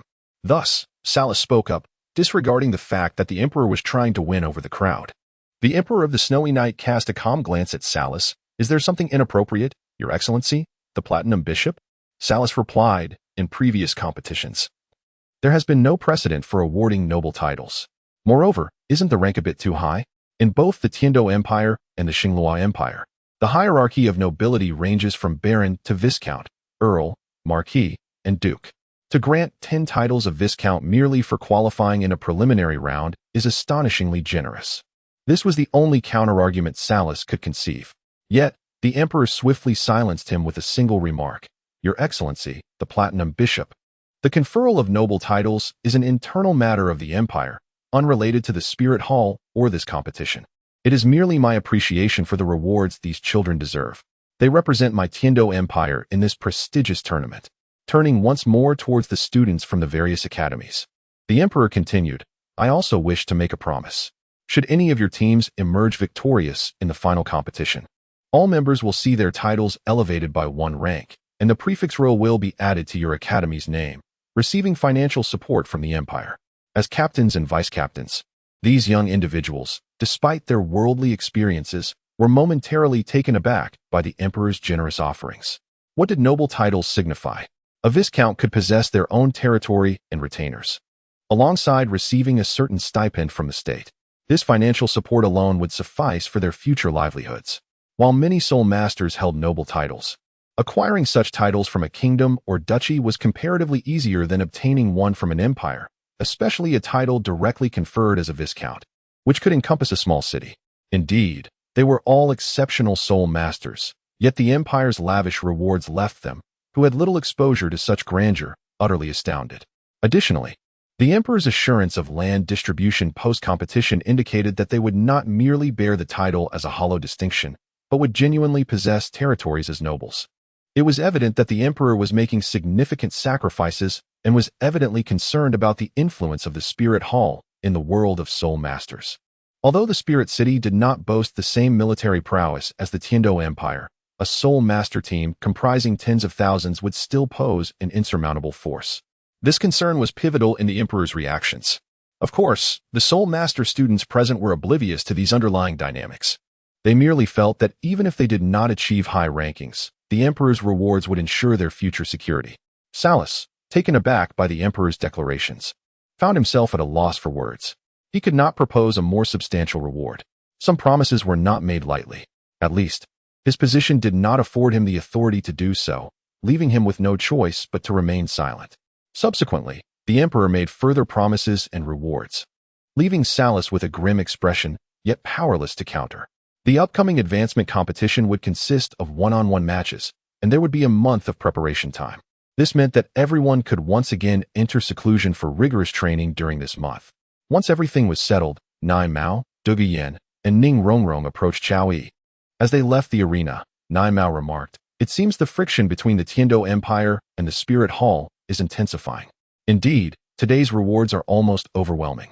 Dugu added. Ning Rongrong, however, remained silent, as if all of this had little to do with her. "These matters do not significantly concern us. There is no need to dwell on them," Chao Yi stated. Indeed, the three women nodded in unison. Having spent considerable time with Chao Yi, they understood that he was a practitioner, unconcerned with the empire or the state of the world. "You performed exceptionally well this time, and rewards should be forthcoming. However, for now, training is of paramount importance. Therefore, I shall defer the rewards for a while, and in the coming month, I will arrange a new training task for you." Chao Yi informed the trio. The three women appeared curious, but Chao Yi maintained an air of mystery, making it clear that even inquiries would yield no answers. They could only await the dawn of the next day to discern the specifics of Chao Yi's plans. Yet, one thing was certain for the three women. Chao Yi's arrangements would undoubtedly prove immensely beneficial to them. On that day, Chao Yi chose to remain with Nai Mao and the others. Early the following morning, the quartet set off towards the back mountain. This time, they opted not to venture into the Sunset Forest, but rather to stay in a forest situated 100 miles from the Tiando Academy. This location, nestled beside mountains and streams, was devoid of soul beasts over 100 years old, making it quite suitable for their training. With their commendable talents and the unique advantages provided by Chao Yi, they now needed time to disperse the energy accumulated within. The previous battles had not yielded substantial results, as nearly all opponents had been swiftly defeated. Upon arrival, as the three women marveled at the beautiful scenery, Chao Yi promptly sealed their soul power. In an instant, they felt as though they had become ordinary individuals. From this day forth, their training would revert to the fundamentals, physical conditioning. Moreover, "I shall arrange appropriate pressure training sessions for you each day," Chao Yi remarked to the three young women.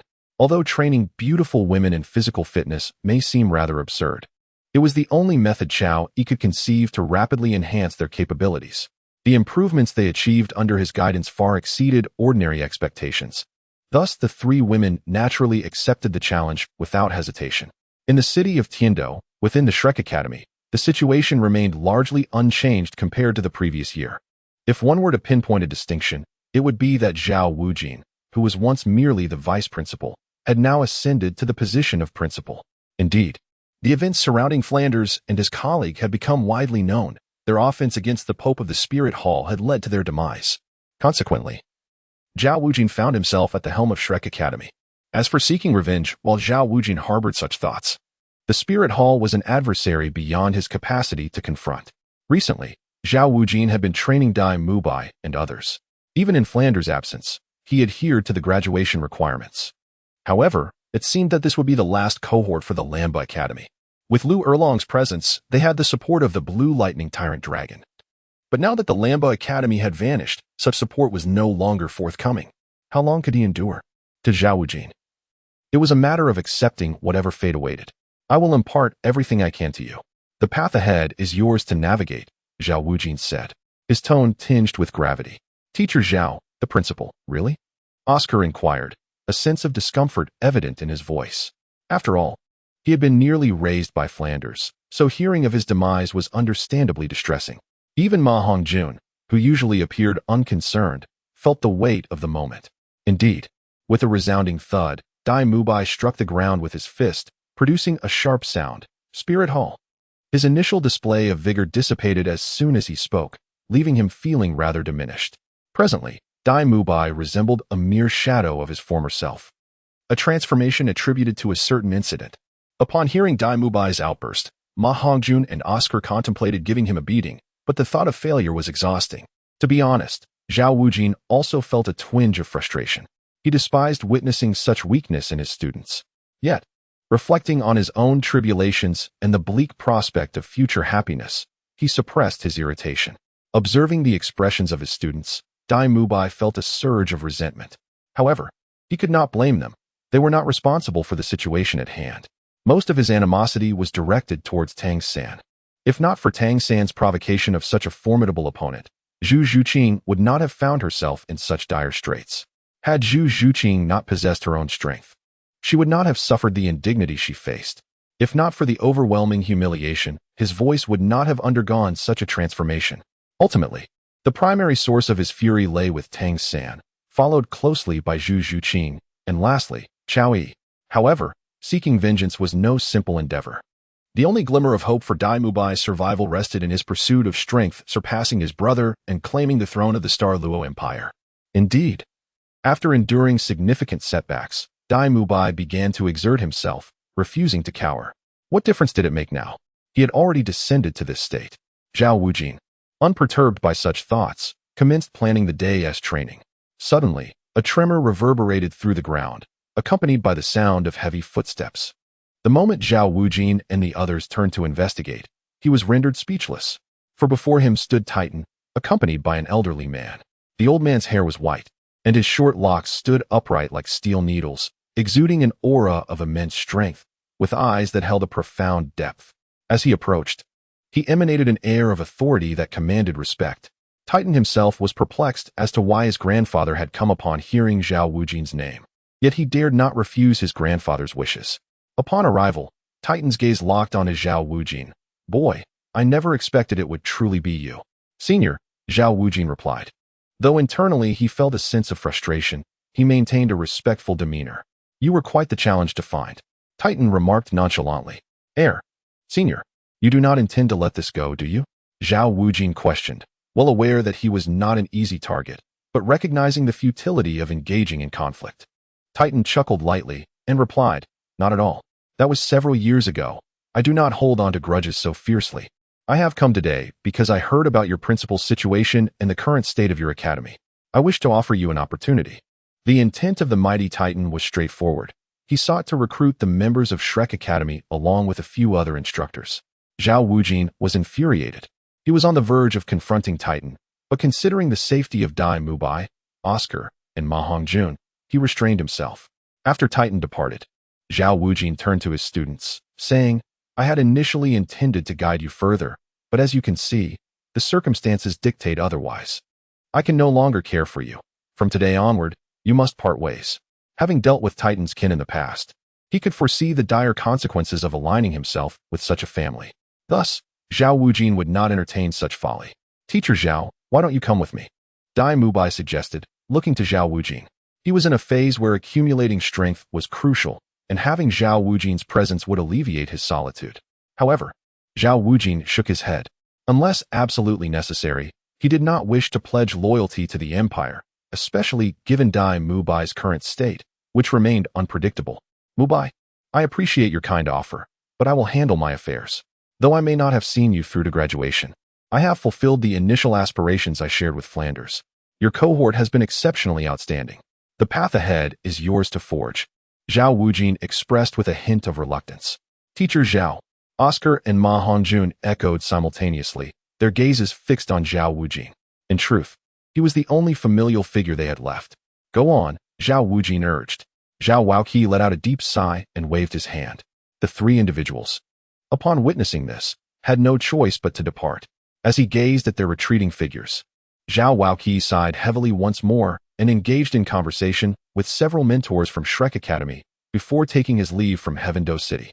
These mentors, all of whom were above level 60, would not find themselves in dire straits even without Shrek. There was no need for concern. They understood Zhao Waoqi's sentiments and made no attempt to hinder him. Outside Heaven Do City, amidst a picturesque landscape surrounded by mountains and forests, Zhao Yi emanated an aura of electrical pressure. Is this merely a level 20 pressure, and yet you find it unbearable? Zhao Yi's oppressive force transcends mere psychological pressure. It embodies a potent electrical entity capable of inflicting tangible harm. It can be said that without the ability to wield their soul power in resistance, they must rely solely on their inner resolve to endure the punishing might of this thunderous energy. Soon, Ning Rongrong succumbed, collapsing onto the ground. The delicate Rongrong, in terms of physical constitution, proved to be somewhat lacking. Following her, Dugu could no longer withstand the strain and also fell to the ground. The moment they both lay down, the numbing sensation that had gripped them dissipated instantaneously. In contrast, the little cat continued to endure Zhao Yi's electrical prodding. Having previously endured the trials of unblocking its meridians, demonstrating an extraordinary capacity for perseverance, Zhao Yi cast a glance at Ning Rongrong and Dugu. Initially, he had not anticipated that they would be able to endure such a process. However, he remained open to the possibility. For if only the little cat were to grow stronger on her own, they would surely express their discontent. Now, he had the best explanation for it. They were evidently unable to withstand the relentless urging of the electric whip. With each crack, zzz, of the whip striking the little cat, she experienced a unique sensation as the power within her surged forth. Thus, even though she briefly entertained the thought of yielding, it was but a fleeting moment before she resolutely persevered once more. Can we continue? Zhao Yi inquired after the pressure of level 20 subsided. Yes, we can. The little cat responded softly. Buzzing zzz. Even more ferocious bolts of lightning surged towards her petite, yet robust form. At this moment, Rongrong and Dugu had already retreated to their tent, immersing themselves in medicinal baths. The wounds on their bodies would rapidly heal under the soothing effects of the bath, leaving no scars behind. For women, the prospect of scarring is indeed a most dreadful concern. Clearly, in terms of perseverance, they did not match the little cat. The little cat was marked with charred scars from the electric whip, yet she continued to endure. In truth, this tormenting method of cultivation proved immensely beneficial for soul masters below level 60. Moreover, the potency of the medicinal bath was not at all akin to the folly of hastening growth. In a month's time, as long as Zhuqing maintained her determination, the rewards she reaped would undoubtedly surpass those of Dugu and Ning Rongrong by an immeasurable margin. After approximately 10 minutes, the little cat ultimately succumbed to her exhaustion and fainted.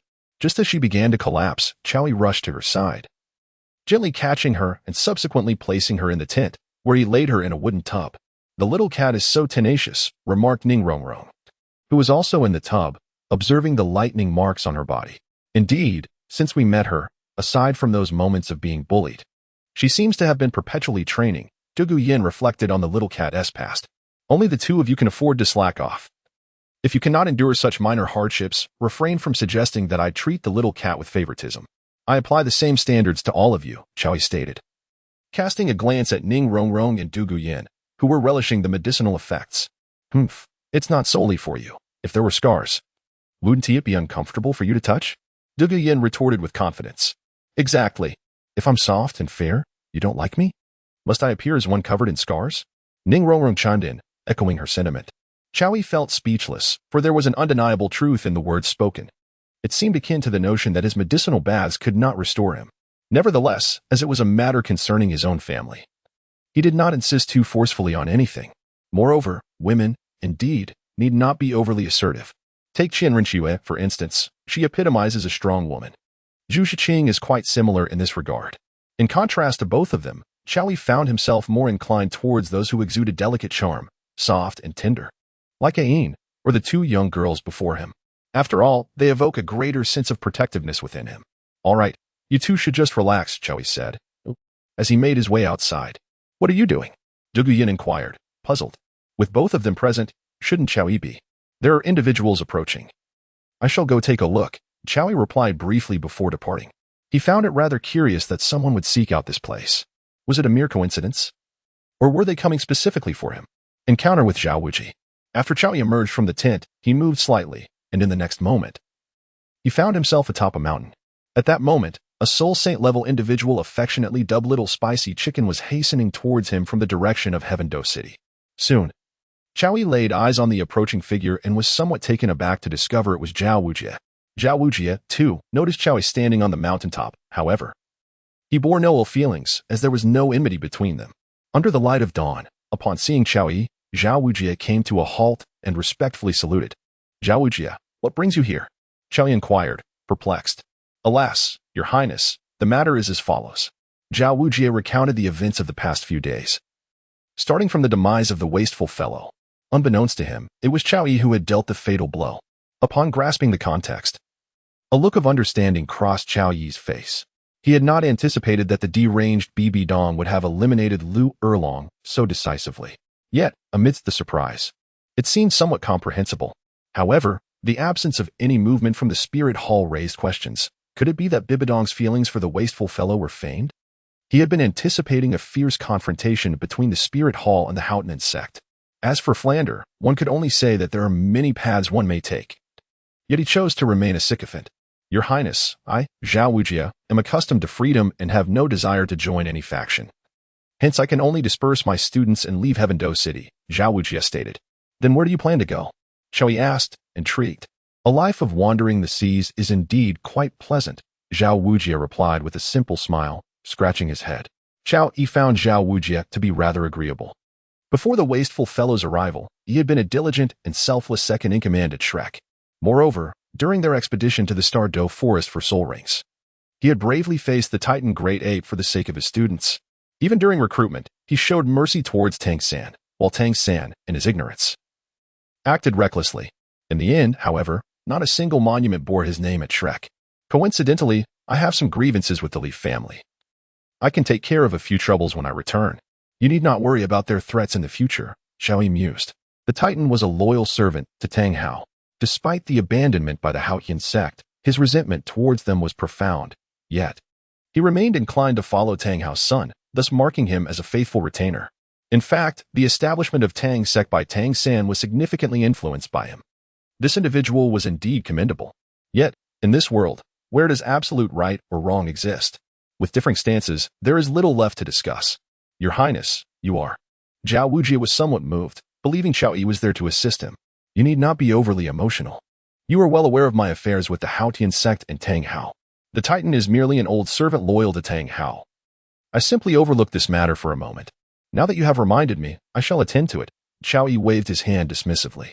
Nonetheless, Zhao Wujie knelt on one knee, expressing his gratitude. Regardless of your Highness's reasons, I, Zhao Wujie, must extend my thanks. Qiao Yi, feeling a wave of embarrassment, helped him to his feet and then said, Very well, you may go wherever your heart desires. If there are no other destinations in mind, you might also consider becoming a mentor at the Royal Academy of Tiando.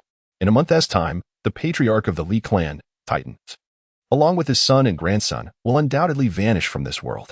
To speak of nothing else, the connection they share with Tang San is rooted in the accrual of soul ring years. For this reason alone, Qiao Yi cannot afford to overlook the matter. Thank you for your kind offer, Your Highness, but I still wish to wander freely.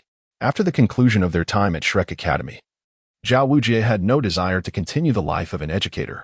It was not that he could not perform the role of a teacher, rather, he was disinclined to adhere to the myriad of arbitrary rules. Moreover, he longed to impart knowledge to his students, yet felt ill-equipped to do so. Then be on your way, Qiao Yi gestured dismissively. After Zhao Wujie performed a deep bow, he departed. Compared to before, his exit was markedly more at ease. At the very least, his aura no longer bore the weight of resentment and hostility. Once Zhao Wujie had left, Qiao Yi returned to the tent. Is someone here to see us? Dugu inquired, her brow furrowed in confusion. They had just sensed a powerful fluctuation of soul energy, confirming that someone had arrived. However, due to Qiao Yi's presence outside, they had not relinquished their intention to absorb the medicinal bath. Qiao Yi is here, and they feel utterly at ease. No. It is Zhao Wujie, Qiao Yi remarked. For Dugu Yin, Zhao Wujie's influence is rather superficial, yet Ning Rongrong inquired, what brings teacher Zhao Wujie here? The fact that Zhao Wujie had the audacity to confront the Titan Great Ape, enabling their escape, earned him Ning Rongrong's respectful acknowledgement of teacher. This signifies a profound respect. Although the little which occasionally exhibits an eccentric disposition, She remains exceedingly courteous towards those she deems worthy of her reverence. Chao Yi recounted the events of Tiando City and the affairs of Shrek Academy. Upon hearing the mention of Flander, Ning Rongrong felt a pang of sympathy. She never anticipated that Shrek would undergo such tribulations. After a prolonged silence, Rongrong murmured, "Do you regret it? If you were still at Shrek Academy, perhaps things would not have turned out this way." Chao Yi chuckled. "What are you saying?" Ning Rongrong retorted with a hint of dissatisfaction. Chao Yi smiled gently, then promptly shed his robe. The springtime was splendid, and with no one to disturb him, it was time for his lessons. In the city of Tiando, Zhuqing had the opportunity to meet the sisters Shui Binger and Shui Yuer, although they were not yet wed. The sisters had been arranged to reside within the imperial palace. Furthermore, Shui Yi had specifically instructed Zhuqing to take them on a tour. The Heavenly Water Academy was also an institution of advancement, and the sisters required their training. In summary, time was of the essence and the tasks were demanding. "Why did the Crown Prince choose us?" Shui Bingo inquired, gazing at the relatively handsome man before her with a hint of confusion. They did not consider themselves to be top-tier nobility, so why would the Crown Prince take an interest in them? Although Shui Bingo felt an inner rejection. With Ning Fingji acting as a matchmaker and the Crown Prince of the Tiando Empire seeking a spouse, what could she do but comply? "I am drawn to the talents of both you sisters," Zhuqing replied with a forced smile, suppressing his inner displeasure. "Is it because of the Ice Phoenix?" Shui Bingo continued. "Do you not wish to marry me?" Zhuqing, noticing the sisters' reluctance, asked. Not daring to, Shui Bingo shook her head. Shui Yuer, throughout the conversation, remained silent, but her mood was evidently no brighter. Upon hearing Shui Binger's response, Zhuqing understood their unwillingness. Alas, they had no right to refuse.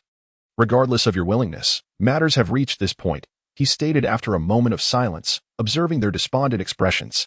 "To be honest, I do not wish to marry you sisters either." He chose not to conceal certain truths, for there was no need to bear their unfounded grievances.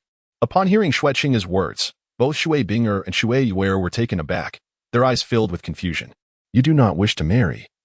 Could it be that someone is forcing you?" The sisters suddenly perceived a hint of hypocrisy in Zhuqing's words. It was evident that he harbored feelings for them. Yet he chose to feign indifference. In an instant, their dissatisfaction towards him deepened. Zhuqing sensed their skepticism and felt powerless. How could he not realize that they thought he was lying? However, the truth remained. The one who desired to marry them was not him. "It matters not if you believe me. This has already been settled. You shall understand in due course," he concluded before taking his leave. He had fulfilled his duty of showing them around, and now all that remained was to await the wedding ceremony, which, although not of his own volition, was a significant event for the Crown Prince of the Empire. Thus, it would be executed with great pomp and circumstance. As Shui Binger and Shui Yuer watched Zhuqing depart, they felt a profound sense of helplessness.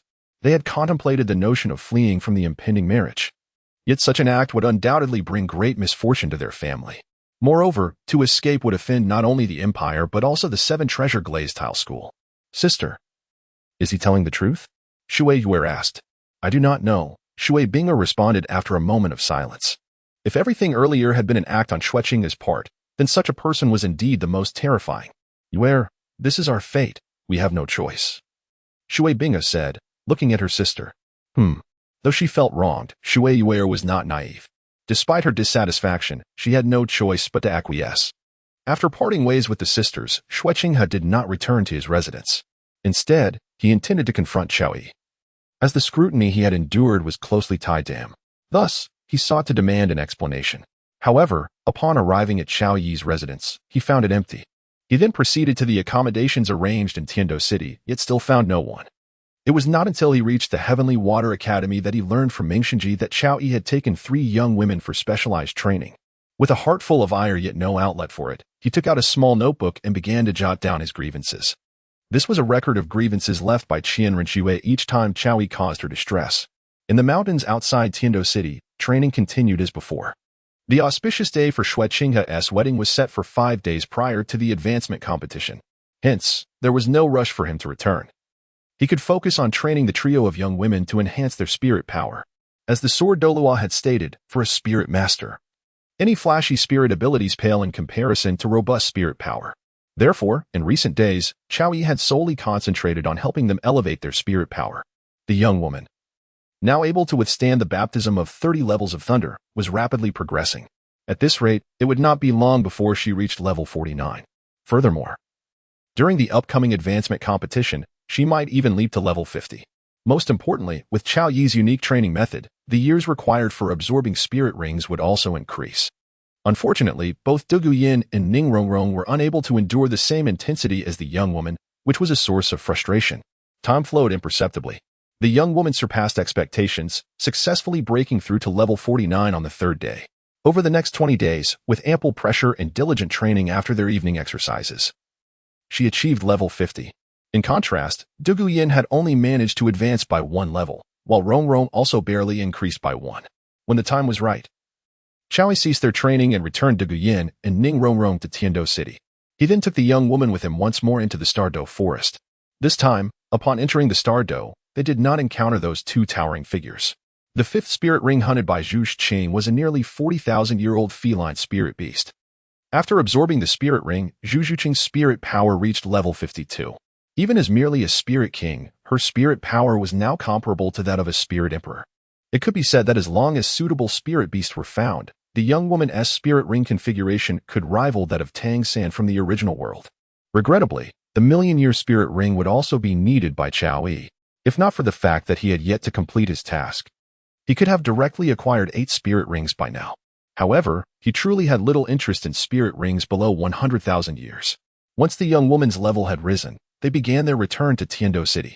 With only 8 days remaining until the advancement competition, it was best to rest well during this time. Continuous training is beneficial, but haste makes waste. Upon returning to the Heavenly Water Academy, Qiao Yi advised the young woman, "Let us take it easy." Regarding Qiao Yi's words, she still listened, for there must be reason behind his arrangements. However, Zhuqing remained unaware that he merely wished to spare her from undue exhaustion. If her pride were to be weighed down by fatigue, it would indeed be a regrettable affair. Interestingly, Qiao Yi himself was rather indolent. Had he not been sealed away in that peculiar space by the system, he surely would not have achieved his current state. Cultivation? Who would choose that over the delightful pleasures of life? As for Dugu Yin and Ning Rongrong, they had long since given up, requiring no reminders from anyone. Cultivation? Such a notion was utterly unattainable for them. From the outset, they had observed the diligent efforts of the little cat, juxtaposed with Qiao Yi's languor, and it was clear they favored the latter. They could never match the little cat's industriousness, so why exert themselves unnecessarily? Their most precious moments, after all, were to be spent in the art of enjoyment. Qiao Yi emerged from the Tiando Academy and promptly made his way to a Yin's residence. It had been nearly a month since their last parting, and he felt it was time to spend some quality moments with her. Furthermore, he was curious about how Yin had processed the story from their last encounter. Smack! Qiao Yi had just exited the Tiando Royal Academy when a sudden thought struck him. Several days prior, during his encounter with Zhao Wuji, he had expressed his intention to effortlessly eliminate the Li family. How could he return and only focus on trivial matters? His composure was beginning to fray. Qiao Yi was a man of his word. When he declared his resolve to deal with Tang Hao's loyal servant, it was an obligation he must fulfill. Even if such loyalty was worthy of respect, the reality remained that differing allegiances necessitated such actions. In the southern part of Tiando City, Qiao Yi, following the distribution map of Tiando City provided by Qian Ringshu, arrived at the exterior of the residence belonging to the Li family. From an external perspective, this estate sprawled across an expansive area, with its robust and towering courtyard walls exceeding 4 meters in height. However, within Tiando City, even an ordinary noble would not be permitted to construct such lofty walls. The entrance gate's archway soared to heights surpassing 6 meters. Amusingly, 2 stone sculptures resembling gorillas stood sentinel before the estate, reminiscent of the diminutive Titan giant ape. Before the grand entrance, 2 imposing figures loomed, each standing over 2 meters tall, their black attire failing to conceal their well-defined musculature. They resembled 2 divine guardians, standing proudly and imperiously, surveying the passers-by on the street below. Above the gate, a plaque hung prominently, bearing a single, resounding character, strength. Upon Qiao Yi's arrival, he strode forward without hesitation. As the 2 individuals attempted to obstruct his path, suddenly, a bolt of thunder descended from the heavens. Bang! In the next moment, the 2 blockers were reduced to mere ashes, indeed, completely obliterated, leaving not a trace behind. Boom! After mercilessly dispatching the 2 sentinels, Qiao Yi forcefully shattered the heavy gate into fragments. As he breached the entrance, numerous individuals emerged. The most notable characteristic of the Strength Clan was their towering physiques, and upon their emergence, they quickly surrounded Qiao Yi, perceiving him as a harbinger of chaos. After all, one could easily surmise that blowing up a door was the act of no benevolent soul. "Who are you, daring to intrude upon our strength clan?" a middle-aged man bellowed. Sensing the man's formidable power, it was evident he was of the Soul King caliber. "Summon your clan leader, or face annihilation," Chao Yi replied nonchalantly. Without Titan, the Strength Clan was not capable of stirring any significant turmoil, so he had no intention of indiscriminately slaughtering them. "Humph, you think," bang. Before he could finish his sentence, Chao Yi unleashed another thunderbolt, reducing him to mere remnants. "Any further utterances will result in death," Chao Yi declared coldly. This time, the towering figures appeared somewhat flustered. After all, that middle-aged man was a Soul King. Yet, he had been effortlessly extinguished by Chao Yi? Thud, thud, thud. Titan approached step by step, causing the ground to tremble beneath him. Accompanying Titan were two others, Tianyuo and Tai Long. "Who are you?" Titan inquired, his gaze reflecting a hint of trepidation as he sensed Chao Yi's immense strength. As a pure power-type soul master, Titan unleashed his soul energy in a direct assault. Buzz. However, at the moment his soul energy surged forth, it was effortlessly dispersed by an unseen wave. Roar. Simultaneously, a lightning dragon materialized behind Chao Yi. The fierce white lightning dragon soared through the sky before shrinking significantly, resting behind him. Crackle. As the lightning dragon emerged, arcs of electricity danced around Chao Yi's form. Purple, purple, purple, black, black, black, black, black, red. 9 soul rings manifested one after another. Title Douluo. At the sight of the 9 rings, Titan's suspicions were confirmed. Yet, he found it hard to accept that such a young individual could already attain the status of Title Douluo. Even his master, Tang Hao, had only reached this level in his 30s, hadn't he? "Who are you, and why have you slain my clansmen? Has the Strength Clan wronged you in any way?" Titan, though shaken, did not yield but instead posed his question. "It was I who killed Tang Hao," Chao Yi responded. "What? You are the one who killed my master, the glorious Douluo." Titan's eyes blazed with fury upon hearing this.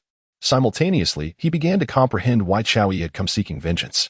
For many years, such events had been rare on the Douluo Continent.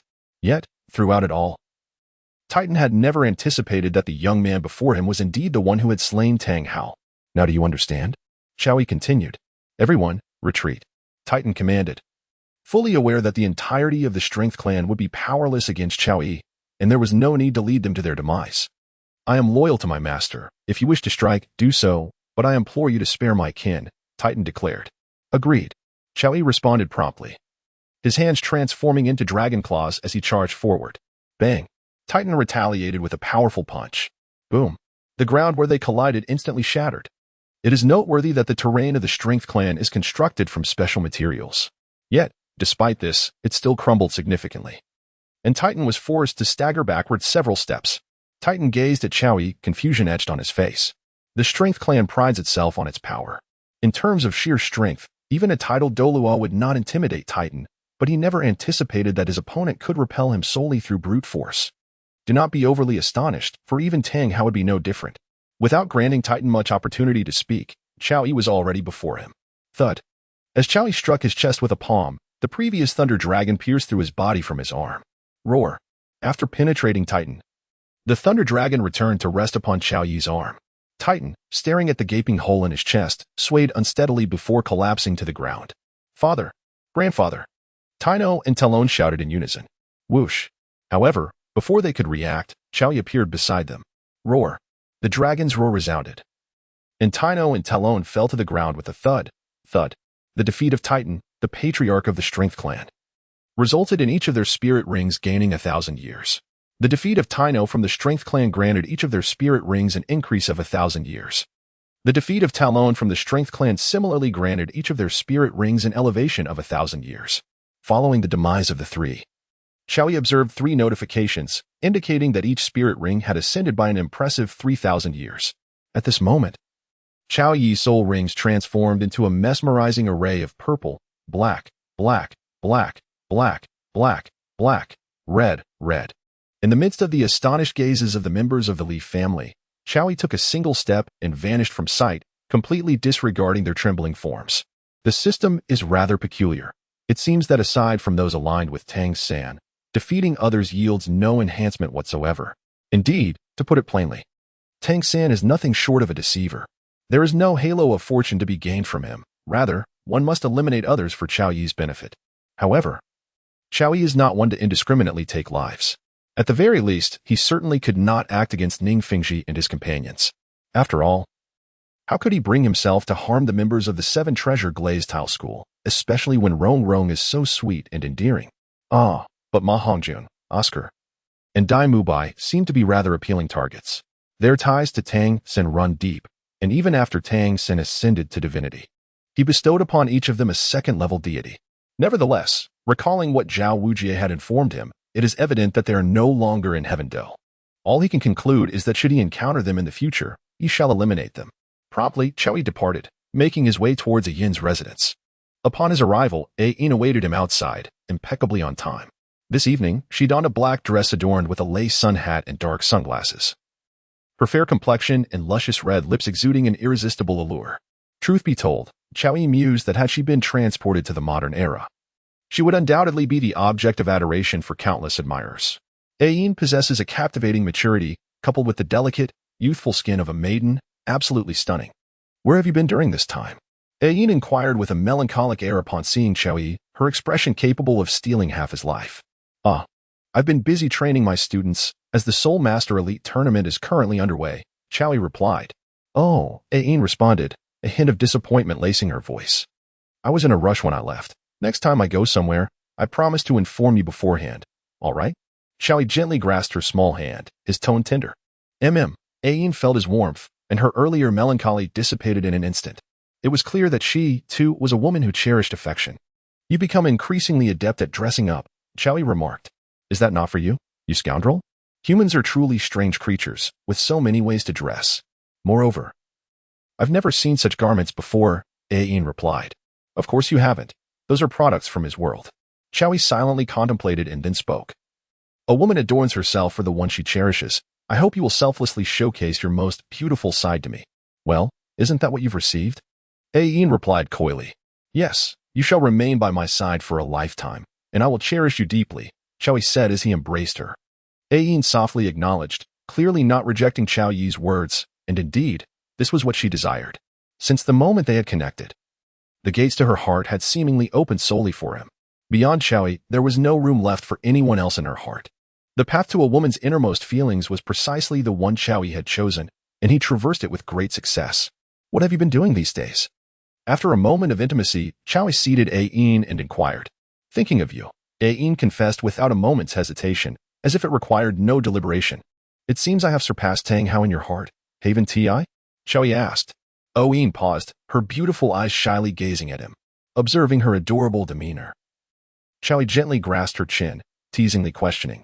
What, do you mean to say I'm not as good as he? Despite their brief acquaintance. Qiao Yi felt compelled to nurture their bond further if that were indeed the case. No, not at all, Yin bashfully shook her head, finally articulating, in my heart. Now, there is only you. During her solitary days, Yin's mind had been filled with thoughts of Qiao Yi, his assertiveness, his directness, and all his whims. Initially, she felt akin to the courtesans Tang Hao had spoken of. Yet gradually, she came to terms with her situation. After all, Tang Hao was no more. And it wasn't he that she wished to be disloyal to him. Moreover, it was Tang Hao who had entrusted her to Qiao Yi, a gesture that represented the rebirth of her own self. In a strict sense, Qiao Yi had granted her a second life, akin to that of a savior. Shouldn't one offer themselves to their savior?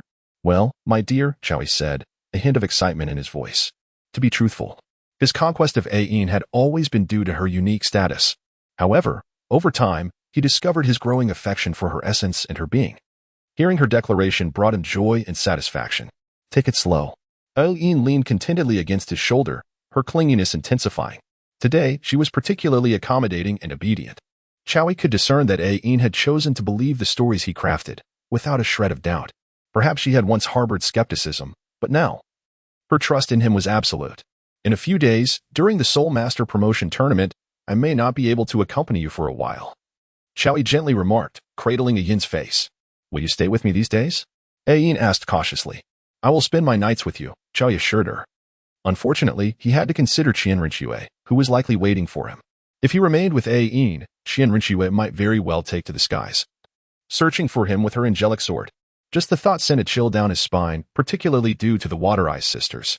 Ayin understood this was unrealistic. Yet she felt elated by Chao Yi's response. It indicated that she held significant weight in his heart. Although their time together had not involved venturing into the soul world, she experienced joy like never before. She realized that her desire was not for the freedom to roam like a human, but rather for a form of connection akin to humanity. Tang Hao had been a straightforward individual, lacking comprehension of such interpersonal exchanges, while Chao Yi excelled in them. Ayin was fully aware that through this kind of dialogue, she had ultimately been persuaded. Thank you, E. To love someone often feels humbling. Just like Ayin now, who felt immense gratitude when Chao Yi promised to be by her side. If not for Chao Yi's lack of malice, Ayin might have undergone a significant transformation once more. Ultimately, he was not driven by such base inclinations and maintained a degree of respect for his beloved. There is no need to thank me, my lady. Chao Yi murmured softly in her ear. Upon hearing him address her as my lady, Ayin blushed, covering her face with her small hands, reminiscent of a bashful maiden. Though she was a mother, she realized that even Tang Hao had never referred to her in such a manner. Was this the feeling of being husband and wife? Ayin mused, experiencing a delightful sensation, a unique kind of fulfillment. The next morning unfolded without the guise of Qianrenjue. After Chao Yi had his fill, he set off towards the heavenly dual imperial palace. Unless unforeseen circumstances arose, Qianrenjue would undoubtedly be aware of his return. Thus, it was only fitting for Chao Yi to pay his respects. This was not a matter of humility on his part, but rather a gesture of respect towards her. Furthermore, Chao Yi found himself yearning for her presence. After all, Qianrenjue was nothing short of perfection, leaving him with no grounds for discontent. Chao Yi arrived at the palace. Even without prior notification, he effortlessly made his way to his residence, remaining undetected by anyone. This included the formidable sea porcupine Douluo and the serpent spear Douluo, who were tasked with safeguarding her security, yet they remained oblivious to Chao Yi's presence. Upon Chao Yi's arrival at Qianrenjue's residence, he entered directly without hesitation. It was at this moment that the snake spear Douluo and the porcupine Douluo finally noticed his presence. The two stood in stunned silence, caught off guard. To be candid, they had been on high alert, yet they never anticipated that Chao Yi would effortlessly bypass their defenses and appear before Qianrenjue's door. Was this a reflection of their incompetence? Certainly not. It was merely a testament to the overwhelming strength of their opponent, far beyond their capacity to contend with. Qixue, did you sense the presence of the radiant crown? Shilong inquired. No, I did not, Qixue replied, shaking his head. With your level of perception, how can you dare to protect the young master? It is only by virtue of the radiant crown's benign intentions towards the young master that you are not facing dire consequences, Shilong retorted. Qixue stared blankly at Shilong's admonishment, feeling bewildered. How dare you speak as if you had detected the radiant crown yourself? You, a mere bottom-tier Title Douluo, have the audacity to lecture me. Even that old coot, Dugu, is far superior to you. I did notice. But I refrained from action out of respect for the crown, Shilong asserted, his demeanor unflinching. How dare you? Qixue fumed, feeling indignation rise within him. If not for their mission, he would have certainly taught this insolent wretch a lesson. Qixue, as a distinguished Title Douluo, how can you utter such vulgarities? Shilong sneered, his expression one of disdain. Meanwhile, while the two Title Douluos squabbled, Chao Yi had already entered Qianrenjue's chamber. Upon his arrival, he pushed the door open without ceremony. The Snow Qinghe, who was occupied with official duties, turned at the sound. To be frank, as the esteemed princess of the Tiando Empire, she expected visitors to approach her with utmost respect. How could someone simply barge in unannounced? And why were the snake spear and porcupine Douluos not reporting to her? Her confusion was soon dispelled as she recognized the visitor, Chao Yi, who had been missing for over 20 days. What are you doing here? Qianrenjue's eyes sparkled with joy, though she quickly suppressed it, adopting a nonchalant tone. I came to see my darling, Chao Yi replied with a cheerful smile, stepping fully into the room and closing the door behind him. Who is your darling? Don't be so shameless. A blush crept onto Qianrenjue's cheeks as she retorted, her voice turning cold. Chao Yi now stood before her, this proud and haughty individual, as always. Is this truly how you intend to converse with me? Chao Yi scrutinized Zhuqing's demeanor, finding it utterly impossible to engage in meaningful dialogue that day. Zhuqing's lips curled into a slight smile before she replied. What would you prefer? Naturally, I wish to chat with my darling, Chao Yi responded. Humph. Zhuqing had cast a sidelong glance at Chao Yi, her expression one of exquisite disdain. Don't be like that. After all these days apart, do you not miss me? Chao Yi inquired once more, noticing her indifference. Not at all. Yet, how could she not long for him? Though the yearning resided solely within her heart, Xiaoyi has departed silently for so many days. And this is not the first instance of such behavior. How could she possibly return and fulfill his desires? If this continues, would not Xiaoyi regard her even less? Do you truly not care? Xiaoyi inquired, moving a little closer. The only response she offered was a dismissive huff. Xiaoyi gazed at Zhuqing, and no matter how he looked at her, he found himself unable to take action. With a sense of helplessness, he resigned himself to sitting beside her. Baby, I miss you, he murmured. Realizing that his attempts to engage her were futile, he softened his tone. I suppose you have someone by your side these days? Zhuqing looked up at him, her eyes brimming with derision. What a presumptuous remark. That is not the case for me at all, she retorted. Seeing that he did not deny her assertion, Zhuqing chose to disregard him entirely, focusing on her responsibilities at hand. She cast a glance at Xiaoyi, cautioning herself to refrain from angering him. While she did indeed have her own desires, she was acutely aware of their surroundings. This was a place dedicated to the affairs of the state, where visitors could arrive at any moment. Under such circumstances, she had no intention of indulging in frivolities with Xiaoyi. Observing Zhuqing's disregard for him, Xiaoyi felt a twinge of displeasure. This woman, utterly oblivious to both soft and hard approaches. He moved closer to her once more, attempting to engage her further. What, Your Highness? Could it be that you harbor thoughts about me? She understood Xiaoyi, just as he comprehended everything about her. This stoic man, with his current demeanor, was certainly not one to act indiscriminately. Hence, she felt no trepidation. It was not that Zhuqing was unattractive. On the contrary, she possessed a striking appearance. However, at present, she exuded a masculine aura. Given the natural aversion between the same sexes, Xiaoyi harbored no such intentions. After all, he was quite normal. Indeed, as Zhuqing had anticipated, he eventually released her, exclaiming, You are indeed formidable. There is no lack of softness around Your Highness. Perhaps it would be best if you took your leave. In truth, she was curious to see whether Xiaoyi would truly depart. Xiaoyi remained motionless, merely curling his lips in disdain. How childish of you. What significance does such a trivial test hold? He remarked. Moreover, I am not merely someone intent on persuading you. Even if persuasion fails, would it not suffice to simply keep you company? Should he choose to depart at this moment, Xiaoyi would not need to contemplate the implications. It would likely be over a month before he could see Qian Rushu again. As for Zhuqing, apart from gaining a verbal advantage, he posed no real threat. For her, securing a verbal upper hand seemed inconsequential, as she had not yet fully explored her options. Rather than feeling angered by Xiaoyi's accusation of childishness, she found herself inwardly pleased. At the very least, Xiaoyi had not turned away abruptly, indicating that this stoic individual harbored more than mere disdain. There was, to some extent, a semblance of affection, though she wondered when such feelings might truly belong to her. The moment this thought crossed her mind, she shook her head, realizing she might be overthinking the situation. 103. The gradual transformation of Qian Rushu into Adog Chao accompanied Zhuqing here for an entire morning. Today, he was particularly docile, primarily because he had no other option. After all, it was Zhuqing, although she displayed little outward reaction internally. He felt a twinge of regret. Why come at this hour? Couldn't he have waited until evening? This woman was evidently unlike Ain and the others, possessing an undeniable authority. Once Zhuqing finished her official duties, she realized that Xiaoyi was actually engaged in cultivation. Remarkably, despite their prolonged acquaintance, the moments he dedicated to cultivation were exceedingly few. As she observed him intently, Xiaoyi suddenly opened his eyes. Darling, are you done with your tasks? Weren't you cultivating? Zhuqing was momentarily taken aback, stepping back slightly from Xiaoyi.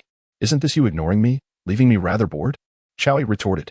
Upon hearing this, she felt somewhat guilty. Xiaoyi had come to seek her out, and she began to wonder if her behavior had been somewhat excessive. Unbeknownst to her, Xiaoyi had come from Ain. Otherwise, this sense of guilt would have been entirely unfounded. Since you're being honest, let us go, she finally declared. Where to? Xiaoyi paused, questioning her. Anywhere you wish. Zhuqing shot him a playful glare. Was this man truly so oblivious? Noting her expression, Xiaoyi rubbed his hands together and said, Are you suggesting we can go? Indeed, Zhuqing replied, her expression neutral yet laced with pride. You've performed quite well, so I shall reward you. Then transform. Xiaoyi urged. How absurd. Who said we do that here? Zhuqing exclaimed, a mixture of indignation and embarrassment flooding her face. All right then, let us go, Xiaoyi said, wrapping his arm around her waist before stepping forward, vanishing from sight.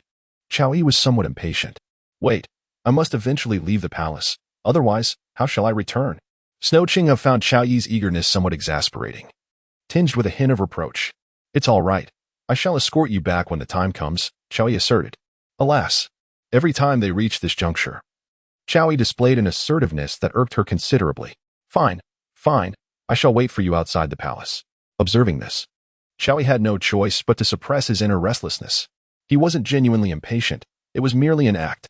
As for the proud woman before him, Qiao Yi believed he could make her plead for mercy before long. Seeing Qiao Yi's understanding demeanor, her heart felt a twinge of satisfaction. However, what Qian Ruxue did not realize was that Qiao Yi was merely contemplating how to persuade her effectively later on. Moments later, within Qiao Yi's residence. You brute, are you seeking death? No, I was wrong. I shall not dare again.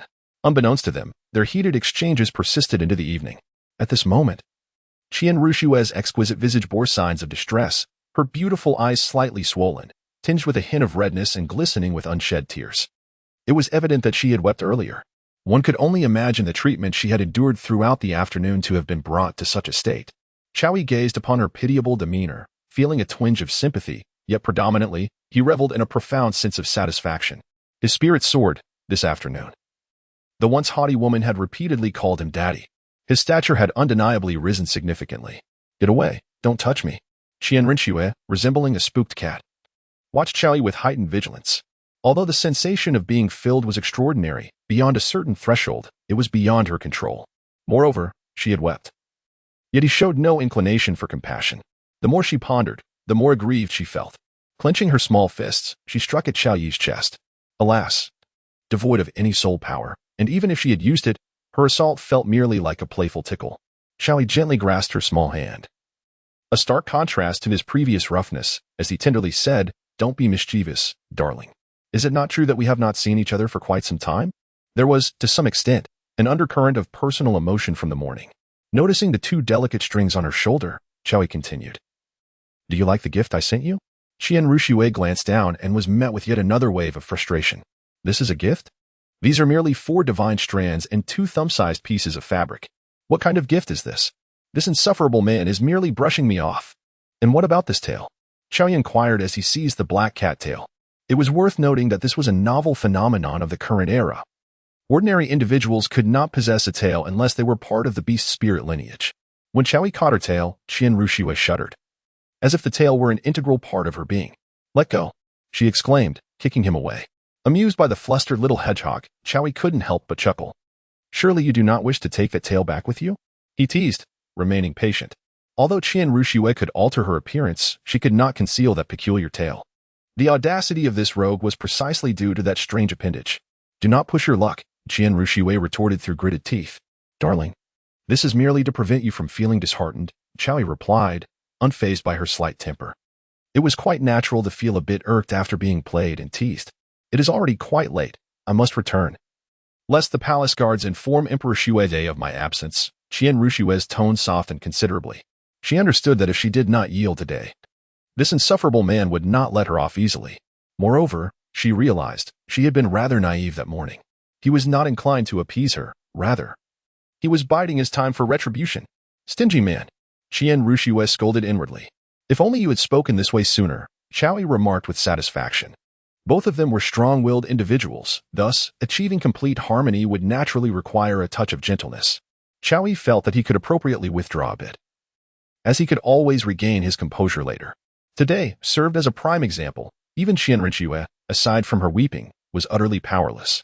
Indeed, it was a day filled with a sense of accomplishment. Then remove the tail, Qian Ruxue insisted.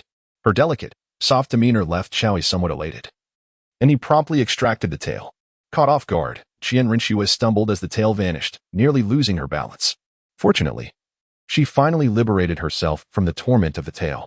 Once it was gone, the gentle expression that had graced Qian Ruxue's face transformed into one of fury as she glared at Qiao Yi, exclaiming, Qiao Yi, you scoundrel.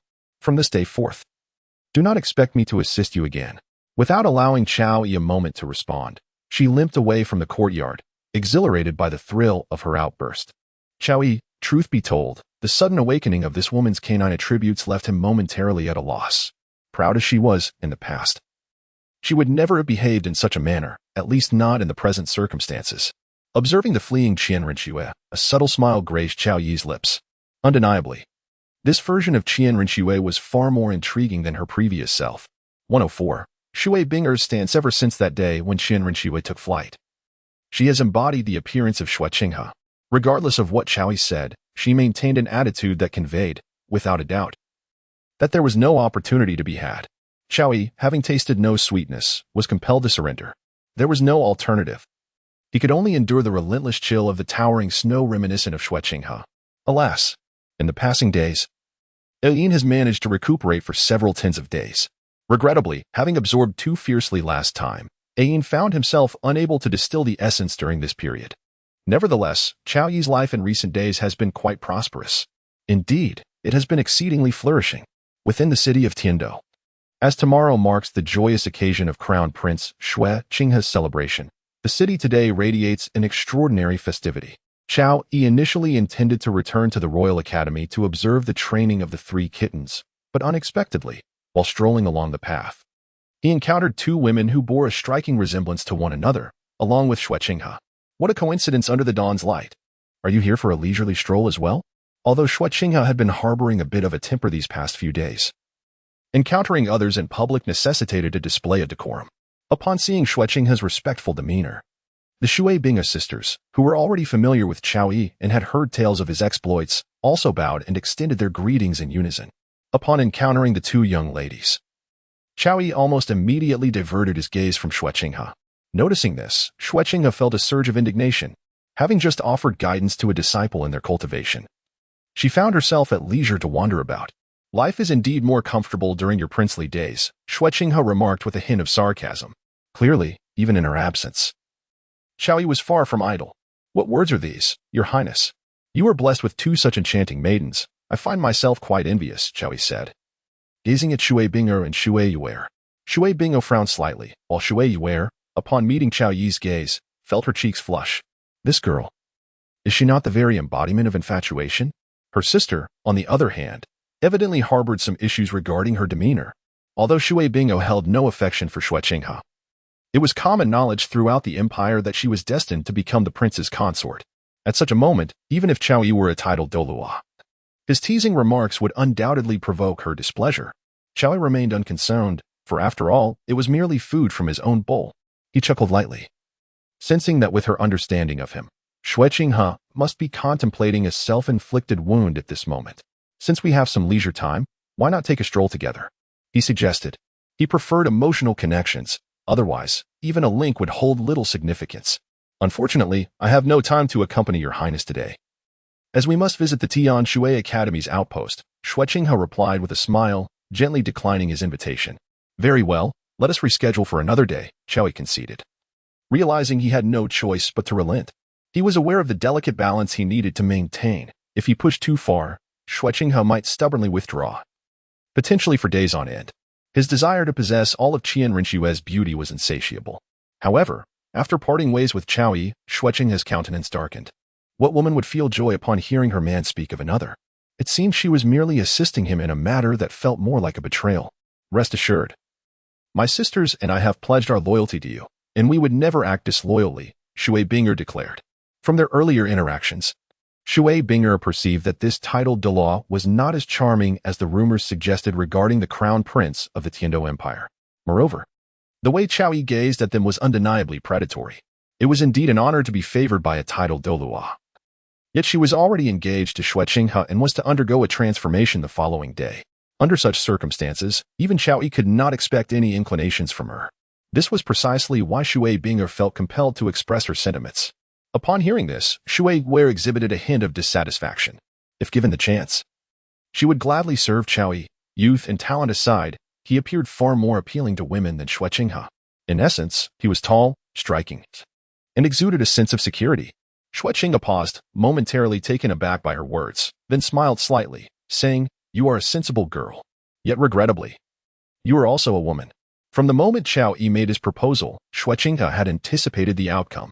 Her anger stemmed merely from jealousy. To her surprise, this girl had pledged her loyalty. She understood well the reasons behind Shui Binger's dedication. Regardless of Qiao Yi or the Tiando Empire, they were forces beyond their control. Should complications arise, it would undoubtedly be they who would bear the consequences.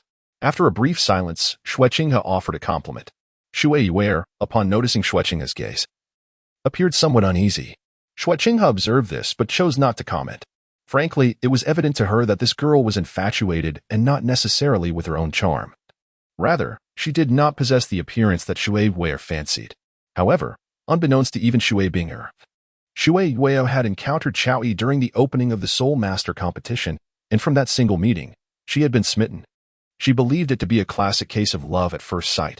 Zhuqing noticed Shui's expression, and how could Shui remain oblivious?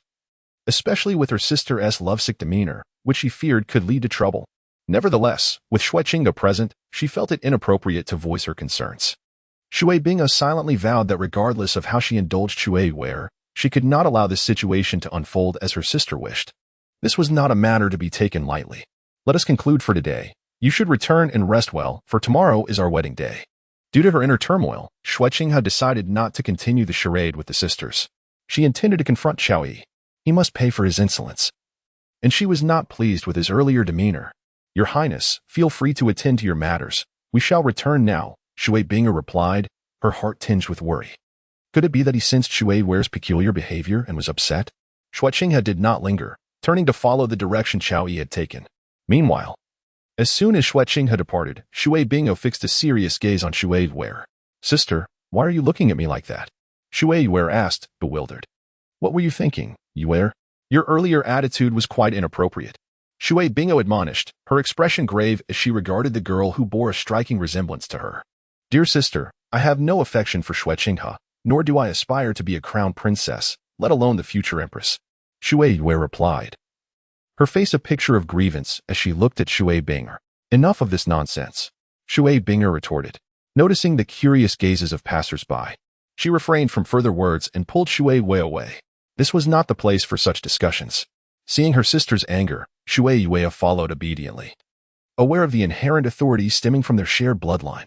Despite her reluctance, she dared not rebel openly. However, Shui was inherently a rebellious spirit. Though she did not openly defy, she would choose subtle acts of resistance. Shui understood her sister well, which is why her attitude was stern.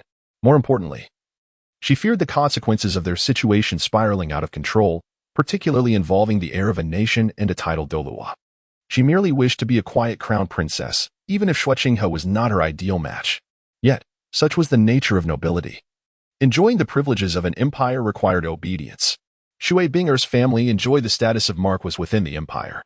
Although their endeavors differed from those of other nobles, establishing a Soul Master Academy to recruit impoverished aspirants, they too had to adhere to certain regulations. After a moment, upon returning to their quarters, Shui disregarded the gossiping sisters and directly led Shui into their room. Observing her eldest sister's expression, the girls of the entourage exchanged puzzled glances. Clearly, Shui had erred once more.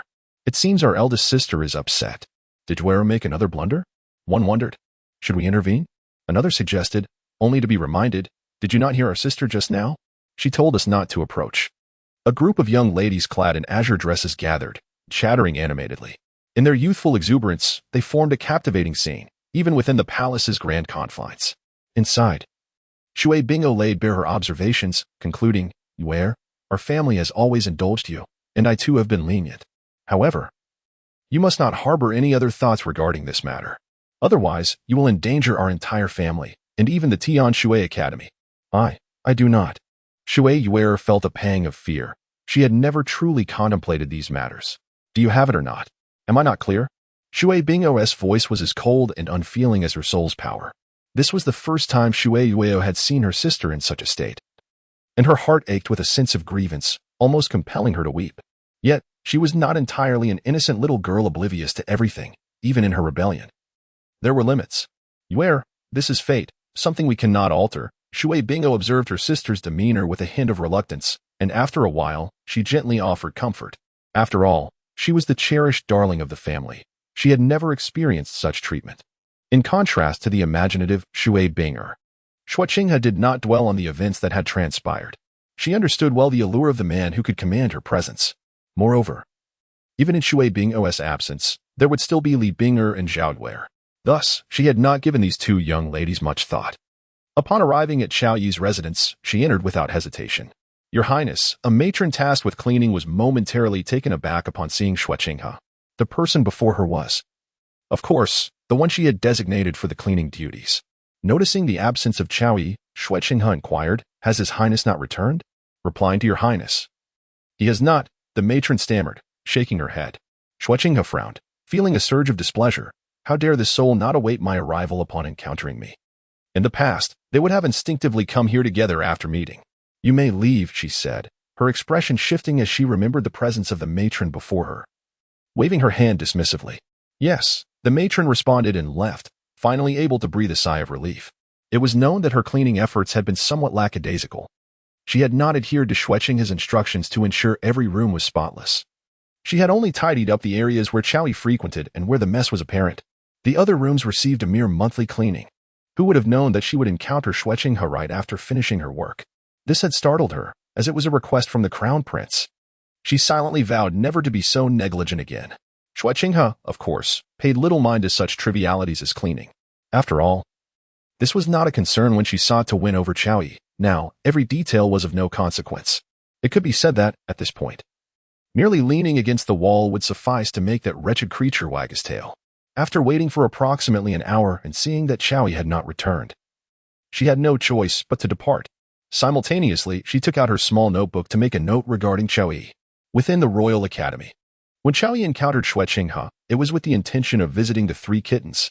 Given her grim expression, Qiao Yi had no expectation that she would seek him out. Even if he were to pursue her, considering Zhuqing's demeanor, he naturally would not wait for her.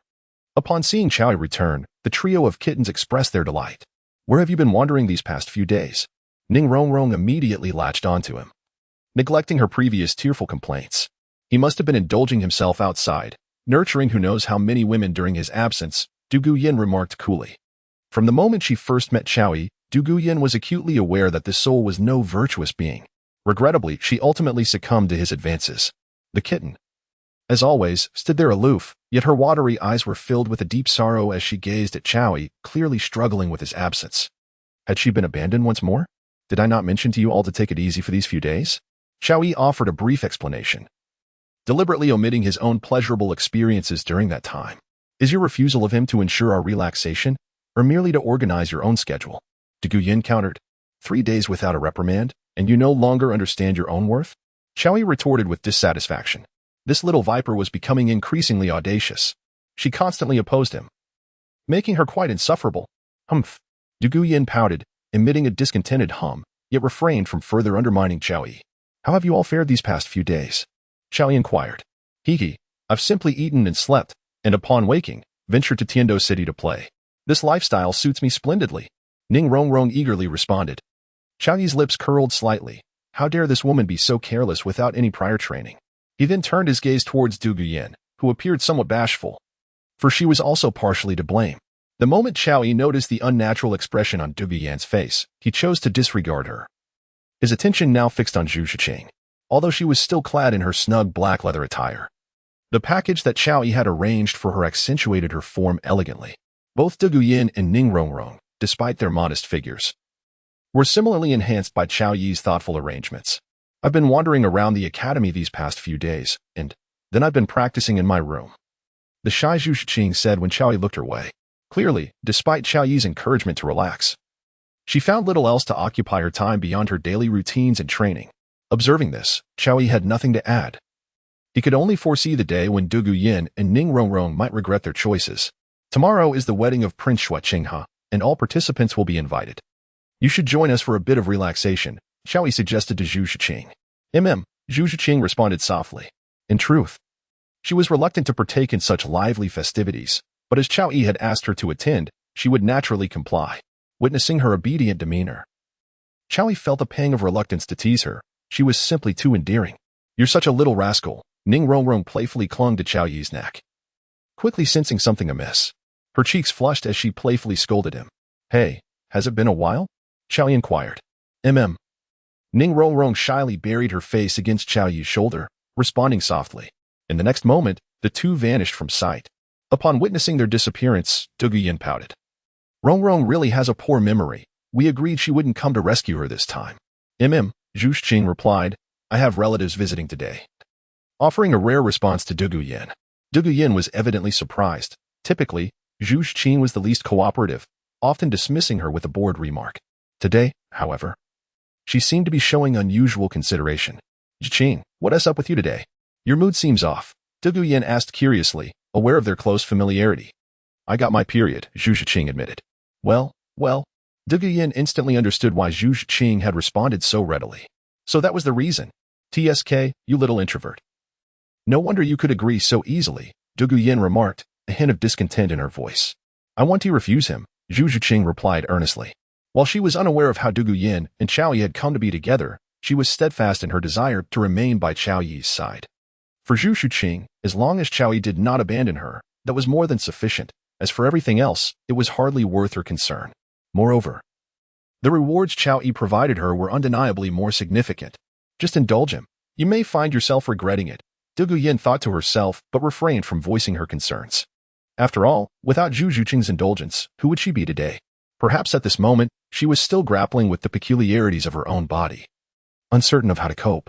The following day, the city of Tiando was bustling with an extraordinary vibrancy and commotion from the break of dawn. When Qiao Yi rose from his slumber, even outside the Royal Academy in Tiando City, the resonant melodies could be distinctly heard. Within the room, both Dugu and Ning Rongrong were roused from their sleep. However, Rongrong remained the delicate young girl, utterly unwilling to move after enduring the relentless tribulations of the storm. It seemed that even the slightest motion would render her bones utterly weak. Dugu, on the other hand, was less affected and forcibly urged her to rise. Come on. Today is the grand wedding day of the Crown Prince of Tiando. Don't you want to witness such a lively spectacle? I don't want to go, Ning Rongrong replied. Sounding like a languorous kitten, her voice soft and petulant. Yet, Dugu was not swayed by her charms. She swiftly scooped her up and, with a plop, tossed her into a wooden tub. Are you out of your mind? Ning Rongrong exclaimed upon splashing into the warm water. Her small face puffed in indignation as she glared at Dugu. This is merely to spare you from complaining later. If you can manage to fall asleep again, I shall leave you be, Dugu chuckled. With this sudden turn of events, sleep was entirely out of the question for Ning Rongrong. After they tidied themselves up, the two ventured outside. As they emerged, they spotted the little black cat perched on the living room sofa, already prepared in her sleek black bodysuit, which seemed to be her favorite attire. In truth, she did not dislike the garments that Qiao Yi had provided. Rather, those outfits were ill-suited for combat. While the bodysuit allowed for greater mobility in a skirmish, Rongrong wore a floral dress, while Dugu donned the denim pants gifted by Qiao Yi. Though Dugu figure did not match the cat's perfection, the jeans clung elegantly to her long legs, making her appearance equally striking. Such attire guaranteed that they would turn heads throughout Tiando City, eliciting envy from many. Are you both ready? Let us depart, Zhuqing called to them. Where's Qiao Yi? Rongrong inquired, glancing around in search of him. He has already left ahead of us. Today he is a distinguished guest of the Empire, unlike us. Zhuqing clarified. Who knows what he is up to, Dugu muttered, harboring some resentment since she had devoted herself to serving him the previous night, only to find him missing come morning. The little black cat's gaze fixed upon her, causing Dugu to feel a tad uneasy. Calculating vixen, Zhuqing remarked coolly. I assure you, I did not go willingly, Dugu exclaimed, quickly defending herself. I was dragged into it. Oh, Zhuqing responded, her tone laden with implications as she departed. Honestly, I mean it. On the night of the grand wedding, the little black cat paid no heed to Dugu explanations. She had never been one to impose demands on others, nor did she concern herself with their actions. It could be said that apart from Qiao Yi, the affairs of others held little significance for her. However, the one who was truly insincere in her sentiments was Dugu. The two had forged a strong partnership over time. Had it been anyone else, Dugu might not have bothered to engage. Some friendships, indeed, are forged in the fires of understanding and shared experiences. In the Tiando Royal Palace, in stark contrast to the bustling streets of Tiando City, the palace was abuzz with excitement. The number of patrolling soldiers had notably increased, primarily tasked with maintaining order, while others discreetly ensured security from the shadows. Qiao Yi remained indifferent to the unfolding events. He observed the commencement of the wedding ceremony, which continued until its conclusion and persisted into the evening. Initially engaged in revelry with Ning Fingji and others, he suddenly vanished from the scene. Outside the bridal chamber of Crown Prince Tang Hao, the latter had just exited Shui Bing'er's quarters and fortuitously spotted Qiao Yi. You You arrived so soon, Zhuqing remarked, visibly taken aback. Darling, I have come to resolve your predicament, Chow declared. You must be out of your mind. Shui Binger is not that kind of person. If you proceed in this manner, it will only lead to complications, Zhuqing responded, momentarily setting aside his anger in a rush of urgency. Chow, this despicable man, is indeed one who speaks and acts with conviction. It's nothing serious, merely a small issue. You can just turn off the light when you go in later, he suggested. Zhuqing silently urged herself to endure, for this was certainly not the appropriate place to quarrel with Chow. Yet, it was happening right before her eyes. Just recently wed, how could one not display a semblance of affection? How would one expect to convince others of their love in the future? Chow continued, clearly. It is you who lacks dignity. Though her voice was barely a whisper, Zhuqing's tone brimmed with a desire to strike him down. However, Chow paid no heed to her slight indignation. While his actions were undeniably unscrupulous, they represented a rare opportunity. A man, devoid of unique life experiences, could hardly claim to lead an exhilarating life. Without excitement, what truly constitutes living? Stop hesitating. Why not join in? Chow proposed once more. Do not go too far. Before Zhuqing could explode, Chow quickly added, Come now, I am merely trying to solidify your position as the heir to that old man, the Snow Knight Emperor. But what if she finds out? Zhuqing hesitated to ask. Rest assured, she will not discover anything. You only need to perform a bit tomorrow, Chow reassured her. And what of Shui Yuer? Zhuqing inquired further. Do not worry. I will handle her and ensure she does not affect you, Chow declared confidently. That little minx. Shui Yuer would surely be dazzled by him. By appealing to her emotions and reasoning, he believed he could resolve the matter effortlessly. Zhuqing furrowed her brow, after all.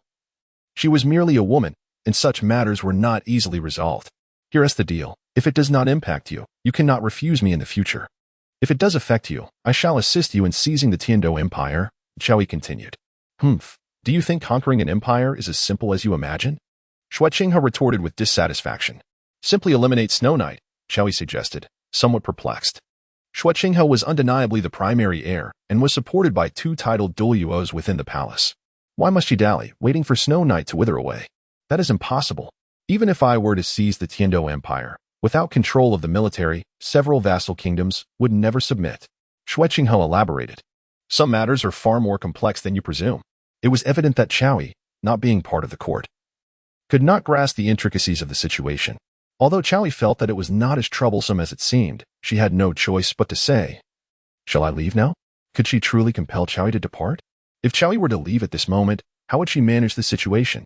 Well, since you require my presence, you should adhere to my instructions, Chow continued, observing her anxious demeanor. Rest assured, I guarantee that nothing will go awry. Zhuqing gritted her teeth for a moment before finally conceding. Fine then. One could only imagine the turmoil she was experiencing. However, who could blame her for being forced into this predicament by that wretched Snow Knight Emperor? With that, Zhuqing entered the room, and Chow silently followed suit. At this moment, Shui Binger was still shrouded in her red veil, as she could not remove it herself unless it was taken off by another. It served as a significant ritual. Just as she felt a surge of anxiety and a slight tremor coursing through her body, the room suddenly darkened. Then, Shui Binger sensed herself being laid down. Half of the wedding night had passed, and she was now completely immersed in a transformative dream. Chow initially intended to engage in conversation with the thoughtful Qian Ruxue, but instead, he was unceremoniously kicked out the door. Subsequently, he made his way towards Shui Yuer's chamber. This was markedly different from his previous entrance into Shui Binger's quarters. Chow approached directly, gently removing the red cloth from Shui Yuer. She had been waiting for quite some time, even feeling a bit drowsy. Yet, at the moment the cloth was lifted, she was utterly stunned. For before her stood not her husband Zhuqing, but rather the very soul who had captured her heart at first sight, the Title Douluo. Shining beneath the dawn's radiance, how are you here? Shui Yuer asked, still dazed after Chow had lightly brushed his icy lips against hers. The chill soon dissipated, leaving her cheeks flushed with warmth. What are you doing? Shui Yuer pouted. Are you not pleased to see me? Chow Yi's gaze, filled with tenderness, locked onto her as he softly inquired. I am happy, but I am currently the prince's secondary consort. Shui Yuer, unable to withstand the allure of such a handsome man, found it impossible to utter any lies. Nevertheless, she did not forget her sister's warning. No. You are mine. I shall not allow him any opportunity to touch you. With that declaration, Chow guided Shui Yuer into a rhythm that belonged solely to him. Overwhelmed by her infatuation, coupled with the enchanting tenderness unique to Chao Yi, she appeared utterly entranced. In fact, she seemed to harbor no resistance to whatever might transpire thereafter. As dawn broke, Shui Wei felt the movement beside her, a blend of innocence and fatigue reflected in her beautiful eyes, now merely slits. Upon seeing Chao Yi fully dressed, she sleepily inquired, "Brother Yi, why are you up so early?" Chao Yi cast a glance at the drowsy Shui Wei and chuckled softly, "Silly girl. If I do not leave now, you will find yourself in quite a predicament." "Oh," she responded, closing her eyes. However, after a mere 3 seconds, she suddenly opened her eyes and sat up. Pouting slightly, she gazed at Chao Yi, who wore a playful expression. "Brother Yi, what will I do if you leave?"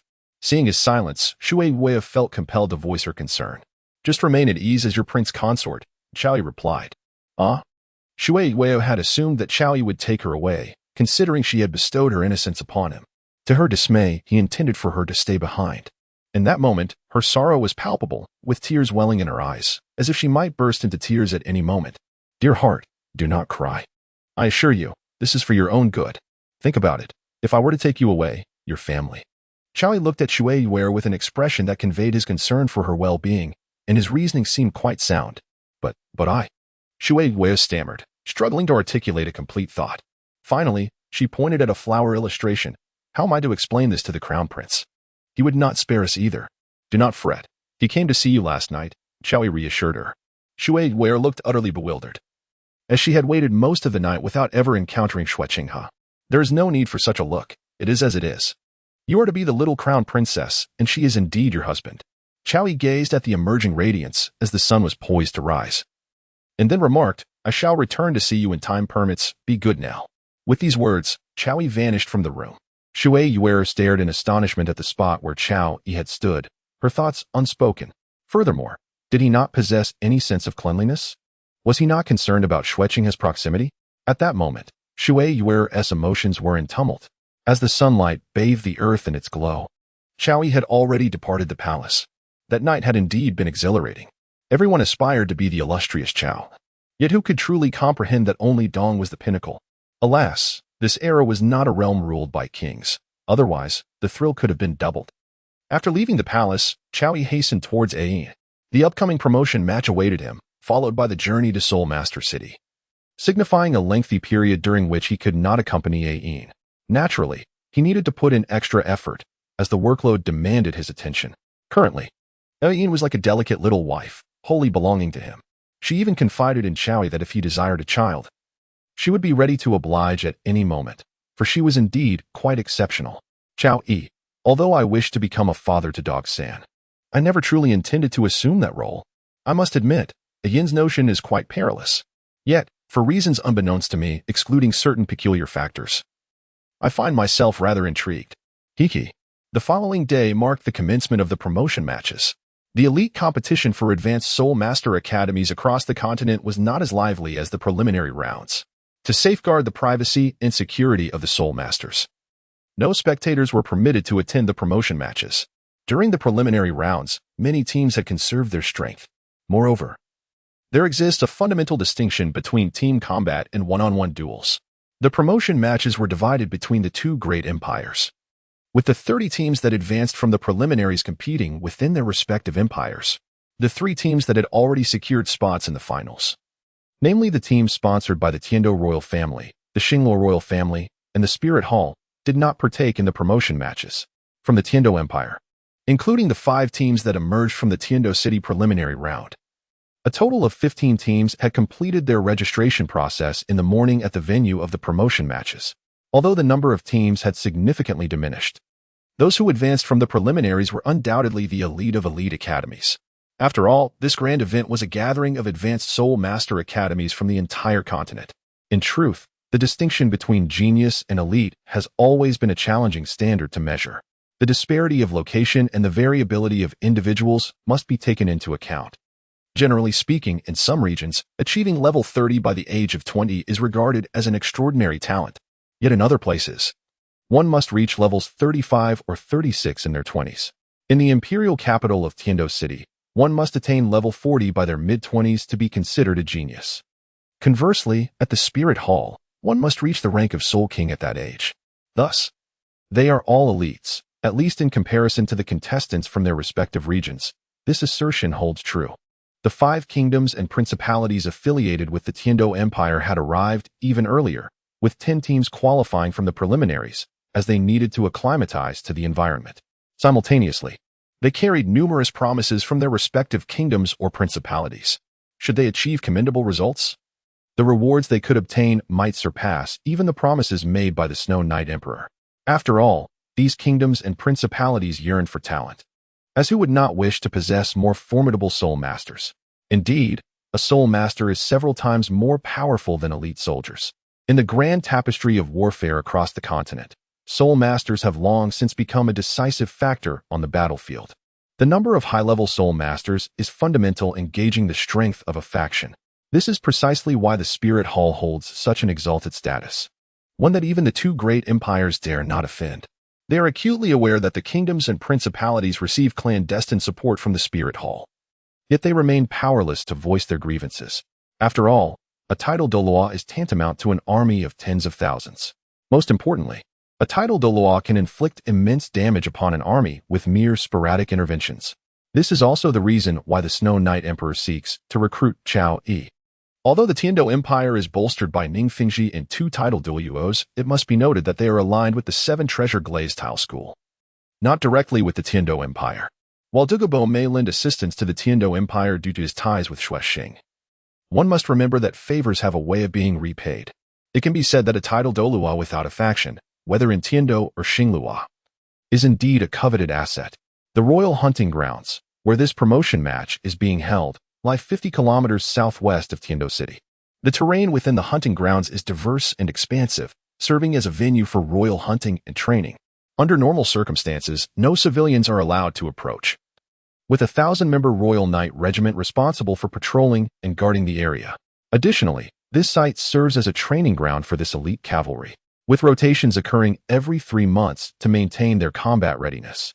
After all, this represents the strongest force under the control of the Tiando royal family.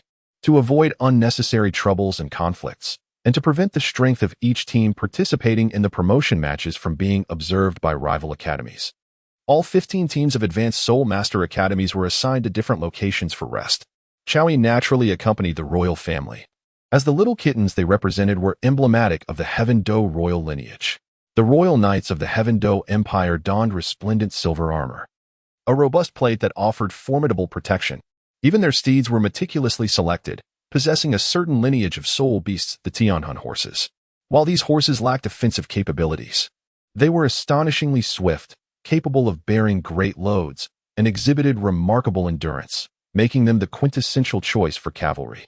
The steeds were similarly adorned in armor, and the weight of both the knights and the brilliant armor did not impede their speed in the slightest. Once this cavalry unit charged, their might was undeniably awe-inspiring. The Royal Knights had long been a distinguished force cultivated by the Heaven Do Empire, numbering 50,000, with captains of over 100 being soul masters. This elite military was indeed a costly venture, yet its deterrent power was immense, at least within the various kingdoms and principalities under the banner of the Heaven Do Empire.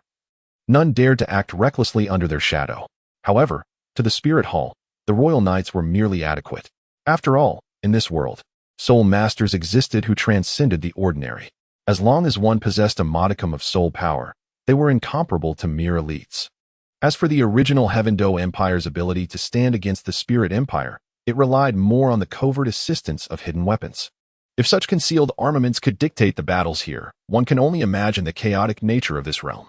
Upon crossing a small hill, the landscape suddenly opened up, revealing a vast expanse of grassland.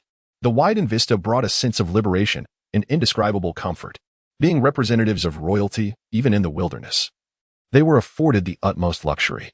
The advancement competition would be held at the heart of the royal training camp. This was a deliberate arrangement, after all. With the Royal Knights as observers, the direct duels between soul masters would undoubtedly inspire them, enhancing their determination and fighting spirit. The advancement competition followed a cyclical format.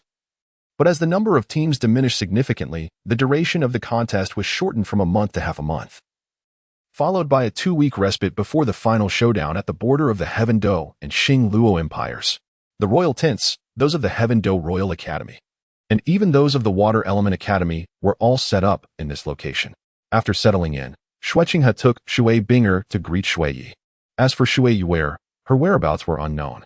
According to Shui Binger, she had likely scampered off to frolic, and she inquired whether Shuqing wished to seek her out.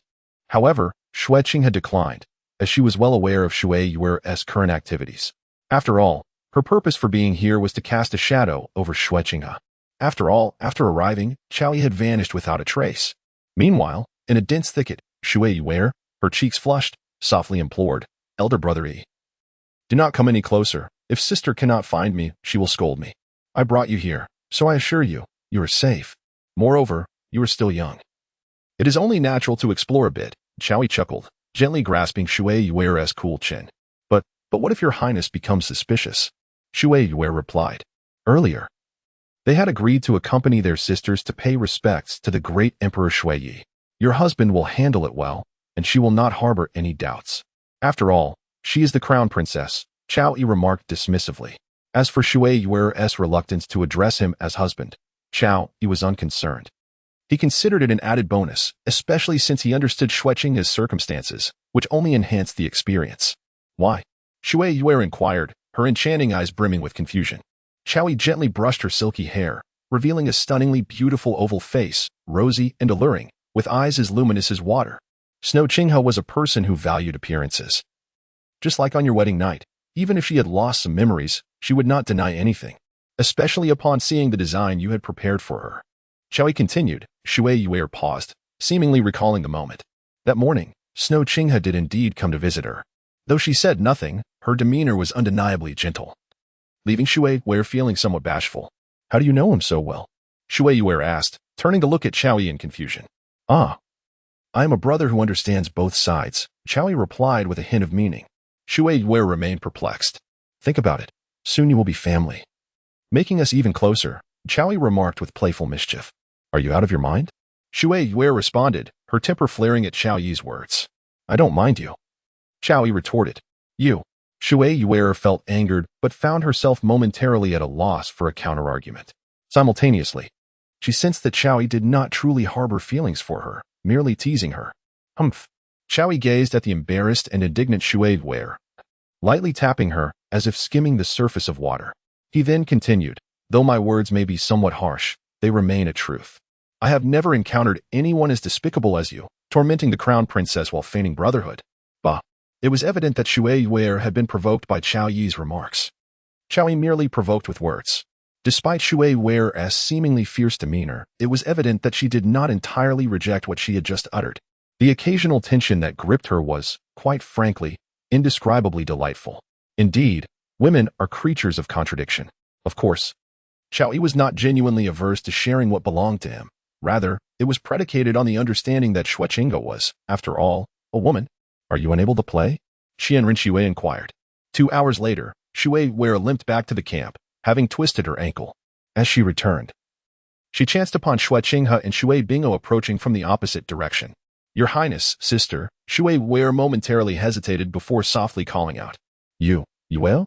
Shui Bingo paused, then moved to her side. "What happened?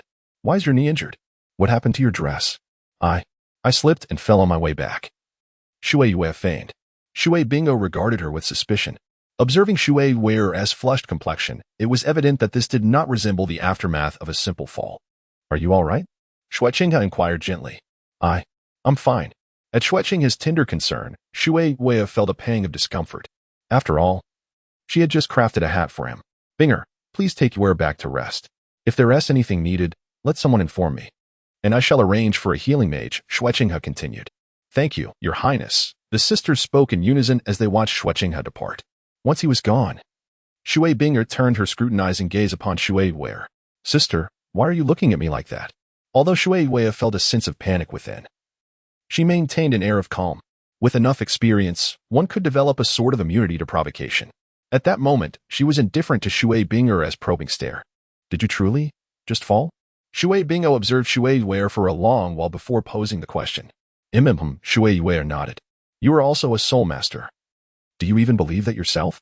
Shui Binger's expression turned frigid, her words chilling the air around them.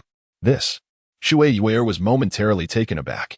How could her sister not believe her when even the crown prince Shuqing did? "I am not a little girl anymore." Shui Bing'er retorted angrily. Her experience had taught her better. Shui Weir's demeanor was unmistakably suggestive of something more. Come with me. With those words, Shui Bing'er glanced around before pulling Shui Weir toward her tent. Meanwhile, after parting ways with the sisters, Zhuqing sought out Qiao Yi. They ventured into another secluded grove. Although the area was home to some soul beasts, it was a hunting ground, hence the soul beasts were merely of a century's age, with not a 1,000-year beast in sight. Thus, they had no fear of their spirits being dampened. Initially, Zhuqing had not intended for Qiao Yi to accompany him. However, the allure of her transformation into Qian Rinxue was too compelling to resist. Step aside, allow me to speak first, Qian Rinxue commanded, placing Qiao Yi a meter away with a firm foot. Qiao Yi grasped Qian Rinxue's long leg and promptly urged, "Speak, hurry up," gazing upon her breathtakingly beautiful visage. He felt that, regardless of the circumstances, he could always hold his ground. Did you go out with Shui Yue again today? Qian Rinxue asked bluntly. It was far better to be direct with Qiao Yi. Any roundabout conversation would undoubtedly yield no admission from that insufferable man. Oh, how did you know? Qiao Yi queried. Perplexed, he had discreetly taken Shui Yue away before her arrival, alongside Shui Bing'er. Do you take me for a fool? I happened to see Shui Yue just as I was returning. She limped and told me she had fallen. Qian Rinxue's emotions surged, her turbulent ways reflecting her agitation. That foolish girl can't even lie properly, Qiao Yi chuckled. After all, she is a soul master, unless severely injured internally. How could a mere fall result in such a state? However, observing Qian Rinxue's vexed demeanor, it was evident she had chosen not to confront her. One could only ponder why she would choose to do so. You still dare to laugh? Qian Rinxue glared at Qiao Yi, her enchanting eyes aflame with indignation. Next time, I shall be more vigilant, darling. Qiao Yi's hand wandered along her radiant leg. In a flash, Qian Rinxue swiftly retracted her leg, and in an instant of brilliance, she transformed back into the form of Zhuqing. Qiao Yi's eyes widened in astonishment as he stared blankly at the man before him. Darling, is this how you wish to behave? Your performance is lacking, so why should I indulge you? Qian Rinxue retorted, despite having taken on the appearance of Zhuqing. Her melodious voice remained unmistakably hers, further complicating his predicament. Sweetheart, cease this nonsense. It's been quite a while, do you not wish to? Qiao Yi believed that a gentler approach was necessary when dealing with Qian Rinxue. Not at all. Who is it that constantly vexes me? Qian Rinxue huffed playfully. When did I ever irritate you? You asked me to come out, and I immediately followed you. You previously promised me, yet now you act this way. Qiao Yi appeared as though he had been deceived. Isn't this how it should be? Qian Rinxue inquired. Indeed, it should, Qiao Yi acquiesced. Then that settles it. Qian Rinxue laughed charmingly. Wait, are you toying with me? Noting her lack of intent to revert to Qian Rinxue, Qiao Yi leaned against the tree, effectively pinning her in place. Who is toying with you? I am merely inquiring whether it ought to be so. I never claimed I would grant you anything. Qian Rinxue replied with utmost seriousness. Slap. Qiao Yi tugged at her, and with a swift motion, delivered a sharp slap. Qian Rinxue, now in her 20s, felt the sting of humiliation as her face flushed with anger. Are you incapable of playing fair? Qian Rinxue exclaimed furiously. Will you give it, or not? Qiao Yi paid no heed to her words, instead pressing further with his inquiry. Not a chance. Qian Rinxue stood her ground, exuding an air of indomitable strength. A loud clap echoed through the air, followed by a relentless exchange of blows and questions. For approximately 20 minutes, the atmosphere was charged with tension. And Qian Rinxue found herself on the brink of tears, realizing that Qiao Yi had no intention of relenting. Ultimately, in a moment of humiliation, she conceded, not today. My relatives are visiting. Qiao Yi was immediately disheartened, but soon an idea struck him, and he exclaimed, well, in that case, no. Are you trying to kill me? Do you not realize how much pain I am in right now? Upon hearing this, Qian Rinxue became even more indignant and ashamed. Qiao Yi cast a glance at her delicate lips and then said, transform back first. I refuse. She retorted, what does it matter if I don't? Qiao Yi offered an explanation. I don't believe you. Oh, don't hit me. I will change. Qian Rinxue felt that today was undoubtedly the most humiliating day of her life. Fortunately, there was no one else around. Otherwise, the thought of such a mortifying scene was truly unimaginable. Faced with Qiao Yi's relentless pressure, she had no choice but to temporarily concede. An hour passed, marked by the presence of the humble Shui Bing'er. Qiao Yi returned to the camp accompanied by Zhuqing. Qiao Yi appeared to be in high spirits, radiating an aura of sunshine. In stark contrast, Zhuqing seemed to have shed her usual amiability, her demeanor dark and her lips moving in a constant mutter. It was evident that she felt thoroughly bullied by Chao Yi. However, today he revealed a new facet of himself. This scoundrel was not above resorting to physicality. Yet, it was precisely in the most embarrassing manner. Stop grinding your molars. We've arrived at the camp. What is there to still be angry about? Chao Yi remarked indifferently, fully aware of Zhuqing as sulking. You are nothing but a fraud, a rogue, a vile scoundrel. She retorted. The fact that Zhuqing, usually so composed, resorted to such words indicated the depth of Chao Yi's transgressions. Yes, it's all me, he replied, not taking offense. Yet, this only fueled her ire further.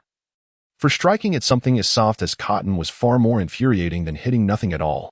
In a fit of anger, Zhuqing hastily distanced herself from Chao Yi, making her way back to the royal camp. The cheerful Chao Yi, however, paid her no mind.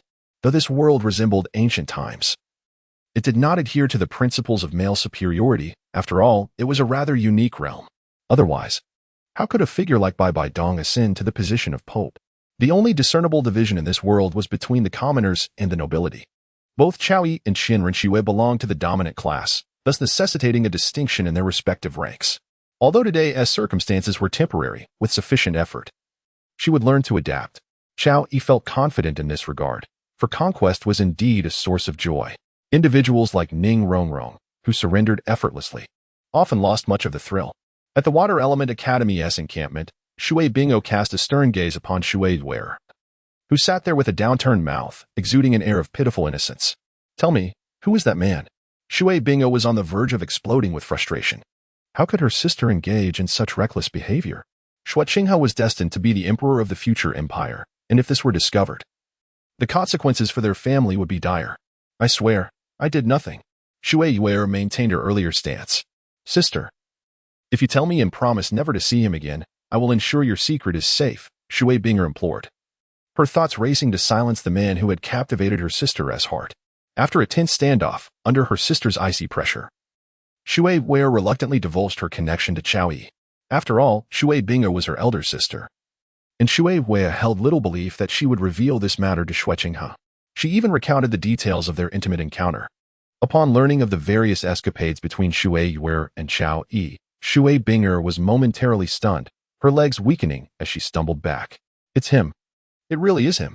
A sense of powerlessness washed over Shui Binger, mingled with incredulity at her sister's brazen audacity.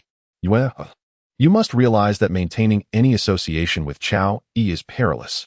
Did you not witness the confrontation he had with His Highness that day? Shui Bingo eventually managed to articulate. The Crown Prince assured me that he and His Highness have no conflict, and they seem to get along quite well. Shui Wei said innocently. Have you lost your senses? Shui Bingo was nearly apoplectic, trembling with frustration. Shui Wei gazed at her sister with envy, wishing to possess the same captivating allure. She had discovered that Chao Yi held a particular fondness for her. I am speaking to you, and yet you seem lost in thought. Shui Bingo was exasperated, her heartfelt pleas falling on deaf ears as Shui Wei gazed at her vacantly. Oh. Shui Wei snapped back to reality, then turned to Shui Binger, saying, Sister, even if I wanted to refuse him, how could I? Just like today, when I unwittingly led Chao Yi to the grove, everything unfolded according to his design. Shui Binger halted, momentarily at a loss for words. She understood that Chao Yi's audacity stemmed from his certainty that her sister would remain silent. If this incident were to be made public, the outcome would be grim. They would undoubtedly become scapegoats. A wave of grievance washed over Shui Binger. They were, after all, the crown princesses, yet found themselves in such a demeaning position. Do your best to avoid him, Shui Bingo sighed, her voice heavy with resignation. It was a struggle, for they were in the presence of someone they could not afford to offend. Seeing her sister in such distress, Shui Yu felt a pang of sympathy, for it was the first time she had witnessed Shui Binger like this. Nevertheless, Shui Yu remained the naive romantic she had always been. Such matters would occupy her thoughts momentarily before being cast aside. After a day of rest, the following day marked the commencement of the advancement matches. Unlike the preliminary rounds, which featured multiple arenas, there was but a single battlefield for the advancement contest, the grand training grounds of the Royal Knights. 15 teams would engage in a total of 14 rounds of round-robin competition, with one team resting each day, culminating in 7 matches daily, all set in the singular arena. The training grounds had been recently refurbished, with a circular area of 100 meters in diameter designated for the competition. Compared to the preliminary stage, This space was considerably larger, thus facilitating the display of a Soul Master's abilities. On the northern side of the grounds, facing south, a VIP seating area had been hastily erected, which also served as the judges' platform.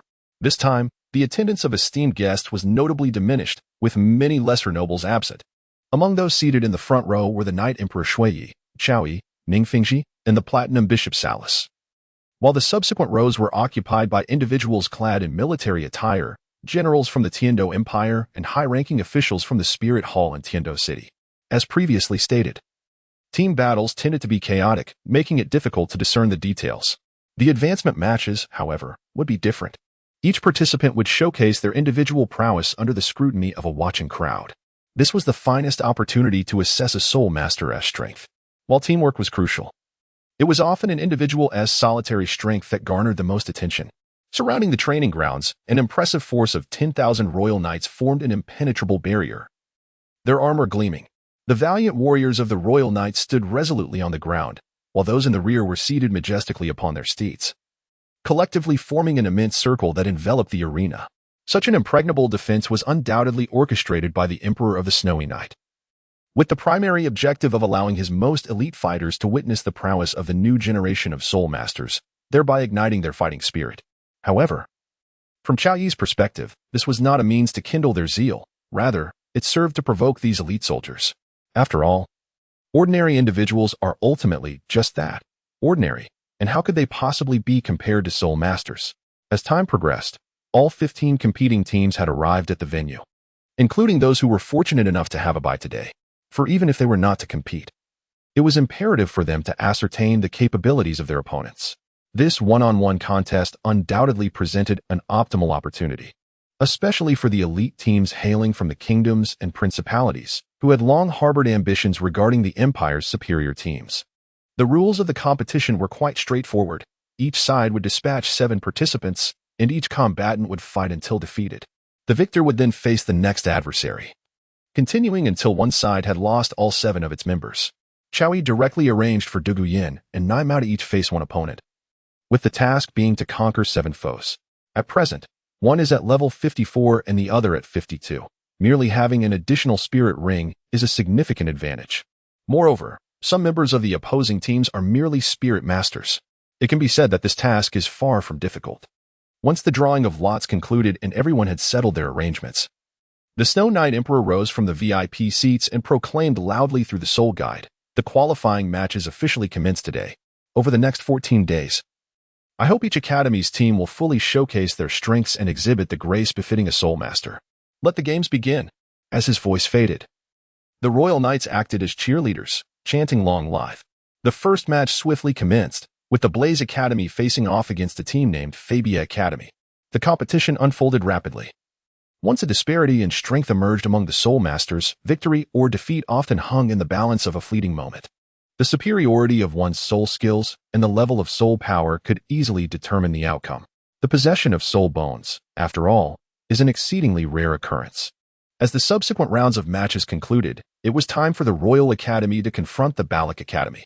Stepping into the arena was Nai Mao. Given the status of the Imperial Royal Academy, even the main forces of the Balak Kingdom dared not adopt a dismissive attitude. The moment Nai Mao manifested her martial spirit, yellow, yellow, purple, black, black, the appearance of 5 rings instantly plunged the audience into astonishment once more. Even the Platinum Bishop Salas, seated among them, felt a wave of shock. Simultaneously, his countenance swiftly darkened. He possessed information regarding Zhuqing. Although she hailed from nobility, after leaving her family, her expenses relied on the Spirit Hall. Thus, her details were easily obtainable.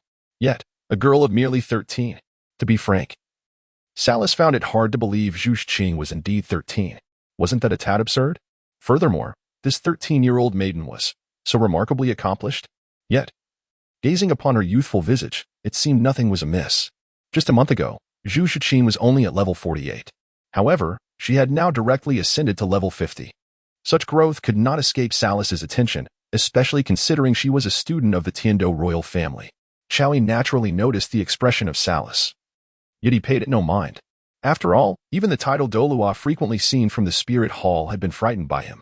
As for the other Title Douluo, they remained hidden for the time being. It would not be until the soul-hunting plan commenced that they would reveal themselves one by one. The appearance of the five-ringed milk cat, combined with the augmentation of dark power and lightning-like speed, allowed her to effortlessly eliminate several opponents. Despite being an agile attack-type soul master, it could even be said that the milk cat exerted little effort, dispatching two soul ancestors and a soul master with ease. Subsequently, Balak forfeited. On the following day, they encountered the Blaze Academy, but upon seeing Dugu take the stage, they immediately chose to forfeit as well. It was no joke. Dugu was known for her ruthless disposition. Anyone afflicted by her poison would have no chance of participating in the subsequent day's matches. Faced with such a predicament, they naturally opted to concede. Meanwhile, the students of the Tiando Empire, specifically from the Four Elements Academy, experienced little defeat unless they faced the Royal Academy. When they did confront the Royal Academy, the outcome was invariably the same. They would be crushed. Soon, battle after battle commenced and concluded, with days passing in relentless succession. In the Tianshui camp, Shui Bing'er was in a hazy slumber when she suddenly sensed a familiar presence approaching. She then experienced a sensation reminiscent of a wedding night. Since their wedding, Zhuqing had not made any intimate contact with her for quite some time. As she ventured into the realm of newfound intimacy, Shui Bing'er found herself curious. She had not anticipated that he would stealthily ambush her in such a manner. In that moment, she perceived Zhuqing as a true man. Although they were married, their usual interactions lacked warmth. Moreover, concerning her sister Shui's wear, she felt that Zhuqing was perhaps too indifferent. Yet, she did not dare to voice her inquiries, for this was not the palace. The following day, just as dawn was breaking, Chaoyi emerged from Tianshui Academy. Though Shui Wei was innocent and obedient, it was evidently Shui Bing'er, unaware of the circumstances, who gave him a sense of accomplishment. Unfortunately, he had to rely on Zhuqing's name to do so. Otherwise, what would happen? Chaoyi paused, seemingly realizing that there was nothing inherently wrong with his thoughts. After all, he should have sought trouble the moment he learned of Shui Wei's situation. A sinister chuckle escaped him, and for some reason, he felt a surge of wickedness within. In the arena, upon learning about Chaoyi's nocturnal escapade, Zhuqing erupted in a fit of expletives. She truly did not expect Chaoyi to be so audacious. The tents of Tianshui were nearly inseparable, and with both Shui Bing'er and Shui Wei present, how could he dare to act so? Indeed, this matter also troubled Shui Wei, who had just awakened. Last night, she had been ambushed. Yet she remained oblivious to the identity of her assailant. A vague intuition hinted at Chaoyi, but she was reminded that her sister was also present. Sister, did His Highness come here last night? Shui Wei inquired, harboring a glimmer of hope. Yes, Shui Bing'er affirmed with a nod. As she had succumbed to fatigue and drifted into slumber, she had naturally heard Shui Wei's soft breaths. Thus, she understood what her sister was hinting at without needing to ask. He is our husband, an unalterable truth. These words silenced Shui Wei instantly. It was an immutable fact. Zhuqing was indeed their shared husband. Yet, the realization that she had betrayed Chaoyi in a daze left her with an overwhelming sense of guilt, as if she had committed an egregious sin. In the VIP section, Chaoyi noticed Shui Wei's gaze fixated upon him, her face adorned with a pitiful expression, causing him to feel somewhat overwhelmed. Ah, I've been struck. My updates have been erratic, and my entire body aches. Friends, take heed. The situation is indeed absurd. The elimination rounds concluded swiftly. Without a doubt, Chaoyi surmised that Shui Wei must believe he had been wronged, explaining her demeanor. Otherwise, given her innocent and carefree nature, she would not display such a countenance. However, there were matters Chaoyi could not voice. It was not merely for the sake of provocation. The dynamics of the Tiando royal family were far from settled, and anything could transpire. He did not wish to jeopardize Qian Renshui's plans, nor did he desire to see her years of dedication culminate in failure. Thus, it was prudent to refrain from unnecessary entanglements. Moreover, even with those whom Chaoyi trusted, such as the kittens, he had not revealed Zhuqing's true identity. Naturally, he could not disclose this to Shui Bing'er and Shui Wei, who had only just begun to engage with him. The next day, as competition commenced rapidly, with their opponents being overwhelmingly dominant, the Element Academy did not clash with the Royal Academy, nor did they encounter the formidable Plant Academy among the external teams, resulting in a swift conclusion to the matches. As soon as the matches ended, Shui Bing'er brought Shui Wei to Zhuqing's side. At the very least, his presence last night indicated that he bore no suspicion regarding Shui Wei. Observing the two sisters standing beside him, Zhuqing frowned slightly. She had not instigated any trouble with them. Additionally, amidst her busy schedule, She yearned for some time of her own. How could she squander it all on them? Binger, Yuer, why don't you both return for now? I have matters to discuss with His Highness of Dawn. After providing an excuse, Zhuqing addressed Shui Binger. Shui Binger felt a hint of disappointment. After such an egregious incident last night, should she not spend some time with her? Nevertheless, being the understanding woman she was. Upon hearing Zhuqing's intent to meet Qiao Yi, she reluctantly agreed to leave. Her intuition suggested that the relationship between Zhuqing and Qiao Yi was not as straightforward as it appeared. Perhaps they were not truly compatible, but were merely interdependent. Shui Yuer, on the other hand, did not ponder as deeply as her sister, but felt a tinge of fear. Even though Qiao Yi had repeatedly emphasized that Zhuqing posed no concern, who could ascertain the truth of his words? What if he was merely indulging in whimsy? Offering false reassurances? What if he did care? Burdened by various anxieties, the two sisters departed, heading directly towards the camp stationed at Tianshui. As for Zhuqing, she had no intention of seeking out Qiao Yi today.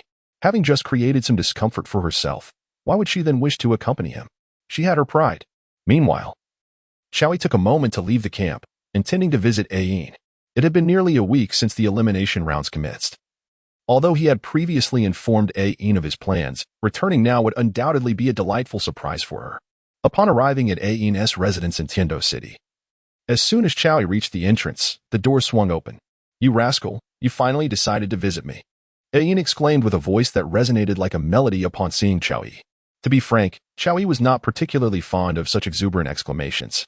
However, Ayin's words seemed endearing. It was a rare occurrence to hear such expressions from anyone else. Gazing at Ayin's innocent visage, her playful demeanor held tremendous charm.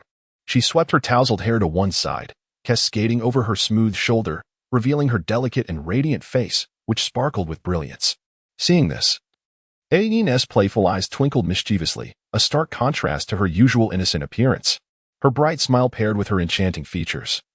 Clad in a fresh blue camisole and lace-trimmed shorts, showcased her long, fair legs, exuding an aura of youthful exuberance. Her beautiful blue hair was elegantly styled, making her the epitome of charm. "Of course, I would come. How could I bear to let you, Ayin, be here all alone? It's just that. You know, sometimes I truly have many responsibilities." Qiao then spoke. "Ayin, I hope you can understand. When have we ever blamed you?"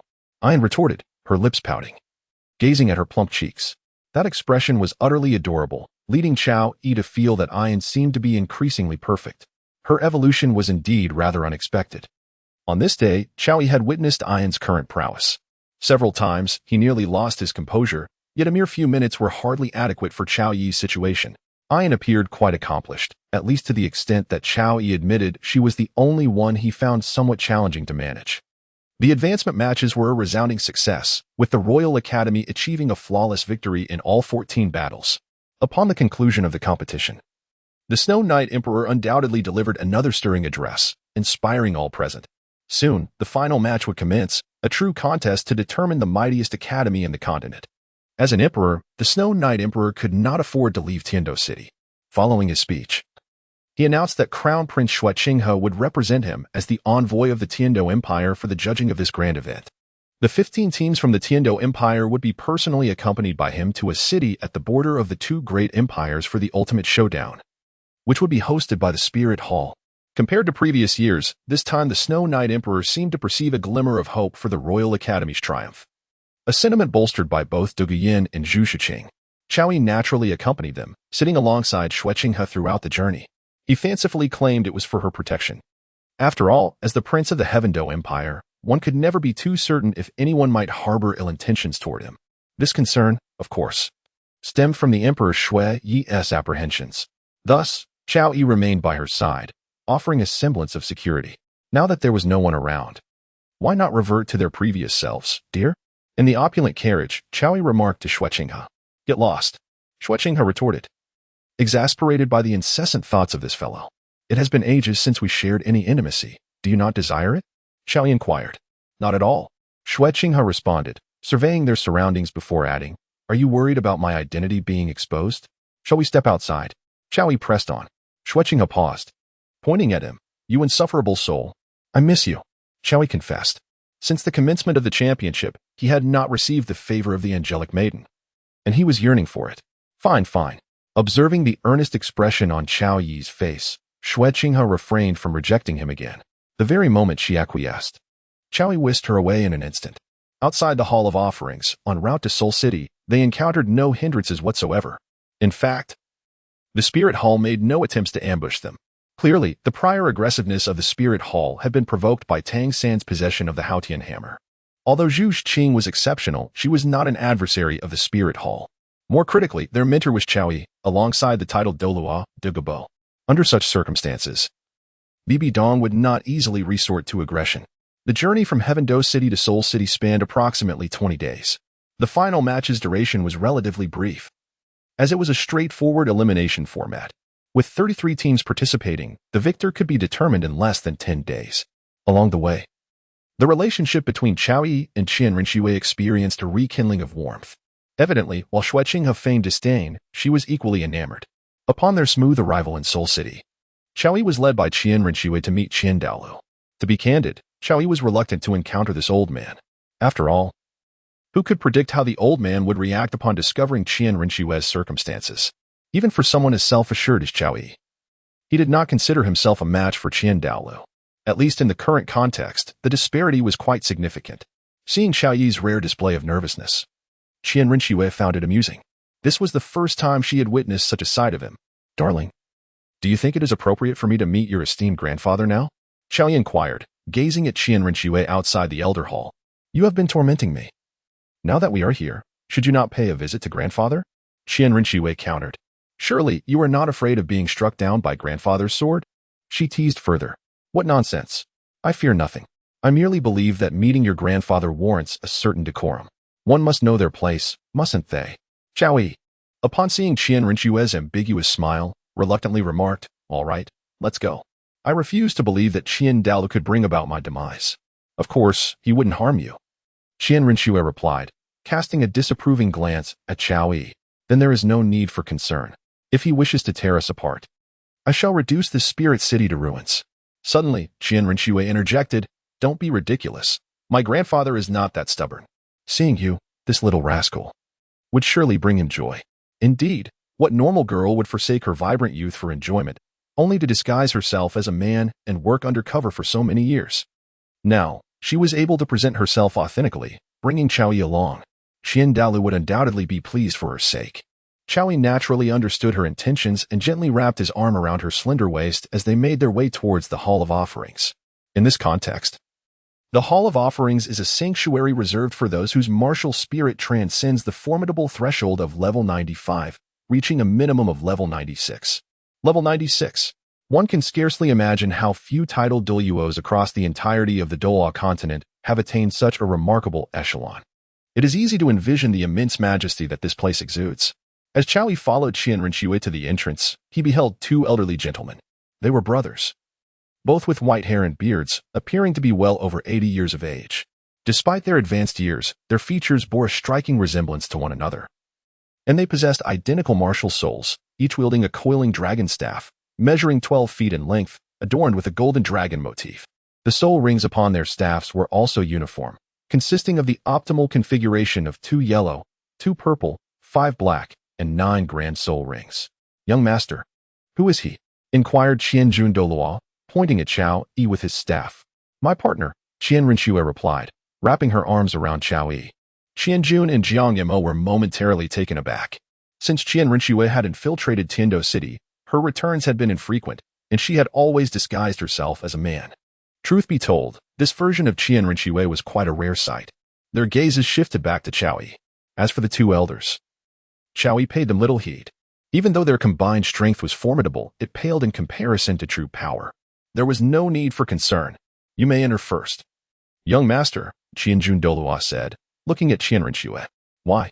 Qian Rinxue frowned, displaying her displeasure. "You go in first. I will wait for you here," Chowi suggested after a moment's thought. "Very well." Qian Rinxue hesitated briefly before stepping inside. As she did, Tianjun and Jiang Mo turned their attention to Chowi. Tianjun Douluo spoke up. "Young man, the Grand Offering wishes for us to test you. Do you dare accept?" "What kind of test?" Chowi retorted. "If you can withstand a few exchanges with us, you shall earn the right to enter the offering hall," Jiang Mo Douluo explained. "Then you can inform Title Douluo that even if I do not step into this offering hall, Qian Rinxue remains my woman," Chao Yi stated nonchalantly. What era is this? Still resorting to tests of strength. If my strength were sufficient, I would have entered directly. Qianjun and Zhang Mo were momentarily at a loss. It seemed that this young man was the first to so boldly defy the grand offering. You young brat, do not be so presumptuous, Zhang Mo Douluo admonished. For Title Douluo was revered by them like a deity. With that, he swung his staff toward Chao Yi. Yet, recognizing that the attack was not lethal, Chao Yi summoned his martial soul. In contrast to their standard configurations, Chao Yi's was an exceptional one. Purple, black, black, black, black, black, red, red. At the moment his 9 rings manifested, both Zhang Mo and Qianjun were taken aback. Such a soul ring configuration was rather excessive. As the coiling dragon staff struck toward Chao Yi, he deftly caught it with his dragon claw. Take this. However, just as Chao Yi prepared for a solo confrontation, he was surprised by Qianjun Douluo's simultaneous strike. What audacity! Do you have no shame? Chao Yi exclaimed, channeling the white dragon. Wielding a great sword to block Qianjun's blow, followed by a sharp rebuke. Qianjun and Zhang Mo were unfazed by Chao Yi's words. Instead, they were puzzled by the transformation of his martial soul. It seemed that upon shifting from a beast martial soul to an armored one, Chao Yi had experienced a significant boost in strength. As long as you can withstand our combined efforts for the duration of an incense stick's burning, you shall earn the right to enter the offering hall, Zhang Mo Douluo reiterated. Do not act as though entering here is a necessity for me, Chao Yi scoffed, disliking such presumptuousness. Did they mean to imply that his failure to enter was a loss? Regardless of his attitude, the 2 formidable Douluos had already begun their coordinated assault. Even if he wished to avoid confrontation, it was evidently unavoidable. With a resounding clash, Chao Yi found himself forced to engage. Under the combined pressure of the 2, he was soon marked by their strikes. Though both were merely at level 96, their synergy had reached unparalleled heights, their strength rivaling that of a level 98 second offering. The fact that 2 level 96 could contend with a level 98 was a testament to their remarkable teamwork. As the battle escalated, just as they were about to unleash their full power, Qianjun dashed out. Esteemed Douluos, please cease.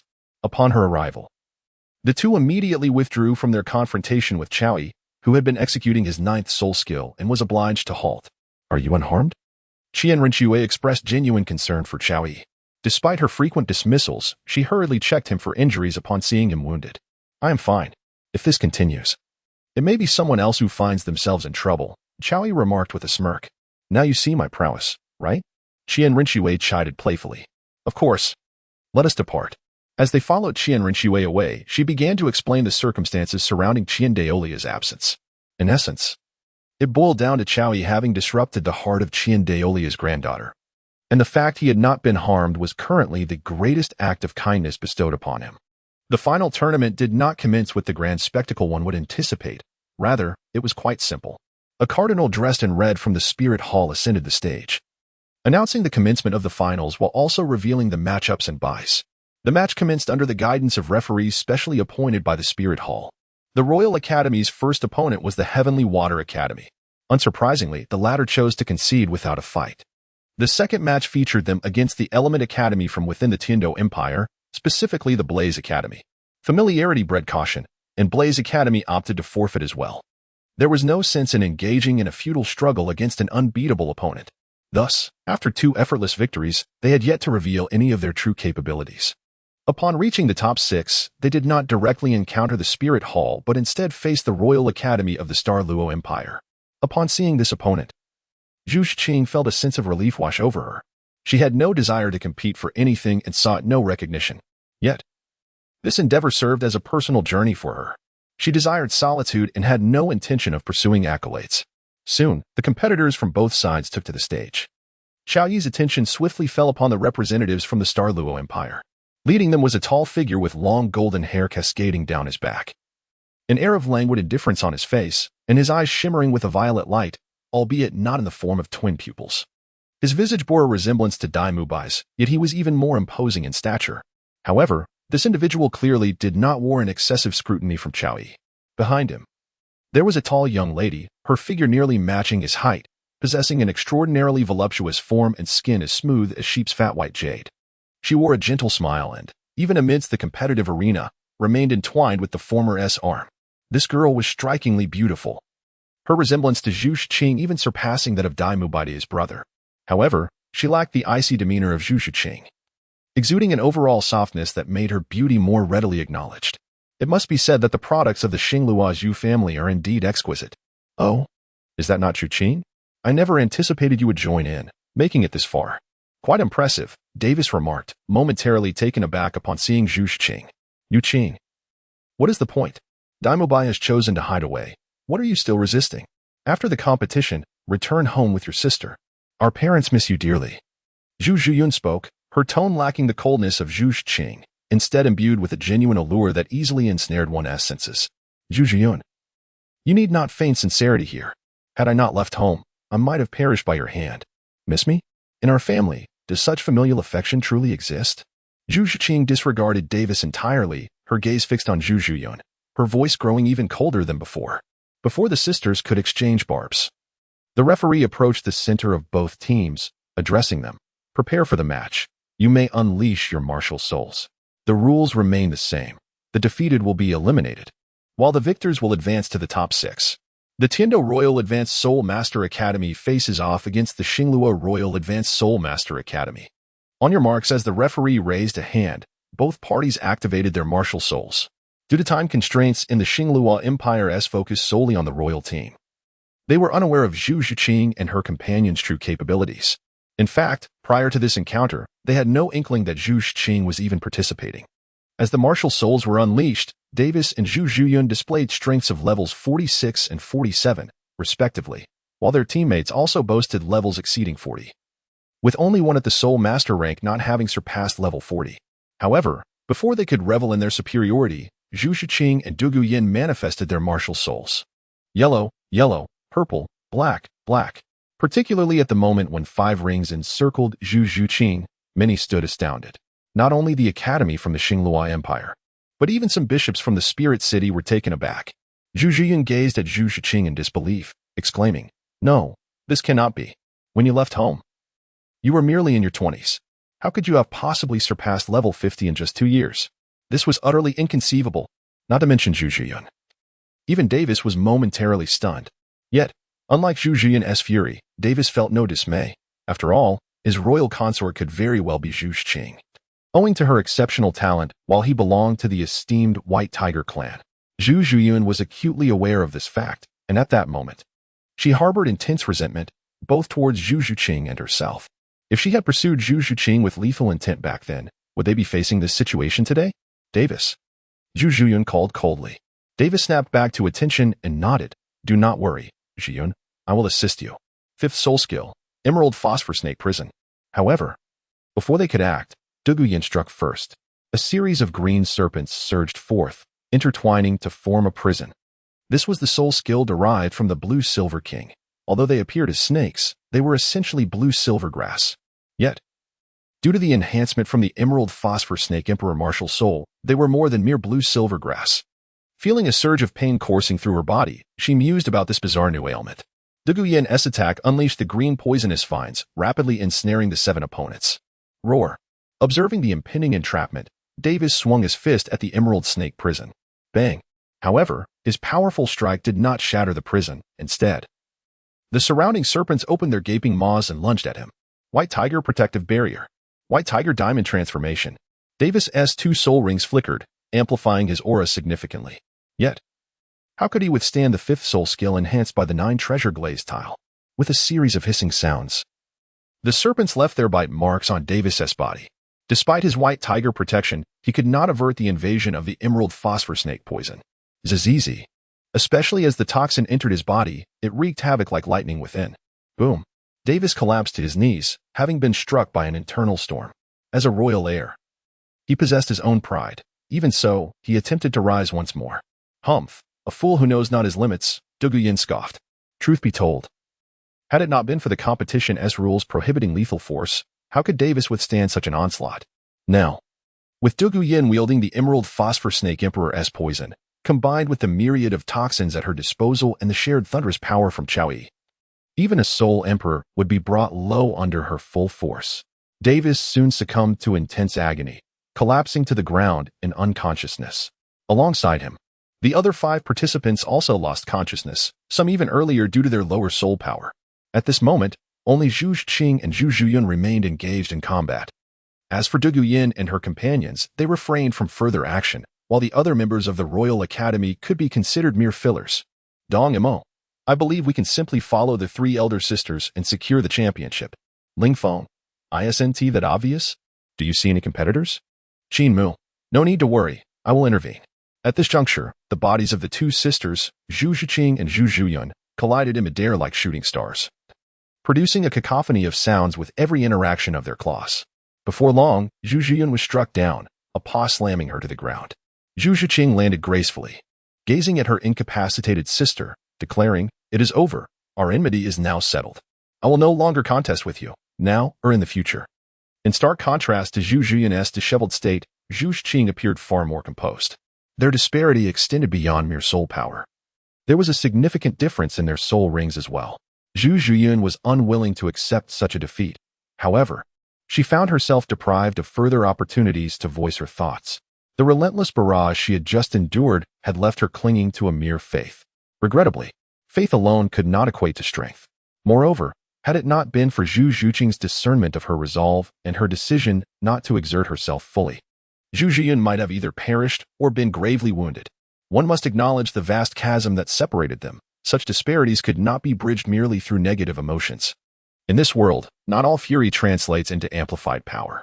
With the conclusion of the match, the kitten and others departed, while the students of the Xinglua royal family were taken away for treatment. Although Dugu poison was potent, her strength was ultimately that of a soul king, which did not render her beyond the reach of healing. Next, the main team of the Tiando Royal Academy prepared to face the Spirit Hall in a competition. As two of the three major seed teams ascended the arena, an expectant silence enveloped the crowd. The remarkable prowess of the Royal Second Team this year piqued curiosity about their formidable strength. As anticipation swelled, the match was declared underway. Yu Tianheng gazed across at his opponents, his focus settling on the trio before him. The Spirit Hall Academy's team donned pristine white uniforms, adorned with 6 emblems symbolizing the Spirit Hall. Leading the trio was a towering figure, approximately 1.9 meters tall, with neatly cropped black hair standing upright like steel needles. His expression was calm, an intangible sense of conviction seemingly emanating from within him. Flanking him were a man and a woman. The man possessed long, fiery red hair cascading down his back, with dark red irises that matched his fiery locks. His appearance was unremarkable, yet akin to the earlier short-haired youth. He exuded an enigmatic aura. In Chao Yi's eyes, he embodied a rather sycophantic demeanor. No matter how one looked at it, Yin was undeniably a devoted admirer. The only woman among the trio had long black hair and bore a resemblance to the man at the forefront. Their expressions appeared as if molded from the same design. At first glance, this girl did not strike one as particularly beautiful, yet, upon closer inspection, an unusual charm emanated from her. Unfortunately, Chowie felt little affinity for Hulaina. She seemed somewhat naive, almost embodying a kind of infatuated mindset. Furthermore, during the incident at Jialing Pass, when she shielded Bibi Dong from a strike, Tang San had not hesitated at all. It could be said that had the 6 offerings of the Spirit Hall not arrived in time, such a foolish girl would have met her demise. Initially, Chao Yi felt little desire to remain, contemplating departure. However, just as he was about to leave, the action on the field commenced. The first to move was, of course, Hulaina. With a graceful shift, she seemingly transformed her position and appeared at the forefront. A faint smile graced her lips, and as she unleashed her martial spirit, her beauty seemed to blossom further, accompanied by the emergence of a fluffy, grand tail from behind her. Chowie suddenly realized that although this woman appeared somewhat naive, her unique martial soul must surely count as an asset. While Chowie admired the fox spirit, the battle on the field was drawing to a close. Indeed, the martial soul fusion technique executed by Hulaina and Xiaoyu enveloped the arena in a rich crimson glow, obscuring everyone's vision. Subsequently, the siblings combined their strengths, swiftly dispatching their opponents one by one. The Tianqiu primary team faced an unexpectedly devastating defeat, leaving many in bewilderment. Was this truly a cohesive team? Moreover, given the multitude of soul masters within the group, why had they not united as one? The 2 matches could almost be described as clashes among seed contenders. Yet, whether it was the team sponsored by the Star Luo Royal Academy or that of the Tiando Royal Academy, both exuded an unmistakable air of fragility. Teams from the 2 great empires were almost entirely eliminated in a rapid manner. This outcome sparked considerable anticipation for a duel between the Spirit Hall and the Tiando Royal Academy's second team. After all, both sides boasted the presence of Soul Kings, promising an extraordinarily thrilling confrontation. In the upscale hotel of the Spirit City where Zhuqing was temporarily residing, Shui Wei expressed her apprehension, saying, "Your Highness, he may return very soon." She looked at Chowie, pleading for mercy. "Rest assured, everything will be fine." Chowie then smiled faintly. "Moreover, Yue, don't you think this will be quite exhilarating?" Yue, with her delicate face suddenly flushed, was acutely aware of the kind of experience this would entail. However, it felt rather perilous, didn't it? What if Zhuqing were to return unexpectedly? Or who else might arrive here? The thought of the potential consequences was too daunting for Shui Yue to contemplate. With a soft whimper, Shui Yue slightly furrowed her beautiful brows, only to relax them moments later. She gazed at Chao Yi with a look of feigned innocence. Yet, what greeted her was Chao Yi's mischievous grin. After much internal conflict, Shui Yue ultimately acquiesced, her cheeks still flushed as she called out in a sweet, tender voice, "Daddy." Hiss. Huh. What on earth is with that tone? It feels rather strange. The melodious sound of laughter, akin to silver bells, soon echoed through Shui Yue's room. Half an hour passed. Shui Binger returned from outside, naturally in search of Shui Yue. Their competition was far from over, and there was still a chance for a rematch in the next series of 3 games. However, during their training, Shui Yue had mentioned she needed to relieve herself, and then she vanished. After searching in vain for her, as soon as Shui Binger stepped through the door, she was met with the sound of Shui Yue's feverish laughter. This left Shui Binger perplexed, prompting her to approach the room where the laughter originated. The moment she opened the door, Shui Binger was utterly stunned. Chowie. Yue. Binger. The details of this dispute are not to be elaborated upon. In the afternoon, Shui Binger leaned against the balcony, an inexplicable chill enveloping her. Shui Yue, seated behind her, appeared carefree, reminiscent of a child without a care in the world, her small feet bare. In truth, Shui Yue was predominantly cheerful, as thoughts of Chao Yi's shameless demeanor, replete with villainy, brought a smile to her face. "You're still laughing." Shui Binger, upon spotting her sister's hidden amusement, felt an irate surge within her. "Sister, you surely wouldn't want His Highness to discover our affairs, would you?" Shui Yue teased with feigned seriousness. At her words, Shui Binger's beautiful eyes ignited with a fiery determination. Just moments ago, Chao Yi's mere words had led her to lose focus and begin chastising herself. Ultimately, it was her mischievous sister's fault. Today, I shall. Creak. Before Shui Binger could finish her thought, the door swung open, revealing Zhuqing. The moment she laid eyes on him, all of Shui Binger's anger dissipated, replaced by a wave of guilt. Particularly, she felt an inexplicable attachment from before, yet she could not pinpoint any discrepancies. After all, Shui Binger had not encountered many moments of self-reproach. She was, indeed, still quite youthful. "Did you not train today?" Zhuqing inquired, glancing at the sisters. But as soon as she spoke, she paused, sensing a familiar aura. "No," Shui Binger replied, her voice stiff with a fabricated pretense. "Is His Highness not with Ning Zhongju discussing the matters of the 3-strong tournament at the Spirit Hall?" Shui Binger then asked. "Yes, that discussion is concluded." Zhuqing responded, her heart simmering with unexpressed frustration, although her exterior remained calm. Who would have known that not long ago, she had been entangled with Chao Yi, only for him to sneak into her home in the next moment? Such a breach of decorum. More importantly, she found herself enchanted by his gentleness. False, all false. She raged internally before muttering a few distracted remarks to Shui Binger and departing for her residence. Overcome with guilt, Shui Binger ventured. "Would you like me to assist you with your bath, Your Highness?" Zhuqing halted momentarily, then shook her head. "No need. I am not accustomed to such." Having just dyed her hair, she was incredulous that he would even entertain such thoughts. What a delusion. Zhuqing was well aware of her own circumstances and certainly would not grant Shui Binger such an opportunity. Shui Binger sighed with relief. Her earlier impulsive remark had been born from a moment of heated folly. At this moment, she suddenly recalled the faint mark left on her abdomen. It was a remnant from Chao Yi. Throughout this exchange, Shui Yue remained silent, quietly savoring the unfolding drama. Serving Zhuqing had never been her priority. And with Chao Yi's involvement, how could she possibly serve another man? Even if he were the crown prince, her husband, it was inconceivable. Outside the residence of the Tiando Royal Academy, a graceful figure swiftly approached the quarters of Zhuqing and her companions, accompanied by 5 formidable figures clad in black. Whoosh. Approximately 5 minutes later, they arrived at Zhuqing's location. At that moment, Zhuqing had just finished her training, unlike Ning Rongrong, who had gone to visit Ning Fingxi, or Dugu Yin, who had gone to see Yu Lingling. She found herself unoccupied and thus remained here.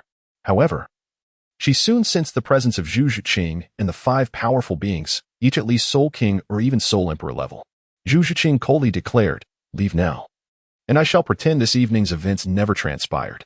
Despite her familial bond with them, it was evident that Zhuqing's sister, Zhuqing, did not share this sentiment. In fact, she seemed intent on taking her life. A chill ran down Zhuqing's spine. She had extended her utmost tolerance. From a young age, she had understood that familial love was absent in their clan. Little wretch, regardless of whatever great opportunity you may have encountered, I will not spare your life today." Zhuqing emerged, commanding her 5 companions, "Attack. Do not waste time. Resolve this swiftly." "Understood."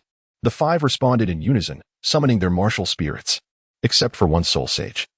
The others were all soul kings. This was the strongest force Zhuqing could currently mobilize.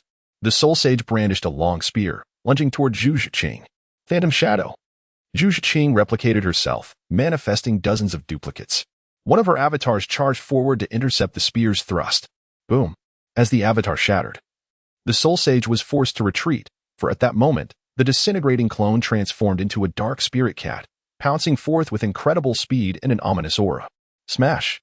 With a flick of the spear, the soul sage activated a soul ring, bringing down the weapon with a resounding crash. Boom! The dark spirit cat was obliterated before it could reach him. 5th soul skill, Shadow Connection. However, what the soul sage had dispatched was merely one of Zhuqing's clones, and she seized this opportunity to execute her 5th soul skill. All clones transformed into dark spirit cats, launching themselves at the spear-wielding soul sage. True martial spirit. The black-clad soul sage, realizing the gravity of the situation, understood he could not afford to be careless. Zhuqing's 4th soul ring was of at least 10,000 years. And with the simultaneous activation of 4 or 5 soul skills, he dared not underestimate her. Whoosh, whoosh. However, the targets of the dark spirit cats were not solely the soul sage, they also aimed for the other individuals, including Zhuqing. Damn it, he realized too late. Rushing to protect Zhuqing. Bang. The long spear swept across, obliterating one dark spirit cat after another. As he cleared the threats facing Zhuqing, she had already dealt with the other 4. Indeed, Zhuqing's objective was never the soul sage. The disparity of over 20 levels made it exceedingly difficult to eliminate him. And with her companions possessing considerable strength, she knew she had to prioritize the more manageable threats. As the crowd and the dark-clad soul saint presumed that Zhuqing intended to engage in a fierce confrontation with her opponent, who could have anticipated that her true target was someone entirely different? This revelation left them utterly unprepared. Zhuqing's sister, Zhuqing, stood dumbfounded before the scene unfolding. For soul kings had been vanquished by Zhuqing. Astonishingly, she had not even received assistance from that little girl of the 7 treasures glazed tile school today. Kill her. Eliminate her without hesitation. Zhuqing screamed frantically at the soul saint beside her. Initially, if Zhuqing had been weak and inconsequential, she might have contemplated sparing her after fleeing the family. However, in the current dire situation, she found herself with no other option. Zhuqing must perish. If she were to survive today, Zhuqing's own position would undoubtedly be jeopardized. Indeed, the dark-clad soul saint replied, brandishing his spear towards Zhuqing with lethal intent. Having just dispatched 4 soul kings, Zhuqing now faced the full force assault of the soul saint, leaving her momentarily overwhelmed. She found herself without the opportunity to evade. The opponent's counterattack was simply too swift. Yet, just as the dark-clad soul saint's spear was about to strike Zhuqing, a magnificent white dragon suddenly materialized. With a thunderous roar, the lightning dragon descended, pinning the taken-aback soul saint to the ground. The earth shattered beneath them, and the dark-clad soul saint was left bloodied from Chao Yi's devastating blow.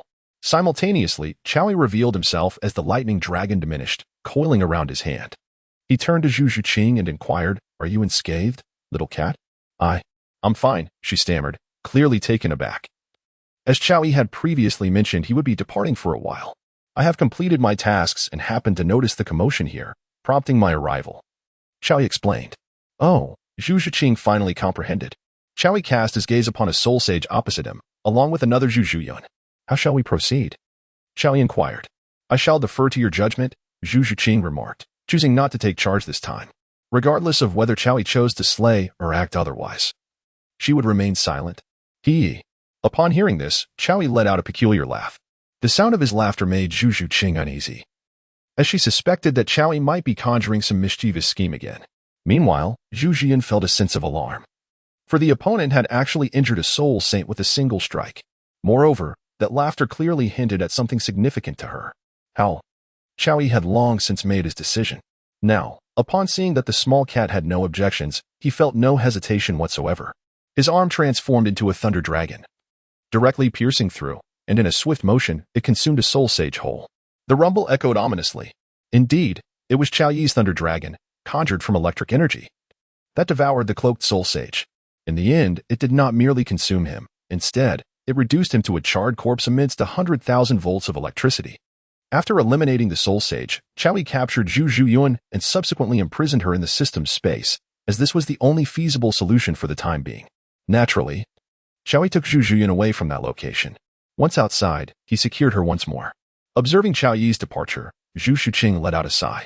However, if Chao Yi could subdue the large cat, it would ultimately be beneficial for her, for she could never summon the cruelty required to kill her. As for Chao Yi's intentions, Zhuqing was well aware. After Chao Yi's departure, the patrolling guards of the Spirit Hall soon arrived at the scene. It was evident that the battle had raged on for some time. Being soul masters, how could they have only just noticed? Clearly, before Chao Yi intervened, they had no intention of involving themselves in the affairs of the academy. And with a Title Douluo level powerhouse present, who would dare approach? Zhuqing said nothing and certainly did not foolishly assign blame. She simply requested that they handle the corpses in the yard. The patrolling guards accepted her request without reluctance and swiftly removed the 5 bodies from the premises. As for the events that transpired in the yard, including the recent emergence of a Title Douluo, Zhuqing remained silent, and the captain of the guards had no reason to inquire further. After all, they had sensed something amiss long ago but chose not to intervene. Especially with the Title Douluo in their midst, they dared not ask questions. Not long after their departure, Chao Yi returned. Zhu Yuan had already been confined in a room arranged by the system. As for the matter of training her, there was no rush for the moment. Upon Chao Yi's return, he found himself alone. The little cat hesitated for a moment before inquiring, I did not kill her, Chao Yi replied. Although she harbored such suspicions, hearing Chao Yi's confession alleviated Zhuqing's concerns significantly. The kindness extended to others can often pose the greatest threat to oneself, Chao Yi continued. I am sorry, the little cat murmured, lowering her head. She was well aware of this truth. However, her heart could not align with her character. There is no need to apologize to me. I simply wish to ensure that you do not suffer in the future, Chao Yi remarked. I have no intention of letting her go. He harbored no pretense regarding the kitten.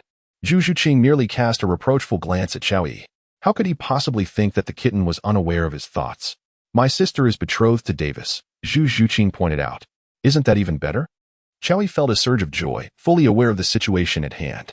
I will handle it well. In the future, you shall have a sister bound by blood, he assured. Zhuqing appeared perplexed. A good sister? As long as my sister doesn't plot my demise, I would consider myself fortunate. Today, I composed 3 chapters. My condition has been somewhat poor since falling ill these past few days. Even the presence of a playful kitten fails to uplift my spirits. Chapter 119. The champions reward. The 4th round of the Continental Advanced Soul Master Academy Elite Competition commenced after a day of respite. The final 6 teams drew lots to determine their opponents. The Tiando Royal Academy faced off against the Shinkong, while the Wuhuan Palace met the Qihua. Tianshui Academy encountered a formidable rival. As anticipated, the victors emerged without any surprises. Tiando Royal Academy, followed by Wuhuan Palace and Tianshui Academy. Notably, Tianshui Academy chose to withdraw from the competition, leaving only Wuhuan Palace and Tiando Royal Academy to vie for supremacy. The grand finals were now within reach, with both teams a mere step away from claiming the championship. The bright sunlight bathed the land, and under its warm glow, the Papal Palace shimmered with resplendent glory, reminiscent of a celestial abode. Before the Papal Palace, 2 rows of palace knights lined up from the entrance of the palace down the mountainside, their gleaming silver armor and heavy knightly swords lending an air of solemnity to the entire Papal Mountain. The eliminated teams had already departed, barred from witnessing the final day's battle. Only the true young elites had the privilege to tread upon the plaza before the Papal Palace. At this moment, the 2 remaining teams awaited their turn. Chao Yi, Shuqinghe, Ning Fingji, Chen Xian, along with Shui Binger and Shui Yuer, were seated in a distinguished VIP area above, representing the side of the Heaven Do Empire. At that moment, a procession emerged from the side entrance of the papal palace, consisting of 12 cardinals, whose rank was second only to that of the platinum bishop. They approached with a measured grace, positioning themselves on either side of the papal palace entrance, 6 on each flank. The foremost among them proclaimed loudly, "His Holiness the Pope has arrived. Long live! Long live! Long live!" The triumphant echoes of their voices cascaded through the entire spirit city, resembling the thunderous roar of landslides and tsunamis. This was not merely the call of the well-ordered palace knights atop the sacred mountain, but also the fervent cries of all the soul masters within Spirit City, who were prohibited from approaching the holy mountain. To them, the Pope represented their ultimate faith. Unlike the nobility, the Spirit Hall offered free opportunities for soul awakenings, along with initial financial support in the form of gold soul coins. This alone was sufficient to earn the heartfelt allegiance of these soul masters. Ning Fengji regarded this phenomenon with skepticism, yet his demeanor remained as serene as the gentle breeze, as though it had little bearing on him. At that moment, a figure adorned in a resplendent golden gown, crowned with a purple gold tiara and wielding a scepter, emerged first from the papal palace. Bibi Dong exuded an ethereal presence, appearing infinitely grand. Her splendid gown fit her impeccably, adorned with over 100 gemstones in red, blue, and gold, shimmering with an enchanting brilliance. The purple gold crown atop her head radiated a myriad of lights, and in that instant, all the brilliance seemed to converge solely upon her. Qiaoyi felt a surge of emotion while casting a glance at Zhuqing. To speak candidly, the breathtaking beauty of Qian Rinxue can largely be attributed to her mother's exquisite looks, combined with angelic genes, a combination beyond compare. At that moment, all members of the Spirit Hall knelt on one knee in reverence to the Pope. The few kittens, however, showed no intention of kneeling, merely expressing a semblance of respect. Qiaoyi found this quite satisfactory. Regardless of whether it was from the perspective of a mentor or as a man, bowing to others was simply unacceptable. Such audacity, daring to show disrespect to the Pope. The cardinal in crimson robes admonished loudly. "Try to speak out again." Before anyone else could respond, Qiaoyi, lounging in his chair with his feet dangling, spoke up. The cardinal fell silent, feeling as though he had been singled out. Moreover, the terrifying mental pressure rendered him utterly defenseless. Bibi Dong's gaze shifted to Qiaoyi, as did that of both Douluo and Douluo, who trembled upon seeing him. This was undoubtedly their greatest fear. However, Bibi Dong raised her hand, prompting the cardinal to immediately close his mouth, inwardly relieved. It was indeed no easy task to make a display of oneself, for it seemed that one could lose their life at any moment. The Don Douluo was quite protective. Bibi Dong spoke, her voice soft yet imbued with a distinct nobility. There exists no regulation within the Spirit Master realm mandating kneeling before the Pope. While I can comprehend the desire of my subordinates to demonstrate their loyalty, instilling fear in my students is simply intolerable, said Qiaoyi. It is my lack of discipline. Bibi Dong replied. Seeing her extend an olive branch, Qiaoyi naturally chose not to dwell on the matter. When Qiaoyi ceased to speak, a smile graced Bibi Dong's face as her gaze swept over the 14 young spirit masters participating in the finals. From you all, I see hope. Before the Pope, I wish to witness your full talents and strengths. The ultimate victor shall receive the Spirit Hall's grandest reward. As she spoke, Bibi Dong lightly waved her scepter. And in an instant, 3 luminous orbs materialized, gradually enlarging. They took the form of 3 distinct objects, a right arm bone, a skull, and a left leg bone, each radiating fiery red, soft blue, and deep green hues, respectively. These were undoubtedly the rarest spirit bones for spirit masters. Even at the foot of the Pope's mountain, the brilliance of these 3 spirit bones was distinctly visible. Instantly, the entire spirit city erupted into fervor. Aside from those who were already aware of this final reward, who could have anticipated that it would be 3 spirit bones? Moreover, even from their glow, it was evident that these spirit bones were of extraordinary quality. Even members of the Spirit Hall gazed on with greedy eyes. Of course, they merely harbored such thoughts inwardly, for outwardly, none dared to show their desires. After all, not only was the Pope present, but the Title Douluos here could easily extinguish their lives with a mere flick of their wrist. Amidst the astonishment, Douluo, standing behind the Pope, spoke in a deep voice. The 3 spirit bones are the wisdom skull of mental condensation, the fiery right arm of explosive flame, and the wind-chasing left leg of rapid progress. These 3 spirit bones originate from 10,000-year soul beasts, with the wisdom skull belonging to a soul beast over 50,000 years old, personally slain by the previous Pope. It is the pinnacle among spirit bones. second only to external spirit bones and those produced by 100,000-year soul beasts. BB Dong continued, there can only ever be one victor. Thus, these 3 spirit bones will belong solely to the champion team. I hope you remaining 2 academies will strive wholeheartedly to earn this honor. Unexpectedly, the rewards provided by the Spirit Hall this time turned out to be spirit bones, Ning Fengji murmured. These 3 spirit bones were indeed meant for their illustrious generation, but regrettably, they lacked the opportunity to claim them. Xiao Yi chuckled. It seems that the Dawn Pope has great faith in Rong and her companions. Ning Fengji looked at Xiao Yi and, after a moment of silence, replied, be confident, remove the word try. Xiao Yi asserted. As the grand competition concluded, the match preparations commenced, allowing both sides to unleash their martial spirits. With the announcement of the rewards, the battle was set to begin. The Cardinal in Crimson, acting as the referee, declared once both sides had taken their positions. The 14 combatants locked eyes, wordlessly, yet the intensity of their auras clashed, igniting a palpable tension in the air. In this moment, the focus of everyone, whether it be Pope BB Dong, Xiao Yi, Ning Fengji, or the other Title Douluos, was completely consumed by the impending contest. Xiao Yi believed that the victory of the 3 kittens was beyond doubt, especially considering that they still possessed unplayed trump cards.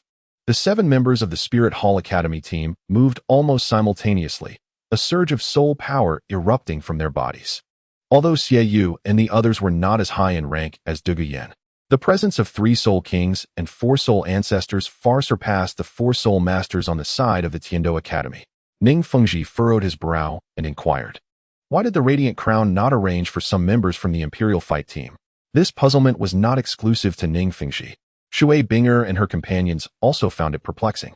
They clearly had the ability to field a team that could rival their opponents. So why did they choose to send only a few soul masters? The 3 of them were already sufficient for victory. Why complicate matters? Xiao Yi nonchalantly remarked. It hardly matters. Ning Fengji. Shuqing. One must admit, Xiao Yi's words were rather audacious. As if he viewed his opponents as mere clay figures. Standing at the forefront, Xie Yu and her companions radiated with an optimal configuration of soul rings. 2 yellow, 2 purple, and 1 black. Zhuqing and Dugu were equally formidable, and even though this was not the first time Zhuqing showcased her strength, the sight of her 4th soul ring, a 10,000-year-old, still evoked admiration from the crowd. As the match commenced, both sides activated their martial spirits, and the Cardinal in red announced the beginning of the final battle of the Continental Advanced Soul Master Academy Elite Tournament. Simultaneously, she swiftly retreated, clearing the arena. Surprisingly, it was not the Captain Xie Yu who made the first move, but her sister Hulaina, 4th soul skill, Nether Shadow clone. However, Zhuqing would not grant her the luxury of such an opportunity. It was impossible to deny her disdain for such a little enchantress. With a swift motion, Zhuqing closed the distance to Hulaina, her speed so remarkable that Hulaina barely had time to react. Sister Fuse, Xie Yu shouted, her response prompt. As the 5 soul rings began to shimmer, a vibrant red light emanated from her. At that moment, Xie Yu also sprang into action. Her moon blades were not singular but 2, both blood red, resembling crescent moons. With a fluid motion of her arms, she propelled herself towards Hulaina. In that instant, 2 beams of golden light shot forth from the staff of the support-type Soul Master on the Spirit Hall Academy team, dazzling as they rapidly merged into the bodies of Xie Yu and Hulaina. The siblings fused into one, a figure with long flowing hair, indistinguishable in gender. Boom, boom, boom. The sharp claws of the kitten arrived just a moment too late, but still managed to grasp the moon blades, resulting in a fierce clash that sparked a shower of sparks. Meanwhile, Dugu engaged in a standoff with the so-called Golden Generation of Spirit Hall, Yen, who appeared to serve merely as a filler in the ranks. The 2 sides exchanged blows in a fierce contest, and with the kitten's interference, Hulaina and Xie Yu's seductive charm could not be fully unleashed. Zhuqing's speed was simply too formidable. Even some agile assault-type Soul Emperors might find it challenging to match. As for Rong, she chose to await the outcome after providing support. The Spirit Hall Academy, however, was not idle, quickly advancing towards her. The enhancement from the 7 treasure glazed tile was not to be underestimated, let alone that of the 9 treasure glazed tile. This is bad. Rong is in danger. Chun Xian furrowed his brow and uttered a warning. Xiao Yi cast a glance at the eliminated participants, then reassured. Rest assured, she will be fine. Chun Xin, puzzled, wondered how Rong, merely a support soul master, could possibly contend in such circumstances. Hiss, hiss, hiss. However, at that moment, as several students from the spirit hall drew near, the figure of Dugu suddenly materialized. Simultaneously, a multitude of sapphire-scaled serpents began to surge forth in the arena. Ah, what is this? Help! The students of Spirit Hall, at the Soul Ancestor level, began to cry out in panic. Do not panic. Tian Yin felt it was time to step up. He clenched his fists, producing a resounding clash. And contrary to the searing flames enveloping him, his gaze turned increasingly frigid. Boom! Bang! Lava erupted, and the serpents began to dissipate into ashes. Clearly, possessing over 50 levels of soul power was no mere fade. Yet, he was still a moment too late, as the other 4 members of Spirit Hall had already succumbed and been sent off the field. Naturally, the 4 from the Heaven Do Empire faced the same fate. Both sides were left with only 3 members. Even the allure of Xiaoyu and Hulaina had begun to spread. Zhuqing and Dugu swiftly approached Ning Rongrong's side. 9 treasures. After Ning Rongrong executed her 4 amplifications, Zhuqing's strength surged significantly. The soul fusion of Hulaina and Xiaoyu could temporarily rival a soul sage, albeit only momentarily. With Rongrong's enhancements, Zhuqing's prowess escalated almost exponentially. Having just separated from the Hu siblings, Zhuqing charged forward once more, her speed and attack power markedly heightened. Whoosh! Bang! With a flick of her claws, Hulaina and Xiaoyu's moon blades were sent flying. Ming slash! Boom, boom, boom! Zhuqing unleashed another onslaught, sending Hulaina and Xiaoyu crashing backward, reverting them from their fused state to their original forms. Witnessing their disheveled appearances, Yin hurried over to render aid. However, 2 fused soul kings were formidable enough. What could a single soul king accomplish? Moreover, Dugu was no pushover. Observing the match's foregone conclusion, Chao Yi turned to speak. What do you say? Sectmaster Ning? Your Majesty not only possesses formidable strength, but has also instructed such exceptional students, Ning Fengji remarked. The 2 sides were evidently on entirely different levels. The opponent's defeat was merely a matter of time. Your compliments leave me almost embarrassed, Chao Yi replied with a smile. Yet, to any observer, it was clear that Chao Yi felt no embarrassment whatsoever. Might your Majesty still have intentions of guiding students in the future? Ning Fengji inquired. I have no such plans going forward, Chao Yi replied, shaking his head. Well, that is understandable, Ning Fengji said, feeling a slight disappointment. However, upon reflection, it seemed reasonable. After all, Chao Yi had not taken on the role of mentor for the sake of becoming a teacher. He solely wished to improve the relationship between Xue Qinghe and himself, especially after the Pope's earlier humility had made Ning Fengji somewhat wary. A strong ally was not solely limited to the Heaven Do Empire or someone he wished to recruit. Even the Spirit Hall would be eager to form alliances. As the 2 conversed, the competition had concluded. The Spirit Hall Academy had suffered a crushing defeat, showing little resistance. The allure had only managed to hold for a brief moment. Otherwise, they would have faced a fate akin to the teams they encountered before, inevitably resulting in a swift elimination. With the match concluded, the Heaven Do Royal Academy emerged victorious. As the results were announced, the Pope exhibited the composure befitting her station. Receiving the prize from the Spirit Hall members, her gaze lingering on the 3 soul bones. The Cardinal, acting as the referee, proclaimed, Please, representatives of the Heaven Do Royal Academy, step forward to claim your championship reward. I go. Dugu glanced at the 2 girls. Yes, the little cat nodded. Ning Rongrong had no objections either. After all, Dugu was the eldest among the 3, and they had fought to secure this victory together. So there was no need to consult others. Dugu accepted without hesitation and stepped onto the stage. Upon receiving the 3 soul bones, she gave the skull to Ning Rongrong and the leg bone to Zhuqing. The remaining fire attribute right arm soul bone would have to remain temporarily unused. In truth, a spiritual soul bone could also be granted to Dugu. However, in this regard, she exhibited the qualities expected of a big sister. As for the other 4, they were merely a ragtag group. Being afforded the opportunity to compete for rankings was enough for them to be grateful. Let alone to receive soul bones, such demands were almost laughable. With the distribution concluded, the Soul Master competition came to a smooth finish. There were no unforeseen incidents, nor were there any unnecessary complications. They received their rewards and then returned to Heaven Do City. This time, the Empire's success in cultivating soul masters over the Spirit Hall was largely due to His Majesty. Upon returning, Tang Hao would certainly inform the Emperor. Tang Hao appeared quite pleased as he looked at Qiao Yi. Ning Fengji beside him nodded in agreement, then remarked, "Indeed. The Empire's triumph over the students cultivated by the Spirit Hall is truly thanks to His Majesty. Such a trivial matter is hardly worth mentioning." Qiao Yi waved his hand, clearly indicating he had no intention of meeting on this snowy night. He continued, "For the time being, I must depart from Tiando. Rongrong, please have Ning Zhongzhu take you back to the sect." The mention of leaving Tiando sparked a flicker of anxiety not only in Ning Fengji and Tang Hao but also in Shui Yuer and the others. "Indeed. I too must continue my cultivation," Qiao Yi remarked. "When Yin Yin returns, I shall escort her to Old Poison." Dugu Yin looked at Qiao Yi with suspicion. "What about that little cat?" "She has a new trial task that I have arranged for her," he replied. Hearing that Qiao Yi would not be sending her off, Zhuqing let out a sigh of relief. She had genuinely feared being taken away alongside him. "How biased?" Dugu Yin pouted, clearly displeased. "Exactly," Ning Rongrong chimed in immediately. "As if giving you 2 tasks would mean you could complete them." Qiao Yi shot them an exasperated look. "Well," Ning Rongrong and Dugu Yin faltered, realizing that the truth was indeed that even if given a chance, they might not be up to the task.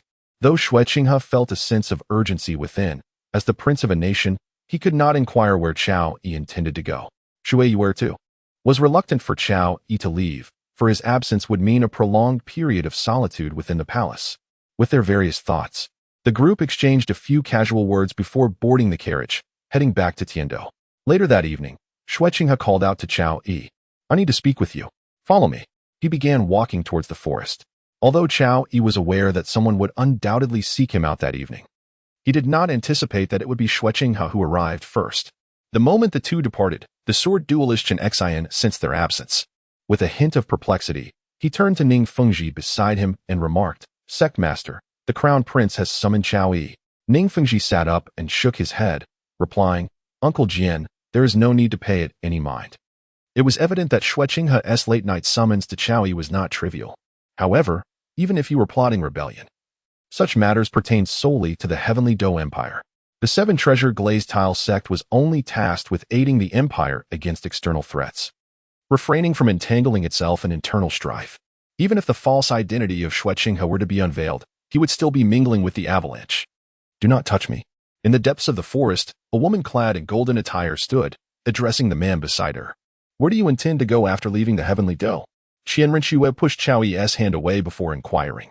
On reflection, she found herself preferring the manner in which Tang Hao conversed with Qiao Yi, as this scoundrel seemed intent on taking advantage of her appearance, leaving little room for a proper dialogue. Qiao Yi gazed at the pouting Qianren. Beneath 2 colossal granaries lay a delicate waist, curving gracefully downward, complemented by long, slender legs. "You are such a contradictory woman. You clearly have thoughts yet insist on pretending otherwise," Qiao Yi remarked, a hint of disdain in his tone. "I don't want to. I absolutely don't want to," Qianren retorted, once again swatting Qiao Yi's hand away. "Speak up. Where are you planning to go?" "I have no intention of venturing elsewhere. I merely intend to take the little kitten to the city of slaughter for some training," Qiao Yi responded. His own words, of course, did not necessitate a journey to the city of slaughter. However, he would accompany Zhuqing, primarily to procure the serpent's inner core, awaiting the opportunity to facilitate a new transformation for Dugu Yin. "You truly are fond of that little kitten," Qianren scoffed. "As if I have treated you poorly," Qiao Yi countered. "I have yet to acquire my 7th soul ring," Qianren reminded him, visibly displeased. "I advise caution. There is no need to rush. The longer you wait, the higher the year of your 7th soul ring will be. You must understand how significant the changes brought by a higher year can be, right?" Qiao Yi continued. "Is that truly the case?" Qianren paused, pondering his words. The soul ring of Qiao Yi serves as a prime testament to her abilities. Thus she harbored little doubt. Moreover, if this were indeed the case, it would be utterly splendid. "When have I ever deceived you?" Qiao Yi inquired. "Then I shall refrain from taking action for now," Qianren replied, her spirits considerably lifted. Naturally, she yearned for greater strength. "Is it feasible now?" Qiao Yi seamlessly drew Qianren closer. "No, not at all." Qianren evaded Qiao Yi's advances, articulating her discomfort. "What do you mean it's not possible again?" Although Qiao Yi asked, she showed no inclination to halt. Qianren delicate face flushed intensely, her heart racing as if it might leap from her chest. "When we left, Chen Xian must have sensed it, she continued. Rest assured, Ning Fingji is a wise individual. Qiao Yi dismissed her reasoning with a swift gesture, proceeding to exert her influence. Leaning against a grand tree, Qian Rinxue gasped softly, her enchanting eyes narrowing shyly at the playful Qiao Yi who supported her. Though his intentions were to prevent her from falling, she felt no gratitude. His teasing expression only served to irritate her further. Try being fierce again, and I shall retaliate. Qiao Yi remarked, observing Qian Rinxue's temper. Humph. While Qian Rinxue felt exasperated, she chose to suppress her indignation, recalling the lesson from their previous encounter. After a brief pause, she finally found her feet firmly on the ground. In that moment, Qian Rinxue resembled a bashful maiden, devoid of any semblance of arrogance. At that instant, she appeared exceptionally serene, akin to a neighborly younger sister, in stark contrast to her usual regal demeanor.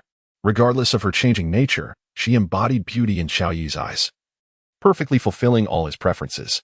Indeed, beauty is undeniable, especially those 3 pairs of wings, exuding a sacred aura that undeniably enhances her allure. Qiao Yi, will you assist me? Qian Rinxue inquired after catching her breath. Assist you with what? Qiao Yi countered. You know what I mean. Qian Rinxue retorted, her expression clearly displeased as she fixed her gaze on him. I have little interest in conquering the world. However, the thought of conquering you is rather intriguing. Qiao Yi chuckled.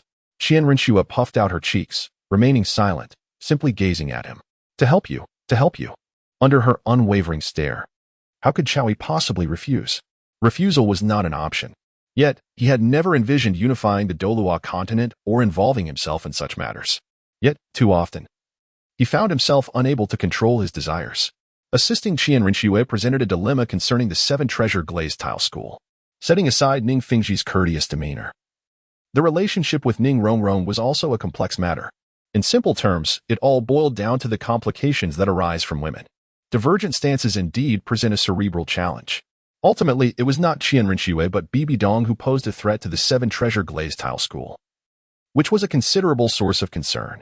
Qiao Yi shook his head. There is always a path ahead when one reaches the mountain. And dwelling on these thoughts is merely a waste of mental energy.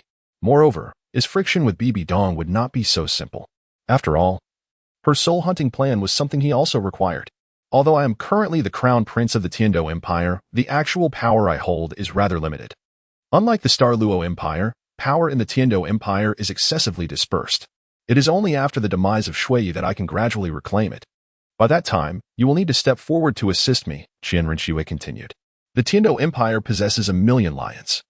Yet the strength is firmly in the hands of nobles loyal to the royal family. Even Prince Shuexing wields considerable power. All right. Qiao Yi thought it was not too complicated, especially since Tang San was not around to cause trouble. Seeing his prompt agreement, Qian Rinxue felt quite satisfied. As for whether Qiao Yi was merely being perfunctory, Qian Rinxue was entirely unconcerned. After all, as long as Qiao Yi was not entirely indifferent to her, he would not dismiss her so casually. In a good mood, Qian Rinxue rose onto her tiptoes, transforming into an ornament. Just as her feet touched the ground, she leaped into the air once more. Didn't you just say the wait was a bit long? Qiao Yi observed this capricious woman, who had just exclaimed that staying out for too long was undesirable. Ning Fingji is a clever man, and Qian Rinxue's beautiful, glistening eyes. There was an abundance of ambiguity. What a delightful situation. Upon hearing this, Qiao Yi felt no need for restraint. In the depths of the forest, the rhythm resumed. Reminiscent of the distant sounds of waves crashing upon the sea, mingled with the howl of an approaching storm, akin to ocean waves gently caressing the shore, leaving one with no escape, only to be submerged by it. It was not until dawn began to break that Qiao Yi returned to the camp alongside Shuqing. The moment they arrived, Chen Xian immediately sensed their presence. The crown prince of this day was indeed extraordinary. Almost as if they had engaged in a lengthy discourse throughout the night, Chen Xian mused. In his eyes, the fact that Qiao Yi had spent the night conversing outside indicated a deep camaraderie, for after all, words do not flow freely between strangers. Yet, little did Chen Xian know the nature of their conversation. The following morning, the group resumed their journey. During their midday respite, Qiao Yi observed Shui Binger walking alone towards the adjacent forest. Without hesitation, he silently followed her. Due to the subtlety of his approach, not even Chen Xian noticed his departure. Shui Bing's solitary exit was undoubtedly driven by urgency. However, before she could address her needs, Qiao Yi had already led her away from the vicinity, retreating behind a nearly 1,000-year-old tree. What are you doing? Shui Bingo exclaimed, startled and nearly embarrassed. Princess, has it not been rather dry these past few days? Xiaoyi inquired. Not at all. Shui Binger, having been spurred on several times, was well aware of Chao Yi's insinuations. Yet, how could she possibly admit to such matters? Is that so? Xiaoyi, filled with intrigue, gently pinched. Shui Binger instantly seemed to be defenseless, as if she could no longer contain the flood of emotions within her. In that moment, she disregarded everything else and opened the floodgates with fluid grace. Though the release alleviated her burden considerably, it was not long before Shui Bingo found herself in distress once more. After all, Xiaoyi stood there, unwavering, just as she contemplated rising. Xiaoyi took a step closer. Shui Binger's eyes widened in astonishment. Binger, you wouldn't want them to wait too long, would you? Before Shui Bingo could respond, Xiaoyi spoke first. Although she was indignant, she realized that Xiaoyi had seized upon her vulnerability. Yet, how could the esteemed crown princess find herself in such a humble position? This was something she had never imagined before. Just from this, one could discern that Xiaoyi, this scoundrel, had little regard for the empire. Hurry up, hurry up.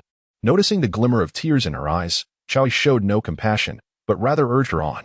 Shui Binga felt as though she might burst into tears. She lamented that her sister was a burden. If it weren't for her, would she be facing such a predicament? Moreover, if it weren't for her sister's indulgence, how could Xiaoyi have so many tricks up his sleeve? Little did Shui Bingo know that Xiaoyi's skills required no guidance or indulgence. They were innate. Just as she began to feel lightheaded, even showing signs of fainting, Xiaoyi finally stepped back. At that moment, Shui Bingo felt a wave of discomfort wash over her, leaning against a large tree, retching. However, retreating did not signify an end. It merely represented a new path to traverse. Bearing the frustration and helplessness, Shui Binga chose to forge ahead, accompanying him all the while. The two may have lost their way, wandering back and forth for half an hour before finally emerging from the thicket and returning to the caravan. Meanwhile, Xiaoyi silently returned to the carriage, appearing to many as still engaged in his training, with no one realizing he had been scouting the path. My beloved, are you unwell? Zhuqing inquired, noticing Shui Bingo had been away for an extended period. As her husband, he felt it necessary to express concern. Your Highness, I'm fine.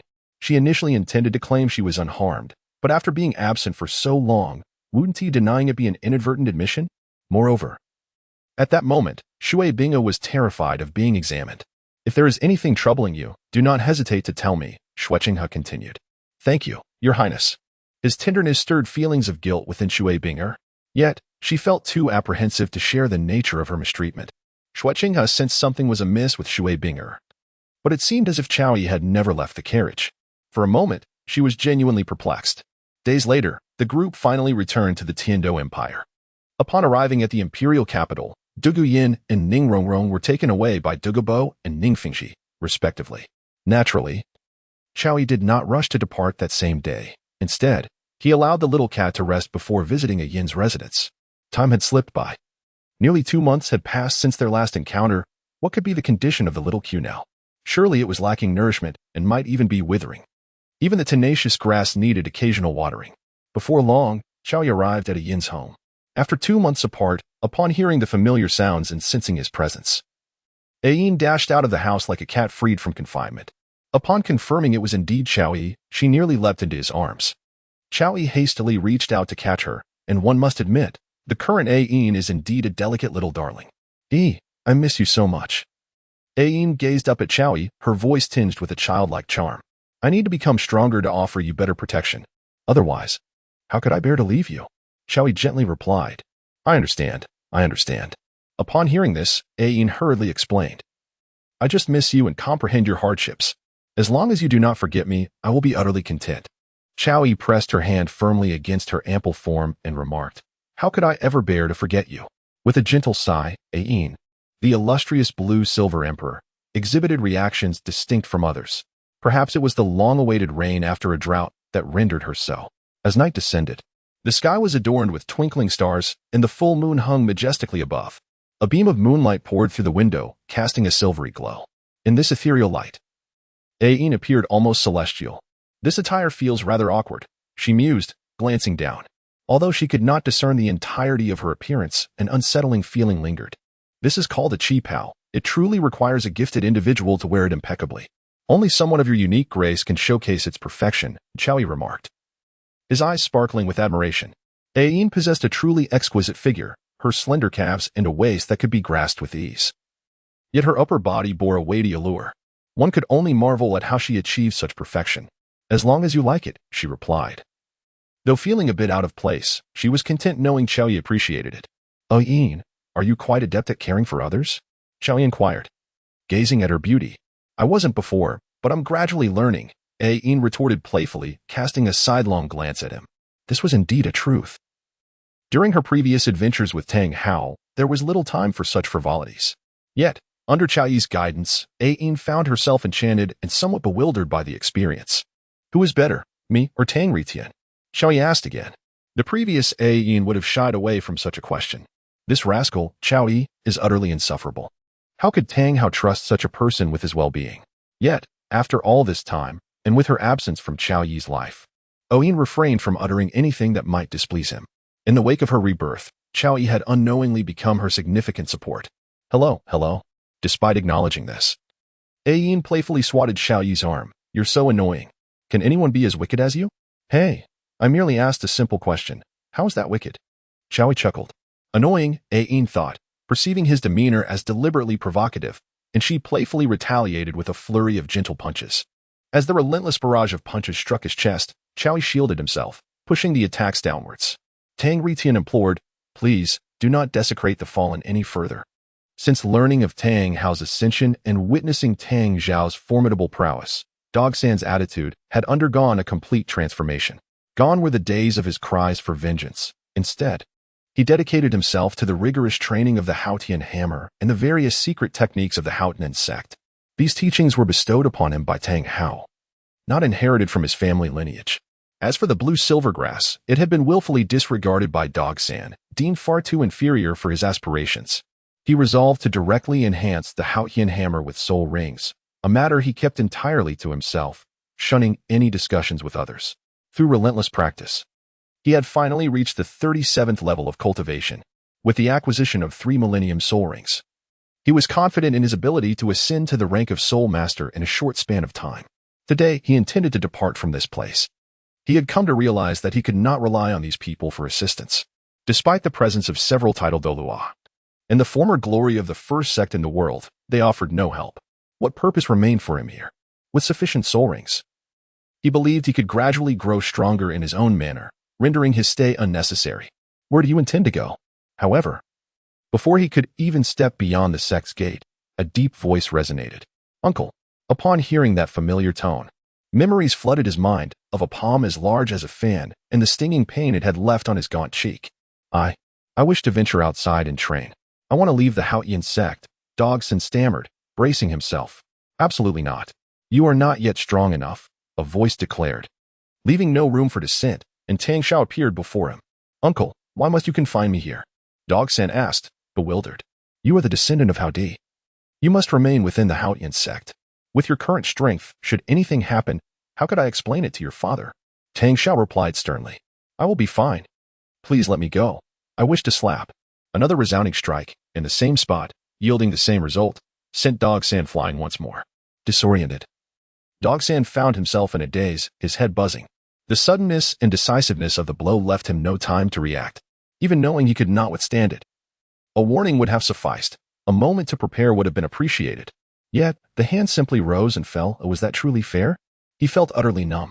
Tang Hao, too, was perplexed by his own actions, yet could not deny the satisfaction that accompanied the blow. Your life was bought with your father's sacrifice. The sect elders have set aside past grievances to allow you to remain here. That is already a kindness. If you were to sneak away now, do you comprehend the consequences? Tang Hao admonished, his voice laced with anger. As he spoke, Dogsan instinctively recoiled, as if bracing for another strike. Tang Hao had no intention of continuing the assault. After all, indulging in such gratifying actions repeatedly would eventually become tiresome. Dogsan yearned to retort defiantly, but fear held him back. Those 2 slaps had instilled a genuine terror within him. Uncle, I am sorry. It was my fault, Dogsan mumbled, head hung low, like a child caught misbehaving. Observing Dogsan's obedient demeanor, Tang Hao, having already struck him, felt it unwise to chastise him further. Return to your training. When you reach the rank of Soul King, I will allow you to venture outside, he instructed. Yes, uncle, Dogsan replied respectfully. though internally he mused, hypocritical journal. As Dogsan turned to leave, a beautifully attired woman emerged. Tang Hao. Elder brother, why did you strike little San again? She inquired. Is it not my duty to discipline him? Tang Hao countered. Tang Hao was momentarily speechless, unable to refute his logic, unaware of the inconsistency in his reasoning. Tang Hao sighed. At present, we are left in the dark about the outside world. The people we send out have yet to return. It is truly worrisome. Elder brother, what if I return to Tiendo City and reopen Weixin? Tang Hao proposed. That is out of the question. If that scoundrel who killed Hao Di is still in Tiendo, you would be in grave danger, Tang Hao replied hastily. I am but a weak woman. What significance would it hold for a Title Douluo to target me? Tang Hao argued. But Tang Hao hesitated. Fear not, elder brother. If I say I will return, I am confident in my safety. Moreover, many nobles in Tiendo City, including the Crown Prince, have received my guidance. I doubt Chao Yi would dare to act against me. His lethal intent towards second brother is merely because he knows second brother has been expelled from the Haoyan sect, she continued. Tang Hao harbored a deep-seated hatred for Chao Yi, for he had caused the downfall of her brother. Yet, she recognized that revenge was beyond her grasp. To avenge Tang Hao, she ultimately needed the sect's strength. She was unafraid of any trouble from Chao Yi. In fact, should he dare to provoke her, it would present an opportunity for the Haoyan sect to retaliate. Most importantly, the sect required a steady flow of intelligence.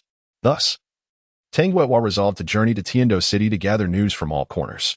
I will discuss this with a few elders, Tang Hao said after considering her words.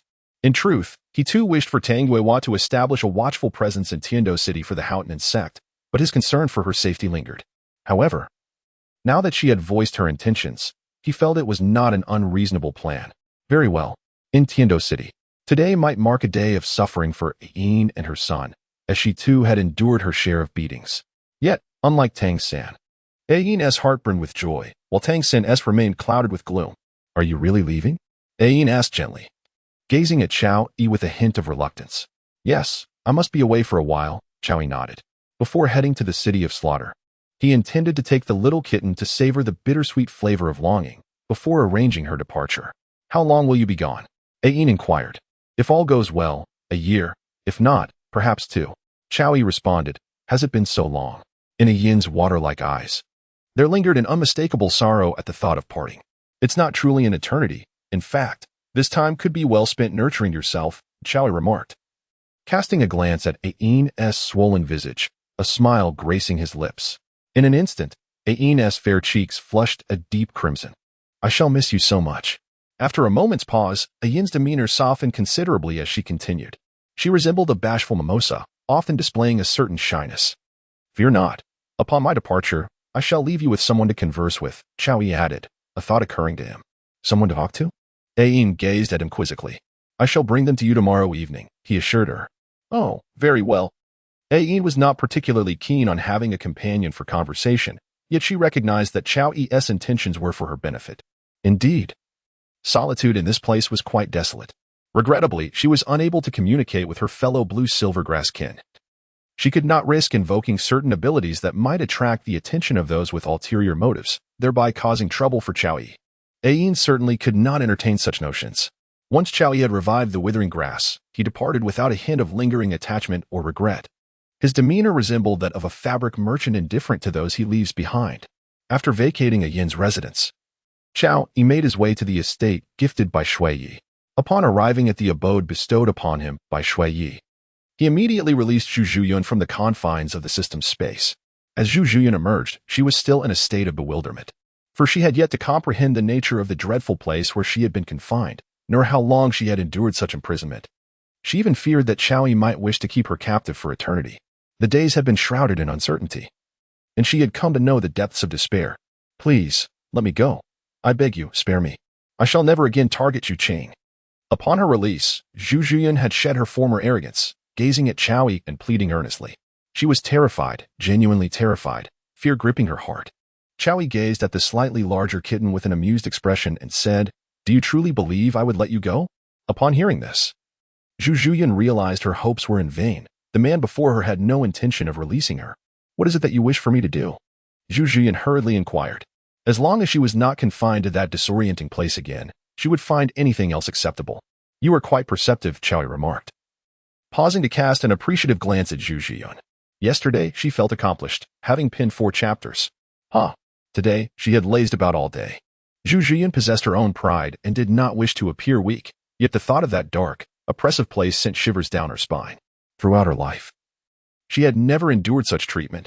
Unlike her sister Zhuqing, she was the true jewel of the Xingluo Zhu family, without any sibling rivalry to contend with. Hence, after experiencing the confinement package, she was resolute in avoiding such feelings ever again. Given that, I shall grant you an opportunity, Chowie continued. This woman was indeed fierce. Even if she resembled a kitten, she was somewhat lacking.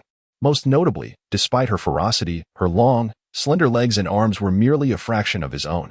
How unfair the creator can be. Let me first ascertain the extent of your ferocity, Chowie suggested. Zhuqing hesitated. How could she possibly be fierce towards Chowie? If she did so, would Davis ever forgive her? My patience does exist, but it is indeed limited, Chowie added. I will show you my fierceness, and you will let me go, won't you?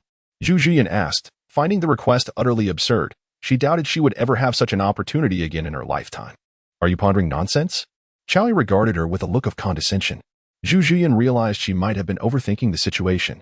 Be swift about it, Chowie chided. Zhuqing trembled, inwardly lamenting. If I'm not meant to be fierce, why am I the one being cowed? Yet, despite her inner turmoil and displeasure, she complied with Chowie's demands. Zhuqing was indeed fierce, a spirited individual whose barrage of complaints left even her unaware of their meaning. However, Chowie remained unfazed, standing resolutely against the tumultuous waves as they crashed around him. Zhuqing's tirade lasted for the better part of the day, while Chowie remained leisurely, unperturbed, which left her feeling somewhat vexed. Being no stranger to a temper herself, she instinctively remarked, Are you unwell? It is merely a testament to my good character. How can that be construed as illness? Chowie replied with a smug look. You're blushing.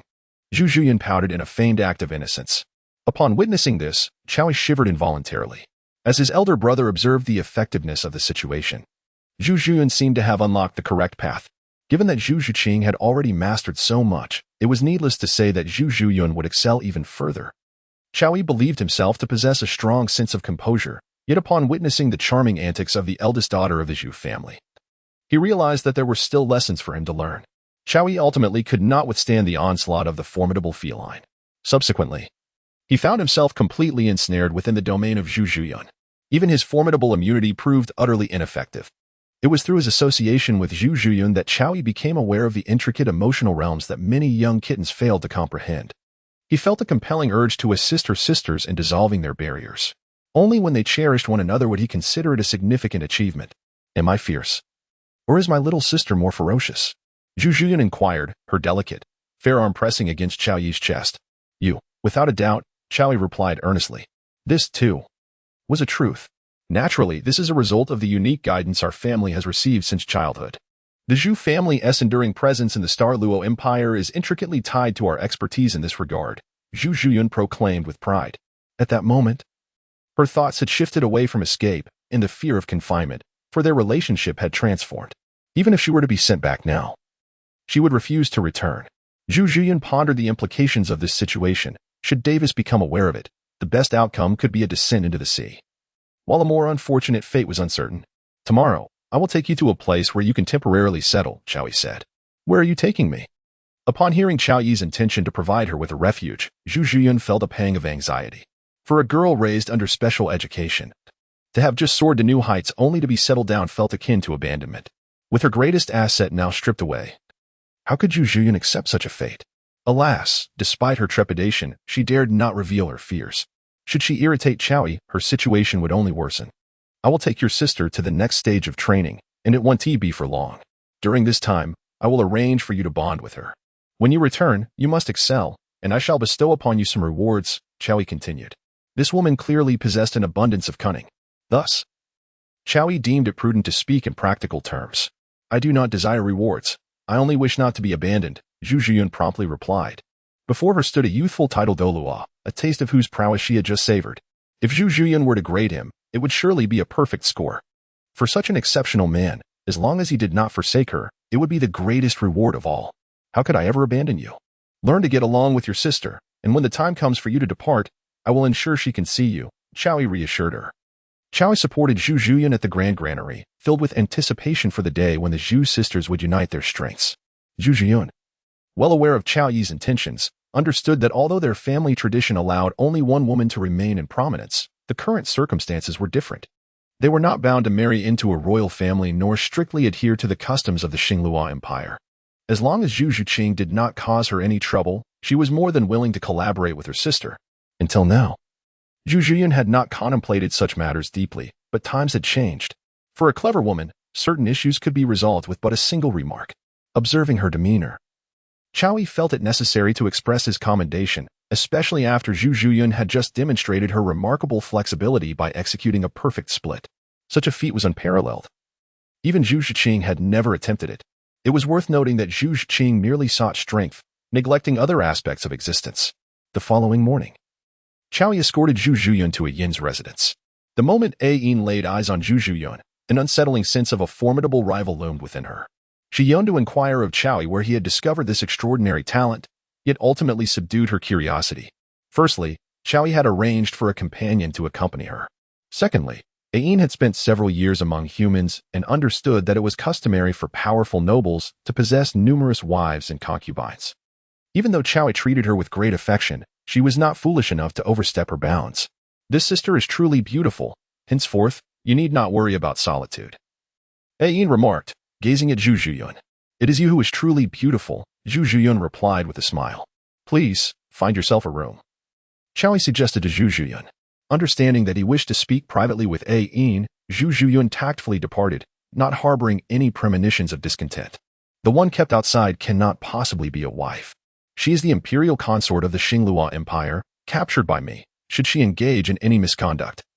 You may deal with her as you see fit. After all, this courtyard is filled with your blue-silver grass subjects. I trust you can manage, Chow Yi stated. Rest assured, Yin replied, her spirits lifted. She thought to herself, if she was captured, then there is little to concern myself with. Having arranged for Zhu Zhuyan, Chow Yi took his leave from a Yin's residence and informed Zhuqing of her sister's arrival. To his surprise, Zhuqing expressed no intention of visiting her sister. At least not at this moment. Thank you, Zhuqing said, as her feline ears and tail appeared silently, the slender, enticing tail swaying gently. Chow Yi gazed at the tail and then at Zhuqing's serene expression, instinctively remarking, "Little cat, are you attempting to extract my kidneys?" Zhuqing nodded. How do you manage to appear so innocent and harmless? However, since the little cat wished to stand up for her sister, Chow Yi felt he could not refuse. Moreover, engaging with the little cat, regardless of the depth of their conversation, never ceased to enthrall him, for she possessed an innate charm. Meow. Upon returning to Tiando, 3 days had already elapsed. Almost all matters that required attention had been duly addressed. Chow Yi planned to visit the palace before heading towards the city of Carnage. Inside the imperial palace, ever since the conclusion of the Soul Master tournament, the empire had emerged victorious, and due to Emperor Shui's indulgence, he had become bedridden in just a few short days. Consequently, the responsibility for managing the empire's affairs now fell to Crown Prince Zhuqing.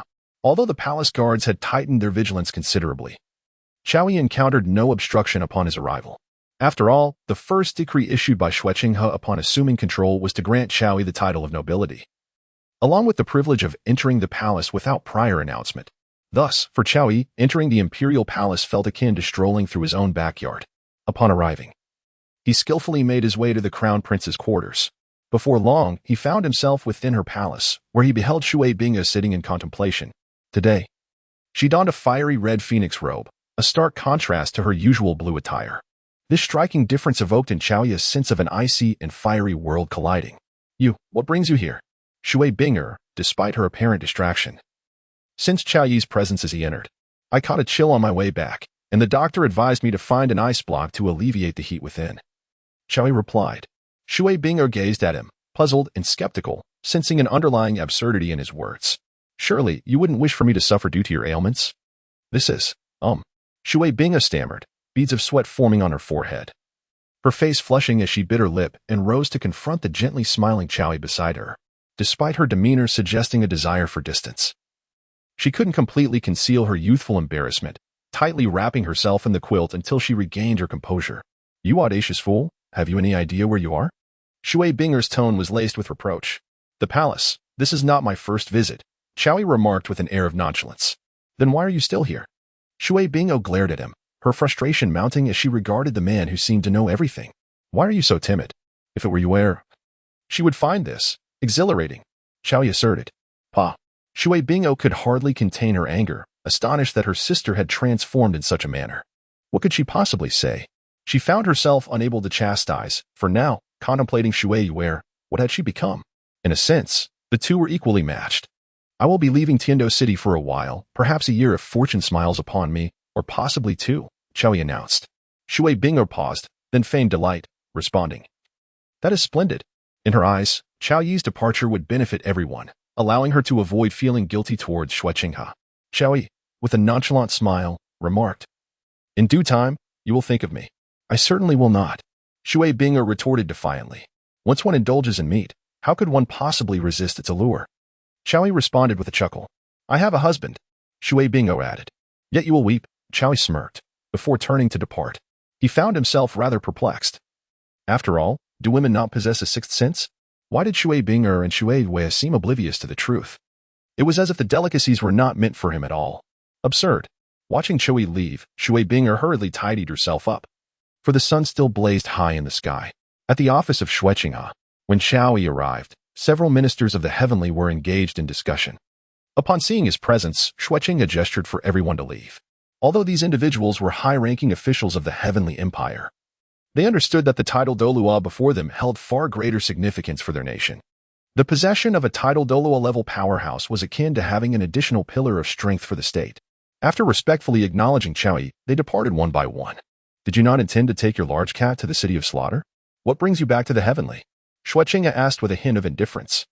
She was, in fact, eager to discern why this soul-stirring individual had not sought her out since his return. I have been occupied with other matters these past few days.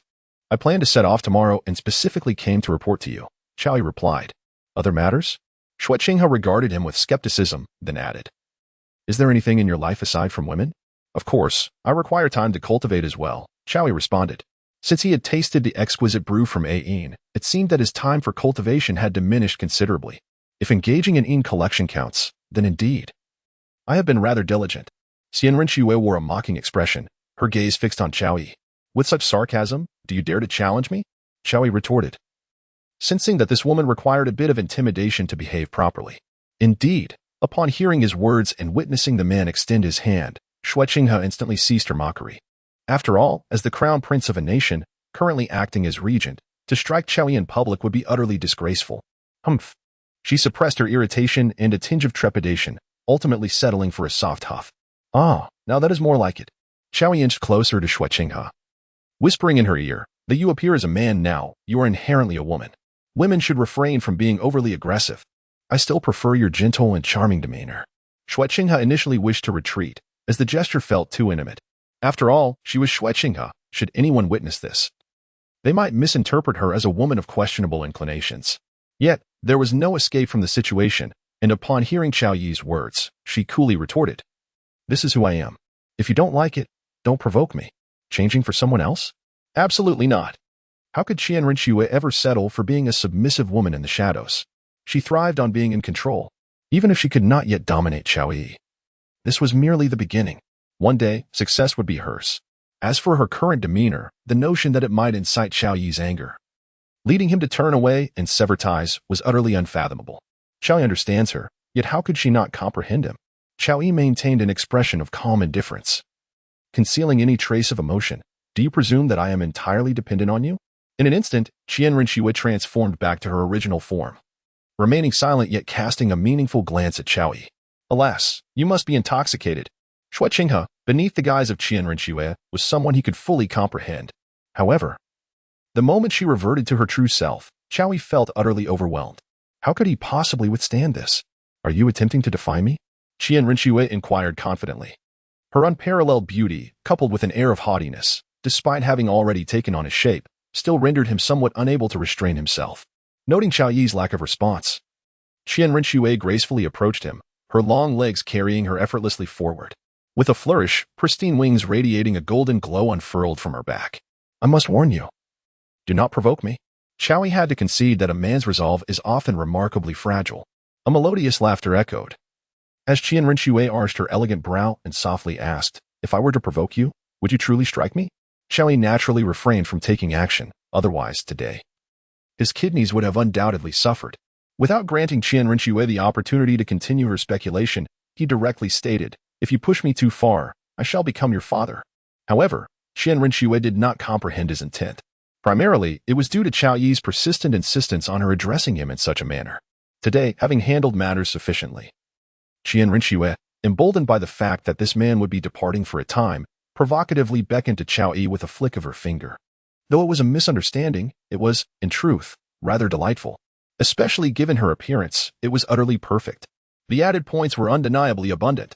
After being teased to the point of tears, Qian Rinxue willingly called him father before departing the palace.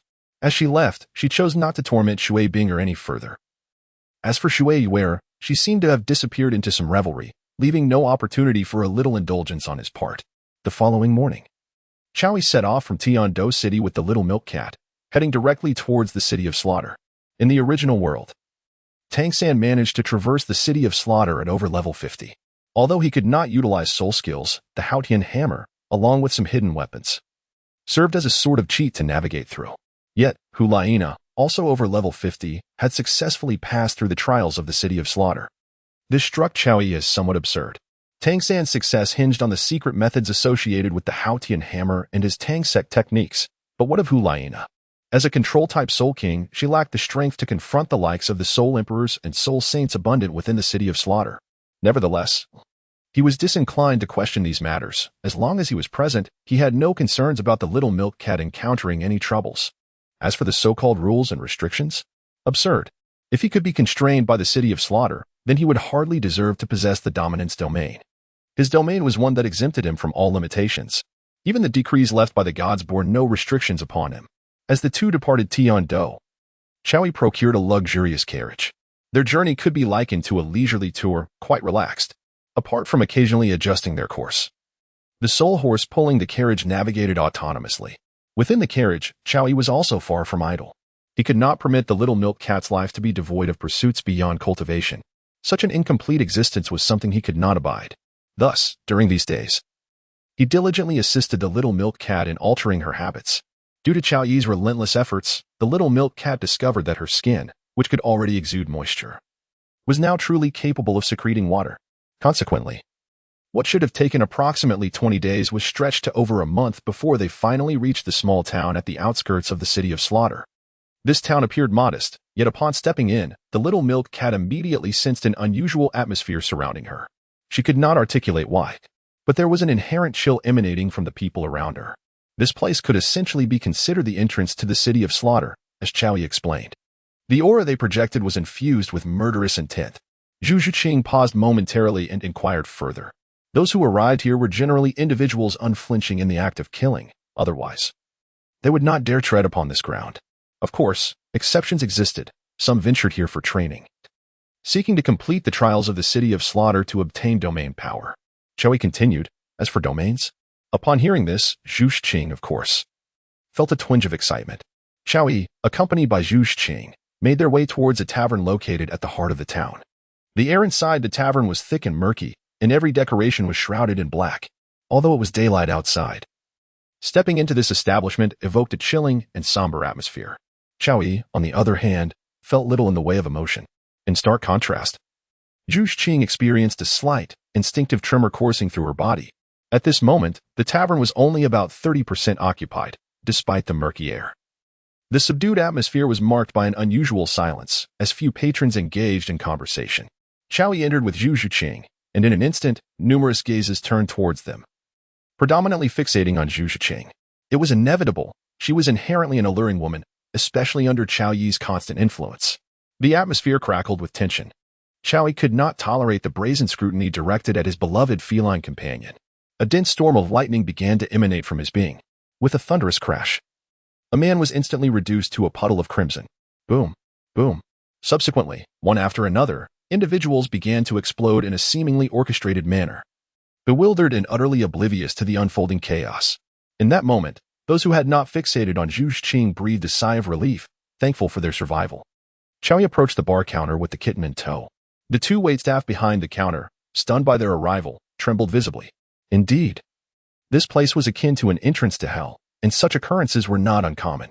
Yet, they had not witnessed any actions from the opposing party. And those individuals had already met their demise. Such incidents were undeniably terrifying. Clearly, the adversaries were formidable. 2 cups of the Yellow Springs elixir, Chowie commanded. His demeanor indifferent as he regarded the 2 attendants. Yes, yes. The waitstaff, intimidated by Chow Yi's presence, hastily complied without uttering a word. Soon, 2 cups filled with a murky liquid were presented. The liquid, dark red in hue, emitted a pungent, bloody aroma, reminiscent of fresh blood. Consume this, and you shall gain the right to enter the city of carnage, Chow Yi proclaimed. As he spoke, he took a sip himself. The liquid was somewhat salty and tinged with a hint of sourness, the intense metallic scent of blood permeating his senses. For a fleeting moment, Chow Yi felt the urge to retch, but he stifled it, turning to Zhuqing and stating, "This is blood." Zhuqing paused, feeling a wave of discomfort. However, as it was Chow Yi's arrangement, she chose to endure and adapt despite her misgivings. She trusted that Chow Yi would not recklessly offer her something harmful. Observing her resilience, Chow Yi raised his hand. With a thunderous crash, the bar shattered into fragments, revealing the ground beneath.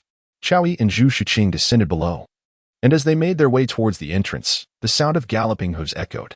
They soon beheld 100 armored figures, their faces concealed by helmets, each wielding a heavy sword.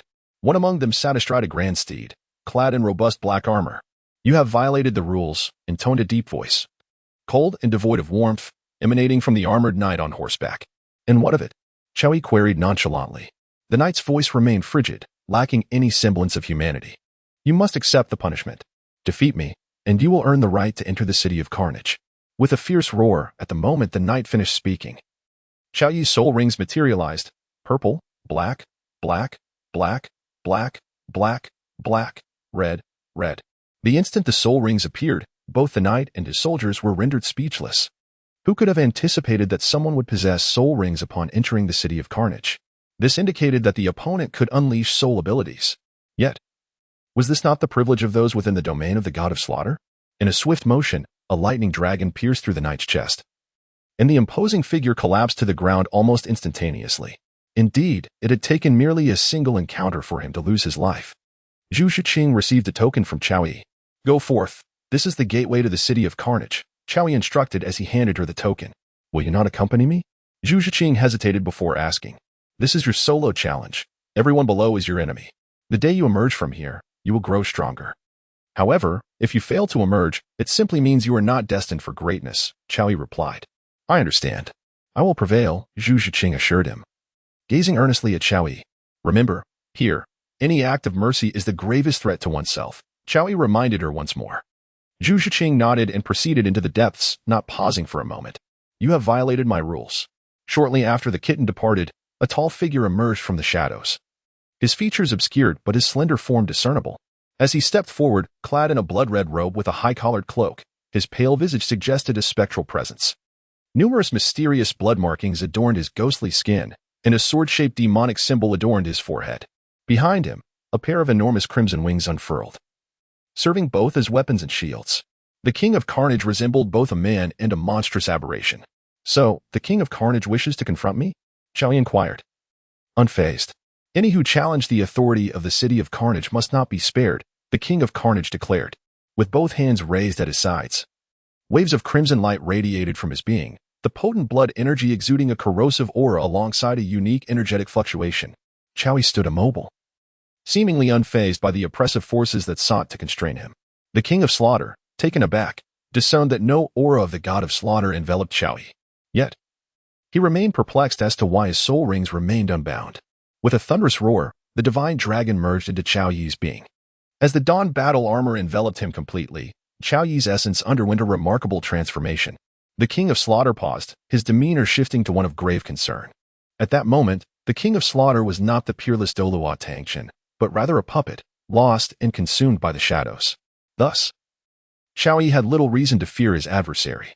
With a swift motion, Chow Yi dragged his large blade from the ground, closing the distance between himself and the King of Slaughter with each determined step. In a sweeping arc, he brought the blade down, unleashing a formidable bolt of thunder that struck the ground where the King of Slaughter stood, though not on par with the might of a peerless Douluo. The King of Slaughter possessed a combat prowess nearing levels 96 or 97, allowing him to evade the full brunt of Qiao Yi's strike. "Slow down," the King of Slaughter commanded, having narrowly escaped the blow. "What exactly do you intend?" Seeing that Qiao Yi had ceased his assault, the King of Slaughter inquired further. Qiao replied, "I brought my companions here for training, with no ill intent." His actions were driven by a clear understanding that negotiations necessitate strength. Thus, without demonstrating his capabilities, how could the King of Slaughter permit him to linger within this realm of slaughter? Qiao Yi did not genuinely intend to abandon the kitten here. Heedless of its fate, "You shall disrupt the rules," stated the King of Slaughter. "I can endeavor to ensure my adherence to the regulations." Qiao Yi replied with an air of nonchalance. Observing that Qiao Yi showed no inclination to yield, the King of Slaughter found himself at a loss. His greatest advantage lay in his formidable domain, which rendered the use of soul techniques impossible for others. Yet, this advantage was utterly futile against Qiao Yi. Had his strength surpassed that of Qiao Yi, it would have been a different matter, but alas, they were evenly matched. With a resigned sigh, the King of Slaughter ultimately chose to turn and depart. He resolved to observe discreetly, as long as Qiao Yi did not create disturbances. There was no need for him to establish a formidable adversary for the city of Slaughter. Upon witnessing his departure, Qiao Yi was rendered speechless. Initially, he had anticipated a confrontation, yet it was now evident that he had overestimated the situation. This King of Slaughter proved to be more timid than he had imagined. However, his avoidance of trouble spared Qiao Yi a considerable amount of hassle. With a swift motion, a crackle of electricity filled the air, and Qiao Yi vanished without a trace. Soon, he had traversed the outer city and was making his way directly towards the inner city. In comparison to the towering walls of the city of Slaughter, the walls of the inner city were relatively modest, reaching a maximum height of merely 10 meters. Clearly, beyond these walls lay the heart of the city of Slaughter. Inside, there were no guards, and the atmosphere was rife with chaos. The air was filled with boisterous laughter, anguished cries, and a plethora of spine-chilling sounds echoing throughout. Qiao Yi swiftly located the place where the little white cat resided. Beside the kitten, there were no harbingers of death. Rather, several corpses lay scattered around. Clearly, the little cat exhibited remarkable adaptability. Although soul techniques could not be employed in this realm, her mastery of dark powers allowed her to navigate the environment with ease. Observing the kitten deftly managing threats from all directions, Qiao Yi felt a sense of satisfaction. Initially, he believed he would need to intervene multiple times to assist her. However, such intervention would hardly constitute true experience. Now, it appeared that his concerns were somewhat unwarranted. Witnessing her effortlessly tackle various challenges, Qiao Yi resolved not to interfere. After all, it is only through facing life and death that one truly has the opportunity to grow stronger. 2 years later, Zhuqing began participating in the challenges of the slaughter arena after her arrival here. Qiao Yi had spoken to her about how to seize the opportunity to enter the realm of the god of death, and her presence here was undoubtedly for that very purpose. After participating in a competition, Zhuqing found herself the target of many gazes, all of whom were eager to experience the thrill of the feline. Regrettably, while many arrived, an equal number perished. In this place, only the act of slaughter prevailed, both within the arena and beyond its confines. Were it not for her mastery of the dark forces which enabled her to wield power here, the gentle cat might have faltered. Yet, even so, it took her an entire month to secure merely 5 victories. She was, alas, too much like a harbinger of calamity, particularly with her enchanting figure, which rendered her the most exquisite prey amidst the carnage of this city of slaughter. Among the fallen, there were certainly those with audacious desires. However, it was precisely due to these individuals continually providing her with experience that Zhuqing's prowess evolved day by day. Though Qiao Yi found himself amidst the ruthless city of slaughter, he was not merely idling away his time. He was diligently honing his skills. This locale, steeped in a palpable aura of bloodlust, also brims with a potent energy. Such impure and malevolent forces are typically shunned by the ordinary, for they possess the capacity to ensnare one's mind, transforming them into a veritable demon. Yet, Qiao Yi was unfazed. He voraciously absorbed these energies. The thunder would aid in purification, ensuring that what he assimilated remained untainted. A year swiftly elapsed. In the span of that time, Zhuqing achieved an impressive 50 consecutive victories. However, the number of those who harbored intentions towards her remained substantial. Compared to a year prior, Zhuqing now exuded the essence of a reaper. Truth be told, Qiao Yi could comprehend their fascination. After all, the enchanting kitten was undeniably perfect. Even he found himself yearning to indulge in her allure, despite her being a reflection of his own form. Fortunately, he ultimately exercised restraint. It was primarily due to the abundant energy here and the ample time available that Qiao Yi felt he had a genuine opportunity to transcend to the 95th level. Thus, he refrained from ambushing the kitten, well aware that the temptation must be approached with caution. This was hardly the ideal venue for such indulgences. Unbeknownst to him, another year slipped away. In a flurry of violence, with the final 9 adversaries vanquished, Zhuqing achieved 100 consecutive wins. A tangible wave of murderous intent coalesced into a colossal vortex overhead. The vast arena, once filled with spectators, fell eerily silent under the weight of her overwhelming aura. Unlike 2 years ago, no one now dared to entertain any peculiar notions about Zhuqing. They simply wished to survive. Though she appeared youthful, she was a ruthless force to be reckoned with. Congratulations on your 100 victories, a low, piercing voice echoed from all directions. At that moment, the murderous energy radiating from Zhuqing was abruptly drawn back into her, leaving her pale and shaken. In stark contrast to her reaction, the atmosphere in the hellish arena surged to a fever pitch as a blood-red figure descended from the heavens, the King of Slaughter. The crowd erupted into fervent cheers. Their voices hoarse from shouting, yet they showed no signs of waning enthusiasm, akin to starstruck fans adoring a celebrity. "I seek the path to hell," Zhuqing declared, casting a cool gaze upon the King of Slaughter. "Are you certain?" he inquired simply. "I am," she affirmed. "Very well," he replied, his demeanor flat. Yet an unseen chill emanated from him. In the audience, the fallen were inexplicably excited, eager to witness the opening of the path to hell. Little did they realize, their lives were drawing to a close. No one, aside from the God of Slaughter and the King of Slaughter, had ever beheld the unveiling of this path.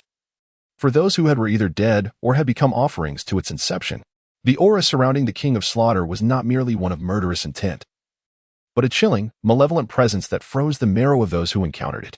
This ominous energy surged towards the spectators. The once ecstatic fallen began to quieten. Their eyes dulled into a vacant stare, which soon transformed into a bloodshot glare. In a fleeting moment, as the crimson light formed a colossal barrier over the arena, anguished screams erupted from those first touched by the light. Zhuqing stared in shock at this scene, witnessing lives extinguished before her eyes. Despite her understanding of the Slaughter City, this spectacle offered her a fresh perspective. This place was indeed a realm of slaughter. To become a sacrifice for the opening of the path to hell was regarded as an honor. The King of Slaughter's somber voice reverberated, yet Zhuqing remained unresponsive. "Your people are departing. I presume you shall not linger in the city of slaughter?" he mused, seemingly indifferent to her coldness. Just then, with a crackle, Qiao Yi emerged from a tempest of lightning, exuding an aura of calm. "It is nature," he stated with composure. "Please," the King of Slaughter said, sensing Qiao Yi's presence, feeling an overwhelming dread. Such a young individual, defying the restrictions of the Slaughter City, had ascended yet another level? This human instilled genuine fear. Conversely, as Zhuqing beheld Qiao Yi, a flicker of warmth surfaced in her previously frigid gaze. She had not anticipated that he had remained by her side all along. Over the past 2 years, she had harbored grievances, for no normal individual could endure such a place. Yet, in that moment, all her resentment dissipated, leading her to leap into Qiao Yi's embrace. Qiao Yi naturally embraced her with ease, soothingly remarking, "Your performance over the past 2 years has been commendable. You have truly lived up to my expectations." Upon hearing his words, Zhuqing felt an overwhelming sense of joy. "All right, let us depart." Qiao Yi gently patted her and instructed, "ZZ."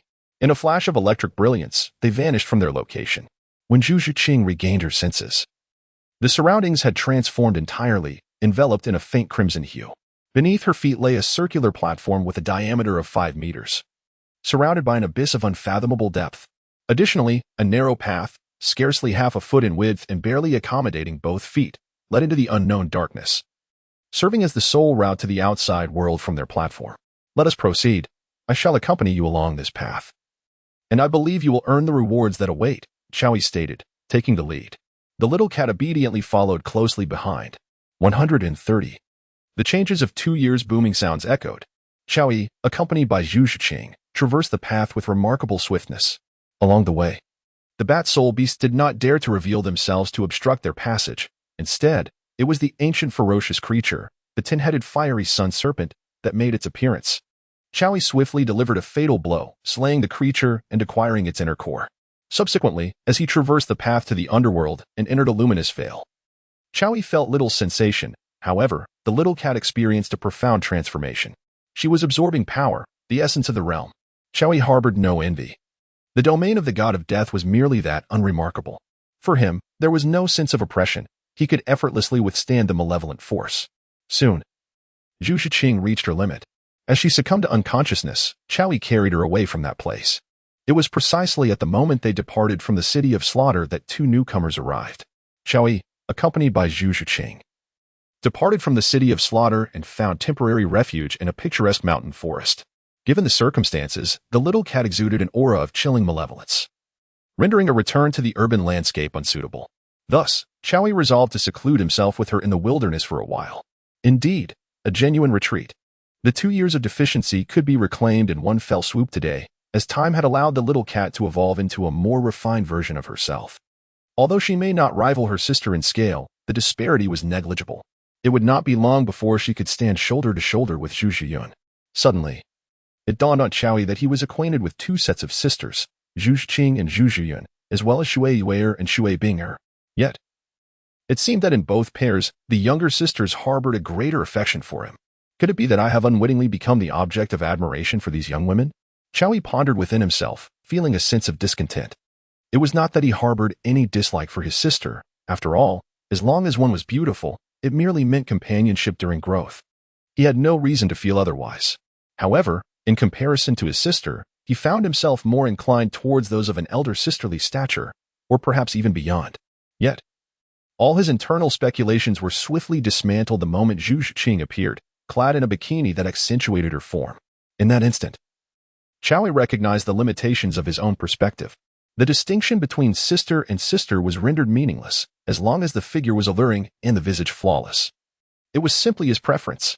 In the city of Tiando, 2 years had elapsed since Shui had succumbed to a severe illness, confined to his bed. Not only had his condition shown no signs of improvement, but his health had deteriorated further over this period. The Emperor of Shui seemed perpetually on the brink of demise.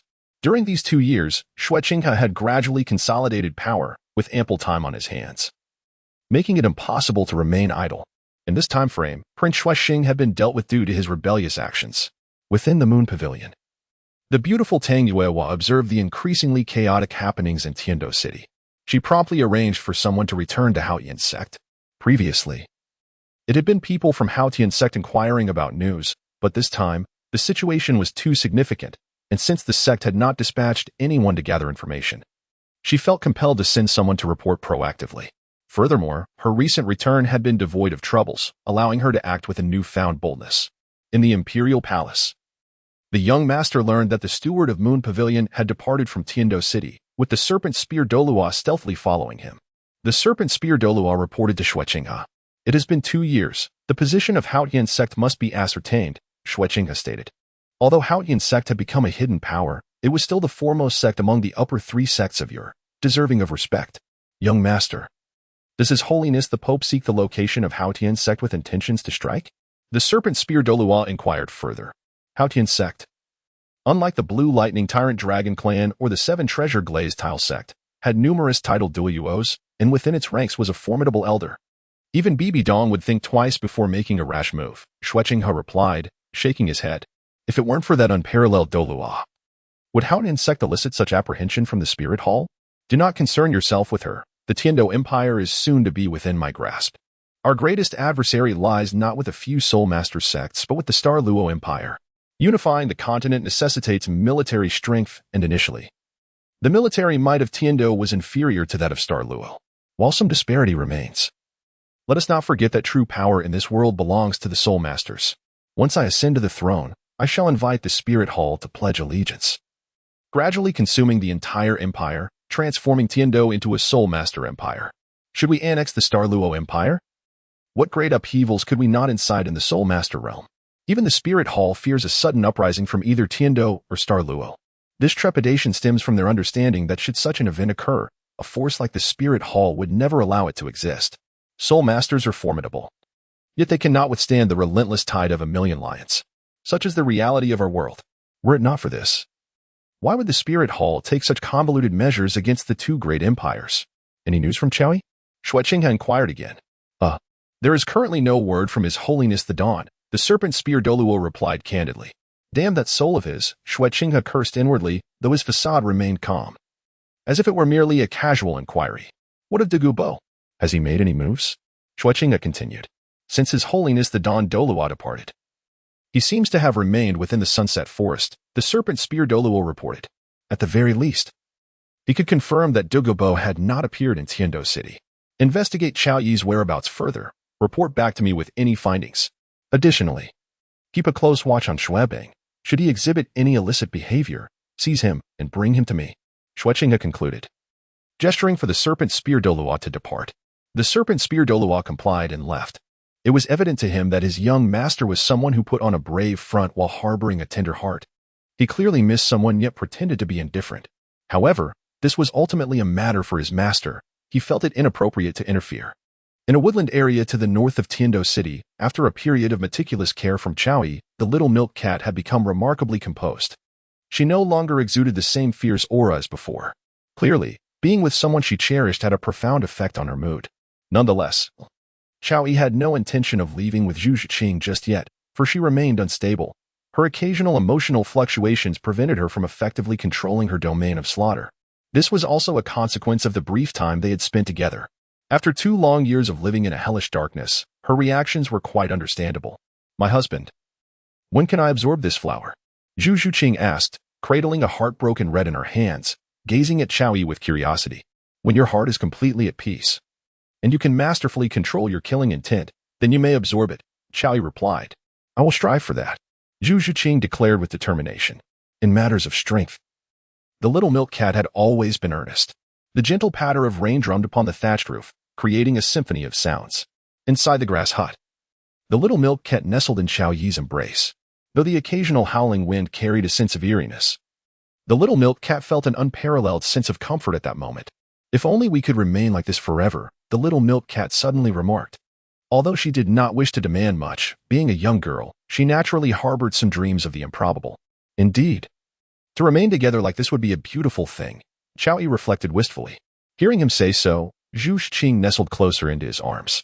Even though she understood that such sentiments were likely spoken lightly, she couldn't help feeling a wave of joy wash over her when they came from his lips. Yet, many circumstances prevented them from indulging in this tranquility as they wished. Chao Yi tightened his embrace around the little milk cat. I am aware. But simply hearing you say that brings me happiness, she whispered softly. You are easily satisfied, Chao Yi chuckled. Perhaps I have become somewhat greedy, the little milk cat replied, shaking her head earnestly. Indeed, as we spent time together, I have grown a bit more demanding. After all, initially, the mere act of being with you was enough to fulfill me. Fear not, I understand. After all, we are not mere grass or wood. Chao Yi gently caressed the long fur of the kitten, overflowing with tenderness. The little feline relished this affectionate touch. The only distinction between her and the cat was that she did not emit that delightful purring sound. It is indeed a blessing to have met you, dear husband. The more Chao Yi indulged her, the more enamored she became. Typically, the kitten bore an air of icy aloofness, but in the private company of Chao Yi, that distant demeanor dissipated, revealing only a profound sense of reliance. I share your sentiment. It is truly wonderful to know you, Chao Yi echoed. If you wish to return to Tiando City, feel free to do so. You need not stay here with me every day. I can manage on my own. Zhuqing paused for a moment before lifting her gaze to meet Chao Yi's. She understood the need for moderation, after all. Both Dugu and Ningrongrong would inevitably miss Chao Yi as well. Chao Yi has accompanied her for a full 2 years, thus, Zhuqing has no justification to continue holding on to him. She has already received a considerable amount of affection, all of which she has earned through her own diligent efforts. In terms of cultivation, Zhuqing's dedication is indeed unparalleled by many, even by Chao Yi himself.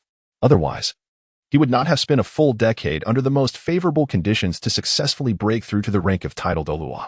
Then I shall return home tomorrow, Zhuqing declared. Not minding whether she was speaking in jest, Chao Yi readily agreed. He indeed needed to visit the city of Tiando, for 2 years had elapsed. And he was unaware of how Ningrongrong, Dugu, Ain, or Zhuqing were faring, particularly concerning Qianren Xue. Who could say whether this proud woman was currently in a state of vexation? After all, when he departed, he had mentioned he would return in a year at the earliest, or 2 at the latest. Clearly, time had exceeded that estimate. While you are cultivating here, do not hastily absorb the heartbroken red. Wait until I return before attempting to do so, Chao Yi advised. Presently, Zhuqing's soul power had reached level 58. Given her current strength, the effect of the heartbroken red would not be significantly impactful, yet a breakthrough to Soul Emperor should remain within reach. However, The absorption process must not be disturbed, and being alone in this desolate wilderness would naturally cause Chowi concern. I understand, Zhuqing replied. In matters of cultivation, she would adhere to Chao Yi's guidance without exception. The following morning, Chao Yi extricated himself from the warm and comfortable embrace and set off towards Tindo City. Given his current prowess, the round trip to Tindo would only take him half an hour. The moment Chao Yi stepped through the city gates, he sensed a gaze fixed upon him. However, he paid it little heed and continued on his way to the imperial city. After all, the one observing him was likely an underling of Qian Rinxue, since the young lady had arranged for someone to meet him. How could he not pay her a visit at the earliest opportunity? As Chao Yi had surmised, a follower had been shadowing him throughout his journey towards the palace, only revealing themselves once he had entered its grand halls. This companion was none other than the serpent spear Douluo. Are you free? Chao Yi inquired, glancing at the individual. Your Grace. The serpent spear Douluo promptly approached to pay his respects, then continued, it was the young master who instructed us to wait at the city gate. We had not anticipated your arrival in this direction. Very well, you may return to your duties. Chao Yi waved his hand dismissively. Understood. Wait. Chao Yi called out to the serpent spear once more, then asked, please recount the events that have transpired in Tindo City since my departure. The serpent spear Douluo, recognizing Chao Yi's inquiry, candidly relayed all that had occurred over the past 2 years. Upon hearing this, Chao Yi remarked, no wonder you dared to appear in the imperial city. By the way, after the resolution of Zhuqing, have you come to know about Yin and her companions? Chao Yi inquired, glancing at the serpent spear Douluo. Under the Radiance Crown, we certainly did not seek trouble with Miss Yin and her companions. However, the young master is indeed aware of the two of them, the serpent spear Douluo replied, a touch of anxiety evident in his voice. This matter pertained to significant figures and their affairs, and he was reluctant to elaborate further. Yet, the shadow cast by that blade still lingered in his memory. A terrifying power he felt he might never forget. Very well, you may leave, Chao Yi gestured dismissively, choosing not to press the serpent spear Douluo further, and instead encouraged him to depart from the premises. After Chao Yi and the snake spear Douluo parted ways, he hastened towards the main hall of Zhuqing had to attend to state affairs. This place was once where the Snowy Night Emperor managed his governance. Clearly, she was now on the brink of ruling the Tindo Empire, having inherited it. In other aspects, the Tindo had already fallen under her dominion. Remarkably, the guards outside were predominantly soul saints of level 70. The ability to summon various soul saints from the spirit hall to serve her interests was the most compelling evidence of her power. However, it must be said that this woman was somewhat overly complacent. She had begun making arrangements before anything was set in stone. Her impatience was rather pronounced. Upon reflection, if she were not so rash, how could she possibly afford Tang San an opportunity? Nonetheless, with his presence in this life, such occurrences were naturally averted. It is worth noting that even if Tang San, currently retreating in the Haotian sect, were to emerge, what difference would it make? With a single stroke, Chao Yi could effortlessly sever her in two. The moment he entered, Zhuqing sensed his presence. Hearing no response, she stood and moved towards the outer room. However, before she could open the door, a flash of lightning revealed that Chao Yi had already appeared before her. Staring at the figure before her, she was momentarily stunned, caught between reality and a dream. Darling, have you missed me during my absence? Chao Yi spoke first. At his words, Zhuqing snapped back to reality, scoffing lightly before retorting, who misses you? Don't be so shameless. I hurried back just to find you, Chao Yi continued. Really? Upon hearing his words, her tender heart stirred, only for her to realize that she might be deluding herself. Feigning disappointment, Chao Yi remarked, you see, I was just being sentimental. You. Stop it. As Chao Yi attempted to tease her, her voice reverted to its usual tone. Yet, upon hearing her familiar sound, Chao Yi sighed. Since you do not believe me, I shall go see them first. I am certain someone will be eager to offer me a warm embrace. Chao Yi, do not put your luck. Zhuqing expressed her discontent. Nevertheless, as they conversed, she obediently transformed into her feminine form. Her breathtaking beauty, akin to jade, was complemented by arched willow leaf brows and delicate lips resembling the petals of a rose, rendering him momentarily breathless. Chao Yi found himself momentarily unable to move, and in a swift motion, he enveloped Qian Rinxue in his embrace. Her golden waves cascaded gracefully, silky and supple, while her resplendent golden court attire imparted an aura of sublime perfection. No, this cannot be, Qian Rinxue exclaimed, her fears materializing as anticipated. This is the very chamber where the emperor reviews his edicts. I am not yet the emperor. Who knows if the Emperor of the Snowy Night might unexpectedly make an appearance here. Outside are your people. There is nothing to fear. Chow softly reassured her. Without further ado, Chow instructed her to brace against the door and proceeded to attend to his own matters. The path, which he had not traversed for 2 years, had undergone certain changes. At the very least, it was no longer the same as the one he had blindly ventured into 2 years prior. And Chow exerted a bit of effort. Fortunately, he was familiar with this route, and having explored it once made the return journey considerably easier. You reckless fool. Qian Rinxue shot an exasperated glance at Chow, lamenting that regardless of the time that passed, his impulsive nature remained unchanged. To be excessively courteous in your presence would be a disservice to you, Chow asserted with a sense of entitlement. Upon hearing this, Qian Rinxue conceded, leaning against his shoulder with a sense of camaraderie. Chow, over these 2 years, you haven't been honing your skills in the City of Slaughter, have you? Indeed. I was in seclusion there, encountering a unique power that, once refined, becomes remarkably pure. Chow observed that even after Qian Rinxue had entered her state, she still had the audacity to engage him in conversation, which he found somewhat disrespectful. Oh, be gentle. Just as Qian Rinxue was about to inquire further, she was suddenly struck by a powerful force. The miraculous effects of strength were something Chow deemed worth exploring. Clearly, the results were quite remarkable, as Qian Rinxue fell silent in an instant. Although the surroundings were filled with her people, it did not preclude the possibility of others reporting back on events. Naturally, Qian Rinxue was cautious not to be overly arrogant, ultimately casting a resentful glare at Chow. Upon witnessing her mournful expression, Chow felt that his approach was still lacking in intensity. You're crushing the medicine. Qian Rinxue suspected that Chow harbored intentions to harm her. Feeling slighted by his apparent lack of respect, Chow merely shrugged and remarked, humph.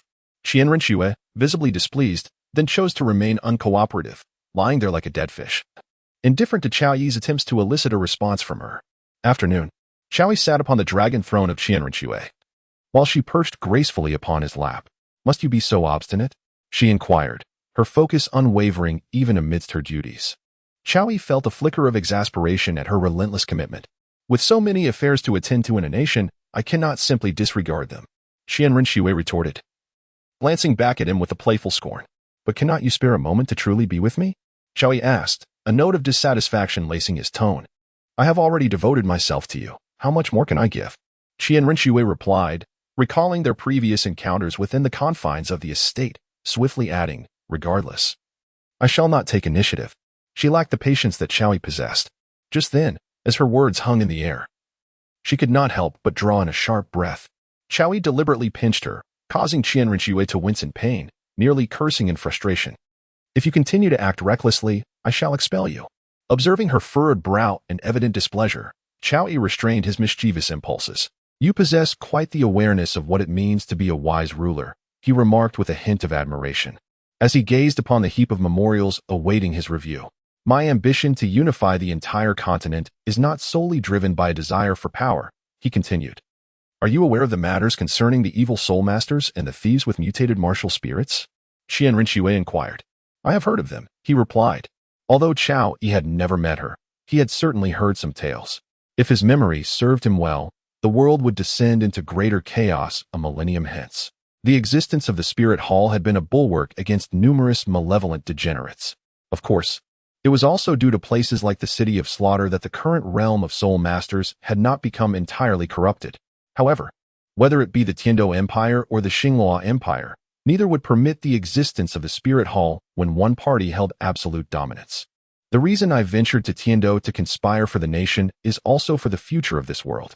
If it were merely for power, it would suffice to confine the two empires internally. Qian Rinxue spoke at length, and by the end, Chow found himself motionless, quietly listening. Once she finished, Chow seemed to fast forward through his thoughts. He then rose to depart. You may proceed with your tasks. I believe with your capabilities, after the demise of Shuya, you should be able to fully control the entire empire within a year. When the time comes to confront the Xinghua Empire, I shall lend you my assistance. Chow glanced at Qian Rinxue, who was trembling over the table, and spoke earnestly. He had not intended to involve himself in such matters. In fact, he once thought that conquering the world paled in comparison to subjugating a female emperor. Yet, upon hearing Qian Rinxue's words, he felt compelled to offer his support. Regardless of the realm, having a sovereign is undoubtedly beneficial for the common folk. Upon hearing Chao Yi's willingness to assist, the weary Qian Rinxue's spirits lifted considerably. After all, initially, this rascal had been entirely self-serving, declaring that he had no intention of getting involved with either the Spirit Hall or the Empires. However, it seemed there had been a significant shift in his stance. He was now willing to help. As he embarked on this path, the Seven Treasures Glazed Tile School would inevitably find itself on the opposing side. Are you not concerned that your beloved might feel heartbroken? Qian Rinxue, leaning against the dragon throne, clearly appeared to have regained much of her composure, inquired of Chao Yi. Changing the world would inevitably entail sacrifices. As long as those dear to her remained unharmed, she could gradually come to terms with it. Moreover, as far as the Seven Treasures Glazed Tile School was concerned, even in submission, their status would hardly diminish, would it? Chao Yi continued. Ning Fingji is an astute individual. How could he possibly make an unwise choice? Qian Rinxue pondered this and realized that it indeed made sense. So, I shall take your words to heart. Water Bingo interjected, if there is something to address. Directed at me. After spending a delightful day with Qian Rinxue, when it was time for Chao Yi to depart, he inquired. How did you manage the situation with Zhuqing? You must be referring to how I dealt with the 2 women Zhuqing sent to your residence, am I correct? Qian Rinxue raised an eyebrow and looked at Chao Yi. Well, Chao Yi's inquiry was unmistakably directed at this matter. He held no interest in the fate of Zhuqing. Rather, his concern lay with Yin and the recently captured feline. Despite the presence of a strand of lightning he had retained, it would scarcely pose a significant threat to a Title Douluo. Over the span of 2 years, he had spent nearly all his time within the City of Slaughter, uncertain if anyone had dared to tread there.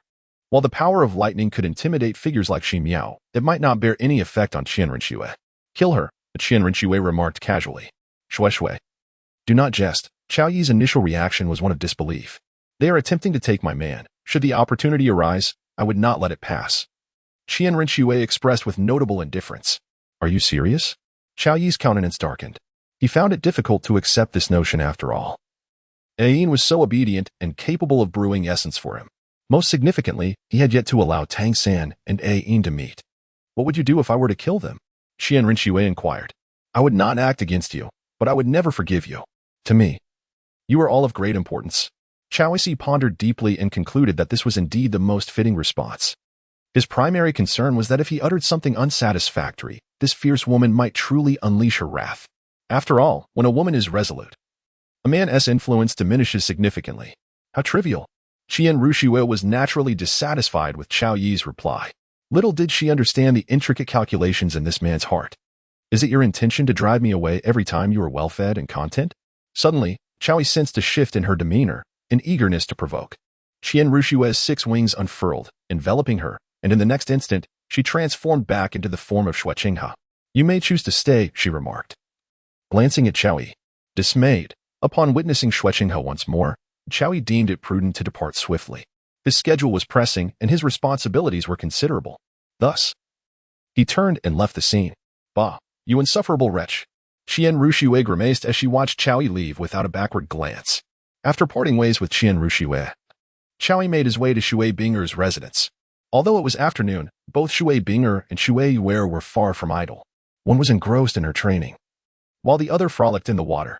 Naturally, it was the elder sister who was training, and the younger sister who was swimming. 2 years apart had rendered the sisters increasingly alike. Though they were not yet identical, they were at least 90% similar. Observing the 2 ethereal beauties, both possessing delicate willow-like brows, youthful and refined oval faces, and crystalline, radiant eyes, one could not help but be captivated. Adorned in elegant blue gowns, the sisters were nothing short of enchanting. Chao Yi refrained from disturbing the diligently practicing Shui Binger, instead choosing to glide beneath the surface of the pool. Unbeknownst to the elegantly dancing Shui Yue, a hunter was stealthily approaching her. Shui Yue found herself rather bored. Her decision to swim stemmed from her sister Shui Binger's insistence that it had been 2 years since the Crown Prince had acknowledged her. A solution must be devised. Shui Yue was joyfully carefree and had no desire to attract the Crown Prince's attention. After all, her heart belonged solely to Chao Yi. Despite the fact that the Crown Prince was her betrothed, a reality she deeply resented. Fortunately, Zhuqing had not made an appearance throughout. Shui Binger, feeling weary, sat on the edge, meditating, while Shui Yue frolicked with abandon. However, just as she was reveling in her enjoyment, she suddenly sensed something akin to an octopus ensnaring her. Before she could even call for her sister, she was submerged in the pool. Panic surged through Shui Yuer as she was relentlessly assaulted.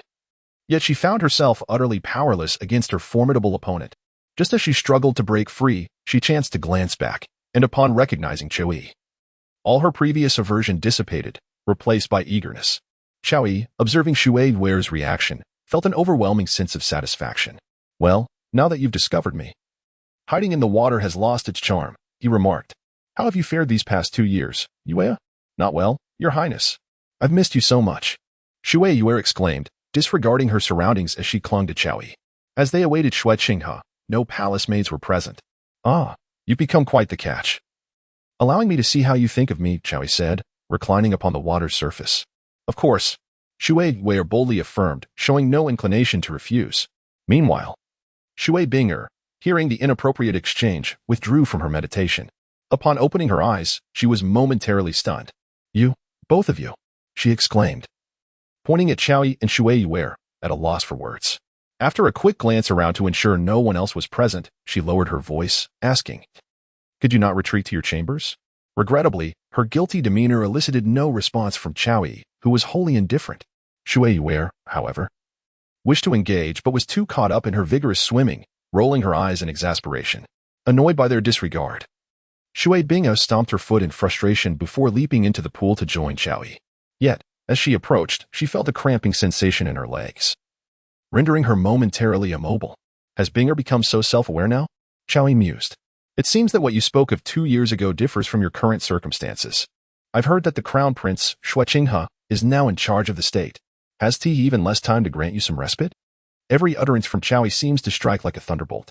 Coupled with his incessant provocations, his hands are never idle. Soon enough, Shui Bingo finds herself engulfed in desire. She believes that her inclination to betray Zhuqing is not born of her own volition, but rather stems from Zhuqing's lack of appreciation, which has afforded Chui an opportunity. Once one has tasted forbidden fruit, cravings inevitably ensue. Do not bully Yuer. If there is something to be dealt with, let it be directed at me, Shui Bingo remarked, rolling her eyes at her younger sister, as she boldly faced Chui. TSK. Chui smacked his lips and then remarked, It certainly appears that the bond of sisterhood is profound. Yet, how have I wronged Yuer? Sister, why must you act this way? Shui Yuer, momentarily distracted from her thoughts, turned to Shui Binger, pouting as she spoke.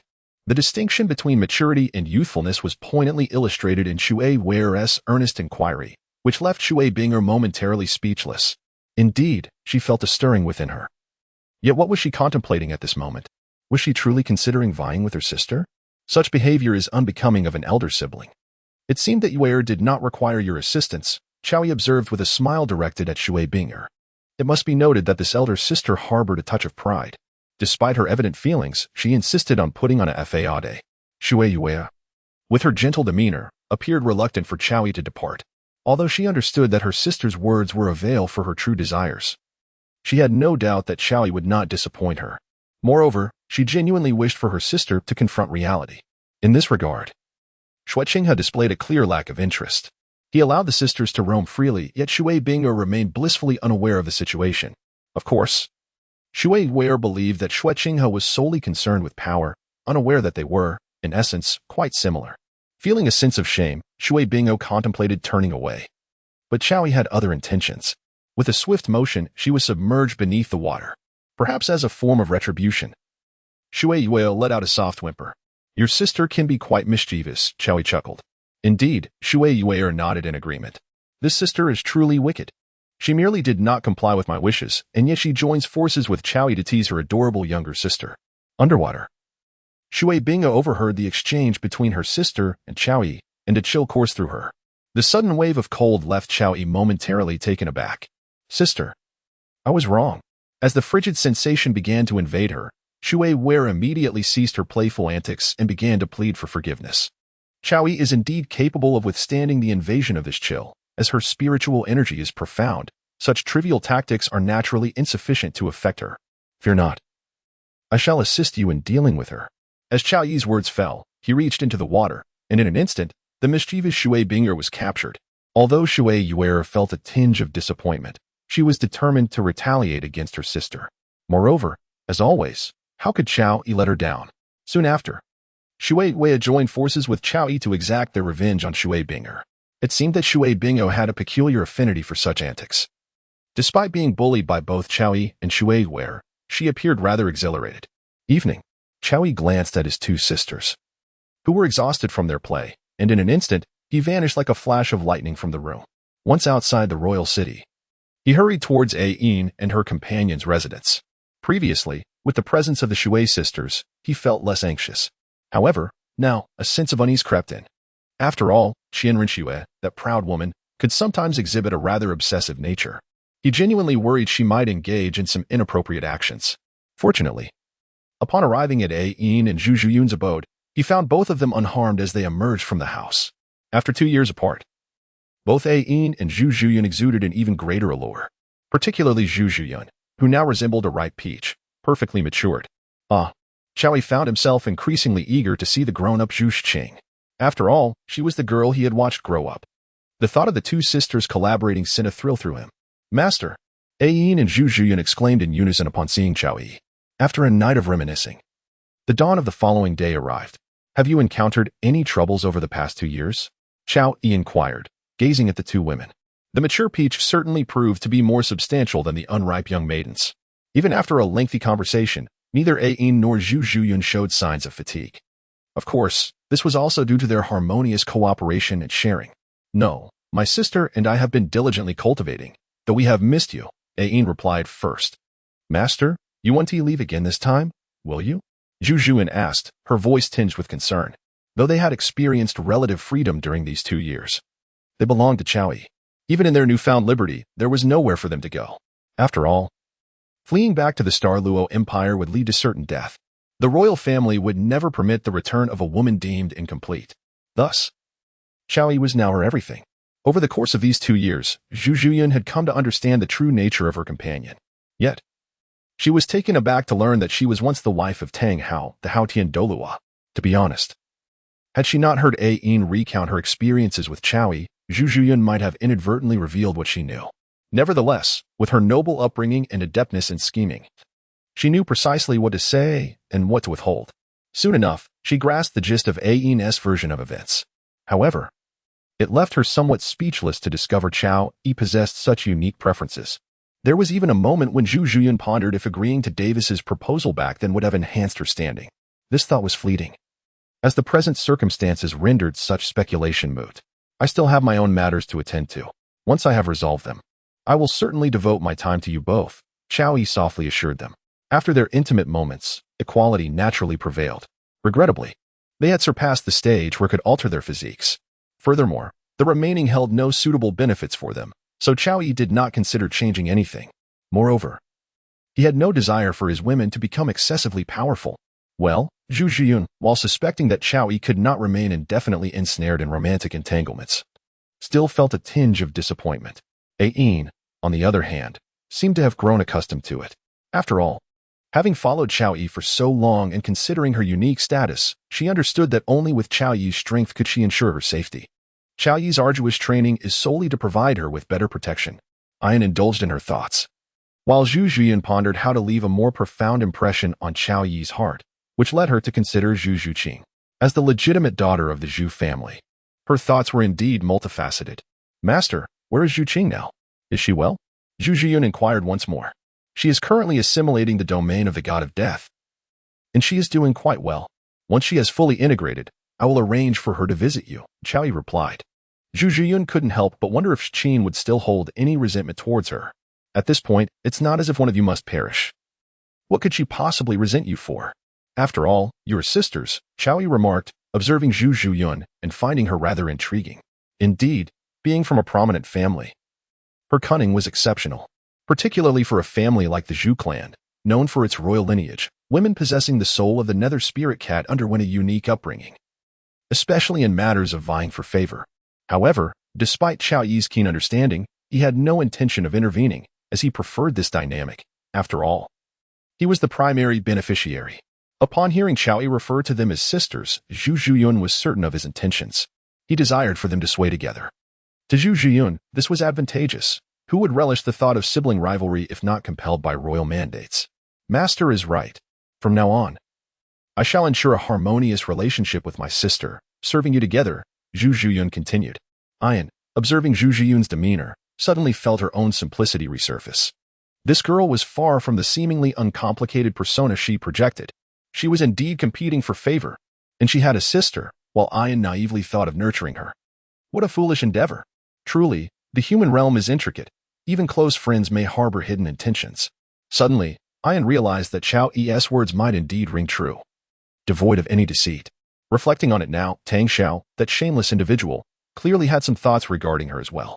Ayan felt a wave of apprehension, coupled with a tinge of sorrow for Tang San, the child she had yet to meet.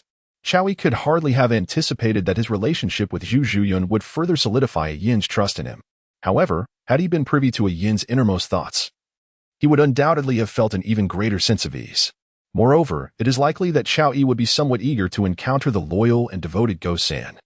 Chao Yi did not linger among them for too long, for with his current prowess, he was already capable of subduing the Ming and the other factions.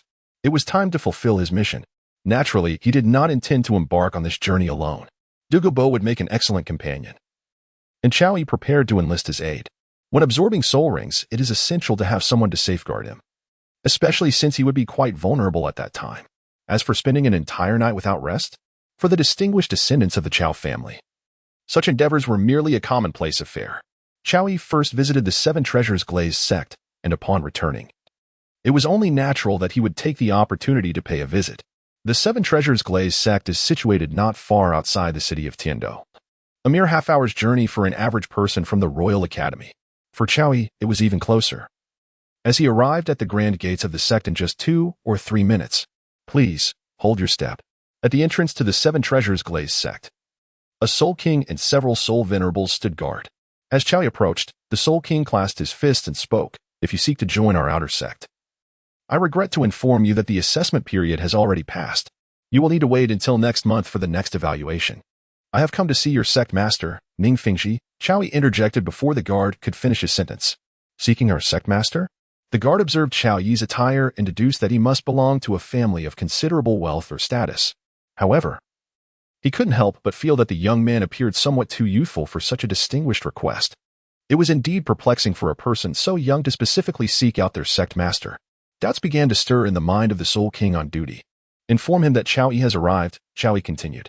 You are His Excellency, the Radiant Crown." At the moment Chao Yi revealed his identity, the Soul King seemed to recall something and asked with a hint of disbelief. Although the name Chao Yi was well known, his youth was indeed surprising. Bus, purple, black, black, black, black, black, black, red, red. Chao Yi neither explained anything to the other party nor engaged in dialogue. The moment his martial spirit manifested, with soul rings swirling around him, all doubts dissipated.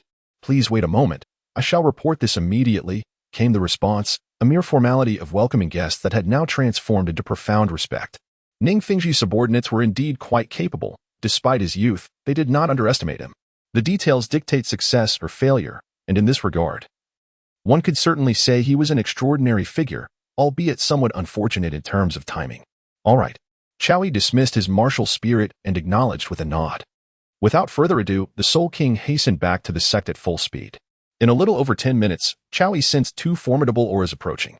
The newcomers were none other than Ning Fingxi, the Bone Douluo, and the Sword Douluo, along with Ning Rongrong, who had been brought along.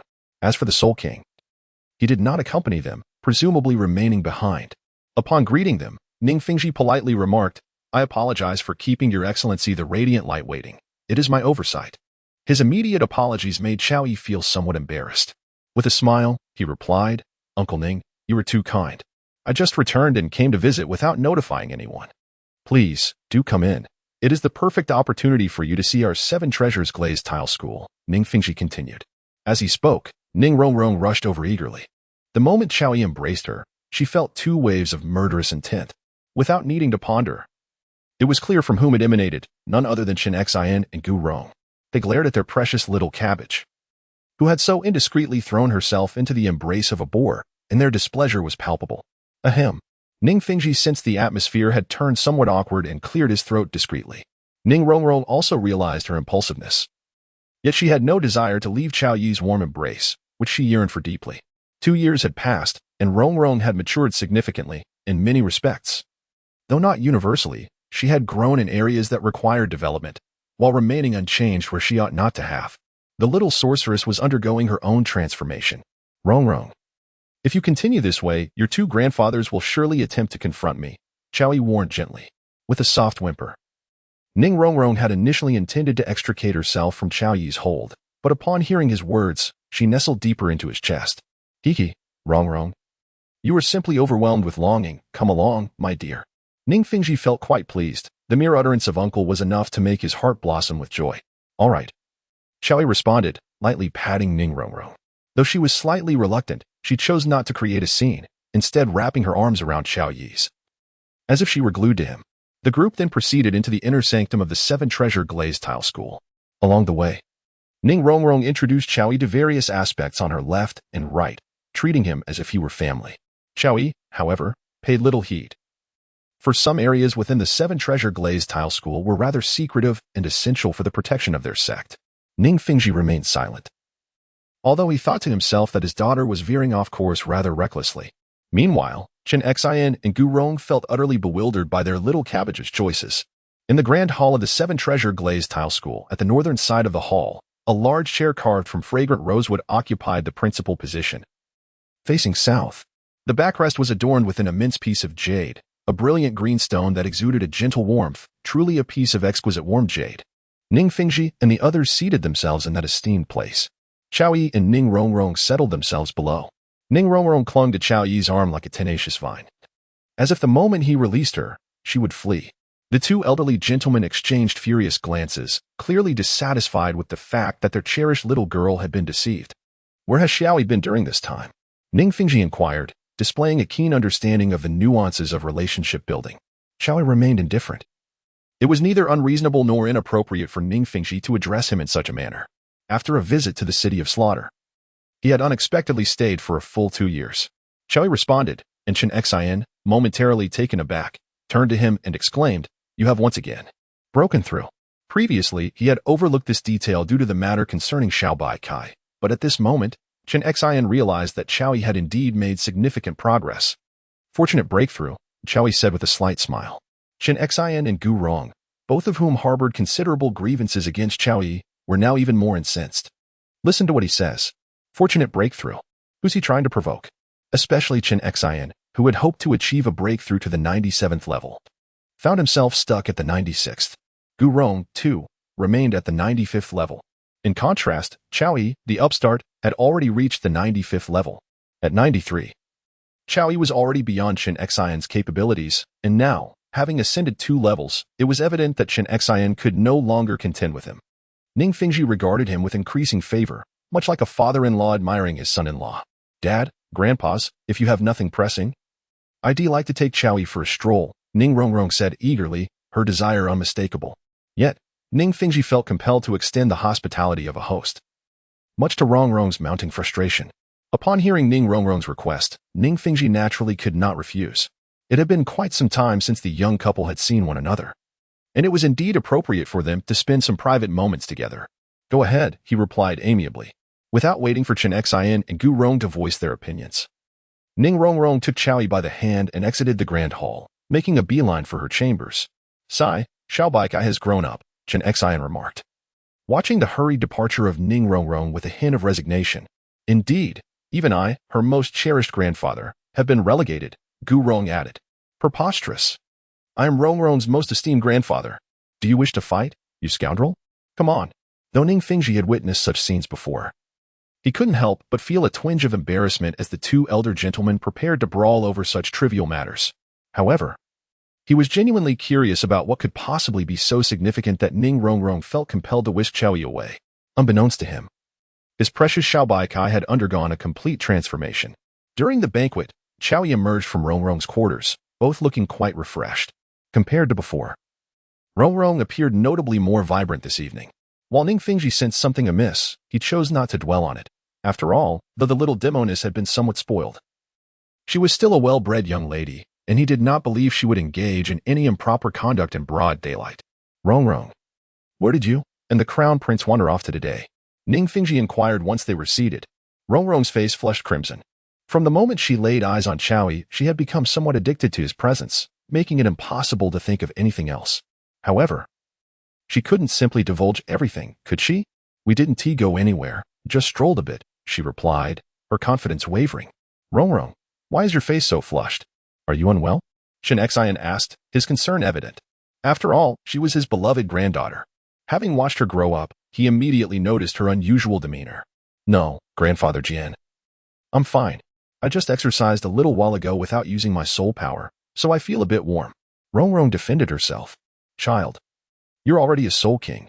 Why aren't you training your physique? Gurong remarked, perplexed.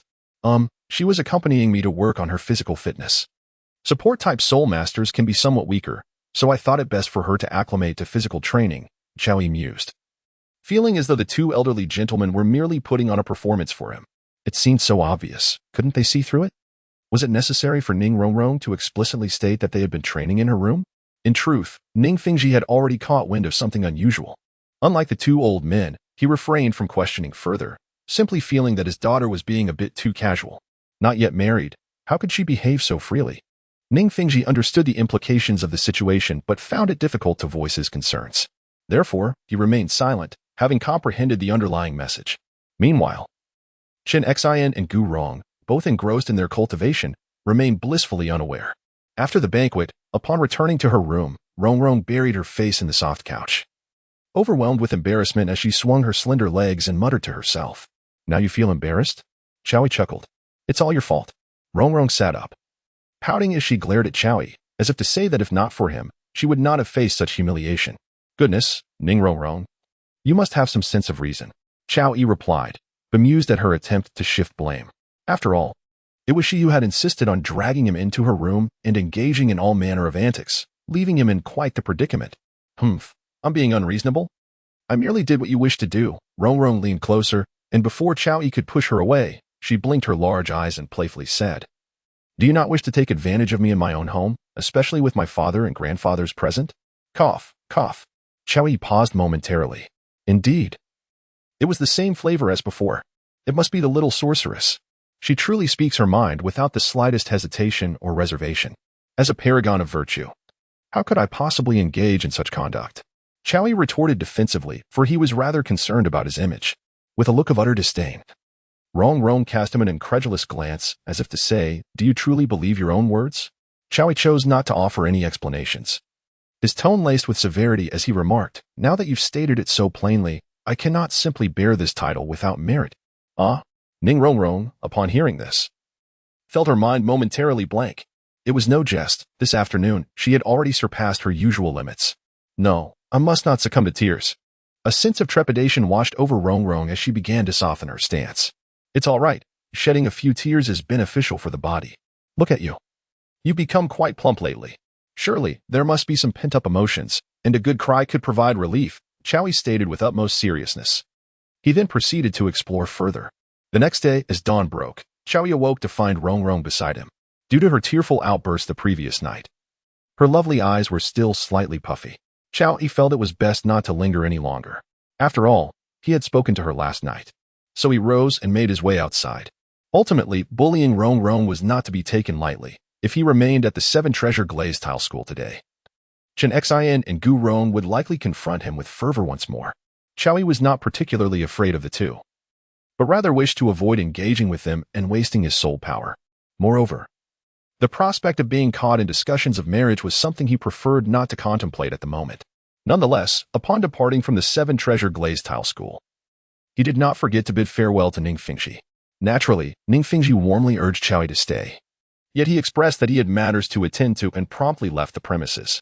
Speaking of our little witch, why did she not come to see him off as Qiaoyi departed? Chen Xian pondered aloud. Whenever Ning Rongrong was absent, the two indulgent elders tended to be more rational, although they were reluctant to accept the idea of their precious little cabbage marrying off. They held a favorable view of such an outstanding junior as Qiaoyi. Ah, Rongrong must have already been informed. Otherwise, she would undoubtedly have come to see him off. Chen Xian offered an explanation for Rongrong. He had his suspicions. After all, they were all young, and a little greed could be understood. Fingji, is there something you are concealing from us? Gu Rong inquired with curiosity. Last night, he sensed that Ning Fingji seemed to know something, yet chose not to voice it. Uncle Gu, what are you talking about? How could I possibly have anything to hide from you both? Ning Fingji quickly shook his head. He truly did not wish to keep secrets from them. It was simply that, as a father, he found it difficult to articulate such matters. Seeing Ning Fengji's response, Gu Rong felt he might have overthought the situation and did not pursue it further, clearly placing considerable trust in Ning Fengji. One could not help but reflect that to become one of the protectors of the Seven Treasure Glazed Tile School, one must possess a level of trustworthiness. Otherwise, how could the school have endured to this day? The origins of the top 3 sects were indeed closely tied to the 2 Title Douluo.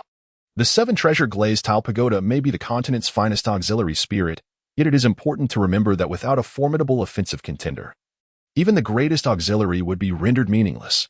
After leaving the Seven Treasure Glazed Tile School, Chowie felt rather content, just as Ning Rongrong had remarked. Being bullied into tears by her at the school was, in a peculiar way, quite delightful. This was a unique experience. Humming a cheerful tune, Chowie made his way toward the Sunset Forest. As for why he had not invited anyone to assist him during his time at the Seven Treasure Glazed Tile School, it was simply because he wished to avoid entangling himself in excessive emotional bonds and social obligations. In this world, there is no absolute right or wrong. It ultimately boils down to differing perspectives. Qian Rinxue's desire to unify the continent, to curb the dominance of the nobility, and to prevent many commoner soul masters from descending into depravity is justifiable. Conversely, Ning Fengji's reluctance for the Spirit Hall to consolidate power, which could jeopardize the interests of his sect, is equally valid. After all, the world is diverse. Qian Rinxue's progressive ideals do not inherently render them correct. Regarding the affairs of the Tiando Empire, he intended to remain as uninvolved as possible. As for the Xingluo Empire, having seized 2 princesses, it would be rather implausible to maintain a stance of indifference. Moreover, he had already made a promise to Qian Rinxue.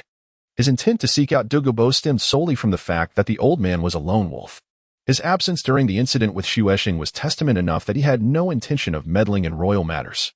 As for the future of the Tiando Empire and his own stance, with himself, Xiao Yi, and his granddaughter, Dugu Yin, there would be a definitive choice made. This, Xiao Yi did not worry about in the slightest. In the Sunset Forest, Dugu remarked with a haughty expression, "Xiao brat. You haven't given me any explanation regarding your affairs with Yin Yin, yet you still wish for my assistance?" His strong aversion was palpable, exuding an air of unwillingness to help. Xiao Yi, however, maintained a humble demeanor. After all, he recognized that he bore some responsibility in this matter. He had treated the old man's granddaughter using his herbs, ultimately bringing her into his own embrace. Could one blame him for feeling a bit irked? It was merely fortunate that Dugu was not his adversary. Otherwise, who knew what troubles might have arisen? Humph.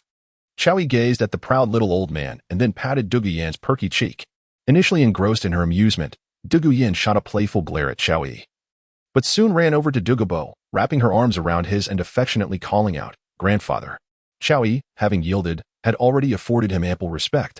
Now, with Dugu Yan displaying such a playful demeanor, Dugu could hardly remain rigid, and he readily acquiesced. All right, for your sake, grandfather shall lend a hand." The matters of battle did not require his direct involvement. He merely needed to provide protection, a task well within Dugu capabilities. Moreover, the fact that Xiao Yi sought him out signified a measure of trust, a trust from Xiao Yi that was more than sufficient. "Then I shall express my gratitude to the old master," Xiao Yi remarked. "I want to accompany you all," Dugu Yin added seamlessly. "What do you intend to do there?" Xiao Yi and Dugu spoke simultaneously. This time, Xiao Yi's target was none other than the sovereigns of 2 forests, which naturally raised concerns about Dugu Yan's involvement. "Of course, I will assist." Dugu Yin expressed her dissatisfaction with the 2 men's protective attitude. She was not a burden, so why such a strong reaction? "You are only complicating matters. You cannot accompany us this time," Dugu insisted. "My husband." Dugu Yin disregarded Dugu and dashed to Xiao Yi's side, affectionately clinging to his arm. Flirting with Xiao Yi felt far more natural than with Dugu. Clearly, as his granddaughter matured, she had become more discerning. However, when she flirted with Xiao Yi, it was evident that if he did not acquiesce, she would cling to him fiercely. All right, if you wish to accompany us, you must remain hidden at a distance. Coincidentally, I also plan to bring the little cat to acquire the 6th spirit ring," Xiao Yi said. He had initially intended to take Dugu Yin along. One must not harbor malicious intent, yet one must also be vigilant. Compared to the older Dugu, he placed greater trust in Dugu Yin. Although Dugu might not wish him harm, having Dugu Yin by his side felt considerably safer. Dugu did not ponder deeply, merely exclaiming, "Xiao Yi, are you not being reckless? The Stardow Forest is teeming with high-level spirit beasts. How can you allow Yin Yin to accompany you?" "Grandfather, why can't I go?" I am already at level 56. Dugu Yin retorted, then suddenly remembered something, looking at Chowie with astonishment. What did you say? The little cat is to acquire the 6th spirit ring. Yes, she has now reached the realm of Spirit Emperor, Chowie confirmed with a nod. He had never intended to keep this from Dugu Yin. Upon learning this news, much like Ning Rongrong, Dugu Yin immediately inquired, Did you give the little cat special training? She is more diligent than you, as you well know, Chowie replied nonchalantly. He was unperturbed by this minor issue. After all, it was a fact that both Dugu Yin and Ning Rongrong were aware of. Dugu Yin found herself momentarily speechless. Like Ning Rongrong, she was well aware of her own circumstances. She had chosen a path of ease, never having trained as earnestly as the little cat. Therefore, I do not favor either of you. It is merely that you have not put in the effort, Chowie continued. Once Dugu Yin ceased her protests, Chowie turned to Dugu Bo and asked, Is there anything you need to prepare? Nothing in particular. When shall we depart? Dugu Bo inquired curiously. Right now. Chowie replied eagerly, ready to tackle the main quest assigned by the system. He was quite eager to discover what rewards awaited him. And he also wished to grow stronger. He had harbored considerable dissatisfaction since being turned away by that curmudgeonly old man, Title Douluo, during his visit to the Spirit Hall. Thus, he was exceptionally eager to enhance his strength. Are we in such a hurry? Dugu Bo paused in surprise. Absolutely. As Chowie finished his words, he turned to walk outside. Naturally, Dugu Yin followed without hesitation. And what could Dugu Bo do? Especially upon seeing his granddaughter accompany him. He had no choice but to follow suit. However, Dugu Bo felt somewhat perplexed. Wasn't Chowie already a 9 Title Douluo? Although hunting a 10,000-year soul beast could potentially yield soul bones, was there truly a need for such urgency? Furthermore, why should he accompany them for protection? He could not comprehend. Nevertheless, Chowie showed no intention of providing a detailed explanation, leaving him at a loss for words. The trio soon reunited with Zhuqing. They lingered there for approximately half an hour, primarily waiting for Zhuqing to absorb a plant known as the Heartbreak Red.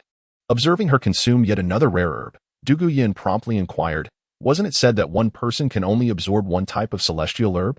If one were to take in more, wouldn't there be adverse effects? Indeed, Chowie, this is tantamount to self-sabotage, Dugu Bo interjected, momentarily taken aback. Clearly, he held a considerable appreciation for Zhuqing's innate talent. He believed that a hasty breakthrough for the sake of temporary strength was nothing short of self-destructive. How could I not understand this principle? However, the price she has paid is sufficient for her to absorb a second celestial herb.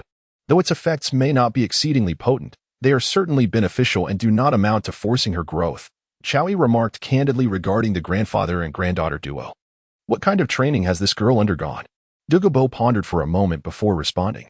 Chowie, having achieved such an elevated status at a remarkably young age, undoubtedly possesses a wealth of experience.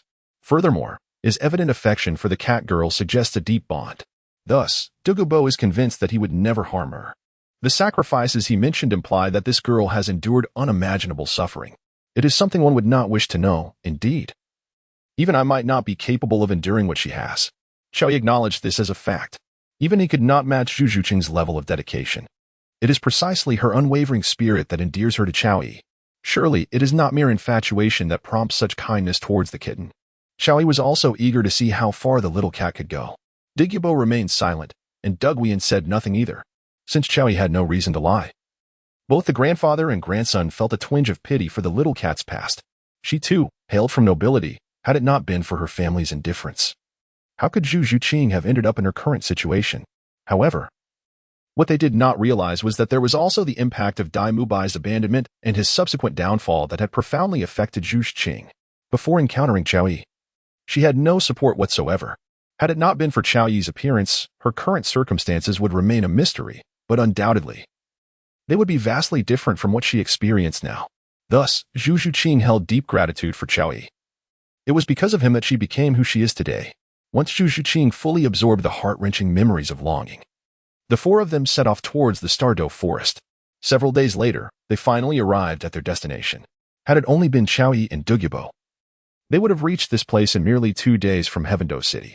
However, with the presence of the little cat and Dugu Yin, their journey naturally took longer. Upon reaching a small town on the outskirts of the Stardow Forest, they rested for a day before stepping into the forest itself. Chowie had previously encountered the Titan giant ape and the azure bull python. Thus he was well aware of their dwelling places. After all, when they approached him, They exhibited their formidable presence without the slightest attempt to conceal it. Therefore, locating them was not a daunting task for Chao Yi. During their journey, Chao Yi and Dugu Bo assisted Zhuqing in acquiring her sixth spirit ring, which belonged to a feline spirit beast nearing 70,000 years in age. This achievement propelled Zhuqing's spirit power to an impressive level 64. Of course, this progress was also aided by the infusion of the Heartbroken Red.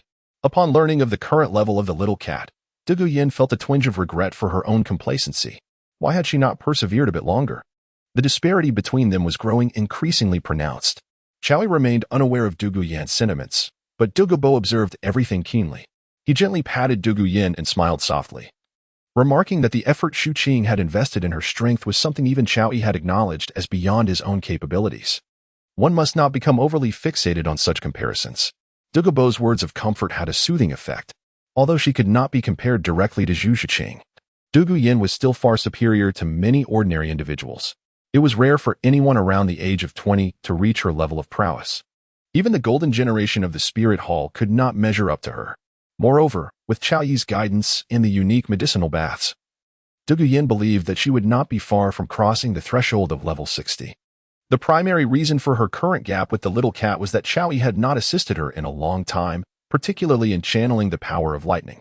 It was remarkable to think they had been apart for 2 years. 2 years. The little cat's rapid progress made Dugu Yin envious. Little did she know. During those 2 years, the little cat had endured a veritable hell, where each day was filled solely with the brutality of combat. To avoid disrupting her training, Chao Yi had refrained from appearing before her. Like Dugu Yin, the little cat had not experienced any special treatment. However, neither Chao Yi nor Zhuqing felt compelled to disclose these circumstances, as Zhuqing was inherently a more reserved young woman.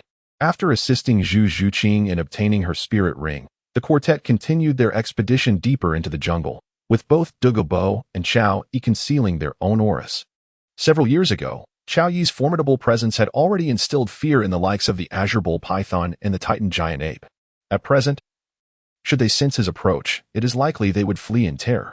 As they ventured deeper into the heart of the forest, both Chao Yi and Dugu Bo became acutely aware of the formidable auras emanating from those two creatures. Suddenly, a gentle voice resonated from ahead, causing the four of them to halt in their tracks. Have they discovered us? Dugu Bo pondered aloud, momentarily taken aback. He had only heard tales of the Titan Giant Ape and the Azure Bull Python and was now treading upon this land for the very first time.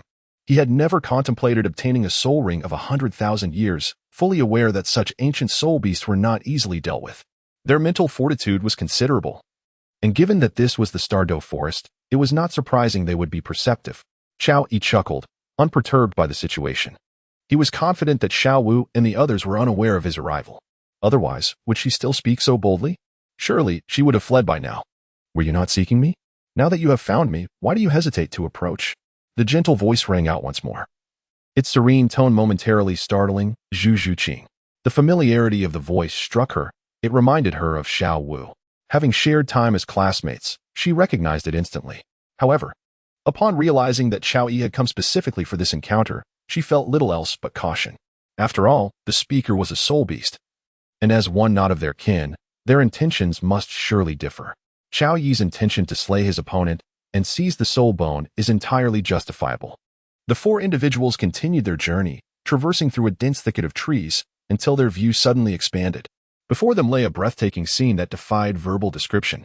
A crystalline lake enhanced the humidity of the air, its surface mirroring the towering trees surrounding it, while sunlight bathed everything in a radiant glow, rendering the reflections on the water's surface translucent and ethereal. Alongside this enchanting tableau, a colossal figure crouched silently. This being resembled a mountain, its ebony fur shimmering faintly under the diffused sunlight.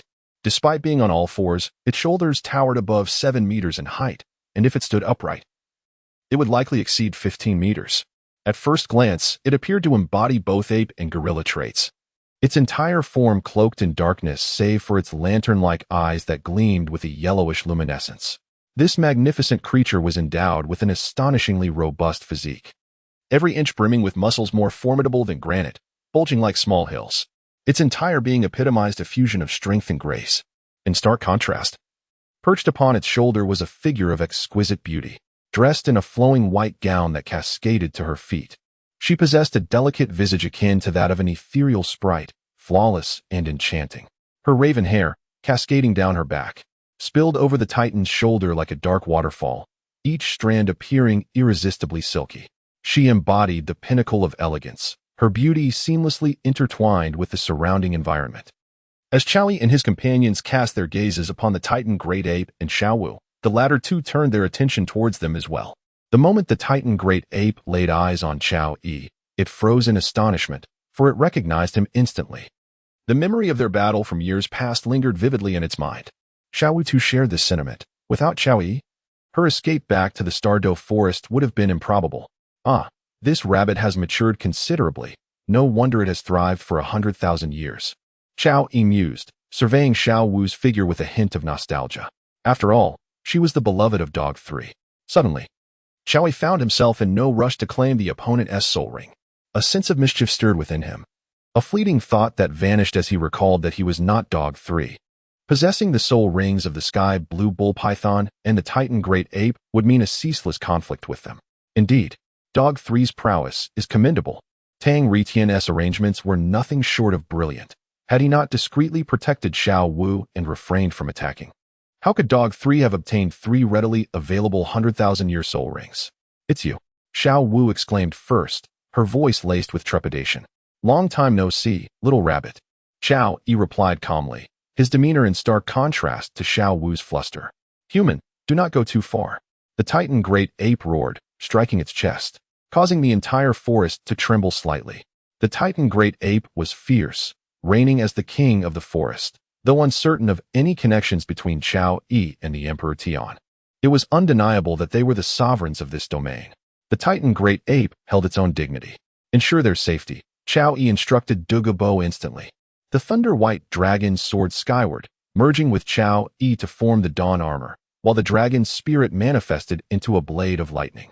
The blade crackled with terrifying electricity, seemingly capable of obliterating anything in its path. Roar. Even after the dragon dissipated, its roar reverberated, rousing the Sky Blue Bull Python from its concealment beneath the lake. The true dragon exerted a natural suppression over the Sky Blue Bull Python. And with Xiao Yi's newfound strength, the latter chose to confront him directly. Moo. Roar. The thunderous roars of the Sky Blue Bull Python and the Titan Great Ape echoed, as if rallying their spirits. Sister Xiao Wu, we will hold off these humans. You must escape, the Sky Blue Bull Python urged, its courage unwavering as it communicated telepathically with Xiao Wu.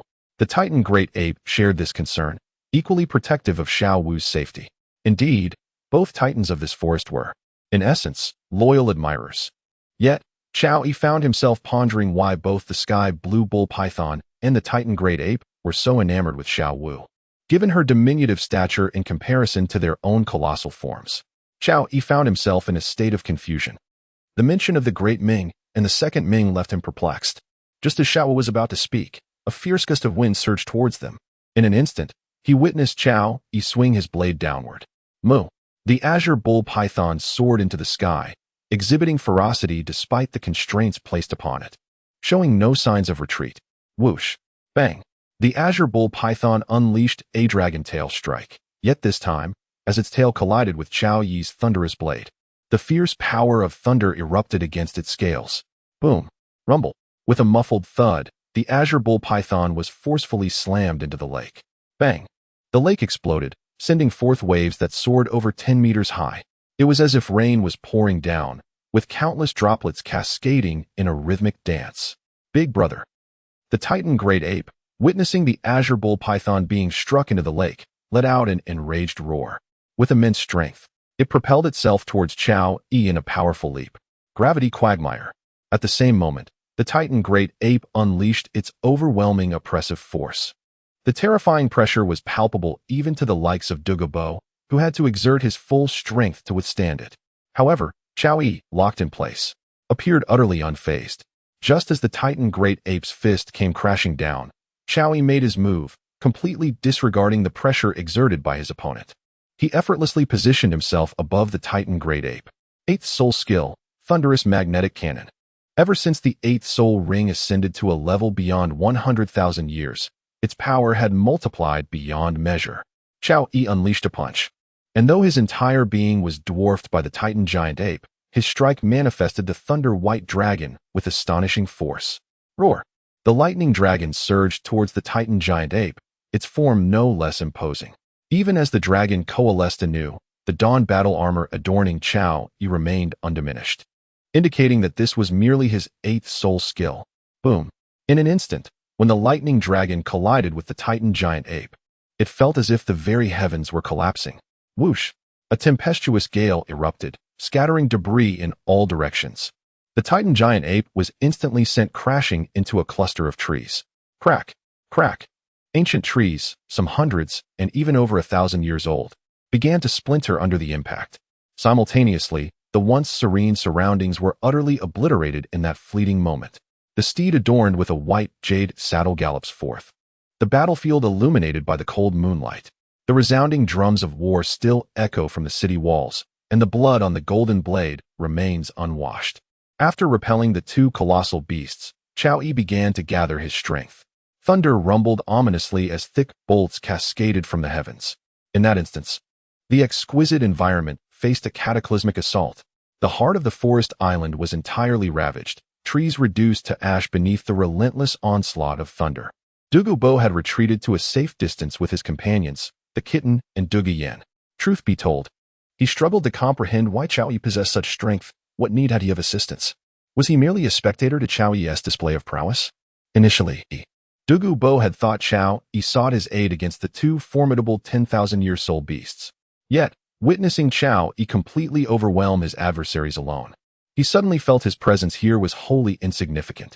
He remained unaware that Chao Yi's intentions were aimed at the soul rings of these 2 beasts. 9th soul skill, Dragon Soul Blade. Forget the previous suggestion. If killing God's blade is deemed inappropriate, it shall be cast aside. Alternatively, you may conjure a name. In truth, it bears little relevance to the world that follows. Brothers, do not overlook the purpose of this narrative. Do not dwell too much on the incongruities. Roar! The previously dissipated lightning dragon re-emerged, now even more colossal than before, surpassing even the sky blue bull python. It floated majestically above the center of the lake, its head and tail thrashing as its roars resonated through the air. Lightning continued to strike relentlessly. Xiaowu had intended to flee, but she found no opportunity, as the Titan giant ape shielded her beneath its colossal form. Consequently, the Titan giant ape was unable to defend itself, enduring the cleansing fury of the thunderstorm. After a brief circling, the lightning dragon plummeted downwards, its target set upon the Titan giant ape and Xiaowu. Moo. At that moment, the sky blue bull python surged forth from the water, positioning itself directly above them. Truly, an act of utter folly. Upon witnessing this, Chao Yi found it rather amusing. At that moment, the thunder dragon had transformed into a colossal blade. Whoosh, thud, rumble. In an instant, it pierced through the body of the azure bull python. Simultaneously, the destructive thunder began to explode within the azure bull python's form. Boom. After being impaled by this thunderous blade, the azure bull python lost all semblance of its regal might, crashing to the ground. At the same time, blood erupted from its body like a fountain. A desperate wail echoed as its massive head fell to the earth once more. Damning, brother. Xiaowu and the Titan giant ape were instantly brought to tears upon witnessing this, for this strike nearly claimed the life of the azure bull python. Xiaowu. Sister Xiaowu. Kill me. The azure bull python gritted its teeth, attempting to raise its head, only to realize it was utterly impossible. It could only exclaim loudly, regardless of whether its opponent sought its spirit ring. The azure bull python did not wish to afford Chao Yi any undue advantage. Yet now, even self-detonation was beyond its capability. As Xiaowu and the Titan giant ape focused on the azure bull python, Chao Yi had completed another soul skill of his 9th spirit ring. 9th soul skill, Silent Thunder Annihilation. This time, unlike before, the dense thunder seemed intent on utterly obliterating the area. The thunder cascaded like a waterfall, targeting the region where the azure bull python, the Titan giant ape, and Xiaowu stood. The hulking Titan giant ape did not attempt to defend itself. Instead, it lunged protectively over Xiaowu, using its immense form as a shield. Observing the actions of these 2 devoted souls, Chao Yi felt a wave of sentiment. Indeed, regardless of the tribe, devoted followers meet a tragic end. Boom. The full force of the thunder not only obliterated the defenseless azure bull python but also dealt a grievous blow to the Titan giant ape. Chao Yi never anticipated that it would be so simple. Had he known this earlier, he would have unleashed his full power against Xiaowu back then. Nevertheless, this outcome is not without merit. Xiaowu, already in tears under the protection of the Titan giant ape, felt her heart torn asunder. At the same time, the soul ring of the sky blue bull python descended. Yet, before Xiaowu could move or even react, a prison of thunderous energy enveloped her, restraining her within. Concurrently, within this confinement, strands of lightning materialized, swiftly binding her with ease. "You, what are you doing?" Xiao Wu's eyes brimmed with resentment. Her hatred for Qiao Yi palpable. If given the chance, she would have savored the desire to end his life. After all, both Deming and Erming had suffered due to Qiao Yi's actions, with Deming already having perished. The Titan giant ape attempted to move, yet was similarly ensnared by the descending thunder. In an instant, its movements were curtailed, much like the sky blue bull python, although death loomed at any moment. It remained immobilized. What do you believe humans do after slaying soul beasts? Qiao Yi regarded the little rabbit before him with a bemused expression. The intensity of her hatred only amused him further. Why did she feign a semblance of hope when she was merely a piece of meat on the chopping block? "You." Xiao was momentarily taken aback, fixating her gaze on Qiao Yi. This was her sole means of expressing her fury in that moment. Qiao Yi paid no heed to her, instead initiating the absorption of the soul ring from the azure bull python.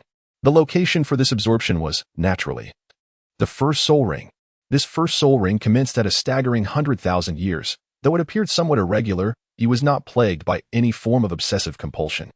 Moreover, once absorbed, he would possess a first soul ring boasting a remarkable enhancement of 200,000 years. "Guard me," Qiao Yi instructed the others, including Dugu, who had hastened to his side as he began the absorption of the azure bull python's soul ring.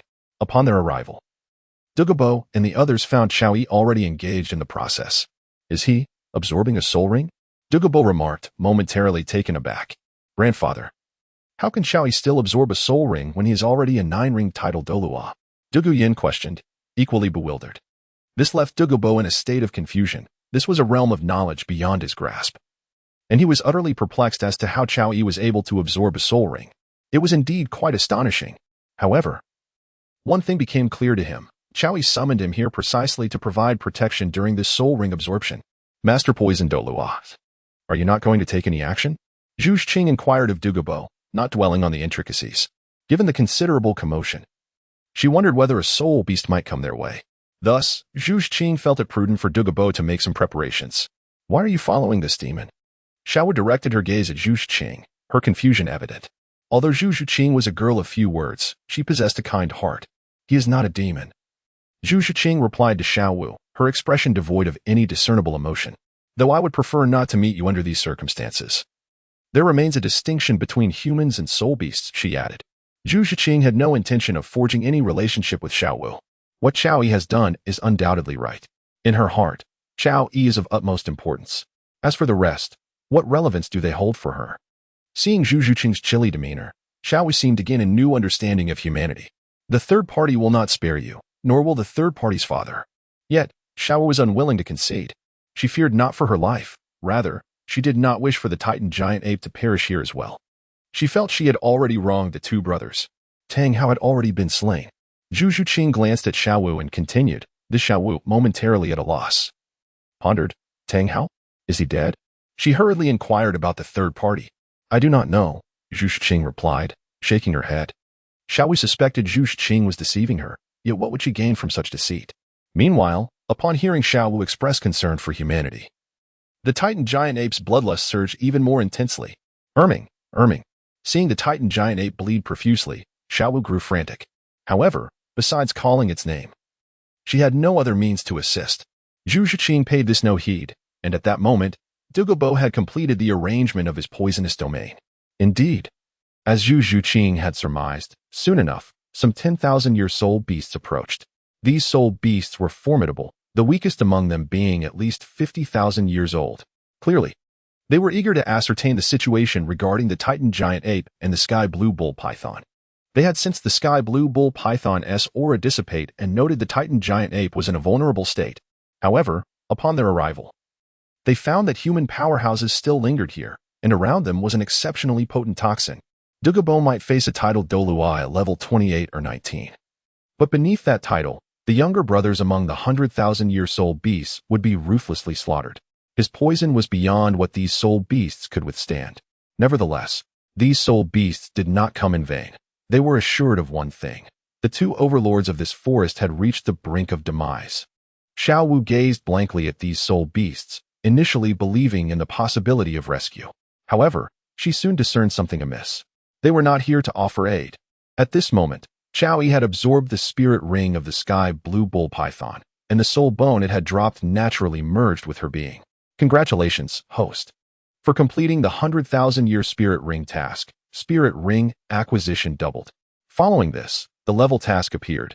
Xiao Yi, having reached level 95, instantly completed it, with each spirit ring's age increasing by 5,000 years. Subsequent tasks displayed a series of completions. In an instant, the fluctuations of Xiao Yi's soul power began to escalate continuously.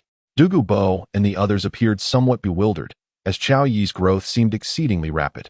Yet, they remained oblivious to what had transpired. Once Xiao Yi fully assimilated the power, her soul power level ascended to 96. The new task required her to possess 5 spirit rings of 100,000 years.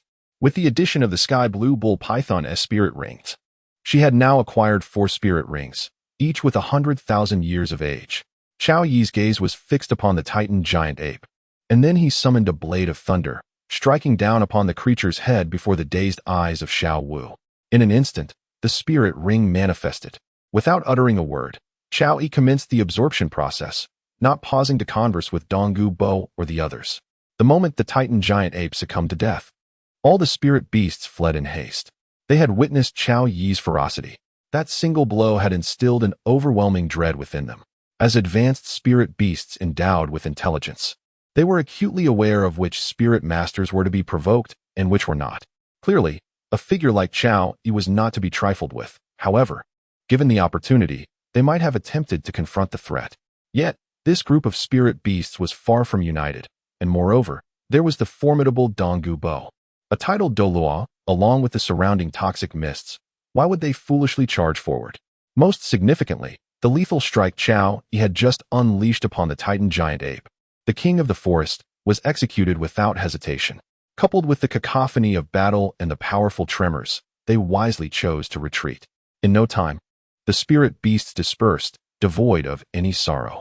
Congratulations to the host for fulfilling the configuration requirements of 5 spirit rings, each enhancing the reward by 10,000 years. A new task has been issued. Acquire a spirit ring for Xiao Wu. Encourage her voluntary sacrifice for a doubled reward and to activate the dimensional gate. Slay to obtain, with rewards increasing by 10,000 years per ring. As Xiao Yi opened his eyes, a formidable wave of energy instantaneously radiated outward. It was an incredibly terrifying pressure. Even the Title Douluo, Dugu Bo, found himself momentarily bewildered upon sensing the oppressive force emanating from Xiao Yi. In that moment, after perceiving the transformation brought about by Xiao Yi's absorption of 2 soul rings, he was at a loss for words. The intensity of this pressure was simply overwhelming. What level has Xiao Yi attained now? He is utterly inscrutable. However, one thing is certain to Dugu Bo. If this young man, Xiao Yi, were to engage him in combat, his odds of victory would be a mere 0.01. Indeed, Dugu Bo is not devoid of confidence. Previously, he believed that even if he were not a match for Xiao Yi, he could at least hold his ground for a while. Yet now, that confidence has dissipated. The overwhelming power is suffocating. Xiao Yi, what realm have you reached now? Dugu Bo gazed at Xiao Yi in a daze. Xiao Yi chose to disregard Dugu Bo, instead casting a gaze filled with complex emotions toward Xiao Wu. To be candid, he never anticipated that this insidious system would assign him such a provocative task. It was undeniably thrilling. Was it not coercing him? He chuckled darkly. Although this assignment was somewhat discomforting, Xiao Yi had no intention of eliminating his opponent outright. Moreover, since they were already locked in a deadly struggle, why not strike at the very heart of the matter? Initially, he contemplated using Ayin, but now, Xiao Yi suddenly realized that Xiao Wu would serve his purpose even better. After all, he was a man who cherished his beloved. The entire conflict seemed to revolve around one central theme: revive my beloved. How villainous. Xiao Yixuan pondered for a moment before extending his hand, causing the space around Xiao Wu to ripple. In the next instant, she vanished from her original position. This scene left Dugu Bo and his companions utterly astonished. What manner of operation is this? What an extraordinary skill. Xiao Yi offered no explanation, merely stating, "All right, I have obtained what I desired. We may return now." "No. What realm have you reached?" And what of that shape-shifting soul beast? Dugu began, only to abruptly fall silent. At that moment, he stood there dumbfounded. For before him, the soul rings on Qiao Yi's body had manifested in an astonishing manner. Red, red, black, black, black, red, red, red, red. Indeed, all 6 soul rings were crimson, and even the 3 black ones appeared to possess considerable age. Your soul rings, Qiao Yi explained with a smile. My martial soul is a fusion of 2 souls, akin to a martial soul fusion technique. However, my martial soul resides solely within me. Therefore, aside from the 9 rings of the Thunder Dragon, I can additionally acquire 9 more soul rings. Naturally, my second martial soul will absorb soul beasts that are over 100,000 years old. Otherwise, would it not be a squandered opportunity? Upon hearing Qiao Yi's explanation, Dugu and the others finally comprehended why he, despite already being a 9-ring Title Douluo, could still absorb soul rings. It turned out he possessed a twin martial soul. Moreover, it was a unique fusion of himself and his own essence. Does Xiao Wu really intend to kill him? Zhuqing inquired as she prepared to leave. After all, they had been classmates for some time, and Xiao Yi had not directly attacked. His demeanor was rather timid, especially given Xiao Wu's relationship with Tang San, which prompted Zhuqing to voice her concern. If possible, she truly wished for him to remain unharmed. I will allow her to live carefree for a while. Then I shall offer her as a sacrifice, Qiao Yi replied. To carry out such a sacrifice, it was essential to find Tang San. After all, without his assistance, such a feat would undoubtedly be unattainable. Furthermore, it would be an excruciatingly heart-wrenching ordeal. Qiao Yi felt a flicker of emotion. Unbeknownst to him, he seemed to be walking further down this irreversible path. After hearing this, Zhuqing chose not to speak further. As always, everything she possessed was bestowed by Qiao Yi, and she would utter no other words. What level have you currently attained? Dugu inquired eagerly, noticing Zhuqing's silence. While Dugu showed no inclination to ask. Previously, he could gauge Qiao Yi's level, but at this moment, he found it utterly inscrutable. I have barely reached level 97. Qiao Yi responded after sensing his own realm. Dugu's eyes nearly bulged out as he stared at Qiao Yi. Barely level 97? Such words were infuriating. How could it be that in such a short time, with Qiao Yi being barely 20, he had reached level 97? And to say he was merely barely at that level. Who was he mocking? Husband, how have you made such rapid progress? Dugu asked with concern. Her grandfather, a Title Douluo, knew all too well how difficult it was to advance after reaching that status. It's normal for someone with a solid foundation to progress swiftly, Qiao Yi replied. For some reason, upon hearing Qiao Yi's response, Dugu suddenly accelerated. Why is grandfather in such a rush? Dugu questioned, puzzled. Ultimately, the speed of a Title Douluo was something they could not compare to. Isn't it because you asked me? He feels provoked, Qiao Yi chuckled. Honestly, he was just advising me earlier, and now he behaves this way, Dugu pouted. Indeed, those who offer advice often speak eloquently, yet when faced with their own situations, they exhibit the same flaws. Well, it's only natural.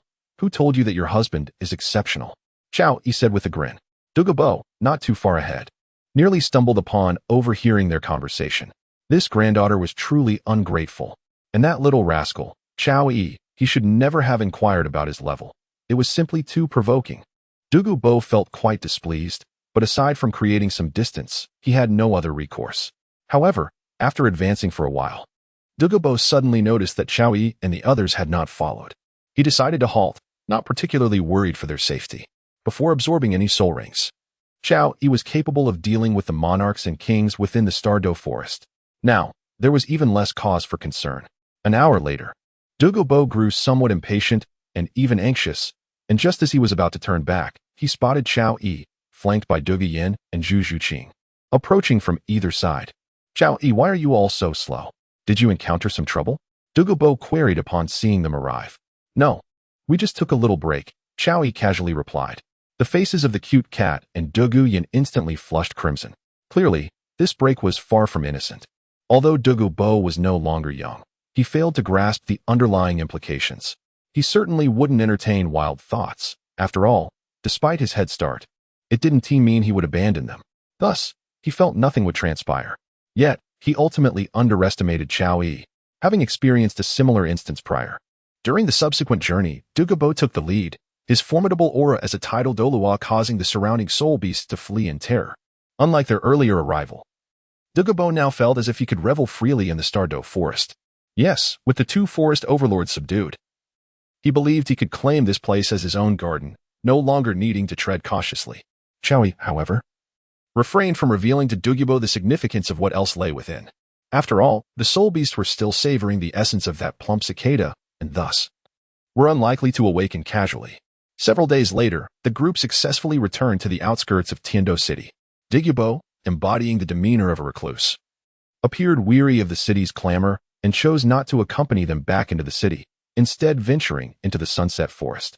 As for the condition of the Snow Knight Emperor and whether anyone was attending to him, he had no intention of involving himself in such matters. After all, with Prince Shueshing already fallen and having repaid his debts of gratitude, there was utterly no reason for him to meddle further. Chowie and the others returned directly to the city. Moreover, Chowie headed straight for the palace with the kitten and Dugu. Husband, are we truly going to join the Heavendo Empire? Zhuqing hesitantly inquired as she arrived outside Heavendo City with Chowie. After all, she was a member of the Zhu family from the Douluo Empire. If the Dai family discovered her allegiance to Heavendo, it would not bode well for her family. She did not wish to attract unnecessary trouble because of herself. Clearly, Zhuqing's concerns were quite different from those of Zhu. Growing up in such a cold-hearted family, Zhu only cared about her own circumstances, whereas Zhuqing pondered more deeply, embodying a sense of loyalty and compassion. I understand your apprehensions, but I will not put you in a difficult position. When the time comes, you need not reveal your identity. However, you must know that, regardless of your stance, your sister is eager to join, Chowie stated. At his words, Zhuqing paused, taken aback. She had not anticipated that her unambitious sister was already considering joining the Heavendo Empire. Yet, ultimately, it was her sister's choice, and she could not interfere. Nevertheless, Chowyi's words made her realize that hiding her feelings would serve little purpose. The nurturing and affection bestowed upon her sister by their family far surpassed what she was aware of. Given such circumstances, if her sister could make that decision, what did she have to worry about? She harbored considerable disdain for the Douluo royal family, were it not for the brutal competition within their family. How could those possessing spirit cat martial souls in the Zhu family face such a tragic fate? Rest assured, if you wish for no one to come to harm, I will intervene, Chowie added. Ultimately, he could not bear to see his precious kitten in distress. Thank you, Zhuqing responded softly, realizing that Chowie was also doing this for her sake. Must we thank each other between us? Chowie retorted. Enough, enough. Are you two done? Dugu exclaimed, unable to endure any longer. It was her husband too. Why were they so engrossed in their display of affection? Did they intend to shower her with dog food? Yin is also my beloved. Otherwise, I would not have thought to tease you from the very first moment I laid eyes on you, Chowie said, turning to embrace her, his voice tender. Go away. Dugu feigned resistance, yet her eyes were filled with affection. Chowyi's words were quite beneficial to her. The three of them, engaged in conversation, proceeded towards the imperial palace. Nowadays, Chowyi's entrance into the palace felt as familiar as returning home. The guards here exhibited an extraordinary level of respect. Before long, Chowie, accompanied by the little cat and Dugu, arrived before Shueshing. Upon seeing Chowie approach with these two women, Shueshing's gaze quickly fixated on Zhuqing. The moment her eyes fell upon Zhuqing, a hint of envy flickered in Shueshing's eyes. Although she herself was already quite perfect, Zhuqing's figure was undeniably captivating. Under Shueshing's scrutiny, Zhuqing furrowed her brows, feeling an unsettling chill envelop her. She was not fond of having anyone other than Chowie gaze at her in such a manner. Sensing the little cat's hostility, Qianrenshui's lips twitched slightly.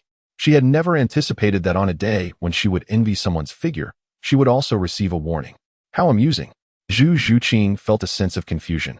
Why did Chowie not react to Shueshing's rudeness? Such behavior was not typical of his character. Moreover, had he ever truly regarded royal authority with any reverence? She was perplexed. Chowie naturally noticed it, but both his palms and the back of his hands were flesh. Moreover, Qianrenshui had her aspirations, which was indeed a good thing. After all, it was a personal benefit for him, so why should he be upset? I extend my gratitude to your highness for recruiting two exceptional talents for the Heavendo Empire. Particularly, they have secured the top positions in this year's Soul Master Academy. After a round of praise from Shueshing, he directly granted them substantial authority, bestowing upon them the qualifications of Royal Knights. The preliminary rounds were held in the grand encampment of the Royal Knights, and now, given their remarkable talents, These royal knights would certainly be inclined to submit to the command of the strong. Thank you, your highness, replied Dugu. Although Zhuqing was displeased by Shuqing's recent gaze, since Qiao Yi had not voiced any objections, she felt compelled to comply. Subsequently, Shuqing arranged accommodations for them, and Qiao Yi led the two of them away. As they exited the grand hall, Zhuqing remarked, "Husband, I dislike the way he looked at me. Do not worry. He will not act against you. Besides, with your admirable figure, it is only natural for him to be captivated," Qiao Yi reassured her. What kind of words are these? Is this truly what Qiao Yi would say? Not only was Zhuqing taken aback, but even Dugu found it hard to recognize Qiao Yi's demeanor. Is this really Qiao Yi? Observing the astonished expressions of the two women, Qiao Yi continued, "Shuqing is the future heir of the Heaven Do Empire, and she is a talented individual capable of transforming the Douluo Continent. Therefore, for the sake of the future of the entire Douluo Continent, we should endure some trivial matters. Do you understand?" Seeing Qiao Yi speak with such noble intent, it was as if the two of them had just awakened from slumber. After all, the former Qiao Yi had always been a man who appeared indifferent to everything, as though the sky could fall and it would not concern him in the slightest. Yet now, they truly could not comprehend what had come over Qiao Yi. "If you still feel uncomfortable, I can go find your two imperial consorts and keep a watchful eye on her for hours," Qiao Yi stated earnestly, looking at Naimao and Dugu. Naimao, Dugu. For a moment, both women were at a loss for words. After a brief pause, Dugu finally asked, "Are you truly our husband?" Slap. Upon hearing Qiao Yi's words, he raised his hand and delivered a resounding slap. The sharp sound reverberated, drawing the attention of several guards. However, upon meeting Qiao Yi's gaze, they quickly reverted to their stoic postures, focusing on their duties with unwavering resolve. Despite the alluring nature of the incident, they understood the boundaries of their observation. The gentleman before them was none other than a prince of Tiando, a figure whose stature eclipsed that of a typical royal, possessing the privilege of not needing to pay homage in the imperial capital. Most notably, Qiao Yi held the esteemed title of Douluo. Once the guards redirected their attention, Qiao Yi's gaze settled upon the blushing Dugu, who now bore glistening eyes filled with emotion. "Why did you hit me?" Dugu clung to Qiao Yi's arm, playfully pouting. "Do you still doubt me? Am I not your husband?" Qiao Yi teased, giving her a gentle pinch. "Yes, yes, yes," Dugu replied, her cheeks reddening further. A hint of shyness compelled her to glance around, ensuring no prying eyes were upon them before she sighed in relief. With this little interlude, the little cat felt it inappropriate to voice any further remarks. She had no desire to be publicly reprimanded, nor did she harbor any disdain for Dugu. Such a minor disturbance, indeed, revealed Dugu's lack of substance. "Let us return and rest," Qiao Yi stated, showing no intention of prolonging the matter. How could he share his precious one with anyone else? After escorting the two women back, Qiao Yi lifted Dugu into the air. This woman, ever so mischievous, had been teasing him all the way back. His patience was nearing its limit. Later that evening, Qiao Yi departed from the imperial palace and journeyed to Tiando City, taking the opportunity to bring Yin and Zhuqing along with him into the palace. The present circumstances differ greatly from the past. Qianrenxue has been subdued by him, quietly enduring his formidable presence. Thus, there was no longer any necessity to keep Yin and Zhuqing outside. It was also on this evening that the sisters Zhuqing and Zhuqing united their strengths to forge an unbreakable bond. Qiao Yi had never experienced such ineffable bliss. It seemed that even the sovereigns of the illustrious starry nation throughout the ages could not fathom this unique joy. Although Zhuqing still fell slightly short, the distinction was not particularly evident when the sisters were nestled together. For 3 consecutive days, Qiao Yi did not step outside the palace even once, remaining in the accommodations arranged by Shuqing, reveling in the wonders of life. However, on the 4th day, an unexpected piece of news reached Qiao Yi. The Moon Pavilion had reopened. Furthermore, its esteemed owner, Tang Hao, was currently residing within the imperial city. Upon receiving this news, Qiao Yi promptly made his way to Tang Hao's location. Naturally, he was also aware of the whereabouts of Haoqian's sect. Within the Moon Pavilion, Qiao Yi and Shuqing sat across from each other, savoring their tea. "What brings you to seek her out?" Shuqing inquired with a hint of skepticism.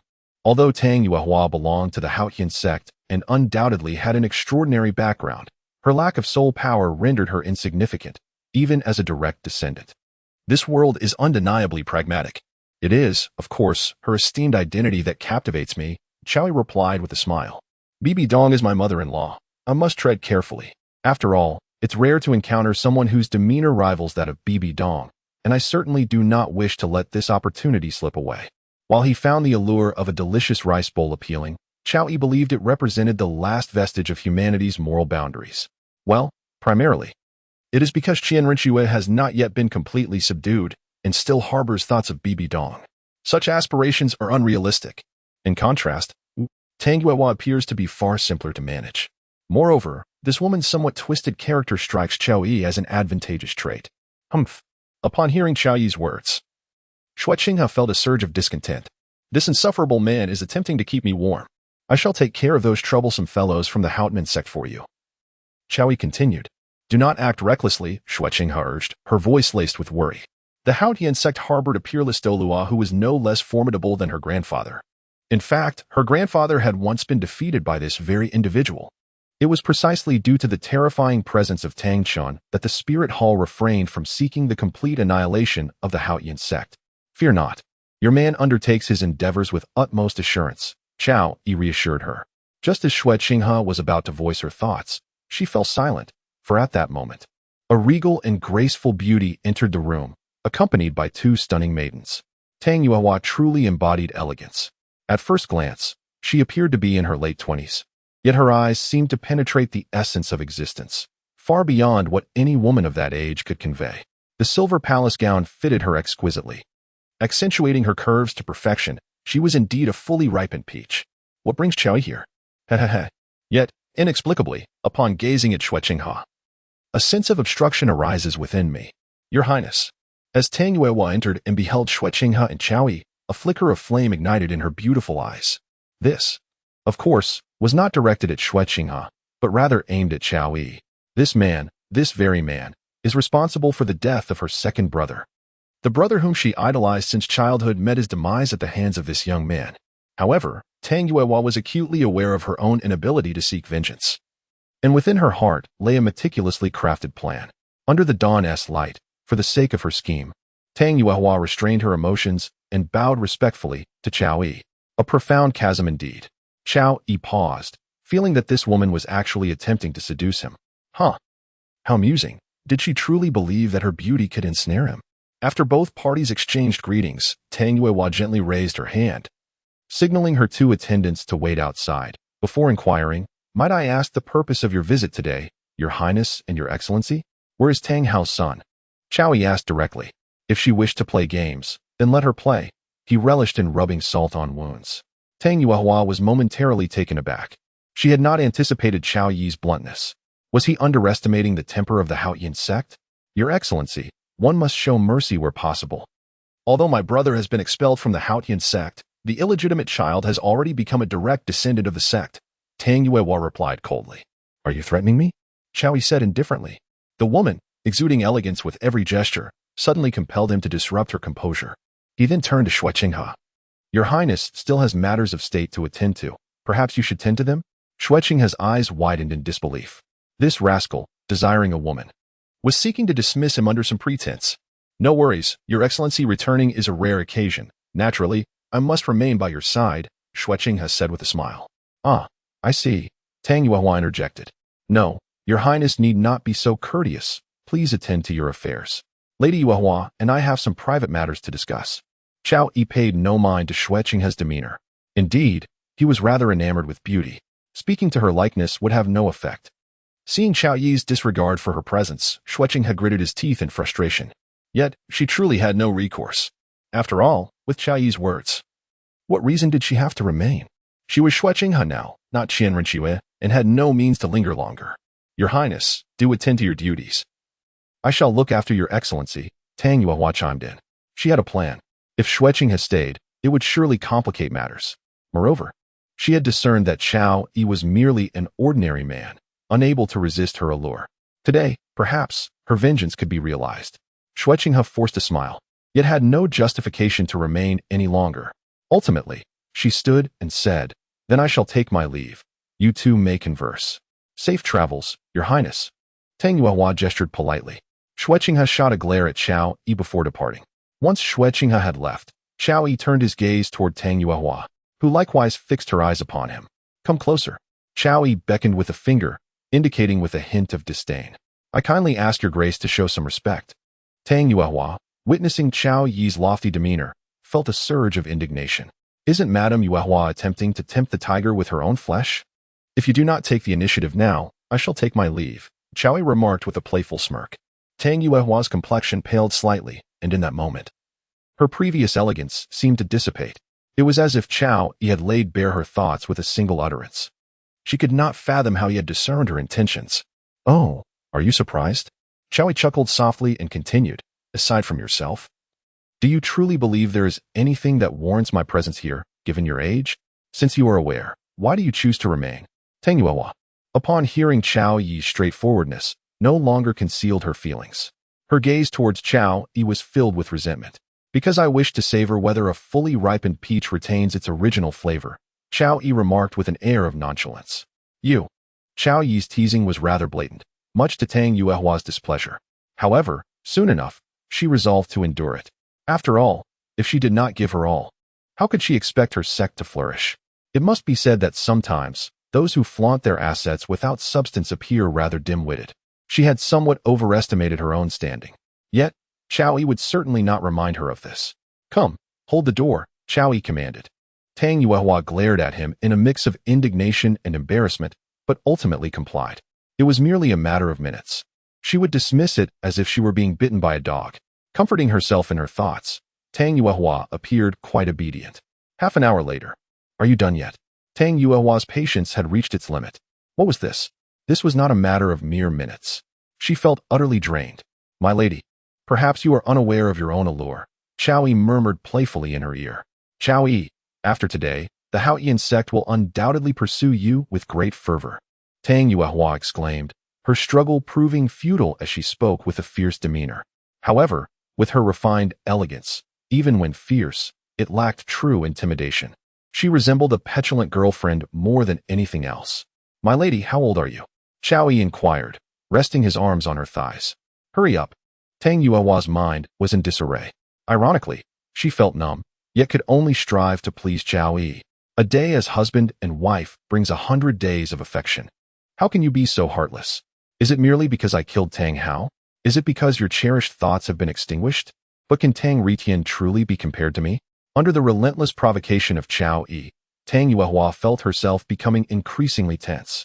Yet, in that moment, she found herself devoid of the strength to retort. Apart from her labored breathing, it seemed as though she might faint at any moment. After the passage of half an hour, Chao Yi finally emerged from the chamber. Outside, two drowsy maidservants paused momentarily upon seeing him, before hastily making their way inside. Just as the two beautiful maidens entered the room, Chao Yi heard the piercing screams of Tang Yuehua emanating from within. Chao Yi's lips curled into a subtle smile. Indeed, a graceful woman always aspires to maintain her elegance, regardless of the time or circumstance.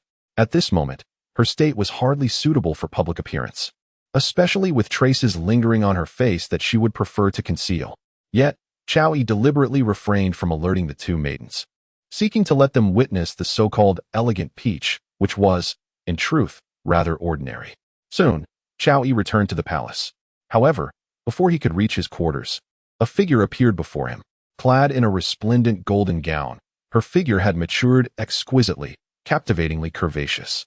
If women like Hulaina and Dugu Yin could be deemed as enchanting beauties in the future, then this girl could already be hailed as a paragon of grace and charm in the present. In terms of sheer beauty, even Bibi Dong would pale in comparison. Her stunning visage seemed almost ethereal. Evidently, Qianren Xue was in a bit of a mood today. After all, her presence in the bustling city of Tiando spoke volumes. Did she not fear that her carefully laid plans might unravel due to this singular appearance? As Chao Yi approached her, he playfully lifted a strand of her golden locks and inquired, her skin as flawless as snow, a straight nose, and delicate phoenix-like eyes, all contributing to her breathtaking beauty. Whether viewed up close or from afar, she exuded perfection. Her sun-kissed golden hair cascaded gracefully, yet it possessed an enchanting allure all its own. Chao Yi believed that her affection for women with unique hair was indeed genuine. Qianren Xue brushed Chao Yi's hand away, yet the smugness in her eyes was unmistakable. It was evident that whenever her true self appeared before Chao Yi, this steadfast admirer of beauty would not exhibit the same canine demeanor as in the morning. You still know how to return? Qianren Xue, seemed to embody the role of a cherished wife, gazing at Chao Yi as if complaining. Naturally, my interaction with her was merely to clarify certain matters. She is incomparable to the lady. No one can be compared to you, Chao Yi continued. Flattering words never go amiss, especially when directed at a woman. As for the notion of clarifying anything with Tang Hao, that was entirely misleading. He had nothing to clarify. He was simply enamored with the peach-like allure. Regrettably, thus far, apart from Bibi Dong, he had not encountered anyone else with such captivating qualities. The mention of Poseidon felt distant, and moreover, that woman was formidable, unlike Tang Hao, who could be molded as he wished. Qianren was evidently not so easily deceived. However, before she could pose further inquiries, they soared into the air. Angel sister, I recently learned a new study posture. Shall we explore it together? Chao Yi inquired. Although it was a question, he was already leading Qianren towards a grand hall. In the depths of night, a crescent moon hung in the sky, surrounded by twinkling stars. Qianren, draped in delicate silk, sat upright, her beautiful eyes filled with confusion. She recalled that she had not come to demand an explanation. Why had it ultimately devolved into a study discussion? Casting a glance at Chao Yi, her anger flared. This rascal had neglected his personal hygiene. The thought irked her, as she was a woman with a penchant for cleanliness. With a swift kick to Chao Yi, she hurriedly fled the scene. Qianren's petite foot lacked any significant force. Chao Yi felt nothing, barely registering her action. He merely turned over and continued to gather his strength. Meanwhile, at Yuxian, Tang Hao emerged from the bathroom. Her snow-like skin bore the marks of a vigorous rub. At that moment, she paid no heed to her physical pain, nor to the torment in her heart. Instead, she donned a suitable palace outfit, assisted by 2 shivering maidservants, and made her way outside.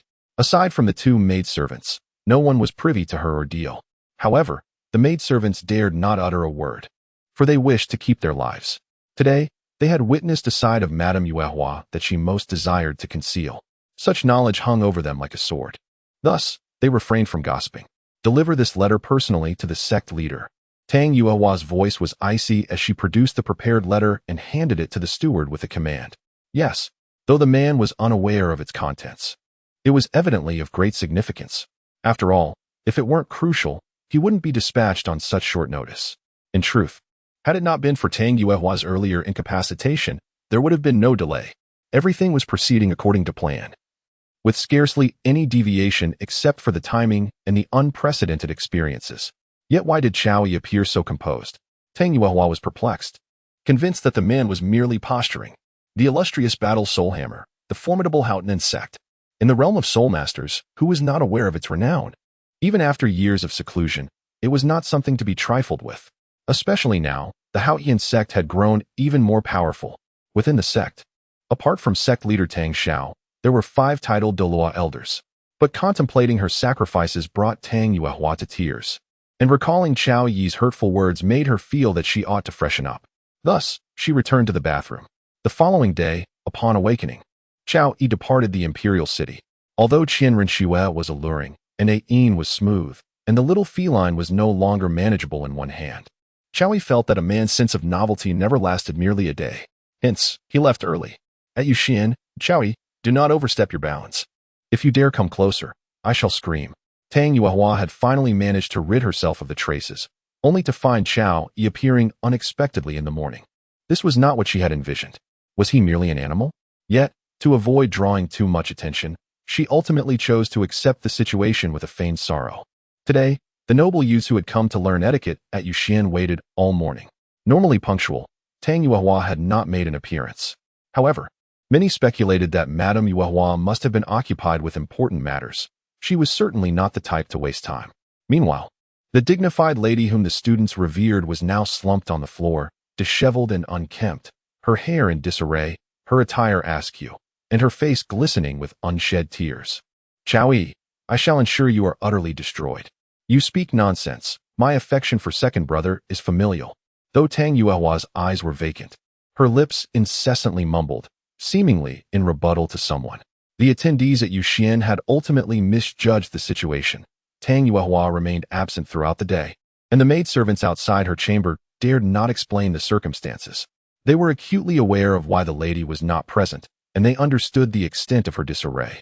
which bore no resemblance to elegance. Yet, they could not divulge such matters to anyone, adopting a demeanor of aloofness. In the ensuing days, Chao Yi arrived punctually each day. The noble disciples of Yu Xian gradually grew impatient, as understanding also required a time limit. Madame Yuehua is clearly within Yu Xian, yet she refuses to show herself or attend class. This is somewhat excessive. Many noble disciples expressed their frustrations, disregarding notions of elegance, as Yu Xian bore the brunt of their wrath. However, Tang Yuehua continued to remain hidden, isolating herself within her quarters. Many of the staff at Yu Xian opted to leave, as it appeared that Tang Yuehua was courting disaster. Chao Yi devoted 7 days to imparting all that he had learned to Tang Yuehua.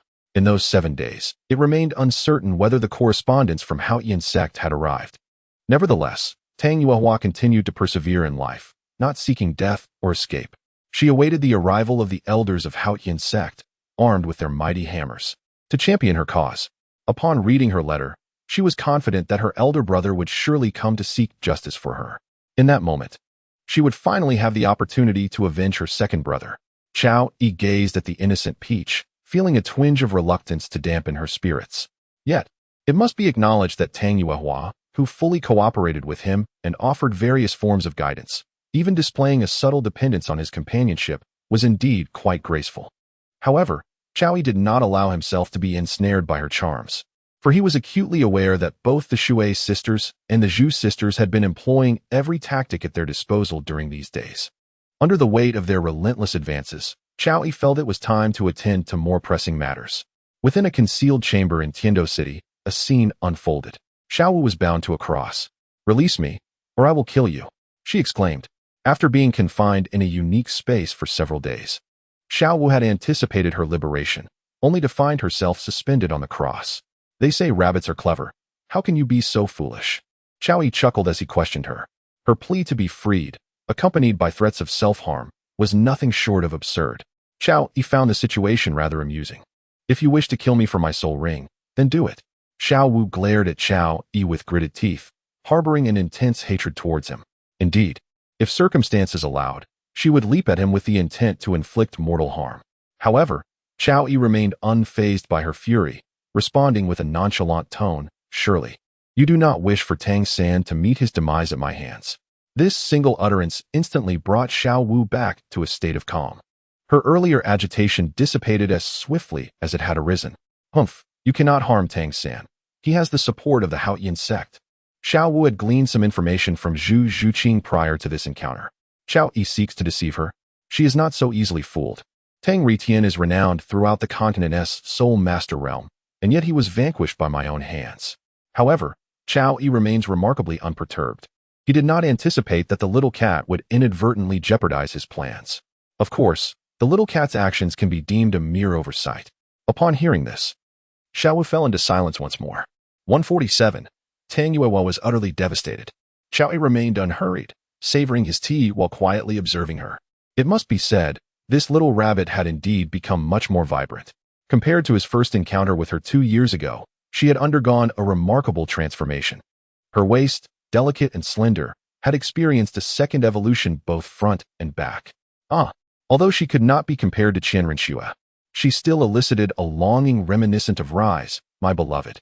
Naturally, Xiao Wu noticed the intensity of Chao Yi's gaze, and a sense of fear began to creep over her. For Chao Yi was no longer the one merely enamored with her soul ring. Rather, his gaze was reminiscent of Ma Hongjun in his fervor. "I would rather perish than comply with your wishes," Xiao Wu declared through gritted teeth. "Then I shall seek out Tang San and eliminate him," Chao Yi responded, preparing to rise.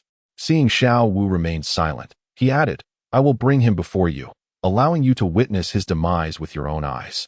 To be honest, if it weren't for the enticing nature of the system's task, he wouldn't want to go through such trouble. After all, Xiao Wu was essentially a banquet laid before him, requiring no such exertion. "No, please don't," Xiao Wu exclaimed, growing anxious. "What do you truly desire?" She shouted in frustration. "I desire nothing extravagant. If you would consent to converse with me about certain knowledge, I might consider sparing Tang San," Chao Yi replied.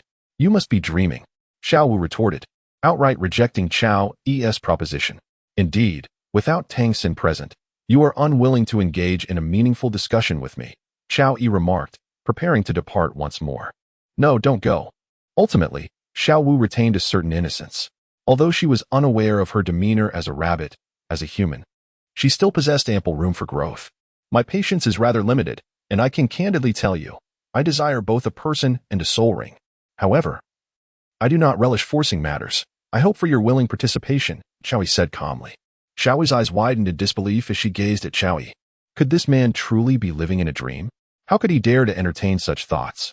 Rest assured, I shall grant you time to consider, as well as the opportunity to see Tang Xin one last time, thus assuring you of his safety. Is that not so? Xiao Yi continued. Ultimately, prior to capturing Tang San, persuading Xiao Wu to acquiesce would prove challenging. Nevertheless, Xiao Yi believed he had ample time. Waiting a few more days was inconsequential. After all, the task had no time constraints, and he felt no urgency. With that, without waiting for Xiao Wu's response, Xiao Yi released her restraints. Her delicate form felt soft in his grasp. Xiao Yi once again stored her within the confines of the system space. Meanwhile, in Yuxian, a span of 10 days had elapsed since that fateful day. The steward returned on the 7th day, yet the family remained utterly silent. The elders of the Haotian sect had not made an appearance, nor had Tang Xiao shown himself. Following a few days of Tang Yuehua's despondency, Yuxian had completely deteriorated. No noble offspring came to study there anymore. However, Tang Yuehua was indifferent to this. Her sole concern was the absence of her elder brother. They were siblings, after all. And she could not fathom her beloved brother allowing her to be bullied by Xiao Yi.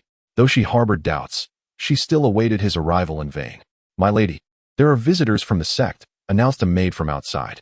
The maid refrained from entering, fearing she might witness an undesired scene. After all, some matters should not be repeated. She had no desire to meet her demise. Upon hearing of the sect's arrival, Tang Yuehua seemed to be rejuvenated, hastily tidying herself before rushing out. Yet, upon reaching the reception hall, she found no trace of her brother. Her gaze turned icy as she fixed her eyes on the maid behind her. The maid promptly produced a letter left by the visitors, stating it was penned by the sect leader himself. Tang Yuehua snatched it and tore it open. At that moment, elegance was the last thing on her mind. Despite her graceful demeanor and youthful beauty, her actions appeared rather crude. The maid could only stare in disbelief, struggling to reconcile this with the image of their lady. Tang Yuehua skimmed through the letter, but upon encountering various evasive remarks and expressions of concern for her well-being, yet no indication of coming to seek out Xiao Yi, her fury ignited. With a fierce rip, she shredded the paper. "Ah!" she cried out, as if on the brink of collapse. "Alas, the lady has gone mad," murmured one maid. "We're doomed," whispered another. Though both maids were filled with myriad thoughts, they dared not display their emotions, remaining obediently still. After a flurry of broken pottery, Tang Yuehua gradually calmed down. She suddenly realized that while her brother held the title of sect leader, many matters could not be dictated by a single individual, especially when his sister was merely a waste with a soul power of only level 9. The Haotian sect would not engage in warfare with a Title Douluo for her sake. Moreover, Xiao Yi was, at present, the king of the Tiando Empire. A recollection of Xiao Yi's mocking demeanor during their previous encounters flooded her mind. He had seen through it all, hence his disdainful treatment towards her. Tang Yuehua now recognized herself as a foolish donkey, having been prodded for days before grasping this truth. In tears, her sorrow could no longer be contained. On the other side, Xiao Yi had departed from Tiando City, heading straight for the Haotian sect. He had resolved not to waste time. He intended to confront the sect directly. Confidence surged within him, for apart from Tang Xiao, a Title Douluo at level 95, the rest were merely a handful of Title Douluos at levels 91 or 92. They posed little threat to Xiao Yi. 4, 5, or even 6 would be inconsequential. Without Tang Chun and Tang Hao, the Haotian sect was left vulnerable, incapable of engaging in high-stakes combat. The prestigious reputation of the First Weapon Spirit sect was little more than a facade. Xiao Yi had learned the sect's location from Qianrenxue. Although she had expressed her disapproval of his journey, she ultimately did not obstruct him. Qianrenxue remained unaware of Tang Chen's situation, yet Xiao Yi was fully cognizant. Thus, he felt no trepidation. Even if Tang Chen were present, it would make no difference. His confidence in his ability to triumph was absolute. Outside a small village, Xiao Yi paused. Were it not for Qianrenxue's precise directions, he might have struggled to locate the Haotian sect. Situated 300 miles east of Tiando City, the village was nestled amidst encircling mountains, presenting an unassuming facade. Wisps of smoke curled up from various points within the village, indicating that it was nearly lunchtime. At the village entrance, a group of children frolicked, while numerous villagers tended to their tools in preparation for their midday meal. At first glance, it appeared to be an ordinary village, yet beneath its surface lay the remnants of the world's foremost soul sect from yesteryear. "Please leave, we do not welcome outsiders here," declared a robust middle-aged man, casting a scrutinizing glance at Xiaoyi. "Unwelcome? Does that mean I cannot enter?" Xiaoyi inquired with a smile. The middle-aged man was momentarily taken aback, not anticipating such a response. "Do you have any idea where this is?" he retorted. "Haotian sect? How could I possibly be unaware?" Xiaoyi replied. Xiaoyi emanated a flickering power of thunder, and in the next moment, 9 radiant rings materialized. Title Douluo, the middle-aged man. Upon witnessing Xiaoyi's 9 soul rings and their terrifying configuration, felt an overwhelming dread. "If you wish to live, do not stand in my way," Xiaoyi stated with an air of civilized reason. Though the middle-aged man aspired to fulfill his duty, he could not deny his lack of courage. Meanwhile, Xiaoyi took a step forward, heading towards the mountains behind the village. The place where Xiaoyi arrived was a mountain peak. Although the mountain itself was not particularly high, it was exceedingly steep. The entire cliff was almost perpendicular to the ground and remarkably smooth, devoid of any vegetation. Resembling a stone mountain, the location chosen by the Haotian sect was indeed commendable, as it was not an easy task for an ordinary person to reach this place. Xiaoyi felt a tinge of curiosity about how Tang Hao, that alluring peach, managed to ascend the mountain upon her return. After all, she possessed merely a 9th-level soul power. Shaking his head, he mused that it was hardly the time for such thoughts. Nevertheless, it must be said that Tang Hao was indeed quite captivating, leaving him with a lingering sense of intrigue. Truly, she was worthy of her connection to the third party. Upon reaching the summit, the view ahead opened up magnificently. Beyond the rocky crags lay a landscape far from monotonous. As he gazed into the distance, he beheld several peaks adorned with abundant verdant foliage. This mountain range was remarkably unique, characterized by its steep elevations, interspersed with ravines that separated each peak. To venture into the mountains, one would face considerable exhaustion from the alternating ascents and descents. Should fortifications be established atop each peak, one would encounter formidable barriers at every turn. Even if the assailants outnumbered the defenders tenfold, success in breaching such defenses would not be guaranteed. The terrain was undeniably treacherous. Reflecting on this, Xiaoyi pondered, how profoundly fearful of death must the members of the Haotian sect be to construct such formidable defenses. Xiaoyi soared through the skies, swiftly arriving at the mountain's end. At an altitude of 500 meters, clouds and mist began to envelop him. At the pinnacle of this mountain, a thick iron chain, as robust as an arm, extended into the distance, connecting to another peak. He naturally saw no need to leap down. Instead, he flew directly across. Eventually, he reached the final summit, where a magnificent structure resembling a castle stood. The edifice was entirely gray, blending seamlessly with the mountain itself, nearly occupying the entire mountaintop. The Haotian sect's colossal stone structure resembled a fortress. Its main entrance towered 5 meters high, although it could not compare to the grandeur of the Pope's palace. This solid stone construction exuded an extraordinary sturdiness. Above the entrance, 3 powerful characters were intricately carved, radiating a majestic aura that could rival the surrounding mountains. In front of the grand door, 2 disciples of the Haotian sect stood guard. Bang! Thunderous echoes resounded. Xiaoyi, without any preamble, unleashed a thunderous strike. The impact resonated against the grand gates, causing them to tremble violently and develop several fissures. Yet, astonishingly, they did not shatter. It is worth noting that Xiaoyi's recent blow, though seemingly casual, bore the might of a Title Douluo as full force. Remarkable. This structure possesses formidable resilience. Who dares intrude upon our Haotian sect? Bellowed one of the gatekeepers, wielding the Haotian hammer. Do 5 mere spirit rings grant you the right to inquire about my origins? Xiaoyi responded nonchalantly. Do you truly believe everyone is as formidable as Tang Ritian? Whoosh. A flash of white light flickered, and in the next instant, a blade of lightning surged forth. Bang. Instantly, the entire Haotian sect quaked. The gates of the sect shattered into fragments, and the disciples stationed there vanished into a wisp of smoke along with the debris. Xiaoyi breached the gates of the Haotian sect and ventured inside. Upon entering the inner sanctum, akin to a formidable fortress, he paused in his tracks. Suddenly, bolts of white lightning surged from his hands, crashing forth like a ferocious dragon's roar. Streams of pure lightning energy erupted in all directions, relentless and fierce. The very ground trembled, as if the Haotian sect was besieged by calamity, with devastation and ruin strewn about. Amidst the chaos, a deep, resonant voice echoed from the depths of the sect. Xiaoyi's gaze fell upon a towering figure, a man over 2 meters tall, With a robust physique and a countenance chiseled like stone, his hair a shock of silver. He hovered in the air, a formidable presence, unmistakably a Title Douluo, likely the renowned Title Douluo. Is it just you? Xiaoyi regarded Tang Hao with disdain. Tang Hao was momentarily taken aback. He had anticipated Xiaoyi to utter some boastful retort, yet he was unprepared for such a contemptuous inquiry. Who are you? And why have you dared to trespass upon my mountain and harm my kin? Tang Hao demanded. He questioned whether this individual was affiliated with the Spirit Hall. But something felt amiss. Surely, the Spirit Hall would not dispatch only a single person, and the configuration of Chao Yi's soul rings was extraordinary, unlike anything he had ever witnessed. Moreover, the aura emanating from Chao Yi was formidable, suggesting a cultivation level beyond his own. I personally dealt with Tang Hao, Xiaoyi declared, casting a steely gaze at Tang Hao. With those words, Tang Hao's aura surged dramatically. He was enraged. Just days prior, he had received a letter from his sister, who had been tormented by the man who had slain his second brother. Unfortunately, due to the assailant's considerable standing in Heaven Do City, the elders forbade any retaliation. Tang Hao had chosen to endure, yet now, he felt a surge of blood rising in his throat. Today, this sworn enemy had brazenly infiltrated the Haotian sect. The opponent had willingly walked into the lion's den.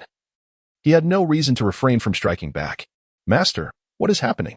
As Tang Hao prepared to unleash his fury, 5 figures soared in from behind. Second elder. This is Chao Yi. Tang Hao suppressed his fury and addressed an elderly man. Upon hearing this, the elder paused in astonishment. Chao Yi? This name is indeed all too familiar.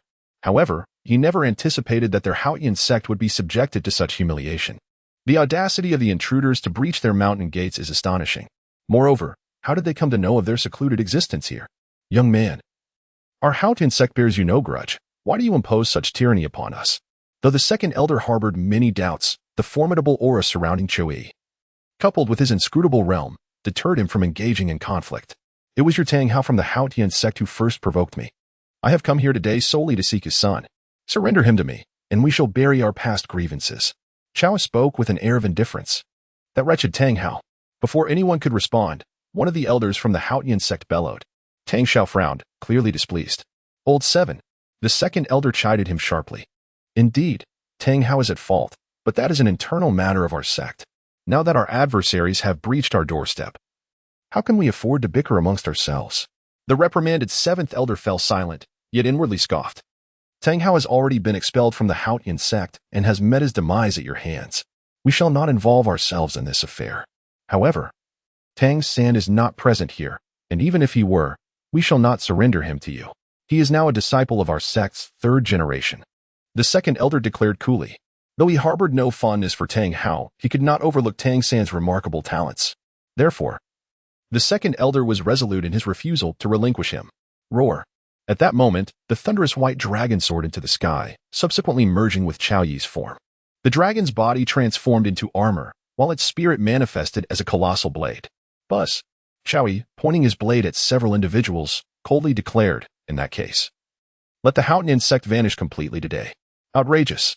This time, it was not merely Tang Hao. Even the other elders of the Haotian sect were in an uproar. After all, Chao Yi was undeniably excessively arrogant. He hardly regarded them as worthy of his attention. Whoosh. Chao Yi struck with a single, powerful blow, targeting the location of Tang Hao and his companions. The Haotian formation. Tang Hao sensed the terrifying force of the strike, and similarly, the 5 elders perceived its dreadfulness. In an instant, the 5 elders swiftly took their positions. A grand array of the Haotian sect materialized before them. Bang. Rumble. Chao Yi's strike once again plunged the entire Haotian sect into a state of architectural collapse. However, under the intervention of Tang Hao and others, his blow was successfully thwarted. Chao Yi glanced in surprise at the location of those individuals. Disciples of the Haotian sect, the Haotian formation. Taking advantage of the situation, Tang Hao shouted loudly.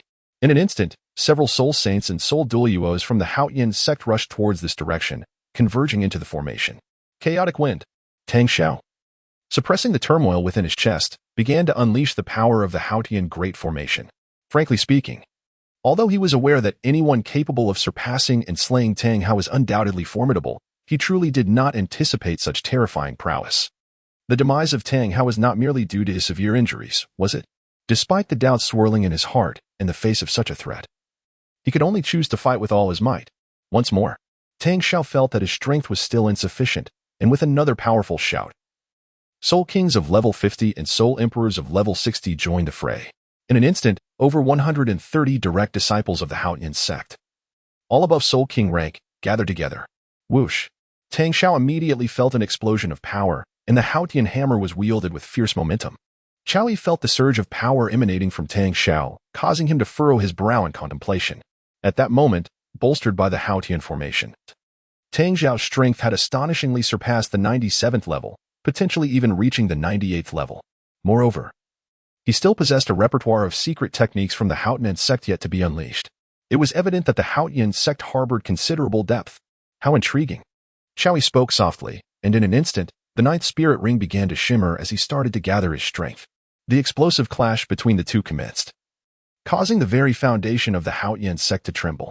Haotian's 9 decisions, the breaking word decision.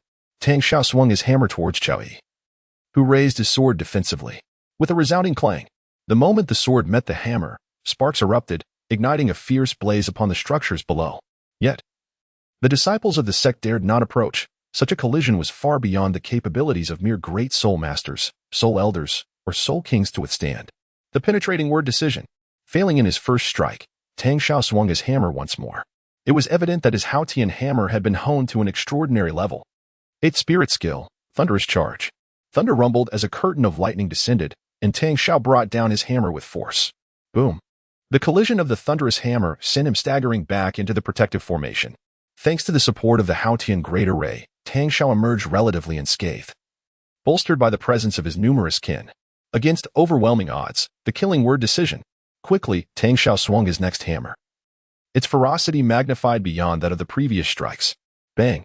Bang! Bang! This time, Tang Hao managed to withstand several blows from Chao Yi. The two engaged in an incessant exchange of powerful strikes. While Tang Hao's blows grew increasingly formidable, Chao Yi's 9th spirit skill was also fully charged. Sensing Chao Yi's impending eruption, Tang Hao refrained from casting any feudal soul techniques and continued to wield the Haotian hammer with relentless vigor. A fresh steed adorned with a white jade saddle, the battlefield's chill under the moonlight lingers. The sound of iron drums still echoes from the city walls. While the golden blade within its sheath remained stained with blood, Chao Yi raised his weapon high into the sky and charged directly towards the Haotian Grand Formation. The 9th soul skill, Dragon Soul Blade. 81 strikes. Simultaneously, Tang Hao completed the final strike of the chaotic wind. And the power of the last blow of the Haotian hammer's chaotic wind was already capable of surpassing levels. Moreover, it was now executed within the Haotian formation. The destructive force of the hammer was beyond description. Bang! The knife and hammer collided once more, and this time, neither weapon yielded. Instead, two forces of thunder clashed at the point of contact, creating an explosion. The sparks that erupted possessed the terrifying explosive power to obliterate vast expanses of architecture. Boom! Bang! Following this, a thunderous roar resounded. In an instant, disciples of the Haotian sect below the Soul Saint rank were violently thrown back, spewing blood. Many among them met their demise instantly. They ultimately could not withstand such overwhelming destructive power. 150, on par with the floor deity. Although Chao Yi was also shaken back somewhat, he remained unharmed thanks to the protection of the Dawn battle armor. It is essential to recognize that the defensive capabilities of this armor can withstand even the full force attacks of many Title Douluo. And this is achieved without the need for any soul skills. As Tang Hao surveyed the severely wounded disciples of his sect, he became acutely aware of the terrifying power possessed by Chao Yi. The elders shall fight with him. With bloodshot eyes and gritted teeth, Tang Hao bellowed. Indeed, it was not only the 5 elders of the Haotian sect, but even the other Soul Douluo and Soul Saints joined in, raising their voices in a fervent cry. How could it be so easy to annihilate their Haotian sect? An unending stream of soul power surged towards Tang Hao. Explosive circle. Although Tang Hao had only recently mastered the Great Samurai Hammer, it is crucial to note that he was not the same as Tang Hao. He belonged to the pinnacle era. Moreover, he was bolstered by the Haotian formation.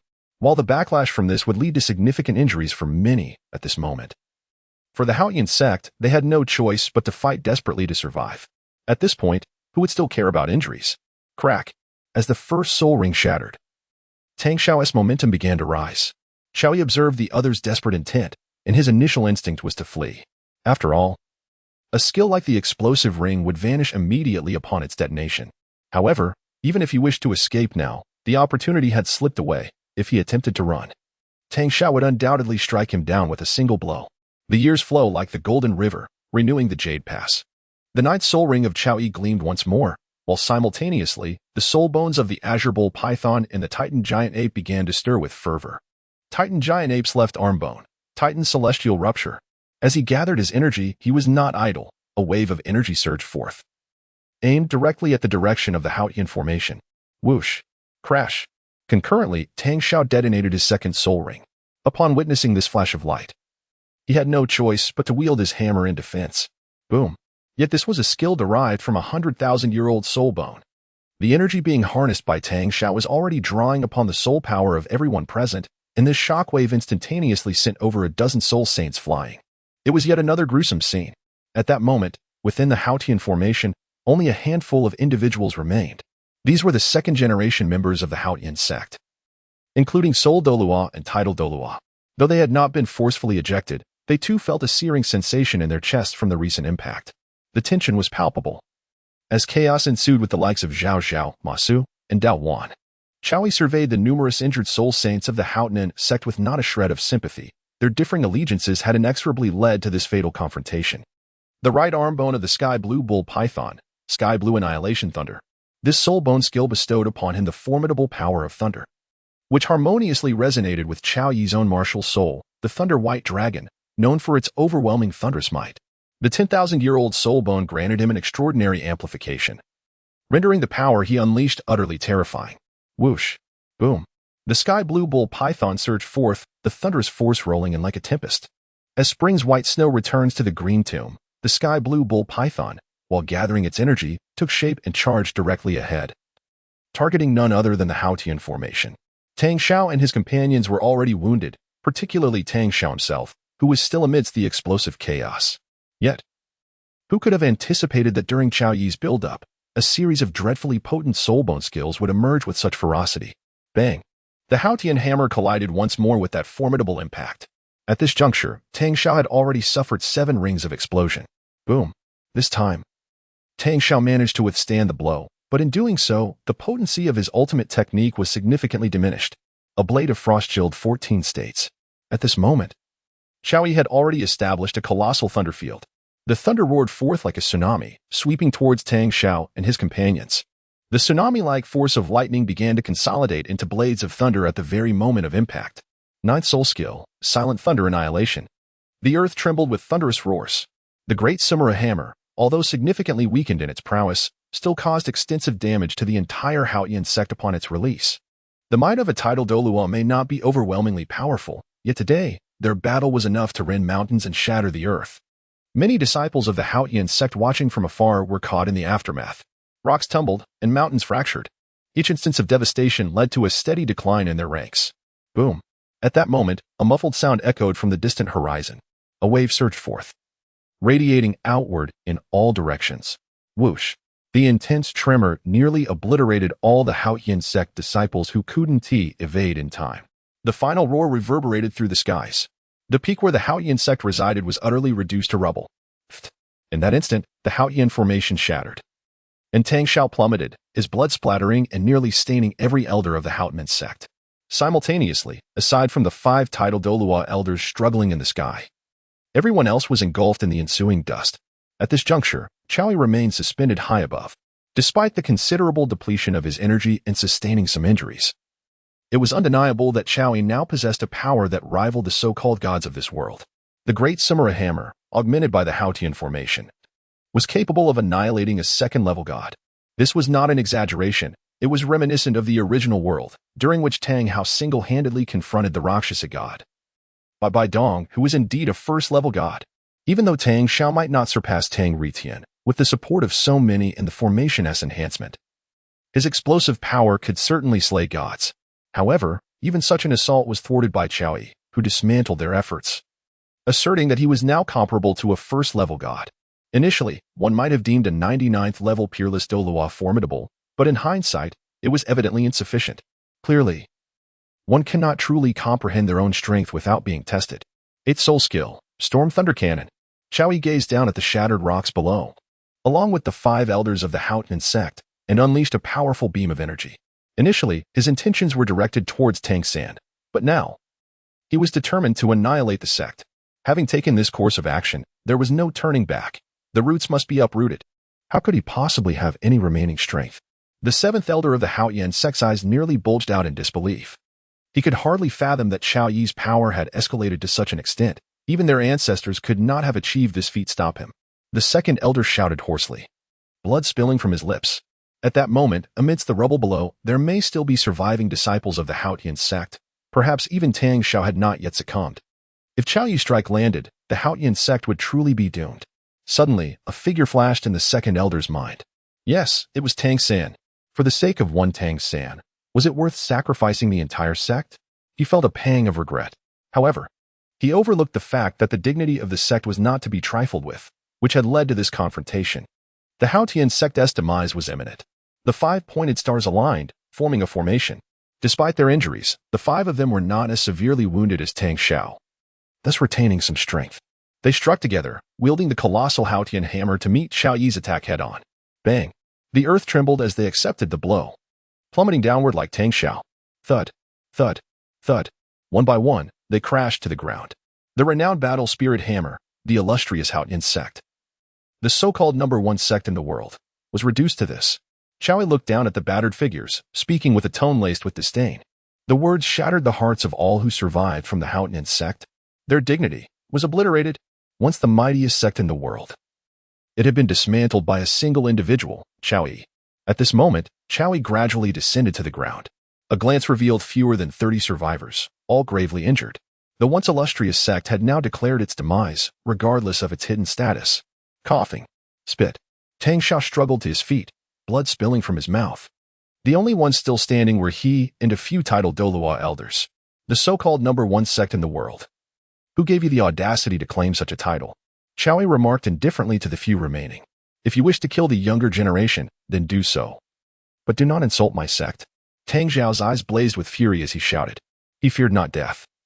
And in the face of such devastation wrought upon the Haotian sect under his leadership, he believed that living was worse than dying. His mental state had unraveled. Where is Tang San? As Xiao Yi spoke, he released Xiao Wu from her confinement. Xiao Wu blinked in confusion upon her release, only to grasp Xiao Yi's inquiry. Upon witnessing the catastrophic scene around her, she was momentarily stunned. This was the Haotian sect, the final sanctuary of Tang San, now reduced to ruins. Xiao Yi wrapped an arm around Xiao Wu's waist, leaning close to whisper in her ear. Xiao Wu shivered. The Haotian sect? This is the Haotian sect, and it has been utterly devastated. Tang San will seek revenge. Do not presume to know his whereabouts. Tang Hao replied coldly. Tang San possessed all the secret arts of the Haotian sect and was a twin martial soul. His future was boundless. Perhaps this was Tang Zhao's last glimmer of hope. And do not think the Haotian sect is truly without defenders. When news of today's events reaches the outside world, our ancestors will surely seek you out. Tang Hao continued. Are you still counting on Tang Chen? Xiao Yi gazed at Tang Hao with a mocking expression, his voice dripping with disdain. Ah, Tang Hao, how naively optimistic you are. Upon hearing Xiao Yi mention the name of his great-grandfather, Tang Hao felt a chill run down his spine. The name Tang Chen was known to only a select few, and someone of Xiao Yi's generation should certainly not be aware of it. Yet, he did know, rest assured, in a few days. I shall facilitate a reunion for him, and you, Xiao Yi continued, his tone nonchalant. When it comes to exterminating your lineage, I certainly mean what I say. His intention was not merely to kill, but to inflict psychological torment as well. Yu Tang Hao coughed up blood, his resolve wavering. And you think I wouldn't find Tang San just because you refuse to tell me where he is? Xiao Yi pressed on. Humph. Little San will never return to the Haotian sect. You will not locate him.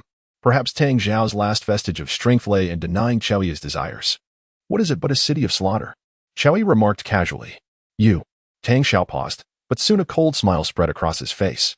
Go ahead and search for him. Aha. Xiao Yi observed his expression and concluded that it was indeed confirmed. However, he truly did not anticipate that Tang San would venture into the city of slaughter. What level is he at now? To dare step into such a perilous place is indeed a sign of recklessness. Yet, considering the formidable accessories that Tang San possesses, perhaps it is not entirely implausible. Furthermore, the city of slaughter could serve as an accelerated means for him to gain experience. Regardless, he has at least discerned Tang San's whereabouts. Meanwhile, Xiao Wu felt an acute pang of anguish. How could she not see that Xiao Yi was fully aware of Tang San's location? Moreover, even the once dominant Haotian sect in the human realm could not match Xiao Yi's prowess. Tang San is truly in danger. Just kill me already. Tang Hao felt utterly powerless and despondent. Yet, perhaps the city of slaughter also represented a final glimmer of hope. If Chao Yi dared to enter, the constraints of that place might afford Tang Xin a chance to turn the tide.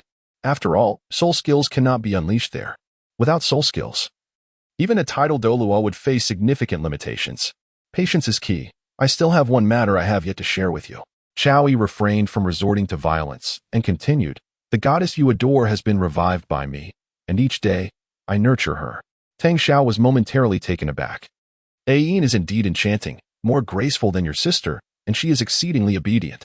With a sudden eruption of rage, Tang Hao spat out blood, exclaiming, I will kill you. In an instant, he rose to his feet, wielding the Haotian hammer as he charged forward. This was the power of fury. He had risen. He was determined to fight with all his might.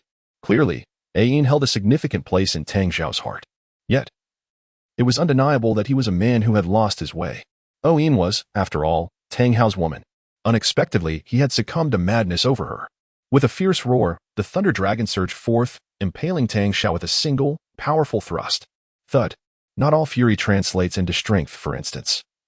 Tang Hao now lay prostrate. A once great Title Douluo met his demise here. Boom, boom, boom. Even after Tang Hao's death, Chao showed no mercy. The sound of thunder erupted, and in that moment, all survivors breathed their last, buried beneath the chaos. Chao stared blankly at the scene. Utterly stunned. Chao Yi's decisiveness was overwhelming. So, have you made your decision? He inquired, gazing intently at Chao Wu. To be frank, the sacrifice could have been made directly. However, he felt that experiencing it was essential, given the connection to San. Jie. I promise you, will you spare San? Chao Wu hesitated for a moment before speaking. Of course, I always keep my word. As long as you comply and make the sacrifice. I assure you that I will not pursue trouble with Tang San. Chao Yi replied with utmost seriousness. Chao Yi pondered, as a villain. Does one truly need to keep their word? Fine. I shall acquiesce to your request. Chao Yi seemed to have made a momentous decision as she spoke with great difficulty. Oh, no. Yet, despite her agreement, she never anticipated that Chao Yi would be so insistent. Chao Yi, can you not be so impatient?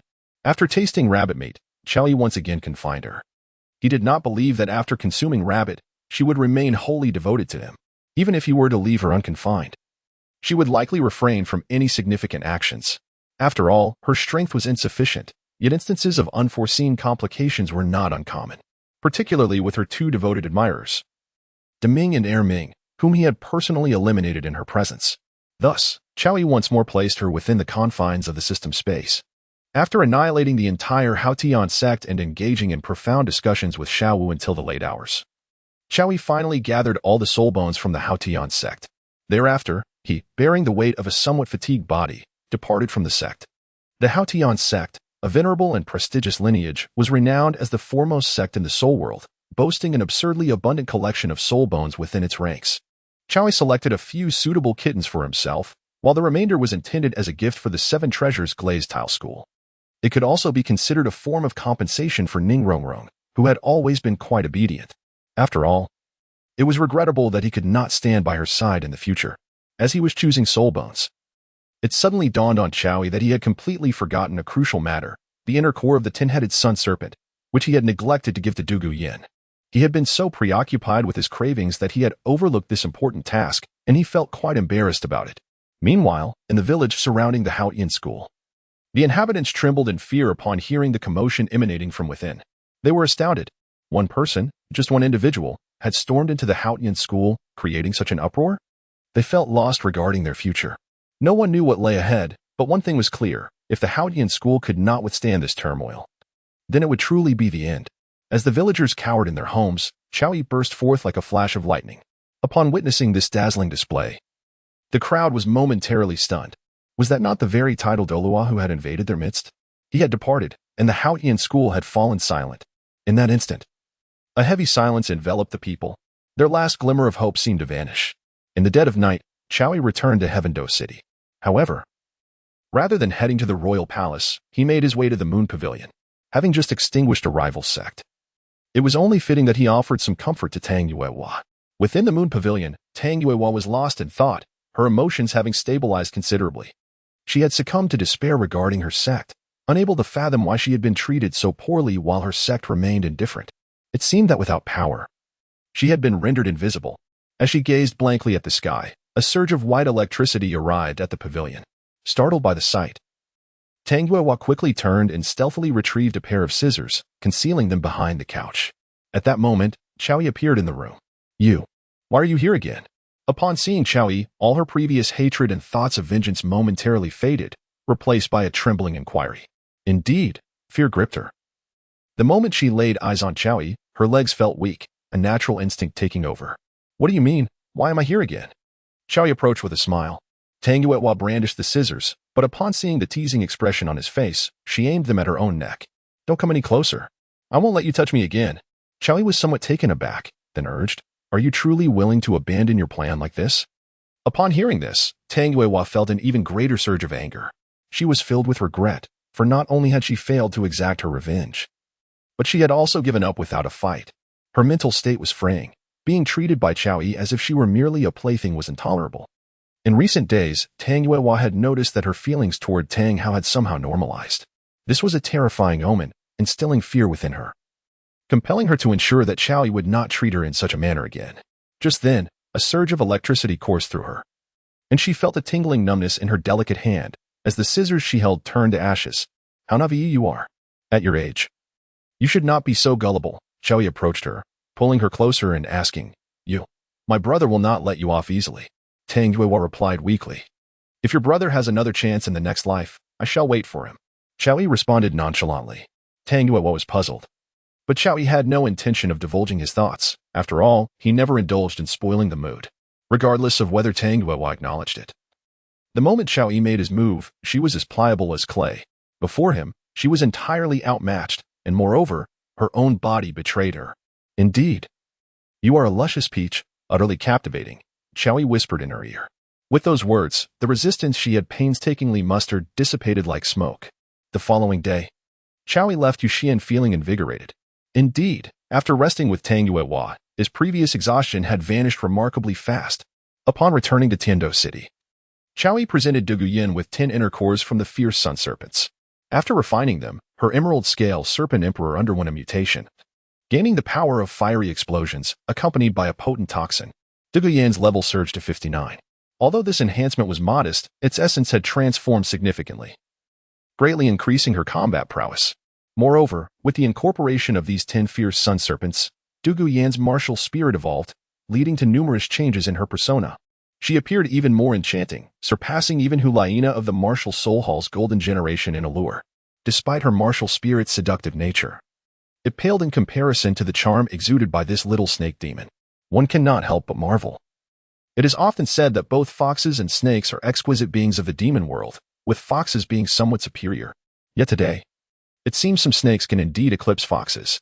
Furthermore, with the addition of fire attributes to Dugu emerald scale serpent emperor, her soul skills experienced a qualitative leap, allowing her to accommodate some previous soul bones. She could now serve as both a control-type soul master and a formidable assault-type soul master. Note: the world of Douluo is nearing its conclusion. The next realm will likely involve the universe of swallowing the stars, potentially focusing solely on an Earth narrative. What do you think the gods of Douluo could achieve in the realm of swallowing the stars? Feel free to leave a comment. Half a month later. Qiaoyi, I will only grant you this once. Do not push your luck. In a secret chamber, Xiaowu emerged. Her eyes filled with resentment as she glared at Qiaoyi. This man demands 7 or 8 times a day. Who could possibly endure that? Xiaowu, you must understand. I am a man of my word. Today shall be the final time, and then you shall offer yourself to me. I assure you. I will not harm Tang San in the slightest, Qiaoyi stated earnestly. He said the same just 2 days ago. Now, Xiaowu had serious doubts about Qiaoyi's integrity. In truth, Qiaoyi was aware that he had overstepped his bounds. Yet the allure of the situation was too compelling to resist. How about this? Before you offer yourself, I will take you to meet Tang San. Qiaoyi proposed after a moment's thought. Really?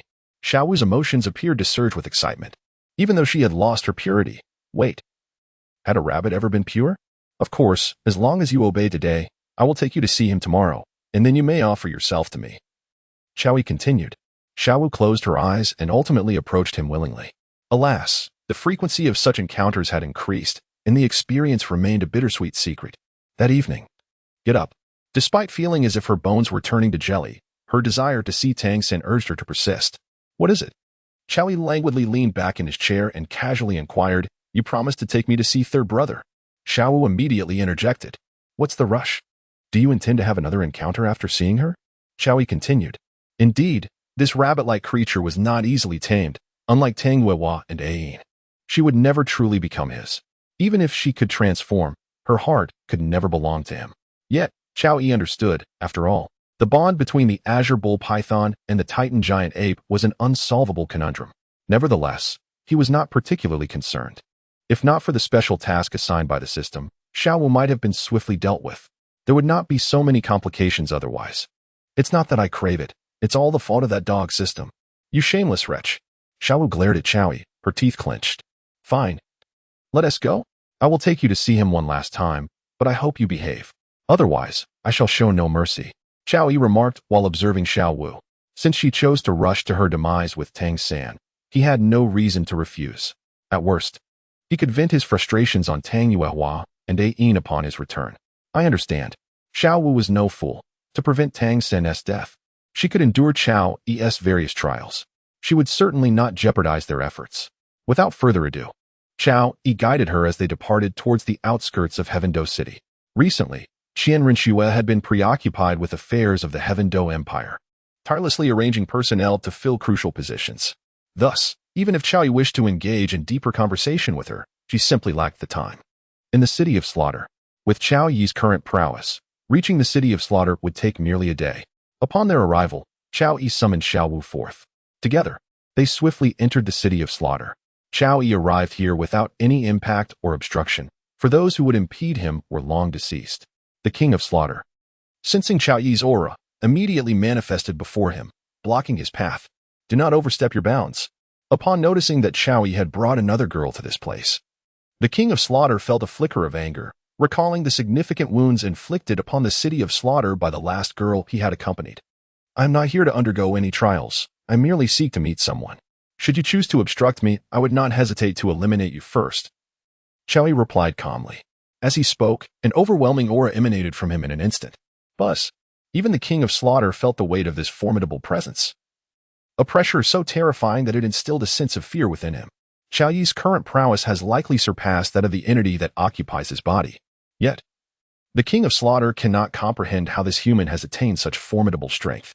Therefore, the King of Slaughter, exhibiting remarkable rationality, graciously stepped aside. For within Xiao Yi emanated an aura of deadly intent. Should he obstruct the path, it was inevitable that this individual would strike. The king desired Tang Chen's power solely to prolong his existence. Perishing in such a manner would be utterly futile. After Xiao Yizhen instilled fear in the King of Slaughter, he led Xiao Wu into the City of Slaughter. Upon encountering the maidservants there, Xiao Yi swiftly sought out Tang San's whereabouts. Xiao Wu. At the moment they reunited, Tang San was momentarily taken aback. His gaze fixated solely on Xiao Wu, disregarding Xiao Yi who stood beside her.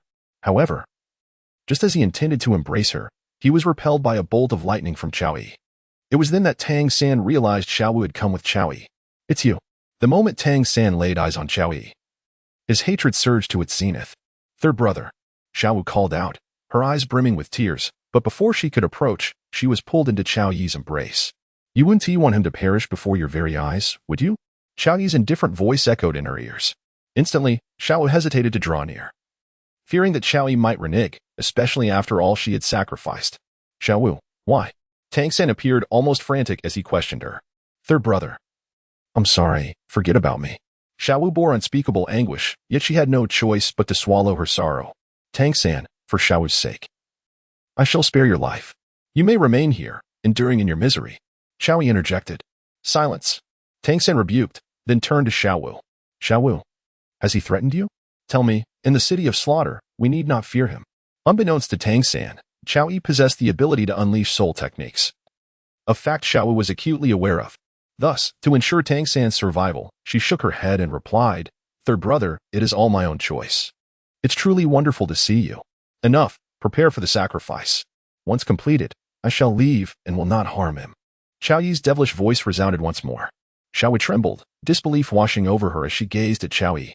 Yet, his expression remained impassive, clearly indicating he had no intention of further discussion. "You," Xiao could not fathom that Qiao Yi would demand her to sacrifice herself before Tang San. What a piercing wound this would inflict. Yet, perhaps it would allow him to relinquish his feelings? Qiao Yi provided a rationale that could sway her. Xiao hesitated again. While she certainly did not wish for Tang San to act foolishly, this course of action, albeit harsh, could indeed cool Tang San's ardor. You promised me. You must follow through. Otherwise, even in death, I shall not spare you. Xiao glared at Qiao Yi, her teeth clenched as she spoke. During their exchange, she cast a reluctant glance at the furious Tang San, who was currently bound by Qiao Yi's lightning and unable to approach. Of course. I have always been a man of my word, Qiao Yi nodded affirmatively. Upon hearing Qiao Yi's response, Xiao Wu chose to trust him, allowing a single tear to fall before commencing the sacrificial rite. Xiao Wu, what are you doing? No. Sensing the surge of energy emanating from Xiao Wu, Tang San grew frantic. Despite the lightning coursing through his body, he still yearned to break free. Qiao Yi felt a twinge of introspection. Am I truly that wicked? Yet, soon recalling the visage of Tang San from the original world, he concluded that villains must inevitably confront their own kind. Moreover, he himself was hardly a paragon of virtue. Upon Xiao Wu's sacrifice, she seamlessly merged into Qiao Yi's third soul ring. This transformation meant that his third soul ring had now taken on a crimson hue. Congratulations to the host for completing the voluntary sacrifice task. The portal to another dimension has been opened. By vanquishing the original host, Xiao Wu, he reaped an astonishing reward of 30,000 years of growth per ring. Following Xiao Wu's sacrifice, Qiao Yi not only fulfilled his task but also received rewards far beyond his imagination. As the soul rings multiplied, Qiao Yi's realm experienced a notable surge. Witnessing Xiao Wu's sacrifice, leaving only a solitary rabbit behind, Tang San descended into madness. Qiao Yi waved his hand, and the thunderous prison dissipated. Tang San, disregarding any feelings of animosity, attempted to embrace the rabbit. However, Qiao Yi did not afford him the opportunity to draw near. Bang. Trust? He had no intention of discussing trust at all. In a world of this nature, what truly matters is sheer strength. Trust holds no significance. Tang San pointed at Qiao Yi, ultimately succumbing in frustration.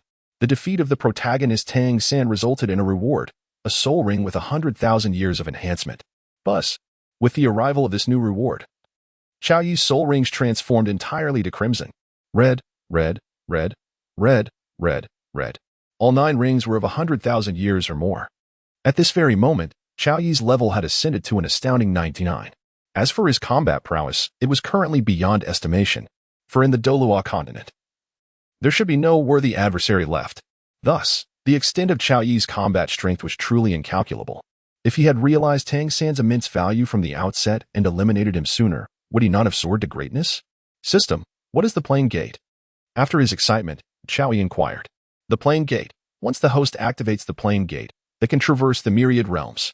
Upon reviewing the system prompt, Qiao Yi comprehended the situation. This portal to alternate realms grants him the ability to traverse various worlds at will. However, within these realms, there exists no definitive standard. He may find himself in the absurdity of the primordial world, reduced to the status of an insignificant insect, or he could transition to a low-powered martial world, emerging as a formidable overlord. The exact destination of his travels is left to the whims of fortune. Furthermore, each day spent in these realms equates to a day in his current world.